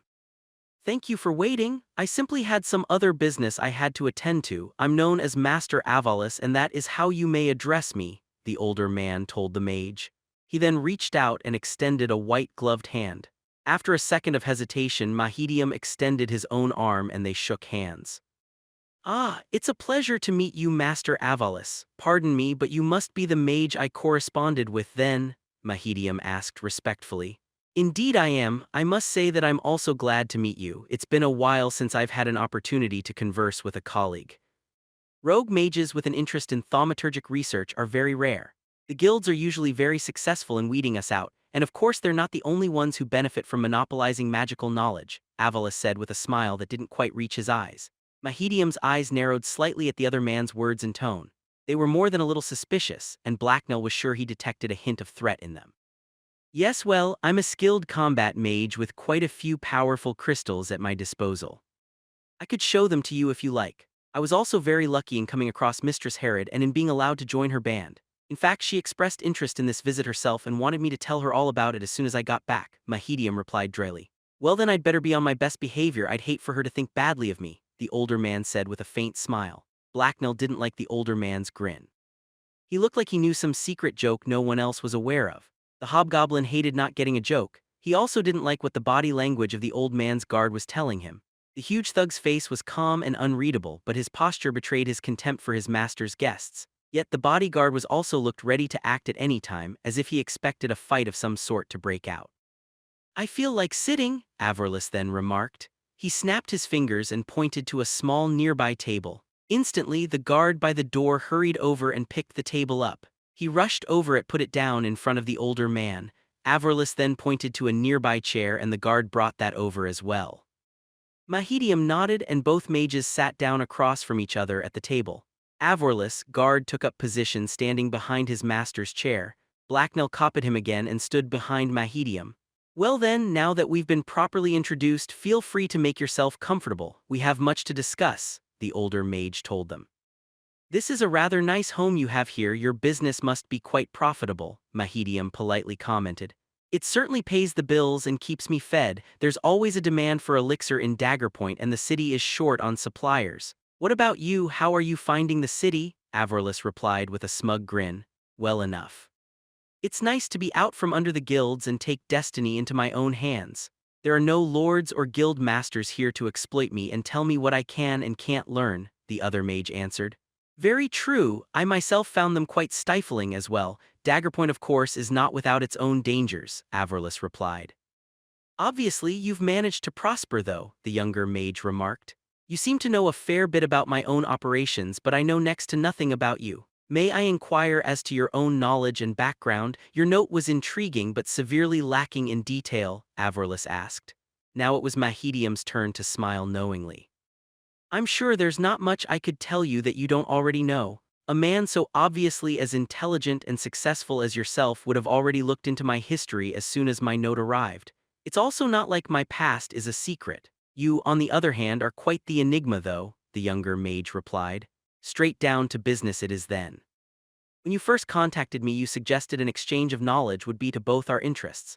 That seems unlikely to me, but I'd like to know what you have to offer anyway. As you've already correctly determined I'm a maker of elixirs, Avarlis said, and you've amassed yourself a fortune by secretly selling them to bandit chieftains using intermediaries, Mahedium remarked. Avarlis nodded in response, so Mahedium continued speaking.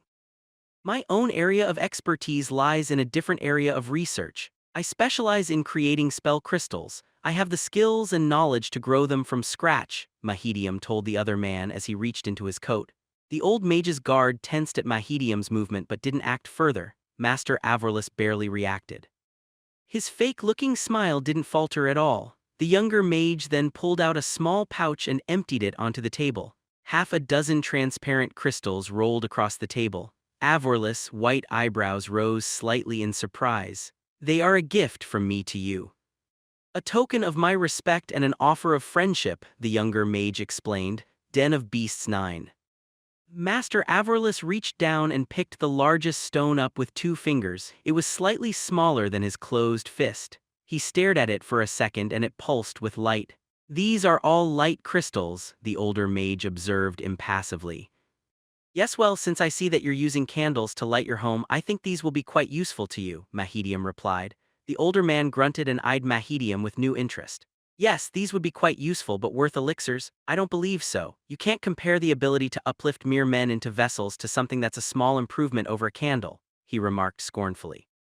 Perhaps, but light crystals don't kill most the people who try and use them either, and I have other stones, Mahedium countered. So what if you do? I make more than enough money to buy as many crystals as I want by selling elixirs. Why do I need you? The older mage replied. Mahedium didn't seem concerned by Avarlis' argument. He leaned back in his chair and appeared to relax. You can't use your potions yourself though, you're a mage not a vessel. Are you really satisfied with granting other people power and not finding ways to make and use magic for yourself? He asked. You're assuming I don't know how to make my own spell stones, Avarlis responded coldly.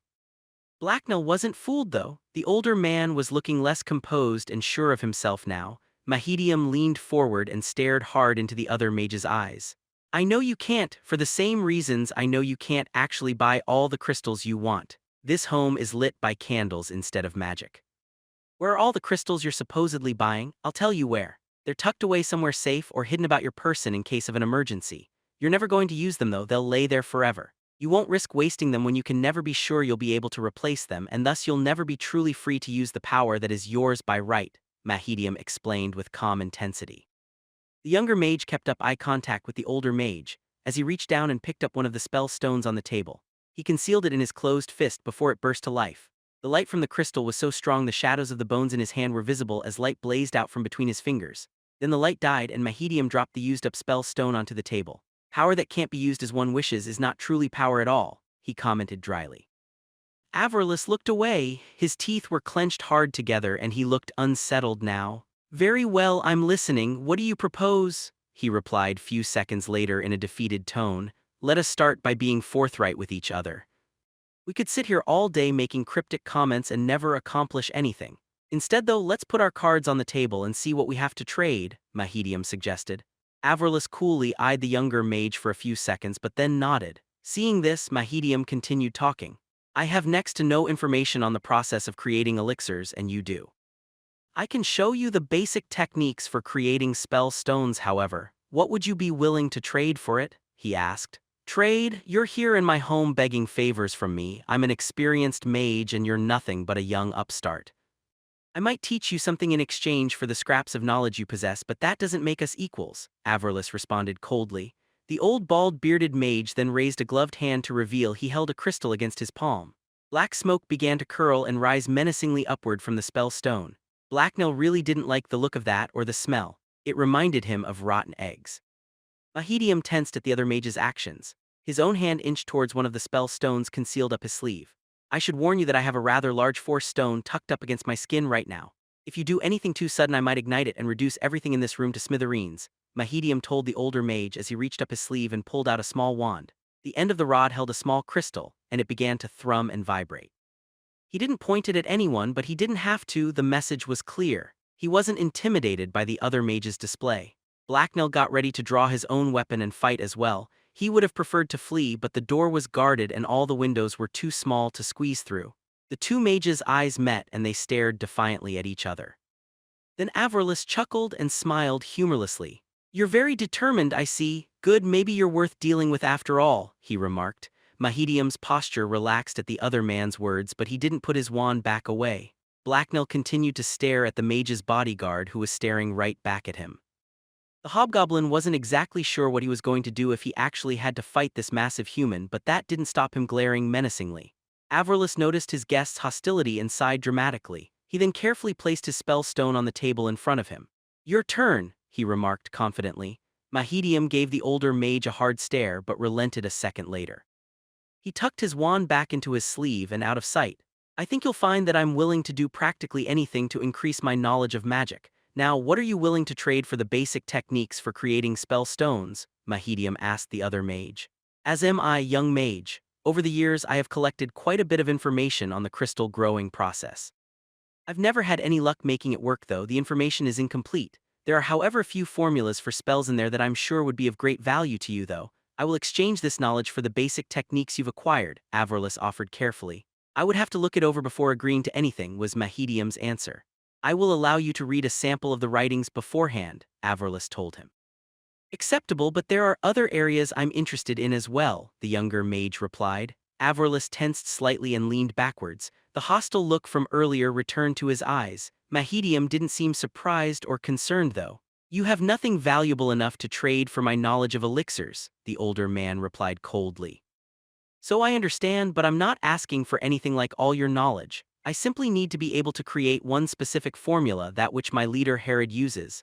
She requires a new source of the Resertine elixir and has tasked me with procuring it for her. Your business would remain undisturbed, Mahedium explained.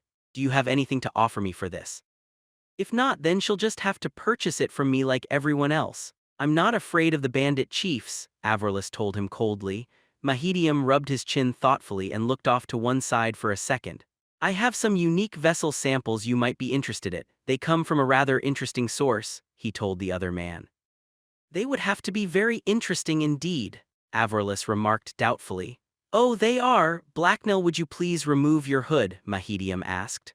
From where he was standing behind his chair, the hobgoblin gave the mage a curious look. He didn't really want to reveal himself in such a plain manner. It wasn't fun enough. Everyone was now looking his way, and Avrolus looked caught between curiosity and confusion. Now, please, Mahedium requested impatiently but with a trace of humor. Blacknell sighed but then did as he was told. He flipped his hood down and then gave the guard across from him a broad, toothy smile. The reaction was immediate. Avrolus flinched away from him and his guard went for his sword. Fuck me, the guard whispered to himself. This caused Blacknell's smile to widen. He had won the game and made the stupid human say something aloud. Mahedium calmly reached into his sleeve and withdrew the small wand again, which he pointed at the guard. There's no need for violence. He's friendly as long as you are. However, if you attempt to raise your blade against him, then he'll be the least of your worries, because I'll blast you across the room so fast you won't know what hit you, Mahedium told them. What is this thing that you've brought into my home? Avrolus asked in shock. His eyes were wide with alarm and his wrinkled face and grown paler. Blacknell hissed in annoyance at the man's tone and words. It was more than a little insulting. The older mage's hand had also slipped into one of his pockets where it was clenching something. Blacknell was sure it was a weapon or spell stone of some sort. It's a hobgoblin and also a vessel. He's the sample I was talking about before. Introduce yourself, Blacknell, Mahedium said. Hello, I promise not to kill you or other bad things, Blacknell told them cheerfully. Averlis continued to stare in shock at Blacknell. He didn't seem reassured. See, he's actually a rather nice fellow when you get to know him, Mahedium added with a smile of his own. Averlis turned his attention to the younger mage and then seemed to relax and regain his composure. He made a waving motion at the guard behind him and the other man relaxed as well. It's a vessel, you say? Any idea which elixir? The older mage asked with obvious interest. I'm a he, not an it, Blacknell told the man with forced smile. I have no idea, but the blood work I did was conclusive. I was hoping you could tell us more, Mahedium answered. I must admit to never seeing a non-human vessel before. I've heard of them, of course, though. Some of the guilds create hunting dogs or war horses, but they're the play toys of the high nobility. How did he become a vessel, and why do you think I will be interested in studying him? Averlis asked. That's an interesting question. Blacknell was originally picked up by one of Herod's men when they liberated him from a caravan which just happened to have been guarded by a mage. From which guild? Averlis asked curiously. I'm getting to that. It was before I joined, but Herod actually keeps records of everything she procures and sells. She also had some papers from the merchants themselves. From descriptions of the mage and the records, I was able to determine that he was attached to that caravan in order to guard a shipment of materials for his guild, the Purple Hearts, Mahedium explained. I see, the goblin was part of the cargo, Averlis whispered to himself, as an excited grin broke out on his wrinkled face. Blacknell didn't see or understand either. What were these mages talking about? Indeed, the Purple Heart Guild is known for its work on non-human vessels, Mahedium remarked. Why would they experiment in order to create a goblin vessel, though? Averlis mused. Why do the guilds do anything?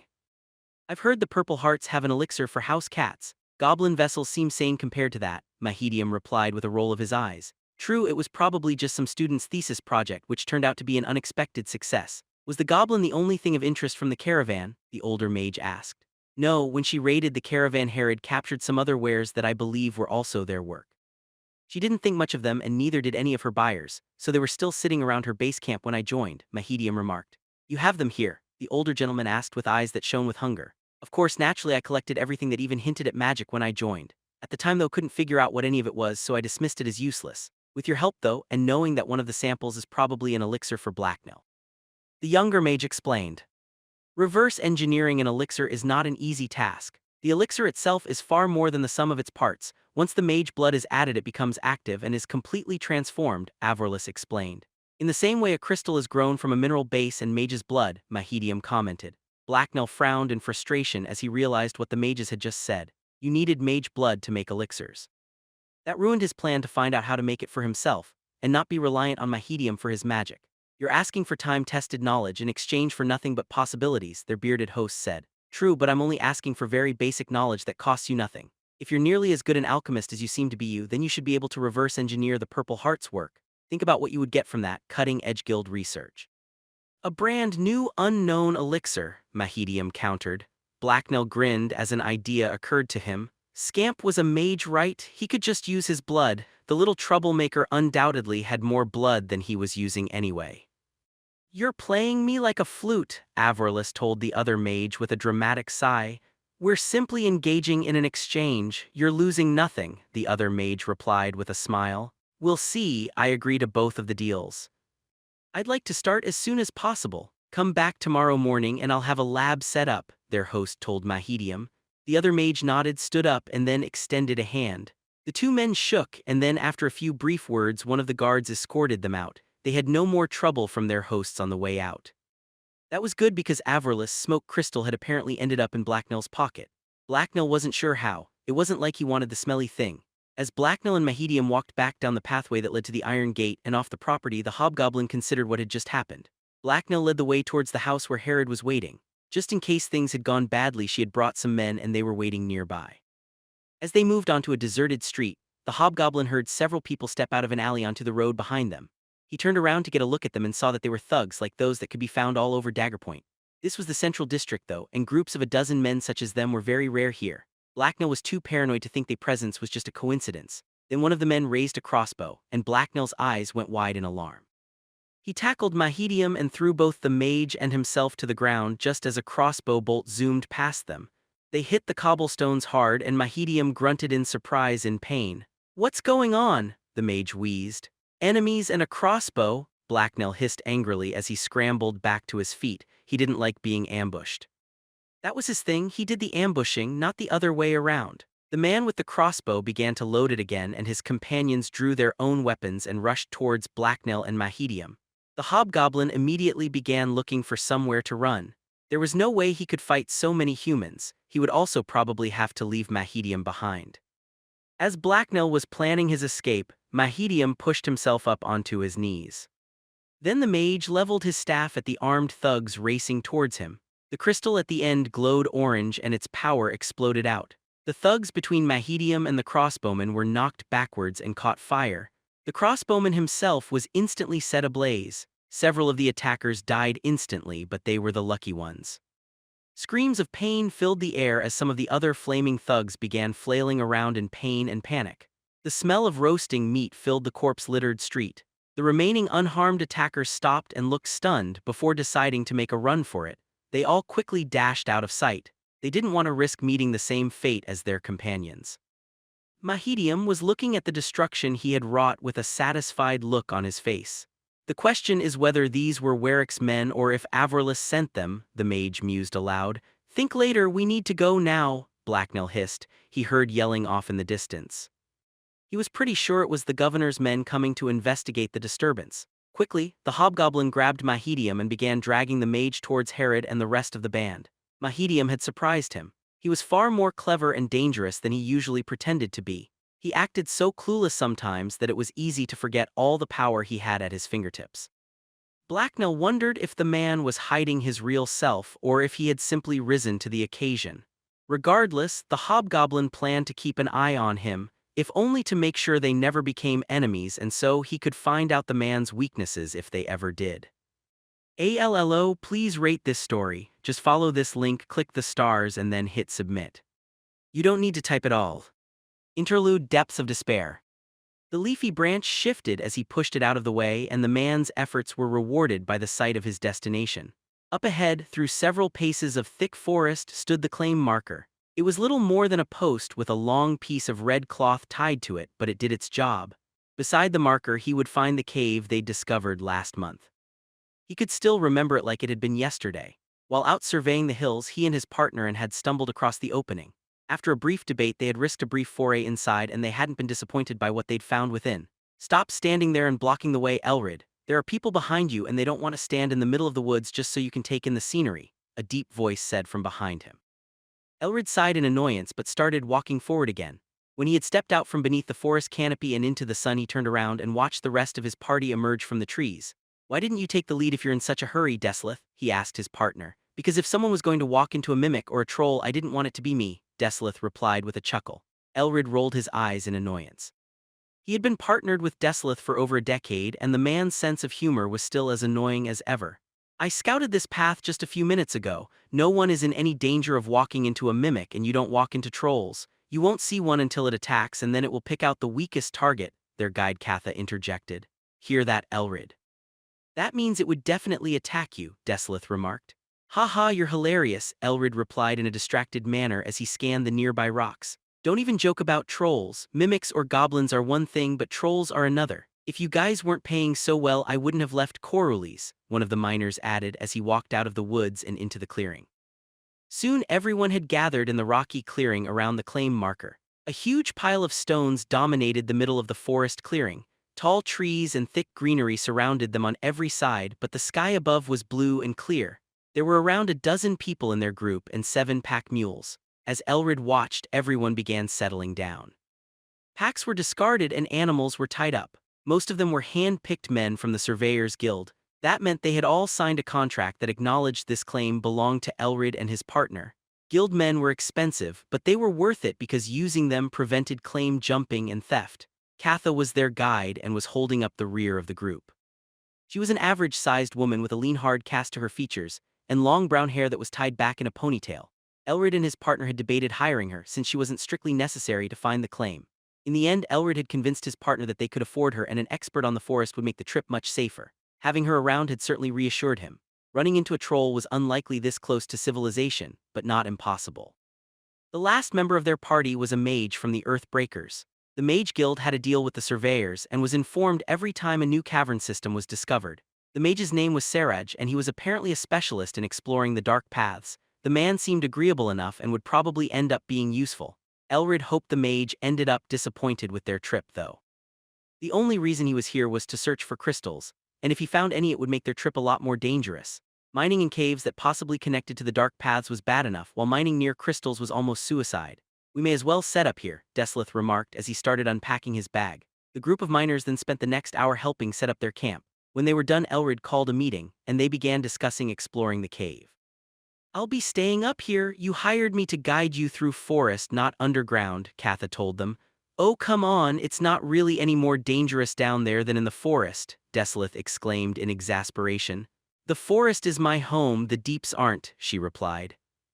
Desolith looked like he wanted to argue, but Eldred cut him off. "That's fine, Katha. It's a good idea to have someone patrolling the woods anyway. Just make sure nothing dangerous wanders into camp," he told her. She gave a brief nod and then turned away. Desolith was scowling, but Eldith ignored him. There was no point in forcing Katha to enter the cave with them. Lanterns and rope were then taken out and passed around.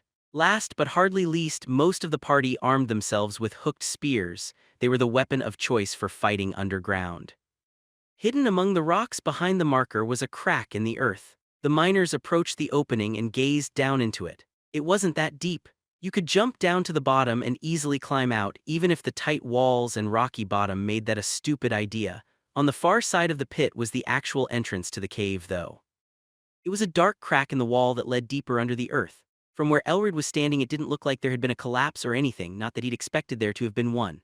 A quick look around also failed to turn up any signs of bears or other unwanted wildlife. "The first thing we'll have to do is fix up this entrance. It's much too hard to get in and out of the crack," Desolith remarked as he stared down into the chasm.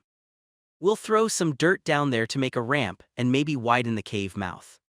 "First, let's get this initial sweep over with," Elred responded. His partner nodded and then climbed down into the chasm. When he reached the bottom a few seconds later, one of the men threw him a lantern. Desolith lit it, and then one by one the group started down after him. As Elred jumped down, his partner stepped into the cave mouth and out of sight. It was a tight fit in the chasm. The rocky walls pressed into Elred from both sides. Rocks scrapped against him as he pushed forward after his partner and the rest of their group. As he stepped into the rocky maw, the light of the sun vanished and everything grew dark. All he could see was the flickering lantern lights ahead of him, and the flashes of light they cast on the cavern walls. When his vision had adjusted, Elred was greeted by the sight of a twisting rock corridor. By the light of the lanterns, the gray walls of the cave seemed to have a reddish cast to them. The sound of water dripping could be heard echoing from further in, and the air was moist and warm. The rest of his party was strung out in front of him, and at the very front was Desolith with a lantern. He was standing beside the mage and seemed to be conversing with him. After a few seconds, Saraj nodded and pulled out a lantern of his own. This one, however, wasn't full of oil but held a crystal instead. It flared to life and the cave was suddenly illuminated by steady bright white light. Desolith smiled and snuffed out his own lantern. The cavern looked very different now. The crystal light was much brighter and made everything look paler instead of red. It also didn't create any smoke, which was definitely a good thing. The party resumed moving forward at a slow pace. The prize was still a bit further in and Elred was excited to lay his eyes on it again, but he also didn't want to die. Moving quickly while underground was a good way to get yourself killed. Feeling impatient, Elred moved his way up the line and next to his partner and the mage. They had both stopped walking and were scanning the shadows between the stalagmites that hung from the ceiling. Desolith then turned around and addressed one of the men behind him. "Pass me your spear, please," he told the miner. Immediately, the man's spear was tossed up to Desolith, who caught it out of the air. He then aimed it upwards at the ceiling. A second later, he stabbed at something behind one of the stalagmites and there was a hissing noise. When Desolith's partner withdrew the spear, there was a wriggling form impaled on the tip. Tentacles waved madly through the air and the thing flopped around uselessly for a few seconds before going limp. The creature looked like a large gray octopus, but with a thick wing-like membrane stretching between all its limbs. "I see you've killed our expedition's first stone strangler," Elred remarked as he joined the mage and his partner. It's just a small one, barely an adult sea, Desolith responded as he swung the spear towards Elrid. Hey, watch it, Elrid exclaimed as the spear tip and the dead creature were shoved towards his face. Don't worry, it's very dead, his partner said with a humorous grin. Yeah, but you could still take my eye out with that thing, Elrid replied as he pushed the spear away and frowned in annoyance. Some of the miners they'd hired were giving the stone strangler nervous looks. So of course, Desolith waved the corpse in their direction. It's just a stone strangler, it's only really dangerous if it lands on your head and suffocates you to death before someone else can cut it off of you, he told them. Seraj turned towards Desolith. He had an unamused look on his face. You're right, there are much worse things down here in the depths than stone stranglers, so let's not let it distract us from other threats. We need to stay focused, the mage told them. Good luck with that because there's the first of the gold, Desolith replied smugly as he pointed deeper down into the cavern. Instantly everyone went silent and looked that way. They all peered past each other expectantly. The only one that was looking was Elrid. He could have sworn he'd heard something move behind him, but he didn't see anything there among the rocks and shadows. It was probably just water. Seraj held his lantern up and golden veins suddenly shone brightly across the cavern wall and formed intricate mesmerizing patterns. It was beautiful. Thank the gods, someone mumbled. Everyone now had stupid grins on their faces. The only person who didn't seem particularly happy was the mage. In fact, he was scowling in displeasure. All right, that's enough. It's not going anywhere. We need to continue scouting down this passage before anyone can get to mining. If it leads down into the dark paths, I might have to seal it, Seraj told them all. And we need to see if there's any more gold down there as well, Desolith added with a mischievous grin. After everyone's fascination with the gold had worn off, they reluctantly moved on and continued on deeper into the cave. Soon, they reached the deepest reaches that Elrid and Desolith had entered. When they had first scouted the passage, it had been bare and mostly empty of anything but rock. That wasn't the case anymore. Piles of dirt lay around the place and mushrooms were growing from them. No wonder there was a strangler so close to the entrance. While we were gone, harvesters have moved in, Elrid remarked. The air was heavy with moisture here and smelled slightly of compost. It wasn't a terrible smell, but it wasn't a good one either. Yeah, that's not good, Desolith added as he looked around. They're just harvesters, the bugs are completely harmless, one of the miners said. They might be completely harmless, but not all the things that come to eat their mushrooms are, and the things that come to eat those things certainly aren't, Elrid explained. Seraj nodded in agreement as he raised his crystal lantern up over his head and scanned the surroundings. The light glinted off the shell of the occasional harvester that was busy working among the mushrooms, or that had taken flight. Them being here makes it far more likely that this cave leads to the dark paths as well. Let's hope the passage is small and easy to seal, the mage added. One of the miners approached one of the harvester mounds and was studying it. Suddenly, he yelped and fell backwards. The soil in front of him roiled and a small, thin, crab-like creature unburied itself and swiftly scuttled away. It's just a lurker, they're harmless unless you're a rodent, Elrid said in relief. Several of the other miners chuckled at their fallen companion, whose face had turned red in embarrassment. Seraj threw them all a disapproving glare and they grew quiet. The mage then started walking forward again, so everyone reluctantly followed him. The twisting passages they moved through continued to be full of harvesters and their mounds. Twice they had to stop to spear stone stranglers that lurked up in the shadows of the uneven ceiling.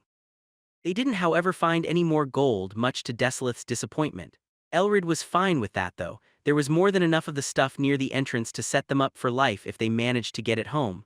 How much longer are we going to explore? He asked the mage. Because this is just more of the same, rocky stone passages full of dirt, mushrooms, and bugs. It looks like the way forward widens significantly up ahead. We'll see what's there and then decide, the mage replied as he continued walking. Elrid sighed and shared a knowing look with Desolith. The bloody mage was probably looking for trouble and hoping to find some signs of crystals. Everyone else was happy with the gold, but apparently not Seraj. Elrid really hoped the mage didn't find anything up ahead. The sound of dripping water grew stronger as they moved carefully forward until Elrid realized why. The natural chamber up ahead of them was much wider than the passage they'd just come from, and in the center lay a pond-sized pool of crystal-clear water. Long stalagmites reached down from the roof. Several of them reached all the way down to the ground and formed smooth stone pillars. Just with a quick glance around, Elrid was able to see at least 2 side passages that led deeper underground, and probably to the dark paths. The entire chamber echoed with the hypnotic sound of lapping water and falling droplets. The only other noise was the rasping breath of the newly arrived men. The floor of the chamber was several feet below them, and its smooth layered surface had obviously been worn down by water over countless ages. "Well, isn't that something?" Desolith remarked with a hint of awe in his voice. "I wonder if any other human has ever set his eyes on this before," Elrid mused aloud. Saraj just grunted in reply. He then raised his lantern high and it flared brighter than ever. The white light burned the shadows from the chamber ahead of them and revealed its hidden contents. Tall bumps scattered across the floor that Elrid had taken to be rocks or natural formations were actually alive. There were dozens of the creatures, and each one of them was the size of a large dog. The light seemed to startle them because the closest ones started moving. 6 long legs stuck out from a body that resembled a gigantic insect or crab. Their gray shells were curved and spiky in a way that helped them camouflage with the stone. 2 huge, wicked-looking pincers extended out from the front of the beasts. Cave crabs, they're nasty if you get close to them, but not man-eaters. "Unless you're already dead, that is," Elrid said. "Yeah, this looks like the perfect place to seal the tunnel. It's a shame, though, that we won't be able to see this ever again," Desolith remarked. Elrid was just about to reply when he noticed Saraj was staring intently at the center of the chamber and the pool of water there. He followed the mage's gaze and didn't see anything at first, but then the water rippled ominously. Something large and pale glided through it. "What is it?" Elrid asked the mage nervously. Saraj didn't reply, he just watched the pool. The other members of the party began to mutter amongst themselves in alarm, then a massive white creature dragged itself out of the water. It was long, longer than a man was tall, even if you didn't include the tail it was dragging behind it. Its skin was practically transparent, it was so pale, and veins could be seen running beneath it. It was a huge salamander. It crawled across the cavern floor on 4 short legs, but it moved smoothly and with grace. Its long snout was pointed in their direction, and it was clearly headed their way. Its tongue flickered in and out of its mouth, which opened to reveal row upon rows of tiny razor-sharp teeth. A pair of gills ran along the side of its neck, but the most startling thing about it was its eyes. It didn't have any. Its skull was completely smooth where they should have been, and yet it was swiftly and unerringly racing towards them. "Okay, that's dangerous." "I've never seen one of those," Desolith remarked nervously. "It's a blind hunter, and yes, it's very dangerous. This one shouldn't be too much of a problem, though. Creatures such as it are at their most dangerous when you don't see them coming," Saraj remarked. The mage then passed Desolith his light and raised his staff. He aimed the end of it towards the salamander that was stalking towards them. A second later the air rippled and a bolt of force shot out towards the blind hunter. The magical attack missed the salamander but slammed into the ground beside it. Bits of rock flew through the air, and a loud cracking sound reverberated through the cavern. The attacking salamander was thrown off its feet and sent flying into a nearby stone pillar, as a wave of air washed over the watchers. The noise startled the cave crabs and they began running for shelter. Several dashed into the water and disappeared, while others hid among the rocks. The salamander itself lay prone and unmoving. "See, as long as you don't let them sneak up on you, they're not a real problem," the mage told the others as he grinned smugly. That was when Elrid heard a scuttling sound on the rocks below them. His first thought was that the noise was probably a cave crab. He leaned over the ledge at his feet to check. A rather large cave crab was climbing up the rocks and headed in their direction. He sighed with relief when he realized that it wasn't anything worse. Wait, the cave crab was rather large, it probably weighed as much a man, and it had an odd purplish tint to its carapace. In fact, it kind of looked like it had bits of crystal growing on it. "Shit, mutant crab," Elrid yelled in panic as he backed away. "Get back, all of you," Saraj yelled as he stepped forward. He almost seemed excited at the presence of the mutant. Fucking mages and their obsession with crystals, no one needed to be told twice. The miners and their 2 employers hurried back into the passage behind them. The mage himself took a few steps back. He then waited for the monster to pull itself up over the ledge so he could get a clear shot with his staff. Just as the creature reached the top, it lunged at Saraj and he fired his staff. The bolt of force hit the mutant head-on. It seemed to hang in the air for a second with its claws extended and its legs dangling below it until the moment ended and the creature ruptured. Purple flames burst out from its crumbling shell and washed over the mage. Saraj had no time to protect himself. There was a brief scream before he vanished behind the curtain of fire. The cave rumbled and bits of rock fell around them. Elrid looked up in alarm. The cave was collapsing. "Run!" Desolith yelled as he took off towards safety. Everyone else was right behind him. Luckily, Desolith still had the mage's lantern and it lit their way. They all ran madly towards the exit as the flames and falling rocks chased them. The sound of shifting stone was overpowering now, and the air was hot and dry. One of the men beside Elrid tripped and fell. No one had any time to help him or even look back. Up ahead the exit came into sight and daylight streamed through the opening. The rumbling behind them seemed to have stopped, but everyone was still too terrified to stop running. They couldn't all fit through the entrance at the same time though, so Elrid slowed.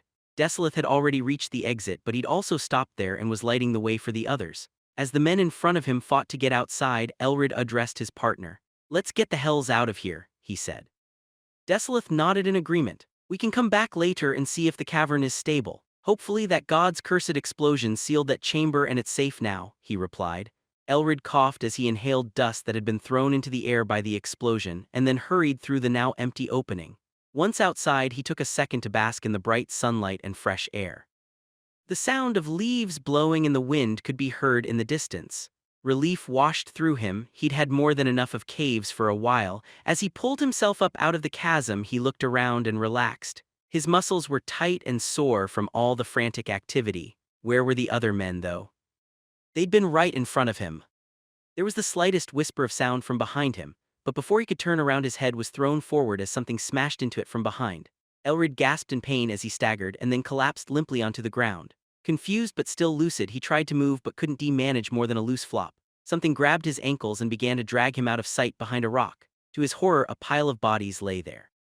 All the miners had been ambushed as they'd rushed out of the cave and climbed out of the chasm just like him. Even Katha's body lay there, and it wasn't a pretty sight.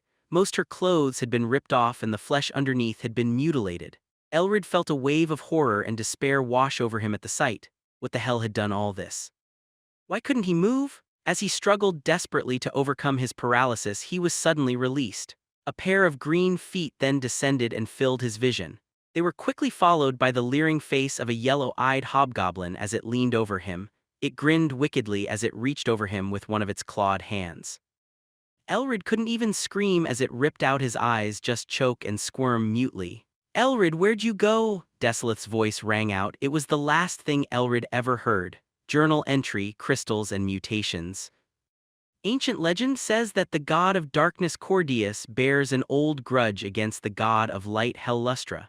Some believe that this hate is so strong that it oozes forth from the earth and takes on physical form as mana crystals. Such tales are nothing but silly superstition, of course, but this one does perhaps accurately portray how dangerous and vile mana crystals can be. They are the scourge of human civilization all across the world. No matter where you travel, you cannot escape the lingering threat of these deadly formations. The most common type of crystal is rarely even identified as such. It is a black, oily-looking growth that is usually mistaken for rock, hence its name Blackstone. Luckily, this basic form of mana is inert and has no magical effects. It simply grows and spreads deep within the dark corners of the earth. As it expands, Blackstone consumes the dirt and rock around itself to create long, twisting tunnels. Eventually, Blackstone growths will run their course and old crystal formations will dissolve, leaving nothing but rock behind. This is how significant portions of the dark paths were probably created. Unfortunately, that is not all Blackstone does. As it expands, the crystals will occasionally consume something that causes what is commonly known as a mana stone to form. These crystals are bright and occasionally even glow, which makes them hard to miss. They come in many different colors, shapes, and sizes, but the important part is the magic that lies within them. Every mana stone has a unique magical effect that a mage can produce by using their mage gift to burn the crystal.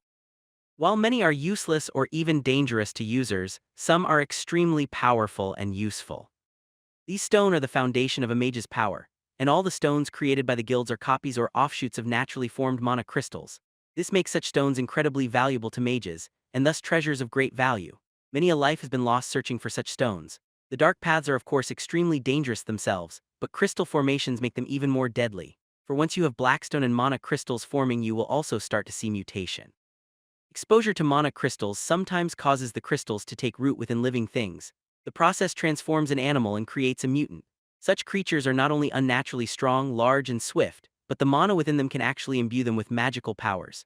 These horrors are the stuff of nightmares and a plague upon all human civilization.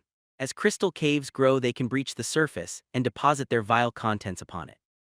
Thus, what was once considered safe civilized land can suddenly become wild and dangerous, as mutant abominations run wild across it. Stories abound of such beasts, such as those of hard-working farmers being slain by rats the size of dogs that can pass through walls or drive men mad with their whispers. Only, by removing the mana stones and sealing the tunnel can the nearby lands be made safe again. Some of the creatures that dwell within crystal caves have no obvious earthly origin, but instead seemed formed completely of the crystals themselves. Slimes are the best known of these, but rumors persist of hulking creatures made of blackstone that dwell within the deepest parts of crystal caves. The magic derived from crystal caves is useful, but personally I do not believe it makes up for the threat such formations pose to humanity. They are just far too dangerous and unpredictable. You never know where one will appear or what will crawl out of it. Monsters of legend such as the Brashura Cyclops or the Worm of Terringale were probably mutants as well, and the stories passed on about these monsters puts those of any modern mutant to shame. These creatures leveled cities and cast down empires. One day, I fear that something truly horrendous will again be born within the depths of these horrid places, and then all of humanity will weep and know the face of fear. Farstadius der Landmount, Royal Jervian Surveyor. A Tradesman's Tools 1. Blacknell yawned luxuriously as he slowly stretched out his long, slender body. His movements caused the sheets beneath him to rub pleasantly against his skin. He then smiled contentedly as he sank into the soft, fluffy mattress. He was really enjoying having a bed of his own. He'd never had one before, only a blanket to curl up onto. This was much nicer and bouncier. As he laid there, his stomach grumbled slightly, which raised a dilemma. Should he get up and grab some food or try and get back to sleep? On one hand, the food here was very tasty, but on the other hand, the bed was amazingly soft. It was thus a difficult choice to make. Sloth eventually overcame gluttony and the decision was made for Blacknell.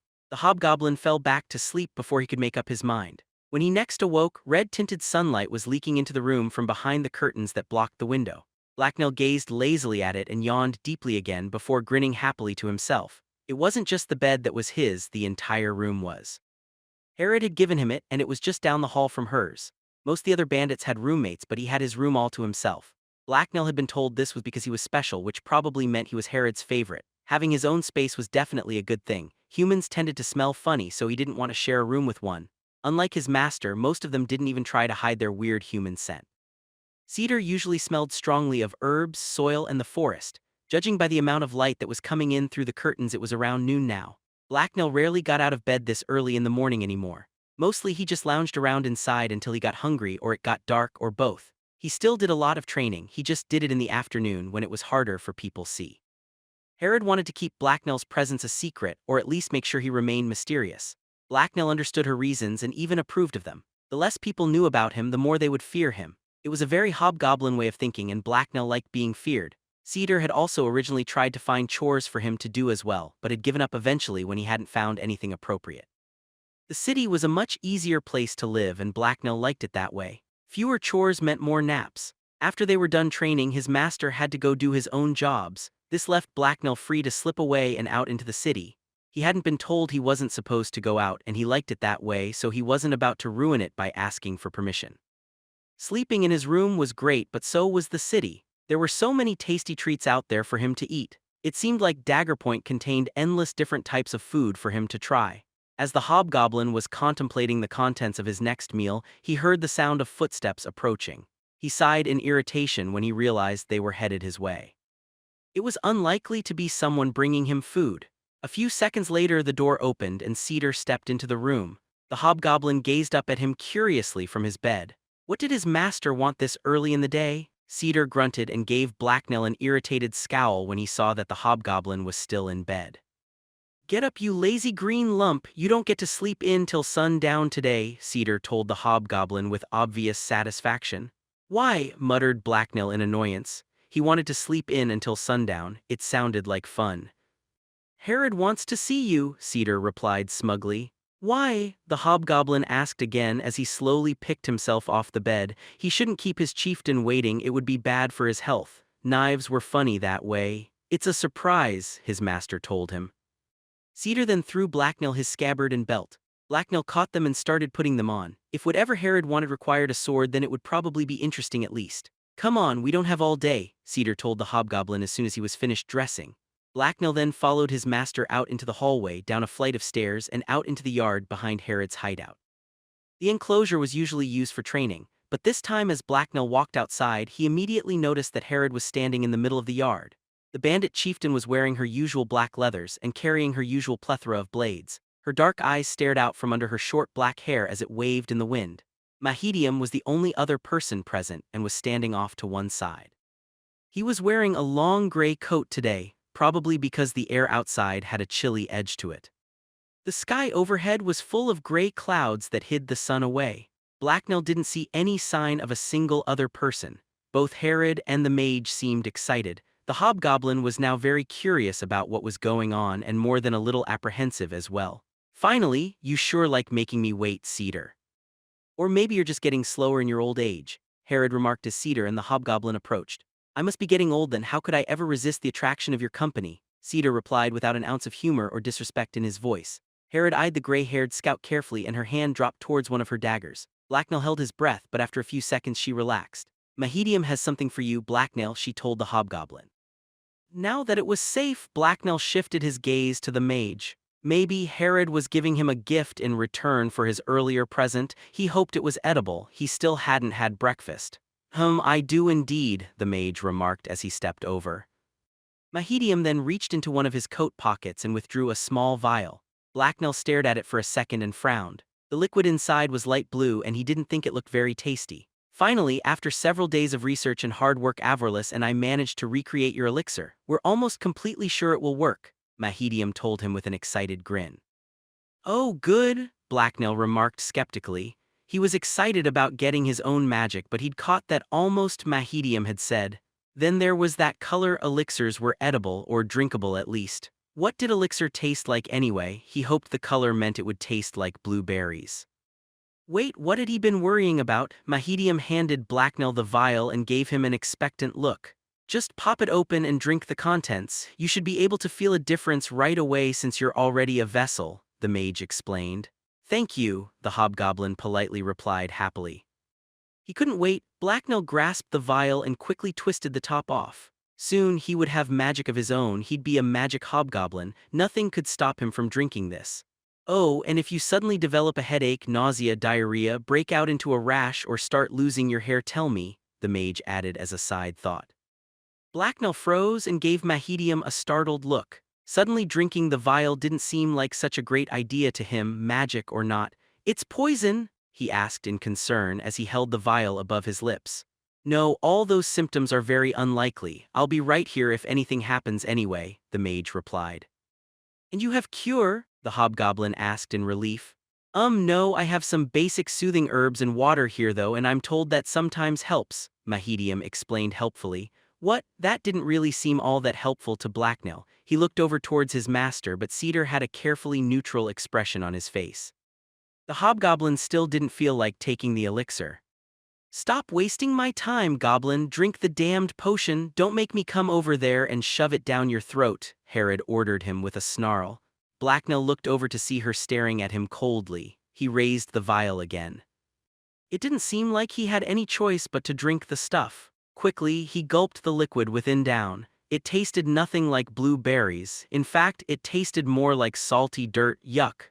No one said anything as they all waited for something to happen, especially Blacknell. The hobgoblin was holding his breath while he stared at his arms and searched for any sign of a developing rash. Try moving around, Cedar suggested after a few minutes. Tentatively, Blacknell began walking around. Then he jumped on the spot a few times. It didn't feel like he was about to become sick or explode. Ah, good. It would appear that we found the right mixture. He's not showing any signs of rejection. Master Avorlus will be very pleased, Mahedium commented proudly. Just as long as he keeps supplying me with elixir. Now run around the yard a few times, Blacknell, Herod commanded him. The hobgoblin immediately began jogging around. Faster, you lazy green runt, or I'll have you dodging arrows, she yelled a few seconds later. Blacknell broke out into a sprint. Do we have any idea what type of elixir he's using or if it has secondary effects? Herod then asked the mage as she watched Blacknell run. No, we don't. It's impossible to say just from the recipe, not to mention it seems to be a completely new experimental mixture, Mahedium replied. Blacknell was listening carefully. Elixirs could have secondary effects? None of the vessels he'd seen had done anything special. As he ran, he began to feel an odd familiar burning sensation in his legs. The hobgoblin ignored it though, and continued to listen in on the others. Herod frowned as she considered the mage's words. So we won't know what, if anything, it does until he starts breathing fire or jumping 10 feet up into the air, she remarked. Pretty much, although most elixirs don't apparently have much in the way of secondary effects. Like your own resertine recipe, they mostly just grant increased physical vigor, or so Avorlus has told me, Mahedium replied. Blacknell's pretty fast, but I think he's doing a fair bit better than usual, Cedar suddenly interjected. Herod and the mage looked over at the hobgoblin that was running around the yard. There was a small dust trail rising behind him as he moved. Yeah, he's definitely a fast little beast. It's hard to tell if that's from the elixir, though. Let's test his strength, Herod said. You can stop now, Blacknail, come over here, Cedar yelled out to the hobgoblin. Blacknail immediately stopped and made his way back to the others. His chest rose and fell as he breathed heavily, but he wasn't feeling all that tired. Blacknail, come over here and take my hand, Herod said as she raised one arm in his direction. Blacknail had never actually touched the chief before, and the idea made him more than a little uncomfortable. Hopefully it was a sign of her favor and she wasn't about to hurt him. When the hobgoblin hesitated to approach, Herod gave him an impatient glare. Blacknail quickly reached out and took her hand. Immediately, Herod's fingers closed tightly around his wrist and held him in place. This didn't seem promising. Now, Goblin, you have to try and pull your hand away from mine. If you can't, then I'm going to punch you in the face a few times, she told him dispassionately. Blacknail's eyes went wide. This was definitely not good. The hobgoblin grabbed his own arm and lowered his stance as he began frantically trying to pull his hand free. His heels dug into the earth as he squirmed and fought to free himself. Herod's fingers seemed as strong as iron, though, and he couldn't get his arm loose. She scowled in annoyance at Blacknail's futile struggling. Slowly, she then raised a clenched fist. The hobgoblin redoubled his efforts, and then all of a sudden the burning sensation from before washed through his entire body. Fear spurred him on as he pulled desperately on his arm, and Herod moved. She kept her grip on him, but her body twisted as she kept her balance, and her feet slid forward slightly. Before he could react, Herod grinned and then released him. Off balance and in the middle of pulling, the hobgoblin was sent sprawling over backwards. Ouch, cheese rot, Blacknail hissed as he landed painfully on his ass. That last pull was definitely above normal human or hobgoblin strength. It seems to have worked, Herod remarked. A grinning Blacknail picked himself off the ground and jumped into the air experimentally a few times. He had super strength. He thought he was jumping a little higher than before, but nothing like 10 feet. He then began breathing out as hard as he could. Do you have something in your throat? Cedar asked him. No, SS, it's nothing, the embarrassed hobgoblin replied as he turned away to hide his face. He apparently didn't breathe fire either, which was too bad. That would have been amazing. So now I've got both a vessel hobgoblin and a reliable source of elixir for both of us. Good work, Mahedium. It's nice to know that not all my subordinates are completely useless, she told the mage as he nodded respectfully back. An eager smile spread across Herod's lips and she turned to look towards the direction the rest of the city lay. There was a building blocking her view, but she didn't seem to care. Blacknail recognized that bloodthirsty smile. He shivered in excitement.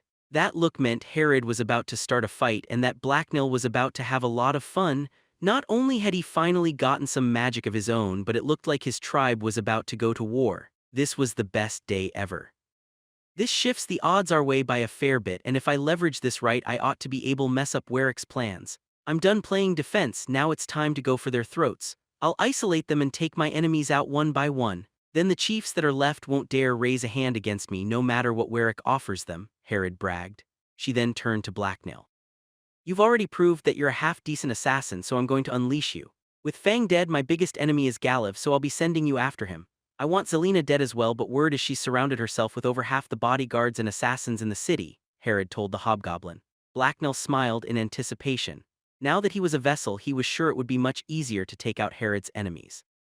If nothing else, he was now an even faster runner. There was no way he'd get himself into trouble like the last time. Blacknail needs training before you throw him out there, or he'll just get himself killed, Cedar interjected in concern. True, but that's easily fixed. You've already been teaching him how to fight. I'll just have to beat all the bad habits you've taught Blacknail out of him, Herod remarked. Blacknail's felt a sinking sensation in his stomach. This didn't sound good. He'll need more than just the ability to fight. He's a natural stalker and hunter, but totally ignorant of a lot of things. He's going to need some new equipment and training in things like lock-picking as well, Cedar countered. I'll let you handle that stuff, I don't have time for it. I will however show him how a true vessel fights. It's time that Blacknail and I had that spar, Herod told Cedar. The hobgoblin's eyes went wide in alarm. This couldn't be happening. There was no way he could fight Herod. She'd cut him into tiny little pieces. He turned to Cedar and threw him a desperate, pleading look. Blacknell's master was frowning, but when he noticed the hobgoblin's attention he just shrugged helplessly. Blacknell grimaced in dismay. He'd really been hoping Cedar would save him. Herod was going to kill him. Behind Blacknell there was the sound of a blade being slowly drawn from its sheath. He shuddered in dread as he turned around to see Herod pointing her naked blade towards his throat. "Draw your sword, hobgoblin, it's time to test your mettle," she told him. Blacknell peed himself a little. He was too young and smart to die. Herod didn't wait for him to respond. Her blade sliced towards his head. The hobgoblin yelped as he ducked under the attack. He then scrambled backwards.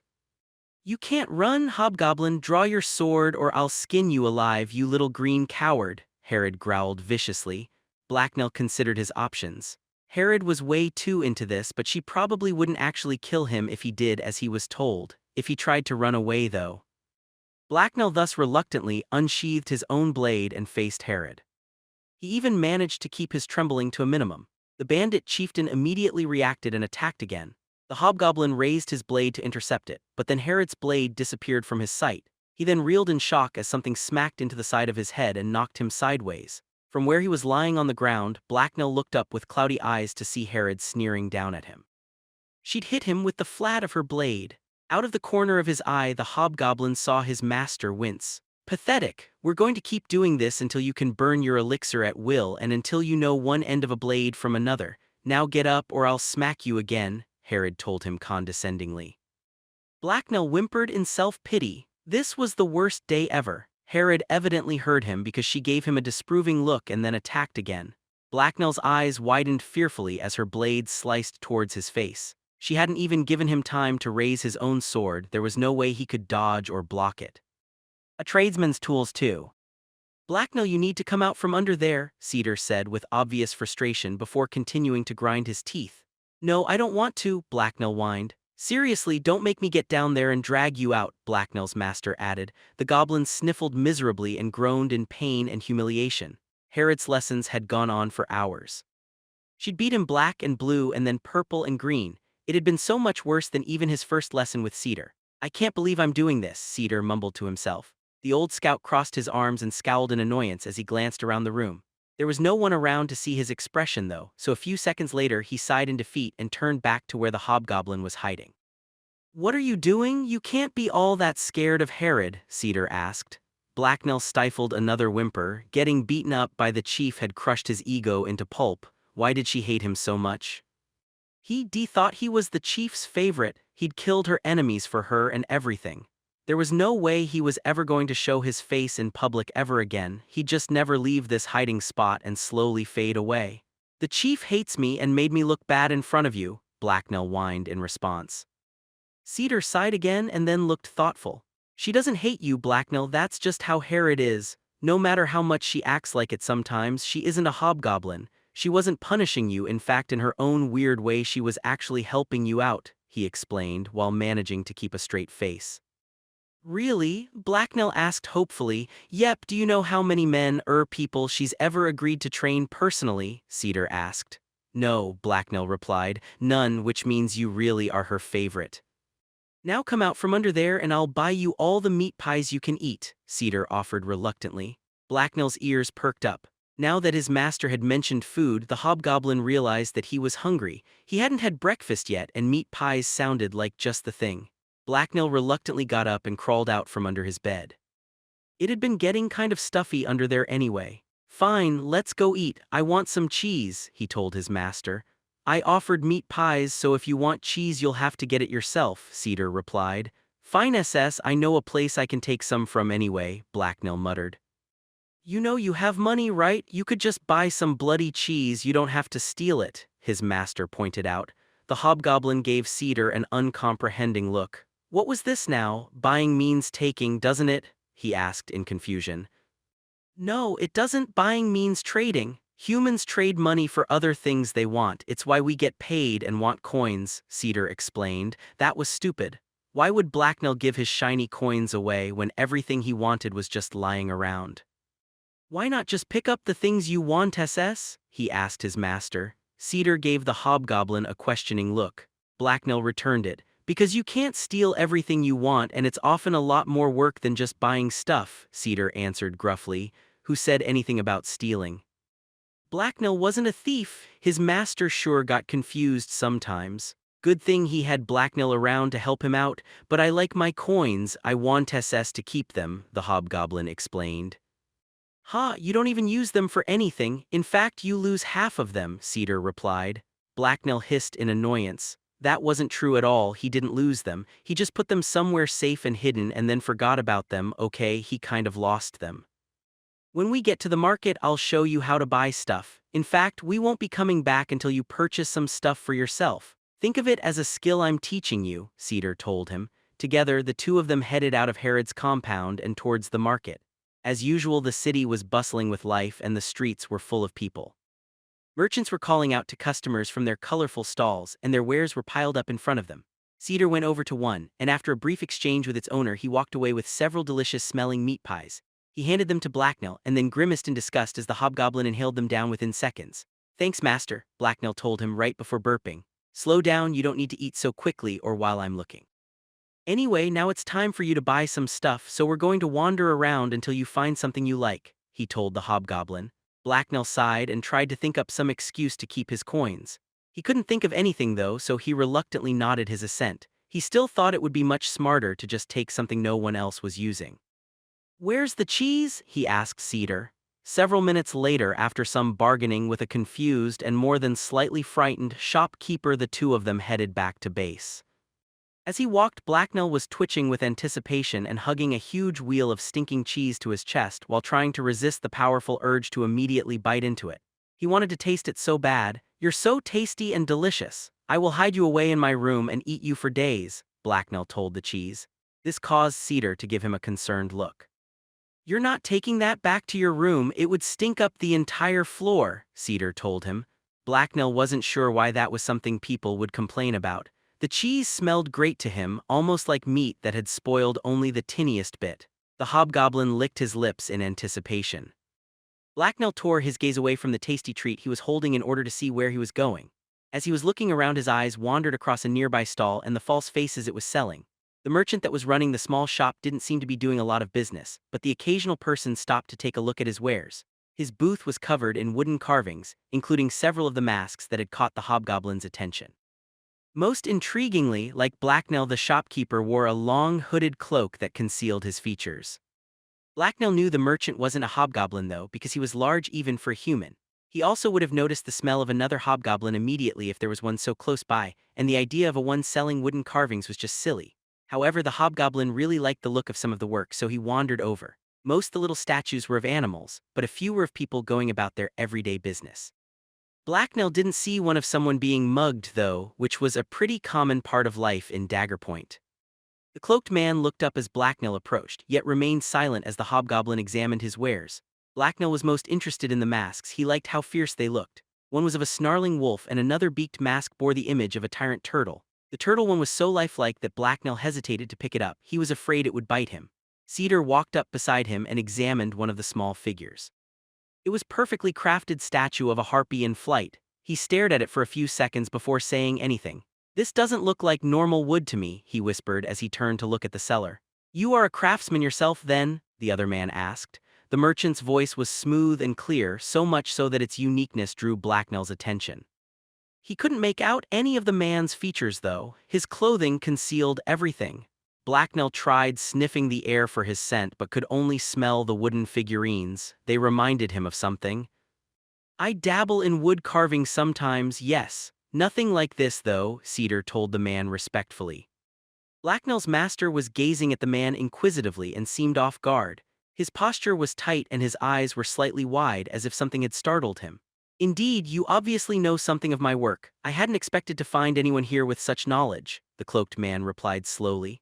Blacknell shuffled over a bit and bent down to examine another figurine. Then when he thought no one was looking, he tried to look up into the man's hood. He ended up disappointed though, because all he managed to glimpse were the edges of a wooden mask like the ones on sale. The merchant turned to Blacknell and the hobgoblin quickly looked away. If the other man was going to conceal his face, Blacknell sure wasn't going to let him see his. Wearing clothing like that was kind of rude. And you travel in very interesting company, Forest Walker, the large-robed shopkeeper said. Cedar stiffened but then nodded reluctantly. I want a mask too, I like the turtle, Blacknell interjected as he waved a hand in front of the merchant's face. This man sure was slow. The other shopkeeper had practically shoved his goods into Blacknell's hands. Cedar winced at the hobgoblin's behavior and reached over to grab his shoulder. He was interrupted though when the shopkeeper stood up. Then you shall have one, but not of a turtle. I have something more fitting for you, he replied as he reached under his stall. A second later, the shopkeeper pulled out several items. First, he handed Blacknell a new mask that was different from the ones on display, and then he set 2 long poles on the stand in front of him. Blacknell stared at the mask for a second. He wasn't sure what it was supposed to be. It most resembled a smiling human, but the proportions were all wrong. He liked it though. It was intimidating in its own way, and the mask looked like it was having fun. What's it supposed to be? He asked. The spirit of hunger, the man explained. The shopkeeper then turned to Cedar and handed him the 2 poles. Cedar's eyes widened in surprise when he got a good look at them. These are bow staves. I didn't think you made those, he replied in shock. Ignorance is the root of knowledge. Everything grows or it dies. Remember that, the cloaked merchant replied. Cedar nodded and then reached into his money pouch to withdraw a gold coin which he handed to the man. The man took it and nodded in thanks before sitting back down and turning away from both his customers to watch his surroundings. It was clearly a dismissal, and Blacknell found it more than a little rude. No wonder the man had so few customers. He was kind of a jerk. Blacknell wasn't sure if he wanted this mask. He liked it, but the turtle was also pretty frightening. He reached over to pick the turtle mask up again, but Cedar grabbed his arm and pulled him away. Hey, I'm not done buying stuff, Blacknell exclaimed. You're done now, we need to get back, Cedar told him as he dragged the hobgoblin down the street. Blacknell frowned in annoyance but followed his master. It didn't take them long to get back to Herod's base. Blacknell got more than few stares from the other bandits as he carried his massive wheel of cheese inside. Just put the cheese in that cupboard, Cedar told the hobgoblin as they entered the main building. What if someone steals it? I need to hide it somewhere close where no one will look. I need to watch over it always. It's mine, Blacknell argued in concern as he hugged it close. No one is going to steal it. It's a huge lump of foul-smelling cheese, Cedar replied in exasperation. Exactly, Blacknell exclaimed as he gave one of the bandits walking past them a suspicious glare. There was no way he was going to leave his precious treat where other people could steal it. Humans were all thieves. Just then Kita appeared from around the corner and saw them. Herod's looking for you too, and I wouldn't keep her waiting, she told them. Oh, why? Cedar asked curiously while Blacknell tried to hide behind the huge snack he was carrying.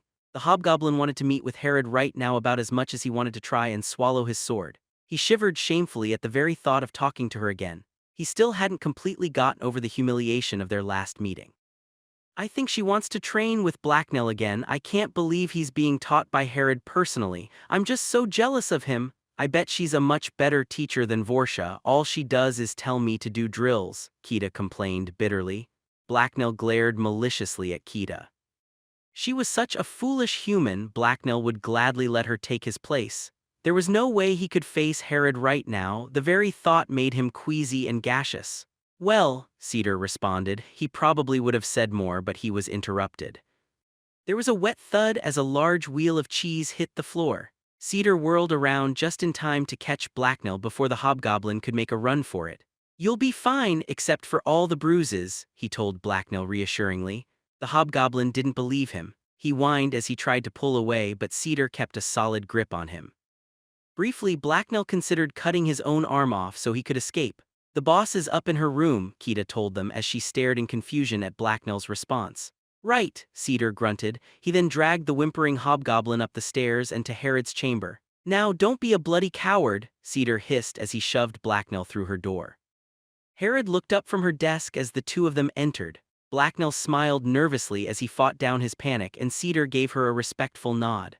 Ah, I was just looking for you too, she told them, said as she looked back down and scribbled something across a piece of paper in front of her. Well, here we are. What do you need? Cedar responded.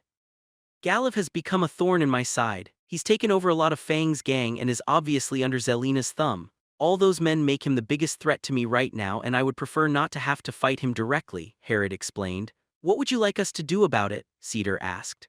I need him dead, Herod said before dropping her pen and looking up at them.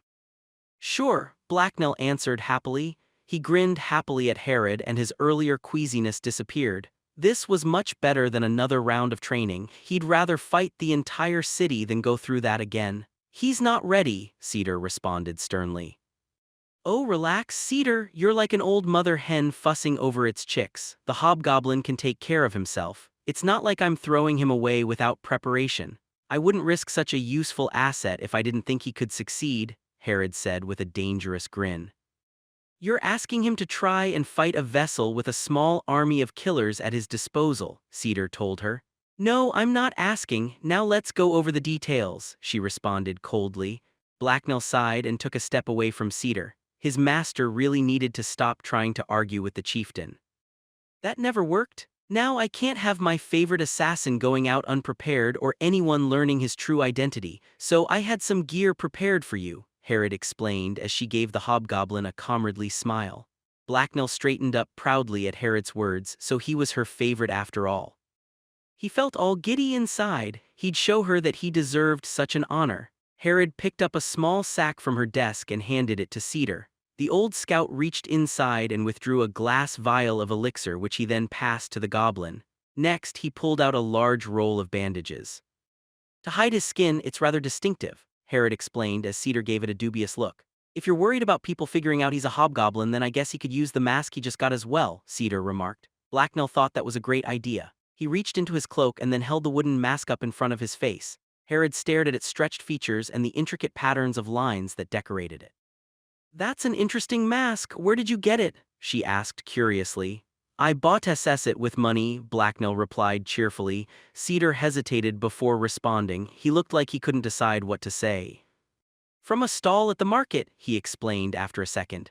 Herod eyed him doubtfully but chose not to pry. She turned away from the old scout and looked at Blacknell instead. Now he looks like a real assassin and one worthy of being in my service, Herod observed with a vicious grin. He's still not ready, Cedar muttered. Well, one of you is going to do it, so decide amongst yourselves because I don't really care. Now get out of here and I don't want to see either of you until the job is done, Herod told them with an annoyed scowl. Cedar marched out of the room. Blacknell followed him out. I want to do it, you can stay SS here, Blacknell told his master as they walked through the hallway. We're both going to do it, I'm not letting you mess this up, Cedar responded as he ground his teeth in frustration.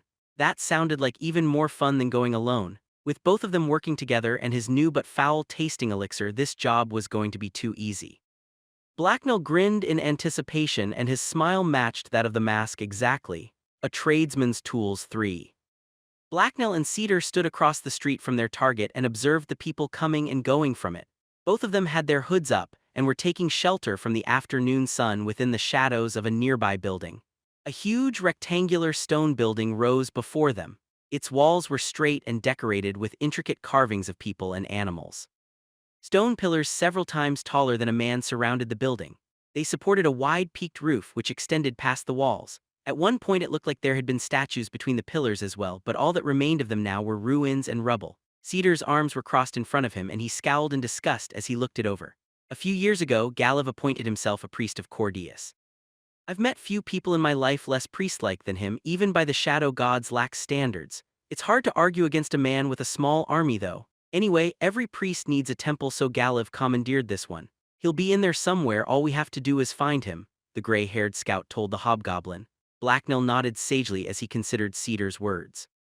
Before leaving Herod's lair, the hobgoblin had donned his new and improved disguise. Under his usual hood his face was covered by the wooden mask, and his skin was wrapped in bandages that concealed its color. What's a priest? He asked a few seconds later with obvious confusion. Whenever the hobgoblin thought he'd learned all the humans' words, they came up with new ones. Cedar let out a frustrated sigh before responding. Someone who thinks they can talk to the gods, Cedar explained.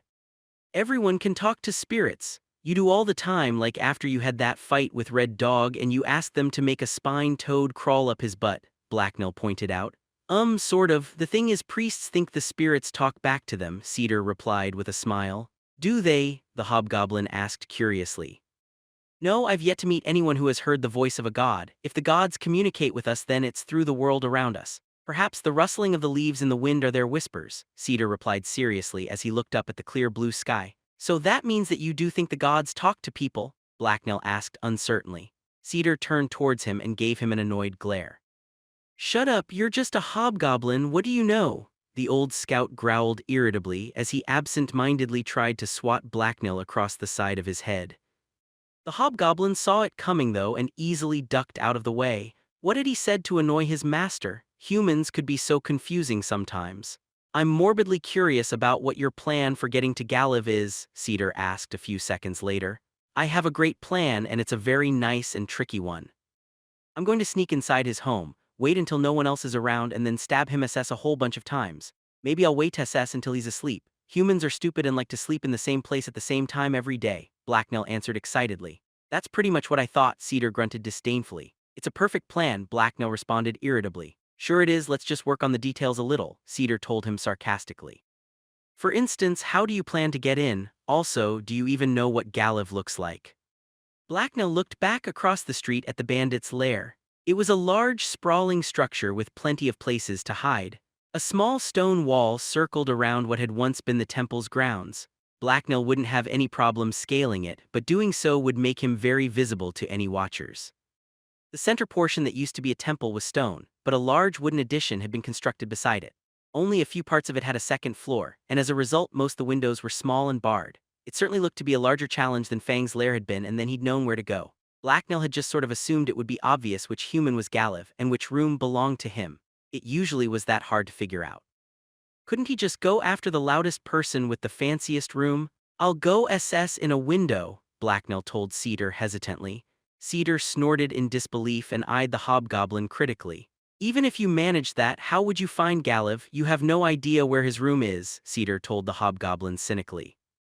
"It worked last time," Blacknell whined. "It almost didn't and you got lucky," Cedar sternly pointed out.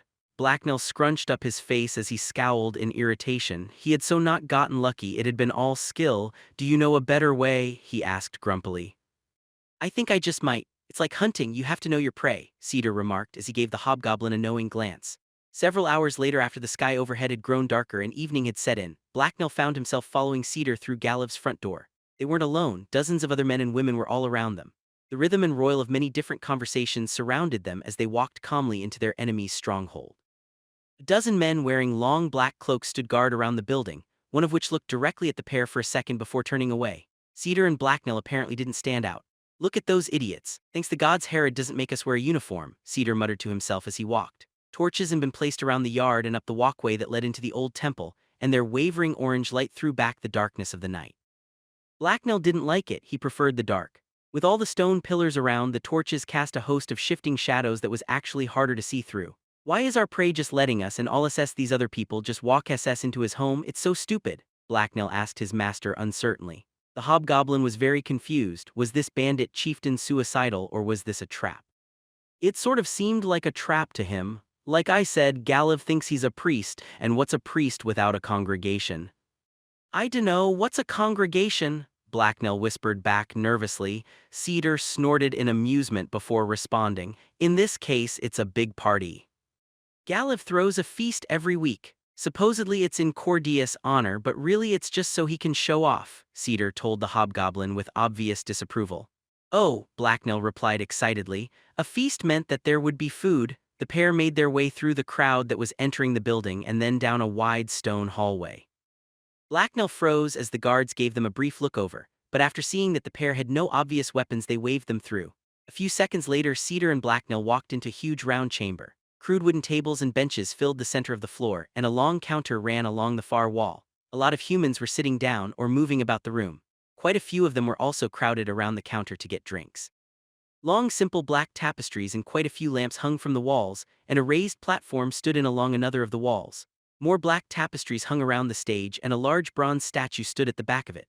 The statue was of a man in a hood and he was holding a dagger in one hand and a flaming brazier in the other. Blacknell's eyes were wide open in surprise as he looked around. The room was actually quite impressive.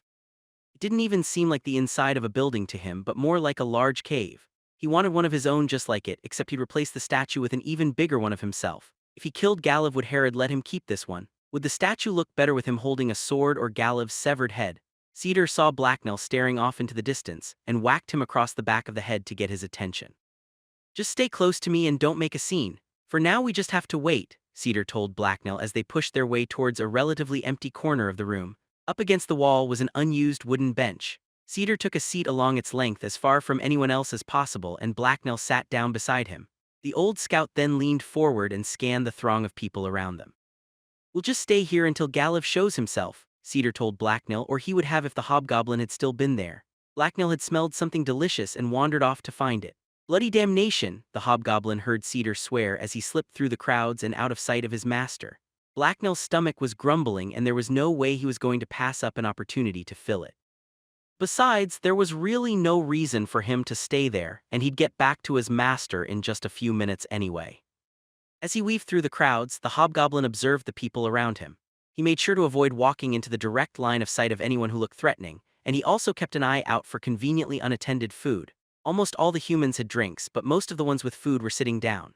Blacknell wanted nothing to do with the crazy human liquid that made them even crazier, but he definitely wanted something to eat. It would be hard to sneak food from the people sitting down though, they were kind of eating it. He also couldn't take food from the people walking around with it. It was busy enough in the hall that people were watching where they were going, and making sure they didn't drop their food if they bumped into someone. So Blacknell decided to head towards the smell of cooking meat. That was where the freshest morsels would be anyway. After sniffing and looking around for a few seconds, he noticed that most the humans were getting their food from a man behind a counter. Blacknell headed that way. How would he get the food though? It seemed to be kept out of sight until someone arrived to take it. The other men behind the counter were probably making it. After giving it some thought, Blacknell decided to simply wander over to the counter and loiter around until an opportunity presented itself. The drooling hobgoblin thus casually walked over to it and leaned against the counter in a totally unremarkable manner. Now he just had to wait, and the tasty-smelling meat would be his. Yep, he was just another human doing stupid human things. There was absolutely no reason to look his way. Much to the hobgoblin's alarm, his plan almost immediately went wrong. The man behind the counter noticed his approach and turned his way. He gave Blacknell a frown as he looked him over. "Well," the man grunted. Blacknell flinched and panicked at the unexpected question. What had he done wrong, and what did the human want? He didn't understand. "I'm human," he blurted out before cringing at his own stupidity. "What?" "It's 3 copper for chicken and bread, and it's 4 for pork. Ale is extra. What do you want?" the bearded man asked Blacknell. The hobgoblin stared blankly at the speaker in surprise. Right, he could just buy the food. That made things simpler. "Chicken," Blacknell responded as he leaned back and attempted to look calm and collected. A few seconds later, the plate of food was placed in front of him, and Blacknell gave the nice man 3 coppers. It wasn't his money though, he'd somehow acquired it from someone's pocket on the way over. The roast chicken smelled so nice, and its flesh looked soft and juicy. Blacknell wanted to start eating it right away, but he couldn't until he took off his mask. With a frustrated sigh, he wandered back over to where Cedar was sitting. "Where in all the hells have you been, and where'd you get the grub?" Cedar asked angrily as the hobgoblin approached. "I bought some food, I was hungry, and I stayed out of trouble," Blacknell replied smugly as he took off his mask and chewed a bird leg. Cedar stared at him for a few seconds. He didn't seem to know what to say. "Bah, whatever, just don't wander off again, we have a mission," he told the hobgoblin. "I have food now SS anyway," Blacknell replied without concern. "You sure have been getting uppity lately." "Remind me to schedule you more sword practice," Cedar told the hobgoblin. Blacknell opened his mouth to reply but froze when the atmosphere around him suddenly changed. The formerly loud and wild-sounding room had grown completely quiet. The unnatural suddenness of it unnerved him, and he hissed in alarm as he looked up. "And here's the man himself, that's Galliv," Cedar remarked calmly. The steady and sure sound of his master's voice reassured Blacknell somewhat. The hobgoblin swiftly found the source of the disturbance as he looked around the temple antechamber. Everyone was now facing the same direction and focused on the same thing. A man had walked out onto the raised stage across the room, and he was the center of attention.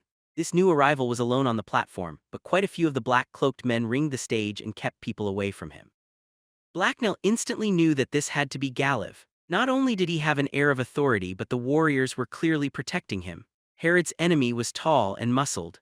Long black hair fell down his back, and he was dressed in dark, expensive-looking clothes. Like the guards below him, he also wore a long black cloak, but his was lined with silver. He was rather similar to Herod actually, except for the friendly smile on his face. "Welcome, my fellow bandits and dwellers in darkness, to this blessed festival. Tonight we gather together to worship our divine patron Cordius, he who keeps watch over those who move in secret. So feast, rejoice, and drink to your heart's content, for how better to show our appreciation than in revelry," Galliv announced enthusiastically, as he raised his hands dramatically above his head. His voice was loud and clear as it echoed throughout the stone chamber. As soon as he was done speaking, the crowd burst out into cheers and joyous laughter. Ale splashed up into the air as it escaped from people's raised mugs. Blacknell grimaced in distaste at what he saw. The humans were getting that stuff everywhere. Galiv was basking in the crowd's adoration, but after a few minutes he stepped down from the stage. As the guards moved to protect him, he walked over an empty table that had been set aside and took a seat. Immediately, a few other figures detached themselves from the crowd and moved towards him. Most of these people were turned away by the black-cloaked guards, but a few were let through. Among these was a group of 3 women wearing next to no clothing and several tough-looking men. Galiv smiled and invited the women to sit next to him, and they were soon draped around him. The men took seats across the table from Galiv and started talking amongst themselves. "What now, master?" Blacknell asked as he watched. He didn't think it would be a good idea to go after the man now. He had a lot guards around to protect him. "Take a second to memorize his face. When they retire for the night, you can go over there and catch his scent, and then you can track him to his room when things quiet down," Cedar explained. Blacknell sighed. He didn't feel much like waiting around. Normally, he would enjoy lying in wait for the perfect time to strike, but all the movement and noise in the room had him at the edge of his seat and bursting with energy. He wanted to do something now. "I could go over there and listen in. They wouldn't suspect it since humans are terrible listeners with tiny little ears," Blacknell remarked. "That's pointless. They won't be saying anything important and you'd only be drawing attention to yourself," Cedar replied. Blacknell groaned and leaned back against the wall. His master sure knew how to take all the fun out of assassination. The hobgoblin impatiently started looking around for something interesting to watch. Mostly, all he saw was humans staggering around, shouting and making fools of themselves. It would be so easy to stab some of them. The minutes passed and Blacknell grew more and more frustrated. Eventually, with an annoyed hiss, he sprung to his feet and tried to find something to do. This time, though, Cedar reached out and grabbed his shoulder before he could get away. "Sit back down and wait," the old scout told him as he pulled the hobgoblin back onto the bench. Blacknell grunted as he sat back down. He was so bored. Why couldn't he just wander around a bit? Several hours passed and they seemed like an eternity. Cedar only allowed him up to purchase more food and drinks, and even then he accompanied the hobgoblin to the counter. Well, at least he got to eat as much as he wanted. Eventually, the celebration started to die down and things quieted down. Some of the noisy humans began to leave and others simply collapsed onto tables, chairs, and even the floor. As Blacknell was throwing another bored look around the room, he noticed movement from his prey. The hobgoblin immediately sat up and focused completely on Galiv. His eyes narrowed behind his mask and his ears perked up as he stared. The man had gotten up and was headed for a doorway that led further into the building. He had 2 of the women from earlier on each of his arms, and his guards were pulling back and following him as well. Cedar had noticed this as well. "Let's go," he grunted to the hobgoblin as he stood up. Finally, Blacknell smiled as he and his master walked across the room towards the now deserted table. They made their way past drunken humans and the garbage they had left behind. Bodies and empty tankards littered the floor. When they reached the now deserted table, Blacknell immediately started sniffing around. He could detect the scent of several distinct humans, so he quickly leaned down over where Galiv had been sitting and started smelling it. He was so engrossed in this that he didn't notice the man approach him from behind. "What in all the hells do you 2 think you're doing?" one of Galiv's guards asked them. The huge muscled thug had drawn his sword and was standing behind Blacknell while glaring suspiciously at the masked hobgoblin and his master. Blacknell stiffened in alarm and his hand crept towards one of his daggers. Out of the corner of his eye, he quickly glanced around the room and noticed several other guards looking their way as well. That wasn't good. If it came down to a fight, then things were going to get messy quickly. A tradesman's tools 4. Before the hobgoblin could act and draw his weapon, Cedar quickly spoke up. A huge content smile appeared on his face as he turned towards the thug, and that kind of freaked Blacknell out. His master's face just didn't look right unless he was glaring or scowling. "We were just checking to see if any of the big wigs dropped any coins. We already spent all of ours, but we still need some more drinks," Cedar muttered brokenly as if he was drunk. The old scout swayed slightly as he waited for Galiv's minion to respond. The guard eyed them critically for a second but then snorted in disgust. "If you don't have any more money, then get out of here. A man of your age should bloody well know better than this," the cloaked thug told Cedar before turning around and walking away. When the other man was gone, the smile immediately dropped from Cedar's face and a familiar scowl reappeared. "Yeah, fuck you too," he muttered as he turned back to Blacknell. "Did you get it? We need to move," the old scout then asked him. "I got it. The human Galiv can't hide from me," Blacknell whispered excitedly. He doesn't need to hide, he's a bloody vessel and an experienced fighter. In anything like a fair fight he'll rip your scrawny green ass apart, Cedar growled back. I'll be very sneaky, the hobgoblin replied defensively. Blacknell wasn't too worried about it. Galav wouldn't be the first vessel he'd faced, and fair fights were for idiots and humans anyway. You'd better don't take any foolish risks, we can always try again another night, Cedar explained. Yes, master, what SS now? Blacknell asked. Now you're on your own, I'm not much good at sneaking around a building like this. Find Galav and kill him. Just don't let anyone see you, especially not Galav, Cedar ordered him sternly. Yes, master, Blacknell whispered back gleefully. It was time for the hunt to begin, the oh-so-delicious hunt. Blacknell licked his lips and started salivating just thinking about it. I'll be outside across the street and a bit down the escape path we planned out, Cedar told Blacknell. The old scout then gave Blacknell a farewell nod and started walking towards the front entrance. Blacknell watched him go for a second before turning around and smirking at the door Galav had gone through. At last, it was time to have some fun. Galav was going to regret making him sit still so long. He would also regret making Herod angry too, of course.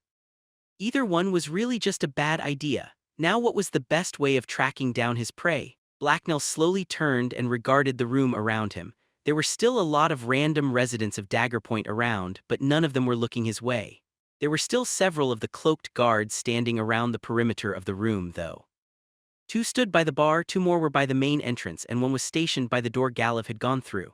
As Blacknell watched, the last guard glanced his way. Blacknell knew that he was acting somewhat suspicious, so he casually turned around and mingled with the remains of the earlier crowds. He then looked around the room. There was no easy way into any of the doors that led inside, they were all guarded.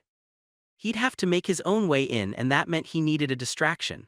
What would work? After a few more seconds of thought, Blacknell headed over to the table closest to the door Galav had gone through. There were 2 men and 1 woman sitting at it, and they all seemed quite drunk. The woman seemed unsteady and was leaning onto the larger of the 2 men. Blacknell grinned as he walked past them. They would work perfectly. For his plan to work, he still needed another human, and none happened to be nearby. That was easily solved, though. All he had to do was use a human trap. Blacknell nonchalantly strolled up behind the people seated at the table and placed several coins on the ground behind them. He then took a seat at a nearby table and waited. Within a few minutes, a human took his bait. A man from across the room noticed them and walked over to pick them up. As he passed Blacknell, the hobgoblin got up and quietly shadowed him. Just as the man was about to reach down and pick up the coins, Blacknell tripped him. The man grunted in surprise as he fell over and hit the woman at the table, and she screeched in alarm. Immediately, her large companion got up and pushed the other man away. "You little bastard, what do you think you're doing?" the larger man roared angrily. "Shit, it was an accident," swore the other man as he picked himself off of the ground. Blacknell rushed over to assist him. The hobgoblin extended an arm and helped the man get up. "Thanks," the confused man told him as he stood up. "You dropped this," Blacknell told the man as he pressed an item into the man's outstretched hand. "So it's a fight you want," roared the bigger man as he drew a knife. What?" the smaller man replied as he twitched in nervous surprise.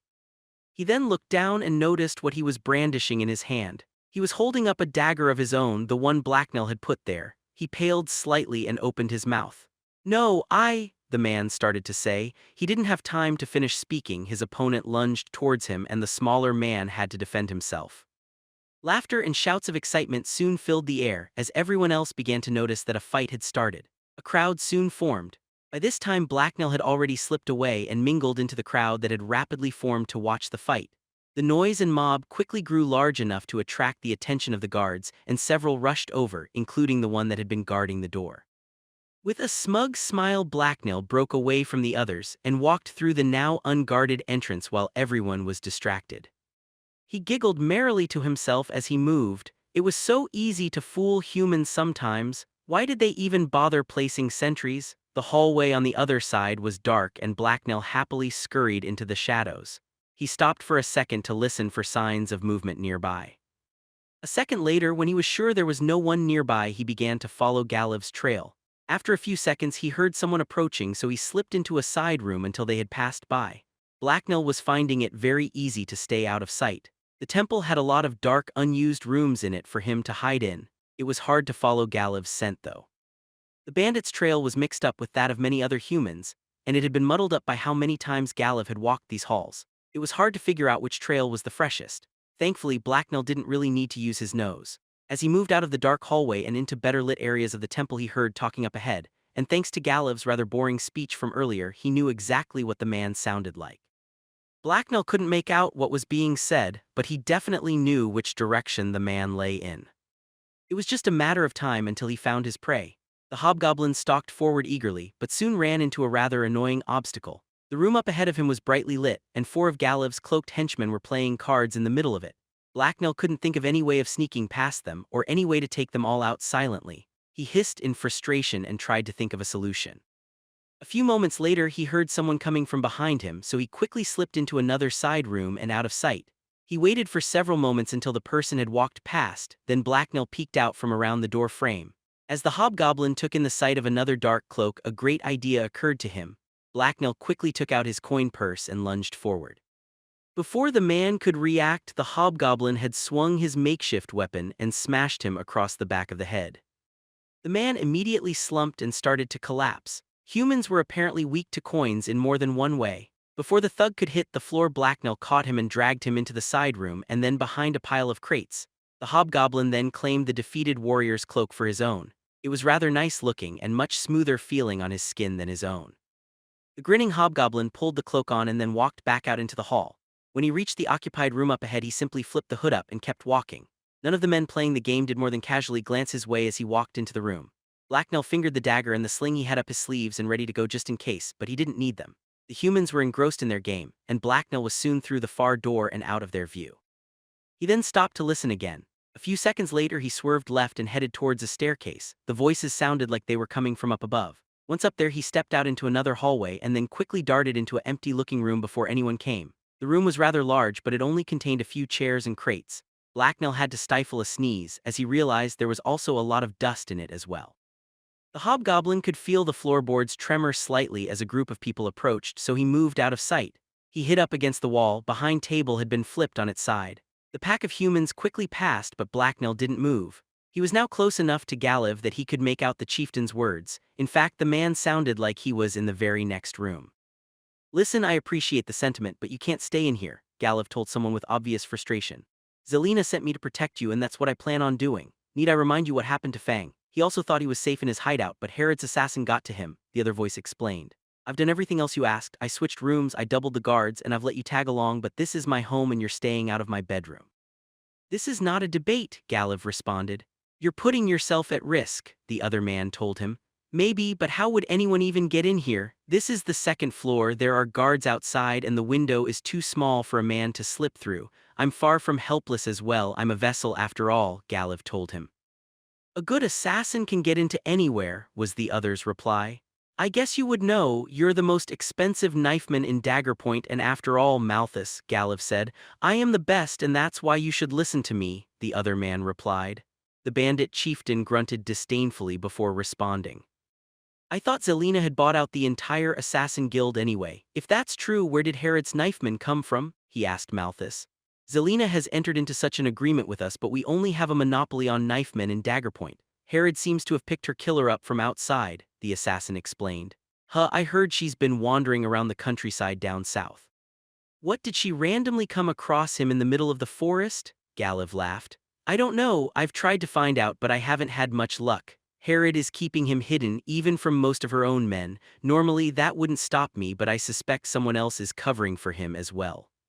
"Some of the guild informants have gone silent recently," Malthus admitted with obvious frustration. "Seems like Zelina is paying you guys way too much then," Galiv pointed out.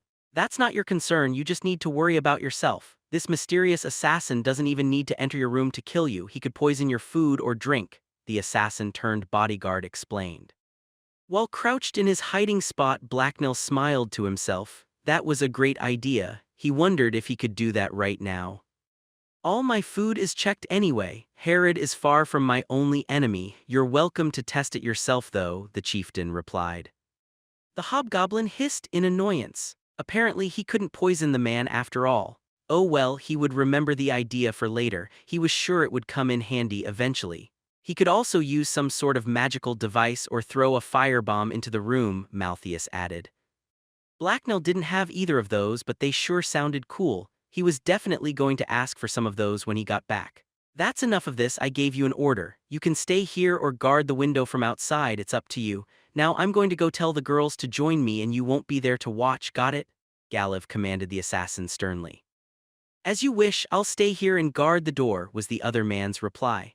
Gallif then huffed and walked away. Blacknell didn't worry though, he knew his target would be back. The hobgoblin just made himself comfortable and prepared himself to wait for the right moment to strike.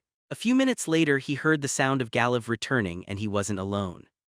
"I'm going to show you ladies a great time," the chieftain bragged as he approached his room. This was quickly followed by quiet chuckling and excited murmurs from the females accompanying him. "So you think you're a great lover, eh?" one of them asked. "Of course I am. Cordius is the god of things done in darkness, so as his head priest I'm obviously the greatest lover in the city if not the world," Gallif bragged as he opened his door and stepped inside. There was more murmuring before the door shut and blocked the noise. The assassin snorted in disgust as soon as Gallif was safely out of earshot. He apparently didn't agree with the chieftain's high opinion of himself. Just as Blacknell was settling back down to wait, noises began to erupt from the other side of the wall he was leaning on. He heard the creaking of a bed, followed by high-pitched human squeals and the sound of flesh slapping against flesh. The hobgoblin groaned quietly to himself. He really didn't want to sit there and listen to humans mating. Hopefully, it would be over soon. However, the noises actually soon grew louder and groans of pleasure were added to the mix. Blacknell stuck his tongue out in disgust as he plugged his fingers into his ears. The noises were giving him a huge headache. "Stupid pink SS humans," he hissed as his imagination started supplying images to go along with the noises. The hobgoblin now had another reason to kill Gallif. After what seemed like hours but was probably actually much less time, the noises finally stopped and the room grew quiet. Blacknell heard a groan of relief from the man guarding Gallif's door and nodded in agreement. He was also glad they had finally stopped. After enough time had passed that the hobgoblin was sure his target and his company were asleep, he put his plan into motion. On the outside wall of the room there was a small cross-shaped window. Blacknell was pretty sure it was exactly the same as the one in his target's room. It was too small for all but the smallest humans to fit through, but Blacknell thought he could slip through. Hobgoblins were very skinny, that was part of the reason they were so attractive. Silently, he crept over to the window and looked outside. There was a guard holding a lantern down in the yard below. The man seemed to be patrolling the perimeter of the temple. He was doing a terrible job of it though, which was typical for a human. Blacknell took a second to take off his new cloak and put it away. It was comfy and he'd decided to keep it. He then looked out the window and observed the below guard's routine for a few minutes. When the hobgoblin was satisfied that the man was unlikely to look up and spot him, he squeezed through the window and outside. It was a tight squeeze and getting his head through was uncomfortable because his brain was so big, but Blacknell managed it. There was a small ridge on the wall outside, so the hobgoblin grabbed it and began to shimmy carefully along it, and towards the window into the next room. His claws dug into the wood and gave him nice firm handholds. After a few minutes of climbing and clambering along the wall, Blacknell managed to make it across the outside wall without alerting the guard below. The hobgoblin let out a small sigh of relief when he reached his destination, and saw it was indeed the same type of window he had just come through. It would have been really awkward if it hadn't been. Blacknell carefully reached up to get a solid hold on the windowsill, and then hauled himself over to it. As he hung there and the light of the guard's lamp passed below him, he carefully pulled himself up to the window opening. There was a heavy blue curtain in the way, so he gently pushed it aside. The hobgoblin grinned wickedly and shivered with anticipation as he peeked inside. His prey was right there and was sleeping defenselessly. Soon the hunt would be complete and the sweet taste of victory would be his. For a second the clouds above shifted and the moon shone brightly in the sky. Blacknell's thin clawed shadow stretched out and into the room. Seeing this, the hobgoblin giggled and then moved eagerly in for the kill. "I'm dead. I worked hard on this bonus chapter, so please rate this fiction. Just click the stars and hit submit." A Tradesman's Tools 5. There was a lamp on a dresser against one of the walls, and it lit the room that lay on the other side of the window. The hobgoblin that hung outside could thus see its occupants just fine. All four of the humans within were lying next to each other on the big bed that dominated the room. Blacknell could clearly hear the soft sighing of their relaxed breathing as they slept. His skin tingled pleasantly as he gazed upon his helpless prey, and he started to slip through the window. Unfortunately, he'd misjudged the size of the opening slightly, and his head got momentarily stuck. After a second or two of trying to painfully squeeze his skull through the tight frame, he succeeded and popped through.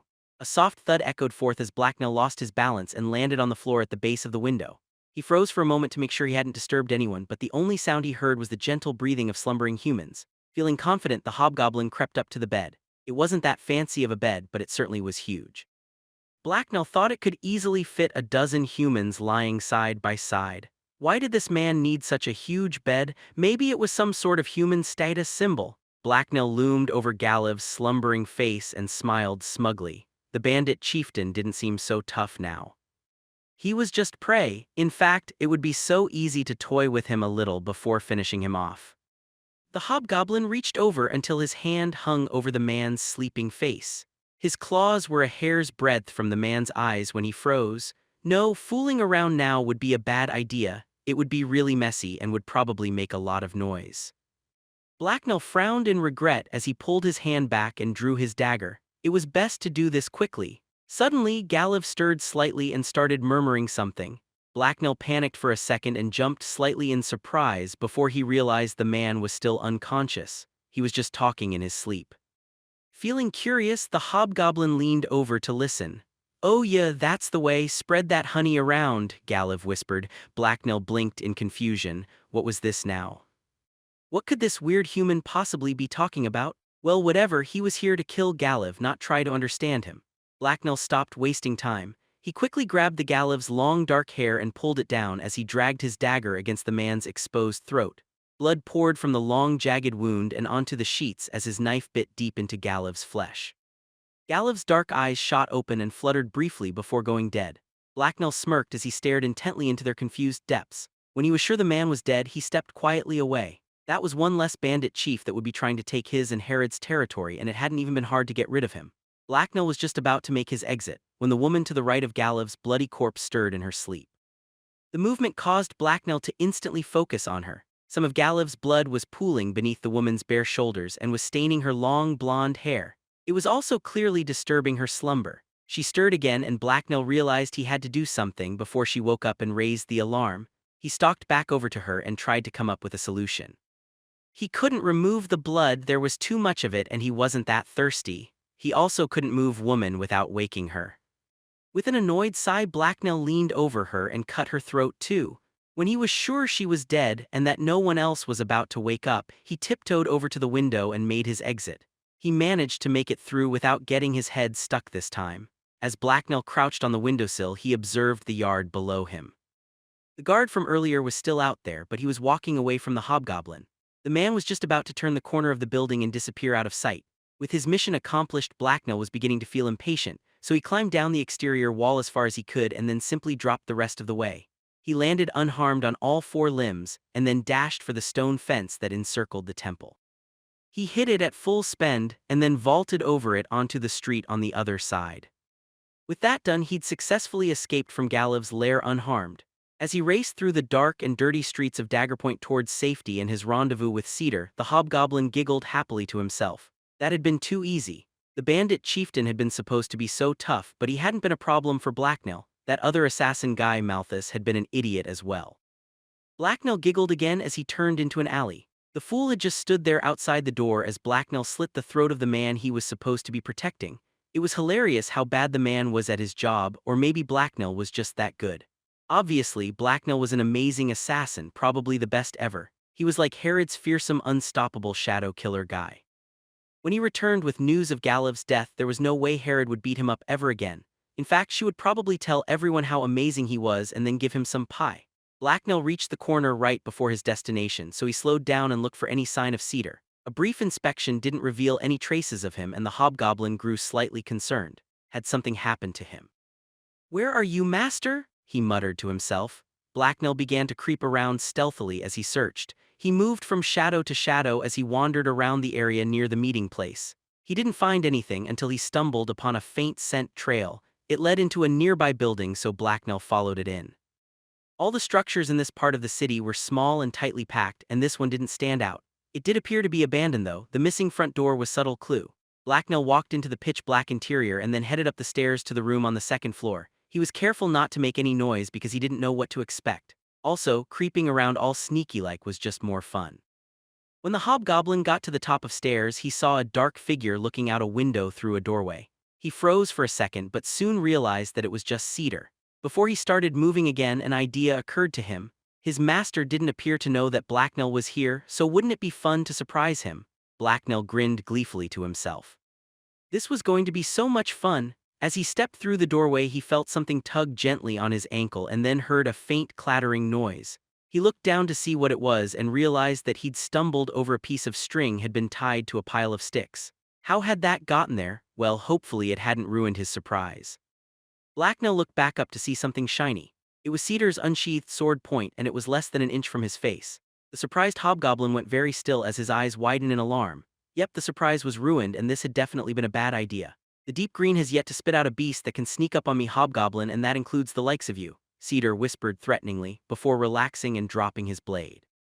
I was just having fun. I wasn't going to do anything bad, Blacknell whined. If I thought you were, I'd have already skewered you. Missions aren't the time to be having fun. That's how people get hurt, Cedar replied gruffly. Blacknell nodded enthusiastically in agreement. He'd certainly almost been hurt. His master grunted and his hard expression softened. The hobgoblin almost thought he detected a slight smile on the man's lips. How'd the mission go? Did you get Galliv? Cedar asked. Of course, I started a fight, crept through the shadows, went in and out some windows, and murdered the sleeping human. There was nothing to eat, Blacknell explained cheerfully.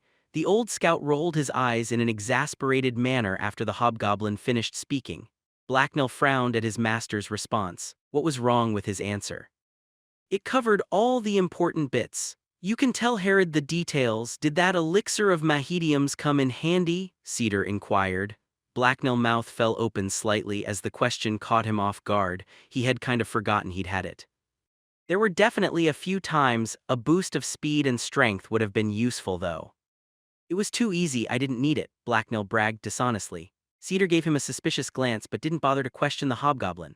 Come on, let's get back to base. Winter's approaching and it's getting bloody cold out, Cedar told the hobgoblin as he walked past him and headed downstairs. The hobgoblin sighed regretfully as he followed the old scout. His master probably shouldn't have waited out in the cold for him. He was going to catch the sniffles. Obviously, he'd been worried Blacknell was going to mess things up, so he'd stuck around. Why couldn't his master have just trusted him? He was very trustworthy. After several minutes of walking through the now almost pitch-black street, Blacknell was starting to wonder where they were going. They weren't headed anywhere near Herod's base. Cedar soon turned around and scowled at Blacknell. Why don't you lead the way? Waiting around for you so long has left my legs sore, he told the hobgoblin. Blacknell wasn't sure why that mattered. Wouldn't he have to walk the same distance anyway? Well, whatever. We're going back to the lair, he asked just to make sure. Of course we bloody are. Where else will we be headed? Cedar huffed indignantly.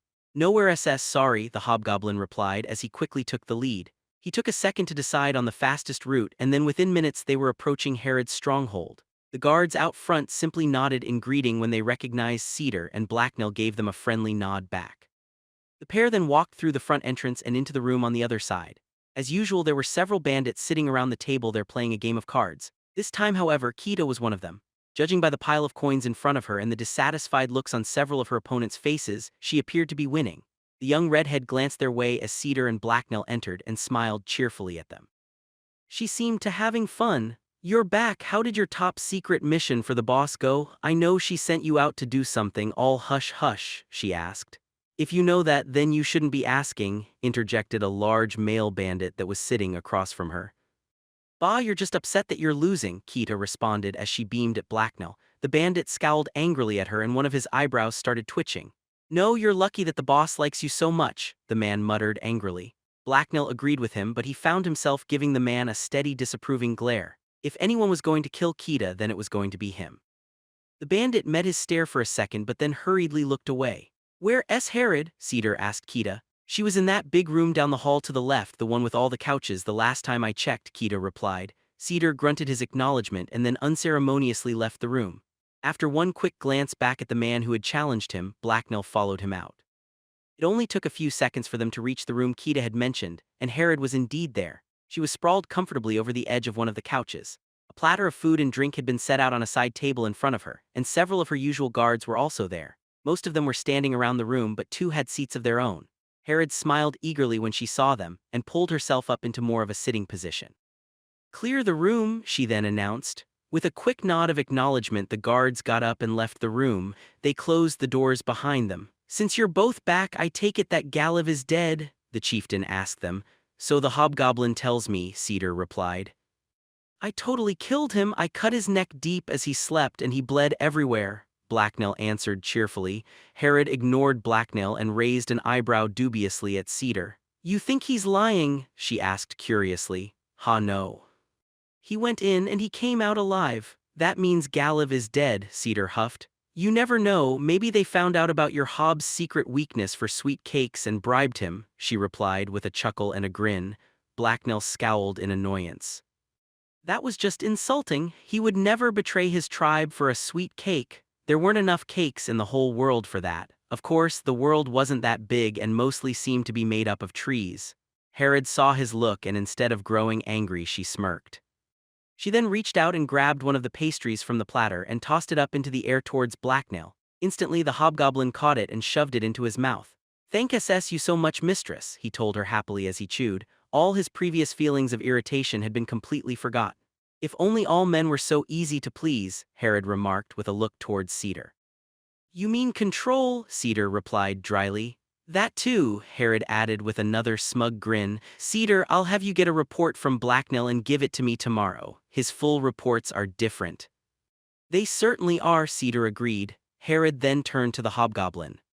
For now, just tell me about anything important or unexpected that happened, and this time leave out any details about how things tasted or smelled. I don't need to know about that, Herod asked as she grimaced with disgust. Blacknell sighed in disappointment. That was usually the most interesting part, though. He took a moment to recall everything that had happened on his mission.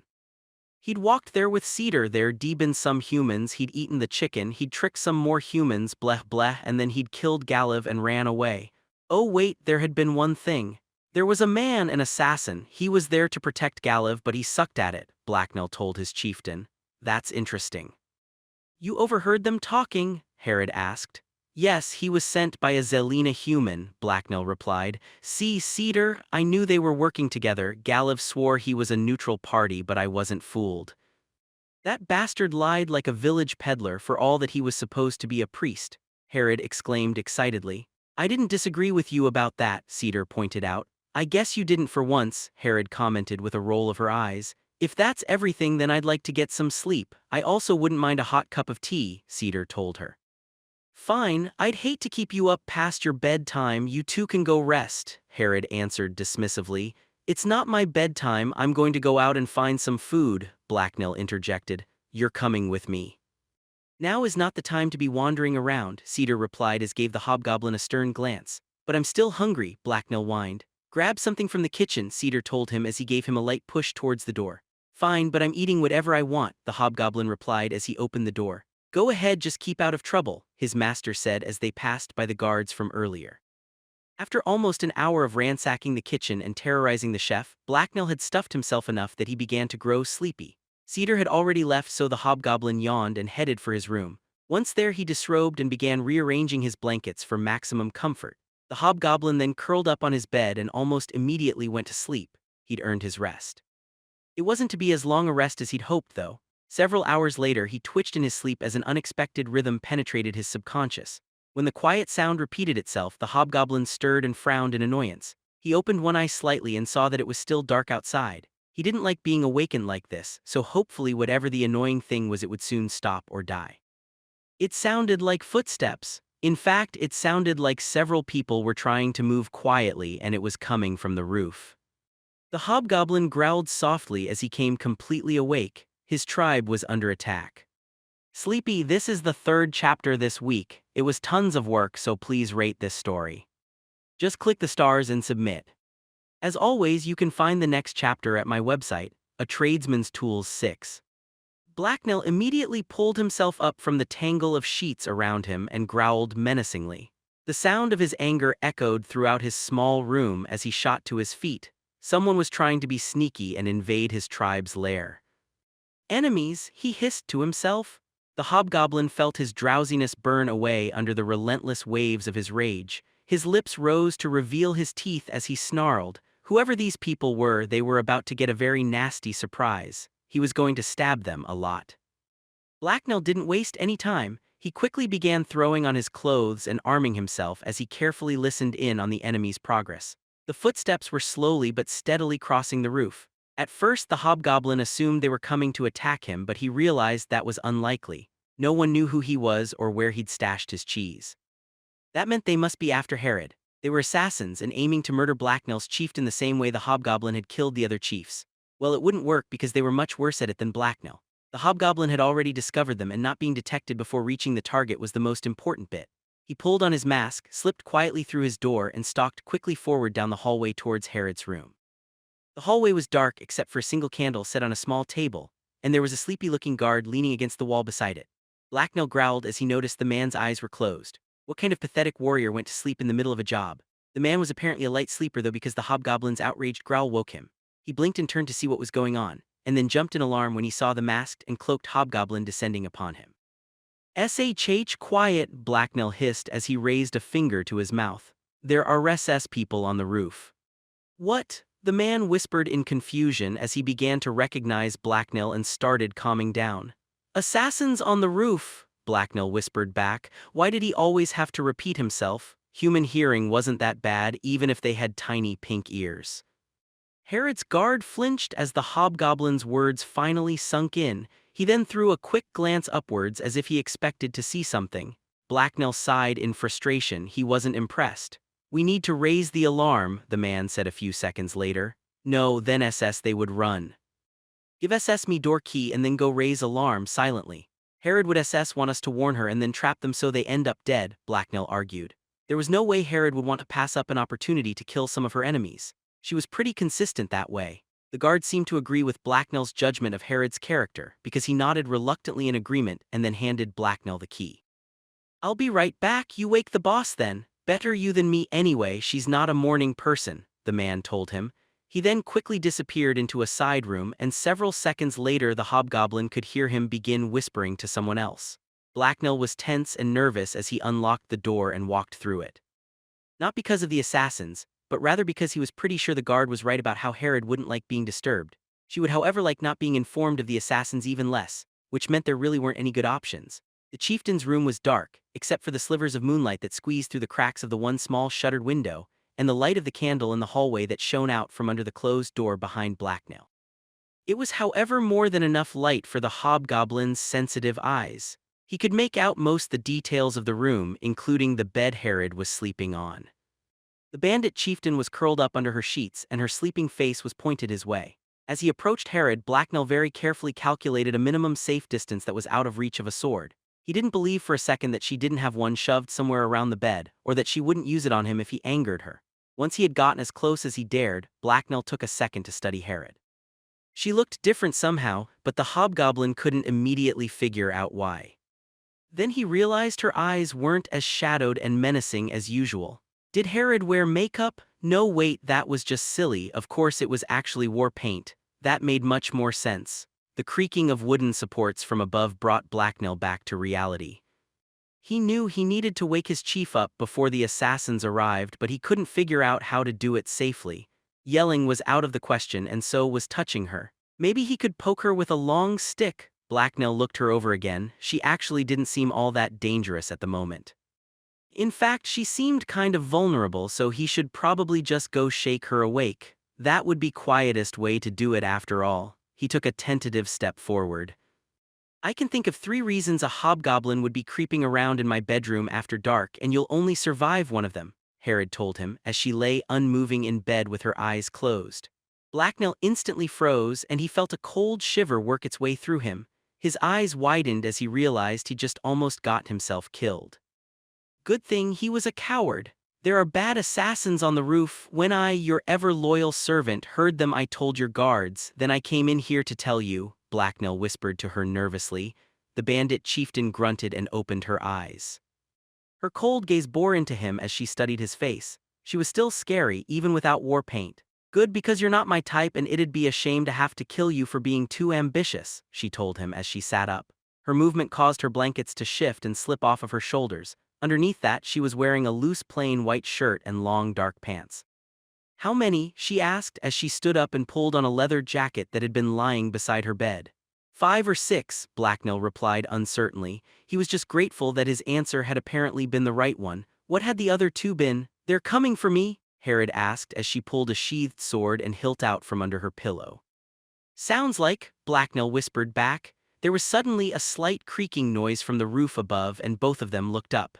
Herod then narrowed her eyes and then turned to the window. It was the only way in other than the door. There was then a creaking noise from behind them as the entrance swung open slightly. Both Herod and Blacknell tensed and reached for their weapons. However, it was only several of Herod's guards. When they saw that their boss was up and about, they stopped and waited for orders. Herod studied them for a second before motioning silently for them to back off.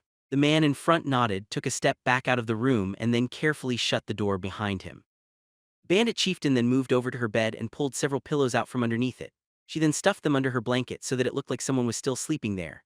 With that done, she crouched down beside the bed out of sight of the window. Blacknell had been wondering where all the spare pillows had gone. They disappeared suddenly right after he'd piled them all on his bed to make himself more comfortable. The hobgoblin ignored that for now though, and tried to find somewhere to hide. Another creak, this time from the roof right above the window, meant that the hobgoblin had to move quickly. He didn't see anything large enough to hide behind except for the bed, so he crept up to the window and then pulled himself up over it and into the rafters above. Humans rarely ever looked up, it was a weakness of the species. Herod gave him a dubious look, but then just shook her head and crouched back down out of sight. Blacknell was fairly sure that meant she trusted his judgment, and why wouldn't she? Almost immediately, the shutters below Blacknell shook ever so slightly. A slim hooked blade poked out from between them and then slid upwards until it hit the latch. There was the faintest of clicking noises as the blade knocked the latch loose and unlocked the window. As the hobgoblin watched from above, the shutters swung open ever so slowly. A second later, a man wrapped in dark clothing crept through the window and into the room. He quickly glanced around the room and stared apprehensively at the dummy beneath Herod's sheets for a few seconds before tiptoeing off to the side. The assassin was wearing a black hood and had a dark gray scarf wrapped around the lower part of his face, but Blacknell recognized his scent. It was Malthus, the assassin who had failed so badly at being Galev's bodyguard. As soon as Malthus was out of the way, his companions followed him in, until all 5 of them were inside. Blacknell watched with interest as Malthus raised a hand and signaled to his men using some sort of sign language the hobgoblin didn't understand. Almost instantly, the assassins spread out and stalked stealthily towards Herod's bed. Blacknell waited expectantly for them to step completely into the trap, but halfway there Malthus froze and hurriedly signaled his men. Instantly, the 2 men closest to the window turned and ran for it. The other 3, including the leader, drew their swords and began backing up slowly. Up in the dark rafters, Blacknell pouted in disappointment. Somehow, they'd obviously noticed the trap, and that was no fun. Several things then happened all at once. Blacknell dropped down onto the back of one of the fleeing assassins and then lashed out and kicked the other one savagely in the head. Meanwhile, Herod rose up from behind the bed with her blade drawn and launched herself at the other 3 assassins. The ringing of clashing blades drew the attention of several of Herod's guards, who had been waiting in the hallway. They threw the door open and moved to join the fight. As Blacknell grappled his opponent to the floor, Herod engaged 2 of the assassins in a sword fight. The third attacker stepped back and quickly reached into his robe, before pulling out a beaker and throwing it violently towards her charging minions. The glass container hit the floor and spilled liquid everywhere as it shattered. Herod's thugs stepped onto the mess as they ran towards her, and then began tripping all over themselves as their feet slid out from under them. The man wrestling Blacknell finally went limp as the hobgoblin withdrew his knife from out under his ribs. The assassin Blacknell had kicked earlier had got to his feet and was crawling through the window, so the hobgoblin grabbed the booted foot closest to him and pulled him back into the room. The vial thrower assassin used the time he had bought himself and his companions to turn back towards Herod. He was however too late to prevent Herod from parrying one of his companion's blades and then unleashing a lightning-quick slash that sent the assassin's severed hand falling to the floor. "Planned on," Malthus barked as he ducked under a slash from Herod. Hearing this, the assassin who had thrown the beaker broke away from the fight and made a dash for the window. He ran right past Blacknell as he fled. The hobgoblin was now wrestling with his second assassin, and he wasn't doing nearly as well as he had against the first.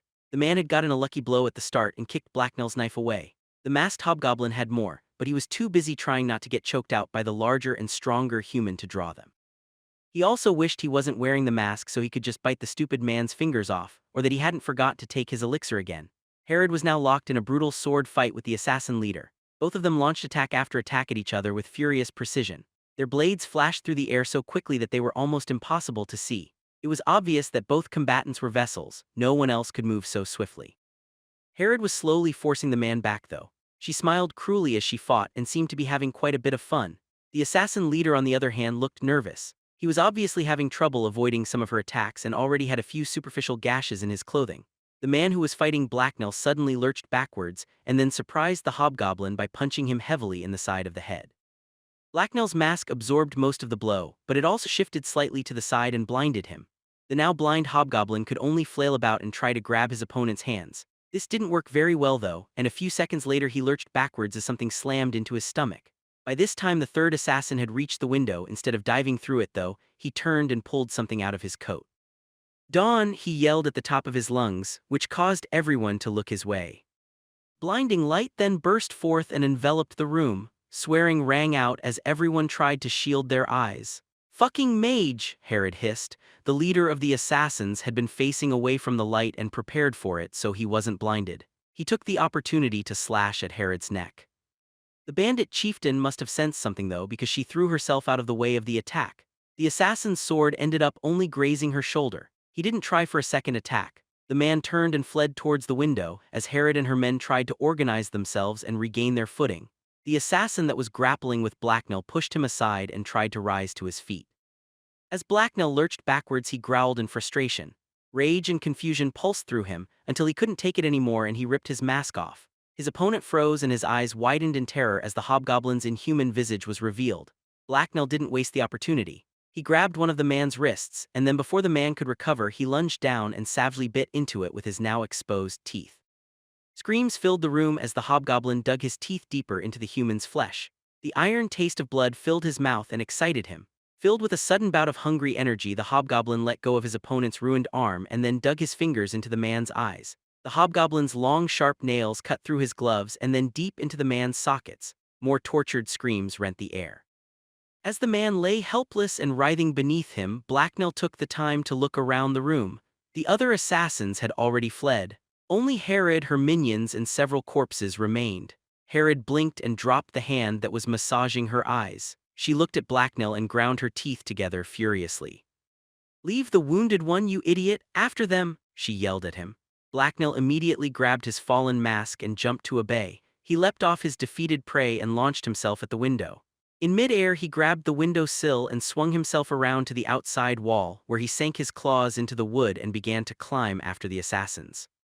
He could hear them running across the roof, and see the discarded piece of rope they had used to escape on the street below. With inhuman agility, the hobgoblin pulled himself onto the roof and scrambled after the fleeing assassins. Instinctively, he knew that the best way to catch them was to make sure they didn't know they were being followed. Also, Blacknell wasn't sure what to do with them when he caught them. They still outnumbered him, and Malthus was apparently a much better swordsman than he was a bodyguard. So the hobgoblin kept his head down and used the angle of the roof to hide himself from sight. When the remaining pair of assassins reached the end of the roof, they disappeared. Blacknell scurried over and saw them on the ground below him. He also saw the rope they had used to get there. As he watched, they ran across the dark city street and into an alley. Blacknell slid down the rope and hurried after them. He couldn't see them, but he could still hear their heavy footsteps and follow their scent. His quarry twisted and weaved their way through the city as they tried to lose any possible pursuit. Blacknell found it highly amusing. All their efforts were utterly pointless against him. He followed after them through the alleys and back ways of the city without any problem. Soon, Blacknell arrived in a familiar part of town. The trail of the assassins who had tried to kill Herod led up to the front entrance of a large, colorful building that the hobgoblin didn't immediately recognize, because he hadn't really looked at it from the front before. It was the place he'd met Luffera. A suspicious growl escaped from Blacknell's lips as he stood at the opening of a nearby alleyway. The darkness of night hid him as he glared at the building and considered this new development. Was Luffera involved in the attack on Herod? It wasn't impossible. She had bragged about having minions and connections. The idea upset Blacknell for some reason. He wasn't sure why though. It wasn't like they were of the same tribe, and he didn't really even know much about her. In fact, she was very unsettling to be around. What should he do now? Could he just return to Herod and tell her where the assassins had gone? Did she expect him to kill them before returning? He probably could head back now without being punished, but Blacknell realized he didn't want to. He wanted to know exactly what was going on and whether Luffera was involved. Yes, perhaps it was time to be a little more aggressive with the woman. He had let her weird perfume and behavior put him off guard before, but now he was done being on the defensive. He would find her and get answers, but this time there would be no stupid games. He would simply take what he wanted, no matter who he had to kill. A Tradesman's Tools 7. Blacknell growled as he made his way around the building and towards the back exit. The way was familiar, and he'd been here enough times now that he wasn't really paying attention, and thus he almost walked right into a pair of guards. He heard them coming only seconds before they turned the corner. Startled, Blacknell immediately ducked behind a large barrel of rainwater and out of sight. A man and a woman with sheathed swords and leather armor then stepped into view and headed his way. Blacknell's stomach twisted as he watched them from concealment. He wasn't in a very good hiding spot, and if the two thugs got too close or walked behind the barrel, they would see him. He cursed himself for not paying attention. The hobgoblin held his breath as the two humans walked right by him. One of the pair suddenly stopped walking and threw a look backwards at the barrel. She stared at it for a few seconds and frowned when she didn't see anything out of the ordinary. "What are you doing?" her partner asked. "Nothing, I just thought I heard something, but there's nothing there," she replied before turning back around and walking away. "This is Dagger Point. If you jump at every shadow, you'll be spending the entire day on your toes," the man remarked. "Maybe, but that just means it's also one of the places where you're most likely to get a knife in your back," she replied before they both turned the corner and disappeared again. Blacknell sighed with relief as soon as they were gone. When the humans had passed him by and he'd become exposed, he'd instinctively crept around to the other side of the barrel and back out of sight. His instincts had served him well, but then again they almost always did. The hobgoblin stood back up and then continued on his way. He still burned with anger, but now he was struggling to keep it contained. Nothing good ever came from letting his fury loose. He prowled through the alley and towards Luffera's window.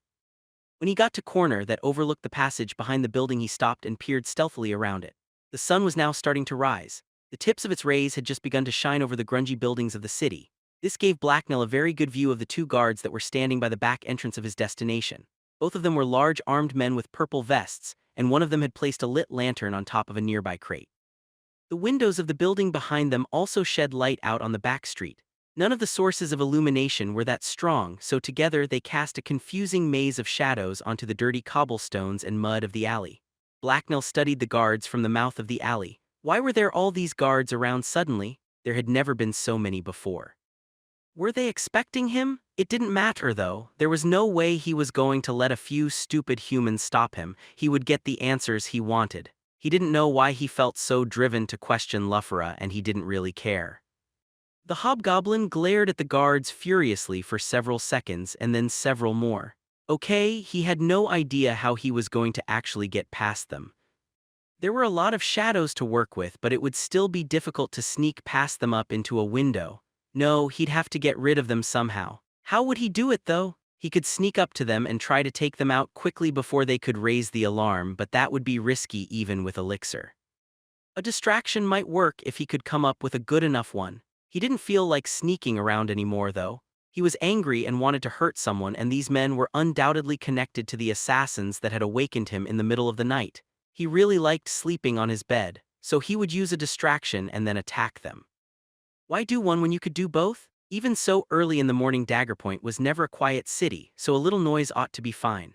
The hobgoblin waited until the men were looking the other way, then made his move. He stalked silently out of the alley and through the shadows. He kept the cool stone wall at his back until he reached an empty wheelbarrow someone had left at the side of the street. He ducked down behind it and carefully prepped his sling. Blacknell then took out his vial of elixir, lifted his mask, and gulped it down. It still tasted like dirt, but he was going to need every bit of speed he could muster. When he was sure no one was looking again, he gently lobbed a stone from his pouch down the street so that it clattered against a wall on the other side of the guards. "What was that?" one of them asked, as he took a step closer to the noise to get a better view. "Probably a rat, they get pretty big here," the other man replied without concern. That was when the second stone from Blacknell's sling took him in the back of the head. The thug immediately crumpled as a muffled cracking echoed through the alley. His companion jumped and began to turn back around, but Blacknell had already sprung out of hiding. With savage ferocity, he descended on the man, and elixir burned through his flesh and bone as he leaped. Within human speed, the hobgoblin's blade slashed through the air and sliced into the man's unprotected neck. The guard barely had time to gasp before he was dead on his feet. Then he crumpled and hit the ground. Blacknell froze and scanned the windows around him for any sign that he'd been seen or heard. When he didn't see anything, he switched to focusing on listening. A few streets away, a horse neighed, and the pounding of footsteps and creak of wheels came from everywhere. None of that was unusual though, so it didn't sound like he'd alerted anyone. The hobgoblin then crouched down over the body of the man he'd hit with his sling and listened for any signs of breathing. Nope, nothing. The human was dead. Blacknell grabbed the corpse's feet and dragged it out of sight behind a pile of wood. He was breathing slightly harder when he went to get the other body. "Stupid fat city humans, they should get outside more," Blacknell muttered as he strained to move the second corpse. The people of Dagger Point were even more bloated than normal humans. When that was done, he scowled at the blood trail he'd left in the dirt. A few seconds later he shrugged and turned to look up at Luffra's window.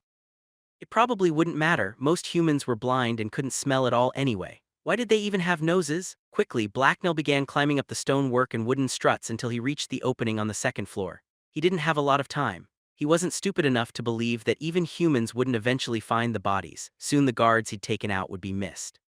Blacknell reached the window and peeked over the windowsill. He didn't see anyone there, so he pulled himself up and crawled inside. The bedroom was basically the same as before. The furniture was still lavish and comfortable looking, but only the faintest hint of the incense remained in the air. Blacknell remembered his first visit here, so the first thing he did was double-check the bed to make sure no one was hidden among the sheet, and then just to be sure he looked under the bed as well. There was no one in either of those spots, so Blacknell relaxed. After taking a second to scratch an itch, he then turned towards the room's only door and headed carefully over to it. As he approached, someone on the other side spoke up. "Are you sure you don't want anything to drink? I have both wine and tea," Luffra asked someone. Blacknell's ears perked up as he recognized her voice, and his heart beat a little faster. His prey was close. The only reply to Luffra's question, however, was a disdainful grunt from someone with a deep masculine voice. "What, do you think I've poisoned it or something?" she chuckled at the unseen man. "I'm not one of your clients, Luffra. I'm here to keep a watch on you until all this is over with, not fraternize," the unseen man responded in a rather unfriendly tone. Blacknell stalked silently over to the door and very carefully pulled it open ever so slightly. He then peered through the tiny crack into the room on the other side. Luffra was seated on a lavish purple couch and wearing a delicate white dress. She had a bored look on her face as she regarded the only other person in the room. A large man stood by the far door with his arms crossed in front of him. Blacknell instantly pegged him as a companion to the men he'd followed here. He was dressed the same but looked a bit different than any of the attackers. His eyes were narrowed as he glared hostilely at Luffra. "Is that what I do, fraternize?" Luffra asked with obvious amusement. "No, what you are is a whore and a gossip monger," the man told her coldly. "And you're an easily replaced murderer, so I wouldn't be so quick to judge another's profession," she replied coolly. Blacknell eyed the two humans as they glared at each other. He was fairly sure these two weren't friends. He wasn't the best reader of human tone and body language, but he was fairly confident about this. Of course, that didn't mean Luffra wasn't involved in the attack. "What I am is loyal, unlike you, and our master knows it," the man countered. "I'm not loyal. You'd think that after all these years of service Najgit would trust me more. He certainly values my services," Luffra mused. She then turned away from the man for a second and looked around the room. To Blacknell it almost seemed like her gaze stopped on him as it passed by the door, but that was impossible. He was much too sneaky to be discovered. "Silence, whore, you're not supposed to use the guild master's name ever," the assassin growled angrily.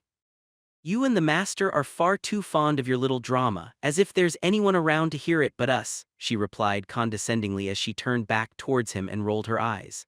Blacknell heard it. He grinned happily from behind the door. He'd just discovered a secret. He had no idea what a guild master was, but he was sure it was important.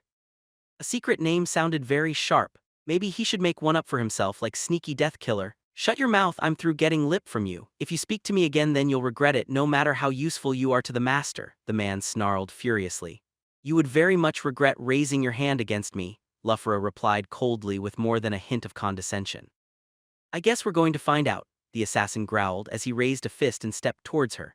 Blacknell wasn't sure what was going on here, so he considered his options. He had a limited amount of time, so he should use any opportunities that came up. He also had to make sure he could act without raising the alarm, though.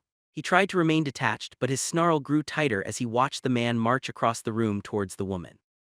For some reason, he felt protective of Luffra, and he didn't know why. It wasn't like they were of the same tribe. He supposed that he just liked talking to her, or maybe her perfume was rotting his brain. It wasn't because he liked her, though. Blacknell shuddered. She was just another fat pink human woman. "What, you're just going to hit a defenseless woman, Fargus?" Luffra sneered. "And I'm going to enjoy it," the man replied. The big brute loomed over the woman as he approached. Luffra didn't react to him except to deepen her scornful scowl. She did, however, flinch and shield her face when he swung his heavy fist down at her. There was a cracking noise and a crash as Luffra was sent sprawling onto the floor. However, she didn't scream or even moan in pain. She just pushed herself up and stared back up at the man with eyes that burned with dark fury. Her dress had slipped off her left shoulder as she'd fallen, and also slid up to reveal her long, slender legs. Blacknell found himself staring at them and quickly looked up. This meant he met her eyes, though, and the controlled fury within them tugged at something primal inside him. That was stupid, Luffra spat angrily as she cradled her sore arm. Why are you going to do something about it? The man laughed. No, I'm not going to do anything about it.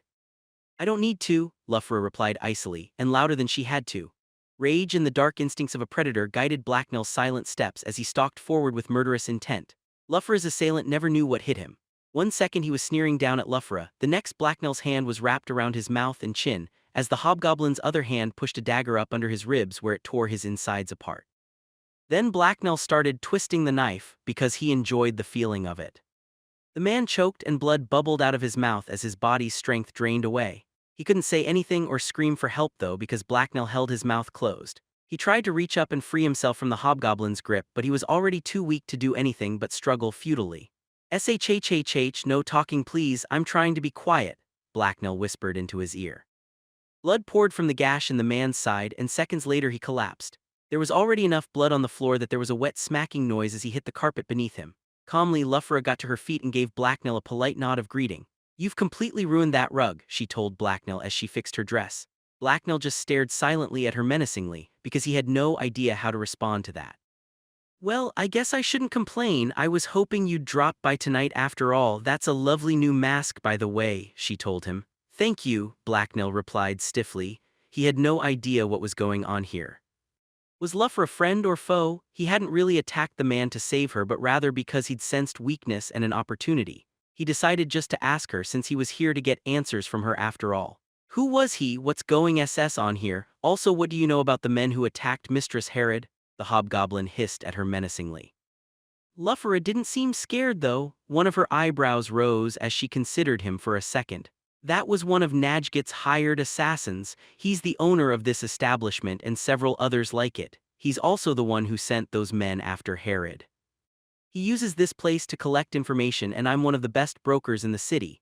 I despise the man though and will gladly help you kill him, Luffra explained.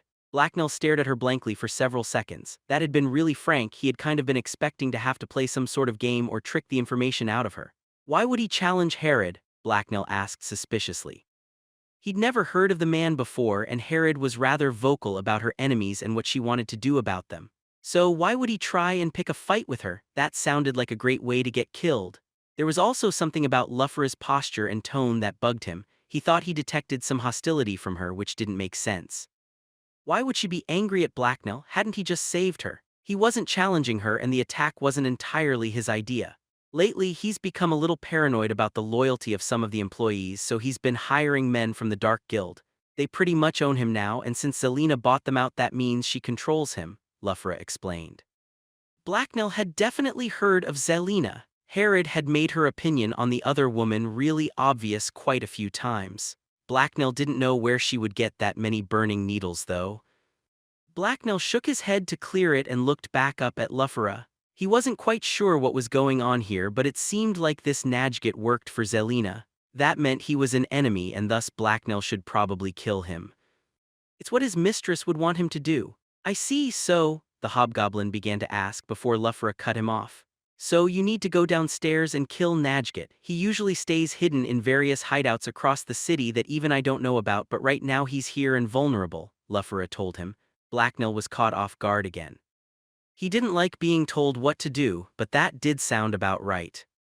This may be your only chance to get him. He has a few guards, but I'm sure Herod's faceless assassin won't have a problem getting past them. You have quite the reputation after all, she told him appreciatively as she met the masked hobgoblin's eyes and smiled charmingly. Blacknell found himself standing a little taller and grinning happily. Obviously, he'd been imagining any hostility from her. He was a great killer, and this probably was the right thing to do. A tradesman's tools 8. Luffra fluttered her eyelashes as Blacknell considered his options. He did really feel like killing someone. He was also very good at it so he could probably murder Najgit without any real difficulty. The feat would also certainly impress Luffra. Wait, what was he thinking? Why would he want to impress her anyway? She was just a human woman, not a prospective mate, and she wasn't even of his tribe. Not that he trusted everyone in Herod's tribe though. Some of them weren't nearly as dependable as him. The hobgoblin's confident look turned to one of suspicion as he met Luffra's gaze. He didn't even know if Najgit was a real person. How do I know you're telling the truth? He asked her doubtfully. Well, I haven't raised the alarm, she pointed out with a friendly smile. It was a nice smile, no, he had to concentrate. There might not be a lot of the perfume from before in the air, but there was still a lingering trace of it, and that was apparently enough to mess with his head. Yes, but if you were noisy I would have stabbed you, Blacknell countered. Oh, stop being so paranoid, Blacknell. Haven't I always helped you out? Now I just need you to do one small thing for me, kill Najgit. It's what you should be doing anyway, she exclaimed assertively. Maybe, Blacknell mused. It did sound like fun, but Cedar had once told Blacknell that paranoia was the only thing that kept you alive. His master was also really old, so he probably knew what he was talking about. Even if Luffra wasn't outright lying, she still might be playing down the danger involved. There were an awful lot of guards around, and Blacknell didn't even know where Najgit was or what he smelled like. Luffra moved closer and leaned against his shoulder, and her body was surprisingly soft.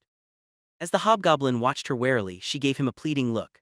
I would be ever so grateful for your help, and I'm sure we can work out some sort of reward. I've heard some very interesting rumors about what's under that mask and look forward to finding out if they're right. I hope they are. It would be a novel experience even for me, Luffra told him seductively as she gently dragged one of her fingers down his arm.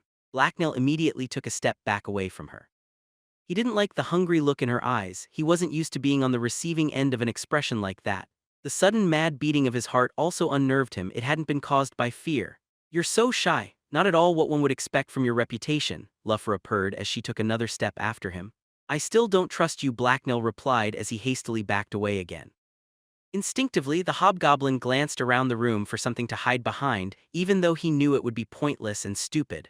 Luffra's attention was becoming more than a little uncomfortable. He didn't know what to say to her or even what to think. He just knew he wanted out of the room. He had no reason to put himself at risk to kill someone right now. Maybe later, I have SS to get back, he muttered as he turned away from Luffra and her unsettling eyes. Please, Blacknell, I need your help, the woman pleaded. Blacknell ignored her and immediately fled towards the window he'd used to enter the building. Once outside, the fresh air would clear his head. Before he could get more than a few feet, though, he heard a commotion from outside the window. The sudden sound of several people shouting filled the air. Someone was raising the alarm. They must have discovered the bodies. Shit, Blacknell hissed. Almost immediately, he heard heavy footsteps from below as people from the building flooded out into the street. There were at least a dozen of them, and there was no way Blacknell could escape that way anymore. He'd let himself grow distracted and had talked to Luffra for far too long. You were followed, someone shouted angrily from outside. Impossible, I took precautions. No one could have followed us back here, a familiar voice replied. It belonged to one of the assassins he'd followed here. So I suppose these two corpses by the door are just a coincidence, the other person replied sarcastically. That doesn't matter now, someone's here but he won't be leaving in one piece. I want people watching every possible exit until we catch him, a third man added. Luffra walked up beside the frozen hobgoblin. It seems like you left a mess out there when you came in and now you'll have to find a different way out if you want to leave, she told him. Yes, Blacknell grunted unhappily. He was fairly sure he detected a hint of smugness in her voice. I suggest heading out into the hall and taking a left. There's a window in that room you might be able to escape out of. I wouldn't say it's very likely though, she told him. Blacknell knew that tone of voice. It was one human used when they thought they were so smart but they rarely were. What's your plan? He asked her sullenly. It was probably going to be terrible. Well, if Najgit were to suddenly die, then I'm sure I could take control of the situation. Then you could just hide somewhere while I have the house guards kindly ask the assassins to leave, Luffra suggested. The hobgoblin thought it over. Apparently Luffra was actually that smart because her plan might actually work. Most of the humans inside the building seemed to be heading outside and forming a perimeter to stop him from leaving, which also meant picking a window and trying to make a run for it was probably a bad idea. Fine, I'll kill the man for you, Blacknell sighed reluctantly. You might want to get going then, time isn't on your side, Luffra pointed out. Blacknell nodded and quickly headed for the door that led deeper into the structure. He was more than happy to get away from Luffra for now. Najgit is the old man in purple with the mustache, and try not to kill anyone but him and the assassins, Luffra called after him. Blacknell grunted vaguely in reply. He didn't think he was going to have much choice but to kill anyone that got in his way if he wanted to survive this mess. The hobgoblin quickly shut the door behind him as he stepped into the empty hallway on the other side. Once out there, he took a second to listen to the surroundings. He heard floorboards creak as people moved all around him. To his left was a door, and a heavier human who had a sword hilt slapping against his thigh as he walked was about to walk through it. The hobgoblin didn't have the time or the patience to do this quietly. He was going to have to do this fast and brutal. Blacknell swiftly pulled out the vial of elixir and gulped the rest of it down. Then he stepped to the side of the door and drew his blade. When the door swung open and another assassin stepped out, Blacknell was out of his line of sight. Then before the man even noticed the hobgoblin's presence, Blacknell stepped into view and slashed savagely down at the man's head. The man's eyes widened in the split second he had before Blacknell's sword smashed into the side of his head. There was a wet crunch and the man collapsed into a bloody heap on the floor. Blacknell pulled his blade out of the man's skull, and then stepped over the man's corpse and continued on his way.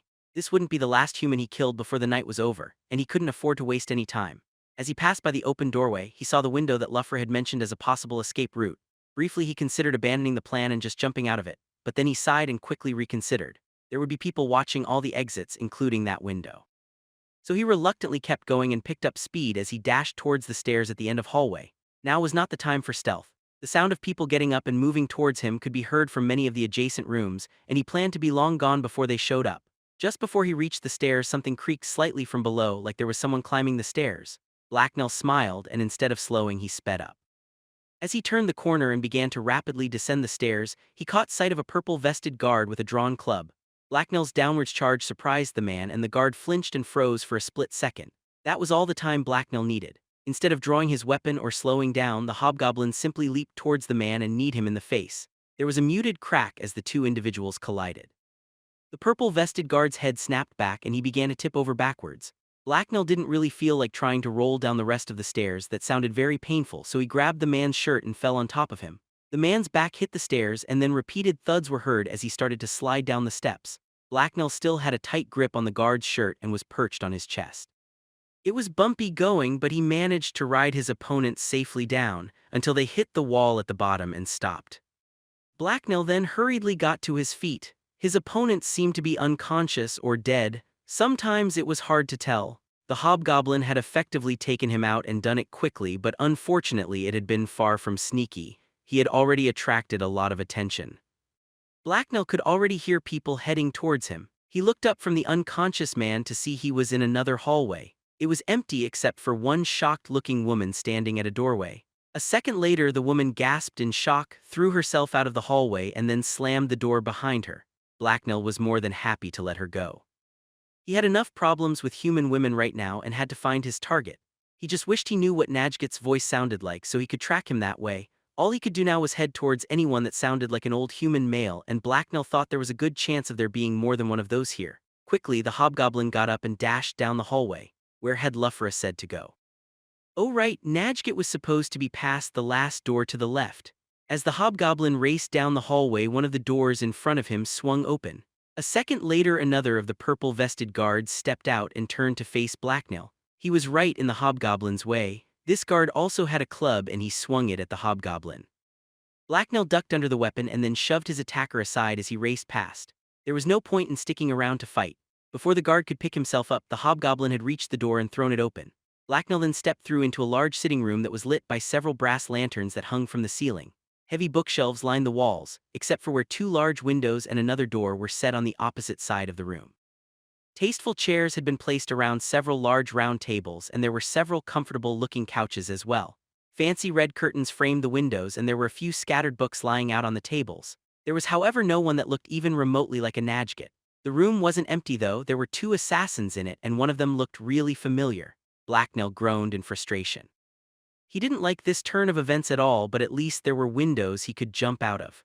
At last we meet, Faceless One. I've been looking forward to this for a while now. You've been making me look bad, but that ends today because I'm going to kill you, Malthus shouted triumphantly from the center of the room. Blacknell rolled his eyes. Here was another stupid human that liked to say the obvious. The hobgoblin just wished the man wasn't also a much better swordsman than him. Malthus and his companion drew their blades and headed for Blacknell. Both of them were still dressed in their dark leather armor and cloaks, but they had removed their face masks and dropped their hoods. This was actually the first time Blacknell had gotten a good look at Malthus. The other times they'd been close, the assassin had been cloaked and hooded or out of sight. He was a slightly taller than average man with a thin face and brown hair that was almost long enough to reach his eyes. The hobgoblin watched the assassin's approach and tried to come up with a new plan, one that didn't involve getting sliced into tiny green bits. Fighting Malthus would be a really stupid thing to do, so he needed to get out of here. He couldn't go back the way he'd come though, and Malthus was blocking the way forward. So some trickery seemed to be called for. We have met though, Malthus. I've seen you around many times, you just haven't seen me, Blacknell shouted contemptuously. Malthus' face grew slightly more lined as he frowned at the hobgoblin, but he also slowed his advance. He appeared to be trying to come up with a good comeback. Blacknell grinned beneath his mask. It had worked. The man really liked to talk. Yes, well, now you're going to pay for being so arrogant as to think you could get past me twice. You were simply lucky the first time that Galiv wouldn't let me do my job properly, the assassin replied. I wasn't lucky, you're deaf SS and stupid. While you stood there by the door like a frog on a log SS, I was cutting Galiv's throat open and laughing SS at you. Good thing Galiv wasn't paying you anything, Blacknell countered viciously. The hobgoblin and Malthus were slowly and cautiously approaching each other, but there were still several tables and couches between them. Blacknell began to circle a bit off to the side, while trying to look like he was just seeking a better position. I'll restore my title as the city's best knifeman when I string your corpse up from the city gate. That's what usually happens to assassins who operate in Daggerpoint without the Dark Guild's permission, Malthus shot back. No you won't, I'm a far SS better hunter and killer than you'll SS ever be. You're just a soft and weak city man, but I come from the deep green and I'm Herod's chosen killer, Blacknell bragged. The two assassins were fairly close now. Malthus scowled as he stepped around a couch. He seemed both annoyed and more than a bit confused by the hobgoblin's words. Maybe Blacknell needed to talk slower so he could understand. A second later, the assassin's gaze focused on the hobgoblin's mask. Let's fight properly, face to face. Why hide behind a mask now? Let me see the visage of the man I'm about to kill. Only one of us is going to leave this room alive anyway, the man proposed. Blacknell snorted in amusement. That sounded so dumb. Weren't assassins supposed to be sneaky? No, besides you've got a friend there, Blacknell replied scornfully as he pointed to the other man beside Malthus. The hobgoblin wasn't in the habit of doing what his enemies told him. If Malthus wanted him to remove his mask, then Blacknell intended to keep it on. The hobgoblin snuck a glance at the far door. Thanks to his maneuvering, Malthus and the other assassin were no longer directly between him and it. Don't worry, he won't interfere in our fight. He'll just make sure you don't attempt to run. I want to take care of you myself. My pride demands it, Malthus replied. Blacknell's pride demanded that he never act as stupid as Malthus. The more the assassin talked, the more convinced Blacknell became that he was an idiot. No, he can fight too. I brought friends of my own, Blacknell said smugly as he pointed at the window behind the assassins. The pair looked startled for a second and quickly glanced towards the window and the new threat, but there was nothing there. Blacknell had been lying through his teeth.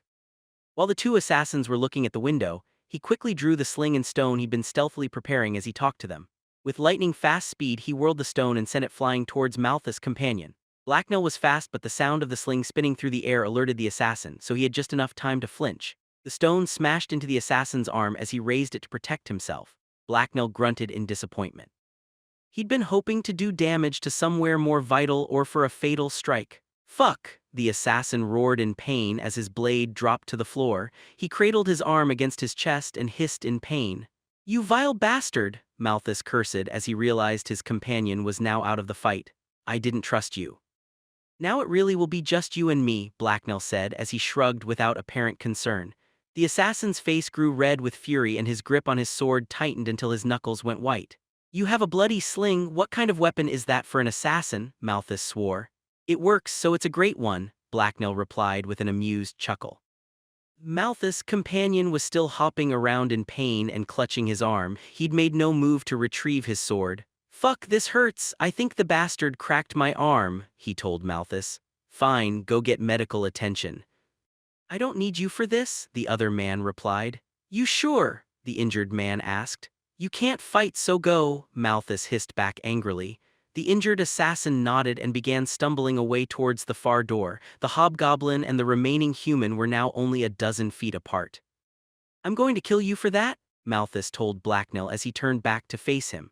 The assassin's black cloak fluttered behind him as he kicked the last chair between them out of his way. The enraged vessel's eyes gleamed with hatred, and the light from the bronze lanterns overhead reflected off the edge of his blade as he charged the hobgoblin. A tradesman's tools 9. The hobgoblin quickly drew his sword. There were no more obstacles between Blacknell and the skilled assassin he just pissed off, only a small section of floor. Blacknell really wished he'd had time to dig a pit or set up a snare trap there. That would have made his survival much more likely. All of a sudden Malthus lunged across the distance, separating them and stabbed towards the hobgoblin's chest. Blacknell sidestepped the attack and then countered with a quick downward slash of his own. The assassin easily knocked the hobgoblin's attack aside and then launched a flurry of attacks at Blacknell. The hobgoblin hissed in frustration as he blocked and weaved his way around the strikes. Blades flashed and cloaks swirled as the two combatants fought. Blacknell knew he was in trouble. He was already having a hard time defending himself, and Malthus was obviously just testing Blacknell. He'd seen the assassin move much faster and more skillfully when he'd fought Herod. The difference in ability and experience between them was just too great. Blacknell jumped backward to avoid a lightning-fast slash aimed at his chest and quickly readied himself for the next blow. It never came though. His opponent relaxed his guard instead of following after him. Malthus grinned at the hobgoblin while Blacknell watched him warily. "Good, you're only a passable swordsman, but at least you're a vessel. There's no other way you could have kept up with me just now. I was worried this was going to be too easy, but this might be somewhat entertaining after all," Malthus arrogantly remarked as he showed off by flourishing his sword through the air.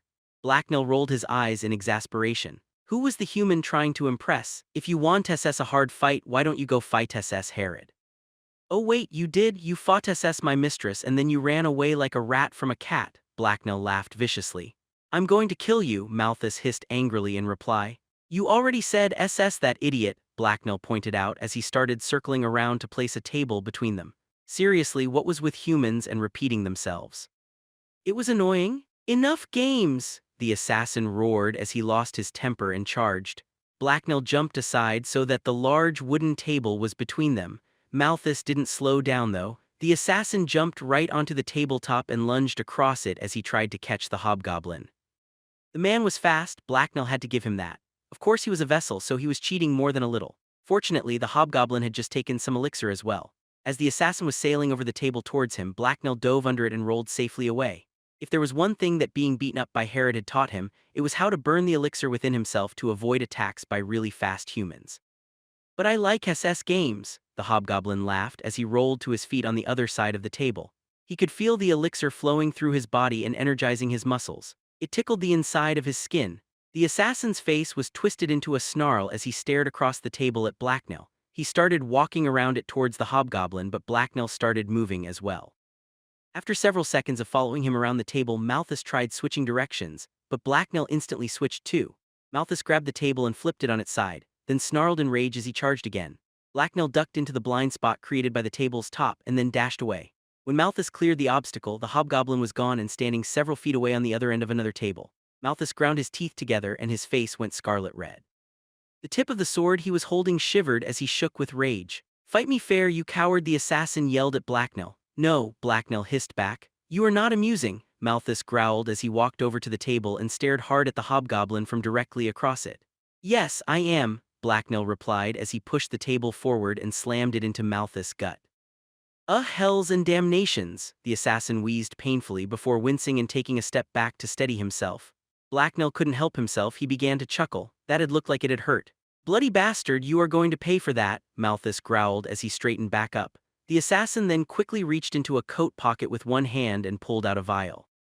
He pulled the cork out with his teeth and then drained the contents. He didn't lower his guard though, because his other hand kept his short sword pointed at the hobgoblin. Blacknell felt his earlier levity drain away. There was no mistaking the contents of the vial. It was elixir. Malthus hurled the glass container aside and then wiped his mouth with the sleeve of his free hand. The assassin glared at the hobgoblin as he gripped his sword with both hands and raised it over his head. Then he kicked the table forward. The move caught Blacknell by surprise, but he managed to push off of the edge of the tabletop with one hand and slide backwards without being hit. Unfortunately, that was when the surface he was leaning on exploded. Malthus had brought his sword down and cleaved right through it with all of his strength. Blacknell's support was pulled out from under him as the wooden surface collapsed. He stumbled unsteadily for a second, and that was all Malthus needed. He charged through the wooden wreckage and backhanded Blacknell across the face. The hobgoblin's mask absorbed some of the blow, but not all of it. He grunted as pain shot through his jaw and up into his teeth. He tasted blood as he staggered sideways. There was a second of blackness, and the next thing Blacknell knew, he was laying down and the hard floor was pressed against his back. He groaned in pain as he tried to clear his head. Where was he again, and why did he have such a terrible headache? He hadn't drank any of that human poison they called ale, had he? Blacknell was gripping something tightly with one hand. It felt like a sword hilt. Why was he holding a sword as he slept? That seemed kind of silly. The sound of footsteps approaching penetrated his agony, and Blacknell swiftly looked over towards the source of the noise. It was a pair of black boots, and they looked really fancy and tight. What kind of moron wore boots like that? Wait a second, it was Malthus. This wasn't good. Blacknell rolled aside just in time. There was a heavy thud as a blade bit into the wooden floorboards that had been under his head a second ago. Blacknell jumped back onto his feet as Malthus raised his sword again and descended upon him. The assassin's blade sliced towards Blacknell's head, but the hobgoblin stepped out of the way. Their eyes met and they exchanged hateful glares for a second. That was very satisfying, Malthus said as he grinned viscously. I'm still alive, Blacknell replied, not for long. You can't run from me, the assassin remarked grimly. Blacknell begged to differ. Malthus' anger and confidence was making his attacks easy to predict. This wasn't actually going so badly, other than that blow to the head he'd just taken. That had hurt a lot. All Blacknell had to do was keep dodging, and Malthus would eventually make a mistake. Then the hobgoblin could make a run for it. You can't catch me, Blacknell responded confidently. I don't have to, you little bastard. You're stuck here and I'll soon have reinforcements, the assassin pointed out. Oh right, Blacknell scowled behind his mask as he realized the man had a very good point. Should he just attack the assassin while he was off guard? He didn't seem to have any other choice. Fine, it's a challenge, Blacknell replied coldly before raising his blade and stepping forward. Malthus smiled eagerly and raised his own blade. Their gazes met and the two swordsmen locked eyes as they closed in on each other. That was when the hobgoblin grabbed a nearby chair and whipped it at his opponent. There was no bloody way he was going to fight Malthus fair. Blacknell still remembered seeing the assassin fight Herod, and he knew he was outmatched. There was a grunt of effort from Malthus as he knocked the chair out of the air. Blacknell threw himself forward and tried to skewer the human while his sword was out of position. Blacknell was focused on Malthus' eyes, and that gave him a hint of a warning. Something was wrong. The assassin's eyes gleamed with confidence. Why would they do that? The hobgoblin hesitated in his attack right before he committed himself. While the chair still partly blocked Blacknell's view, Malthus' left hand blurred and something shot towards the hobgoblin. Blacknell instinctively ducked as a throwing dagger ripped through the air where his head had been less than a second ago. Blacknell jumped back and raised his sword up into a guard. He stared grimly at his opponent as he reevaluated him. Malthus was much sneakier than he pretended to be. Blacknell was almost impressed. As the hobgoblin watched, the angry expression slid off the assassin's face. Malthus then grinned cheerfully and gave Blacknell a respectful nod. You missed, the hobgoblin told him. Yes, I did. I honestly thought I had you there though. I spent a fair bit of time and effort setting that trick up, so what gave me away? Malthus asked Blacknell. Blacknell ignored his question and just stared at his transformed opponent. The man didn't seem angry at all anymore. Had he been acting? Why? You like games too, Blacknell replied accusingly. Ha, yes, you've got me here. I'm a knifeman, not a paladin. Did you really think a man with a reputation such as mine could be such a straightforward fool? The answer to that had been yes. Why assess the act? Blacknell asked suspiciously. He really didn't like this turn of events. The black-cloaked assassin grinned and shrugged. It was fun. There's nothing I like more than a battle of wits. Locking blades pales in comparison to matching minds. We're assassins, so a duel between us should be about trickery and wits, not straightforward swordplay. Where would the fun be in just cutting you down without first proving myself superior? Malthus explained. You didn't look like you were having fun, Blacknell pointed out. Oh, but I was. It was a very interesting fight, and besides, I wanted to figure you out before I killed you. However, I must admit that I still have no idea who you are. You're a very odd man, the assassin replied as he titled his head to the side and gave Blacknell an inquisitive look. The hobgoblin chuckled in response. Apparently Malthus wasn't the only good actor here. In fact, Blacknell was obviously by far the better actor. He was pretending to be a completely different species. Wrong, you're very wrong, he replied cheerfully. The assassin frowned when Blacknell spoke and he looked him over again. I don't care what you say, you're not a woman, he remarked. Blacknell laughed again. If it was the assassin's curiosity that was keeping him from attacking, then Blacknell was going to give him a mystery. Malthus had been a dangerous opponent even when he'd been acting like an idiot. No, not a woman, not a man, nor a child pink of flesh, the hobgoblin sang out tauntingly. But you can't deny being weird, Malthus replied as his eyes narrowed and he continued to look Blacknell over. He appeared to be deep in thought. Fine, you win. I have no idea what you're talking about, but I should probably stop letting you stall. I can always figure it out after I've killed you and stripped that mask off your face, the assassin told Blacknell a few seconds later as he brought his blade back up and stepped towards him. The hobgoblin had much preferred it when the man had acted like an idiot. He needed a new plan and he was running out of time. He had to somehow escape and do it without getting a knife in his back. Just then there was a creaking noise as the door behind Malthus opened. Both the combatants slowed as they waited to see who was about to enter the room. "Horse stink," Blacknell cursed, as 3 more assassins entered the room. The black-cloaked figures swiftly started fanning out in an attempt to surround him. It wouldn't take them very long to navigate through the furniture that filled the library. "This is still a one-on-one fight," the hobgoblin remarked. "And it will still be one as long as you don't try to run," Malthus replied. Yep, that was what Blacknell had expected. It was time to leave. He didn't really have anywhere to go, but he couldn't stay here. He had a plan, but it was terrible and was most likely going to get him killed.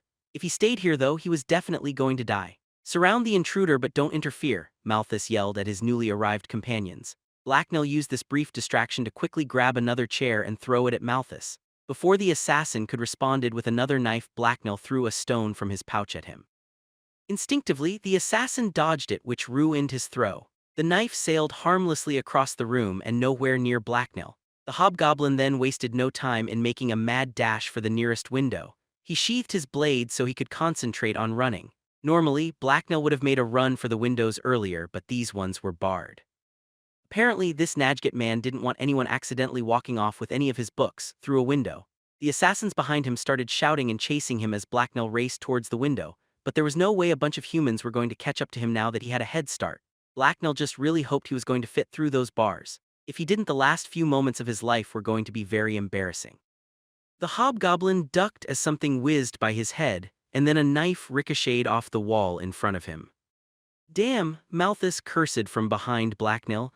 "I want you all to spread out and make sure he can't double back. Those windows are barred so he can't go out that way, but he might have a trick up his sleeve. He's a cunning bastard."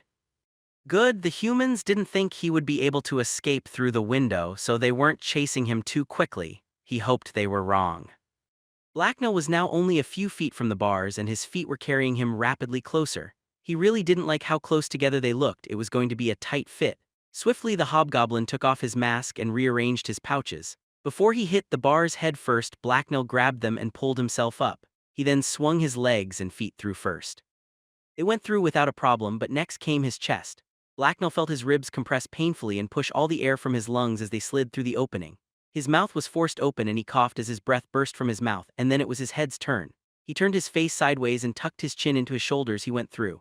At first it went smoothly and he thought he was all right, but then the back of his head smashed into one of the bars. Momentum carried him through, but Blacknell collapsed bonelessly onto the ground outside. His eyes fluttered and he twitched as he lay in a twisted heap there. Hells, how the fuck did he manage that? A surprised Malthus swore as the hobgoblin disappeared from his view. Blacknell gave himself several seconds to recover and then picked himself up. He groaned and rubbed the back of his head until the shiny little stars had disappeared from his vision. He was very thankful that he wasn't fat like a human and that his bones were so bendy. They were supposed to be like that, right? Blacknell shook his head to clear it and tried to focus. He was far from safe outside. Malthus and the other assassins couldn't follow him, but the hobgoblin knew they had ordered most of the men to watch the perimeter of the building, and that was where he was now. The yard outside this part of the brothel wasn't all that wide and was bordered by a line of shrubs.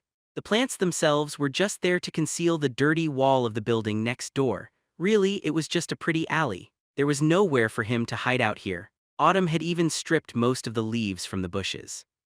Most importantly, the hobgoblin could already hear footsteps approaching. What was he going to do now? "There he is!" a large man yelled as he turned a corner and came into sight. Several other people were right behind him and all of them were armed. The hobgoblin hissed in aggravation as he saw enemies began to approach from the other side of the narrow yard as well. He was faced with walls on 2 sides and hostile humans on the other 2. He'd known that there would be lots of enemies outside, but had been hoping to spot an escape route through them. There wasn't one though, and that left him with only one option. Blacknell sprinted away from the window he'd just come out of and then turned around and sprinted back towards it. Right before hitting the wall of the brothel, he flared his elixir and jumped as high as he could. His outstretched claws found purchase and he managed to catch hold of a second-story windowsill. He had nowhere else to go but back into the brothel. Blacknell smiled smugly as he pulled himself and began to climb up the wall. There was no way any of the big fat pink humans below would be able to follow him, so he was safe for a little while. That was when a crossbow bolt slammed into the wood beside his head.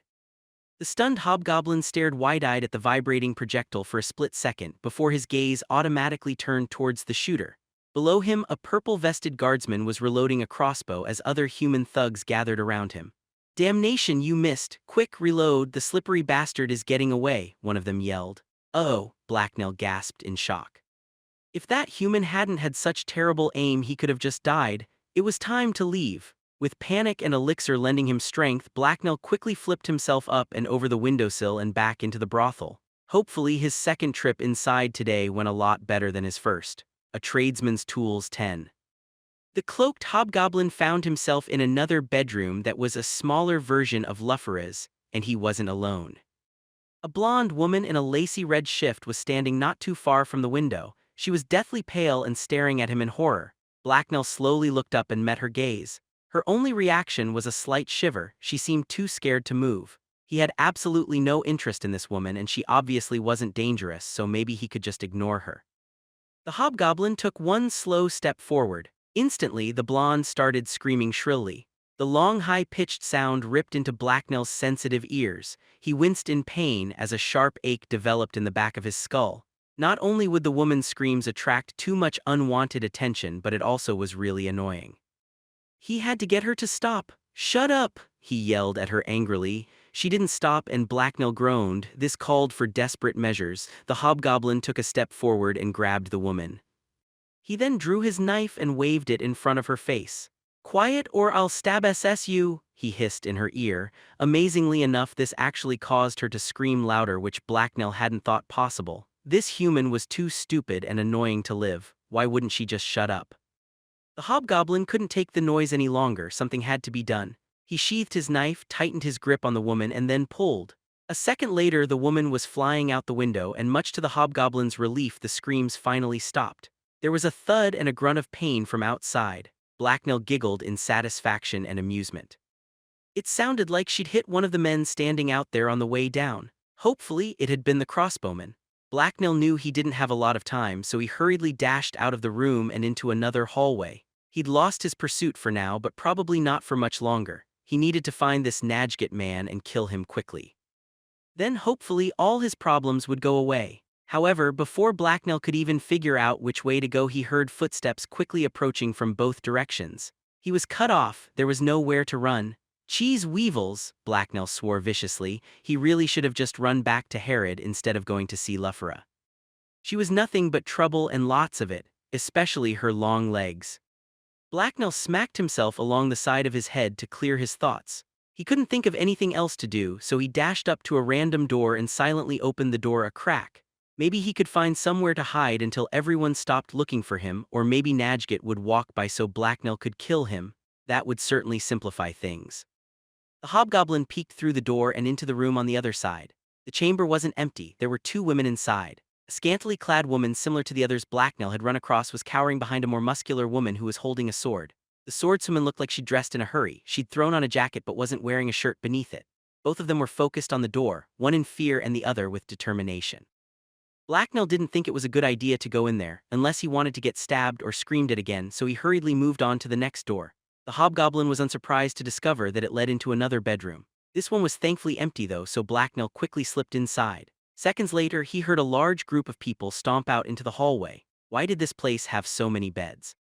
Did people come here just to sleep? That didn't make much sense to him.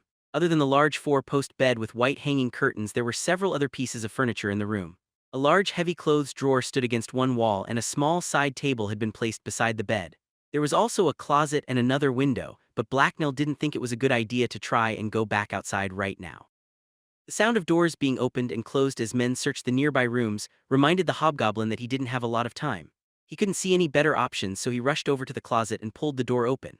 He was tempted to try hiding under the bed, but that hadn't really worked out all that well for him last time. It was small and cramped inside, but Blacknell dove inside and closed the closet door behind himself anyway. Most of the space was taken up by clothes that were hanging from a rod. The majority of the clothes were dresses, but there were a lot of smaller, more frilly bits as well. There was also a large brown sack lying on the floor. Blacknell opened the sack and found it full of dirty clothes that smelled strongly of human sweat. He frowned at them and then looked around the rest of closet. There were no good hiding spots in sight. With a disgusted sneer, Blacknell reached up under his mask and pinched his nose shut before climbing into the sack. It would hide him for a few more seconds anyway. As soon as he was discovered, Blacknell planned on jumping the closest human and then making a dash for the window. Since so many men were now searching for him inside the house, there were probably fewer humans guarding the perimeter. The longer he hid, the more likely it became that he could slip through the remaining guards and escape.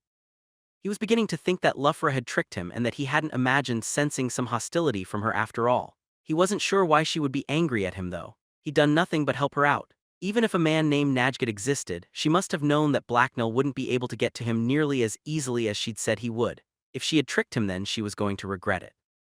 He might have to flee for now, but someday soon when she least expected it, he'd be back to get his revenge. The hobgoblin had already drawn his knife, but for now all he could do was wait and hope the humans looking for him were even stupider than normal. The clothes inside the sack really smelled bad. What had the woman been doing when she wore them that had gotten them so smelly? The hobgoblin's thoughts were interrupted by the sound of the room's door bursting open.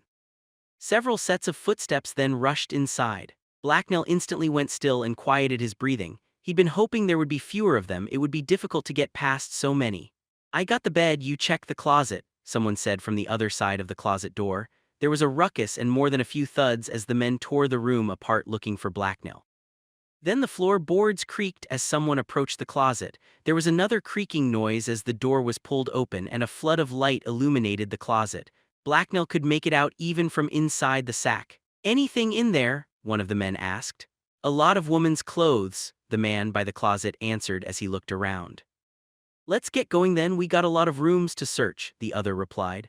"1 second, I should check this sack," the first man said. The man's shadow blocked the light as he reached towards the sack. From within his hiding spot, Blacknell tightened his grip on his knife. The second the man looked in the sack, he was going to get a knife in his eye and an angry hobgoblin in his face. "You think the faceless assassin is hiding in a whore's laundry sack? He's probably on the other side of the building by now," the second man chuckled in amusement. The first man paused. His hand was hovering only inches from Blacknell. The hobgoblin's heart started pounding as he readied himself to attack. "Malthus told us to be thorough and check everywhere," the closer man told his companion. "Fine, whatever, just make it quick, you disgusting pervert," the other man replied dismissively. The man began to reach towards the top of the sack again. Blacknell tensed and held his breath. If he could take the first human out before he could make any noise, then he should be able to make his escape.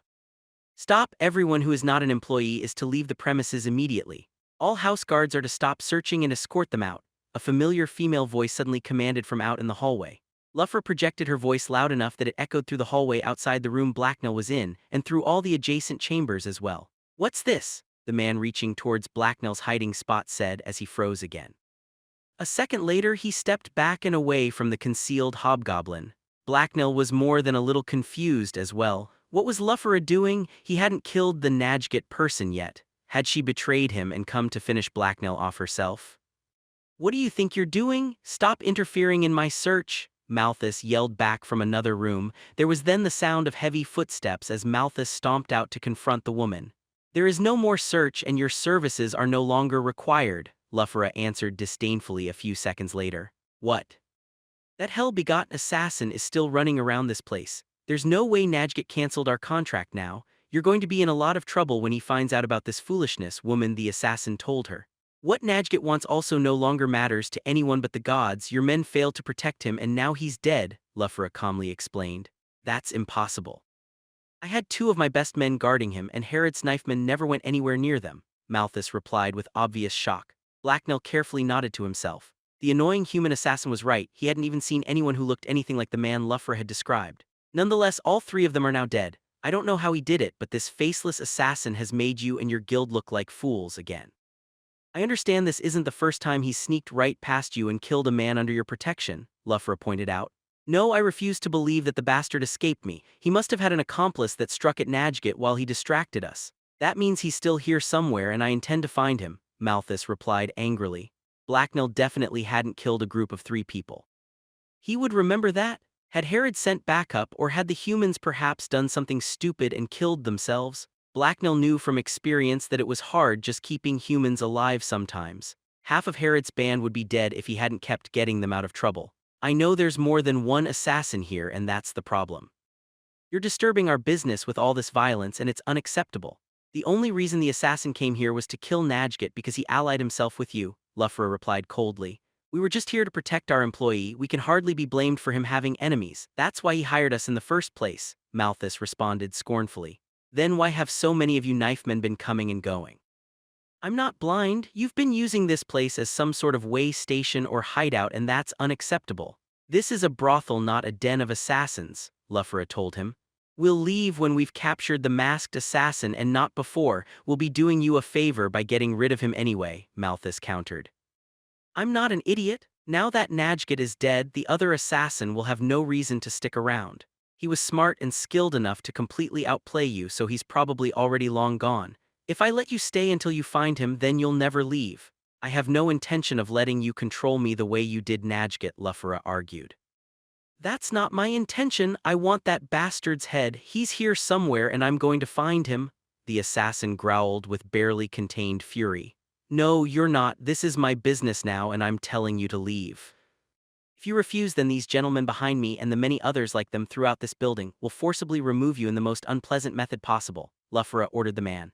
We could offer you the same deal we gave your boss, Malthus pleaded. Frankly, even if I required your services and I doubt you could deliver on any promises you made. Your track record lately has been truly pathetic, the new mistress of the house told him dismissively. You'll regret this, the furious-sounding assassin hissed. I doubt it, now get the hell out of my brothel and don't come back unless it's to spend your coin on our services, Lufra commanded him coldly. Muttering and the sound of footsteps filled the entire floor as all the searchers started giving up and leaving. Blacknell was relieved when the man closest to him walked away and shut the closet door. The closet grew dark again, and the hobgoblin took a second to scratch himself now that there was no one around to see. He was getting kind of hot and sweaty. After a few minutes had passed, the building around the hobgoblin grew quiet. Go make sure they've all left, I want some privacy, Lufra then announced from where she was standing out in the hall. As you wish, a male voice replied before fading footsteps signaled his departure. That means you can come out, Blacknail, it's just me here now, Lufra then said aloud. That didn't actually make the hobgoblin feel safe or like coming out. He was still more than a little confused as to what had just happened, but he knew he's been tricked. He should never have agreed to help her out. She was a lying liar. I know you're there and we have important things we need to discuss. I have a message for Herod that you need to deliver, the woman announced. Blacknell sighed and reluctantly pulled himself out of the bag. It didn't smell very good in there anyway and he couldn't stay there forever. He then stalked out of the closet and to the bedroom door. Silently he peeked out into the hallway. Lufra was there and she was alone. She also wasn't armed, he'd been half expecting her to be carrying a loaded crossbow or something. She was however wearing more clothes than Blacknell had ever seen her in before. A full-length purple frock with golden embroidery covered her, and she also seemed to have a new air of authority to her. The hobgoblin took a tentative step out into the hallway. Lufra turned towards the masked hobgoblin and smiled his way when she heard him approach. There you are! For a second I thought you were avoiding me, Lufra joked. Lufra was a little unsettling most the time, but now he thought he heard something weird in her voice. It made Blacknell uncomfortable, but he really wanted to know what was going on. I didn't kill Najgit yet, SS, but I was totally going to SS, he told her as he carefully walked over. Lufra just smiled at him and winked conspiratorially. Nonsense, I have several guards that will swear they saw you do it. I'm told it was very impressive too, she responded with a chuckle. Blacknell had no idea why she was making that weird eye motion, but compared to some of the other things he didn't understand about Lufra, he supposed it was nothing. The hobgoblin was also sure he would have remembered killing a man in purple with a mustache with 2 guards. Well, whatever, he would have killed the man if he'd found him first, so it was kind of like he'd done it anyway. I'm very good SS at killing people, he bragged, which caused Lufra to smile. So I've heard it's also very impressive how you led that idiot Malthus on such a merry chase and avoided him so effortlessly, she said appreciatively as she stepped closer to him. Yes, I'm very stealthy, even when I'm right beside them people can't see me, Blacknell told her arrogantly.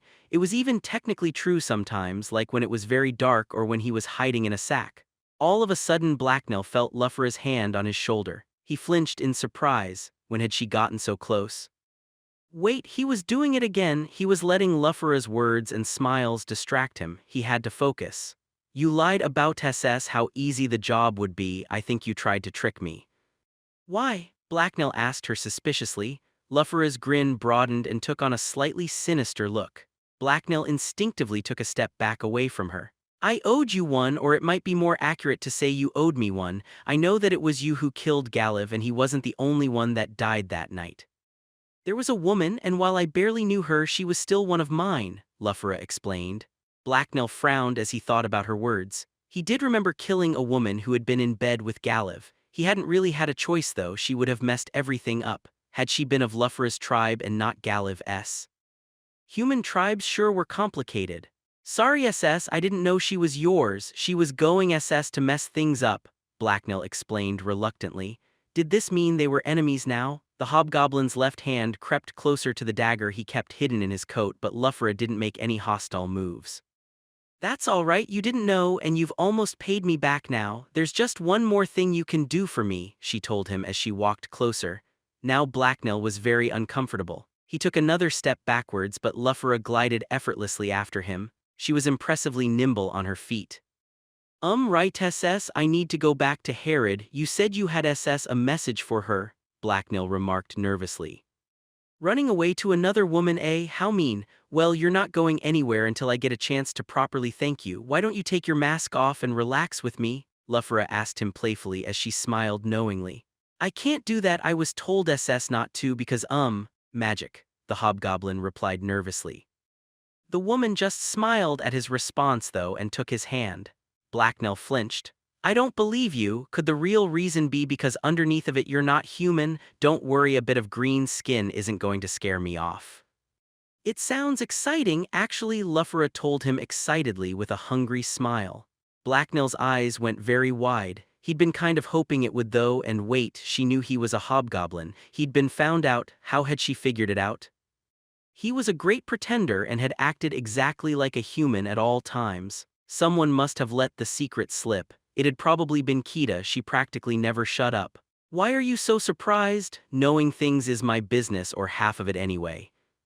I look forward to showing you the other half very shortly, Luffera explained flirtatiously. Her closeness and the scent of her skin caused a shiver to work its way down the hobgoblin's spine and then come to rest below his gut. He smelled a lingering trace of the perfume from before on her clothes, and it began to do strange things to his head. Interlude, the light of faith 1. Sir Masnin of West Spring Hill rode into town and wondered what difference a handful of peasants made. The town of Breaststock did not seem to suffer for the lack of them. The market square was filled with busy merchants' stalls, and the locals were going about their business without any apparent concern for the alleged disappearances, or the party of 7 armed strangers who now walked amongst them. Low-born wives examined goods from wooden stalls, as laborers moved and unloaded wagons across the wide cobbled streets.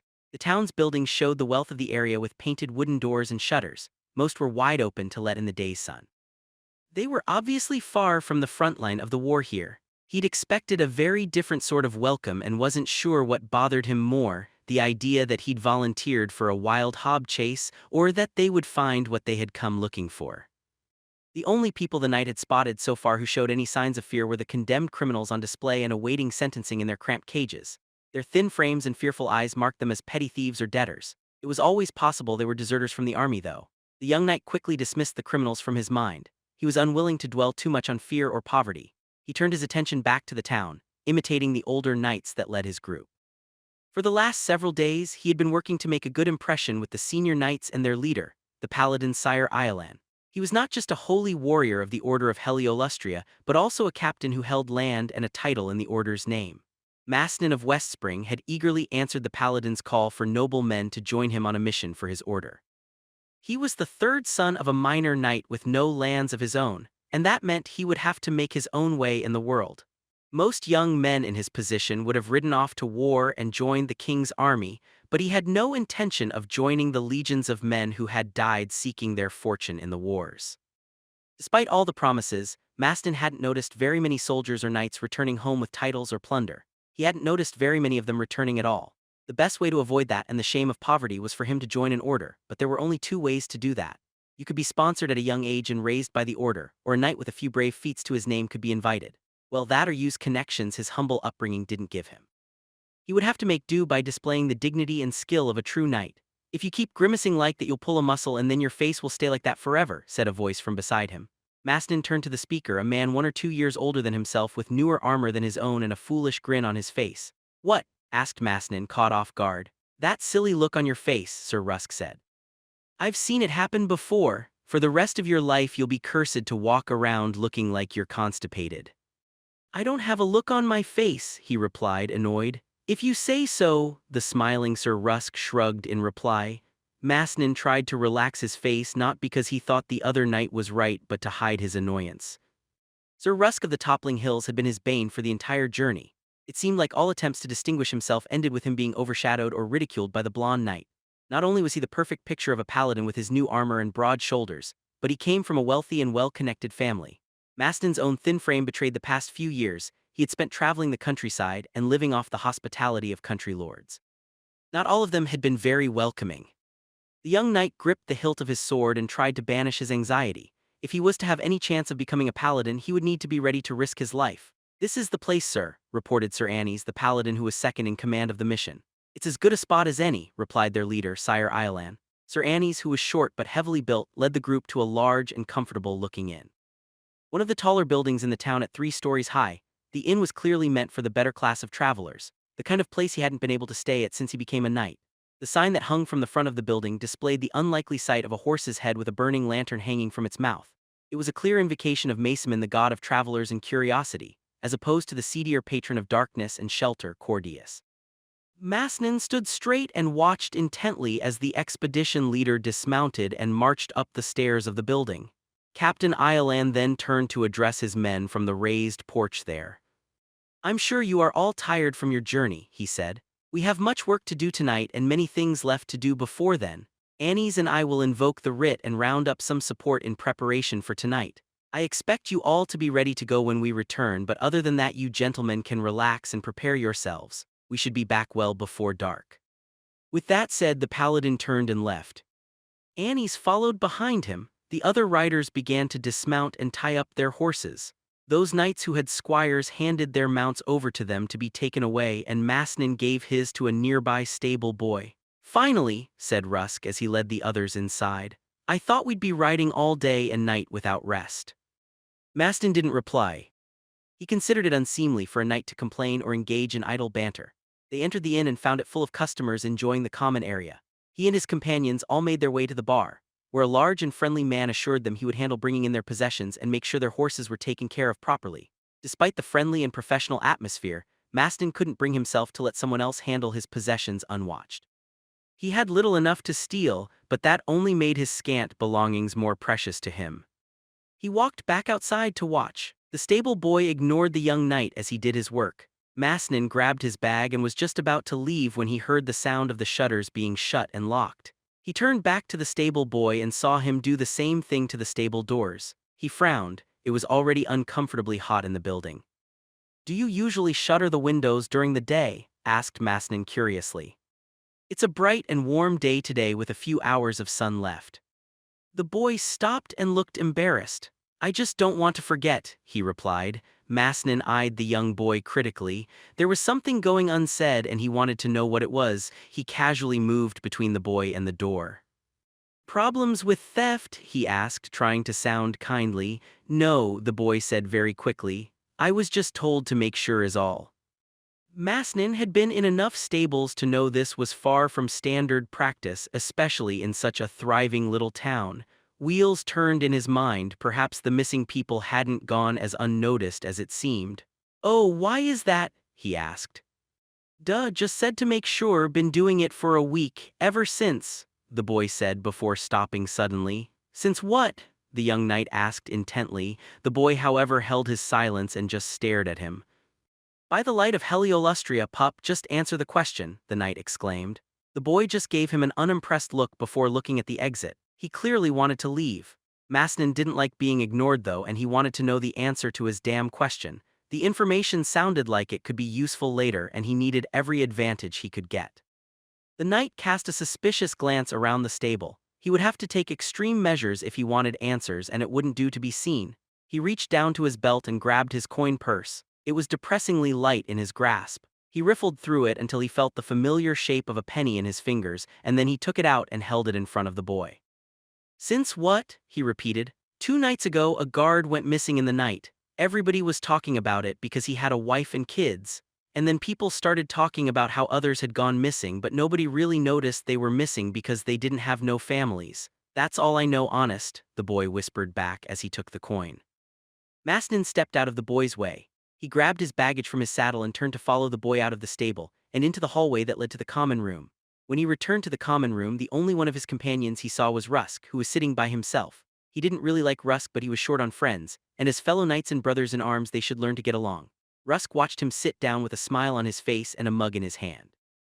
Masnin really hoped the man wasn't getting drunk while they had a job to do. That would be embarrassing for everyone in their party. "Where are the other two?" asked Masnin. "They're just enjoying the town's hospitality," said Rusk. "Seems like a friendly place. One appreciates handsome young knights on a holy mission." "You didn't go with them?" Masnin asked with a raised eyebrow. From what he'd seen of Rusk, the man wasn't one to pass up an opportunity to have fun. "Good things come to those who wait," Rusk said as he gave Masnin a look over. "You're decent-looking enough in a tall, dark, and broody kind of way. With the number of friendly young women around, you should have no trouble finding companionship yourself." "Are they just friendly?" Masnin asked inquisitively.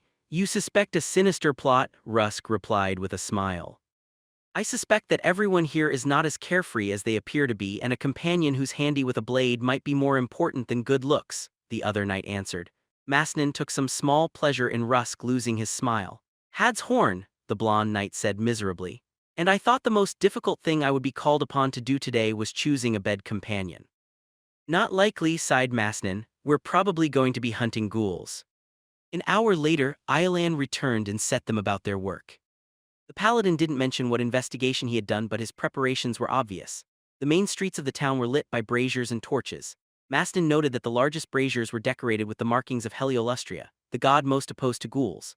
The veteran paladin clearly believed that there were ghouls about, and Mastin had no reason to doubt him. He paired Rusk and Mastin together and assigned them an area of the town, a dark patch of twisting alleyways. The winding streets stopped the light from shining far, and the untidy buildings that lined them cast shadows across every surface. They were to patrol it together and summon aid with a horn if they encountered anything. Under no circumstances were they to split up or leave their area unless summoned by another horn.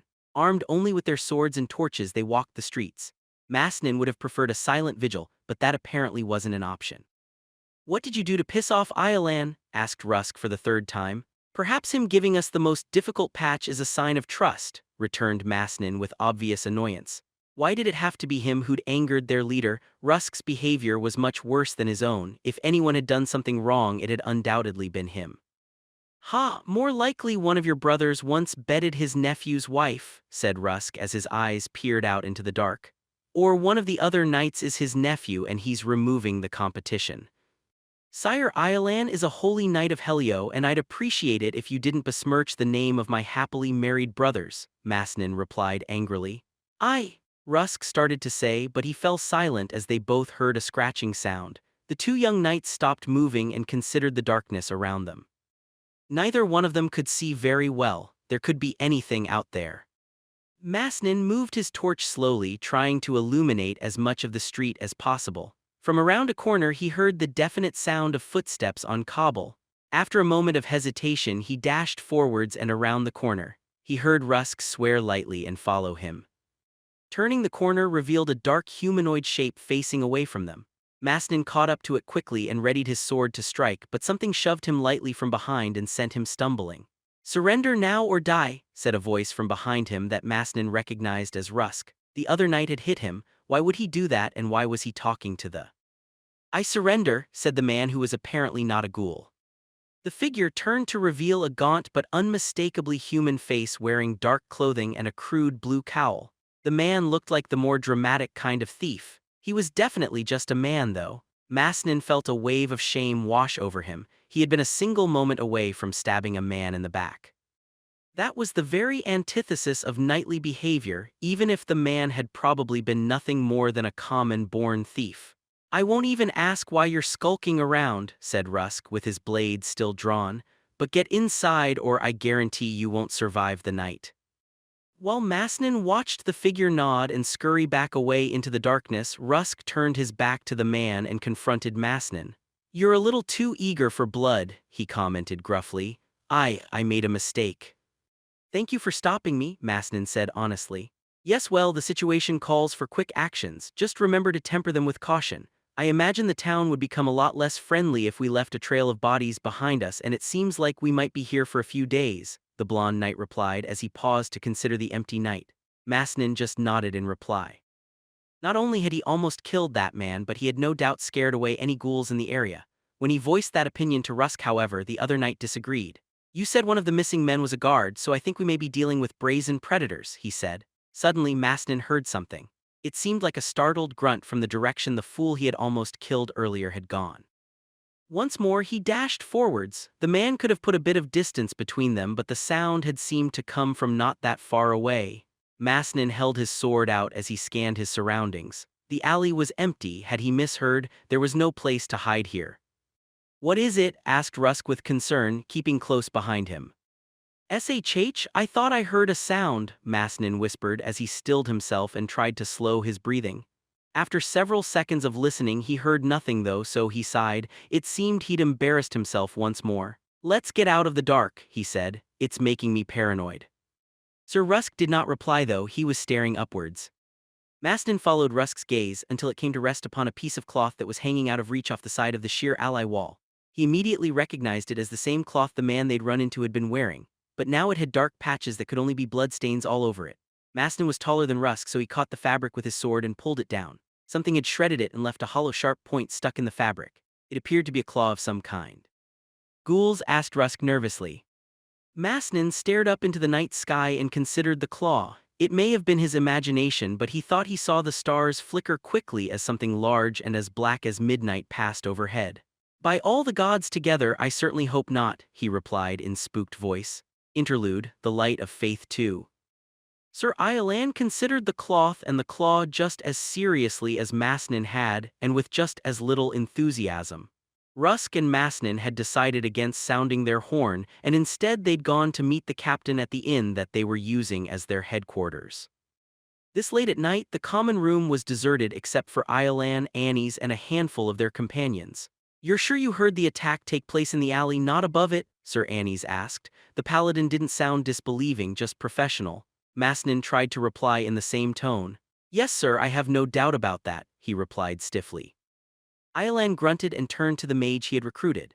The gray-haired but hardy-looking man had apparently shown up in town shortly after they'd arrived. He'd been sent by his guild to support the paladins in case there actually was a ghoul infestation. The militant order of Heliolustria had a charter from the king that allowed them to summon help from the mage guilds in such emergencies. The mage wore a robe with the fiery eye on it. Masnin had seen a few of them before, however this one's staff was more ornate and complicated than those carried by the fodder that the guild usually produced for the army. He was also older, with a trim white beard and lines under his eyes. What do you make of this, rogue? Sir Iolan asked the mage. I don't recognize the claw as coming from any particular creature, however there is one test I can run that might be enlightening, the other man replied in a baritone voice. The mage then produced a glass vial from a pocket sewn into his vest. Masnin noticed that there were many more such pockets inside there. He had no idea what the mage could possibly need them all for.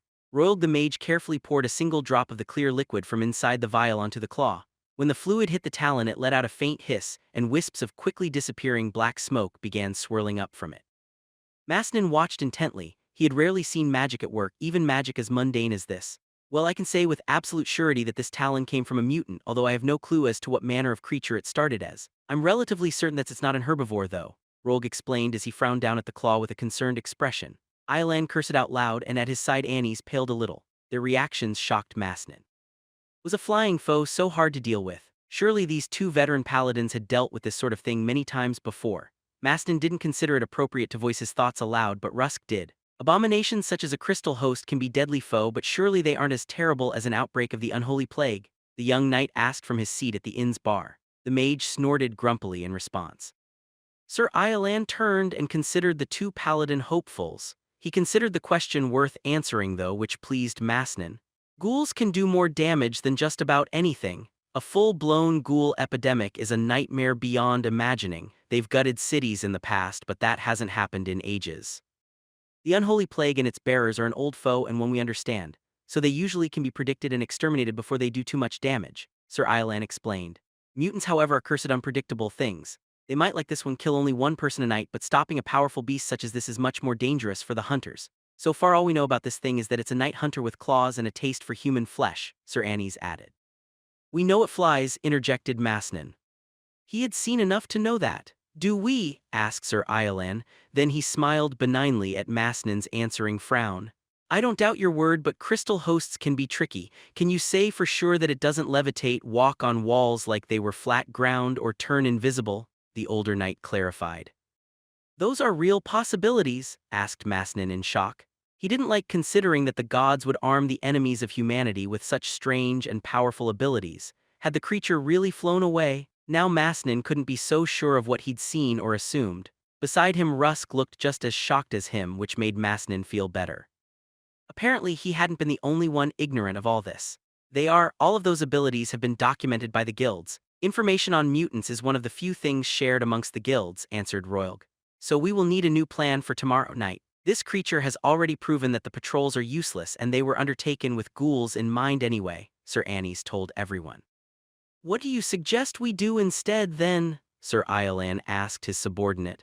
I believe that tomorrow night we should get everyone off the streets, every last blackguard and streetwalker. Then we bait the creature and lure it into a trap. Bait? I can think of only one thing you could use to bait this man-eater. That seems like a deadly task, considering what we know about the creature. I doubt you're volunteering yourself, commented Sir Iolan with a raised eyebrow. We could use the condemned in the square, Sir Annies replied stonily. The older paladin's face showed no remorse at using living men as disposable tools. Sir Iolan looked thoughtful but also more than a little reluctant. He didn't seem completely comfortable with the idea of using men, even criminals, to lure the beast into an ambush. Masnin couldn't read the mage's face at all.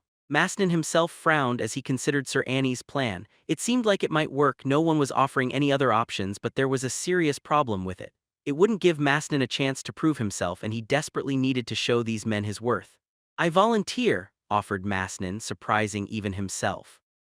The others all looked at him in surprise. Rusk seemed particularly shocked and was looking at Masnin like he was crazy. Maybe he was, or maybe he was just desperate. He couldn't live the rest of his life as a knight-errant. The constant traveling and dependence on charity was already wearing him down. We already know it'll target armed men because it killed that guard. The plan has a better chance of success if the bait can fight. If we use the criminals, it might just snatch one up and disappear, but it'll find a trained and armed knight a much more difficult target, he explained reluctantly to the other knights. Sir Iolan gave the volunteer a long look, taking his measure. Masnin returned the look and did his best to look stoic and brave. He wasn't sure how well he succeeded. Fine, I accept your offer and acknowledge your courage, proclaimed Iolan. Heliolustria's blessing on you, may the sun god shield you against this creature of darkness. You're going to need it, Masnin heard Rusk mutter quietly.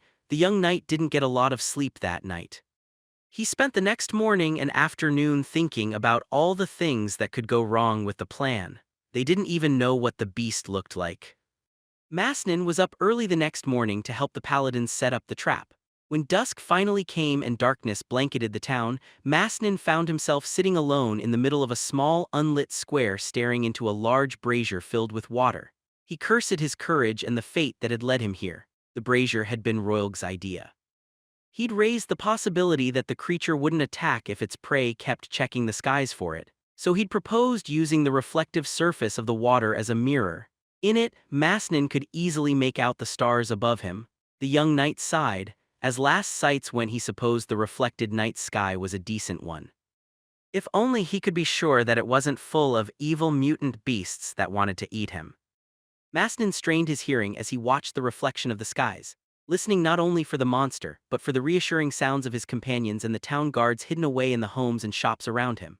The plan was that when he engaged the monster, sharpshooters would fire on it from the windows above. Royalg was also around, but he hadn't participated in the planning. He just said that he would do whatever was necessary. That hadn't reassured the young knight. In fact, it had almost made him think the mage was going to set the entire square on fire. He was a hard man to read. As Mastin pondered all the ways he could die within the next few hours, he felt an odd tingling sensation on the back of his neck as his hair rose. Instantly, he concentrated on the reflection in the brazier and noticed a patch of stars flickering up in the sky above him. He rolled, not forwards but backwards to his knees as an acrobat might do. As a country knight, he'd been hunting enough to know that even the dumbest predators would try to predict how their prey would dodge them. Now, he screamed as he prepared himself for the worst. It was a wasted effort. Standing before him was a creature seemingly made of living darkness that stood a story tall. It had swooped into the square without a sound and, having missed him, spun around with speed that was just unfair in a creature that big. The unseen thing seemed to swell and contract in size as it moved to strike him. It almost seemed to be a living shadow as it rose like a black wave to sweep him aside. His gut clenched with fear as he realized he wouldn't be able to block the blow. Luckily, the attack never came. Instead, a swarm of corals buzzed through the air and into the shape. The beast didn't make a sound as it contracted back into itself, withdrawing. Just as soon as it had shrunk, it swelled again, and somehow the writhing black mass launched itself upwards and into the sky. A gust of dusty wind swept into Masnin's face and forced him to shield it with his arm. It seemed like the creature was going to escape when a loud crack filled the air and the unseen thing suddenly was thrown into the side of a building. The wooden wall the creature was thrown into wasn't solid enough to stop it. With a snap, it burst through, landed inside the building, and disappeared. Masnin's allies were busy, though. A dozen armed men streamed out of the nearby homes and into the square to stop the creature from escaping. Masnin moved to join them, stopping with the rest just short of the building. No one moved to enter it, though, as it was filled with an eerie and unnatural darkness. Even as men began lighting the braziers and lamps outside on the street, the flames failed to penetrate the shadows. Aside, came an authoritative voice. It was the mage Royalg, who no doubt had been the one who had grounded the creature so dramatically. The mage walked up beside Masnin and frowned at the darkness. Quick as thought, his hands played along his staff like a musical instrument. His seemed to shift and change shape under his hands, and seconds later a stream of bright light burst forth into the building. It failed to illuminate anything. If anything, it only defined the darkness more. There were mutters of fear and shock from the guardsmen and even some of the knights, as they realized the inside of the building was impervious even to his magical light.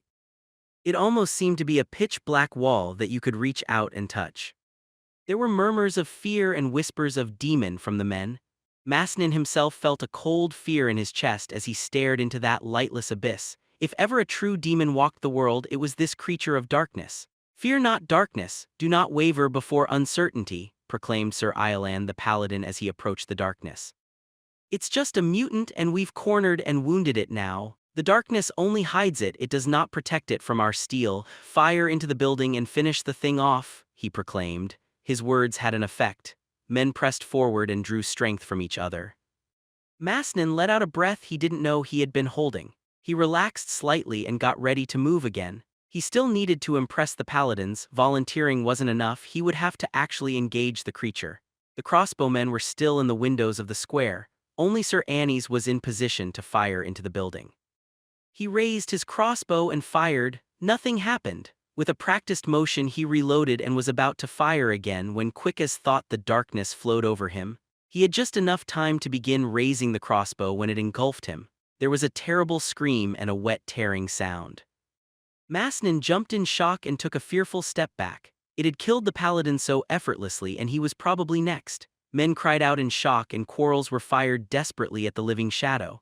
Royalg sent a wave of fire into it without apparent effect. It only illuminated the scared faces of the guardsmen with flickering orange light. Masnin saw the dark creature subtly swell in the mage's direction and knew it was considering the mage. If the creature got to him, then the fight would be over. The guards would surely flee, and they might be right to do so. The living darkness showed no weakness or fear. Should he retreat? Nothing they'd done had seemed to work at all. Retreating was probably the smart thing to do. What would he be running to, though? No, he couldn't run. I would be better to die here with honor than to shame his family by fleeing. He sprinted forwards at what he could only guess was the rear of the creature and raised his blade. With a primal roar, he unleashed all his pent-up frustration and terror and channeled it into one attack. If he was going to die, then there was no point in keeping it all bottled up anymore. The edge of his sword sliced into the shadow and kept going. His heart missed a beat and he despaired. Just like the rest of his life, his death would be pointless. A sudden tug on his arms brought him back to reality. His blade had found purchase. He'd hit something. His relief was short-lived. The shifting darkness before him spasmed and then reached out to envelop him. A second later, something slammed into him and he was sent flying through the air. He landed hard and his armor scraped against the rubble and cobblestone that littered the street. Mastin didn't know how long he lay there stunned and staring up at the night sky, but when he finally got to his feet, he found the situation had gone downhill. Rogue was down and lay crumpled up against a nearby wall while a guard stood over him protectively.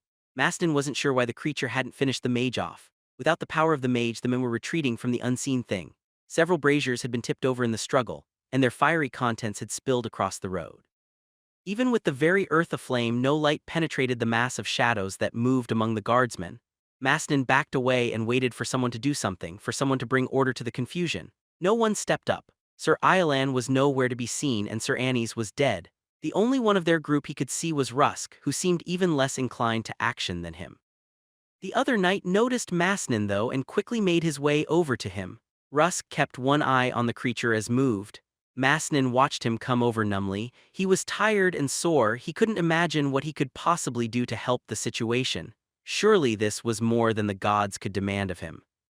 He had been brave and valorous. It hadn't been enough. All he'd accomplished was to watch brave men die futilely. Surely if the gods wanted more from him, they would send him a sign, a light to guide him. Rusk was only a half-dozen feet away from him when he stumbled and fell. His feet slipped out from beneath him and he landed on his ass with a crash. Without thinking, Masnin moved to help the other knight up and offered the only remaining knight a hand. "What a cursed night," the other man said raggedly. "I slipped on some unlucky man's blood. I'll take that as an omen. It's time to go." Masnin stopped and considered this. As Rusk regained his footing, the young knight's gaze took in the square. The creature remained standing in the center, and the remaining men were more concerned with retreating safely than attacking it. All around the square, dark liquid pooled around the cobbles of the street. It was blood, too much blood. It couldn't all have come from the soldiers. Masnin glanced down at his blade. It was faint, but the reflective surface of the steel was marred by dark red liquid. "It can bleed," Masnin exclaimed with sudden hope. It only seemed invincible. "What?" asked a confused Rusk. "Did you land on your head earlier?" "There's flesh beneath the darkness, it's bleeding," Masnin said again, louder and clearer this time as he held up his sword for Rusk to see. The other knight's eyes widened as they took in the blood that stained Masnin's blade. The fluid was clearly visible as the nearby flames reflected off the steel. Masnin didn't wait for a reply. He yelled and charged the beast again. The only way the mutant could be bleeding and yet still standing was if the veil of shadows that surrounded it were much bigger than the actual creature, and almost all the attacks were missing it. That meant it couldn't be much bigger than a man. The beast froze and stopped chasing a fleeing guard as it somehow sensed Masnin's approach. The young knight eyed the swirling darkness before him as he moved. He would probably only have one chance at this. Where was the actual beast? Once again, as he neared, the darkness stretched out and consumed him. Masnin was instantly blinded. His heart pounded in his chest and his throat felt tight, but he took several steps deeper into the darkness. He heard a scratching noise and instantly he struck towards it. He felt his blade bite deep and heard an inhuman screech echo through the darkness. Then something smashed into his breastplate and knocked him backwards. His blade flew loosely away from his numb hands. He was sent sprawling across the ground, but he ignored the pain and pushed himself up onto his side. He needed to see the creature. A little over a dozen feet away, the dark mass of shadows that concealed the mutant was writhing energetically, but it was also shrinking. As Masnin and everyone else watched, the creature's magic disappeared to reveal what lay beneath it. Long twisted limbs with tight membranes that stretched between them framed a skinny body and a truly hideous face. Several arrows protruded from its flesh, and its furry hide had a long bleeding gash across it.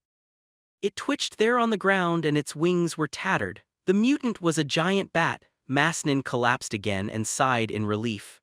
As he lay there on the cold stone ground, the young knight breathed in the cool midnight air. This was what knights were meant to do, slay monsters.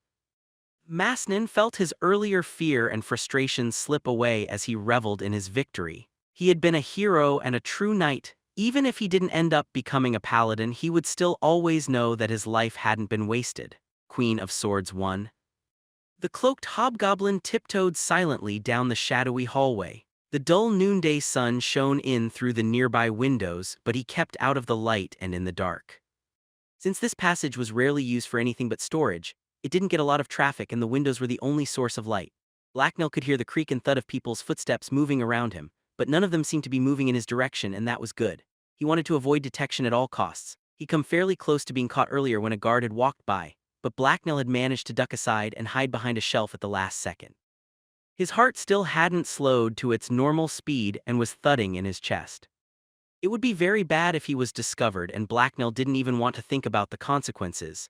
He had to stay hidden from the humans no matter what. Of course that was never going to happen. He'd proven over and over again that mere humans couldn't detect a hobgoblin like him. He was the dreaded faceless assassin and Herod's undefeated sneaky killer. "What in all the hells are you doing, Blacknail?" Cedar asked from right behind him. The unexpected voice slipped into the hobgoblin's ears and his heart exploded in panic. He jumped several feet into the air. He hadn't heard anyone approaching. Oh no, it was Master Cedar. When Blacknail hit the ground, he was already dashing away down the hallway as fast as his feet would carry him. He'd been found, he had to escape and quickly. "Stop right there, you little green idot. Come back here or I swear I'll go get my bow and hunt you down through Dagger Point and all the land beyond it," Cedar barked loudly. Blacknail believed him. He could hear the stubborn certainty in his master's voice. When he used that tone, there was no arguing with him, and he always did what he said he would, no matter how stupid or dangerous it was. The hobgoblin stopped running, went completely still, and let out a pitiful whimper. This was the worst possible outcome. Why did it have to be his master that had found him? The urge to flee and hide was overwhelming, but he knew that wouldn't work. Cedar would find him soon enough. He was incredibly annoying like that. "Right, now come back here," Cedar ordered impatiently. The hobgoblin sighed and obeyed. With his head down, he walked sullenly back to his master. He didn't dare meet his eyes. "Lose the hood and look at me," his master ordered next. He sounded very annoyed, so Blacknail reluctantly pulled his hood down and met the old scout's gaze. Cedar looked him over inquisitively for a few seconds, and his expression changed from an angry look to a concerned one. The hobgoblin cringed and had to turn away a few seconds later. What if his master could smell something? What if it showed? His master spoke up. "What bloody nonsense has gotten into you, Blacknail? You've been acting weird and avoiding everyone since you returned from chasing those assassins. You told Herod that they got away after a brief fight and she didn't question it." "She doesn't know you like I do though, and I'll eat my boots if that's what really happened," he asked the hobgoblin quietly so that no one would overhear. "Yes, it is, that totally happened," Blacknail replied nervously as his anxious eyes wandered around the room. Cedar just glared at the hobgoblin stubbornly. He obviously wasn't convinced. Blacknail withered under his master's gaze for several seconds. The hobgoblin knew that Cedar wasn't going to let up until he got an answer, so obviously he had to lie through his teeth. Blacknail looked up and met his master's eyes. He licked his lips with his long tongue nervously as his brain worked feverishly to come up with the greatest lie ever told. "I got lost," he muttered a second later. His master crossed his arms and gave the hobgoblin an unamused stare. Blacknail winced and groaned regretfully. Why had he said that? That was a stupid lie and totally unconvincing. Why hadn't he thought of anything better? Overcome with shame, the hobgoblin flipped his hood back up to hide his face. He then crouched down in order to make himself as small as possible. Maybe if he just stayed like this, his master would eventually get bored and leave. Cedar groaned in annoyance at Blacknail's behavior. "Seriously?" he remarked in disbelief. The old scout then reached down and pulled Blacknail's hood off. He opened his mouth as if to say something but then froze. "Are you blushing?" he asked in surprise as he took in the hobgoblin's face. There was a startled look on Cedar's face. Blacknail's usual green features had a faint reddish-purple cast to them, especially around the cheeks. It certainly seemed like he was doing the hobgoblin equivalent of blushing. Blacknail opened his mouth to respond and deny everything, but then he stopped. He did sort of want to talk to someone. Last night his experience with Luffera had been very different. The memory caused Blacknail to flinch and he felt his face burn hotter. Luffera didn't act or look anything like a female goblin, so why had he let her drag him around by his handsome nose? He felt used and he had no idea what he'd been thinking. That terrifying scent and her hungry smile had just done something weird to his head and other parts of his body. Luffera had invited him back, but there was no way he was ever going to do that. He felt dizzy just thinking about it. At first his instincts had taken over, but once they died down he'd had no idea what he was doing there. What if he'd done something wrong? No, there was no way he was ever going to go back. How was he supposed to be around humans now? What if they could smell her on him? Their noses couldn't be that bad, could they? He didn't want anyone to know. Cedar coughed impatiently as he stood over the red-faced hobgoblin. Blacknail's mouth hung open, but he had yet to say anything. "There's this woman," he muttered a second later as the truth burst out of him unexpectedly. Cedar's face went through several stages. First his eyes narrowed in confusion, then he frowned doubtfully, then his eyes widened with shock and worry, until finally his expression settled into a look that portrayed deep but sad wisdom. The old gray-haired scout reached out and put a hand on Blacknail's shoulder. "There always is," he sagely told the confused hobgoblin. There was a weird twist to Cedar's smile and his eyes also seemed a little odd. Blacknail didn't care though, he was just relieved his master wasn't overreacting. He grinned happily as he began unburdening himself. There was no way his wonderful and ever so wise master would make fun of him. You see, a relieved Blacknell began explaining. Nope, keep it to yourself, Cedar interjected quickly as his one eye twitched. But, the hobgoblin exclaimed in confusion, some things you need to solve for yourself, his master explained simply with a blank face. Now come with me, Herod wants us.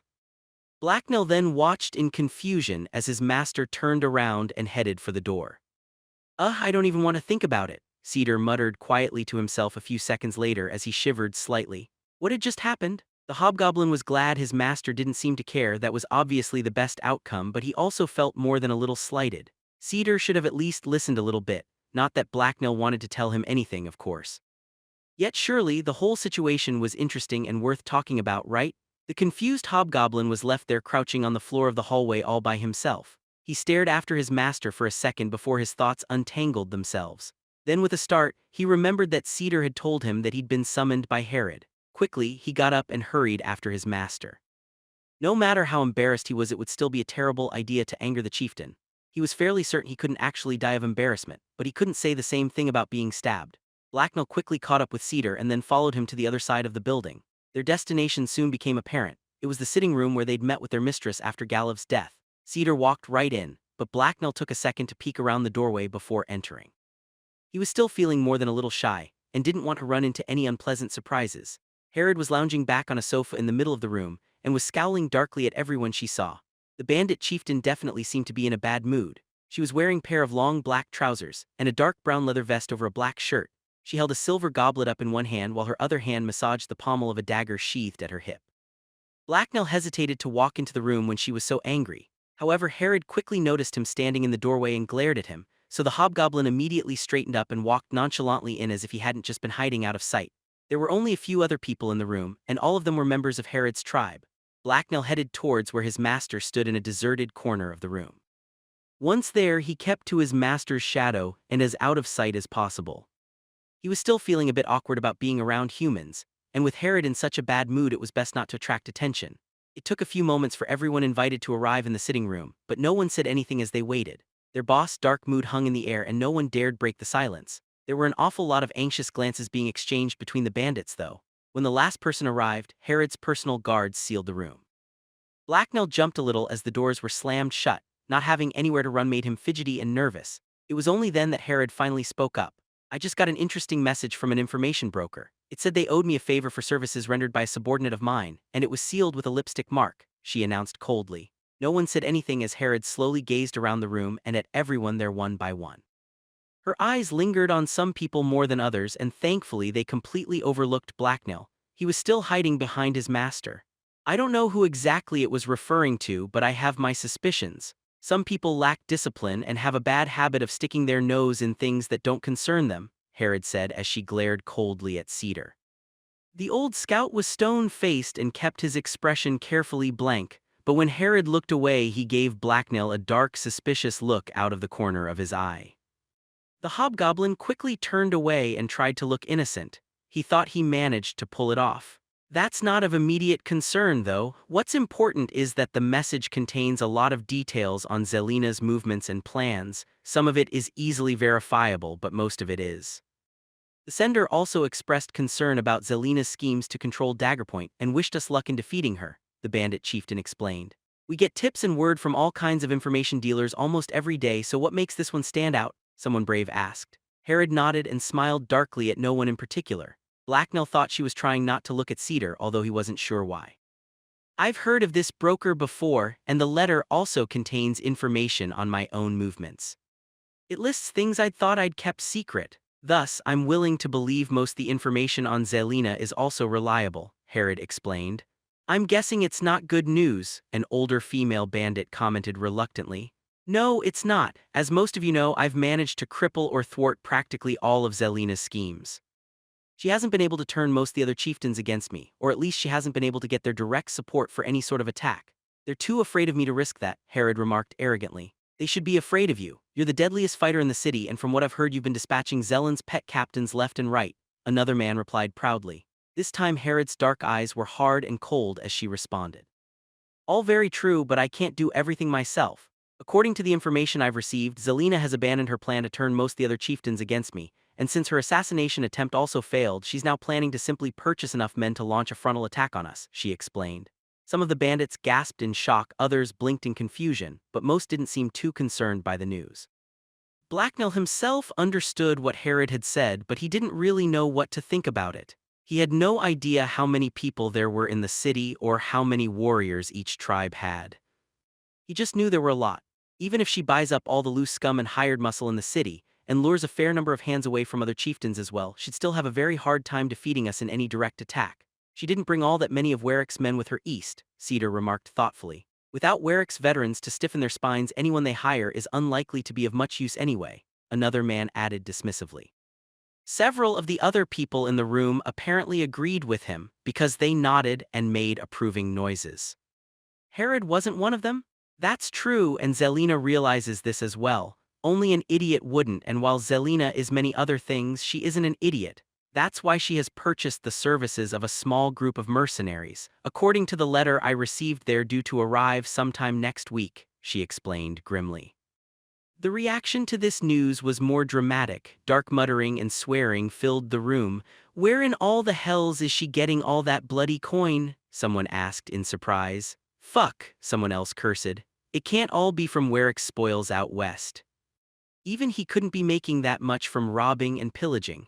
Zelina's throwing gold around like it's well water, another bandit remarked in frustration. Are the other chiefs going to allow that? No one's ever brought a force like that into Dagger Point. It's going to make a lot of people nervous, especially the governor, someone else added. She seems to think she can get away with it, Herod told them. It's not that much different from hiring the normal thugs in Rift Raft. Half of them are deserters anyway. There are certainly no rules against it, and the rules around here are pretty fluid anyway, Cedar commented. And if anyone complains about it, then she has a nice force of mercs at hand to silence them, a scarred bandit added with dry humor. What are you planning to do about it? Cedar asked Herod calmly over the din. The old scout didn't seem too concerned, and so neither was Blacknell. He trusted his master to know what to do. There aren't that many options. Ideally, I'd just have Zelina assassinated, but word is the assassins have her squirreled away somewhere secret. That also means we can't attack her before the mercenaries get here, the bandit leader replied. And we can't exactly start a fight with every chief whose minions might join her or all the free agents in Daggerpoint, Cedar pointed out. So we're doomed? Another bandit asked nervously. Herod snorted disdainfully in response and threw the man a disapproving glare. He wilted under her attention. Having a group of mercenaries at her side hardly makes Zelina invincible. Bringing them into town will make her enemies, and we can use that, she told all her minions in a voice full of steady authority. Instantly the room quieted and everyone calmed down. The panic hadn't subsided completely though, a hint of it lingered in the room. How? Someone asked expectantly. Simple, we build up alliances of our own and then crush Zelina's coin-bought soldiers. They're mercs, so they won't be sticking around. That means Zelina has to attack us, and that gives us the advantage. Now that we know they're coming, we can fortify the base and prepare our forces. When Zelina attacks, she'll be walking into a trap, Herod answered. Sounds like it could work. This is a nice defensive location, Cedar added in support of his boss. What do we know about the sellswords? Someone asked. They're an infantry company called the Leather Heels. The broker didn't know much about them except that they're from down south and that they've seen a few battles, Herod explained. Too bad Vorsha isn't around, she'd know more about this company, Cedar mused. It would also be nice to have her here for the fight. There's no one I would rather have at my back, another man added. She's needed where she is and couldn't get here in time anyway. We have more than enough men for this plan though, Herod remarked confidently. I'm guessing you want us all to keep this to ourselves? Cedar asked her. Obviously, a trap only works if the victims don't know it's a trap. None of you are to share this information with anyone, including your subordinates. I wouldn't even be telling all of you this if it wasn't necessary. Just remember, if you open your mouth, I'll find out about it, and then I'll seal your lips permanently. No second chances. I don't care if you're drunk or even being tortured, Herod told them threateningly as she gazed around the room. There were grim nods of acknowledgement from most the bandits present. No one seemed to think she was exaggerating. Blacknell made a mental note to remember to forget that this entire conversation had ever happened. He was taking no chances. A few minutes later, after Herod started explaining the details of her plan, Blacknell began to grow bored of all the talking. He sighed quietly to himself and stifled a yawn. That was when Herod spoke up in an excited tone that immediately caught the hobgoblin's attention. Some of you might be questioning me and thinking that I'm a poor bet, but that couldn't be further from the truth. It's Zelina that's desperate here, not me. I've knocked that bitch on her ass every time she has tried something, and this latest stupid ploy of hers will be no different. When her last desperate gamble falls apart, and we flood the streets with the blood of every petty thug stupid enough to accept her coin, then there will be no one left to challenge me. I will be the undisputed ruler of my territory, and the top dog in Daggerpoint and beyond. Then a new age will dawn in the north, my age, and all of you here will reap the benefits," she announced eagerly. Loud cheering broke out in the room as the bandits' greed and pride got the better of them. All trace of their earlier fear and uncertainty had disappeared. Herod saw their reaction and grinned hungrily. Her ambition and bloodlust was plain as day. Blacknell giggled and licked his lips as he pictured all the fun things that were about to happen. It seemed like his tribe was about to go to war. It was about bloody time, Queen of Swords too. Now that all of her minions were solidly behind her, Herod started organizing them. Her short black hair fell over her forehead as she leaned forward over the table in front of her sofa and gave out her orders. "Corvain, you're in charge of defenses. I want work parties organized and this place fortified as much as possible." "If you need funds, then you'll have them," she said. "Not a problem, I already have a few surprises in mind for our guests when they arrive," a man who Blacknell assumed was Corvain replied. He was one of the men who had joined the tribe after they'd arrived in Daggerpoint. All these new hires were beneath Blacknell's notice unless they had something he wanted, so he hadn't bothered to learn their names. He was Herod's favorite after all, and they were just rookies. "Cedar, I want you to get in touch with some of your old contacts. See if you can recruit a few more good men, or at least convince as many as possible not to join up with Zelina when she starts spreading that coin of hers around. They can't spend it if they're dead," the chieftain told Blacknell's master. Cedar nodded calmly in acknowledgement, and Blacknell stepped out from where he'd been hiding behind him. The hobgoblin then smiled hopefully at his mistress. He wanted a job too, however, Herod didn't even glance his way as she issued orders to the other bandits. Blacknell pouted sulkily as he gazed Herod's way. Why hadn't she given him a job? He was far more useful than most of these lazy humans. Surely there was someone who needed killing, or maybe some pies that needed stealing. Herod happened to glance back his way and she noticed his demeanor. The bandit chieftain rolled her eyes disdainfully but then gave him a wicked grin. The hobgoblin returned her smile hopefully.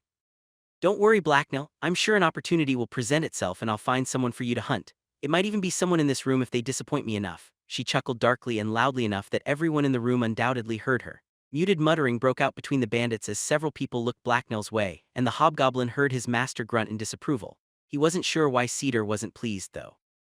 Blacknell was glad that Herod trusted him to hunt her enemies for her, and he enjoyed the fearful looks he was getting. The new members were barely part of the tribe anyway. None of them had been around nearly as long as him. He joined the tribe a whole lots of months ago. That was practically forever. In a tribe it was natural for the weak to fear the strong and for them to be kept in their place. Everyone was certainly very afraid of Herod. The fact that the chieftain had mentioned Blacknell personally obviously meant she considered him to be only one step below herself in position and toughness. Maybe his master was jealous. "All right, that's enough gabbing from you lot, it's time to get to work." "Get on out of here," Herod announced loudly. Her voice cut through the commotion around her and everyone else instantly grew silent and jumped to obey her. Soon, all of the bandits were walking through the doors and exiting the room. Cedar let most of the other bandits leave and get out of the way before heading out himself. Blacknell followed him closely, and as soon as they were alone in the hallway, Cedar turned to him. "Listen, Blacknell, you shouldn't be happy about being picked out like that by Herod," the old scout told the hobgoblin seriously. Blacknell frowned at his master's comment. He didn't understand why Cedar was upset. "It means she trusts me and that I'm dangerous," the hobgoblin bragged cheerfully. "Maybe, but it will also make your own comrades afraid of you," the gray-haired scout replied. "They should be afraid of me. I'm much faster and smarter SS than them. None of them could challenge me," Blacknell pointed out arrogantly. "That's not the point, Blacknell. Herod's words were meant to set you against the rest of the tribe. If they're too afraid of you, then they will see you as a threat and then they won't have your back later, or they might even try to take you out," Cedar explained. The hobgoblin gave his master a confused look. "Wouldn't most of them do that anyway? Obviously I'm stronger than them, so I need their help and they won't dare attack if they're afraid of me," he replied as if he was stating the obvious. "And if they gang up against you or simply leave you to die somewhere?" Cedar asked. Blacknell squinted and scratched his long green nose as he considered that idea. He didn't like it. Humans sure were a sneaky race. How was a poor hobgoblin supposed to keep himself safe? "What do you think I should do?" he asked his master reluctantly.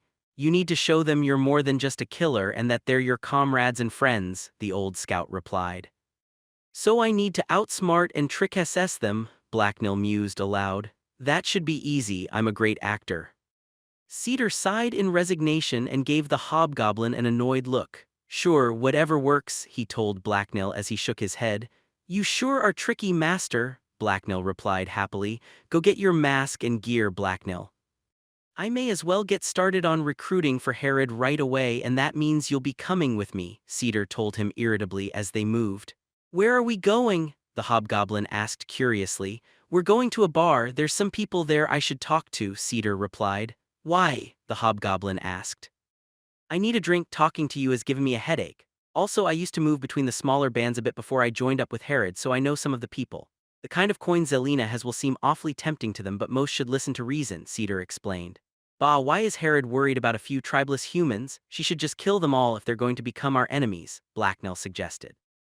That's a bloody stupid idea. Try to actually use that skinny green head of yours, Blacknell. Fighting them would just hurt us, and we're trying to recruit some of them, remember? Cedar replied heatedly. Oh, you're right, SS, sorry master, Blacknell responded. So first we recruit, and then SS we make the new members fight the others for SS us. If they die, we don't even have to give them shinnies. Cedar turned around and swatted the hobgoblin atop his head. Blacknell hadn't been expecting it, so he didn't manage to dodge the blow in time. Ouch, he whined as he took a step back and rubbed his now sore ear. Cedar glared at him furiously and Blacknell wilted under his gaze. What had he said wrong? He thought that was a great idea. We're trying to avoid making more enemies, Blacknell. Daggerpoint is a pretty immoral place, but even here bloody killing sprees in the streets are frowned upon, Cedar explained. Why would anyone SS care what we do to our enemies? The hobgoblin asked with honest curiosity. Cedar sighed in frustration and gave the hobgoblin a brooding look. Blacknell met his gaze with a confused expression. It seemed like his master was thinking deeply about something unpleasant. He hoped he wasn't about to be smacked again. You can't just go around killing everyone, even in the north, Cedar explained a few seconds later. This piss-poor excuse for a city is still a city, and it needs to stay at least somewhat civilized. If everyone just started killing everyone else, then Daggerpoint would fall apart. No one would be able to buy food, clothes, or build shelter. Soon after that, almost everyone would be dead or have left. But the strongest would SS hold the territory, it would all be his, Blacknell countered. So what? It's the people that make the city valuable, Cedar replied. It's not like the wilds where you can make most things for yourself. In a city you need lots of people to buy, sell, and make things. An empty city is worth less than a mud pit. The hobgoblin tried to wrap his head around that. It sort of made sense to him, maybe. So, if I were to kill SS the maker of tasty pastries, then he couldn't make any more SS of them, and if I were to start killing too many people, he might SS run away, the hobgoblin muttered thoughtfully. Cedar rolled his eyes. Kind of, it's a bit more complicated than that, though. If you scare away or kill too many other people, then who will buy his goods? If there's no one to sell pastries to, then he'll leave. The city is sort of like an animal. It can take a few cuts and scrapes, but if you wound it too deeply or hit the wrong spot, then it will die, Cedar told him. Blacknell nodded at his master's words. He could picture that. All the people in a city were kind of like the different squishy bits inside a rabbit. They were even the right color. The hobgoblin frowned as another thought occurred to him. Were there green bits inside animals? He then shook his head to clear his thoughts. He should probably concentrate on Cedar's words. He could always search through the insides of a rabbit later.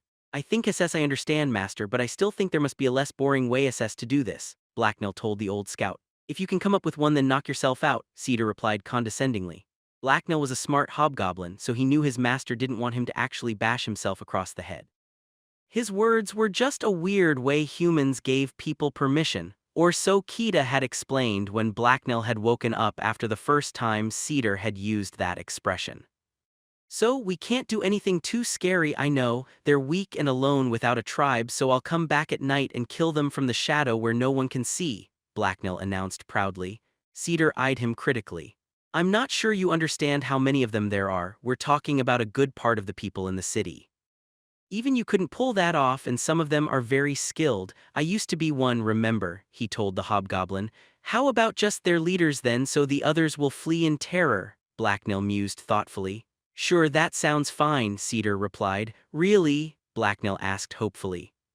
No, that's a bloody stupid idea. There's still far too many of them for that to work, Cedar answered scathingly.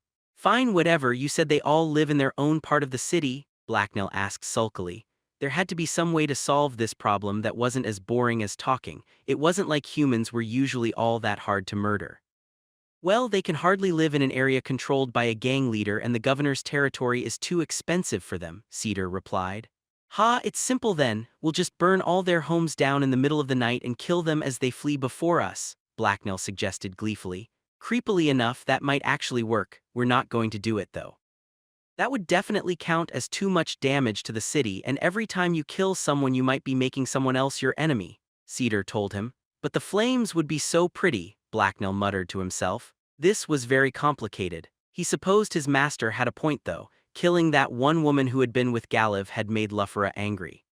There were just so many humans shoved into Dagger Point that he supposed they all knew each other or something.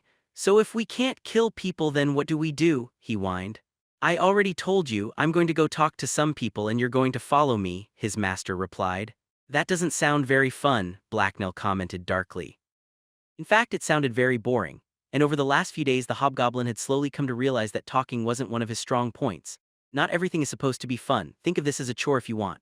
Personally, I think sharing a few drinks with some old acquaintances sounds bloody great right now, so get moving and stop asking me these damned annoying questions, Cedar crankly replied. Blacknell grumbled to himself but quickly headed over to his room to get dressed. A few minutes later he rejoined his master and together they left their band's base and headed out into the city. Cedar led Blacknell towards their destination. It was only just after noon, so Dagger Point was busy and the streets were full of its myriad colorful inhabitants. Merchants hawked their wares from stalls or storefronts. The more successful ones had bodyguards at their sides to prevent theft or other problems. The others simply glared suspiciously at everyone that approached and kept one hand on a weapon. Small groups of thugs and what passed for normal citizens were also walking around. It could have been a scene from any other city, except everyone's clothes were rough and practical looking, and almost everyone was visibly armed. Knives and swords appeared to be the weapons of choice, but several people had clubs, and one man was even walking around with a spiked mace in his hand. The hobgoblin and Cedar weaved their way through the crowds while keeping their distance from most of the other people. The only interruption was when Cedar had to stop and drag an errant Blacknell away from where he was attempting to purchase an unidentifiable piece of meat on a stick, using money he had somehow acquired from another man's pocket after bumping into him. Cedar then took them off the main roads and through the less traveled alleys and narrower residential streets. They were about to walk around a tight corner when Blacknell realized they were surrounded and about to be ambushed. They walked right into a trap. The hobgoblin's ears went flat against his head as he hissed a loud warning to his master. Cedar flinched and dropped his hand towards his sword hilt. Before he could draw his weapon though, several figures burst out hiding and rushed towards the pair, several very small figures. The street children ran over and quickly surrounded the two bandits. They kept their distance though and stayed out of attack range. Their clothes were ragged and filthy. Blacknell could see their ugly pink skin through the holes in it. Please sir, do you have any coins to spare? My sister is sick and I can't afford food for us both, a taller male begged with wide, desperate eyes. My parents beat me unless I bring home enough coins, please help me, a smaller girl whined. I don't have any parents, they were killed by a gang of thieves, a third said in a clear attempt to upstage the others. Cedar sighed and began to pull out his coin pouch, but he wasn't as fast as Blacknell. The hobgoblin had also reached into a pouch, but he pulled out a handful of small stones and then hurled them towards several of the children. The youngsters saw the projectiles coming and quickly scrambled out of the way.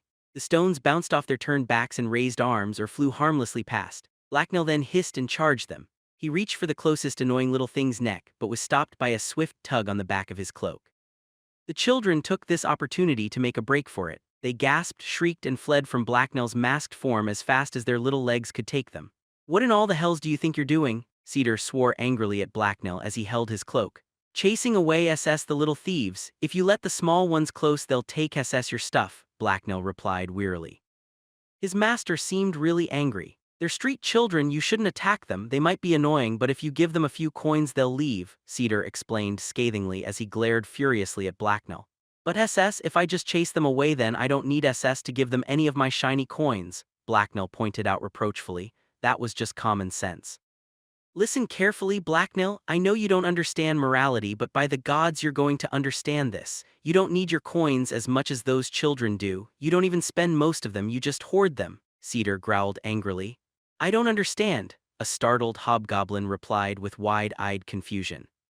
It's called charity, Blacknell, you give some coins to others who need them more than you. Those children will starve or freeze in the winter without the money they get from begging if they aren't murdered by a random thug, the old scout explained.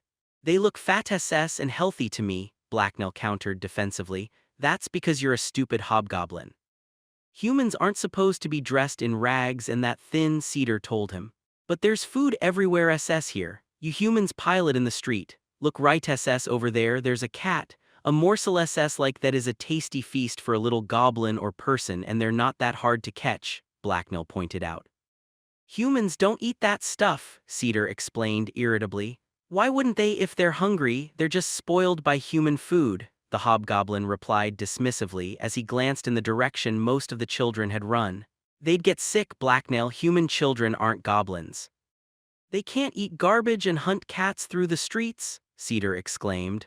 They could if you gave them slings. They're not that slow and weak, Blacknell replied. Cedar sighed in defeat and then gave Blacknell a hard, intense look. Forget it, Blacknell, just don't hit any more children ever. If you do, then I'll give you the worst beating of your life and then get Kita to nurse you back to health, Cedar told the hobgoblin. Fine, but I'm not giving them shinnies, I mean coins, Blacknell replied darkly before shuddering at the thought of being stuck defenseless with Kita for days. His master was a very scary human. Cedar just grunted and continued walking down the now empty alley. Blacknell cast another suspicious glance back towards the way most of the small humans had fled, before hurrying after his master. Queen of Swords 3. Cedar led the hobgoblin through several more back streets before they emerged back into a more public area. The street ahead of them was wide and mostly empty. It was bordered by worn-down-looking but well-maintained homes. Everything had a well-used feeling to it. There were no crowds bustling about in this part of the city. Only a few tough-looking men and women could be seen walking together in small groups. The people here seemed to like to keep to themselves. There wasn't a lot of talking or noise. Cedar and Blacknell silently passed these people by as they made their way down the street. After several minutes of walking, Blacknell noticed a building that was clearly not a home of any sort. It was much larger than the two houses that were on either side of it, even if it had the same worn-down aura. Most tellingly, though, there was a sign that hung out above the door, so Blacknell knew that meant he was looking at a human tavern. Unsurprisingly, it also appeared that Cedar was walking right towards it. Blacknell sighed in resignation as they walked up the creaky wooden steps of the tavern. He could already smell booze and the door wasn't even open yet. When Cedar opened the door, he sneezed wetly beneath his mask as the scent of alcohol and human sweat washed over him. The inside of the building was uncomfortably warm and stuffed full of humans. Apparently the reason the streets were so empty was because everyone was in here, and by the smell of it none of them had bothered washing. The floor of the tavern was rugged stone and totally uncovered. The walls were rough-looking wood and completely bare of decoration. There were a few tables and benches scattered about, but not enough for everyone, so a lot of people were standing around in small groups. Almost everyone inside was dressed in rough workmen's clothing, including a lot of the women. Only a few women were wearing long plain dresses and shirts instead. Cedar and the hobgoblin got more than a few glances as they moved into the room. Unlike outside, no one here was hooded. Blacknell hissed nervously as he realized he stood out from the crowd. He didn't like being the center of attention. The hobgoblin's posture stiffened, but Cedar ignored everyone else and walked up to the bar.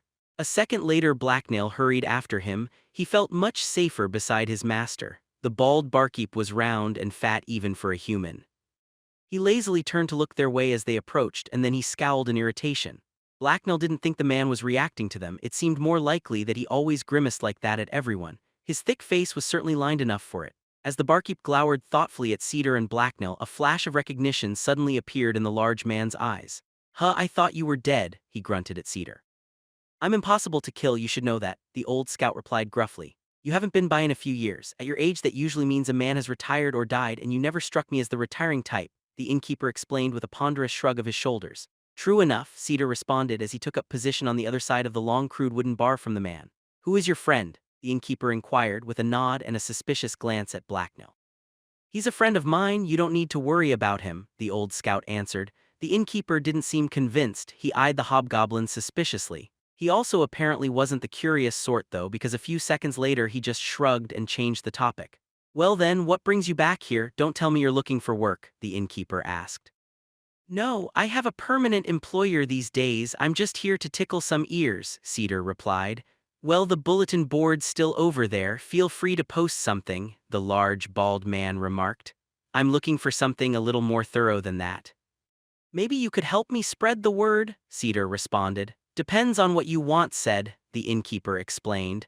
He then looked past the pair at another group of patrons who were across the room.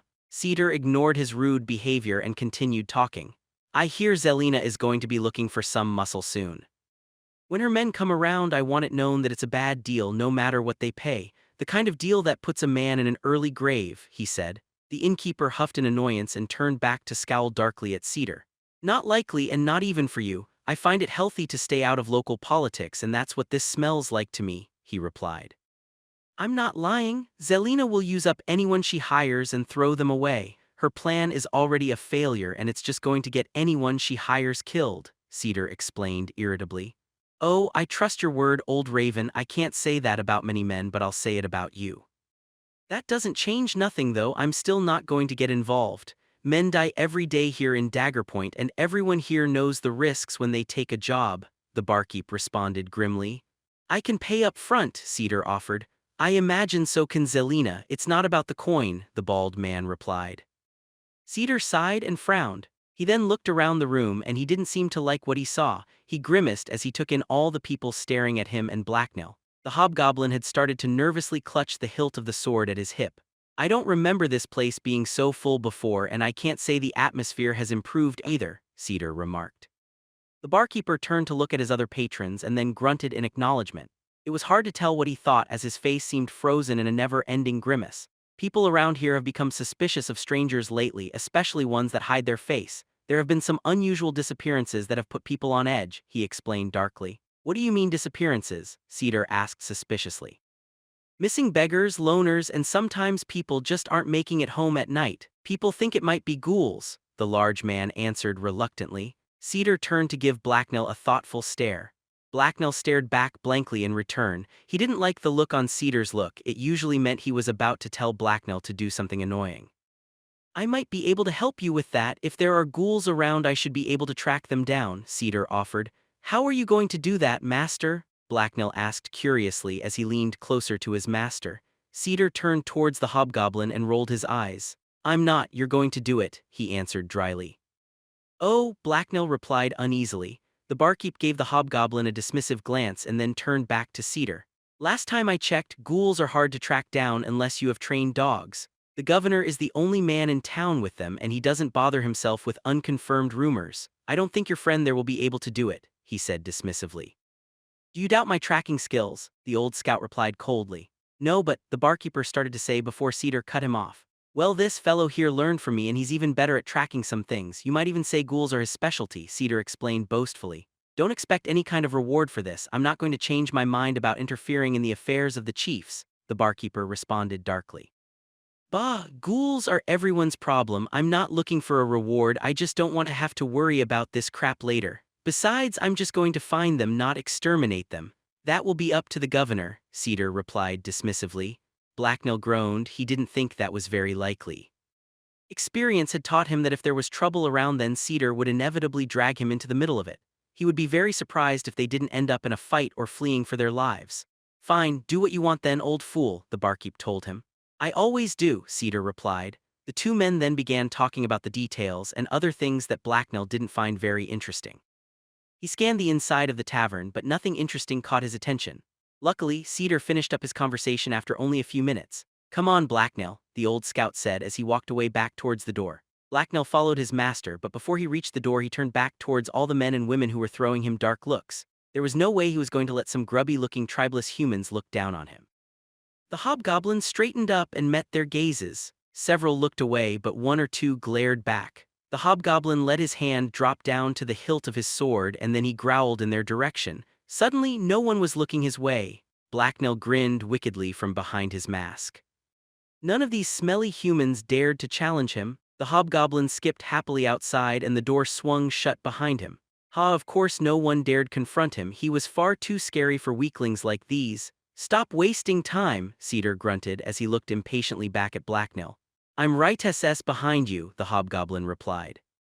Cedar shook his head disdainfully and then proceeded to walk down the street. Blacknell just smiled as he sauntered over to his master. What were they doing again? Oh right, they were tracking down ghouls.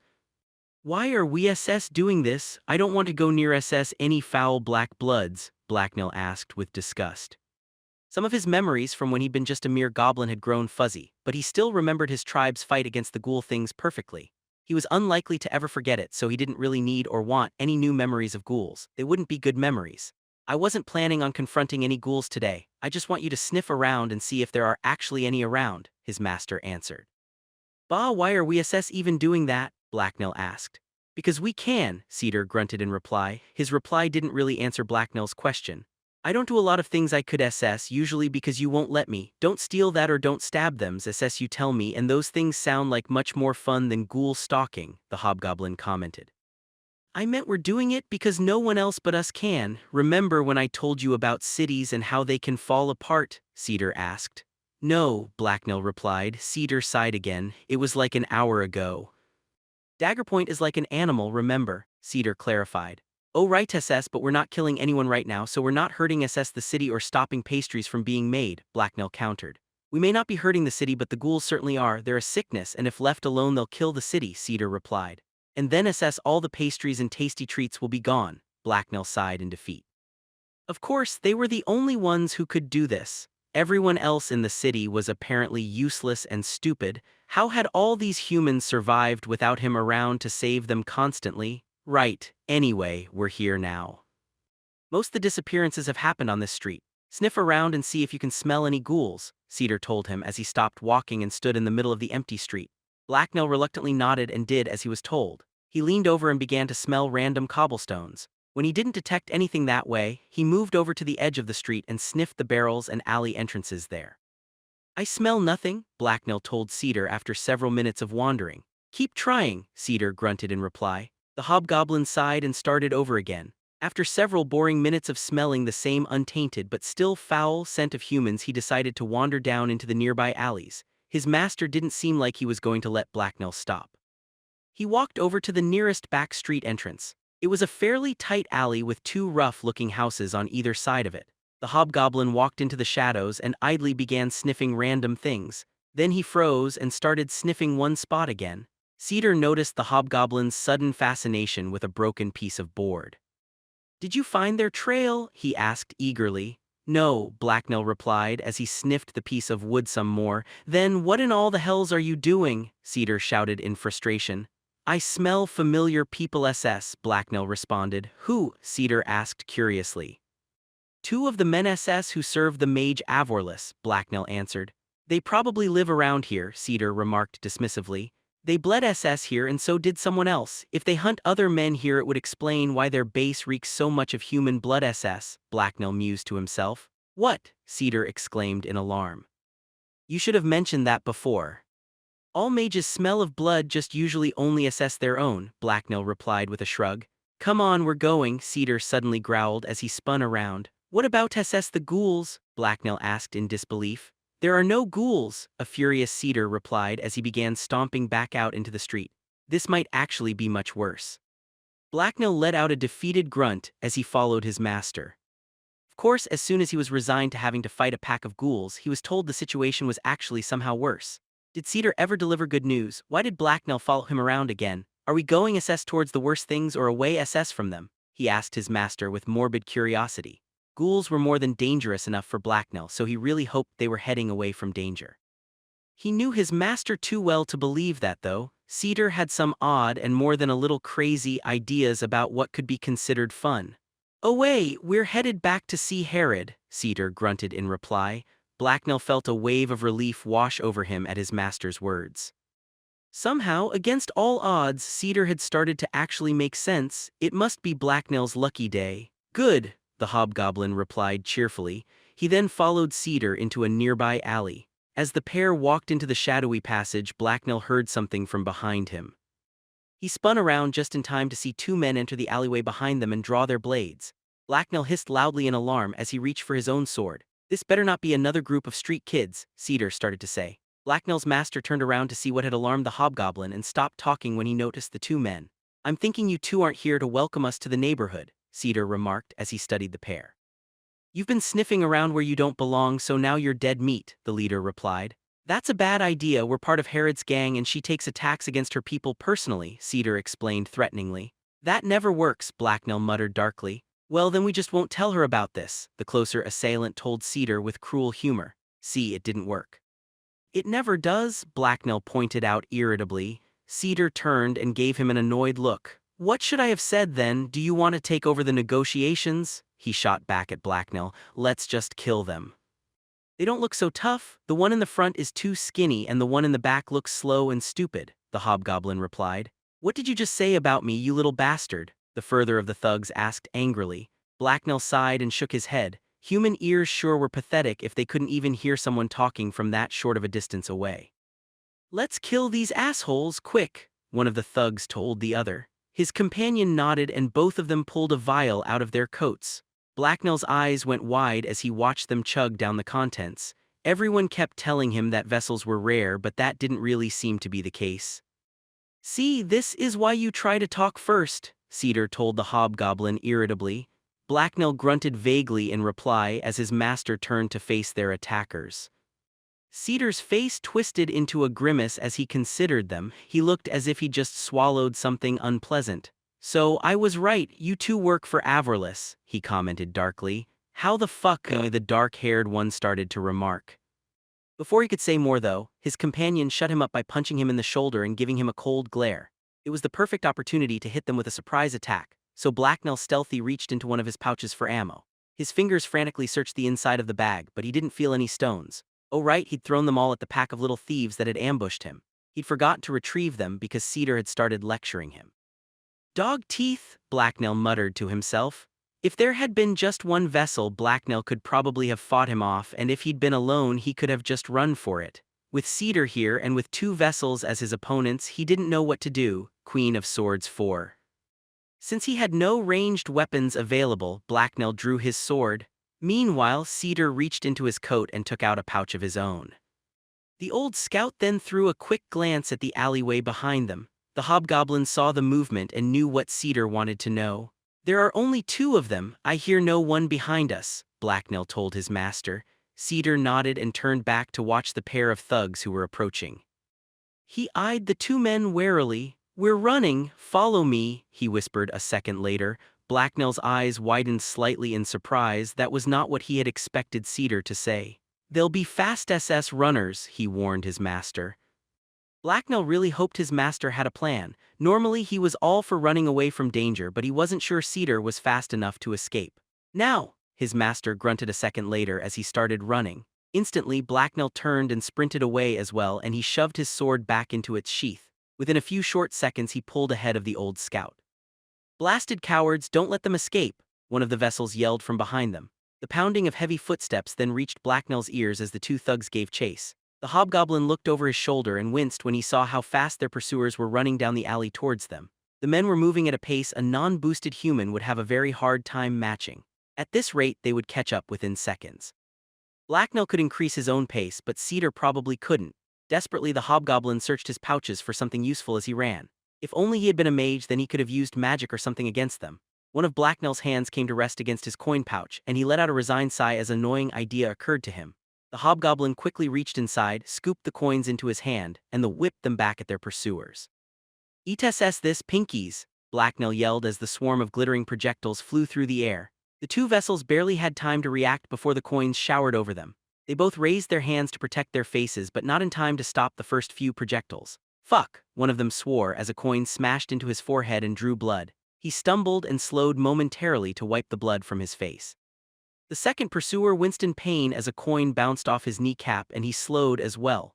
Behind his mask, Blacknell smirked smugly at them. Idly, he wondered if this counted as charity. The two thugs had certainly needed the money thrown at their ugly faces more than he had. He would have to ask Cedar later after they finished running for their lives. Just ahead of Blacknell, Cedar rounded a corner and momentarily disappeared out of sight. When the hobgoblin caught up, he noticed that his master was emptying the pouch he'd been holding onto the ground. It had been full of little spiky pieces of metal. Keep running, Cedar told him as he finished and picked up speed again. I never stopped. You're SS the slow when you run, Blacknell hissed back. Bah, whatever, Cedar grunted in reply, and the annoyed hobgoblin had to suppress an urge to kick his master in the ass. The two of them only managed to run a short distance before their pursuers rounded the corner as well. The thugs were moving very quickly, and thus they didn't have time to notice the present Cedar had left behind for them. Ugh, bloody hells. My foot, one of them screamed as he stepped on a spike. The other man instantly looked down and his eyes widened in surprise at what he saw. "Fuck, caltrops!" he exclaimed. The first man stumbled and then quickly hopped out of the way. He was limping and his face was scrunched up in pain, so he was clearly no longer in any shape to continue the chase. However, the second man had been warned. He was managing to awkwardly hop across the caltrops without stepping on any, so Blacknell picked up a rock off the alley floor and launched it at his face. The thug was looking down at his own feet, so he didn't see it coming at all. There was a thud as the heavy stone bounced off the side of his head. He stumbled and stepped on a caltrop. As the hobgoblin watched, his leg gave out and tipped over sideways to land on his side. As he hit the ground, several more spikes were driven into his body. "Damn you to all the hells forever!" the man screamed shrilly in pain. Ouch, Blacknell was fairly sure that Guy was no longer a problem either. Maybe he should go back there and finish them off. "It's not worth it, keep running," Cedar suddenly remarked between heavy breaths. The old scout had clearly understood the hobgoblin's hesitation and body language. Blacknell sighed in regret and continued running. He'd been hoping to at least go back and get his coins, and he wouldn't have said no to having some fun with the two men who'd attacked them. The pair burst out of the alley and onto one of the main streets. Without slowing, Cedar led Blacknell right into the middle of the crowds. Men and women pressed against the hobgoblin from all sides, but he ignored them. Several minutes later, after it was clear no one was still following them, Cedar slowed down to a walk and moved off to the side of the road. He was huffing and breathing heavily. His face was red and looked exhausted, but the hobgoblin had barely broken a sweat. All this easy city living was clearly making him weak. "I think we lost them," the gray-haired scout told Blacknell. "Now we need to get back and have a talk with Herod, though." It didn't take them long to reach Herod's compound. They passed the guards and stepped inside without a problem. Blacknell eyed his master warily as he walked. Cedar seemed to be growing more and more animated the closer they got to Herod, and that made the hobgoblin nervous. Cedar burst through the entrance to Herod's room, and the door slammed into the wall behind him with a loud crash. His eyes burned with rage as he stomped into the chamber on the other side. Blacknell stayed out in the hallway and cowered behind the two startled-looking guards that Cedar had just blown past. All three of them gave each other shocked looks and then peered wide-eyed through the doorway to see what happened next. Herod looked up from her desk. There was a look halfway between annoyance and amusement on her face. She was also reaching under her desk for something that was probably a weapon, but she relaxed and smirked when she recognized Cedar. "Down, boy," she ordered him loudly. Cedar stopped a few feet from her desk and then grimaced as he realized he'd unintentionally obeyed her. Herod smiled mockingly at him. "Good boy," she remarked as her eyes glittered with amusement. Cedar's scowl deepened and he gave her an irritated look. Blacknell let out a relieved breath. It didn't seem like they were going to fight or that his master was about to be killed. "I'm not a dog," Cedar grunted.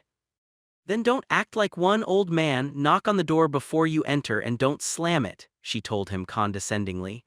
Blacknell could hear Cedar grinding his teeth as he tried to hold in his anger. Luckily, this just seemed to amuse Herod. "I'm here because there's something you need to know," he said a few seconds later. One of Herod's eyebrows rose as she gave Cedar an unsurprised look. "Well, I didn't think you stormed in here to invite me to dinner, so please go on and tell me what bug has gotten up your butt this time," she remarked disdainfully as she leaned back in her chair. "Averlis is a blood mage," Cedar announced gravely. The old scout met Herod's eyes and stared her down. Herod's mouth opened slightly and she looked momentarily lost for words. Blacknell had no idea what a blood mage was, but it sure sounded serious. "Well, that certainly makes sense and is useful to know. How exactly did you figure this out?" Herod calmly asked after a moment or two of thought. "That's it, I just revealed there's blood mage in our midst and that's all you have to say," Cedar growled angrily.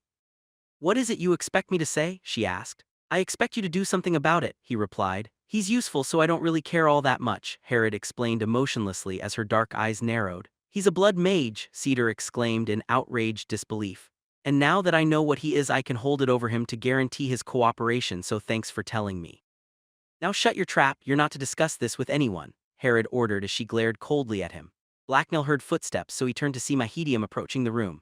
Herod's guards straightened and tried to look like they hadn't just been listening in, but the hobgoblin just gave the mage a friendly wave before peering back through the doorway. "Don't you know how dangerous it is to be around blood mages? Not to mention, they kill people and harvest their blood," Cedar pointed out. Before Herod could answer, their conversation was interrupted as Mahedium walked into the room. They both scowled at him as he entered, but the mage didn't seem disturbed. "I heard you wanted me, Cedar," the mage calmly said as he approached Herod's desk. "Yes, I did. I wanted to discuss your friend Master Avorlus. Did you know he's a blood mage? Cedar replied angrily. That's a very serious accusation. I take it you have proof? Mahedium asked. The young mage was still calm and composed. He held his staff in one hand and stood straight with military discipline. With his plain face, hazel eyes, and short brown hair, he looked as unremarkable as usual. I know he's been abducting people off the streets and that his home reeks of people's blood, Cedar replied darkly. He's probably a blood mage then, Mahedium admitted with a frown. Did you know? Cedar asked threateningly. I had some suspicions but nothing more, the mage replied without concern. Why didn't you say anything? The old scout exclaimed angrily. It's not something I care to accuse people of without proof, Mahedium answered coldly. More like you didn't care, Blacknell's master grumbled to himself. The mage met Cedar's angry stare without flinching. The old scout turned away from him after a second and looked back at Herod. You two aren't taking this seriously enough. Blood mages pollute the very earth and they twist beasts into monsters, he announced in frustration. His face was red and he was breathing heavier than normal. This was the most worked up Blacknell had ever seen him. However, Herod just gave Cedar a flat, uncaring stare. As far as I'm concerned, blood mages aren't much worse than any other type of mage. I've never met a combat mage that didn't have the blood of dozens of men on their hands. All that garbage about blood magic causing mutants to appear is just superstition, Herod told him dismissively. That's different, combat mages are soldiers. Blood mages prey on people for their own ends, Cedar replied. I also believe there's an important distinction there, Mahedium added. Also, Cedar isn't completely wrong about the relationship between blood magic and crystal hosts. A triumphant look appeared on Cedar's face and he opened his mouth to say something, but Herod cut him off. Explain, she ordered the mage.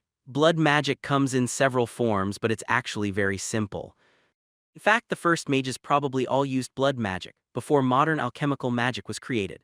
The type I imagine Avorlus is doing simply involves harvesting the blood of people who didn't survive the transformation into a vessel and maybe some that did. He's probably dosing the people he's abducted and then distilling their blood to create elixir, the mage explained. Why would he do that and what does it have to do with mutants? Herod asked. It's a way to create more of an elixir, even if you don't know the formula for it. With such an endless supply of samples, it also becomes much easier to study an elixir and discover its recipe. Unfortunately, refining the blood also creates a lot of waste products that contain active crystals. It's unlikely but possible that exposure to this waste could cause a creature to become a host, Mahedium admitted. So a horde of savage mutants isn't about to tear its way through the city, Herod said as she glared at Cedar. No, most likely exposure would just kill the creatures it comes into contact with. It's very dangerous stuff to anyone not already a mage or vessel. I wonder how Avorlus is disposing of it, Mahedium replied. One mutant would be too many. We need to stop him before it's too late, Cedar said. Your paranoid fear of mutants is getting annoying. They die like everything else, Herod replied scornfully. You've never seen the havoc a truly dangerous crystal host can create. No man can stand against them. The empty ruins of Coriolis should be proof enough of that, Cedar countered. His face was still red from being so worked up and he waved his hands as he talked. This clearly wasn't an argument he was willing to lose. Of course, Herod wasn't usually one to care what other people thought, only that they obeyed. Even if I wanted to do something about him, and I'm not in a position where I can throw away such a useful ally. Perhaps over your rather long and eventful career as a thief and murderer, you've noticed that people who play at being a hero and who involve themselves in events that aren't any of their damn business end up dead or as failures. That's not a mistake I intend to make, she replied harshly and with obvious scorn. Some things are more important than petty gains and worth sacrificing for. Maybe becoming murder queen of the cutthroats shouldn't be your first priority, Cedar told her. Herod's chair slid back across the floor with shrill screech. A dangerous look appeared on her face as she rose to her feet. Her dark eyes narrowed as she regarded Cedar with hostility. Both Cedar and Mahedium took a step back away from her as she walked towards them. You overstep yourself, Cedar. Remember that I'm the chief here and that you work for me. You will do as I say and nothing more or I'll dispose of you like so much trash, she snarled as she stood in front of him. The old scout stiffened and his face went slightly pale, but he held her gaze and his eyes were full of defiance. Blacknell hissed quietly in alarm. Why wasn't his master backing down? He was going to get himself killed after all. The hobgoblin held his breath as Cedar and Herod glared at each other. Blacknell's master seemed unwilling to submit and look away, and Herod's left hand began to creep closer towards the hilt of a dagger on her hip. The hobgoblin began seriously considering creating a distraction, and then dragging his master away in the chaos. Maybe he could pretend there was an attack or start a fire. Just as Herod's fingers closed around her dagger's pommel, Cedar finally spoke up. "It's as you say, you're the boss," he answered flatly. Blacknell sighed in relief. Cedar then started to turn away from Herod and head towards the door, but the bandit chieftain stopped him. "Where do you think you're going?" "I didn't give you permission to leave," she hissed. Cedar froze and grimaced. It looked like he wanted to say something unwise. Blacknell held his breath again. If his master said anything stupid and suicidal, then Blacknell was going to bash him over the head and apologize to Herod for him. "I'm going to go get a drink," Cedar grunted reluctantly a second later. The hobgoblin relaxed. "Very well, go ahead. Just remember that I meant what I said about keeping this quiet," Herod replied smugly. The old scout didn't respond, he just immediately walked out of the room. Ahedium threw Cedar a concerned look, but he also chose to keep his mouth shut. Cedar walked out the door and past the 2 guards and 1 hobgoblin who were now trying hard to look like they hadn't been listening. Blacknell moved to follow his master as soon Cedar stomped out into the hallway, but he hesitated when he heard Herod address him. "Blacknell, make sure the old fool behaves or you'll both regret it," she told him coldly. "Yes, mistress," Blacknell answered, as he turned and lowered his head submissively. "At least one of them knows who is in charge around here," the hobgoblin heard his chieftain mutter as he scurried quickly after Cedar. Why couldn't Cedar just keep his mouth shut? If he kept this up one of these days, Herod was going to take offense at his actions and kill him. He'd come awfully close just now, and Blacknell would rather that didn't happen. Cedar's feet thudded against the wooden floorboards as he stomped through the building. He was obviously still furious, so Blacknell hesitated to approach him. He should probably try to cheer his master up, though. "I could just kill Avorlus for you, or we could do it together, master. I've gotten very good at the sneaking and stabbing," Blacknell offered hopefully as he walked up beside Cedar. "You're not helping, Blacknell." "I've done a lot of immoral things in my life, but I'm not an assassin," the old scout replied. "I am, so I'll do it for you," the hobgoblin cheerfully pointed out. "No," his master sternly replied. "Stay here, I need to be alone for a while." As Blacknell looked on, his master sighed tiredly and walked out the front door of Herod's base. The hobgoblin would normally have been more than happy to let him go, but Herod had commanded him to keep an eye on Cedar. With an exasperated sigh, Blacknell stealthily crept after his master. Things would be much easier if Cedar would just not resist the chief, or if he would at least launch a proper challenge. Of course, if he did challenge Herod, he would most likely be cut to pieces, but if Herod did spare him, then he would at least learn his place. There wasn't much chance of Cedar winning. His master really needed to realize that Herod was a lot tougher than him, so he should just do as she said. That was simply the natural order of things after all. Queen of Swords 5. The air in the closet was dry and stale, and with the door closed it was almost pitch black inside. Only the tiniest hint of light managed to slip in under the door. Deep at the back, behind a pile of crates and a heap of musty old sheets, there was a quiet muffled shuffling sound as a shadowy figure stirred. 2 long arms that ended in long jagged nails reached out and carefully retrieved something from under one of the sheets. There was then a sinister chuckle, as Blacknell the hobgoblin brought the wheel of cheese up to his mouth and took a luxurious bite out of it. It was so tasty and yummy. He'd hidden his cheese wheel here several days ago, and now he was enjoying a quick snack. No one would ever think to look for his tasty treat here. As he happily chewed the strong, tangy cheese, his revelry was suddenly broken by the sound of raised voices. Last night he followed Cedar out into the city, but nothing interesting had happened. Herod had ordered Blacknell to look out for his master, so he had carefully shadowed Cedar through the streets. The old scout had just wandered to the nearest tavern though and spent the afternoon drinking. Blacknell had slipped into the tavern as well and sat down at a table. He'd chosen a spot across the floor from Cedar that was tucked away in a dark corner. When anyone had tried to approach him, he'd simply hissed at them until they had gone away. If they hadn't got the message, then he'd drawn his dagger. Other than the fun he'd had scaring the occasional drunk or waitress, it had been a very boring night. Eventually, his master had stumbled drunkenly home and Blacknell had followed him back. The hobgoblin had only needed to kill 1 mugger to keep his master safe. It was now the next morning, and Blacknell's ears perked up as he detected unusual activity. Not only were a group of people discussing something rather loudly, but the sound of hurried footsteps now filled Herod's base. Something was happening. The hobgoblin carefully placed his cheese back in its hiding spot and then stealthily crept out of the closet. He was curious about what was going on, but also cautious. It was entirely possible Herod was just in a mood and had decided to put everyone to work. It was also possible she'd simply started to kill everyone she saw. In either of those cases, Blacknell wasn't planning on going anywhere near her. He silently made his way down the hallway and towards the speakers until their voices got clearer. One of them was definitely Herod, but she didn't sound angry. Rather, she sounded excited and cheerful. Blacknell flinched as he was suddenly overwhelmed by an urge to run back to the closet and crawl under something. If Herod was happy, then bad things were about to happen to somebody, and Blacknell didn't want it to be him. Just a few hours away. They weren't all that easy to count, but there are about 112 of them. They're definitely a foot company, only a few of the officers were mounted, a familiar-sounding bandit was saying. They're a little early, but we're ready for them, Herod replied. They were moving pretty quickly and seemed organized. Whoever these guys are, they know how to march, the other bandit explained. Did you get a good look at their equipment? Herod asked him. Not really, they're transporting it in covered wagons.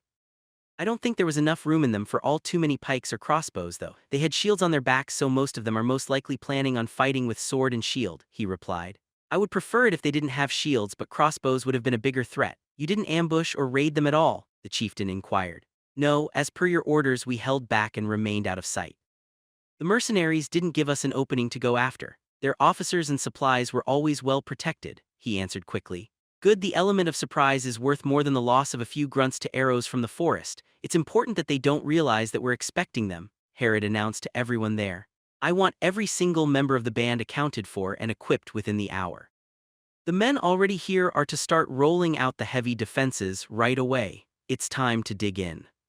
Right away, boss? Another bandit responded before Blacknell heard him run off.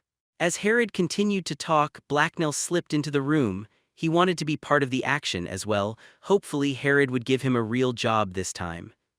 The chamber was packed full of people, most of whom Blacknell couldn't be bothered to remember by name. He did see both Cedar and Kita, though. No one looked his way as he walked over towards his master. Have you been able to round up a few more horses? Herod asked a tall, lanky woman.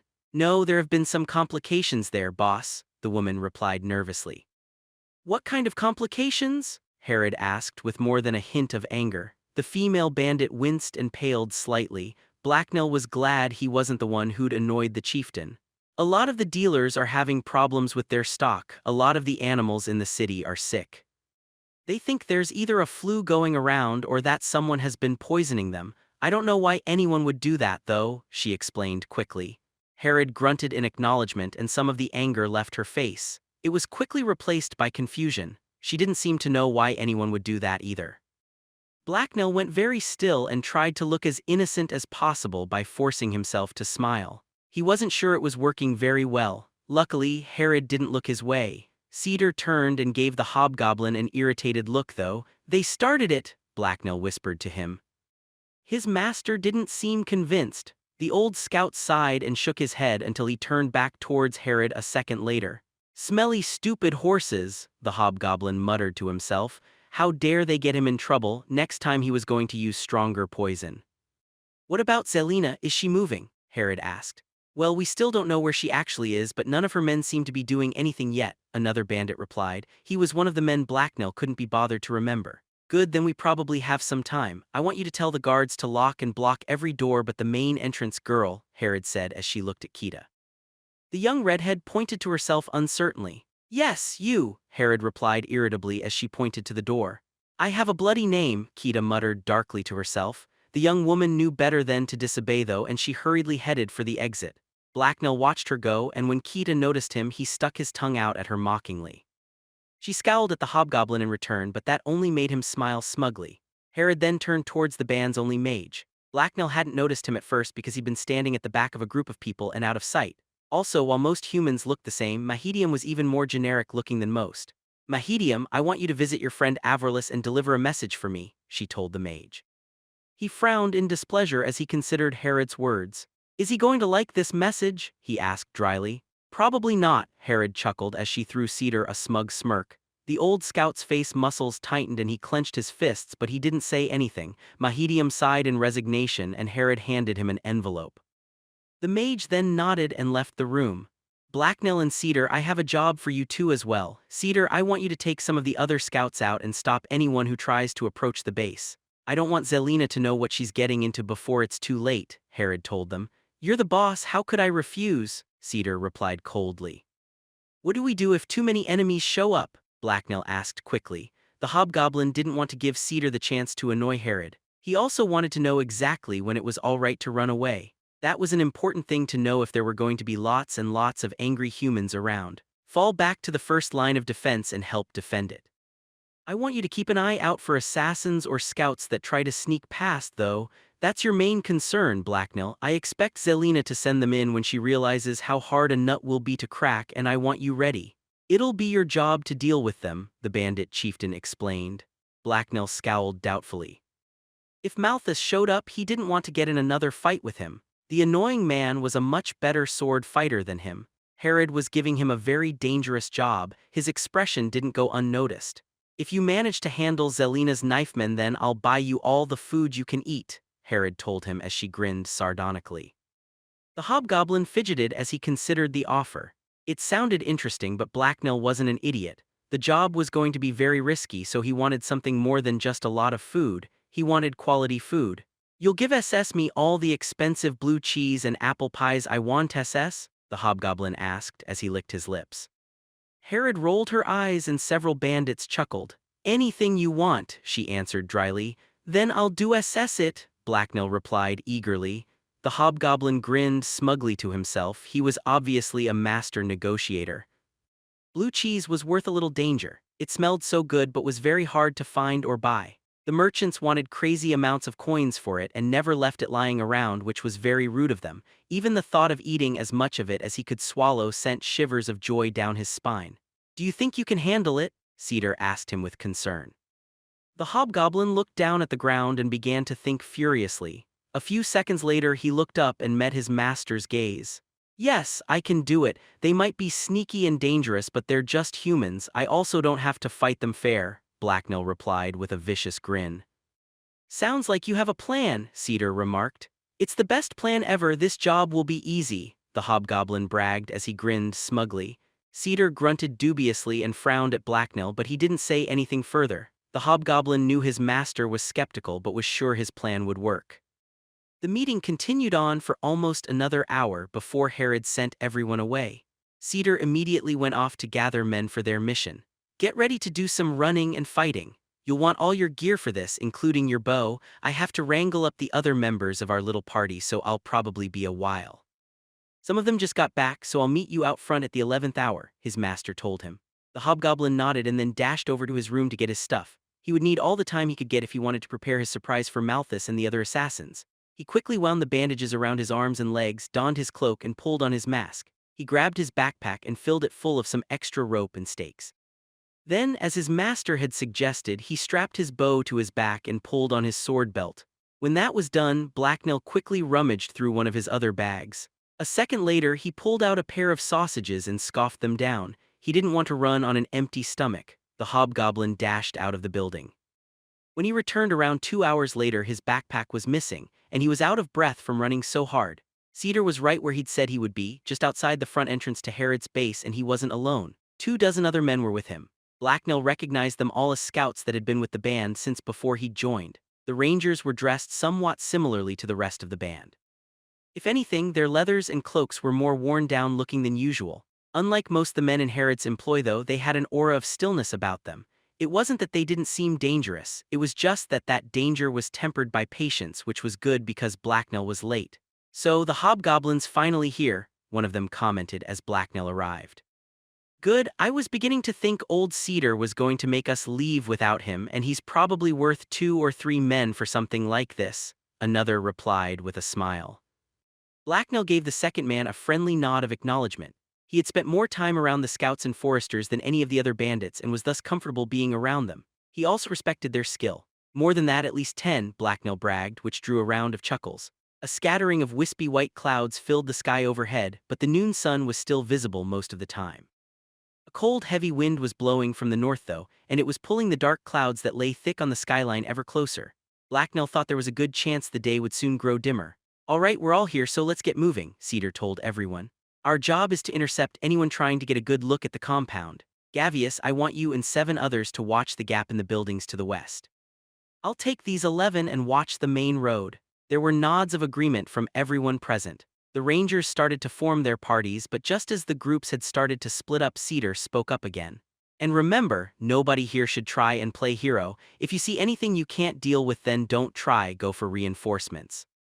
It's not our job to stop a serious advance, he said. You remember it, Blacknell muttered as he gave his master a dark look. If anyone here was going to end up putting themselves in danger, it was almost certainly going to be Cedar, and that meant Blacknell would have to put himself in danger to help him. This time, if the old scout tried anything stupid, Blacknell was going to drag him away, even if he had to knock him unconscious first. Cedar led the hobgoblin and the other rangers over to the main road, and they started walking to their destination. As they moved, Blacknell observed their surroundings carefully for any signs of danger. This part of the city was mostly deserted. The fact that it had been claimed by Herod was common knowledge, and so was her violent nature. Not that a lot of people had lived here even before the bandit chieftain had moved in. Most buildings here were old warehouses, and two large ones rose up on either side of this part of the road. Their foundations were rough stone and mortar, but the rest of them were made of thick wooden planks. Cedar stopped and pointed to a window high up on the second floor of the building to the right. That spot has a good overview of the entire area. I want someone with a bow up there. If you see anyone that doesn't belong, then use standard bird calls to tell everyone else which side of the street they're on, Cedar said. I'll do that, one of the scouts replied. The man exchanged a nod with Cedar and then headed for the entrance to the warehouse. All right, you two are with me and Blacknell. The five of us will take the west side of the road. The rest of you will take the eastern side. Carvis, you're in charge, Cedar then explained. There were nods of agreement all around, and then the group split into two. Scouts weren't the most talkative of people. Keep those big green ears of yours open, Blacknell, Cedar told the hobgoblin as they walked off the street and into an alley. I will SS, no one will get past me, Blacknell replied happily. The hobgoblin was already scanning his surroundings with all his senses. Hunting like this always made him excited, and this time was no different. The act of sneaking around while looking for prey made him feel all tingly inside. There was nothing he would rather be doing, and he couldn't wait for some unexpected enemy to stumble onto his path. Dealing with them would be so fun. It had rained slightly that morning, so the loose cobblestones under Blacknell's boots were still damp and muddy. The sun hadn't quite risen high enough in the sky to illuminate the spaces between the buildings, so the alleyway was gloomy and full of shadows. Blacknell heard a slight noise from up ahead, and he instantly whipped his head around to stare intently in that direction. Was it an enemy? No, a rat had just scuttled out of hiding. The hobgoblin sighed and continued following his master as the vermin disappeared through a hole in a wall. They continued trudging through the alleys for what seemed like forever to Blacknell, and it was boring. Why hadn't an enemy shown up yet? The hobgoblin was beginning to think he should be going on ahead by himself. There were supposed to be lots of enemies in the city right now, so he could just go grab one of them. The sucker would never know what hit him. Suddenly, Blacknell heard a thumping sound from down a side street up ahead. There had been a few more false alarms since the rat, so at first he didn't think too much of it, but then the sound repeated itself several times. It sounded suspiciously like footsteps. A large group of unknown people were approaching. Since the hobgoblin's group was out here looking for enemies, it seemed likely that they'd just found some. Hooray, Queen of Swords 6. Blacknell hissed softly in warning as the sound of footsteps on wet cobblestone drew closer. Cedar quickly held up a hand and signaled everyone to stop, and then looked back at Blacknell to see what was the matter. The hobgoblin responded by pointing to the source of the noise and then making the hand gesture for people approaching. Cedar immediately gestured for the group to split up, take cover, and ready their weapons for an ambush. Blacknell was more than happy to obey. Finally, some prey had shown itself. He hoped they had lots of shiny bits and tasty things on them he could take as trophies like pie. The hobgoblin quickly dashed over to a rain barrel and hid behind it before drawing his bow. It had been a while since he had last used the weapon, but he remembered how. It just wasn't something he usually carried around with him in Daggerpoint, since a sling was almost as good and much less conspicuous. Experience had taught Blacknell that half of successfully hitting someone lay in making sure they didn't know you were about to take a shot at them, and that was hard to do with a bow unless you were very far away.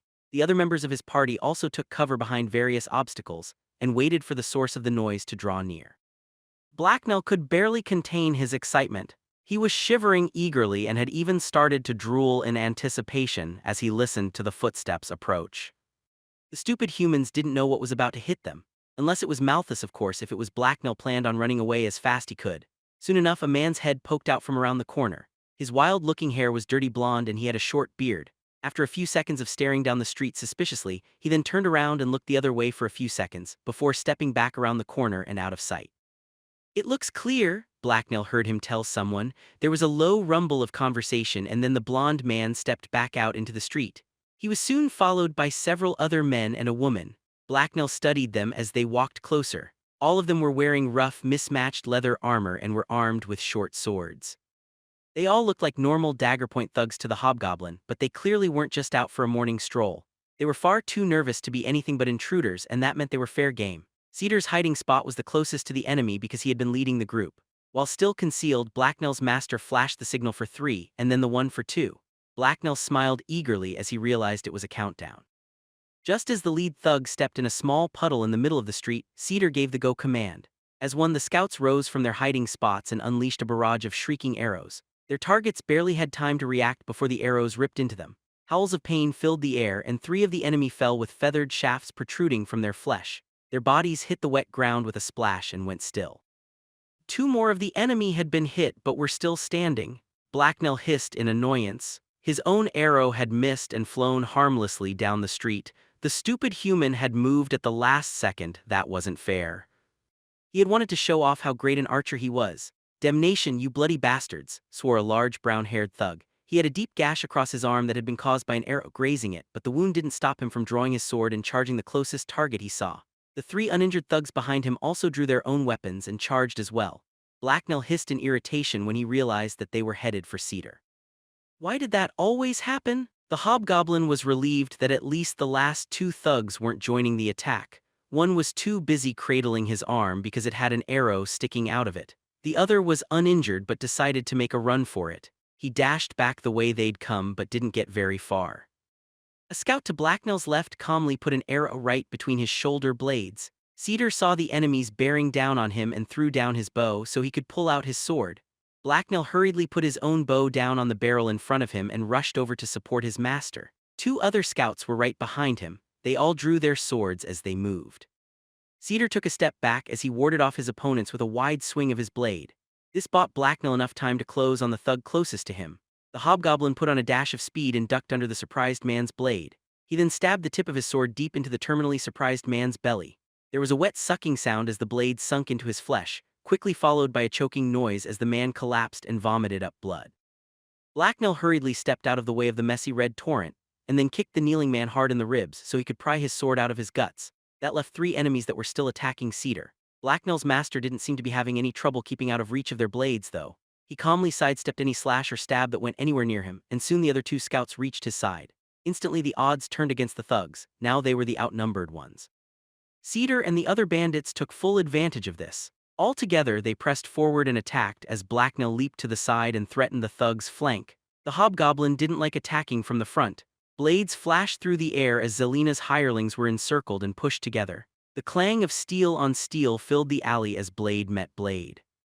As Cedar and the other scouts attacked and exchanged blows with their opponents, Blacknell leaped in from the side and slashed down at one of the thug's feet.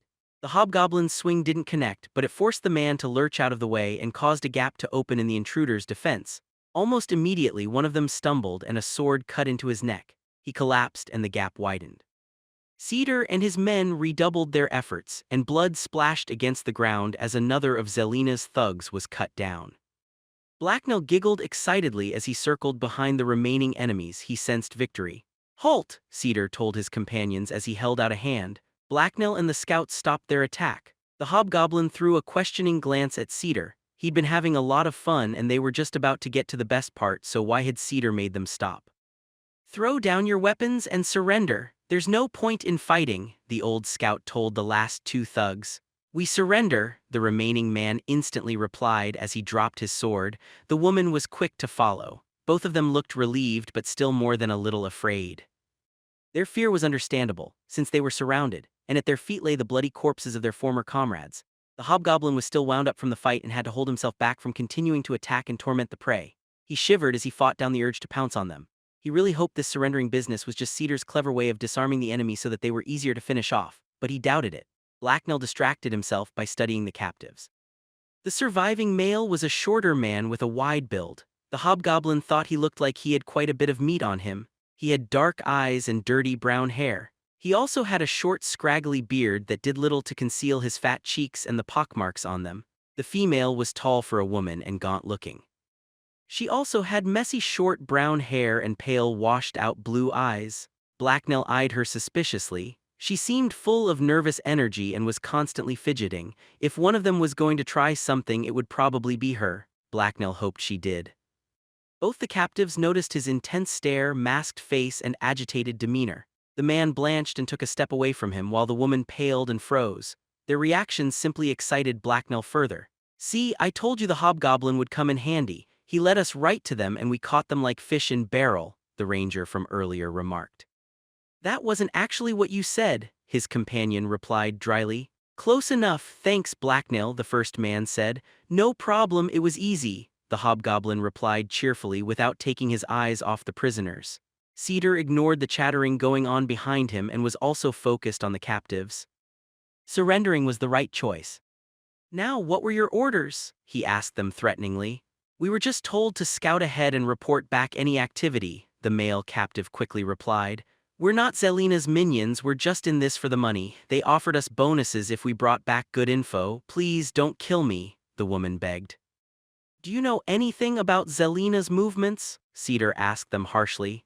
"Yes, I do," the man replied eagerly. "She's planning on attacking you today and is massing her forces over at 2nd and Gilbert Street." Blacknell's master looked them over contemplatively for a few seconds before turning to his companions. "They're just throwaway hirelings and probably a distraction for the real scouts," Cedar told them. "What do you want to do with them?" one of Herod's rangers asked. He didn't sound like he really cared all that much. The old scout turned to look at the captives again and frowned. The woman gave him a hopeful smile. Blacknell took a step forward and eagerly voiced his opinion. "You could let them go," he suggested eagerly. Some of the tension disappeared from the captives' posture and they looked relieved. "And then I could hunt them down through the streets for fun," the hobgoblin finished. Both the captives took a hasty step back from him and a horrified expression appeared on the woman's face. "That would take up too much time," Cedar replied drily. "I could catch them very fast," Blacknell remarked as he eyed the woman. She smelled strongly of fear and Blacknell detected a slight shiver to her movements. She was obviously more afraid than her companion and her fear was exciting the hobgoblin. He would really enjoy hunting her. Blacknell licked his lips greedily. "Nope, still not going to happen," his master answered sternly and Blacknell sighed deeply in regret. Cedar then turned towards the two captives. There was a sad look in his eyes. "You shouldn't have taken this job, I don't have time to lock you up and you obviously can't be trusted," he told them. "No, wait please," the brunette woman wailed before one of the scouts silenced her with a swing of his blade. The stocky man tried to flee but Cedar stabbed him ruthlessly in the back. The old scout then sighed unhappily at the corpses at his feet. "I wanted to do that," Blacknell whined. His master obviously hadn't enjoyed doing it, so why had he hogged all the action? Cedar looked up and frowned at the hobgoblin. He looked sad for a second but his face quickly hardened. "I have another job for you, Blacknell. I'm betting there's another more skilled group of scouts around and I want you to track them down. There should only be 1 or 2 of them," he told him. "Sure thing," Blacknell replied happily. He would get to hunt some people down after all. That was better than just stabbing them. The hobgoblin immediately took off at a sprint down the dirty alleyway. He had plenty of energy to burn, and within seconds he had disappeared from Cedar's sight. Instinct told him that anyone using the humans from earlier would have wanted to make sure their distraction did as they were told, so Blacknell back-traced the enemy's path, and soon stumbled on a scent that didn't belong to them. Someone had indeed been shadowing the first group of humans as they'd approached Herod's territory. From there it was simple for Blacknell to follow the new scent trail through the winding back alleys until he closed in on his prey. The man he was following wasn't bad at moving silently and keeping out of sight, so the hobgoblin had to proceed carefully when the trail grew fresh, lest he stumble into him. He didn't want the man to know he was being stalked, that would take the fun out of it. Blacknell carefully scanned the shadows for any sign of movement, or anything that didn't belong as he moved through the alley. His prey was close now. He saw nothing though, so he closed his eyes and concentrated on listening. The clatter of everyday activities echoed through the narrow streets from far away, but Blacknell tuned it out. A slight wheeze stirred the air somewhere to his right and the hobgoblin's eyes shot open. He immediately stalked towards the source of the noise. There was someone nearby. It had come from the other side of a decrepit-looking building, so rather than expose himself by walking down the street, Blacknell chose a different way. Silently, the hobgoblin crept up to the wall in front of him and began to climb. He swiftly made his way up the rough, uneven wooden exterior of the building and pulled himself up onto the roof.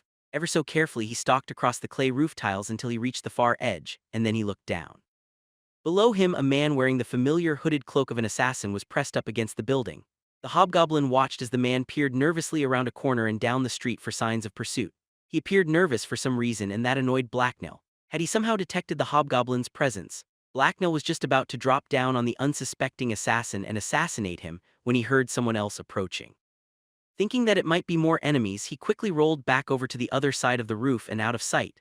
When the new arrival turned the corner, the hobgoblin peeked over the tip of the building to see who it was, and his eyes widened in surprise. He recognized the man. It was What's-His-Face the bandit. He was one of the men that had joined Herod after Fang had died. Was he also looking for spies?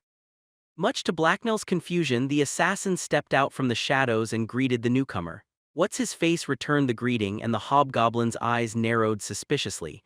The man wasn't looking for spies, he was a spy. Blacknell was definitely going to kill him. "Do you have the information?" the assassin asked the traitor. "I don't know, do you have my gold?" he replied. The assassin grunted, pulled out a small pouch and threw it to the traitor. The bandit caught it and then opened it so he could peer inside. He seemed satisfied with the contents because he smiled and tucked it into his coat. Upon hearing the word gold, Blacknell had instantly focused on the pouch, but he hadn't been able to see inside of it when it had been opened.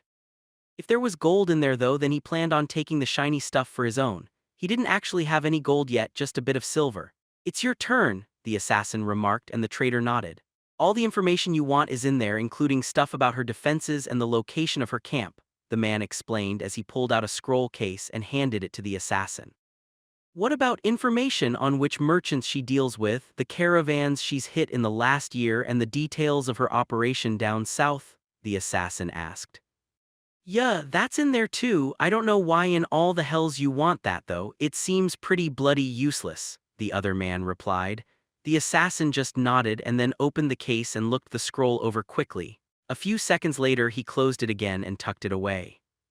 "Good, this will do nicely. Thank you for your efforts," the assassin replied. The other man snorted in response. "I know which way the winds are blowing. Herod's no match for Warwick and the people behind him."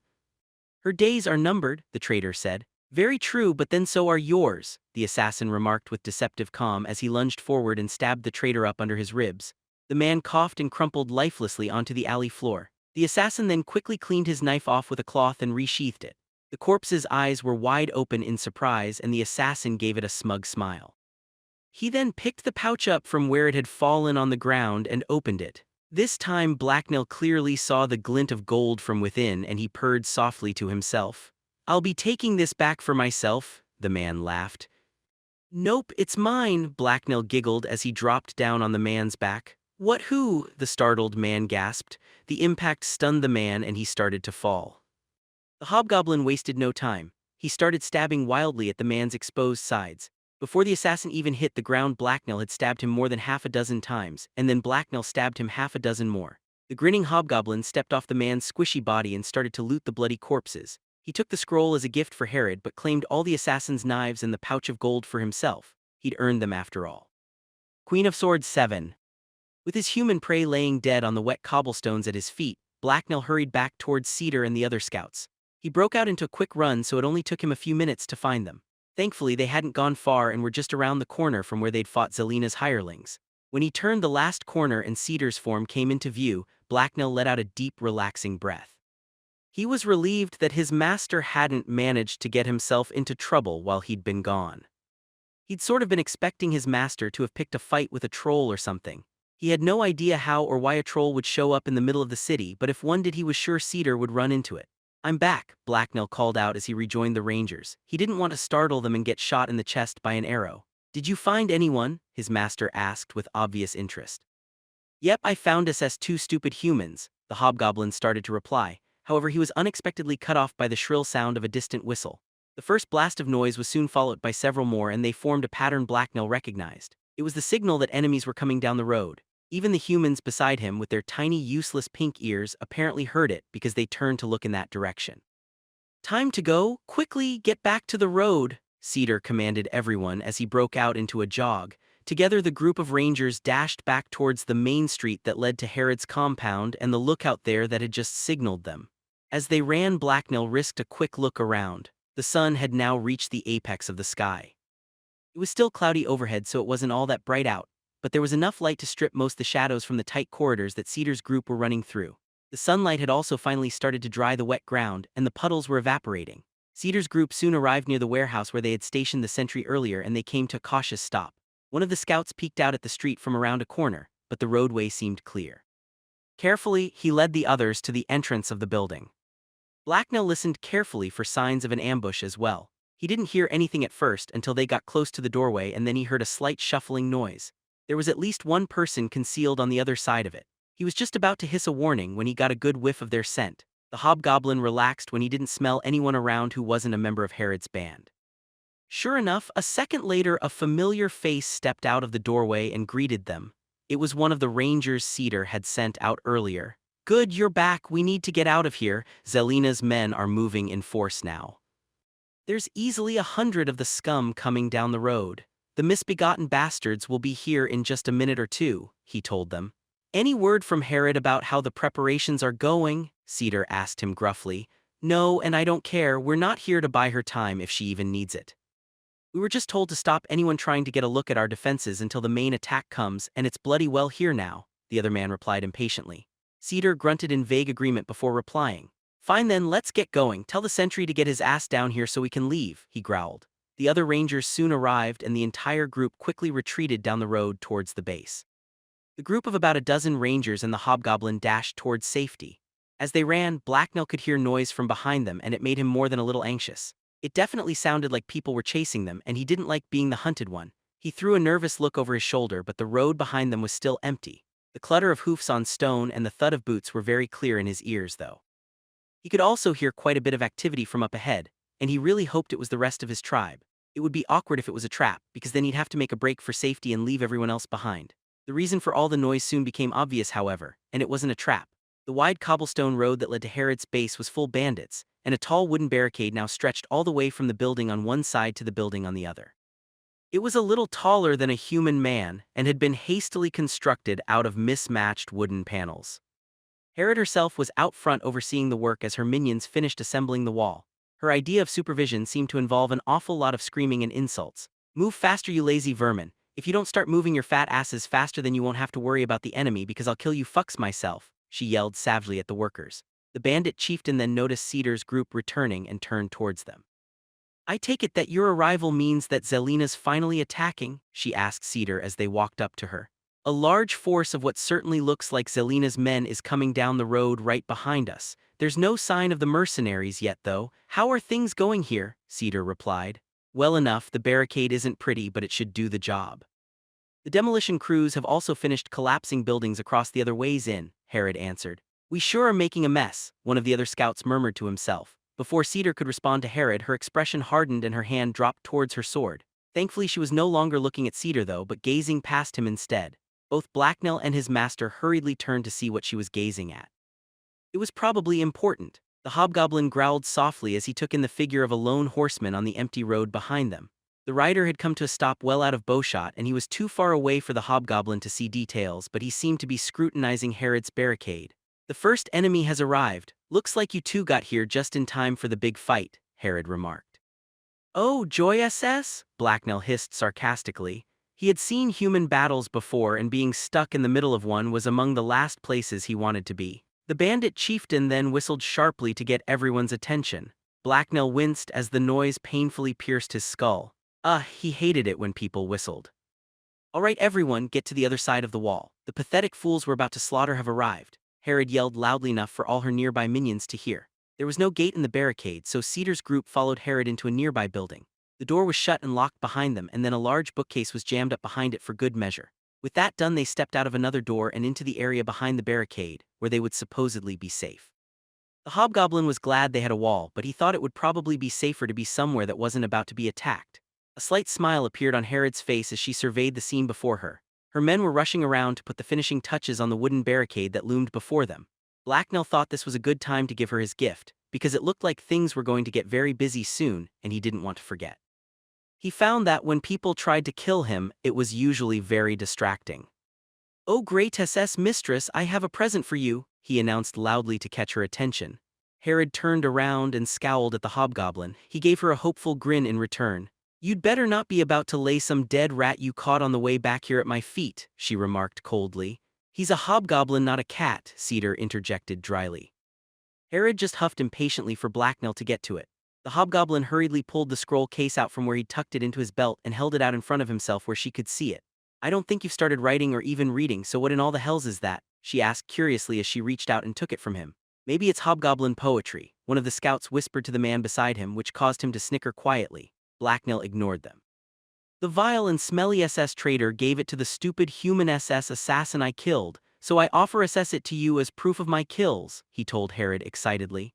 What traitor? Herod asked with sudden anger as her eyes narrowed dangerously. Her expression didn't get any better when she opened the scroll case and started reading. In fact, it got much worse. You know the man, the pink one with the tiny ears and nose, Blacknell stuttered in reply. Herod looked up from her reading and scowled at him again. Blacknell cringed under her scrutiny. Why was she angry at him?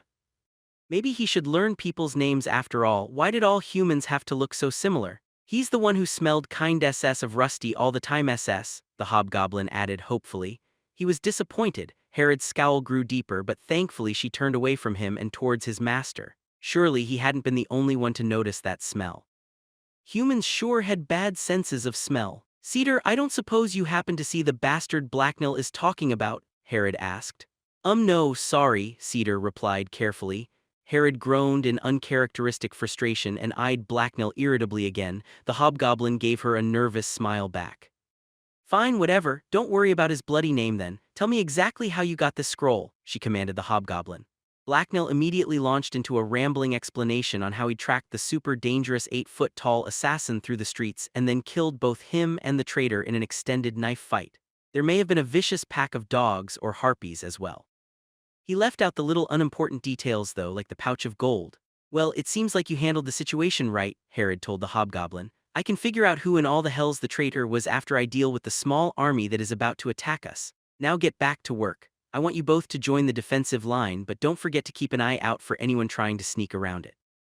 Yes, oh great SS mistress, Blacknell replied respectfully.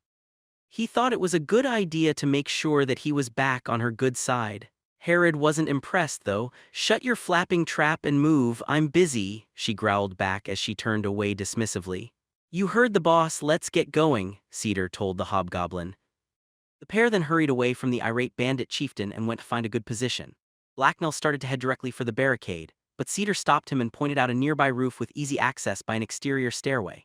It was just off to one side of the barricade, was within easy bow shot of it and had a clear view of the street. The building was also tall enough that anyone below would have trouble scaling it to get at them, so they made their way over to it. By the time they reached the rooftop balcony, the horsemen had disappeared. The road in front of Herod's barricade was now empty. Maybe he got SS scared and went home. I'm very scary, people SS run from me all the time, Blacknell remarked hopefully. Not likely, his master chuckled in reply. Cedar and the hobgoblin weren't the only ones getting into position. Dozens of Herod's bandits were also nearby and getting ready. The barricade was too thin at the top to stand on, but platforms had been set up behind it for people to climb up. Most of the platforms were just stacks of crates or barrels that had been piled up behind the wooden wall. There were also one or two carts that had been dragged over. The makeshift footing looked effective though. The bandits standing on it could easily hit anyone that tried to get over the wall in front of them. Men armed with a variety of weapons, including spears and bows, were positioned all along the barricade to defend it. As Blacknell looked down, the last few men got into position and the sounds of activity died down. A sudden stillness then fell over the area as everyone waited for the enemy to show themselves. There was nothing more to do but wait. They didn't have to wait all that long. Within minutes there was a clatter of hoofs as several new riders appeared at the end of the road.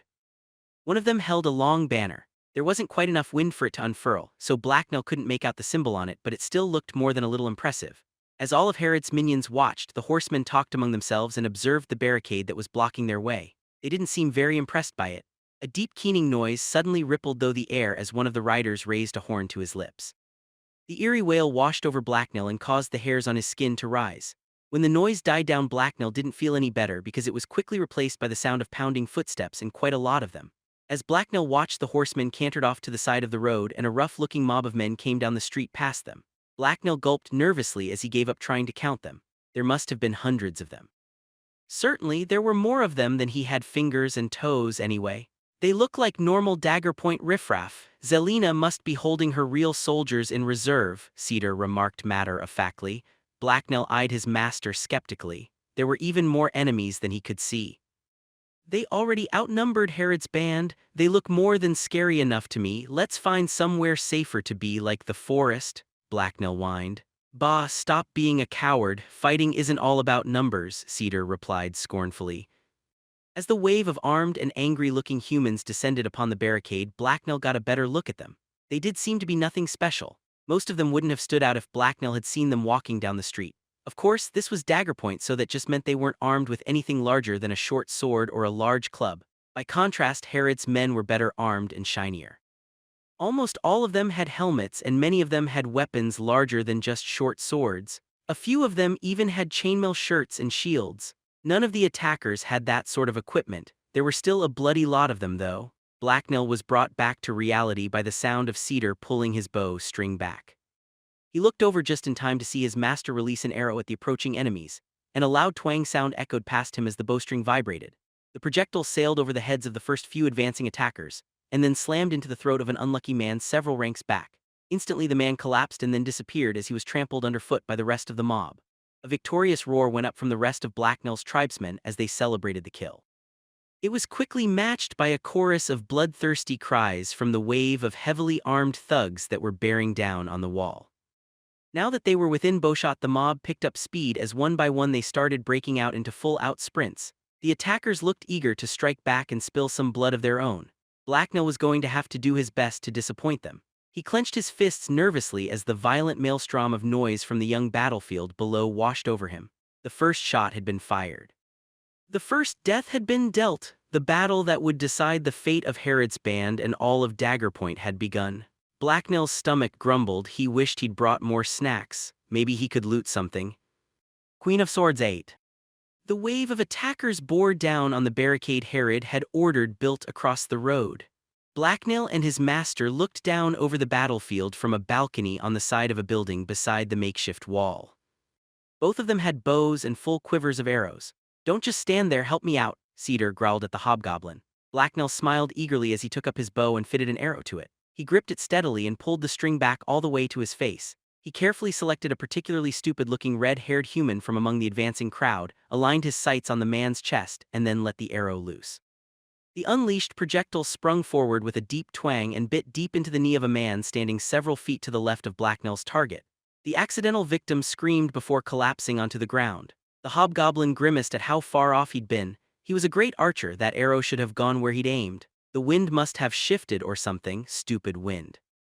"Huh, not a terrible shot," Cedar remarked as he let loose another arrow of his own.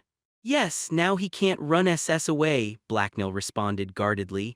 "He'd do better next time. The last shot had just been a fluke after all." The hobgoblin then selected another arrow and target. This time he chose to aim at the chest of a tall, lanky man with a small steel helmet. If the man didn't want to be shot, then he shouldn't wear such a shiny hat. Maybe Blacknell would take it as a prize after the battle. He let go of the string and the arrow zoomed forward and straight toward the unsuspecting man. The hobgoblin grinned happily as he watched it fly true. The grin slipped from his face, though, when the arrow ricocheted off the surprised man's helmet and spun into the face of the man next to him. They both went down in a confused tumble of limbs, but then a few seconds later they both got back up again. The first man looked pale and unsteady on his feet, and there was a large, uncomfortable-looking dent in his helmet. He staggered and blinked uncertainly for a while before rejoining the charge. The second man had a large gash across his face that was bleeding heavily, but he appeared to still be able to fight as well. Both definitely seemed like they would live. "Dog breath SS?" Blacknell hissed angrily. "Ha, that was an unlucky shot. Just keep on shooting, though. They've almost reached the wall," Cedar yelled. Blacknell grunted unhappily in reply as he squinted at the mass of moving humanity below and as he watched the front runners reach the wall and stalled before it. The hobgoblin was more than a little curious as to how they planned on actually getting over it. The hurriedly put-together wooden barricade was only about as tall as a human, but there were dozens of armed men behind it who were extremely motivated to stop anyone from climbing it. It was too high to jump over, and to climb it someone would need both hands, which would leave them more than a little vulnerable to being stabbed or hit over the head with something heavy. The hobgoblin's next arrow missed completely and slammed harmlessly into the ground. He growled in frustration at his latest failure.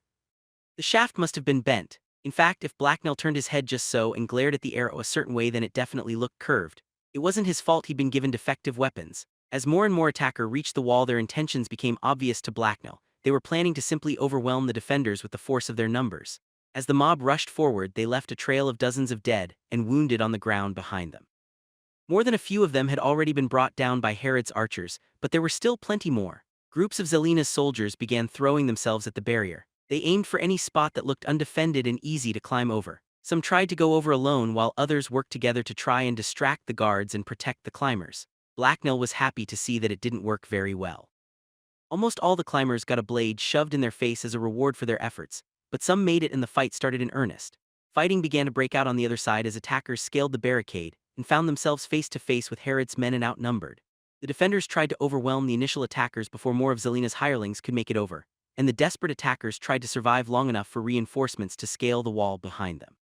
The hobgoblin was very glad that Cedar had chosen a position that was nowhere near any place that was under attack. The melee below him didn't look like a lot of fun. He liked it up on the balcony where he was safe and could shoot people without being distracted.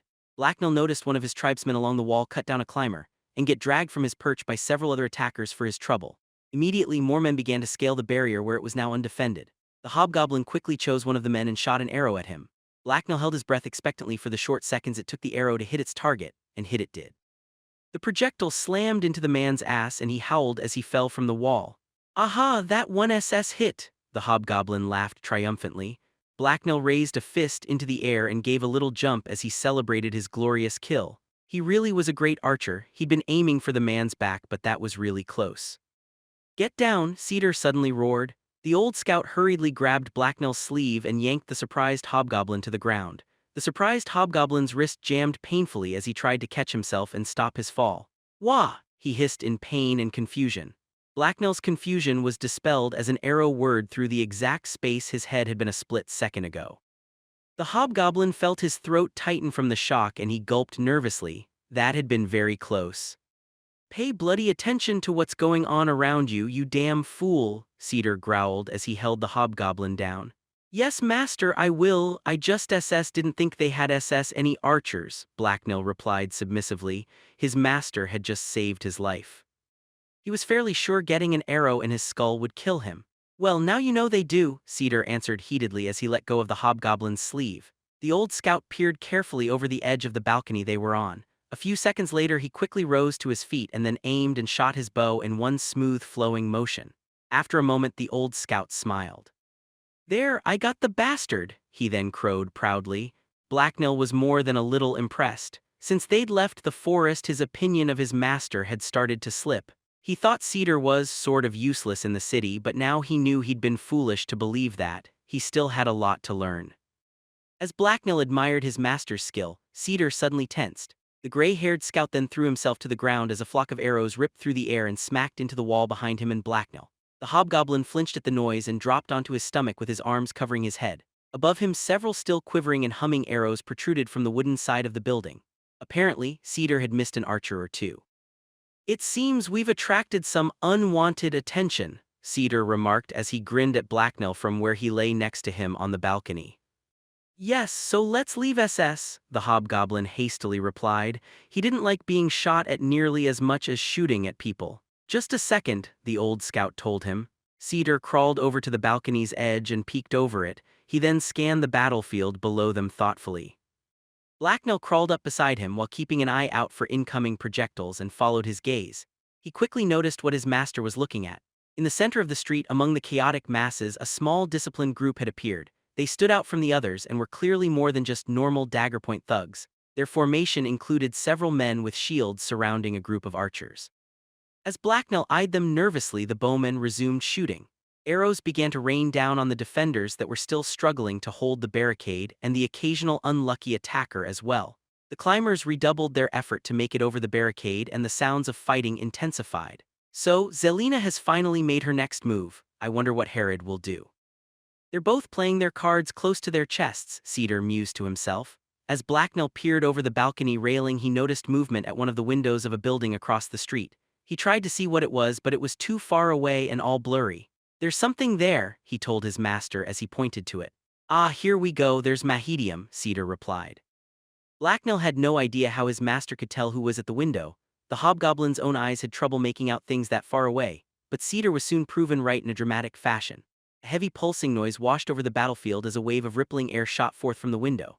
The distortion then slammed into the center of the group of shielded enemy archers. The street exploded into sharp stone fragments, and Blacknell was practically deafened by the blast. Mixed in among the dirt and rock of the explosion were shields and other pieces of equipment, as well as several torn limbs. Bodies were sent rolling across the ground as the impact threw them aside. Only a few of the men anywhere near the blast site managed to keep on their feet, and they looked worse for wear. The battlefield seemed to pause as everyone took in this new development.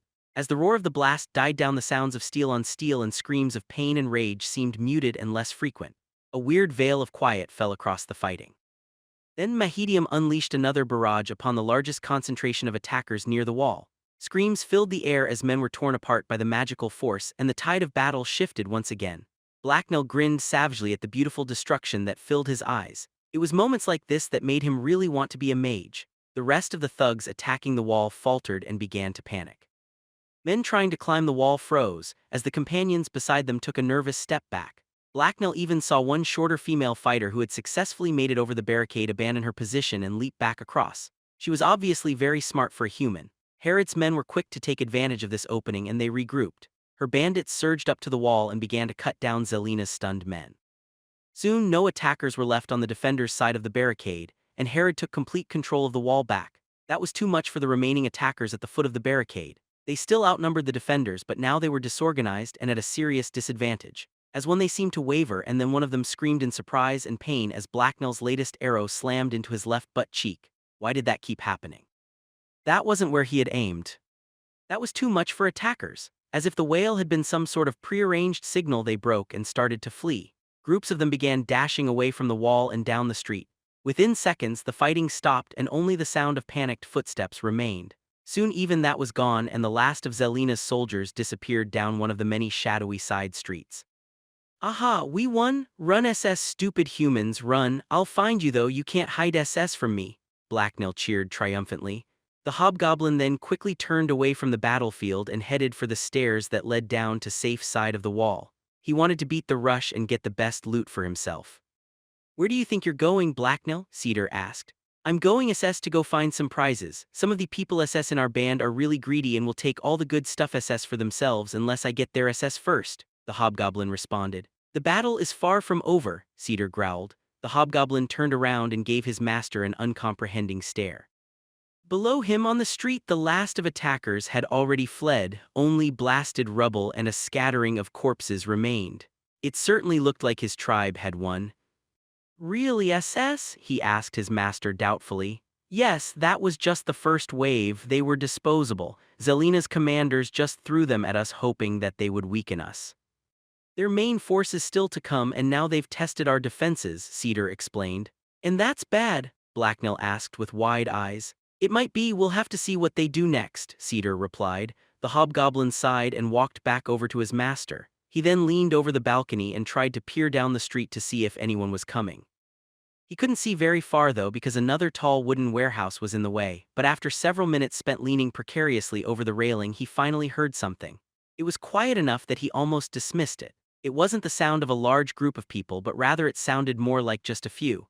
Was the enemy trying to be sneaky? If so, they wouldn't be able to get past him.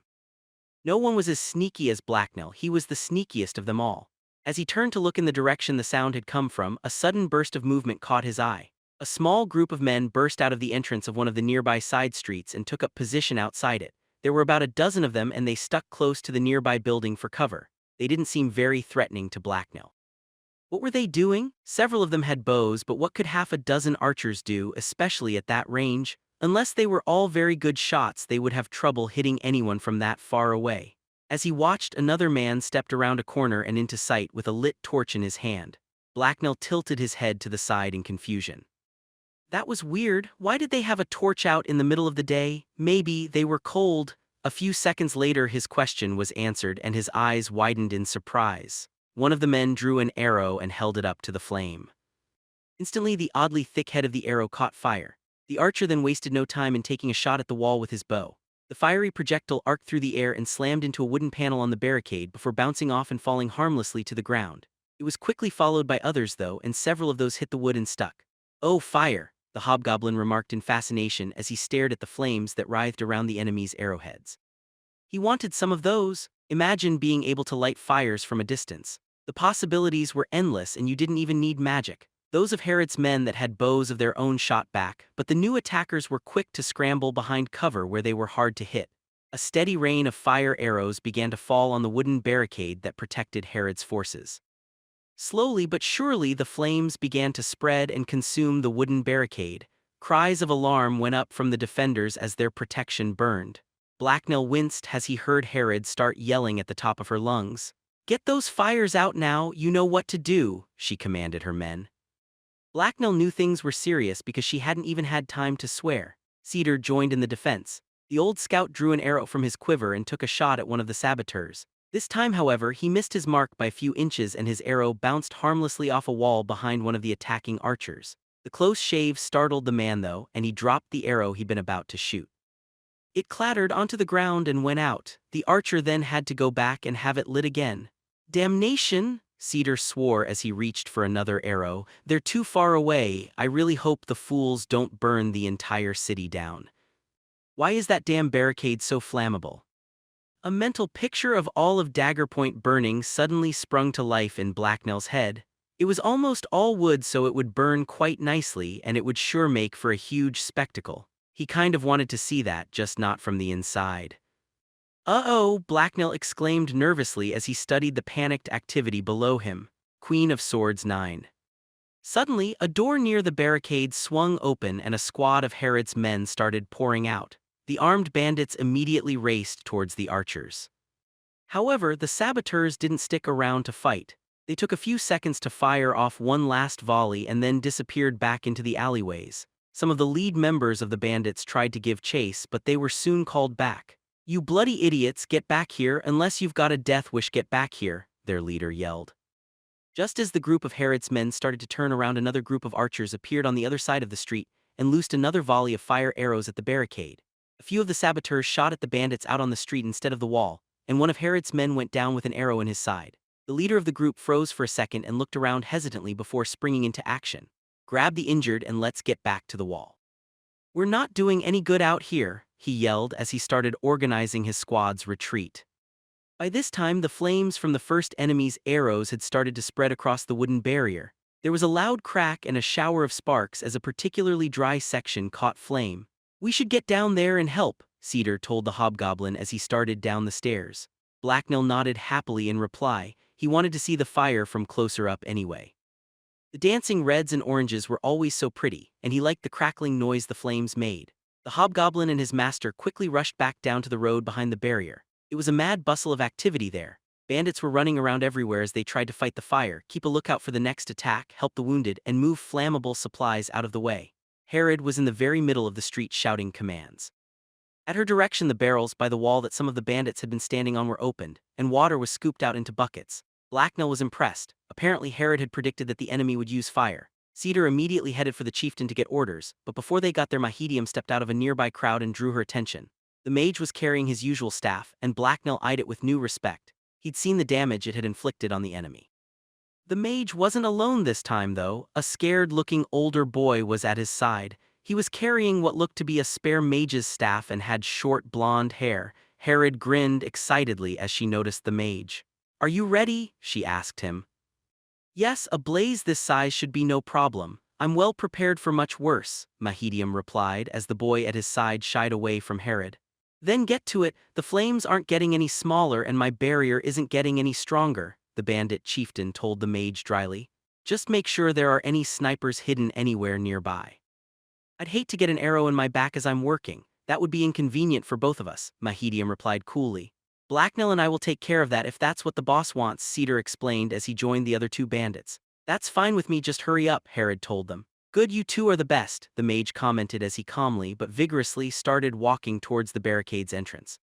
All four of them hurriedly passed through building that led to the other side of the wall. The boy following Mahedium stayed as far away from Blacknell as possible. Blacknell was curious why the boy was with them, but every time he so much as glanced at him, the boy hid behind Mahedium.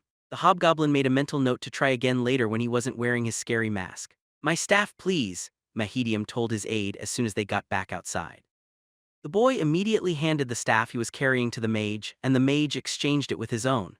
Mahedium then stared at the staff head for a few seconds before making a few quick adjustments. When he appeared satisfied with the result, the mage aimed the tip towards the wall. There were bandits atop the barricade throwing water down, but they were barely keeping the flames under control. Flaming arrows would occasionally appear from an alleyway or rooftop down the street and hit previously untouched spots on the wall. These new flames distracted the men trying to quench the fires and were preventing them from getting things under control. As Mahedium leveled his staff at the wall, Blacknell felt the air swirl around him, and everyone's clothes began to stir as newborn air currents pulled and tugged on them. Blacknell had to reach up and grab his hood to keep it from slipping off. The hobgoblin jumped in surprise as a white icy spray burst forth from the mage's weapon and slammed into the wall. Frost formed instantly wherever it hit, and within seconds every flame had been extinguished. The wooden barricade was still charred in quite a few places and covered with patches of ice but seemed mostly intact.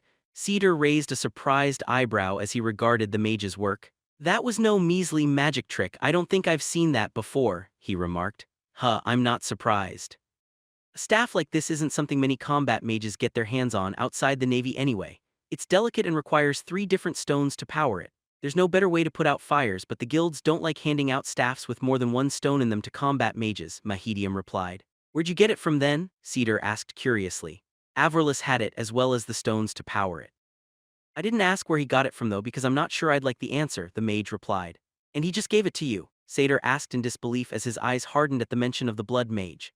"Herod sent him an eloquently written letter asking him for his aid, and so he graciously agreed to help us in our time of need as any gentleman would," Mahedium explained sarcastically.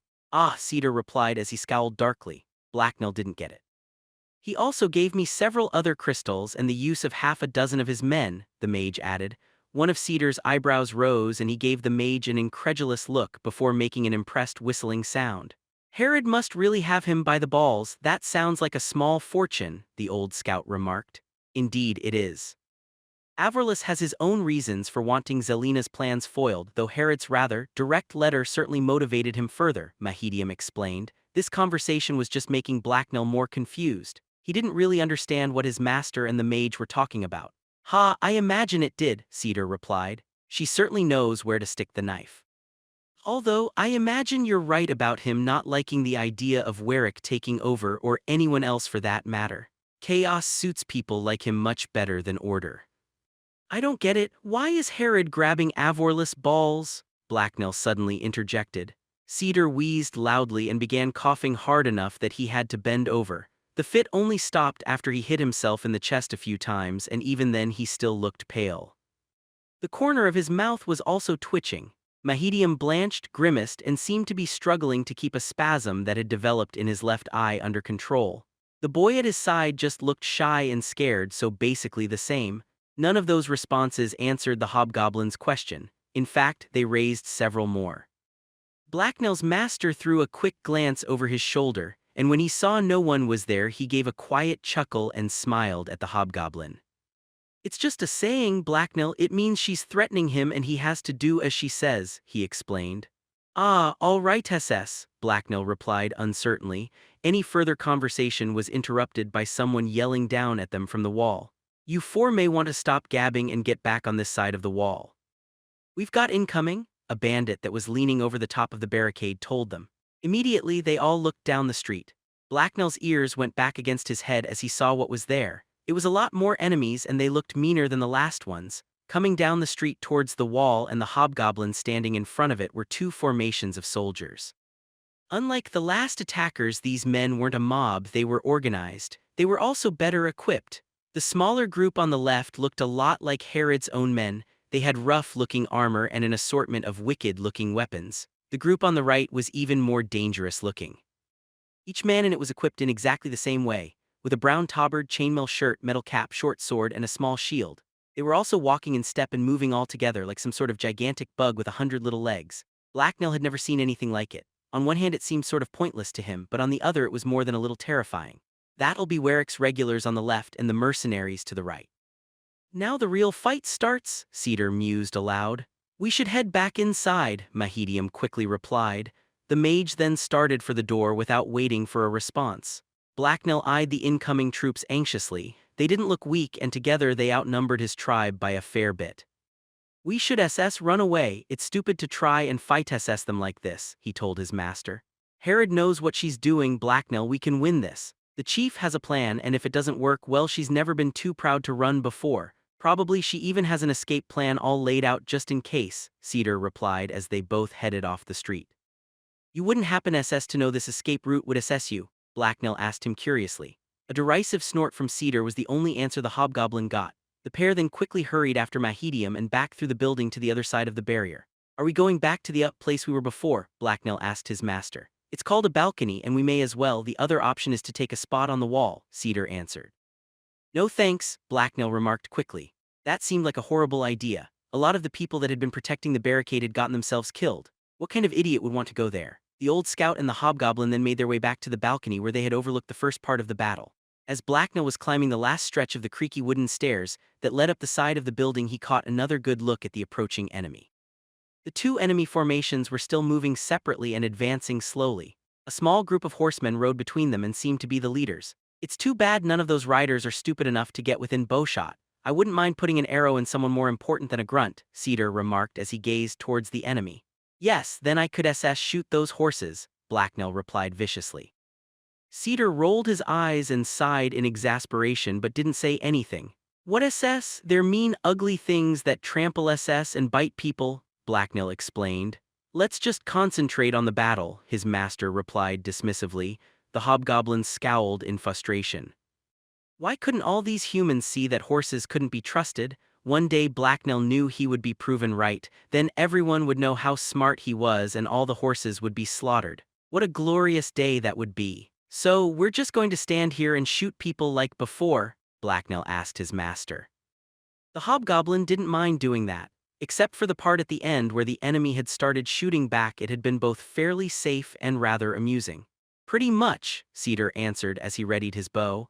Why doesn't Mahedium just blow up all these idiots like before, then we could all go back to base and eat, the hobgoblin remarked.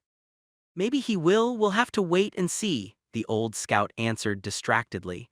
The first rank of soldiers entered the edge of bow range and Cedar aimed and drew his weapon back. There was a familiar twang as he released an arrow and seconds later it pierced the shoulder of one of Zelina's men. Stop showing off, Cedar. We get it, you're a good archer. Why don't you come down here and shoot with the rest of us? A laughing man yelled up from below, which was quickly followed by amused snorts and chuckles from the rest of Herod's men. Blacknell leaned over the edge of the balcony, spotted the laughing man and threw a small rock at him. How dare he make fun of Blacknell's master? The stone bounced off the bandit's steel cap with a noisy clang. Ow, that hurt, you blasted green wretch, the man cursed in response. There was more muted laughter and Blacknell smirked smugly to himself. Save it for the enemy, they're almost here, Cedar ordered the hobgoblin, but Blacknell noticed he was grinning slightly. A sharp, clear trumpet blast drew everyone's attention towards one of the horsemen, and as Blacknell watched, Zelina's men stopped moving. The mercenaries quickly marched ahead and all together they raised their shields. The first rank of soldiers held them in front of themselves and the ones further back lifted them above their heads. The shields were unpainted wood with thin steel bands around the edges and were shaped like rounded triangles. Blacknell eyed the moving mass of protected soldiers in annoyance. That was kind of cheating. How was he supposed to shoot them now? Well, that will help protect them against archers, but how are they planning on dealing with our mage and the wall? Cedar mused aloud. The enemy was within easy bow shot of the balcony now, so Blacknell loosed an arrow their way. Unfortunately, it slammed harmlessly into one of the soldiers' shields and stuck there. The hobgoblin growled in frustration. More of the defenders started shooting and a shower of arrows descended upon the advancing enemy. Almost all the arrows failed to find a soft target though, and only a few mercenaries fell. Meanwhile, the enemy's quick march brought them ever closer toward the wall. Cease fire, the hobgoblin heard Herod yell. Immediately her men stopped firing and the rain of arrows ceased falling. The hobgoblin saw Mahedium climb up onto the barrier and level his staff at the enemy. He watched wide-eyed as a wave of force once again appeared at the end of the mage's staff, and then like a massive invisible snake it shot hungrily forth. Any second it would collide with the mercenary formation. Blacknell waited eagerly to see these new enemies get smacked violently aside like rats hit by a boot. Their fancy shields wouldn't stop them from being blown up. The mercenary formation finally stopped, and their shield wall suddenly parted. A tall armored man stepped out from the front rank and raised a steel amulet on a chain. Fuck, Cedar cursed unexpectedly from beside Blacknell. The hobgoblin was then surprised further when his master hurriedly fitted an arrow to his bow and took a shot at the tall man. Herod had told them to cease fire, so why was his master ignoring that order? As both the magical blast and the arrow raced toward him, purple light flared forth from the man's raised amulet. The air began to churn, and a vortex burst into being and began sucking in everything in front of the mercenaries' mage. The air churned and whirled as dust and grime from the street was picked up and pulled into the amulet. Mahedium's blast and Cedar's arrow were also tugged aside and sucked into the unnatural vortex. There was a flash of purple light and then the other mage dropped his amulet and the vortex disappeared. The enemy formation was completely unscathed. That's not good SS even if it was Sort SS of pretty, Blacknell remarked nervously. No, it seems Mahedium has some competition, and this battle will be uncomfortably close, Cedar replied darkly as he scowled at the figures below. At least that guy isn't throwing any magic back at us, Blacknell remarked hopefully. The enemy mage gestured and one of the men behind him passed him a staff. It looked exactly like Mahedium's staff. The tall man then leveled it at the barricade that blocked his company's progress, and a familiar-looking ripple shot forth. This new blast slammed into the wooden wall and smashed through it. Splinters and bits of wood filled the air as a large section of the barricade exploded noisily. Mahedium and several other bandits were thrown off the wall and disappeared, as a loud crash roared across the street. A few seconds later cries of alarm and pain filled the air. At least a few of the hobgoblin's tribesmen had been wounded, and a huge, easily traversable hole had been punched through Herod's barricade. The tall enemy mage stepped back into rank and the mercenaries began to march inexorably forward again as wreckage rained down from above. Huh, Blacknell grunted as he felt a sinking feeling in his gut. This wasn't good. Queen of Swords 10. The thud and crunch of heavy boots on cobblestones filled the air as the large wedge of shield-bearing mercenaries marched. The enemy soldiers were headed right towards the large gaping hole that their mage had created in the barrier that Herod had ordered built across the road. What do we do? Blacknell asked his master frantically. The roar of the barricade exploding had sent the hobgoblin's heart into overdrive, and it was beating 100 times per minute. He twitched nervously as his every instinct urged him to run somewhere safer or to find somewhere dark to hide. Any place that hostile magic men were blowing up stuff was a bad place to be. The only thing stopping him from fleeing was a desire not to abandon his tribe, in case he couldn't find them again later, and Cedar's reassuring presence beside him. Keep shooting, his master barked as he let loose an arrow at the nearest enemy soldier. The old scout had aimed low, so his arrow hit the man below the shield and sliced through the side of his leg. The mercenary didn't look critically wounded, but he stumbled and cried out as he fell. Blacknell did as he was told and sent another arrow at Cedar's target. It hit the collapsed man in the center of his now exposed back, and the mercenary twitched and then slumped loosely onto the ground. He looked dead. Unfortunately, there were plenty more mercenaries left and they had now almost reached the shattered wall. Cedar took another shot and Blacknell was just about to do the same when the sound of a horn rang out from behind the barricade. The hobgoblin froze and turned to see what was going on. That's the retreat signal, Cedar exclaimed. Did we lose? Blacknell asked. He hoped the answer was yes so that they could all go back to the forest. No, this fight's not over. Herod isn't out of tricks yet. It's just time to withdraw and reorganize, his master answered. That sounded like it meant they were allowed to run away, so it was good enough for Blacknell. Time SS to go then, the hobgoblin replied as he hurriedly started down the stairs. His master followed him, and when they reached street level, the last of Herod's men were just jumping off the back of the barricade. The long stretch of rigged-together pieces of wood stood empty as its builders hurried away and left it behind. The only people still near the wall were two small squads of bandits who seemed to be keeping watch over the gap in its expanse, and the mercenary company that was quickly closing in on it. The rest of the bandits were running further down the street, but they weren't panicked or moving aimlessly. Orders were being shouted out by lieutenants, and everyone was being organized into squads. "Where's Herod?" Cedar yelled at the nearest squad leader. The man pointed back towards the abandoned barricade, so both the hobgoblin and his master turned to look. Blacknell didn't see the chieftain, but now that he was looking closer he did recognize three of the larger bandits. They were part of Herod's personal guard. "Shit, what now?" Cedar grumbled anxiously as he started running in that direction. Blacknell sighed in exasperation as he followed his master towards the most dangerous part of the battlefield. Ahead of them there was a loud clatter as the pile of rubble beside the hole in the barricade shifted, and two more of Herod's bodyguards straightened up and rose into sight. They were both holding up the end of a large heavy-looking panel of wood that had been lying atop the rubble. A second later two other figures appeared between the guards. One of them was Herod, and as they watched, she pulled Mahedium up from off the ground. Once he was standing, if unsteadily, she wrapped an arm around the limping mage's shoulder and began dragging him behind her. "Here, let us take him. I'm sure you have better things to do," Cedar offered as he ran over to help. Blacknell assumed he was also being volunteered. "Damn right I do, just don't fall behind, old man. I need that mage in working condition," Herod replied as she passed Mahedium off to him. With her hands now free, the bandit chieftain raised her fingers to her lips and whistled sharply. Instantly, all her minions near the barricade began to fall back and join the others down the street. They didn't seem to want to stick around, and Blacknell didn't blame them. Bad things were coming. The hobgoblin moved over to help his master by supporting Mahedium's other shoulder. The faster they got Mahedium moving, the more distance there would be between them and the enemy. The mage shook his head and blinked before turning towards Cedar. "Thank you, just give me a few moments and I think I can walk on my own. Nothing appears to be broken." "I just had the wind knocked out of me," Mahedium told them. "And half a mountain of rubble dropped on you," Cedar dryly replied. "We should assess probably walk faster," the hobgoblin interjected nervously as he looked back over his shoulder. Just as Blacknell finished speaking, the first group of shield-bearing mercenaries marched cautiously through the gap in the barricade behind them. The trio had almost reached the rest of Herod's men, though. They were only a few dozen feet away from the closest thing to safety around. "Good thing they aren't in any rush to attack. You're heavier than you look," Cedar remarked. "Yes, but what happens if the badass mage decides to throw exploding magic at us right now?" Blacknell replied uneasily. This was apparently something that hadn't occurred to Cedar yet because he tensed up and gave the enemy behind them a nervous look.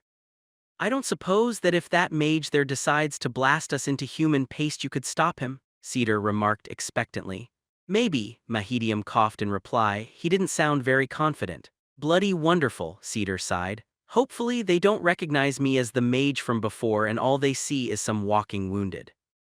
"There's no way they would waste any mana crystals on us then," the mage explained. Blacknell eyed him thoughtfully. That meant that if the enemy did recognize Mahedium, then they could be about to blast all three of them into little bits at any second. He didn't want to die that way or any other way really. "We should dump him. We can say he tripped," Blacknell suggested quietly to his master as he covered the still somewhat stunned mage's ears with his hands. "Herod needs him, and besides we're already here," Cedar answered dryly. The hobgoblin stopped staring back at the enemy and looked ahead. His master was right, they had already reached the rest of Herod's men. He gave his master an unabashed grin and uncovered Mahedium's ears. The scout and the green killer then let go of Mahedium and the mage managed to stand by himself. Herod was watching from out of sight of the enemy at the back of a nearby squad and she called the mage over. He seemed unsteady at first but after a few seconds managed to start walking without their help. "Thanks you two for your help," he told them. "No problem SS, you can pay me back SS later. Now I'm just going to go stand over SS there and guard that very important barrel," Blacknell replied wryly as he took a few steps away from the mage and cast another nervous glance back at the enemy. Cedar smacked him across the back of the head. "What? If we stay near him then the other mage might set us on fire or turn us into little pieces," Blacknell hissed quietly to his master. "This is a battlefield, nowhere is safe," Cedar replied as he led the hobgoblin away. The old scout didn't lead the hobgoblin in Mahedium's direction, however. Instead, they joined a small squad of men off to the side of the road. During this time, the enemy hadn't been idle. They weren't attacking, but soldiers had continued to stream in through the gap in the barricade, and now almost half the mercenaries had taken up position on the same side of it as Herod's men. The two sides glared at each other. On one side were over a dozen loose squads of bandits in mismatched gear, and on the other was a solid formation of uniformed soldiers that was slowly growing as more of them slipped through the wall. The expectant stillness was broken by Herod's voice. "Show these poor bastards what happens to my enemies, mage," she yelled. At her command, Mahedium stepped forward and once again leveled his staff. Instantly, a purple glow sprung into being amidst the enemy's front rank. However, Mahedium didn't do as anyone expected. No shimmering air or invisible force appeared. Instead, a pillar of roaring flame burst from his staff and raced across the battlefield.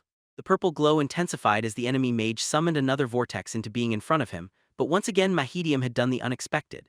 He hadn't aimed at the enemy but several dozen feet to their left. The column of raging fire slammed into wooden barricade and hungrily consumed it. Within seconds, that section of the wall had been transformed into a roaring bonfire. Its flames reached as high as the nearby roofs and it was still spreading and growing. The crackle and hiss of burning wood filled the air. Mahedium unleashed another blast of flame at the barricade on the other side of the gap and the mercenaries that filled it. The enemy combat mage was powerless to stop the second blast as well. Apparently, his purple magic windsucker thing only worked on attacks headed towards him.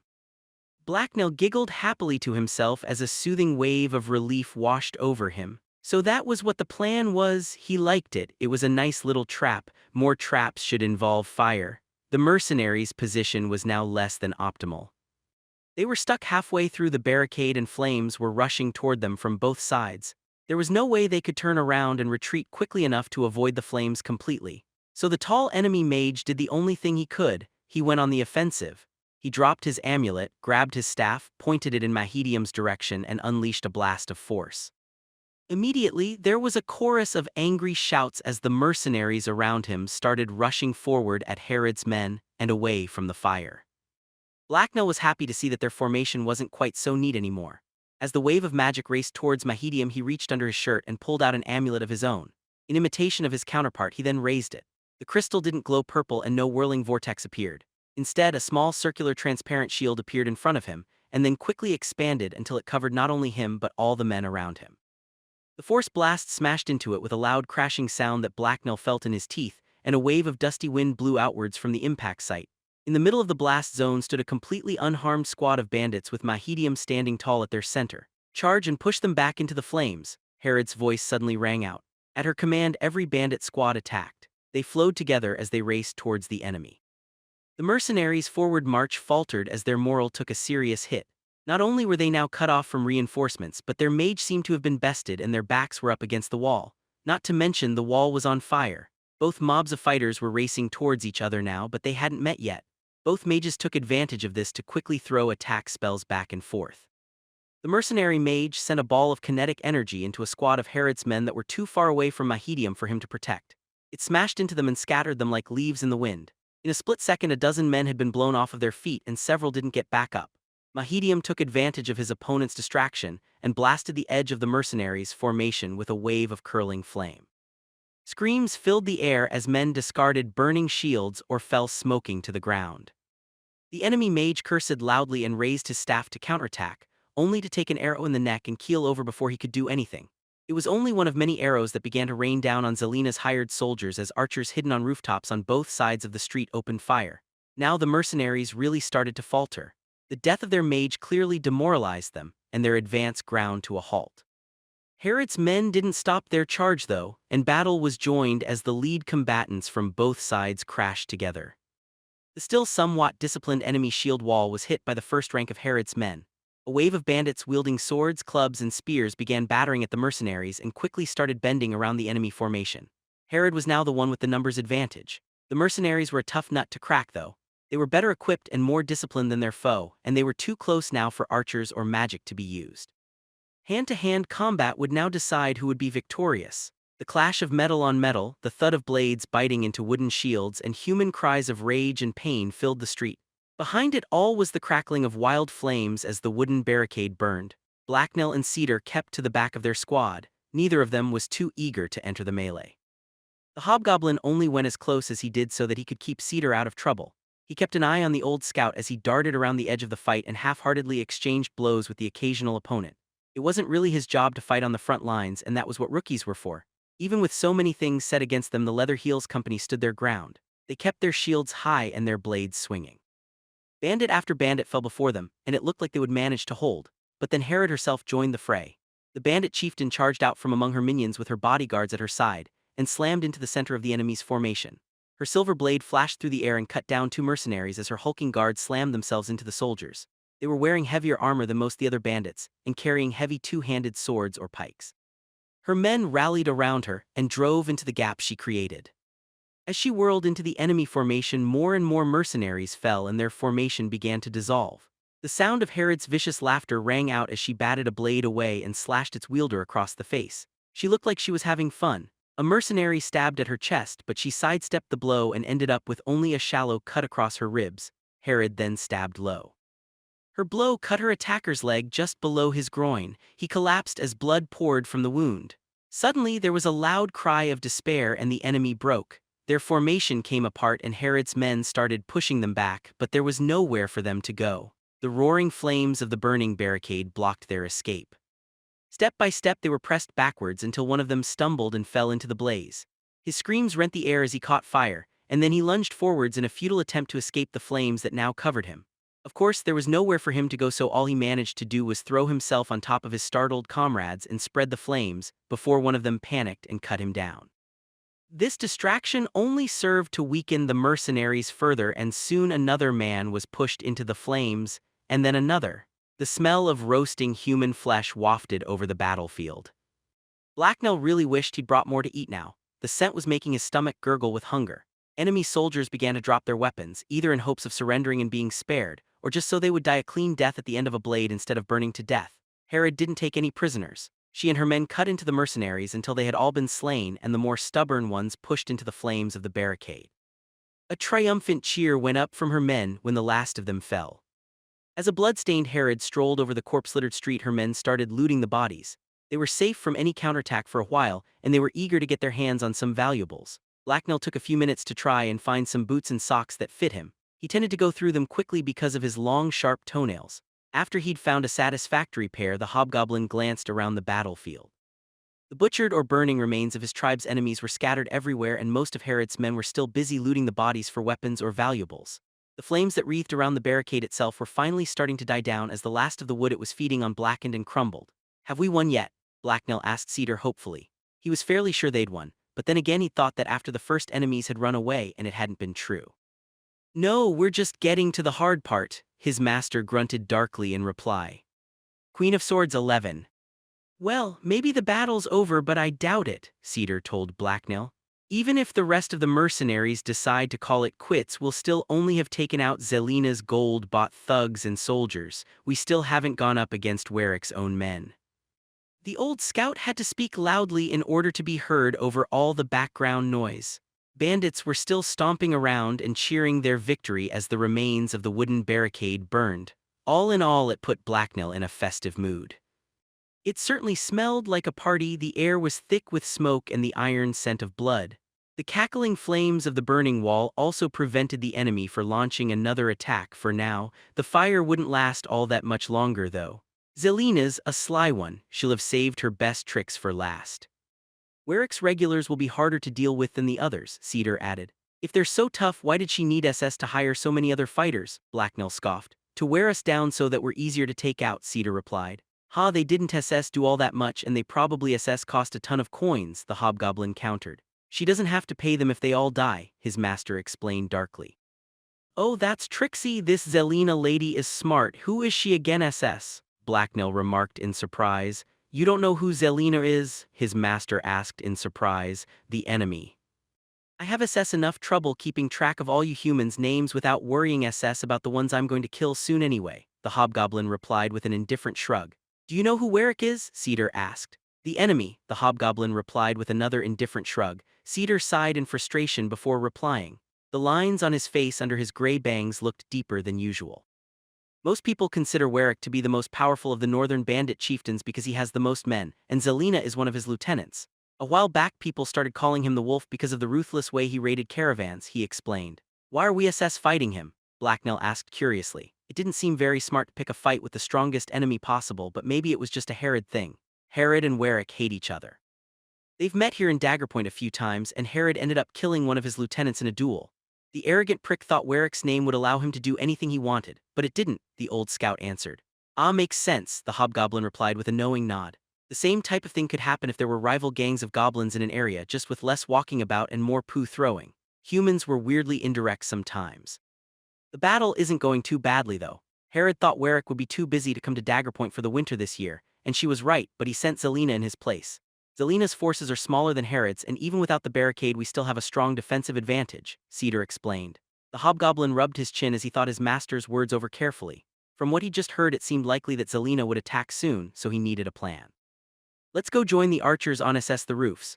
Once there we can just shoot all of Zelina's men SS because they don't have shields, Blacknell suggested. That seemed like the safest plan. Before Cedar could reply, there was a scream of pain and a hollow thud as something fell from the top of a nearby building and hit the ground. Blacknell looked over to see a twisted corpse lying there, and it had a crossbow bolt sticking out from its chest. A quick flash of movement drew the hobgoblin's eye upwards, and he glimpsed a familiarly dressed figure dash across the roof and then disappear. It had been one of Malthus' assassins. Or maybe we should just stay here, the hobgoblin remarked warily as he scanned the nearby rooftops. Blacknell, get over here now, Herod suddenly roared from across the street. That doesn't seem to be an option, Cedar remarked dryly in amusement. The hobgoblin winced in reluctance. He had a feeling that he knew where this was going and he didn't like it one bit. You'd better do as she says, Cedar told him. Blacknell sighed and started dragging himself over to where his mistress was waiting. There was another scream of pain from across the street, and the hobgoblin sighed as the sound of running footsteps on a nearby roof reached his ears. Herod was yelling at a pair of nervous-looking subordinates and gesturing towards where the first archer had fallen from, but when Blacknell approached, she looked over and the rage in her eyes died down slightly. She still looked very angry though. The hobgoblin just hoped she wouldn't direct that anger at him. He was still her favorite, right? "There you are, you're supposed to be taking care of those assassins, so go over there and kill them," she commanded Blacknell. The hobgoblin grunted vaguely in acknowledgement. She made it sound so simple. "What are you whining about? I thought you had a plan all worked out so that mere humans wouldn't stand a chance," Herod told him impatiently. "I do, and it's a great plan, there's no way it will fail," Blacknell replied crossly. "Then go do it before I lose any more of my men," the chieftain ordered him. Fine, but don't forget my blue cheese," the hobgoblin muttered darkly in reply. Herod's eyes narrowed dangerously at being talked back to, but she nodded in acknowledgement. "Don't worry about that, do as I say and you'll have all the rewards you could ever want," she answered. It was Blacknell's turn to nod now. He then slipped away towards his new targets and disappeared into a nearby crowd of bandits. Cedar walked up to Herod. The old scout had a concerned look on his age-lined face as he confronted his boss. "You're depending on Blacknell for quite a bit." "He might be in over his head, you know," Cedar told her with obvious concern on his face and in his voice. Herod's reaction was to laugh in his face. Her sharp barking laughter unsettled the old scout and he shuffled nervously. He wasn't the only one either. Most of the other nearby bandits threw her surprised or anxious looks. "You just can't see it, can you? I'm not betting on your pet or your partner, old man. I'm betting on the monster we created, one the likes of which has never walked the north before," she explained with vicious amusement. "That's a tad dramatic. He's just a hobgoblin and not a terribly old one at that," Cedar countered. "There has never been a goblin like him, and you know it. He will kill those men because that's what he is, a predator. Wolves need not fear the lamb," Herod replied coldly. "Those are some well-armed sheep," Cedar muttered as he turned and looked in the direction Blacknell had gone. The hobgoblin himself was now walking towards the fallen archer and scanning the rooftops for any sign of enemies. He slipped between squads of Herod's men as he moved in order to keep out of sight of any watchers. When he was sure no one hostile was looking, he dashed off the main drag and into a shadowy alley that was squeezed between two large warehouses. Once there, he started creeping further in as he listened for any signs of his prey. He might not know where the enemy was, how many of them there were, or what they were planning, but he did know where he needed to go. He had made a perfect plan of his own earlier for dealing with the assassins after all. Now he just had to adjust the plan slightly and figure out how not to get shot by the assassins' crossbows. They were an unwelcome addition to his scheme, but one he was sure he could work around, or at least dodge at the last second. Blacknell decided to head towards the closest location Herod had placed archers. Trying to chase down assassins through these dark side streets seemed like a lot of work, but if the enemy was here to get rid of the archers, then they would serve as the perfect bait. The suddenly eager hobgoblin rushed through the dirty alleyways towards his target. It only took him a few moments to find one of his tribe's archer stations. From behind a pile of crates, he observed 5 men who were standing on a rooftop above him. 2 of them were on watch while the other 3 were resting. However, Blacknell immediately noticed several blind spots that he, or an assassin, could use to approach them unseen. The hobgoblin shook his head in disapproval. These members of his tribe weren't very good sentries. It was a good thing Blacknell was here to protect them, or most of them anyway. The hobgoblin circled around the area until he found somewhere he could watch the 2 best ways to sneak up to the archers. The building was right on the edge of the battlefield, and a large section of it had been collapsed to serve as part of the barrier that funneled attackers towards the main street. The northern side was still standing though, and it made a good lookout spot. Blacknell climbed up and perched at a window on the 2nd floor. If he waited there, he was sure the assassins would soon show themselves. They were after Herod's isolated archers, and this group had made them themselves vulnerable. These enemies moved like predators, if not very good ones, so they would without a doubt be drawn to weakness, and that made them predictable. As Blacknell waited among the rubble and shadows, the voices of the archers reached his long green ears. "Are you sure we're just supposed to be sitting around here?" one of them asked. "Do you see any more enemies coming down the main street?" "No, then that's what Herod told us to do," another bandit replied.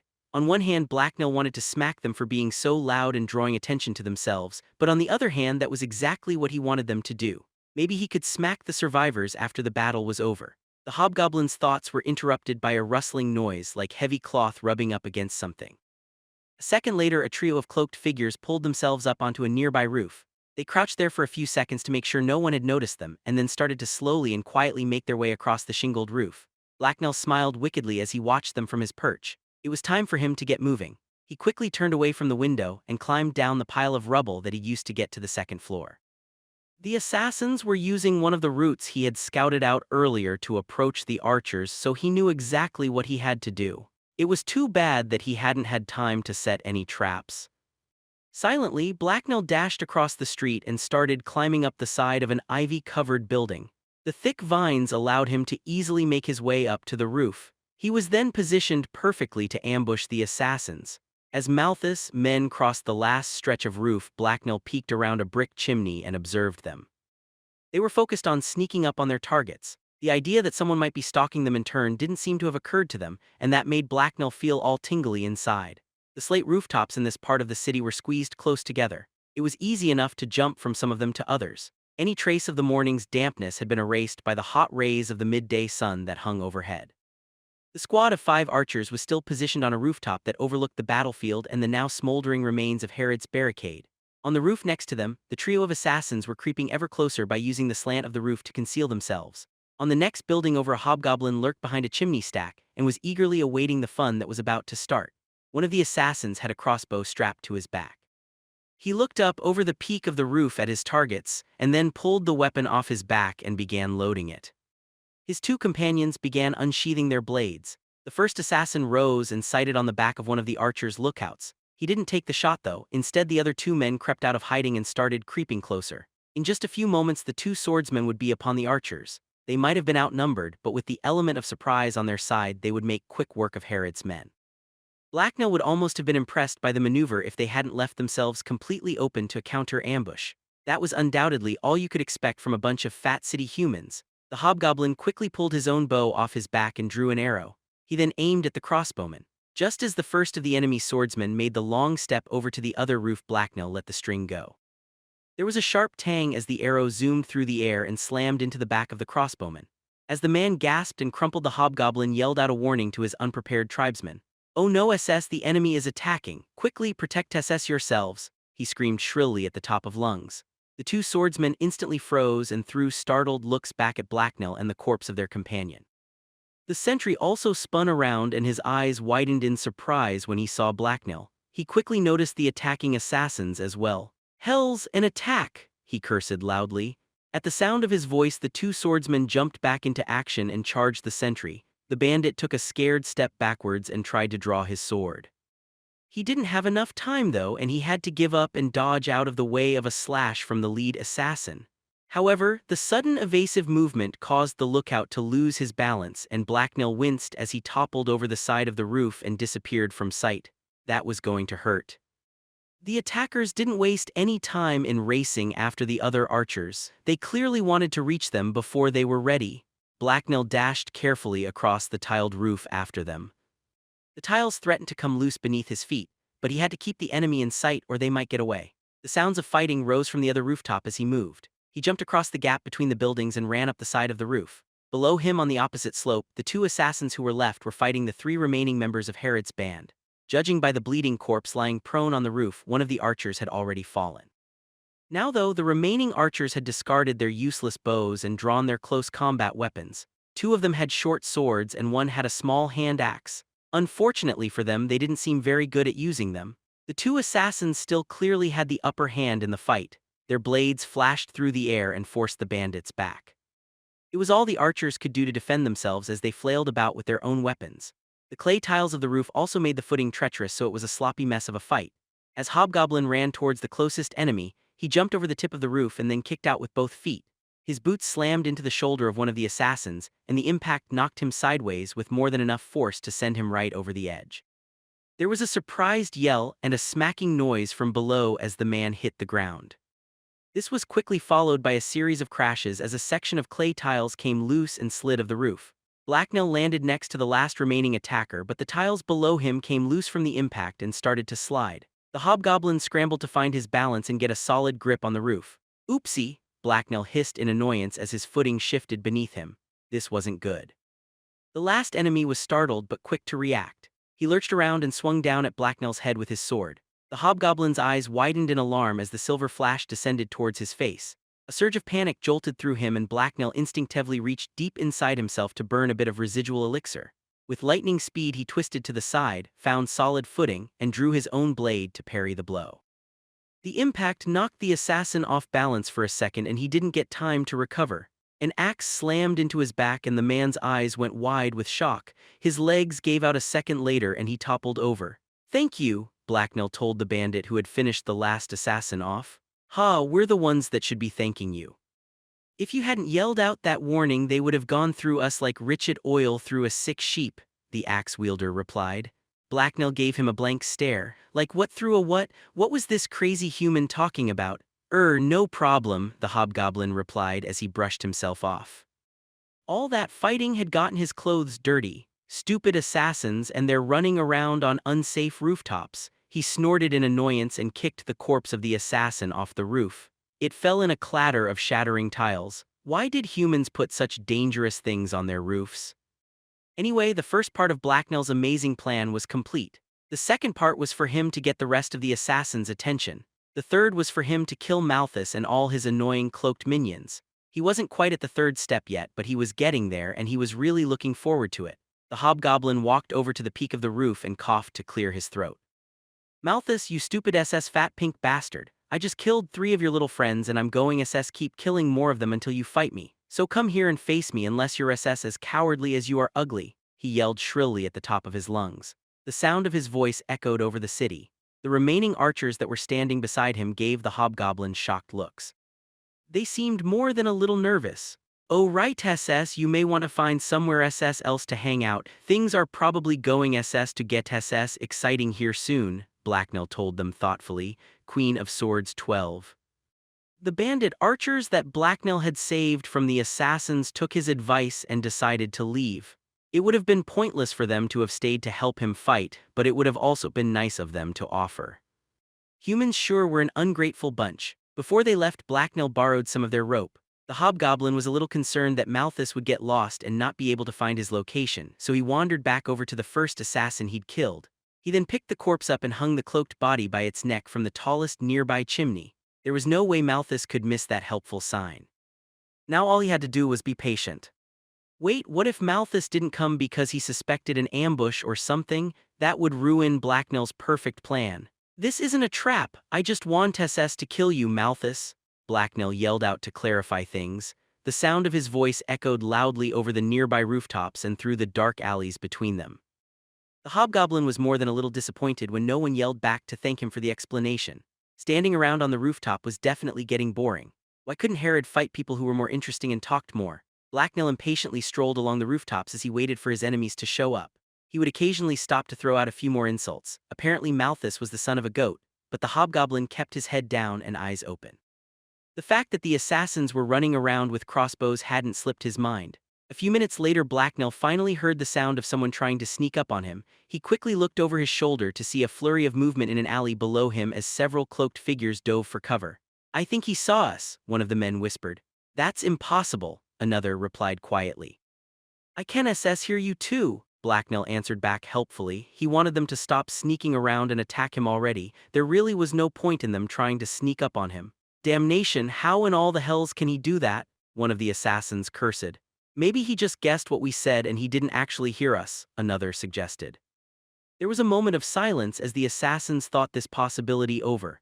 "I'm not SS just guessing, I can SS really hear you," Blacknell yelled back. "Rot and ruin, it must be some sort of magic," one of them cursed from where he was hiding behind a pile of trash. "He could have just guessed that we'd think he was guessing," the first assassin added thoughtfully. There was another second of silence. Then the hobgoblin heard a smacking sound like someone had just gotten slapped or punched and Malthus spoke up. "Just shut up, you idiot, it doesn't matter how he's doing it. Everyone just stay silent, we're switching to hand signals from now on," he commanded his men. "Just hurry up, you're taking SS forever," Blacknell impatiently shouted their way. "Shut your vile trap, you freakish bastard," Malthus yelled back angrily. "You're not supposed to be talking," the hobgoblin pointed out cheerfully. Blacknell may have just been imagining it, but it almost sounded like he could hear Malthus grinding his teeth all the way from the roof. Was he angry for some reason? He was just trying to be helpful so that the assassins would stop wasting so much of his time. The hobgoblin waited for Malthus and his men to approach him. After a few seconds they tried to slip around the other side of the building and flank him. Blacknell sighed in annoyance at their snail-like pace. Well, if they wouldn't come to him, then he would just go to them. The hobgoblin broke out into a dash. The thump of his footsteps as he ran knocked the tiles beneath his boots loose, and they started to slide and fall off of the roof and onto the ground below. Blacknell jumped the gap between ledges and landed on the next roof over. He scrambled to catch his balance for a second and then continued running straight for Malthus and the assassins, or at least towards the roof that hung over their heads. After another quick leap, he passed them right by and just kept on running. There was muttered swearing from the alley below as the hobgoblin zoomed by, and Blacknell smiled in self-satisfaction. His plan was perfect. All he had to do was get Malthus to follow him, and he had a fairly good idea about how to do that. "You idiots are too slow. I'm just going SS to lose you in the city and then go kill SS Zelina," he yelled as he ran by. The muttering from below intensified and was quickly followed a stampede of footsteps. It definitely sounded like all the assassins were chasing him. "Quick, after him, don't let him escape, but keep an eye out for ambushes." "This is probably a trap," Malthus ordered his minions as he took off after the hobgoblin. The rooftops were treacherous and harder to run on than the streets below, and that slowed Blacknell down somewhat. They also allowed him to take more than a few shortcuts though, and more importantly he was a hobgoblin vessel, so he was easily able to keep his lead. In fact, he had to slow down several times so that he didn't get too far ahead. At the brisk pace he was keeping, Blacknell soon led his pursuers out of Herod's territory in the warehouse district and out into the city proper. The roofs under his feet and the buildings that supported them grew smaller. The occasional citizen of Daggerpoint also appeared below now that they were away from the battle. As a vessel, Malthus was by far the fastest runner in his squad, but he seemed reluctant to leave his men behind, and that slowed him down. All the assassins were also on the ground below Blacknell, and he was above them on the rooftops, so they couldn't attack him no matter how close they got. Or at least that was true for the first few minutes of the chase. Suddenly there was a series of odd thumps from below, and a curious Blacknell looked over the edge just in time to see Malthus launch himself off a pile of crates, grab a post that protruded from a wall, swing himself up, twist through the air, and then roll onto the roof. The maneuver slowed the assassin down and left Blacknell with a strong lead, so he wasn't too worried though. Even though Malthus was a vessel, he was still human, so Blacknell was confident he could outrun him. The hobgoblin grinned smugly at the assassin without concern, until there was a shout from below and Malthus reached over the edge of the roof just in time to catch a crossbow one of his subordinates had thrown up to him. Blacknell's smile quickly faded after that. "Oh, that's bad SS's bugs," he swore to himself. The still-running assassin leader pulled out a bolt and started struggling to load his crossbow while he was still moving. Unfortunately, Blacknell was fairly sure he would get it right soon. He was proven correct a few seconds later when an ominous clicking noise rang out behind him. All of a sudden, Blacknell wasn't left with very many good options, so he jumped off the roof. A second later, a crossbow bolt whistled over his head and flew off into the city. The still crossbow bolt free, hobgoblin now hung in the empty air over the street that ran beside the edge of the roof. A split second later, he began to drop inexorably towards the rather hard-looking cobblestones below. So he twisted around and grabbed a clothesline that hung over the road. His weight dragged the line downwards, and he began to slide down its length towards the center of the street, until the line broke with a sharp snap. "Piss on crossbows," Blacknell hissed as he flailed in the air and fell uncontrollably towards the ground again. There was nothing else nearby he could grab, so he tucked himself up and rolled when he hit the ground. The rough stone and gravel of the street dug into his back as he careened across the street and smashed into a stack of crates. Luckily, the crates weren't solidly built. The thin wood shattered easily when the cart-wheeling hobgoblin hit them to reveal that they were stuffed full of packing straw. Bits of broken wood jabbed painfully into his sides as he slammed suddenly to a stop, but the cloak that he was now tangled up in stopped any of them from drawing blood. "Ow!" the hobgoblin whined as straw rained down around him.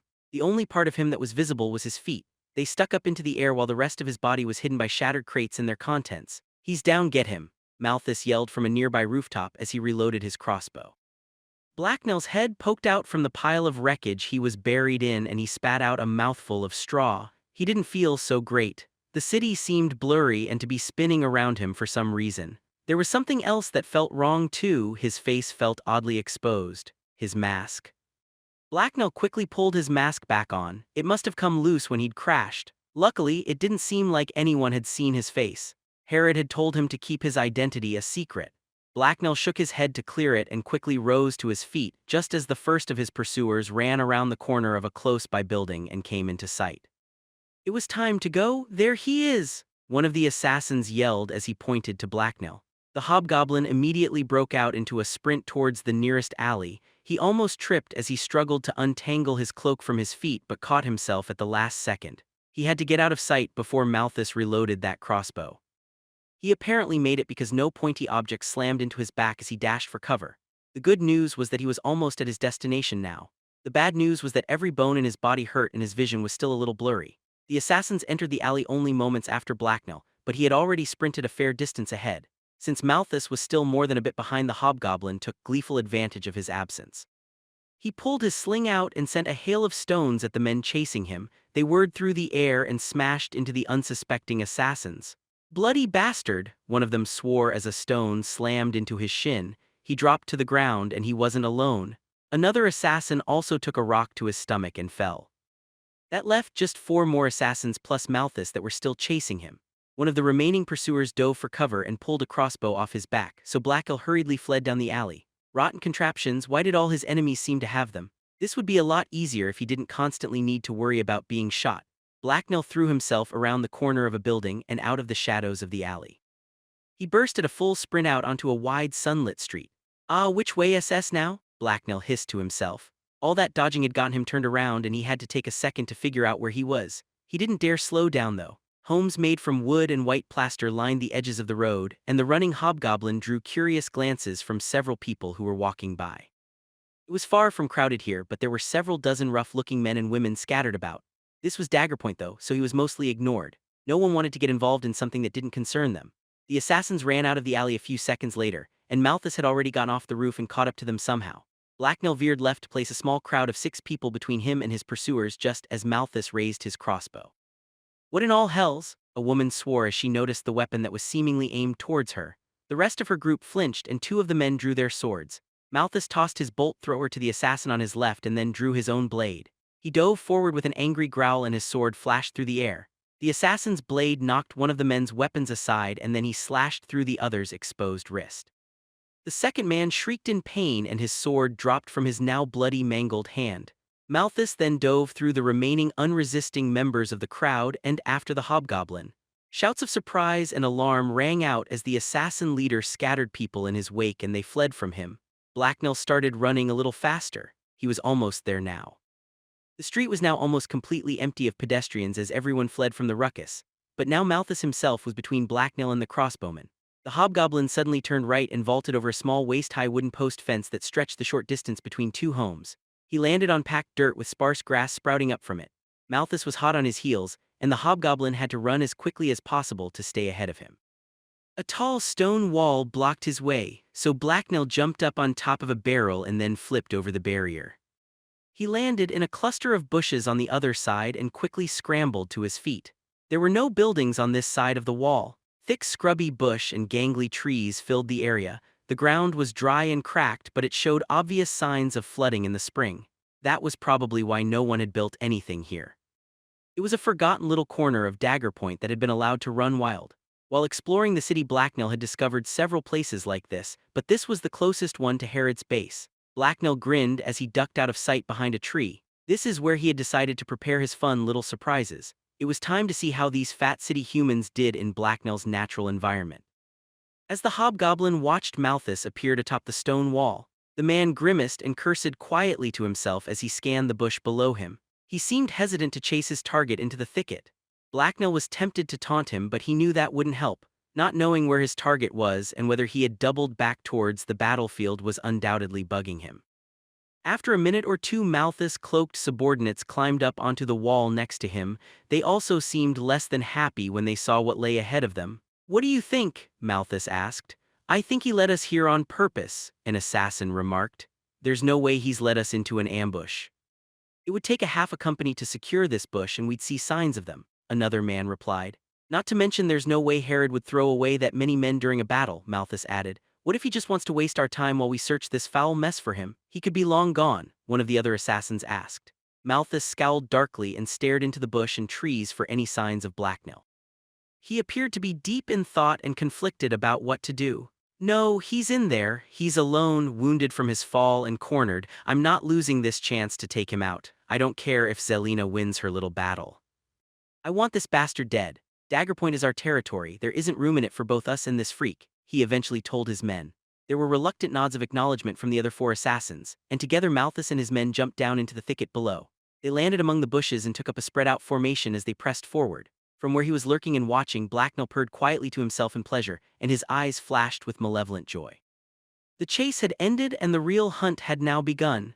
His perfect plan had reached the final stage. The hobgoblin carefully turned and began to silently creep away from his pursuers. He then purposely stepped on a large twig. The piece of wood broke under his weight and made a loud snapping sound. Instantly, the assassins turned towards the noise, but they couldn't see him through the heavy brush. They thus began to move carefully towards the source of the noise. Blacknell giggled to himself as he led them deeper into the shadows of the trees. Queen of Swords 13. As Blacknell slipped through the trees and around the nearby thorny bushes, a bird sang out from up above in the trees and drew his attention for a second. It had been a while since he last remembered hearing such a sound. There weren't a lot of songbirds among the dirty streets of Daggerpoint. He could reminisce later though, right now he had people to hunt, or were they hunting him? It was a little confusing. The rustling of plants reminded the hobgoblin that Malthus was chasing him. Blacknell threw a quick look over his shoulder and was surprised when he saw nothing but living green plants and a canopy of leaves fading to red and autumn gold. He could no longer see the shaped stones and squat buildings of Daggerpoint. The hobgoblin stretched and straightened his posture as he felt an unseen weight leave his shoulders. It was good to be back among nature and away from the places humans had made their own. He reached up towards his face with a clawed hand and pulled his smiling mask off. The hobgoblin then tossed it aside into a bush where he could retrieve it later. This was not a place for wearing masks. His green angular face broke out into a wide toothy smile as it was exposed to the world. In the wild, even in this little isolated patch of it, things were different, purer. There was nothing to hold him back or make him question himself. His thoughts could run free without restraint or the weakness that came from hesitation. A branch snapped off to his left and the hobgoblin's long green ears twitched as they picked up the noise. Without a doubt it was Malthus and his pack. The assassins were making quite a bit of noise as they moved through the woods, much more than Blacknell. The area here was more brush than true forest. The trees were small and spread apart enough that there was no real canopy to block the light. That just made the undergrowth thicker though. There were bushes and tall stands of plants everywhere for him to hide in, and walking in straight line was difficult. The hobgoblin had assumed the assassins would be unaccustomed to wilder places, and it sounded like he'd been right. He was having no trouble keeping track of them and slipping ahead of them unseen. He wasn't even trying to conceal his trail, but they didn't seem to be able to follow it regardless. Thus, he would have to remember to make some noise every once in a while. The humans couldn't be allowed to believe he had escaped. He needed them to follow him. It was a delicate game he was playing with these hunters of men. There was an uneasy balance that had to be kept. To win and claim his prize, Blacknell would have to prey upon their instincts and shape their desires to his own end. He had to appear weak and vulnerable so to lure them in, and yet he couldn't allow them to draw in too close. He had to get them to walk into his trap and believe that it had been their own idea. Luckily, most humans were very stupid. As he approached a cluster of thin white bark trees, the hobgoblin heard movement off in the bushes from a fair distance behind him. A second later he heard the rustle of leaves from out of sight and over to his left. Blacknell took a second to look over his shoulder and scan the forest behind him. It really was quite easy to track Malthus and his men in here. He could hear their untrained footsteps crunching twigs and leaves as they pushed their way through the brush. The assassins were spread out, but it sounded like they were keeping in sight of each other as they combed through the grass and bushes for any sign of him. Right now his prey was falling too far behind for his liking. Blacknell coughed and sputtered loudly as if he was in pain and couldn't help it. He wanted them to think he was wounded and vulnerable and not thinking about how stupid of an idea it was to have followed him in here. The more they underestimated him, the easier it would be to trick them. The coughing wasn't really fake though, he had just fallen off a roof after all. That had hurt a lot. A loud twang-like noise suddenly split the air behind Blacknell. "Eep!" the hobgoblin squeaked in alarm as he dropped to the ground and covered his head. A crossbow bolt ripped through the greenery with a whipping sound. There was then a loud crack as the projectile sunk deep into the bark of a tree trunk that lay several feet ahead of him. The forest behind Blacknell suddenly echoed with the crashing and snapping of plants as Malthus and his men shot forward and pushed their way through the forest towards Blacknell. It was time to get going. The startled hobgoblin jumped to his feet and dashed forward deeper into the trees. As he ran, he snuck a look back and saw Malthus' form burst out of a thicket of bushes and throw an angry look around. Blacknell quickly stepped behind a tree and out of sight. Okay, maybe he had let Malthus get a little too close that time. Blacknell was glad the assassins only had one crossbow. "Damn that bastard to all hells, I thought we had him this time," Malthus hissed angrily. The master assassin was standing next to where Blacknell had been a few seconds ago and staring hatefully at the crossbow bolt stuck in the tree. "Do you want to turn back?" one of his men asked with more than a hint of nervousness in his voice. "No, we're right behind him," Malthus replied angrily. "I still think this is a trap," the other man replied. "Of course it's a trap, we know that, and it doesn't matter. Stop letting a little patch of bushes and trees unnerve you and let's get after him," Malthus commanded his men. Blacknell took advantage of their discussion to slip away to the side and put some distance between him and his pursuers. He really needed to take care of that crossbow. It was too much of a wild card, and being shot would probably hurt a lot. The hobgoblin crouched down behind a bush and squinted as he watched the assassins. All 6 of them had been close together while they talked, but now they were spreading out again. It was the one on the far right that held the crossbow. There was no way he could charge the man before Malthus intervened, and even using his sling would involve getting dangerously close and revealing himself. It also wasn't guaranteed to take the man down in one hit, and it might convince Malthus to turn around and leave. Well, it was probably about time to begin anyway. He had lured them deep enough. He would just have to position everything just right so that the crossbowman got taken out first. The hobgoblin slowly got up and crept further away from the assassins. When he was far enough away that a screen of bushes and leafy tree limbs concealed him, he stopped. Then he looked down, selected a fairly large twig and stomped on it. The twig snapped beneath his boot and a loud cracking noise echoed through the forest. Blacknell was already diving behind a tree. A second later, another crossbow bolt tore through the greenery and sliced through the air where his chest had been mere moments before. Blacknell picked himself off the ground and peered around the tree he had used as a shield. One of his eyebrows rose in surprise at how accurate the shot had been. That assassin was really good with a crossbow. The hobgoblin was definitely killing that guy first. Blacknell hurriedly got up and began dashing through the forest. He made absolutely no attempt to be quiet about it, and instead just focused on keeping ahead of his pursuers. Underneath the sound of his own footsteps, he could hear his pursuers. It was also important to keep the crossbowman too busy running to reload. A large tree with dark, droopy branches appeared on Blacknell's left, and he recognized it. With a cunning grin, he ran up to it and then threw himself onto the ground beside it. He coughed again loudly and then moaned dramatically. Seconds later, Malthus and his men burst out of the bushes and saw him. Blacknell picked himself off the ground slowly as if he was in pain and had just tripped. The hobgoblin had discarded his mask, but his hood was still up. "It wasn't quite time to drop that yet. I've got you this time, you can't escape now, and no one will be coming to your rescue," Malthus gloated smugly as he smiled. Blacknell ignored him and stepped around the tree. Which way would each assassin go? There was a click as the crossbowman began reloading, and Blacknell's heart skipped a beat. The trick here would be to predict exactly what the assassins would do. He needed to be careful, though. Malthus had fooled him before by pretending to be too angry to think properly. Malthus signaled to his men using a quick series of hand gestures that Blacknell didn't understand. Immediately, though, 2 assassins, including the crossbowman, started circling around to the left.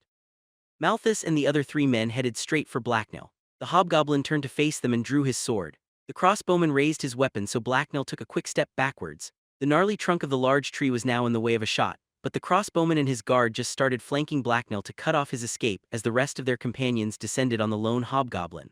Blacknell had them exactly where he wanted them. "So much for the faceless assassin. When you die at my hands, it will be just another chapter added to my legend. You weren't even much of challenge, although I have to admit you're a lucky fool and not half bad at running away," Malthus bragged as he drew his own weapon. "Things are not always as they seem, Malthus. Perhaps you are the one that is about to die," Blacknell replied.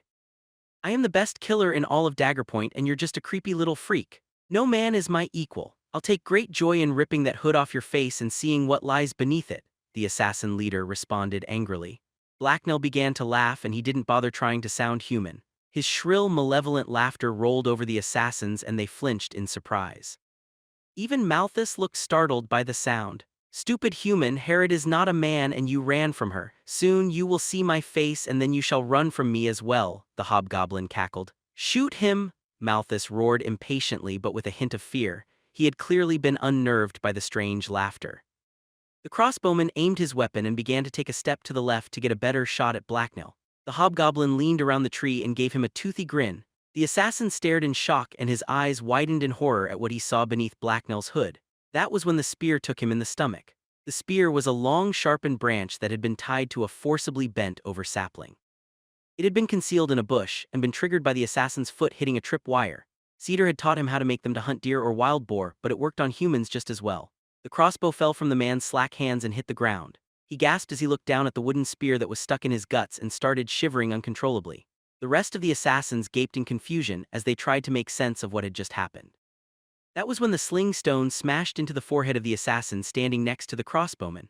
There was a loud crack and a spray of blood as the stone tore through his flesh and slammed into his skull. Blacknell was already burning elixir and dashing forwards before either of the assassins' bodies began to crumple. The hobgoblin laughed again as he ran towards the fallen man's weapon.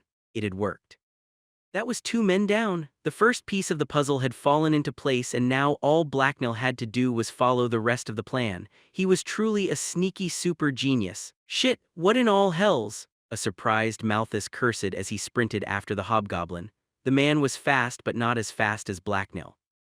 He may have been closer to his fallen companions, but surprise had slowed his start as well. Blacknell reached the weapon first and scooped it up. He spun around and grinned as he aimed it at the master assassin. Malthus reacted quickly this time and dodged away to the side, but Blacknell had predicted this. The hobgoblin shot the assassin that had been following in Malthus' footsteps instead. That was 3 down. The man shrieked in pain as the bolt punctured his chest and then collapsed a second later. Blacknell quickly tore the string off the crossbow. He then threw it straight at Malthus' charging form. The assassin flinched and batted the flying weapon aside with his blade. Blacknell jumped to the side and dashed away. The last 2 of Malthus' minions that were still standing tried to intercept him and cut off his escape. "No, don't chase him, there are more traps," Malthus roared suddenly. His cloaked subordinates froze in their tracks and warily scanned the ground at their feet while keeping one eye on Blacknell. They didn't want to be caught off guard by a shot from his sling. The hobgoblin himself ran to the edge of the bushes and then turned back around. He was a safe distance away now. Malthus slowly and carefully walked over to his companion's side. He looked calm, but Blacknell could see rage smoldering behind his eyes. It amused the watching hobgoblin. He liked pissing off Malthus. The master assassin suddenly whipped a throwing knife at Blacknell's head, but he easily leaned out of the way. He was too far away for such knives to be much of a threat. Malthus growled as he stared at Blacknell. "Do you think that just because you managed to take out a few of my men that you've won? Nothing could be further from the truth, faceless one. As long as I live, your days are numbered, and it will take more than a few traps made from pointy sticks to kill me," he hissed angrily. Blacknell just laughed again. The time for hiding who and what he was over. Now it was time to spread delicious fear and panic. "I have just gotten started, arrogant man. You won't leave this forest alive. It was so very stupid of you to follow me here. Also, my name is Blacknell and I have a face," the hobgoblin replied haughtily. He grinned broadly and then reached up slowly to pull down his hood. His enemies froze as they got their first view of his green skin, pointy ears, long nose, and sharp, jagged teeth. Blacknell could see the blood drain from their cheeks as they took in his inhuman visage. It made him laugh again. "Cordius, cloak, shield us." "He's not human," one of the assassins whispered in horror. Blacknell took a step forward and stared into the eyes of the closest enemy. The man stared back with wide-eyed dread. "Rower!" the hobgoblin yelled as he lurched forward a step. The man shrieked and fell over backwards as he tried to stumble away. Blacknell chuckled darkly at the stupid human and licked his lips in anticipation of what was to come.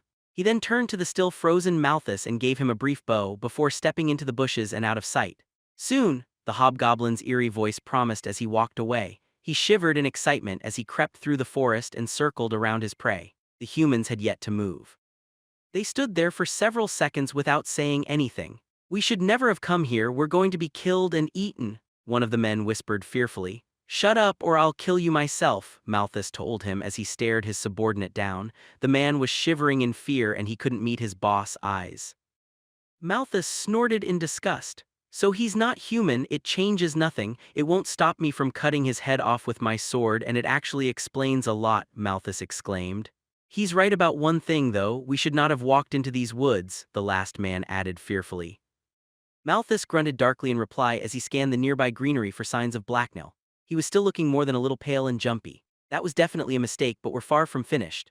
I'm not scared of a little green freak that likes to hide in bushes," the master assassin told his men, but judging by their skeptical expressions they didn't seem too reassured by his speech. As Blacknell watched from his new hiding spot next to a pile of rocks and thorny plants, he smiled. Malthus was clearly lying. The wind reeked of blood and terror, and those delightful smells were only going to grow stronger. Queen of Swords 14. Blacknell the hobgoblin stalked through the dense forest scrub with a merry spring in his step and a huge grin on his face. He had just killed 3 human warriors. How amazing was that? Incredibly, super, unbelievably amazing is what it was. When he finished off Malthus and his last 2 minions, it would be a total of 7 human warriors. He couldn't wait to tell everyone about how awesome he was. Cedar would be so impressed, Herod would give him more cheese than he could possibly eat, and everyone else would finally realize how much better at everything he was than them. Up ahead, across a few dozen feet of thick bush, the 3 remaining assassins were slowly trudging back towards the city. They were slowed down by the need to check for traps and watch for ambushes. Much to Blacknell's disappointment, they'd already found and disarmed one that had been in their way. The hobgoblin was keeping his distance from his prey for now and waiting for an opportunity to appear. At the pace they were going, they wouldn't be able to escape from the forest anytime soon, so he could afford to be patient. Rushing in would be stupid. Malthus wasn't a human he intended to underestimate again. After a few more minutes of watching, Blacknell stealthily moved up beside his quarry and narrowed the distance between them. The assassin to Malthus' left was beginning to slow. Instinctively, the hobgoblin's eyes picked out the fact that the man's legs were dragging and his shoulders had started to slouch. Blacknell's heartbeat sped up and his mind focused. Distractions and other thoughts were pushed aside as he studied his prey. He sensed weakness, and that was an opportunity waiting to be taken advantage of. He tore his eyes away from the man and turned to study the terrain. If the assassins kept their current course, they would soon pass next to a small ridge. It was the perfect place for an ambush. Now he had both a place and a target. It was time to put his latest brilliant scheme into action. The hobgoblin picked up his pace and moved through the underbrush to cut off his quarry's path. He quickly crept through the trees until he reached the ridge. He then looked out from behind a large moss-covered rock that sat at the very edge of the ridge. Malthus and his men were approaching, so Blacknell quickly ducked back out of sight. The trio of men were looking very nervous as they carefully moved through the brush. One of them flinched and jumped slightly when he was startled by the cry of a blackbird. He was Blacknell's target, though. The hobgoblin was aiming for the other assassin, the one that hadn't reacted at all and looked tired. As Malthus and his men drew closer, Blacknell took out his sling and silently loaded it with a stone from one of his pouches. He then peeked ever so slightly out from his hiding spot and watched hungrily for the right time to strike. Below him, Malthus turned away to look off into the opposite side of the forest, and the fatigued assassin slouched and looked down towards his feet. Blacknell made his move. There was a quiet rustling as the unseen hobgoblin rose to his feet, and then a loud crack as his spinning sling unleashed its payload. All 3 assassins flinched at the noise. The stone zipped through the air towards the off-guard man's chest, and instead of ducking or dodging, he froze. Malthus acted quickly, though. The master assassin's cloak whipped around him as he moved with lightning speed and tackled the other man to the ground.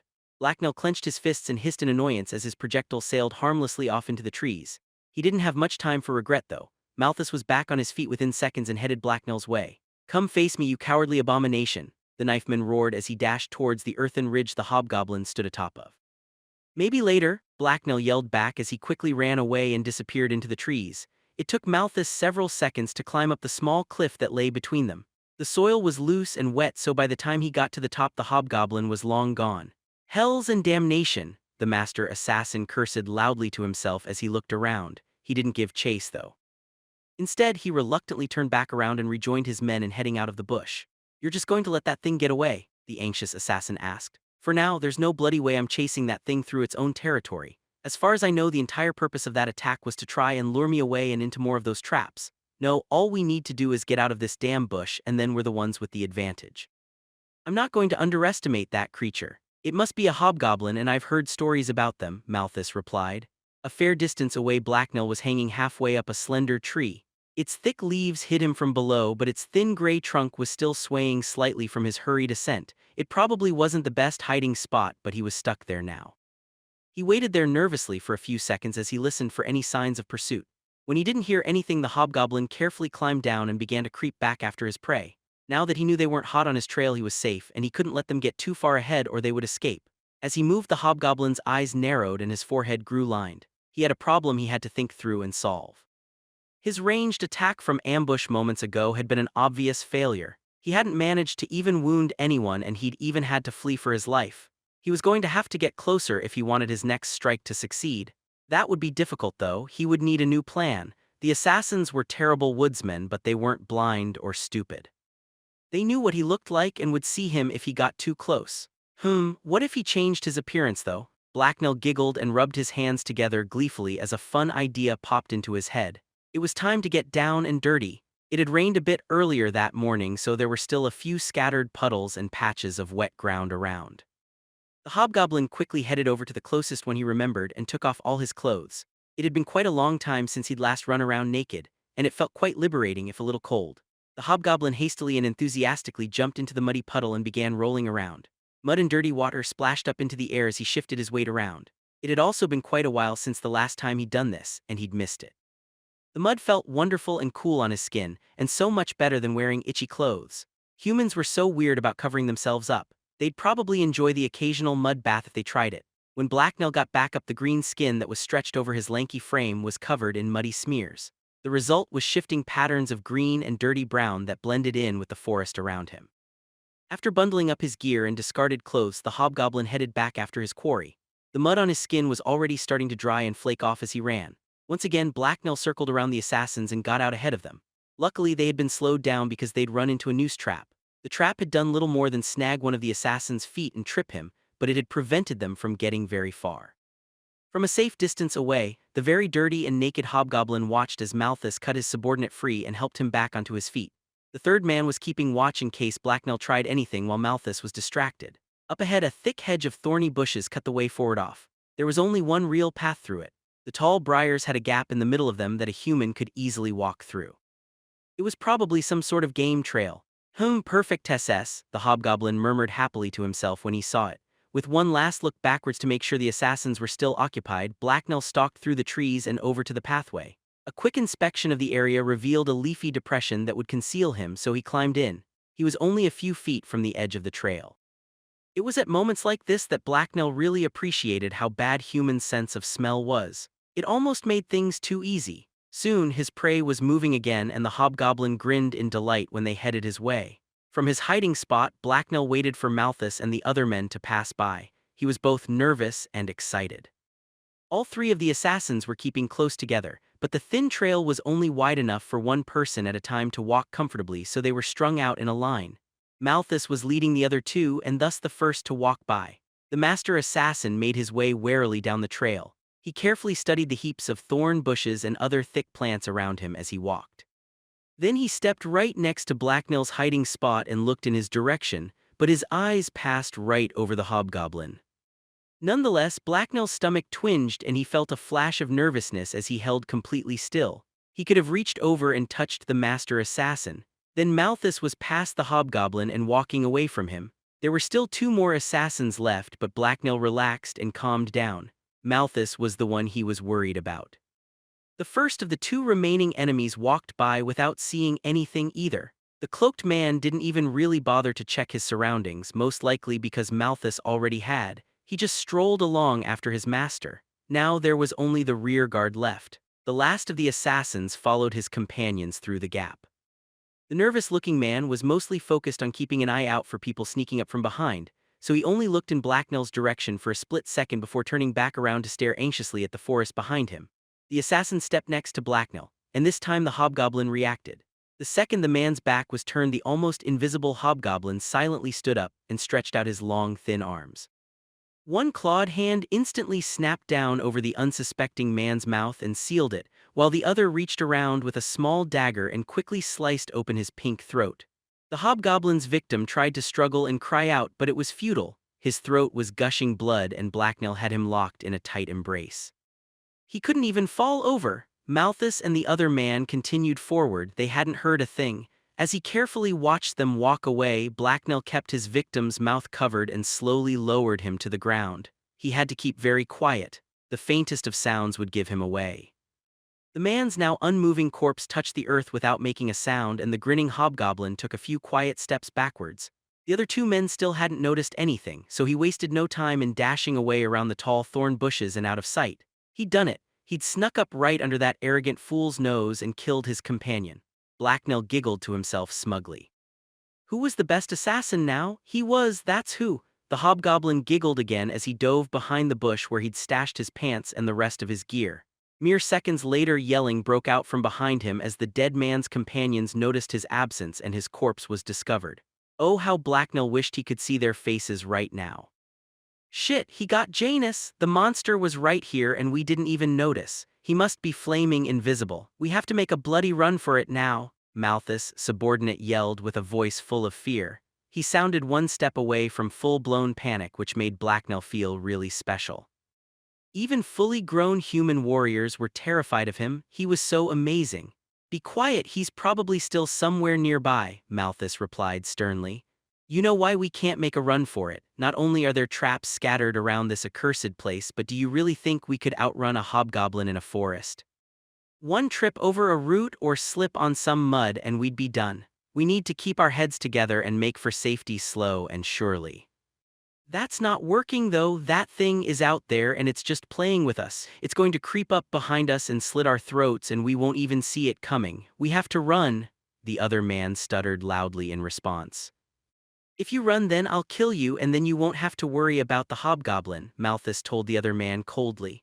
Fine, you're the boss, Malthus. You know what's best, so I'll stay with you. That hobgoblin is probably no match for you anyway, his nervous subordinate replied. Make sure you do because I'm watching you, Malthus remarked threateningly. Over on the other side of the thorn hedge, Blacknell had finished putting his clothes back on and was considering their words. He scratched his bald head as he considered Malthus' behavior. The man sure was mean. He had threatened to kill his own companion if he tried to run. The poor man was obviously terrified. Blacknell pulled his sling back out and sent a stone arcing over the bushes towards the assassins. It sailed through the air and tore its way through the greenery next to the assassins. It went nowhere near the humans, but that wasn't the point. The last of Malthus' minions yelped and jumped up into the air when he heard the unexpected noise. A second later he took off like a shot away from the bushes and Malthus. The master assassin sighed deeply in annoyance and there was a whirring noise that sounded suspiciously like a knife being thrown. Oddly enough, it was followed by the sound of a blade sinking into flesh and a heavy thud. Blacknell grinned smugly. That was another one down. It's just you and me now, Hobgoblin. Are you ready to fight? Malthus roared in challenge. Blacknell didn't reply. He wasn't quite ready yet, so Malthus would just have to wait. Right now any confrontation between them would be far too much like a fair fight for his liking. When no one replied, the master assassin began trudging through the forest again. The hobgoblin followed closely behind him. Malthus was on his own now. He'd gotten rid of all the assassin's minions, but Malthus was by far the most dangerous of them all. The man was a far better swordsman than the hobgoblin. Blacknell knew he would need a special plan to best the man. It was too bad he didn't really have one. Oh well, something would probably pop into his head before too long. Several minutes later, Malthus was getting dangerously close to the edge of the vacant land and of returning to the city. Blacknell was running out of time. He'd been kind of hoping that Malthus would trip over a trap and kill himself, but that hadn't happened. No dangerous forest creatures had inexplicably appeared and eaten him either. As the master assassin walked out into a small clearing that Blacknell recognized, the hobgoblin realized he had no choice. This was his last chance to stop the man from returning to the battlefield, and if that happened, Herod would get very mad. With a regretful sigh, the hobgoblin walked out of the bushes and into the grassy clearing. "Here I am, Malthus, let's fight," he announced half-heartedly as he pushed a branch out of his way. So the monster shows itself. "What's wrong? Have you run out of tricks? I told you that I wouldn't be done in by such petty traps or schemes," Malthus replied angrily as he glared at Blacknell. The assassin's blade was already in his hand and he looked completely uninjured. He didn't even seem that fatigued, although his cloak and clothes had become stained and dirty. "I got tired of your smell." "You've been upwind this entire time," Blacknell replied as he drew his own sword and strode forward. Malthus just smiled and carefully began to walk towards the hobgoblin. He didn't seem ruffled by the loss of his men or the events that had happened in the forest. Blacknell couldn't tell if it was an act or if he had been pretending earlier. It probably didn't matter though. "I admit that I misspoke earlier when I said my victory over you would be just one small part of my legend. Instead, it shall be among my crowning achievements. In fact, I think I'll have your head mounted and put on display," the master assassin said as he took a fighting stance in the center of the clearing. The hobgoblin raised his own blade and cautiously went to meet him. A gust of wind blew through the forest and into the clearing, knocking autumn leaves loose from the trees and sending them swirling to the ground. As the killers eyed each other and began to circle one another, both their cloaks caught the wind and rippled. Then there was a flash of silver as Malthus struck first. Queen of Swords 15. Blacknell ducked as the master assassin's sword sliced through the air towards his head. As a result, the blow passed harmlessly above him. He then raised his own blade to protect himself as he lunged forward to stab Malthus, but the assassin just laughed and easily sidestepped the blow. "You're fast, but too predictable," Malthus told Blacknell with an amused chuckle. The hobgoblin grunted in annoyance. He then raised his guard again and silently stared his opponent down. Neither one of them looked away as their eyes met. Without warning, Malthus struck. Blacknell hissed angrily as he burned elixir for speed. A hot wave of energy ignited within him as he jumped backwards. The tip of Malthus' blade cut through his shirt and drew blood, but it was only a scratch. The master assassin immediately stepped forward and followed up his last attack with another one. This time it was a horizontal slash aimed at the hobgoblin's chest. Blacknell stepped forward to meet the blow and swung his own weapon. There was loud clang as the blades collided, and Blacknell felt the pommel vibrate in his hands. A second later, the blades slid down against each other until the swords locked. Both fighters eyed each other as they fought to keep their balance and their swords up. "That's very hard on a sword, you know." Malthus remarked snidely. Before he could finish though, Blacknell's left boot shot up towards his groin. "That's not very sporting," the assassin joked as he easily twisted his hips out of the way of the low kick. However, his move forced him to shift his balance and push his locked blade up higher. Deep with the hobgoblin's mind, instinct and experience sparked. Blacknell lunged forward as he instantly acted on the sudden thought. With lightning-like speed, the hobgoblin's open mouth snapped towards Malthus' hands. The assassin's eyes opened in surprise as he was caught off guard by the move. Apparently, bite attacks were rare in sword fights. Blacknell's teeth grazed the man's knuckles as he jerked his hands and the sword in them back. The quick movement caused Malthus to stumble, and the hobgoblin mercilessly pressed his advantage. He stepped forward and battered the man's sword aside. As Malthus struggled to get his guard back up, Blacknell's blade sliced towards his exposed shoulder. Blood wetted the edge of the hobgoblin's sword as it cut into the assassin's skin, but Malthus was already dodging to the side. The attack failed to cut deep enough, and Malthus spun away without any real damage. The assassin then tucked himself into a ball as his body hit the ground, and the long grass of the clearing was flattened beneath him as he rolled away. The hobgoblin wasn't about to let him get away that easily, though. He charged after the assassin with his sword raised above his head and ready to strike. The distance between them rapidly shrunk. Just as he was about to catch up, a pair of slender projectiles flew out from the assassin's form while he was in mid-roll. Caught off guard, Blacknell could only flinch to the side to avoid the first one and flail wildly at the second. He got lucky, and there was a muted clang as his blade safely knocked the spinning knife from the air. Malthus used this time to spring to his feet and retake his fighting stance. Blacknell hissed in annoyance. He had been so close to killing the bastard. Now they were right back where they started. "You're certainly a creative fighter, but you're not the only one with a few tricks up his sleeve," Malthus bragged as he grinned smugly. "You talk SS too much," Blacknell replied with a scowl. "Whereas you apparently have better uses for your mouth," Malthus observed irately. "I suppose I should expect such things from a savage beast like you." The assassin then scowled and wiped the small cut on his hand against his pants. Blacknell hoped it got infected. No, wait, he hoped Malthus died way before that could happen. "You taste like SS a weakling and smell SS worse," Blacknell grumbled in reply as he spat off to the side. He then eyed his opponent carefully. The wound on the assassin's shoulder was a sticky mess of torn cloth and blood, but it seemed to have already stopped bleeding. It didn't seem to be slowing him down either. Malthus' sword was held out in a high guard and it looked steady. Blacknell only had a superficial wound as well. He took up a basic stance of his own as he stepped forward. Both fighters had come out of the first exchange on even ground. It looked like things had yet to be settled. The next clash of swords would determine who the better swordsman was, so Blacknell wasn't going to do that. That would be really stupid, and he wanted to live. He was going to keep trying to cheat. In fact, he already had a plan in mind. He just needed to figure out how to set it up. The hobgoblin let his gaze slip away from Malthus and he scanned the surrounding brush. His opponent didn't give him time to think, though. Malthus advanced on Blacknell. He seemed eager to resume the fight, and that was just another reason Blacknell wanted to avoid it. There was a crunching noise as Malthus stepped forward and crushed a twig beneath his feet. The hobgoblin readied himself as the assassin moved into striking distance. Sure enough, his opponent immediately attacked. Blacknell blocked a flurry of quick strikes from Malthus, but every blow forced him backwards. The clang of steel on steel filled the clearing as their swords clashed. Blacknell found himself slowly retreating as he desperately struggled to keep the assassin's blade at bay. The sword in Malthus' hand flowed like water through the air and had a grace Blacknell couldn't match. The hobgoblin could only burn elixir and muster as much speed as possible in an attempt to keep up. The bushes at the edge of the clearing were getting very close now. He couldn't back up forever. Not unless he wanted to risk tripping over something and then getting stabbed as he flailed around on top of a thorn bush. Blacknell batted aside one slash that was aimed low, but Malthus' blade twisted back around toward his face in a quick fluid motion. The hobgoblin hissed in alarm and threw himself to the side. Instead of following up though, Malthus took the opportunity to brag. "I've got your measure now. I suppose you're not a bad swordsman, all things considered. You're better than you look anyway, but far from a master. This next pass will be your last," Malthus remarked disdainfully. The assassin then lunged forward again with a confident smirk on his face. His blade whistled through the air towards Blacknell. The hobgoblin stepped back to lessen the power of the blow and blocked it, but Malthus just grinned. The assassin's dark cloak rippled as he spun around to the side.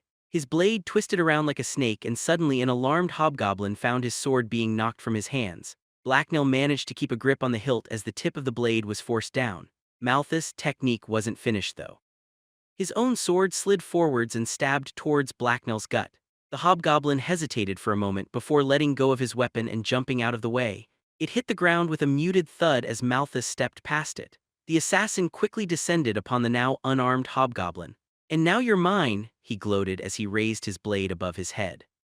A panicked look appeared on Blacknell's face as he cringed away from the blow. He threw himself backwards and to the right, but there was nowhere for him to go. The thorn bushes were behind him and Malthus' charge was too fast. The razor-sharp edge of the sword sliced down towards him as the assassin stepped into range, but Blacknell's mouth split open into a wide toothy grin and his panicked look disappeared.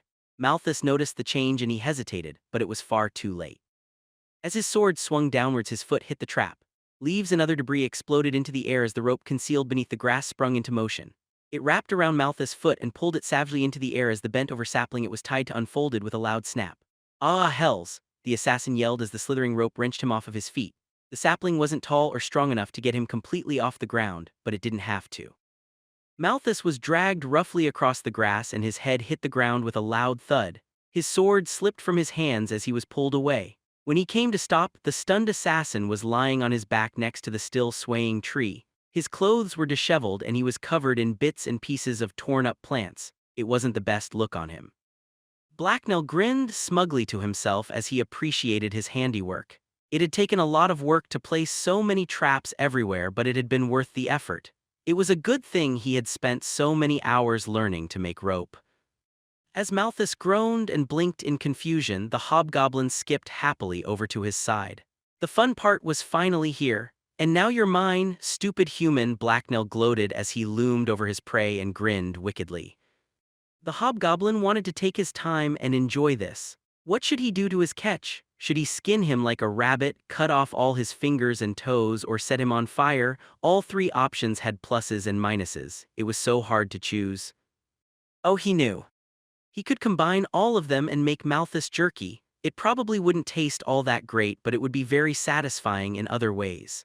Blacknell reached down to pull one of his knives out but was interrupted when he felt Malthus grab his leg. What was the man up to? He wasn't strong enough to do anything with his bare hands. As the hobgoblin looked down in curiosity, he felt an odd tingling sensation. He frowned and then was thrown sideways as pain burnt its way up his leg. He landed on the ground several feet away and yelped as every muscle in his body started to spasm. Blacknell writhed painfully on the ground. What had Malthus done? Some sort of magic? Whatever it was, it hurt a lot. "Ha, as if you could defeat me. I'm the greatest knifeman in Daggerpoint and you're just a jumped-up beast. My master selected me to succeed him and trained me to be undefeatable. I have all his skills and the power of a vessel at my fingertips," Malthus exclaimed as he cut himself free and slowly stood up. The assassin sounded pained and he made no move to approach the fallen hobgoblin though. He seemed unsteady on his feet and barely capable of standing. The pain running along Blacknell's nerves suddenly died down. He coughed and quickly rolled into a defensive crouch. As Malthus watched, he stood up and met the man's eyes. Both them stared hatefully at each other as they caught their breaths and cleared their heads. The nearby songbirds had been startled by all the noise, but they resumed singing now that things were quieter. Around the two combatants, colorful leaves continued to drift lazily down from the trees onto the knee-high grass. Blacknell hissed softly to himself. His entire body hurt, especially his leg, and the pain focused his thoughts. He now was utterly focused on killing his opponent. He would rip the man apart with his bare hands and enjoy the squishy feeling of his wet flesh between his fingers. "Your pants are on fire," Malthus dryly pointed out. The hobgoblin's first instinct was to ignore the man and assume it was a trick. However, his leg did sort of feel funny. Blacknell looked down. There was a large hole in the cloth below his knee where he had been grabbed, and it was smoldering. "Yep," Blacknell yelped as he hopped up on one foot and began trying to put out the flames. He slapped his leg repeatedly with his hands until it stopped smoking. "It would be far too embarrassing to die by your hands, so I'm going to have to go all out now," Malthus remarked with a pained sigh. As Blacknell calmed back down, Malthus unwrapped a thin short chain from around his waist. It was no longer than a man's arm and ended in a weighted hook. It didn't seem like that threatening of a weapon, but Malthus wouldn't have drawn it without a reason. Something told Blacknell it was connected to the burning attack from earlier, and that could only have been caused by one thing. "Magic, but you're not a mage," Blacknell hissed in annoyance as he drew a pair of daggers and stared Malthus down. "Indeed," Malthus chuckled, "not all vessels are created equal." The assassin then raised a hand up to where Blacknell could easily see it. As the hobgoblin warily watched, little tendrils of lightning danced between the man's fingers. "That's cheating!" Blacknell exclaimed, annoyance as he scowled. "It's a flashy trick, but it consumes a lot of very expensive elixir." "Stabbing someone is almost always easier anyway," Malthus added in explanation. Blacknell hadn't known vessels could do anything like that. How come he didn't have a power like that? He wanted a fancy magic trick and he didn't care how much it cost. It wasn't like he paid for his own elixir anyway. Also, Mahedium was definitely going to get an annoyed visitor later. How dare he not give Blacknell the best magic possible? The combatants were only a dozen feet from each other and had both recovered enough to move. Malthus took a step forward and began to spin his chain. It made a whirring sound as it cut through the air. Blacknell raised his daggers and took up a knife-fighting stance that Cedar had taught him. He knew that the chain had to have some sort of trick to it. Most likely it could somehow shock him like Malthus' touch had. If that was the case, then this fight was going to be very bothersome and more than a little painful. The hobgoblin kept his guard up as Malthus suddenly lunged at him. The man's spinning chain shot out towards his chest. He didn't try and block it. Instead, he dodged left and slashed over the chain towards Malthus. The assassin simply stepped back out of the way. His chain had a lot more reach than a dagger. "Crunchy maggots," Blacknell cursed. Knives weren't the best weapon for this, and his sword was too far away to get at. Maybe he should have kept that crossbow. Malthus suddenly swung the chain around towards the hobgoblin's head, and Blacknell was forced to duck out of the way. The assassin kept attacking without a break. The chain rattled as it swung towards its target over and over again. Blacknell managed to dodge every blow, but he couldn't get near his opponent. Malthus had too much of a range advantage. As he fought, the hobgoblin furiously tried to come up with a solution. He needed a new plan. What tools did he have on hand? What could he use? Suddenly, Blacknell remembered some of the preparations he'd made earlier. There was something nearby he could use. As Malthus continued his assault, Blacknell sidestepped another attack and circled round to the left. With one eye on his opponent, he hurriedly started backing away. The assassin immediately followed him, and his chain slashed out at the hobgoblin's legs. Blacknell jumped over the weapon and continued his retreat. Then Malthus lunged forward again, and his chain smashed into the hobgoblin's upper arm. Blacknell felt a crunching sensation as the weapon impacted his flesh and bone, but no shock. He reeled to the side but managed to keep on his feet. "Ow, now his arm hurt too. Huh, your clothing must have been too thick. I'll have to hit somewhere else next time or just beat you to death," the assassin remarked as he resumed spinning his chain. "No, you won't do any of those things," Blacknell hissed angrily back. He had grown tired of this fight. He was exhausted, in pain, and really wanted to kill this stupid, stinking human bastard. The hobgoblin kicked the ground at his feet. The tip of his boot hooked a branch that was laying there and flipped it up into the air. Immediately, Blacknell burned elixir, and he felt the magic energy drive away some of his aches and pains. With inhuman speed, he grabbed the long, heavy branch out of the air and swung it at Malthus' head. The man's eyes widened in surprise as the improvised club closed the distance between them. There was a loud thud and cracking noise as the branch slammed into his face and knocked the man over sideways. Malthus crumpled onto the ground, and Blacknell didn't give him any time to try any more tricks. He stepped forward and continued his savage assault. The clearing was filled with wild growling and heavy thuds as Blacknell beat the man to death. Soon there was nothing left but a wrecked and bloody corpse. The assassin's skull had several dents in it, and one of his eyes had been knocked loose from his head. From experience, Blacknell knew humans couldn't survive nearly that much damage. "Ha, I win!" the exhausted hobgoblin moaned as he dropped the club and turned around. He was breathing heavily as he started slowly walking back to the battlefield. Both his leg and his shoulder hurt, but his mission had been accomplished. It was time to return to his tribe so he could demand extra cheese and take a very long nap. Queen of Swords 16. After a minute or two of walking, Blacknell stopped and sighed in exasperation. He then turned around and headed back the way he'd come. He'd forgotten to do a few things. To get back to his tribe, he'd need to travel through the city and the people that lived there. He didn't feel like going back for his mask, so he just left it behind. He did, however, fix up his clothes as much as possible so that he wouldn't draw too much attention. They had gotten very dirty and torn, so he looted a few bits and pieces from the men he'd just killed. They also made for convenient bandages to tie up his wounds. None of Malthus' stuff was salvageable. Nothing was left of them but bloody scraps. It had been totally worth it, though. He regretted nothing. Once Blacknell had managed not to look like some sort of murderous drifter, even if he kind of was one, the hobgoblin stepped back into the city. He slipped out of the bushes at the edge of the scrubland and into a nearby alley.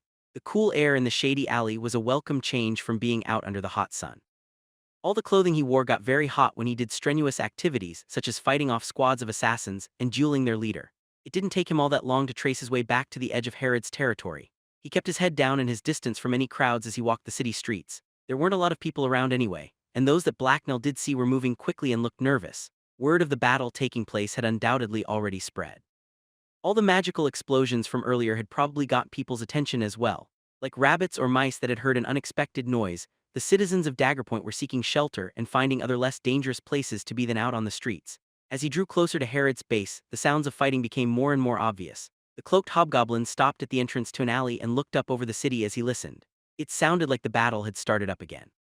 Zelina must have attacked again while he was gone. Blacknell's chest tightened painfully as he felt a sudden sense of urgency. He picked up the pace and started to jog. He didn't really want to join the fighting, but what if something bad was happening? He had to know how the fight was going. Quickly, Blacknell scuttled up the side of a nearby building and pulled himself onto the roof. Once up in the sunshine, he looked over to where Herod's barricade had been built. Nothing remained of it but ash, and the stone all around it was stained black. The flames had scarred the city. Further back from the blaze, the cobblestone streets were red with blood. Herod really had dyed the streets of Daggerpoint with the blood of her enemies and more than a few of her minions as well. Cedar had told him she wasn't being literal, but he'd been wrong. The killing was far from over, though. Below Blacknell, the struggle for control of Daggerpoint was still ongoing. Blacknell frowned with concern as he realized Herod's men were making a fighting retreat back towards their base. If the enemy reached the base, then all of the hobgoblin's things would be in danger, even his cheese. Zelina had finally committed her own forces, and they'd been joined by what was left of the mercenaries. A small solid square of shield-bearing infantry were pushing their way down the center of the street. On both sides of them were loose mobs of Zelina's bandits. The attackers were steadily pushing the bandits of Blacknell's tribe back, and they also had them outnumbered. They looked to have a man and a half for everyone in Herod's tribe. However, the battle was far from over. Herod may have lost her tall wooden wall, but Blacknell knew that she'd made other preparations. He'd spent a lot of time avoiding having to help set them up after all. The advance of Herod's enemies was slowed by layers of obstacles such as overturned carts and piles of sandbags. Blacknell's tribe made ready use of the cover as they fought. Before they could be overrun, they abandoned their barricade and moved to the next one. As the hobgoblin watched, a group of archers appeared on a rooftop down the street and opened fire. After several volleys had fallen on Zelina's men, the archers quickly disappeared before the enemy could muster a counterattack. After looking around for a few more moments, Blacknell climbed back down onto the ground. The safest place to be, where he could still keep an eye on things, would be next to Herod and his master. At least it would be as long as Cedar wasn't doing anything too stupid. Blacknell hurried through the empty side streets that ran parallel to the battle. He ran until the sounds of battle were behind him. It was then that he noticed the sentries. There were two of his tribe posted at the corner of the street, and they were doing a terrible job because they hadn't noticed his approach. He wasn't even trying to be all that stealthy. Something really needed to be done about how terrible humans were at watching and waiting. After all this was over, maybe he should start attacking sentries at random. That ought to get them to pay attention, and all the really bad ones would end up dead. As the hobgoblin studied the two men in front of him, his first thought was that he should just slip past them unseen. He decided against it a moment later, though. That would take effort, and he was too tired and sore for that sort of thing. Instead, he slowed down to a non-threatening walk and headed their way. The pair of sentries quickly noticed him, and their shadowy forms tensed. Finally, one of them stepped forward and drew their sword. "Stop! Who goes there?" he shouted as he brandished his blade in what looked like a poor attempt to look intimidating. "It is I, Blacknell, the faceless assassin and the greatest killer in Daggerpoint," the hobgoblin bragged in answer. He'd gotten the last title after he'd killed Malthus. He was fairly sure that killing the old greatest killer made you the new one. If that wasn't case, then he'd just kill anyone else who tried to claim it. There was no response for several seconds. Both the sentries started whispering to each other. "That's the hobgoblin, right?" a thin man with a scruffy beard asked. "Yeah, tell him to drop his hood so we can be sure," the shorter, bald one replied. "Drop your," the first man started to say before falling silent. Blacknell had already flipped his hood down. The bearded bandit squinted through the shadows at him. "Well, he's definitely a hobgoblin," he remarked in relief. He seemed glad that a fight wasn't about to break out. "Are we sure it's Blacknell, though?" the bald bandit asked apprehensively. His eyes were wide and his voice shook with anxiety. He obviously didn't like being in a dark alley with a hobgoblin. His companion turned and gave him a dry look. Apparently Blacknell wasn't the only one who thought that was a really stupid question. "No, it's some other random hobgoblin that has decided to play dress-up and wandered over to see what's going on. As if anyone but Cedar could ever tame a hobgoblin or want to," the bearded bandit replied with biting condescension. The two men then started to argue and bicker heatedly amongst themselves. Blacknell just ignored them, walked right past. They were too preoccupied to stop him. Clearly, Herod wasn't expecting a flanking attack and was putting her less intelligent minions where they could do the least amount of harm. After a quick peek around the corner to make sure it was safe, Blacknell stepped out onto the main street. Before him was the rear of Herod's forces. Bandits were running everywhere as they rushed to and from the front lines. A nervous energy permeated the air and Blacknell could smell both fear and excitement. In the center of all the activity stood Herod. She was only a few dozen feet from the fighting and was yelling orders as she waved her short sword around. At her command, bandits abandoned cover or held their ground and counterattacked. When a group looked like it was about to be overrun, she and her bodyguards would dive in and join the fray herself. Enemies fell by the dozen when that happened. Blacknell couldn't help but notice two unfamiliar faces next to her that were also racking up quite the body count. Judging by their physical prowess and the dark look in their eyes, Blacknell was pretty sure they were sloshers sent by Avorlus. Mahedium had mentioned something about that earlier, hadn't he? The fear she and her bodyguards inspired among Zelina's men was obvious. They hesitated to approach her and were quick to retreat when she advanced. Only the mercenary formation was unaffected, and Herod seemed to be avoiding them. Suddenly, there was a shift in the way the enemy was moving. The ranks of Zelina's men parted, and three humans stepped out into the now empty space in front of Herod. One of them was obviously a mercenary. He was wearing their brown tunic and armed and armored the same way as them. The second was a huge human male in crude leather armor with a large round belly and a long black beard. He had a huge mace over his shoulder that looked to be the size of Blacknell's entire body. The third was a tall woman with a chainmail shirt, steel helmet, and a long spear in her hands. The hobgoblin was willing to bet that they were all sloshers. Herod must have thought so as well because she instantly focused on them and ordered most her men back. Only Avorlus sloshers stayed by her side as she marched forward to meet these new foes. Blacknell looked away from his chieftain for a second and tried to find Cedar. He scanned the nearby crowds but didn't see him anywhere near the rear. With a frown of annoyance and concern, he started looking along the front line. There a flash of movement caught his attention, and he spotted his master's face. Ah, Cedar was doing something stupid. Why was he fighting on the front lines? That was for dumb people and disposable members of the tribe. His master wasn't replaceable. Did he want to get Blacknell killed? Immediately, the frantic hobgoblin began pushing his way through the crowd of bandits that lay between him and the front line. He had to make sure his master was safe. Who else would feed and train him? For reasons beyond Blacknell's understanding, Cedar had his sword out and was fighting one of Zelina's henchmen. He was holding his own, but he looked exhausted. His shoulders were slumped and his movements slower than usual. Blacknell's heart started beating faster and a sick, uneasy feeling grew in his gut. He picked up his pace and shoved a nearby bandit out of his way. As the hobgoblin drew nearer, Cedar managed to parry his opponent's blade and then deliver a deep slash to his chest. The enemy fell as blood poured from the wound. For a moment, Blacknell almost felt relief, but it didn't last long. Another enemy fighter stepped forward to challenge his master, and this one was bigger and had a larger sword. Cedar raised his blade defensively, but he was too slow. The larger man's sword swatted it aside and sent the old scout reeling.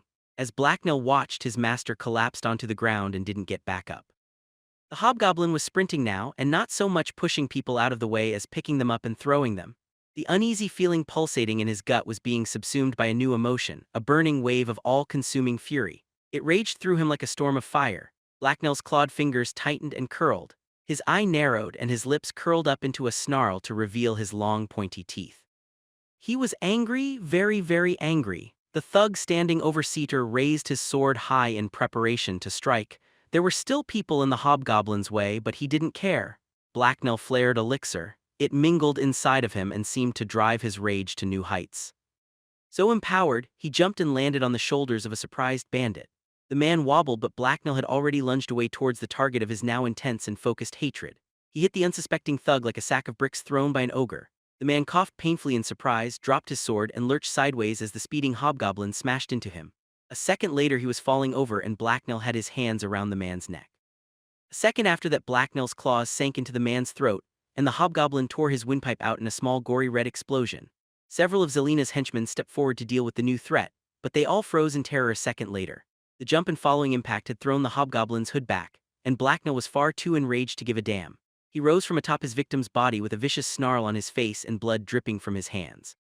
A loud, menacing growl echoed up from his chest and out through his lips as he turned to stare malevolently at his closest enemies. He would rip them all apart and bathe in their blood. Some of Zelina's men flinched away from his gaze, others paled and remained frozen in fear, and one blond, tall, powerfully built man stepped forward to attack. Blacknell ducked under the blow and killed him with a knife through his groin. The man fell and bled to death in seconds. The hobgoblin's bloodlust was far from satisfied. Feeding it had just made it stronger and the cravings more seductive. Blacknell went for the weakest and easiest prey next. He grabbed the fallen man's sword and swung it towards the closest of his stunned foes. The hobgoblin vessel's inhuman speed took everyone by surprise. Before anyone could react, the blade had sliced off the man's hand. Blacknell was already spinning towards the next target. He slashed up towards the thug's face but was stopped by a clumsy block. This didn't stop the hobgoblin. He pushed his blade forward to knock the man off balance and then stepped forward. As quick as thought, Blacknell's hand shot out and his fingers sank into the man's exposed eye sockets. More screaming filled the air. It seemed to sync with the hobgoblin's frantically beating heart and was music to his ears.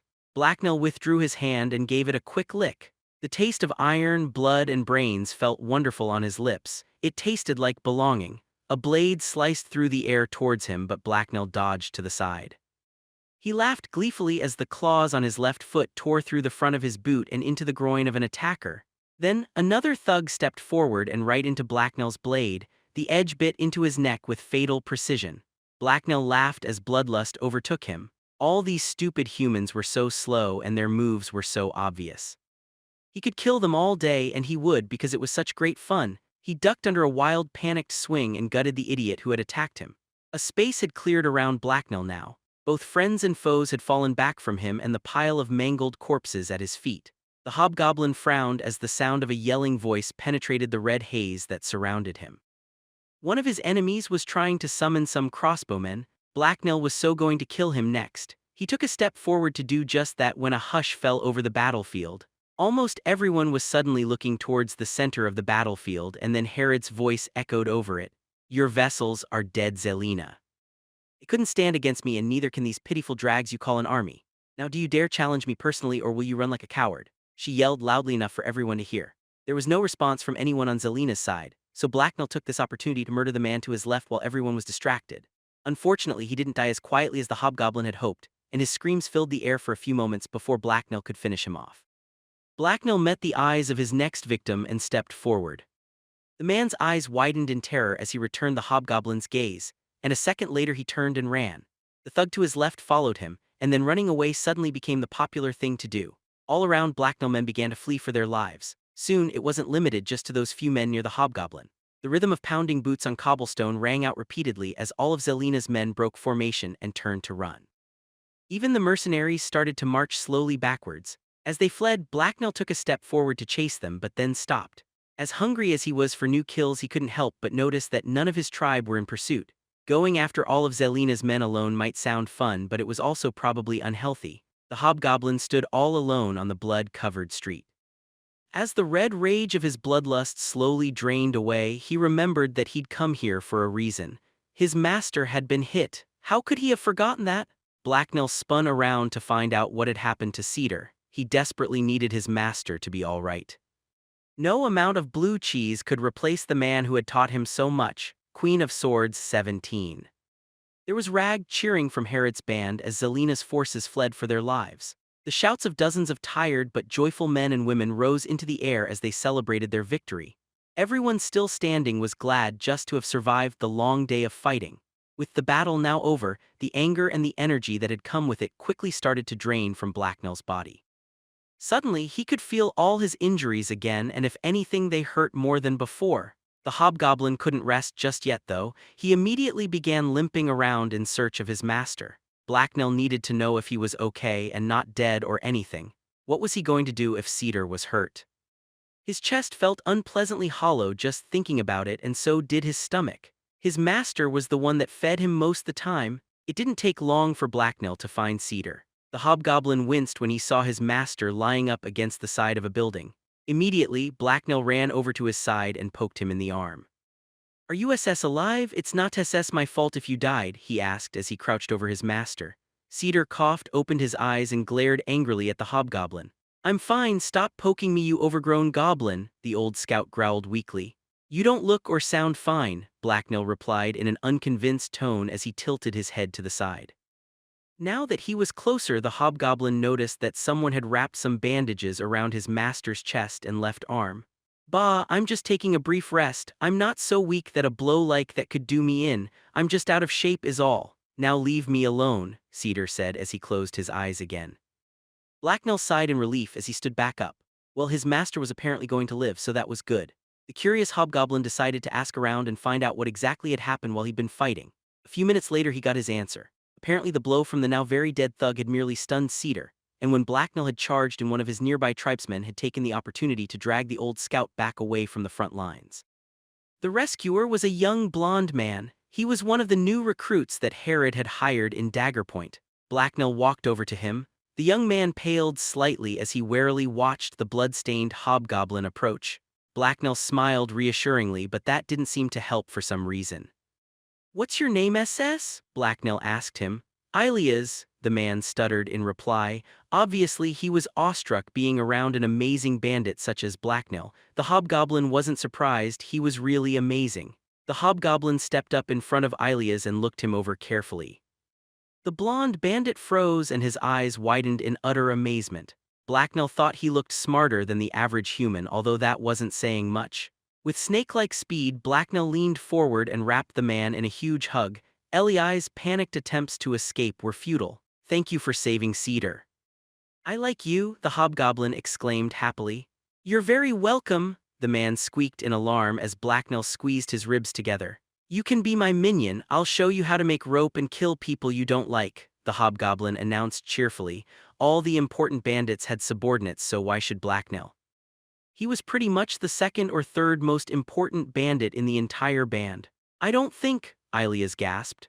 "Most humans SS don't. It doesn't matter, you just have SS to do what I say," Blacknell explained as he let the man go. Ilias stumbled unsteadily as the hobgoblin stepped back. "I mean, I'm already part of Richter's crew, so I can't be in yours," the man quickly said after sucking down a long breath. "I'll just ask SS Herod to fix that, then we can go out SS into the woods," Blacknell replied. "The woods?" the man asked with dawning horror. "Sure, you need SS to learn to hunt, and knowing how SS not to get eaten or torn apart is important too," the hobgoblin told him. "No thanks, I don't really want to learn that stuff," Ilias quickly blurted out. Blacknell just shook his head and sighed. He had expected this reaction.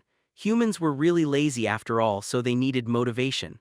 "Don't worry, you just have SS to do as I say and then nothing bad will happen to you," Blacknell said with a dark look and a meaningful nudge.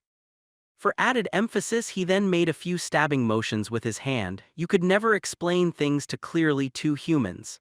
"I see," the young bandit replied a few seconds later. He sounded more than a little shocked and overwhelmed. The right side of his face also seemed to be twitching slightly. Well, it wasn't every day that a nameless, disposable grunt like him managed to get such a great new position in the tribe. Off in the distance, the sound of Herod yelling could still be heard. Even though the battle was over, there was still tons of work to be done. Men were rushing around to help the wounded, load all the corpses and body parts on wagons, loot the fallen, and finish off wounded enemies. The hobgoblin wanted to join in the fun, but he was too tired and sore. He didn't have the energy left to wander around the battlefield and look for loot to take home. Oh well, most of his tribesmen would undoubtedly grow tired of their prizes and leave them lying around somewhere. Blacknell could pick them up anyway. Most the things the hobgoblin wanted ended up in his possession one way or another. He just had to keep an eye open for all the despicable thieves. Just then, a pair of men arrived with a stretcher. Blacknell watched with interest as they loaded his master up and began to carry him back to base. That stretcher sure looked comfy, and Blacknell was really sore from all the fighting. A few dozen feet away, another man was carrying a stretcher and looking for wounded to carry. Blacknell decided to help him. With a cheerful smile on his face, he grabbed Ilias and dragged him over to the porter. "I want to ride SS on this." "Carry me back to base," he told the man with the stretcher. "It's only for wounded people," the porter replied uncertainly. "I'm very wounded, I can barely walk SS, and I feel like I'm going to fall over. Now carry me SS back to base, or my new minion Ile will show you SS how wounded I am by hurting you the same way," the hobgoblin replied threateningly with narrowed eyes. The porter gave Elias a confused look. The young blonde just stared back with a bewildered look on his face. Blacknell drew his knife and started to pick his nails clean with it in a very conspicuous manner while he stared intently at Ilias. He got the message. "Right, you'd better do as he says," the young bandit reluctantly said.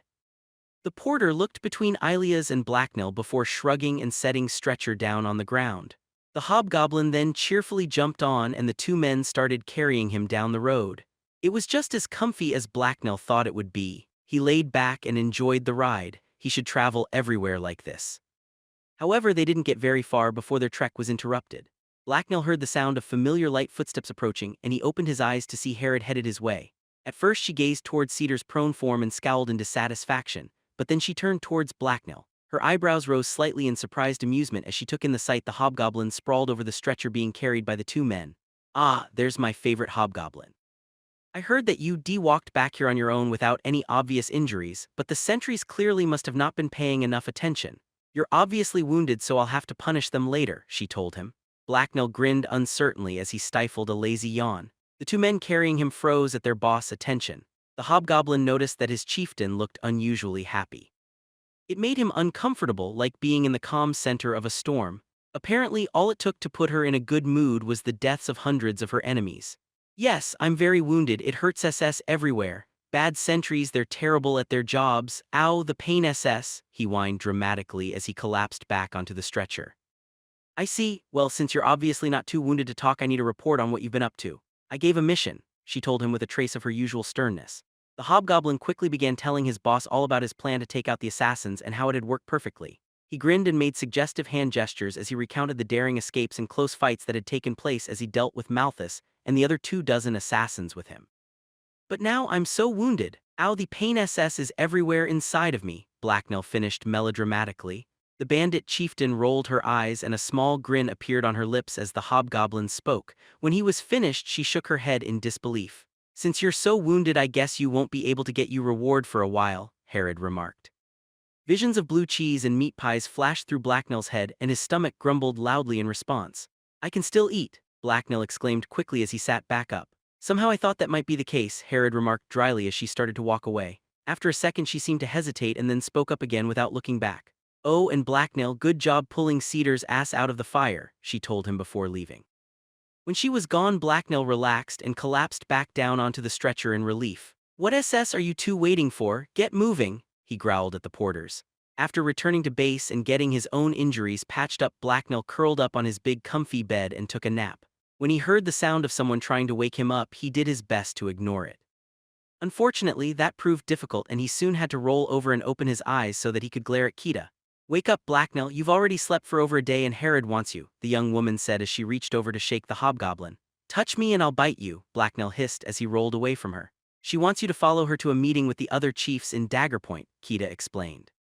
Blacknell grunted vaguely in reply but didn't move. That sounded really boring. He was in no hurry to get off his wonderful bed and out from under his soft sheets. "She wants you there to scare everyone and intimidate them," Kita added. The hobgoblin's eyes opened again as he thought her words over.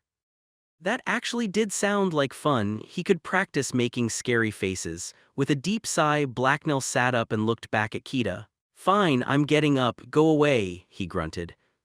"Hurry up, you don't want to keep Herod waiting," Kita replied as she walked out the door. A few minutes later, Blacknell was dressed in his usual clothes but without his mask. He was fairly sure he wouldn't need it and it was still in the bush where he'd thrown it anyway. He then dragged himself out of his room and joined Herod and her hulking bodyguards at the main entrance to the base. Herod was dressed in a fancier version of her usual black leathers, and the shadows under her eyes seemed darker as well, but she smirked when the hobgoblin arrived. Either the effects of winning the battle had yet to wear off, or she was really looking forward to this meeting because she was still looking unusually cheerful. She wasn't even glowering at anyone, and it didn't look like she was about to kill anyone at all. With Blacknell in tow, the 24 bandits headed out towards the central district. They passed by the guards that stood watch over the border without incident and entered the better part of the city. After a brief walk past increasingly better maintained and larger homes, they arrived at the mansion at the center of the city. More sentries like those that guarded the central district stood outside of it, but Herod ignored them. She strolled right past them and they quickly shuffled out of her way without comment. A few of them noticed Blacknell and scowled, but the hobgoblin just threw them a toothy smile and they didn't say anything. As they approached, the doors to the mansion were thrown open and they marched inside. The room on the other side impressed Blacknell. It was the fanciest room he had ever seen. It was much fancier than even Luffera's or Avorlus' homes. The walls were smooth, pearly white plaster and long, wispy white curtains framed the large glass windows. Intricate silver chandeliers hang from the roof to provide lighting. Even the tables and chairs looked like pieces of delicately crafted art. "Greetings, Mistress Herod. If you would please follow me, I will take you to the conference room," a sharply dressed servant explained with a bow. Herod nodded in reply, and the man immediately led them through a side door and into a short hallway. He then pulled open another door and motioned them inside. The room on the other side of the door was dominated by a large round table. A dozen men and women were seated around it, while a few dozen more stood around the edges of the room. Herod motioned for her minions to take up position along the wall behind her as she swaggered over to a chair and sat down at the table. Once again, Blacknell drew a lot of attention and no one seemed happy to see him. The hobgoblin ignored them. He was busy trying to find somewhere to sit down. Whoever had set up this room had been very inconsiderate in not including chairs for everyone, so Blacknell had to do a bit of problem solving. There was a small stand up against the wall, and the hobgoblin simply took all the junk on top of it and placed it on the floor before sitting down. During the process, a few of the decorations, including a silver candle holder, may have somehow inexplicably ended up in his pockets. Ahem, now that everyone is here, let's get this meeting started. As you all know, several important and unusual events have recently taken place in this city, a well-dressed older man with a gray goatee announced. "That's a bloody understatement, Governor," one of the rougher-looking men at the table replied as he threw Herod an annoyed look. "It's a small miracle that most of the city's still standing. Some people have a lot to answer for," someone else added. "Ha, who are you referring to, Raylan?" Herod replied with a scornful chuckle. "I was simply defending myself, and I wasn't the one that brought a mercenary company into the city with the intention of conquering it. Also, anytime you want me to answer for something, you can feel free to challenge me to a duel. I'll gladly accept that or a larger fight. With Zelina gone and Fang dead, I have the largest force in the city. Indeed, we are not here to reprimand anyone.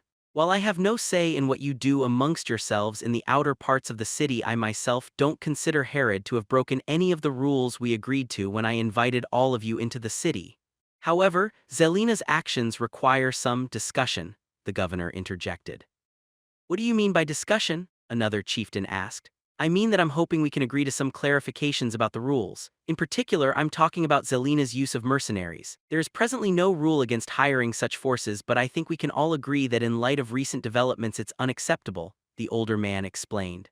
"I have no problem with that.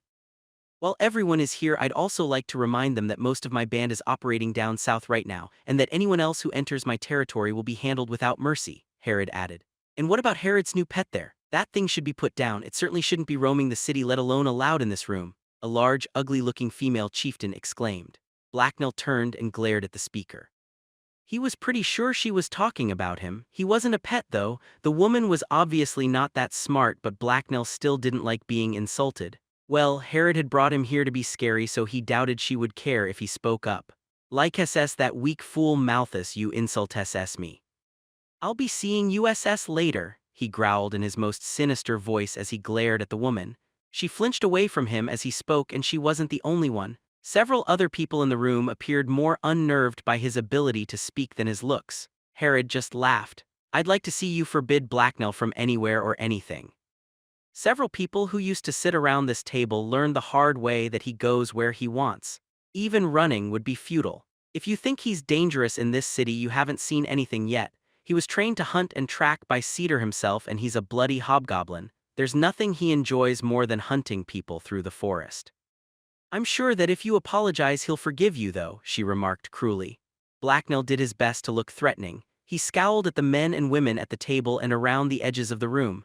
If that didn't get a reaction, he smiled at them and licked his pointy needle like teeth with his long, agile tongue. That seemed to be what disturbed them the most. The chieftains soon started to argue amongst themselves, and eventually even acting scary started to grow boring. The humans just kept talking and talking.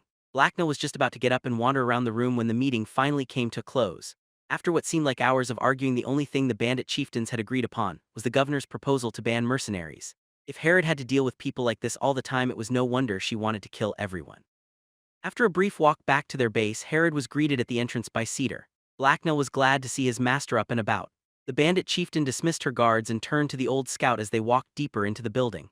"What do you want, Cedar?" she asked him. "I thought I should inform you of a discovery I made while looking over the loot Zelina left behind when she fled the city," Cedar explained forebodingly. Herod frowned at his words and tone of voice. "I take it that this isn't the kind of discovery that can be converted to cash," she remarked wryly. "Depends on what you mean. One of the things in the storeroom was an oak chest," he told her. "I remember it," Herod replied impatiently. "Well, I thought it looked familiar, so I tried to open it. The good news is that there were several small bags of silver inside. The bad news is that I opened it with this. Blacknell took it from Pursues when the man's caravan visited our camp," Cedar told her as he held up a familiar golden key. There was an ominous silence as Herod absorbed the old scout's words, and then her lips tightened into a scowl. "Maybe they just buy chests from the same locksmith," Herod replied a second later as she stared menacingly at the key. Blacknell's master opened his mouth to say something, but Herod cut him off. "Shut up, I was being sarcastic, Cedar," she hissed at him. Cedar closed his mouth and looked grim. "Demons and damnation, that fucking weasel." "Well, at least this explains why Warwick seems to have unlimited funds," the bandit chieftain exclaimed darkly as she glowered. Blacknell had no idea what they were talking about or why they were upset. It was just a key. He kind of wanted to ask for his cheese now, but it seemed like a bad time. Epilogue: The Flow of Shadows. The plain-looking middle-aged man passed his coat off to the waiting servant. It was a well-made jacket of the finest quality, but you wouldn't have noticed that at first glance. It was tailored in a subdued style and had a simple design. As the servant stepped away, the man calmly adjusted the collar of his shirt and walked down the mansion's hallway. He didn't bother to say anything to the servant or even acknowledge his presence more than necessary. The severe-looking man ignored his surroundings as he moved, even though the inside of the building was lavishly decorated. His face remained absolutely expressionless. A long red carpet muted the sound of his footsteps as he walked. Night had fallen hours ago and it was pitch black outside, but an abundance of bright oil lamps lit the man's way. The light from them glinted off the expensive silver and bronze items that were on display around the room. He reached the end of the hallway and unhurriedly pulled the door open. There was a lavish but cozy room on the other side, and it had 3 occupants. They were all seated around a small, intimate table in the center of the room. All 3 of them looked up as the newest arrival entered and closed the door firmly behind himself. It clicked shut as the mechanism within sealed the room. The man gave each of his compatriots a quick look over, but his thin face revealed nothing of his thoughts. There were 2 other men and 1 woman at the table. One of the men was older than him and had a neatly trimmed beard, graying hair, and a smug twinkle in his eye. The other was younger, clean-shaven, and didn't look to be in good shape. He had a pudgy cast to his features and looked like he was carrying extra weight. "Thank you for joining us, Rasaris," the gray-haired gentleman said as the man pulled out a chair and took a seat. "Thank you for hosting this meeting," Sir Rasaris replied politely but emotionlessly. "I hope your journey here was less eventful than mine," the matronly-looking woman remarked. She was wearing a long plain dress that gave her a frumpy look, and her long blonde hair was carefully braided. Altogether, it made her seem older than she actually was. "I ran into no surprises, and I'm glad to see that you're fine and still capable of continuing to fulfill your responsibilities for this company," Rasaris told her. "Your concern touches my heart," the woman told him dryly as she tinkered with a wine glass. "None of us are responsible for your travel plans or how spectacularly they went wrong. Maybe next time you won't skimp out on hiring the necessary protection. We don't control the North yet," the younger man told her scornfully. "I never said you were," the woman replied coldly. There were no servants in the room and only a single bottle of wine on the table. Nor were there any windows in the walls. All the light came from a silver chandelier hanging overhead. "Wonderful, now that the formalities are done with, let's get down to business. I have ventures of my own to get back to and a throng of lesser nobles that need to be kept in line," the bulky man suggested impatiently as he reached for the wine bottle and poured himself a cup. He then set the bottle back down and took a sip from his glass. His comment earned him scowls of disapproval from the woman and Resaris. The older gray-haired man simply smirked as he folded his hands in front of himself on the table. "Oh, what's with that stupid look on your face, Resaris? You're even less of a stickler for formalities than me," the youngest member of the group remarked irritably. "Perhaps, but impatience is not something I approve of either, especially in business partners. I believe that the fact we went rushing in without proper preparation is the reason our plans have been recently delayed," Resaris explained. "Ah, you're talking about that mess in Daggerpoint. That was unfortunate, but I would hardly even call it a real setback," the older man replied. "Yes, you're probably right that our impatience is to blame for our failure there. We saw an opportunity to expedite our plans and took it. However, Zelina's failure simply means we are back to our old schedule, and all it cost us was a small chest of silver," the woman added as she shrugged without apparent concern. "Ha, even we don't have unlimited funds, we shouldn't get in the habit of accepting such losses. Investing so much money in that fool Zelina was a mistake on our part. We should have waited until Warwick could take things in hand personally," the bulky man remarked. Now, we all knew this would be a complicated endeavor and that we would face setbacks. "Let us simply move forward from here," the older man interjected calmly.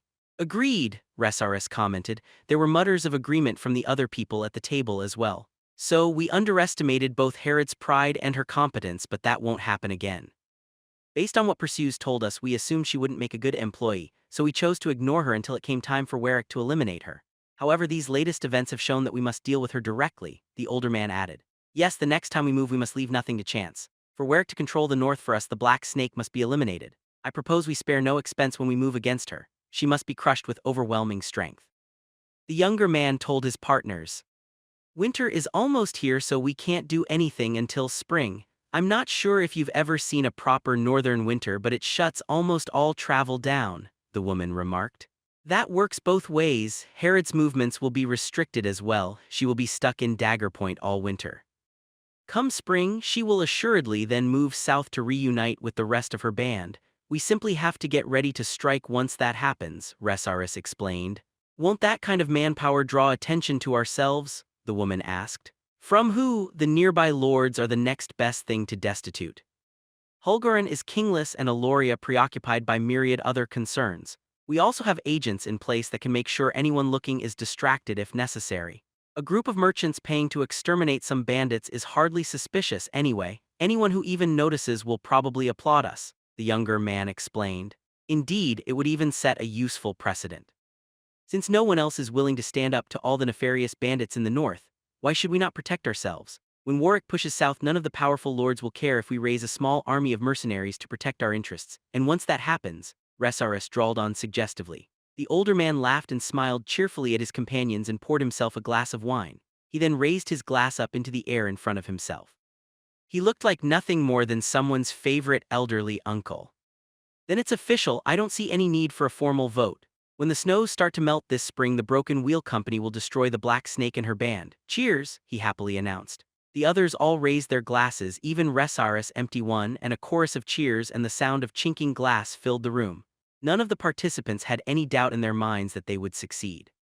The resources they controlled were simply far too great for a mere bandit chief to stand against. Prologue, rooting in broken earth. Just when you thought things couldn't get any worse, they do. Everyone has plans, but no one can really predict the future, especially these days.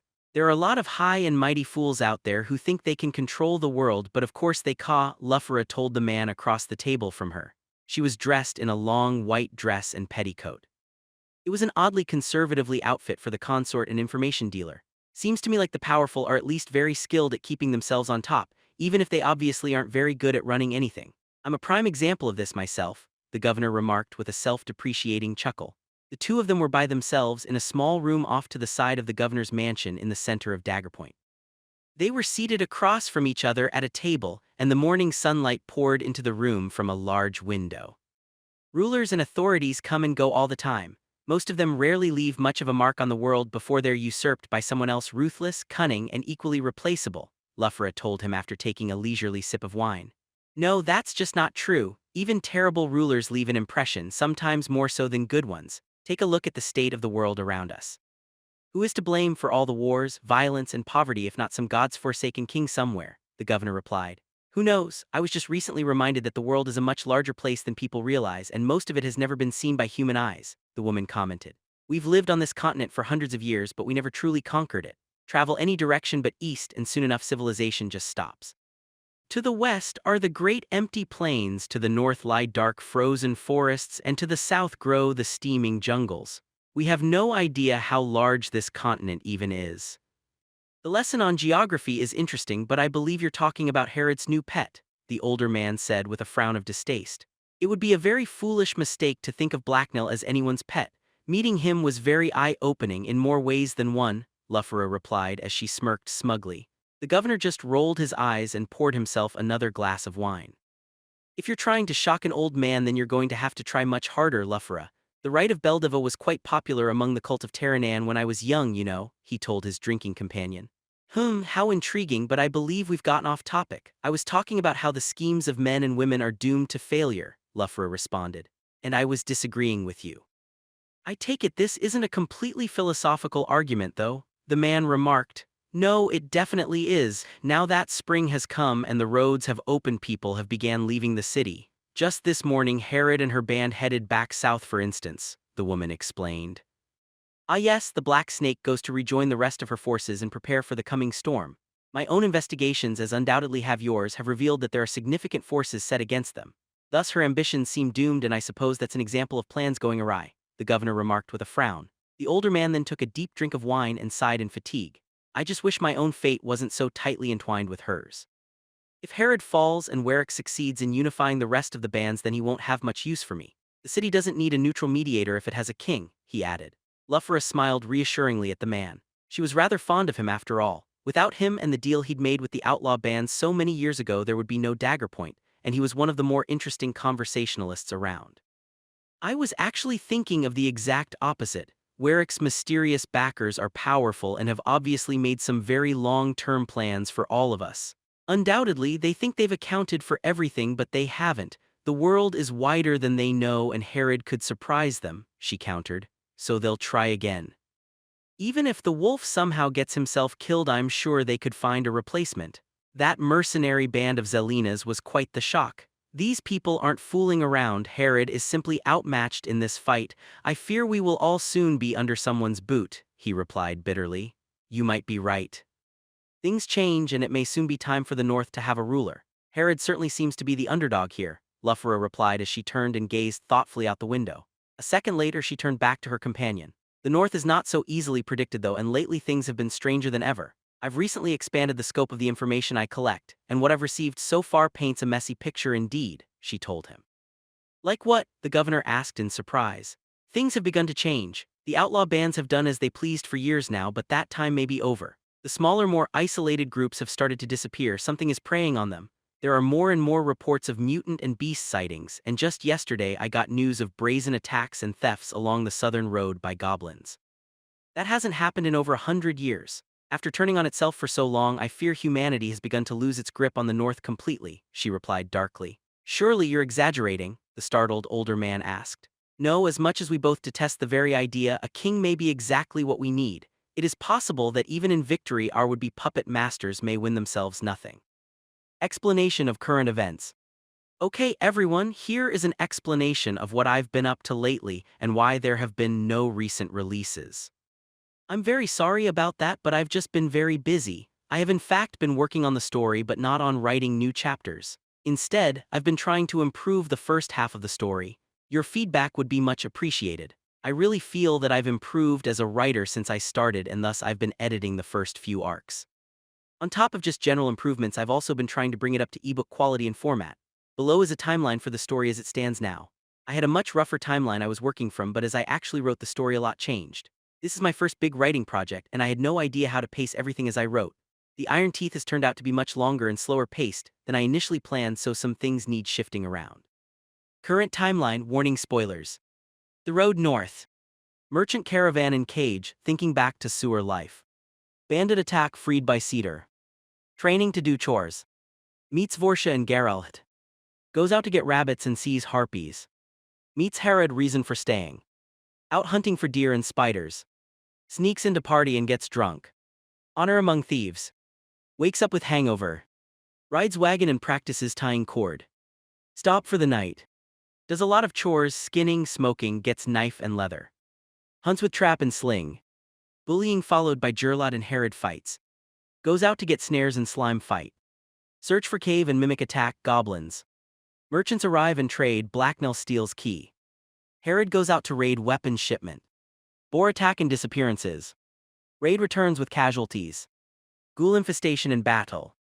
Blacknell sniffs out infection. Written in blood. Becomes a hobgoblin. Beat up by Cedar and given a sword. Kills bandit at latrine. Kita is recruited. Training by Vorsha. Red Dog and Cedar attack deserters. They end up in tight spot. Blacknell sneak into deserters, kills leader. They recruit deserters, mage, prisoner, woman. Troll attack. Follow troll back to its lair and kill it. Returns to camp, see Goblin. Along twisted paths. Herod and Cedar go north to Dagger Point. Red Dog left in charge of camp for winter. Blacknell follows Cedar. Drake and Ogre stampede. Runs into travelers. Run into goblins and fights harpies. Teaches goblins stuff and improves. Gets lost, uses human trap and asks for directions. Arrives at Dagger Point and scales wall. Den of beasts.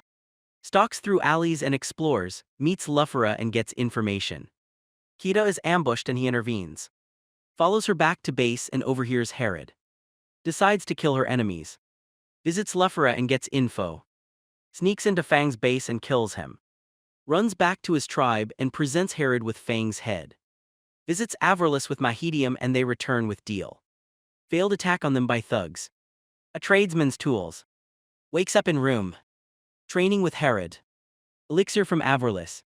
Under bed next morning. Goes out shopping and finds Mask. Sent to kill Galav with Cedar.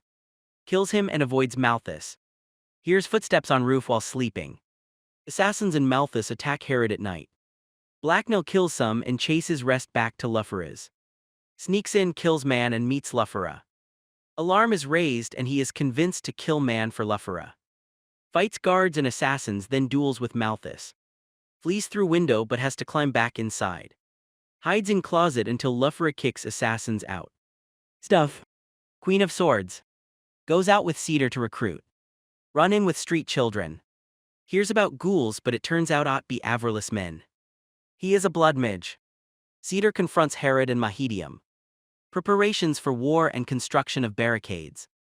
Zelina summons mercs and starts attack. Hired thugs fail to take barricade after Mahedium blasts them. Mercs advance and blow hole in barricade with May. Head falls back and sets wall alight. Mercenaries are pushed into flames and defeated. Assassins start targeting Herod's archers. Blacknell is sent out to stop them. Lures Malthus into overgrown land, uses traps and ambush to kill assassins. Blacknell goes back to battle, sees Cedar fighting and dives in to save him. Meeting of remaining bandit chiefs. On top of a lot of editing to speed up the pace of the first few arcs, I've been thinking about adding a new arc in after Written in Blood.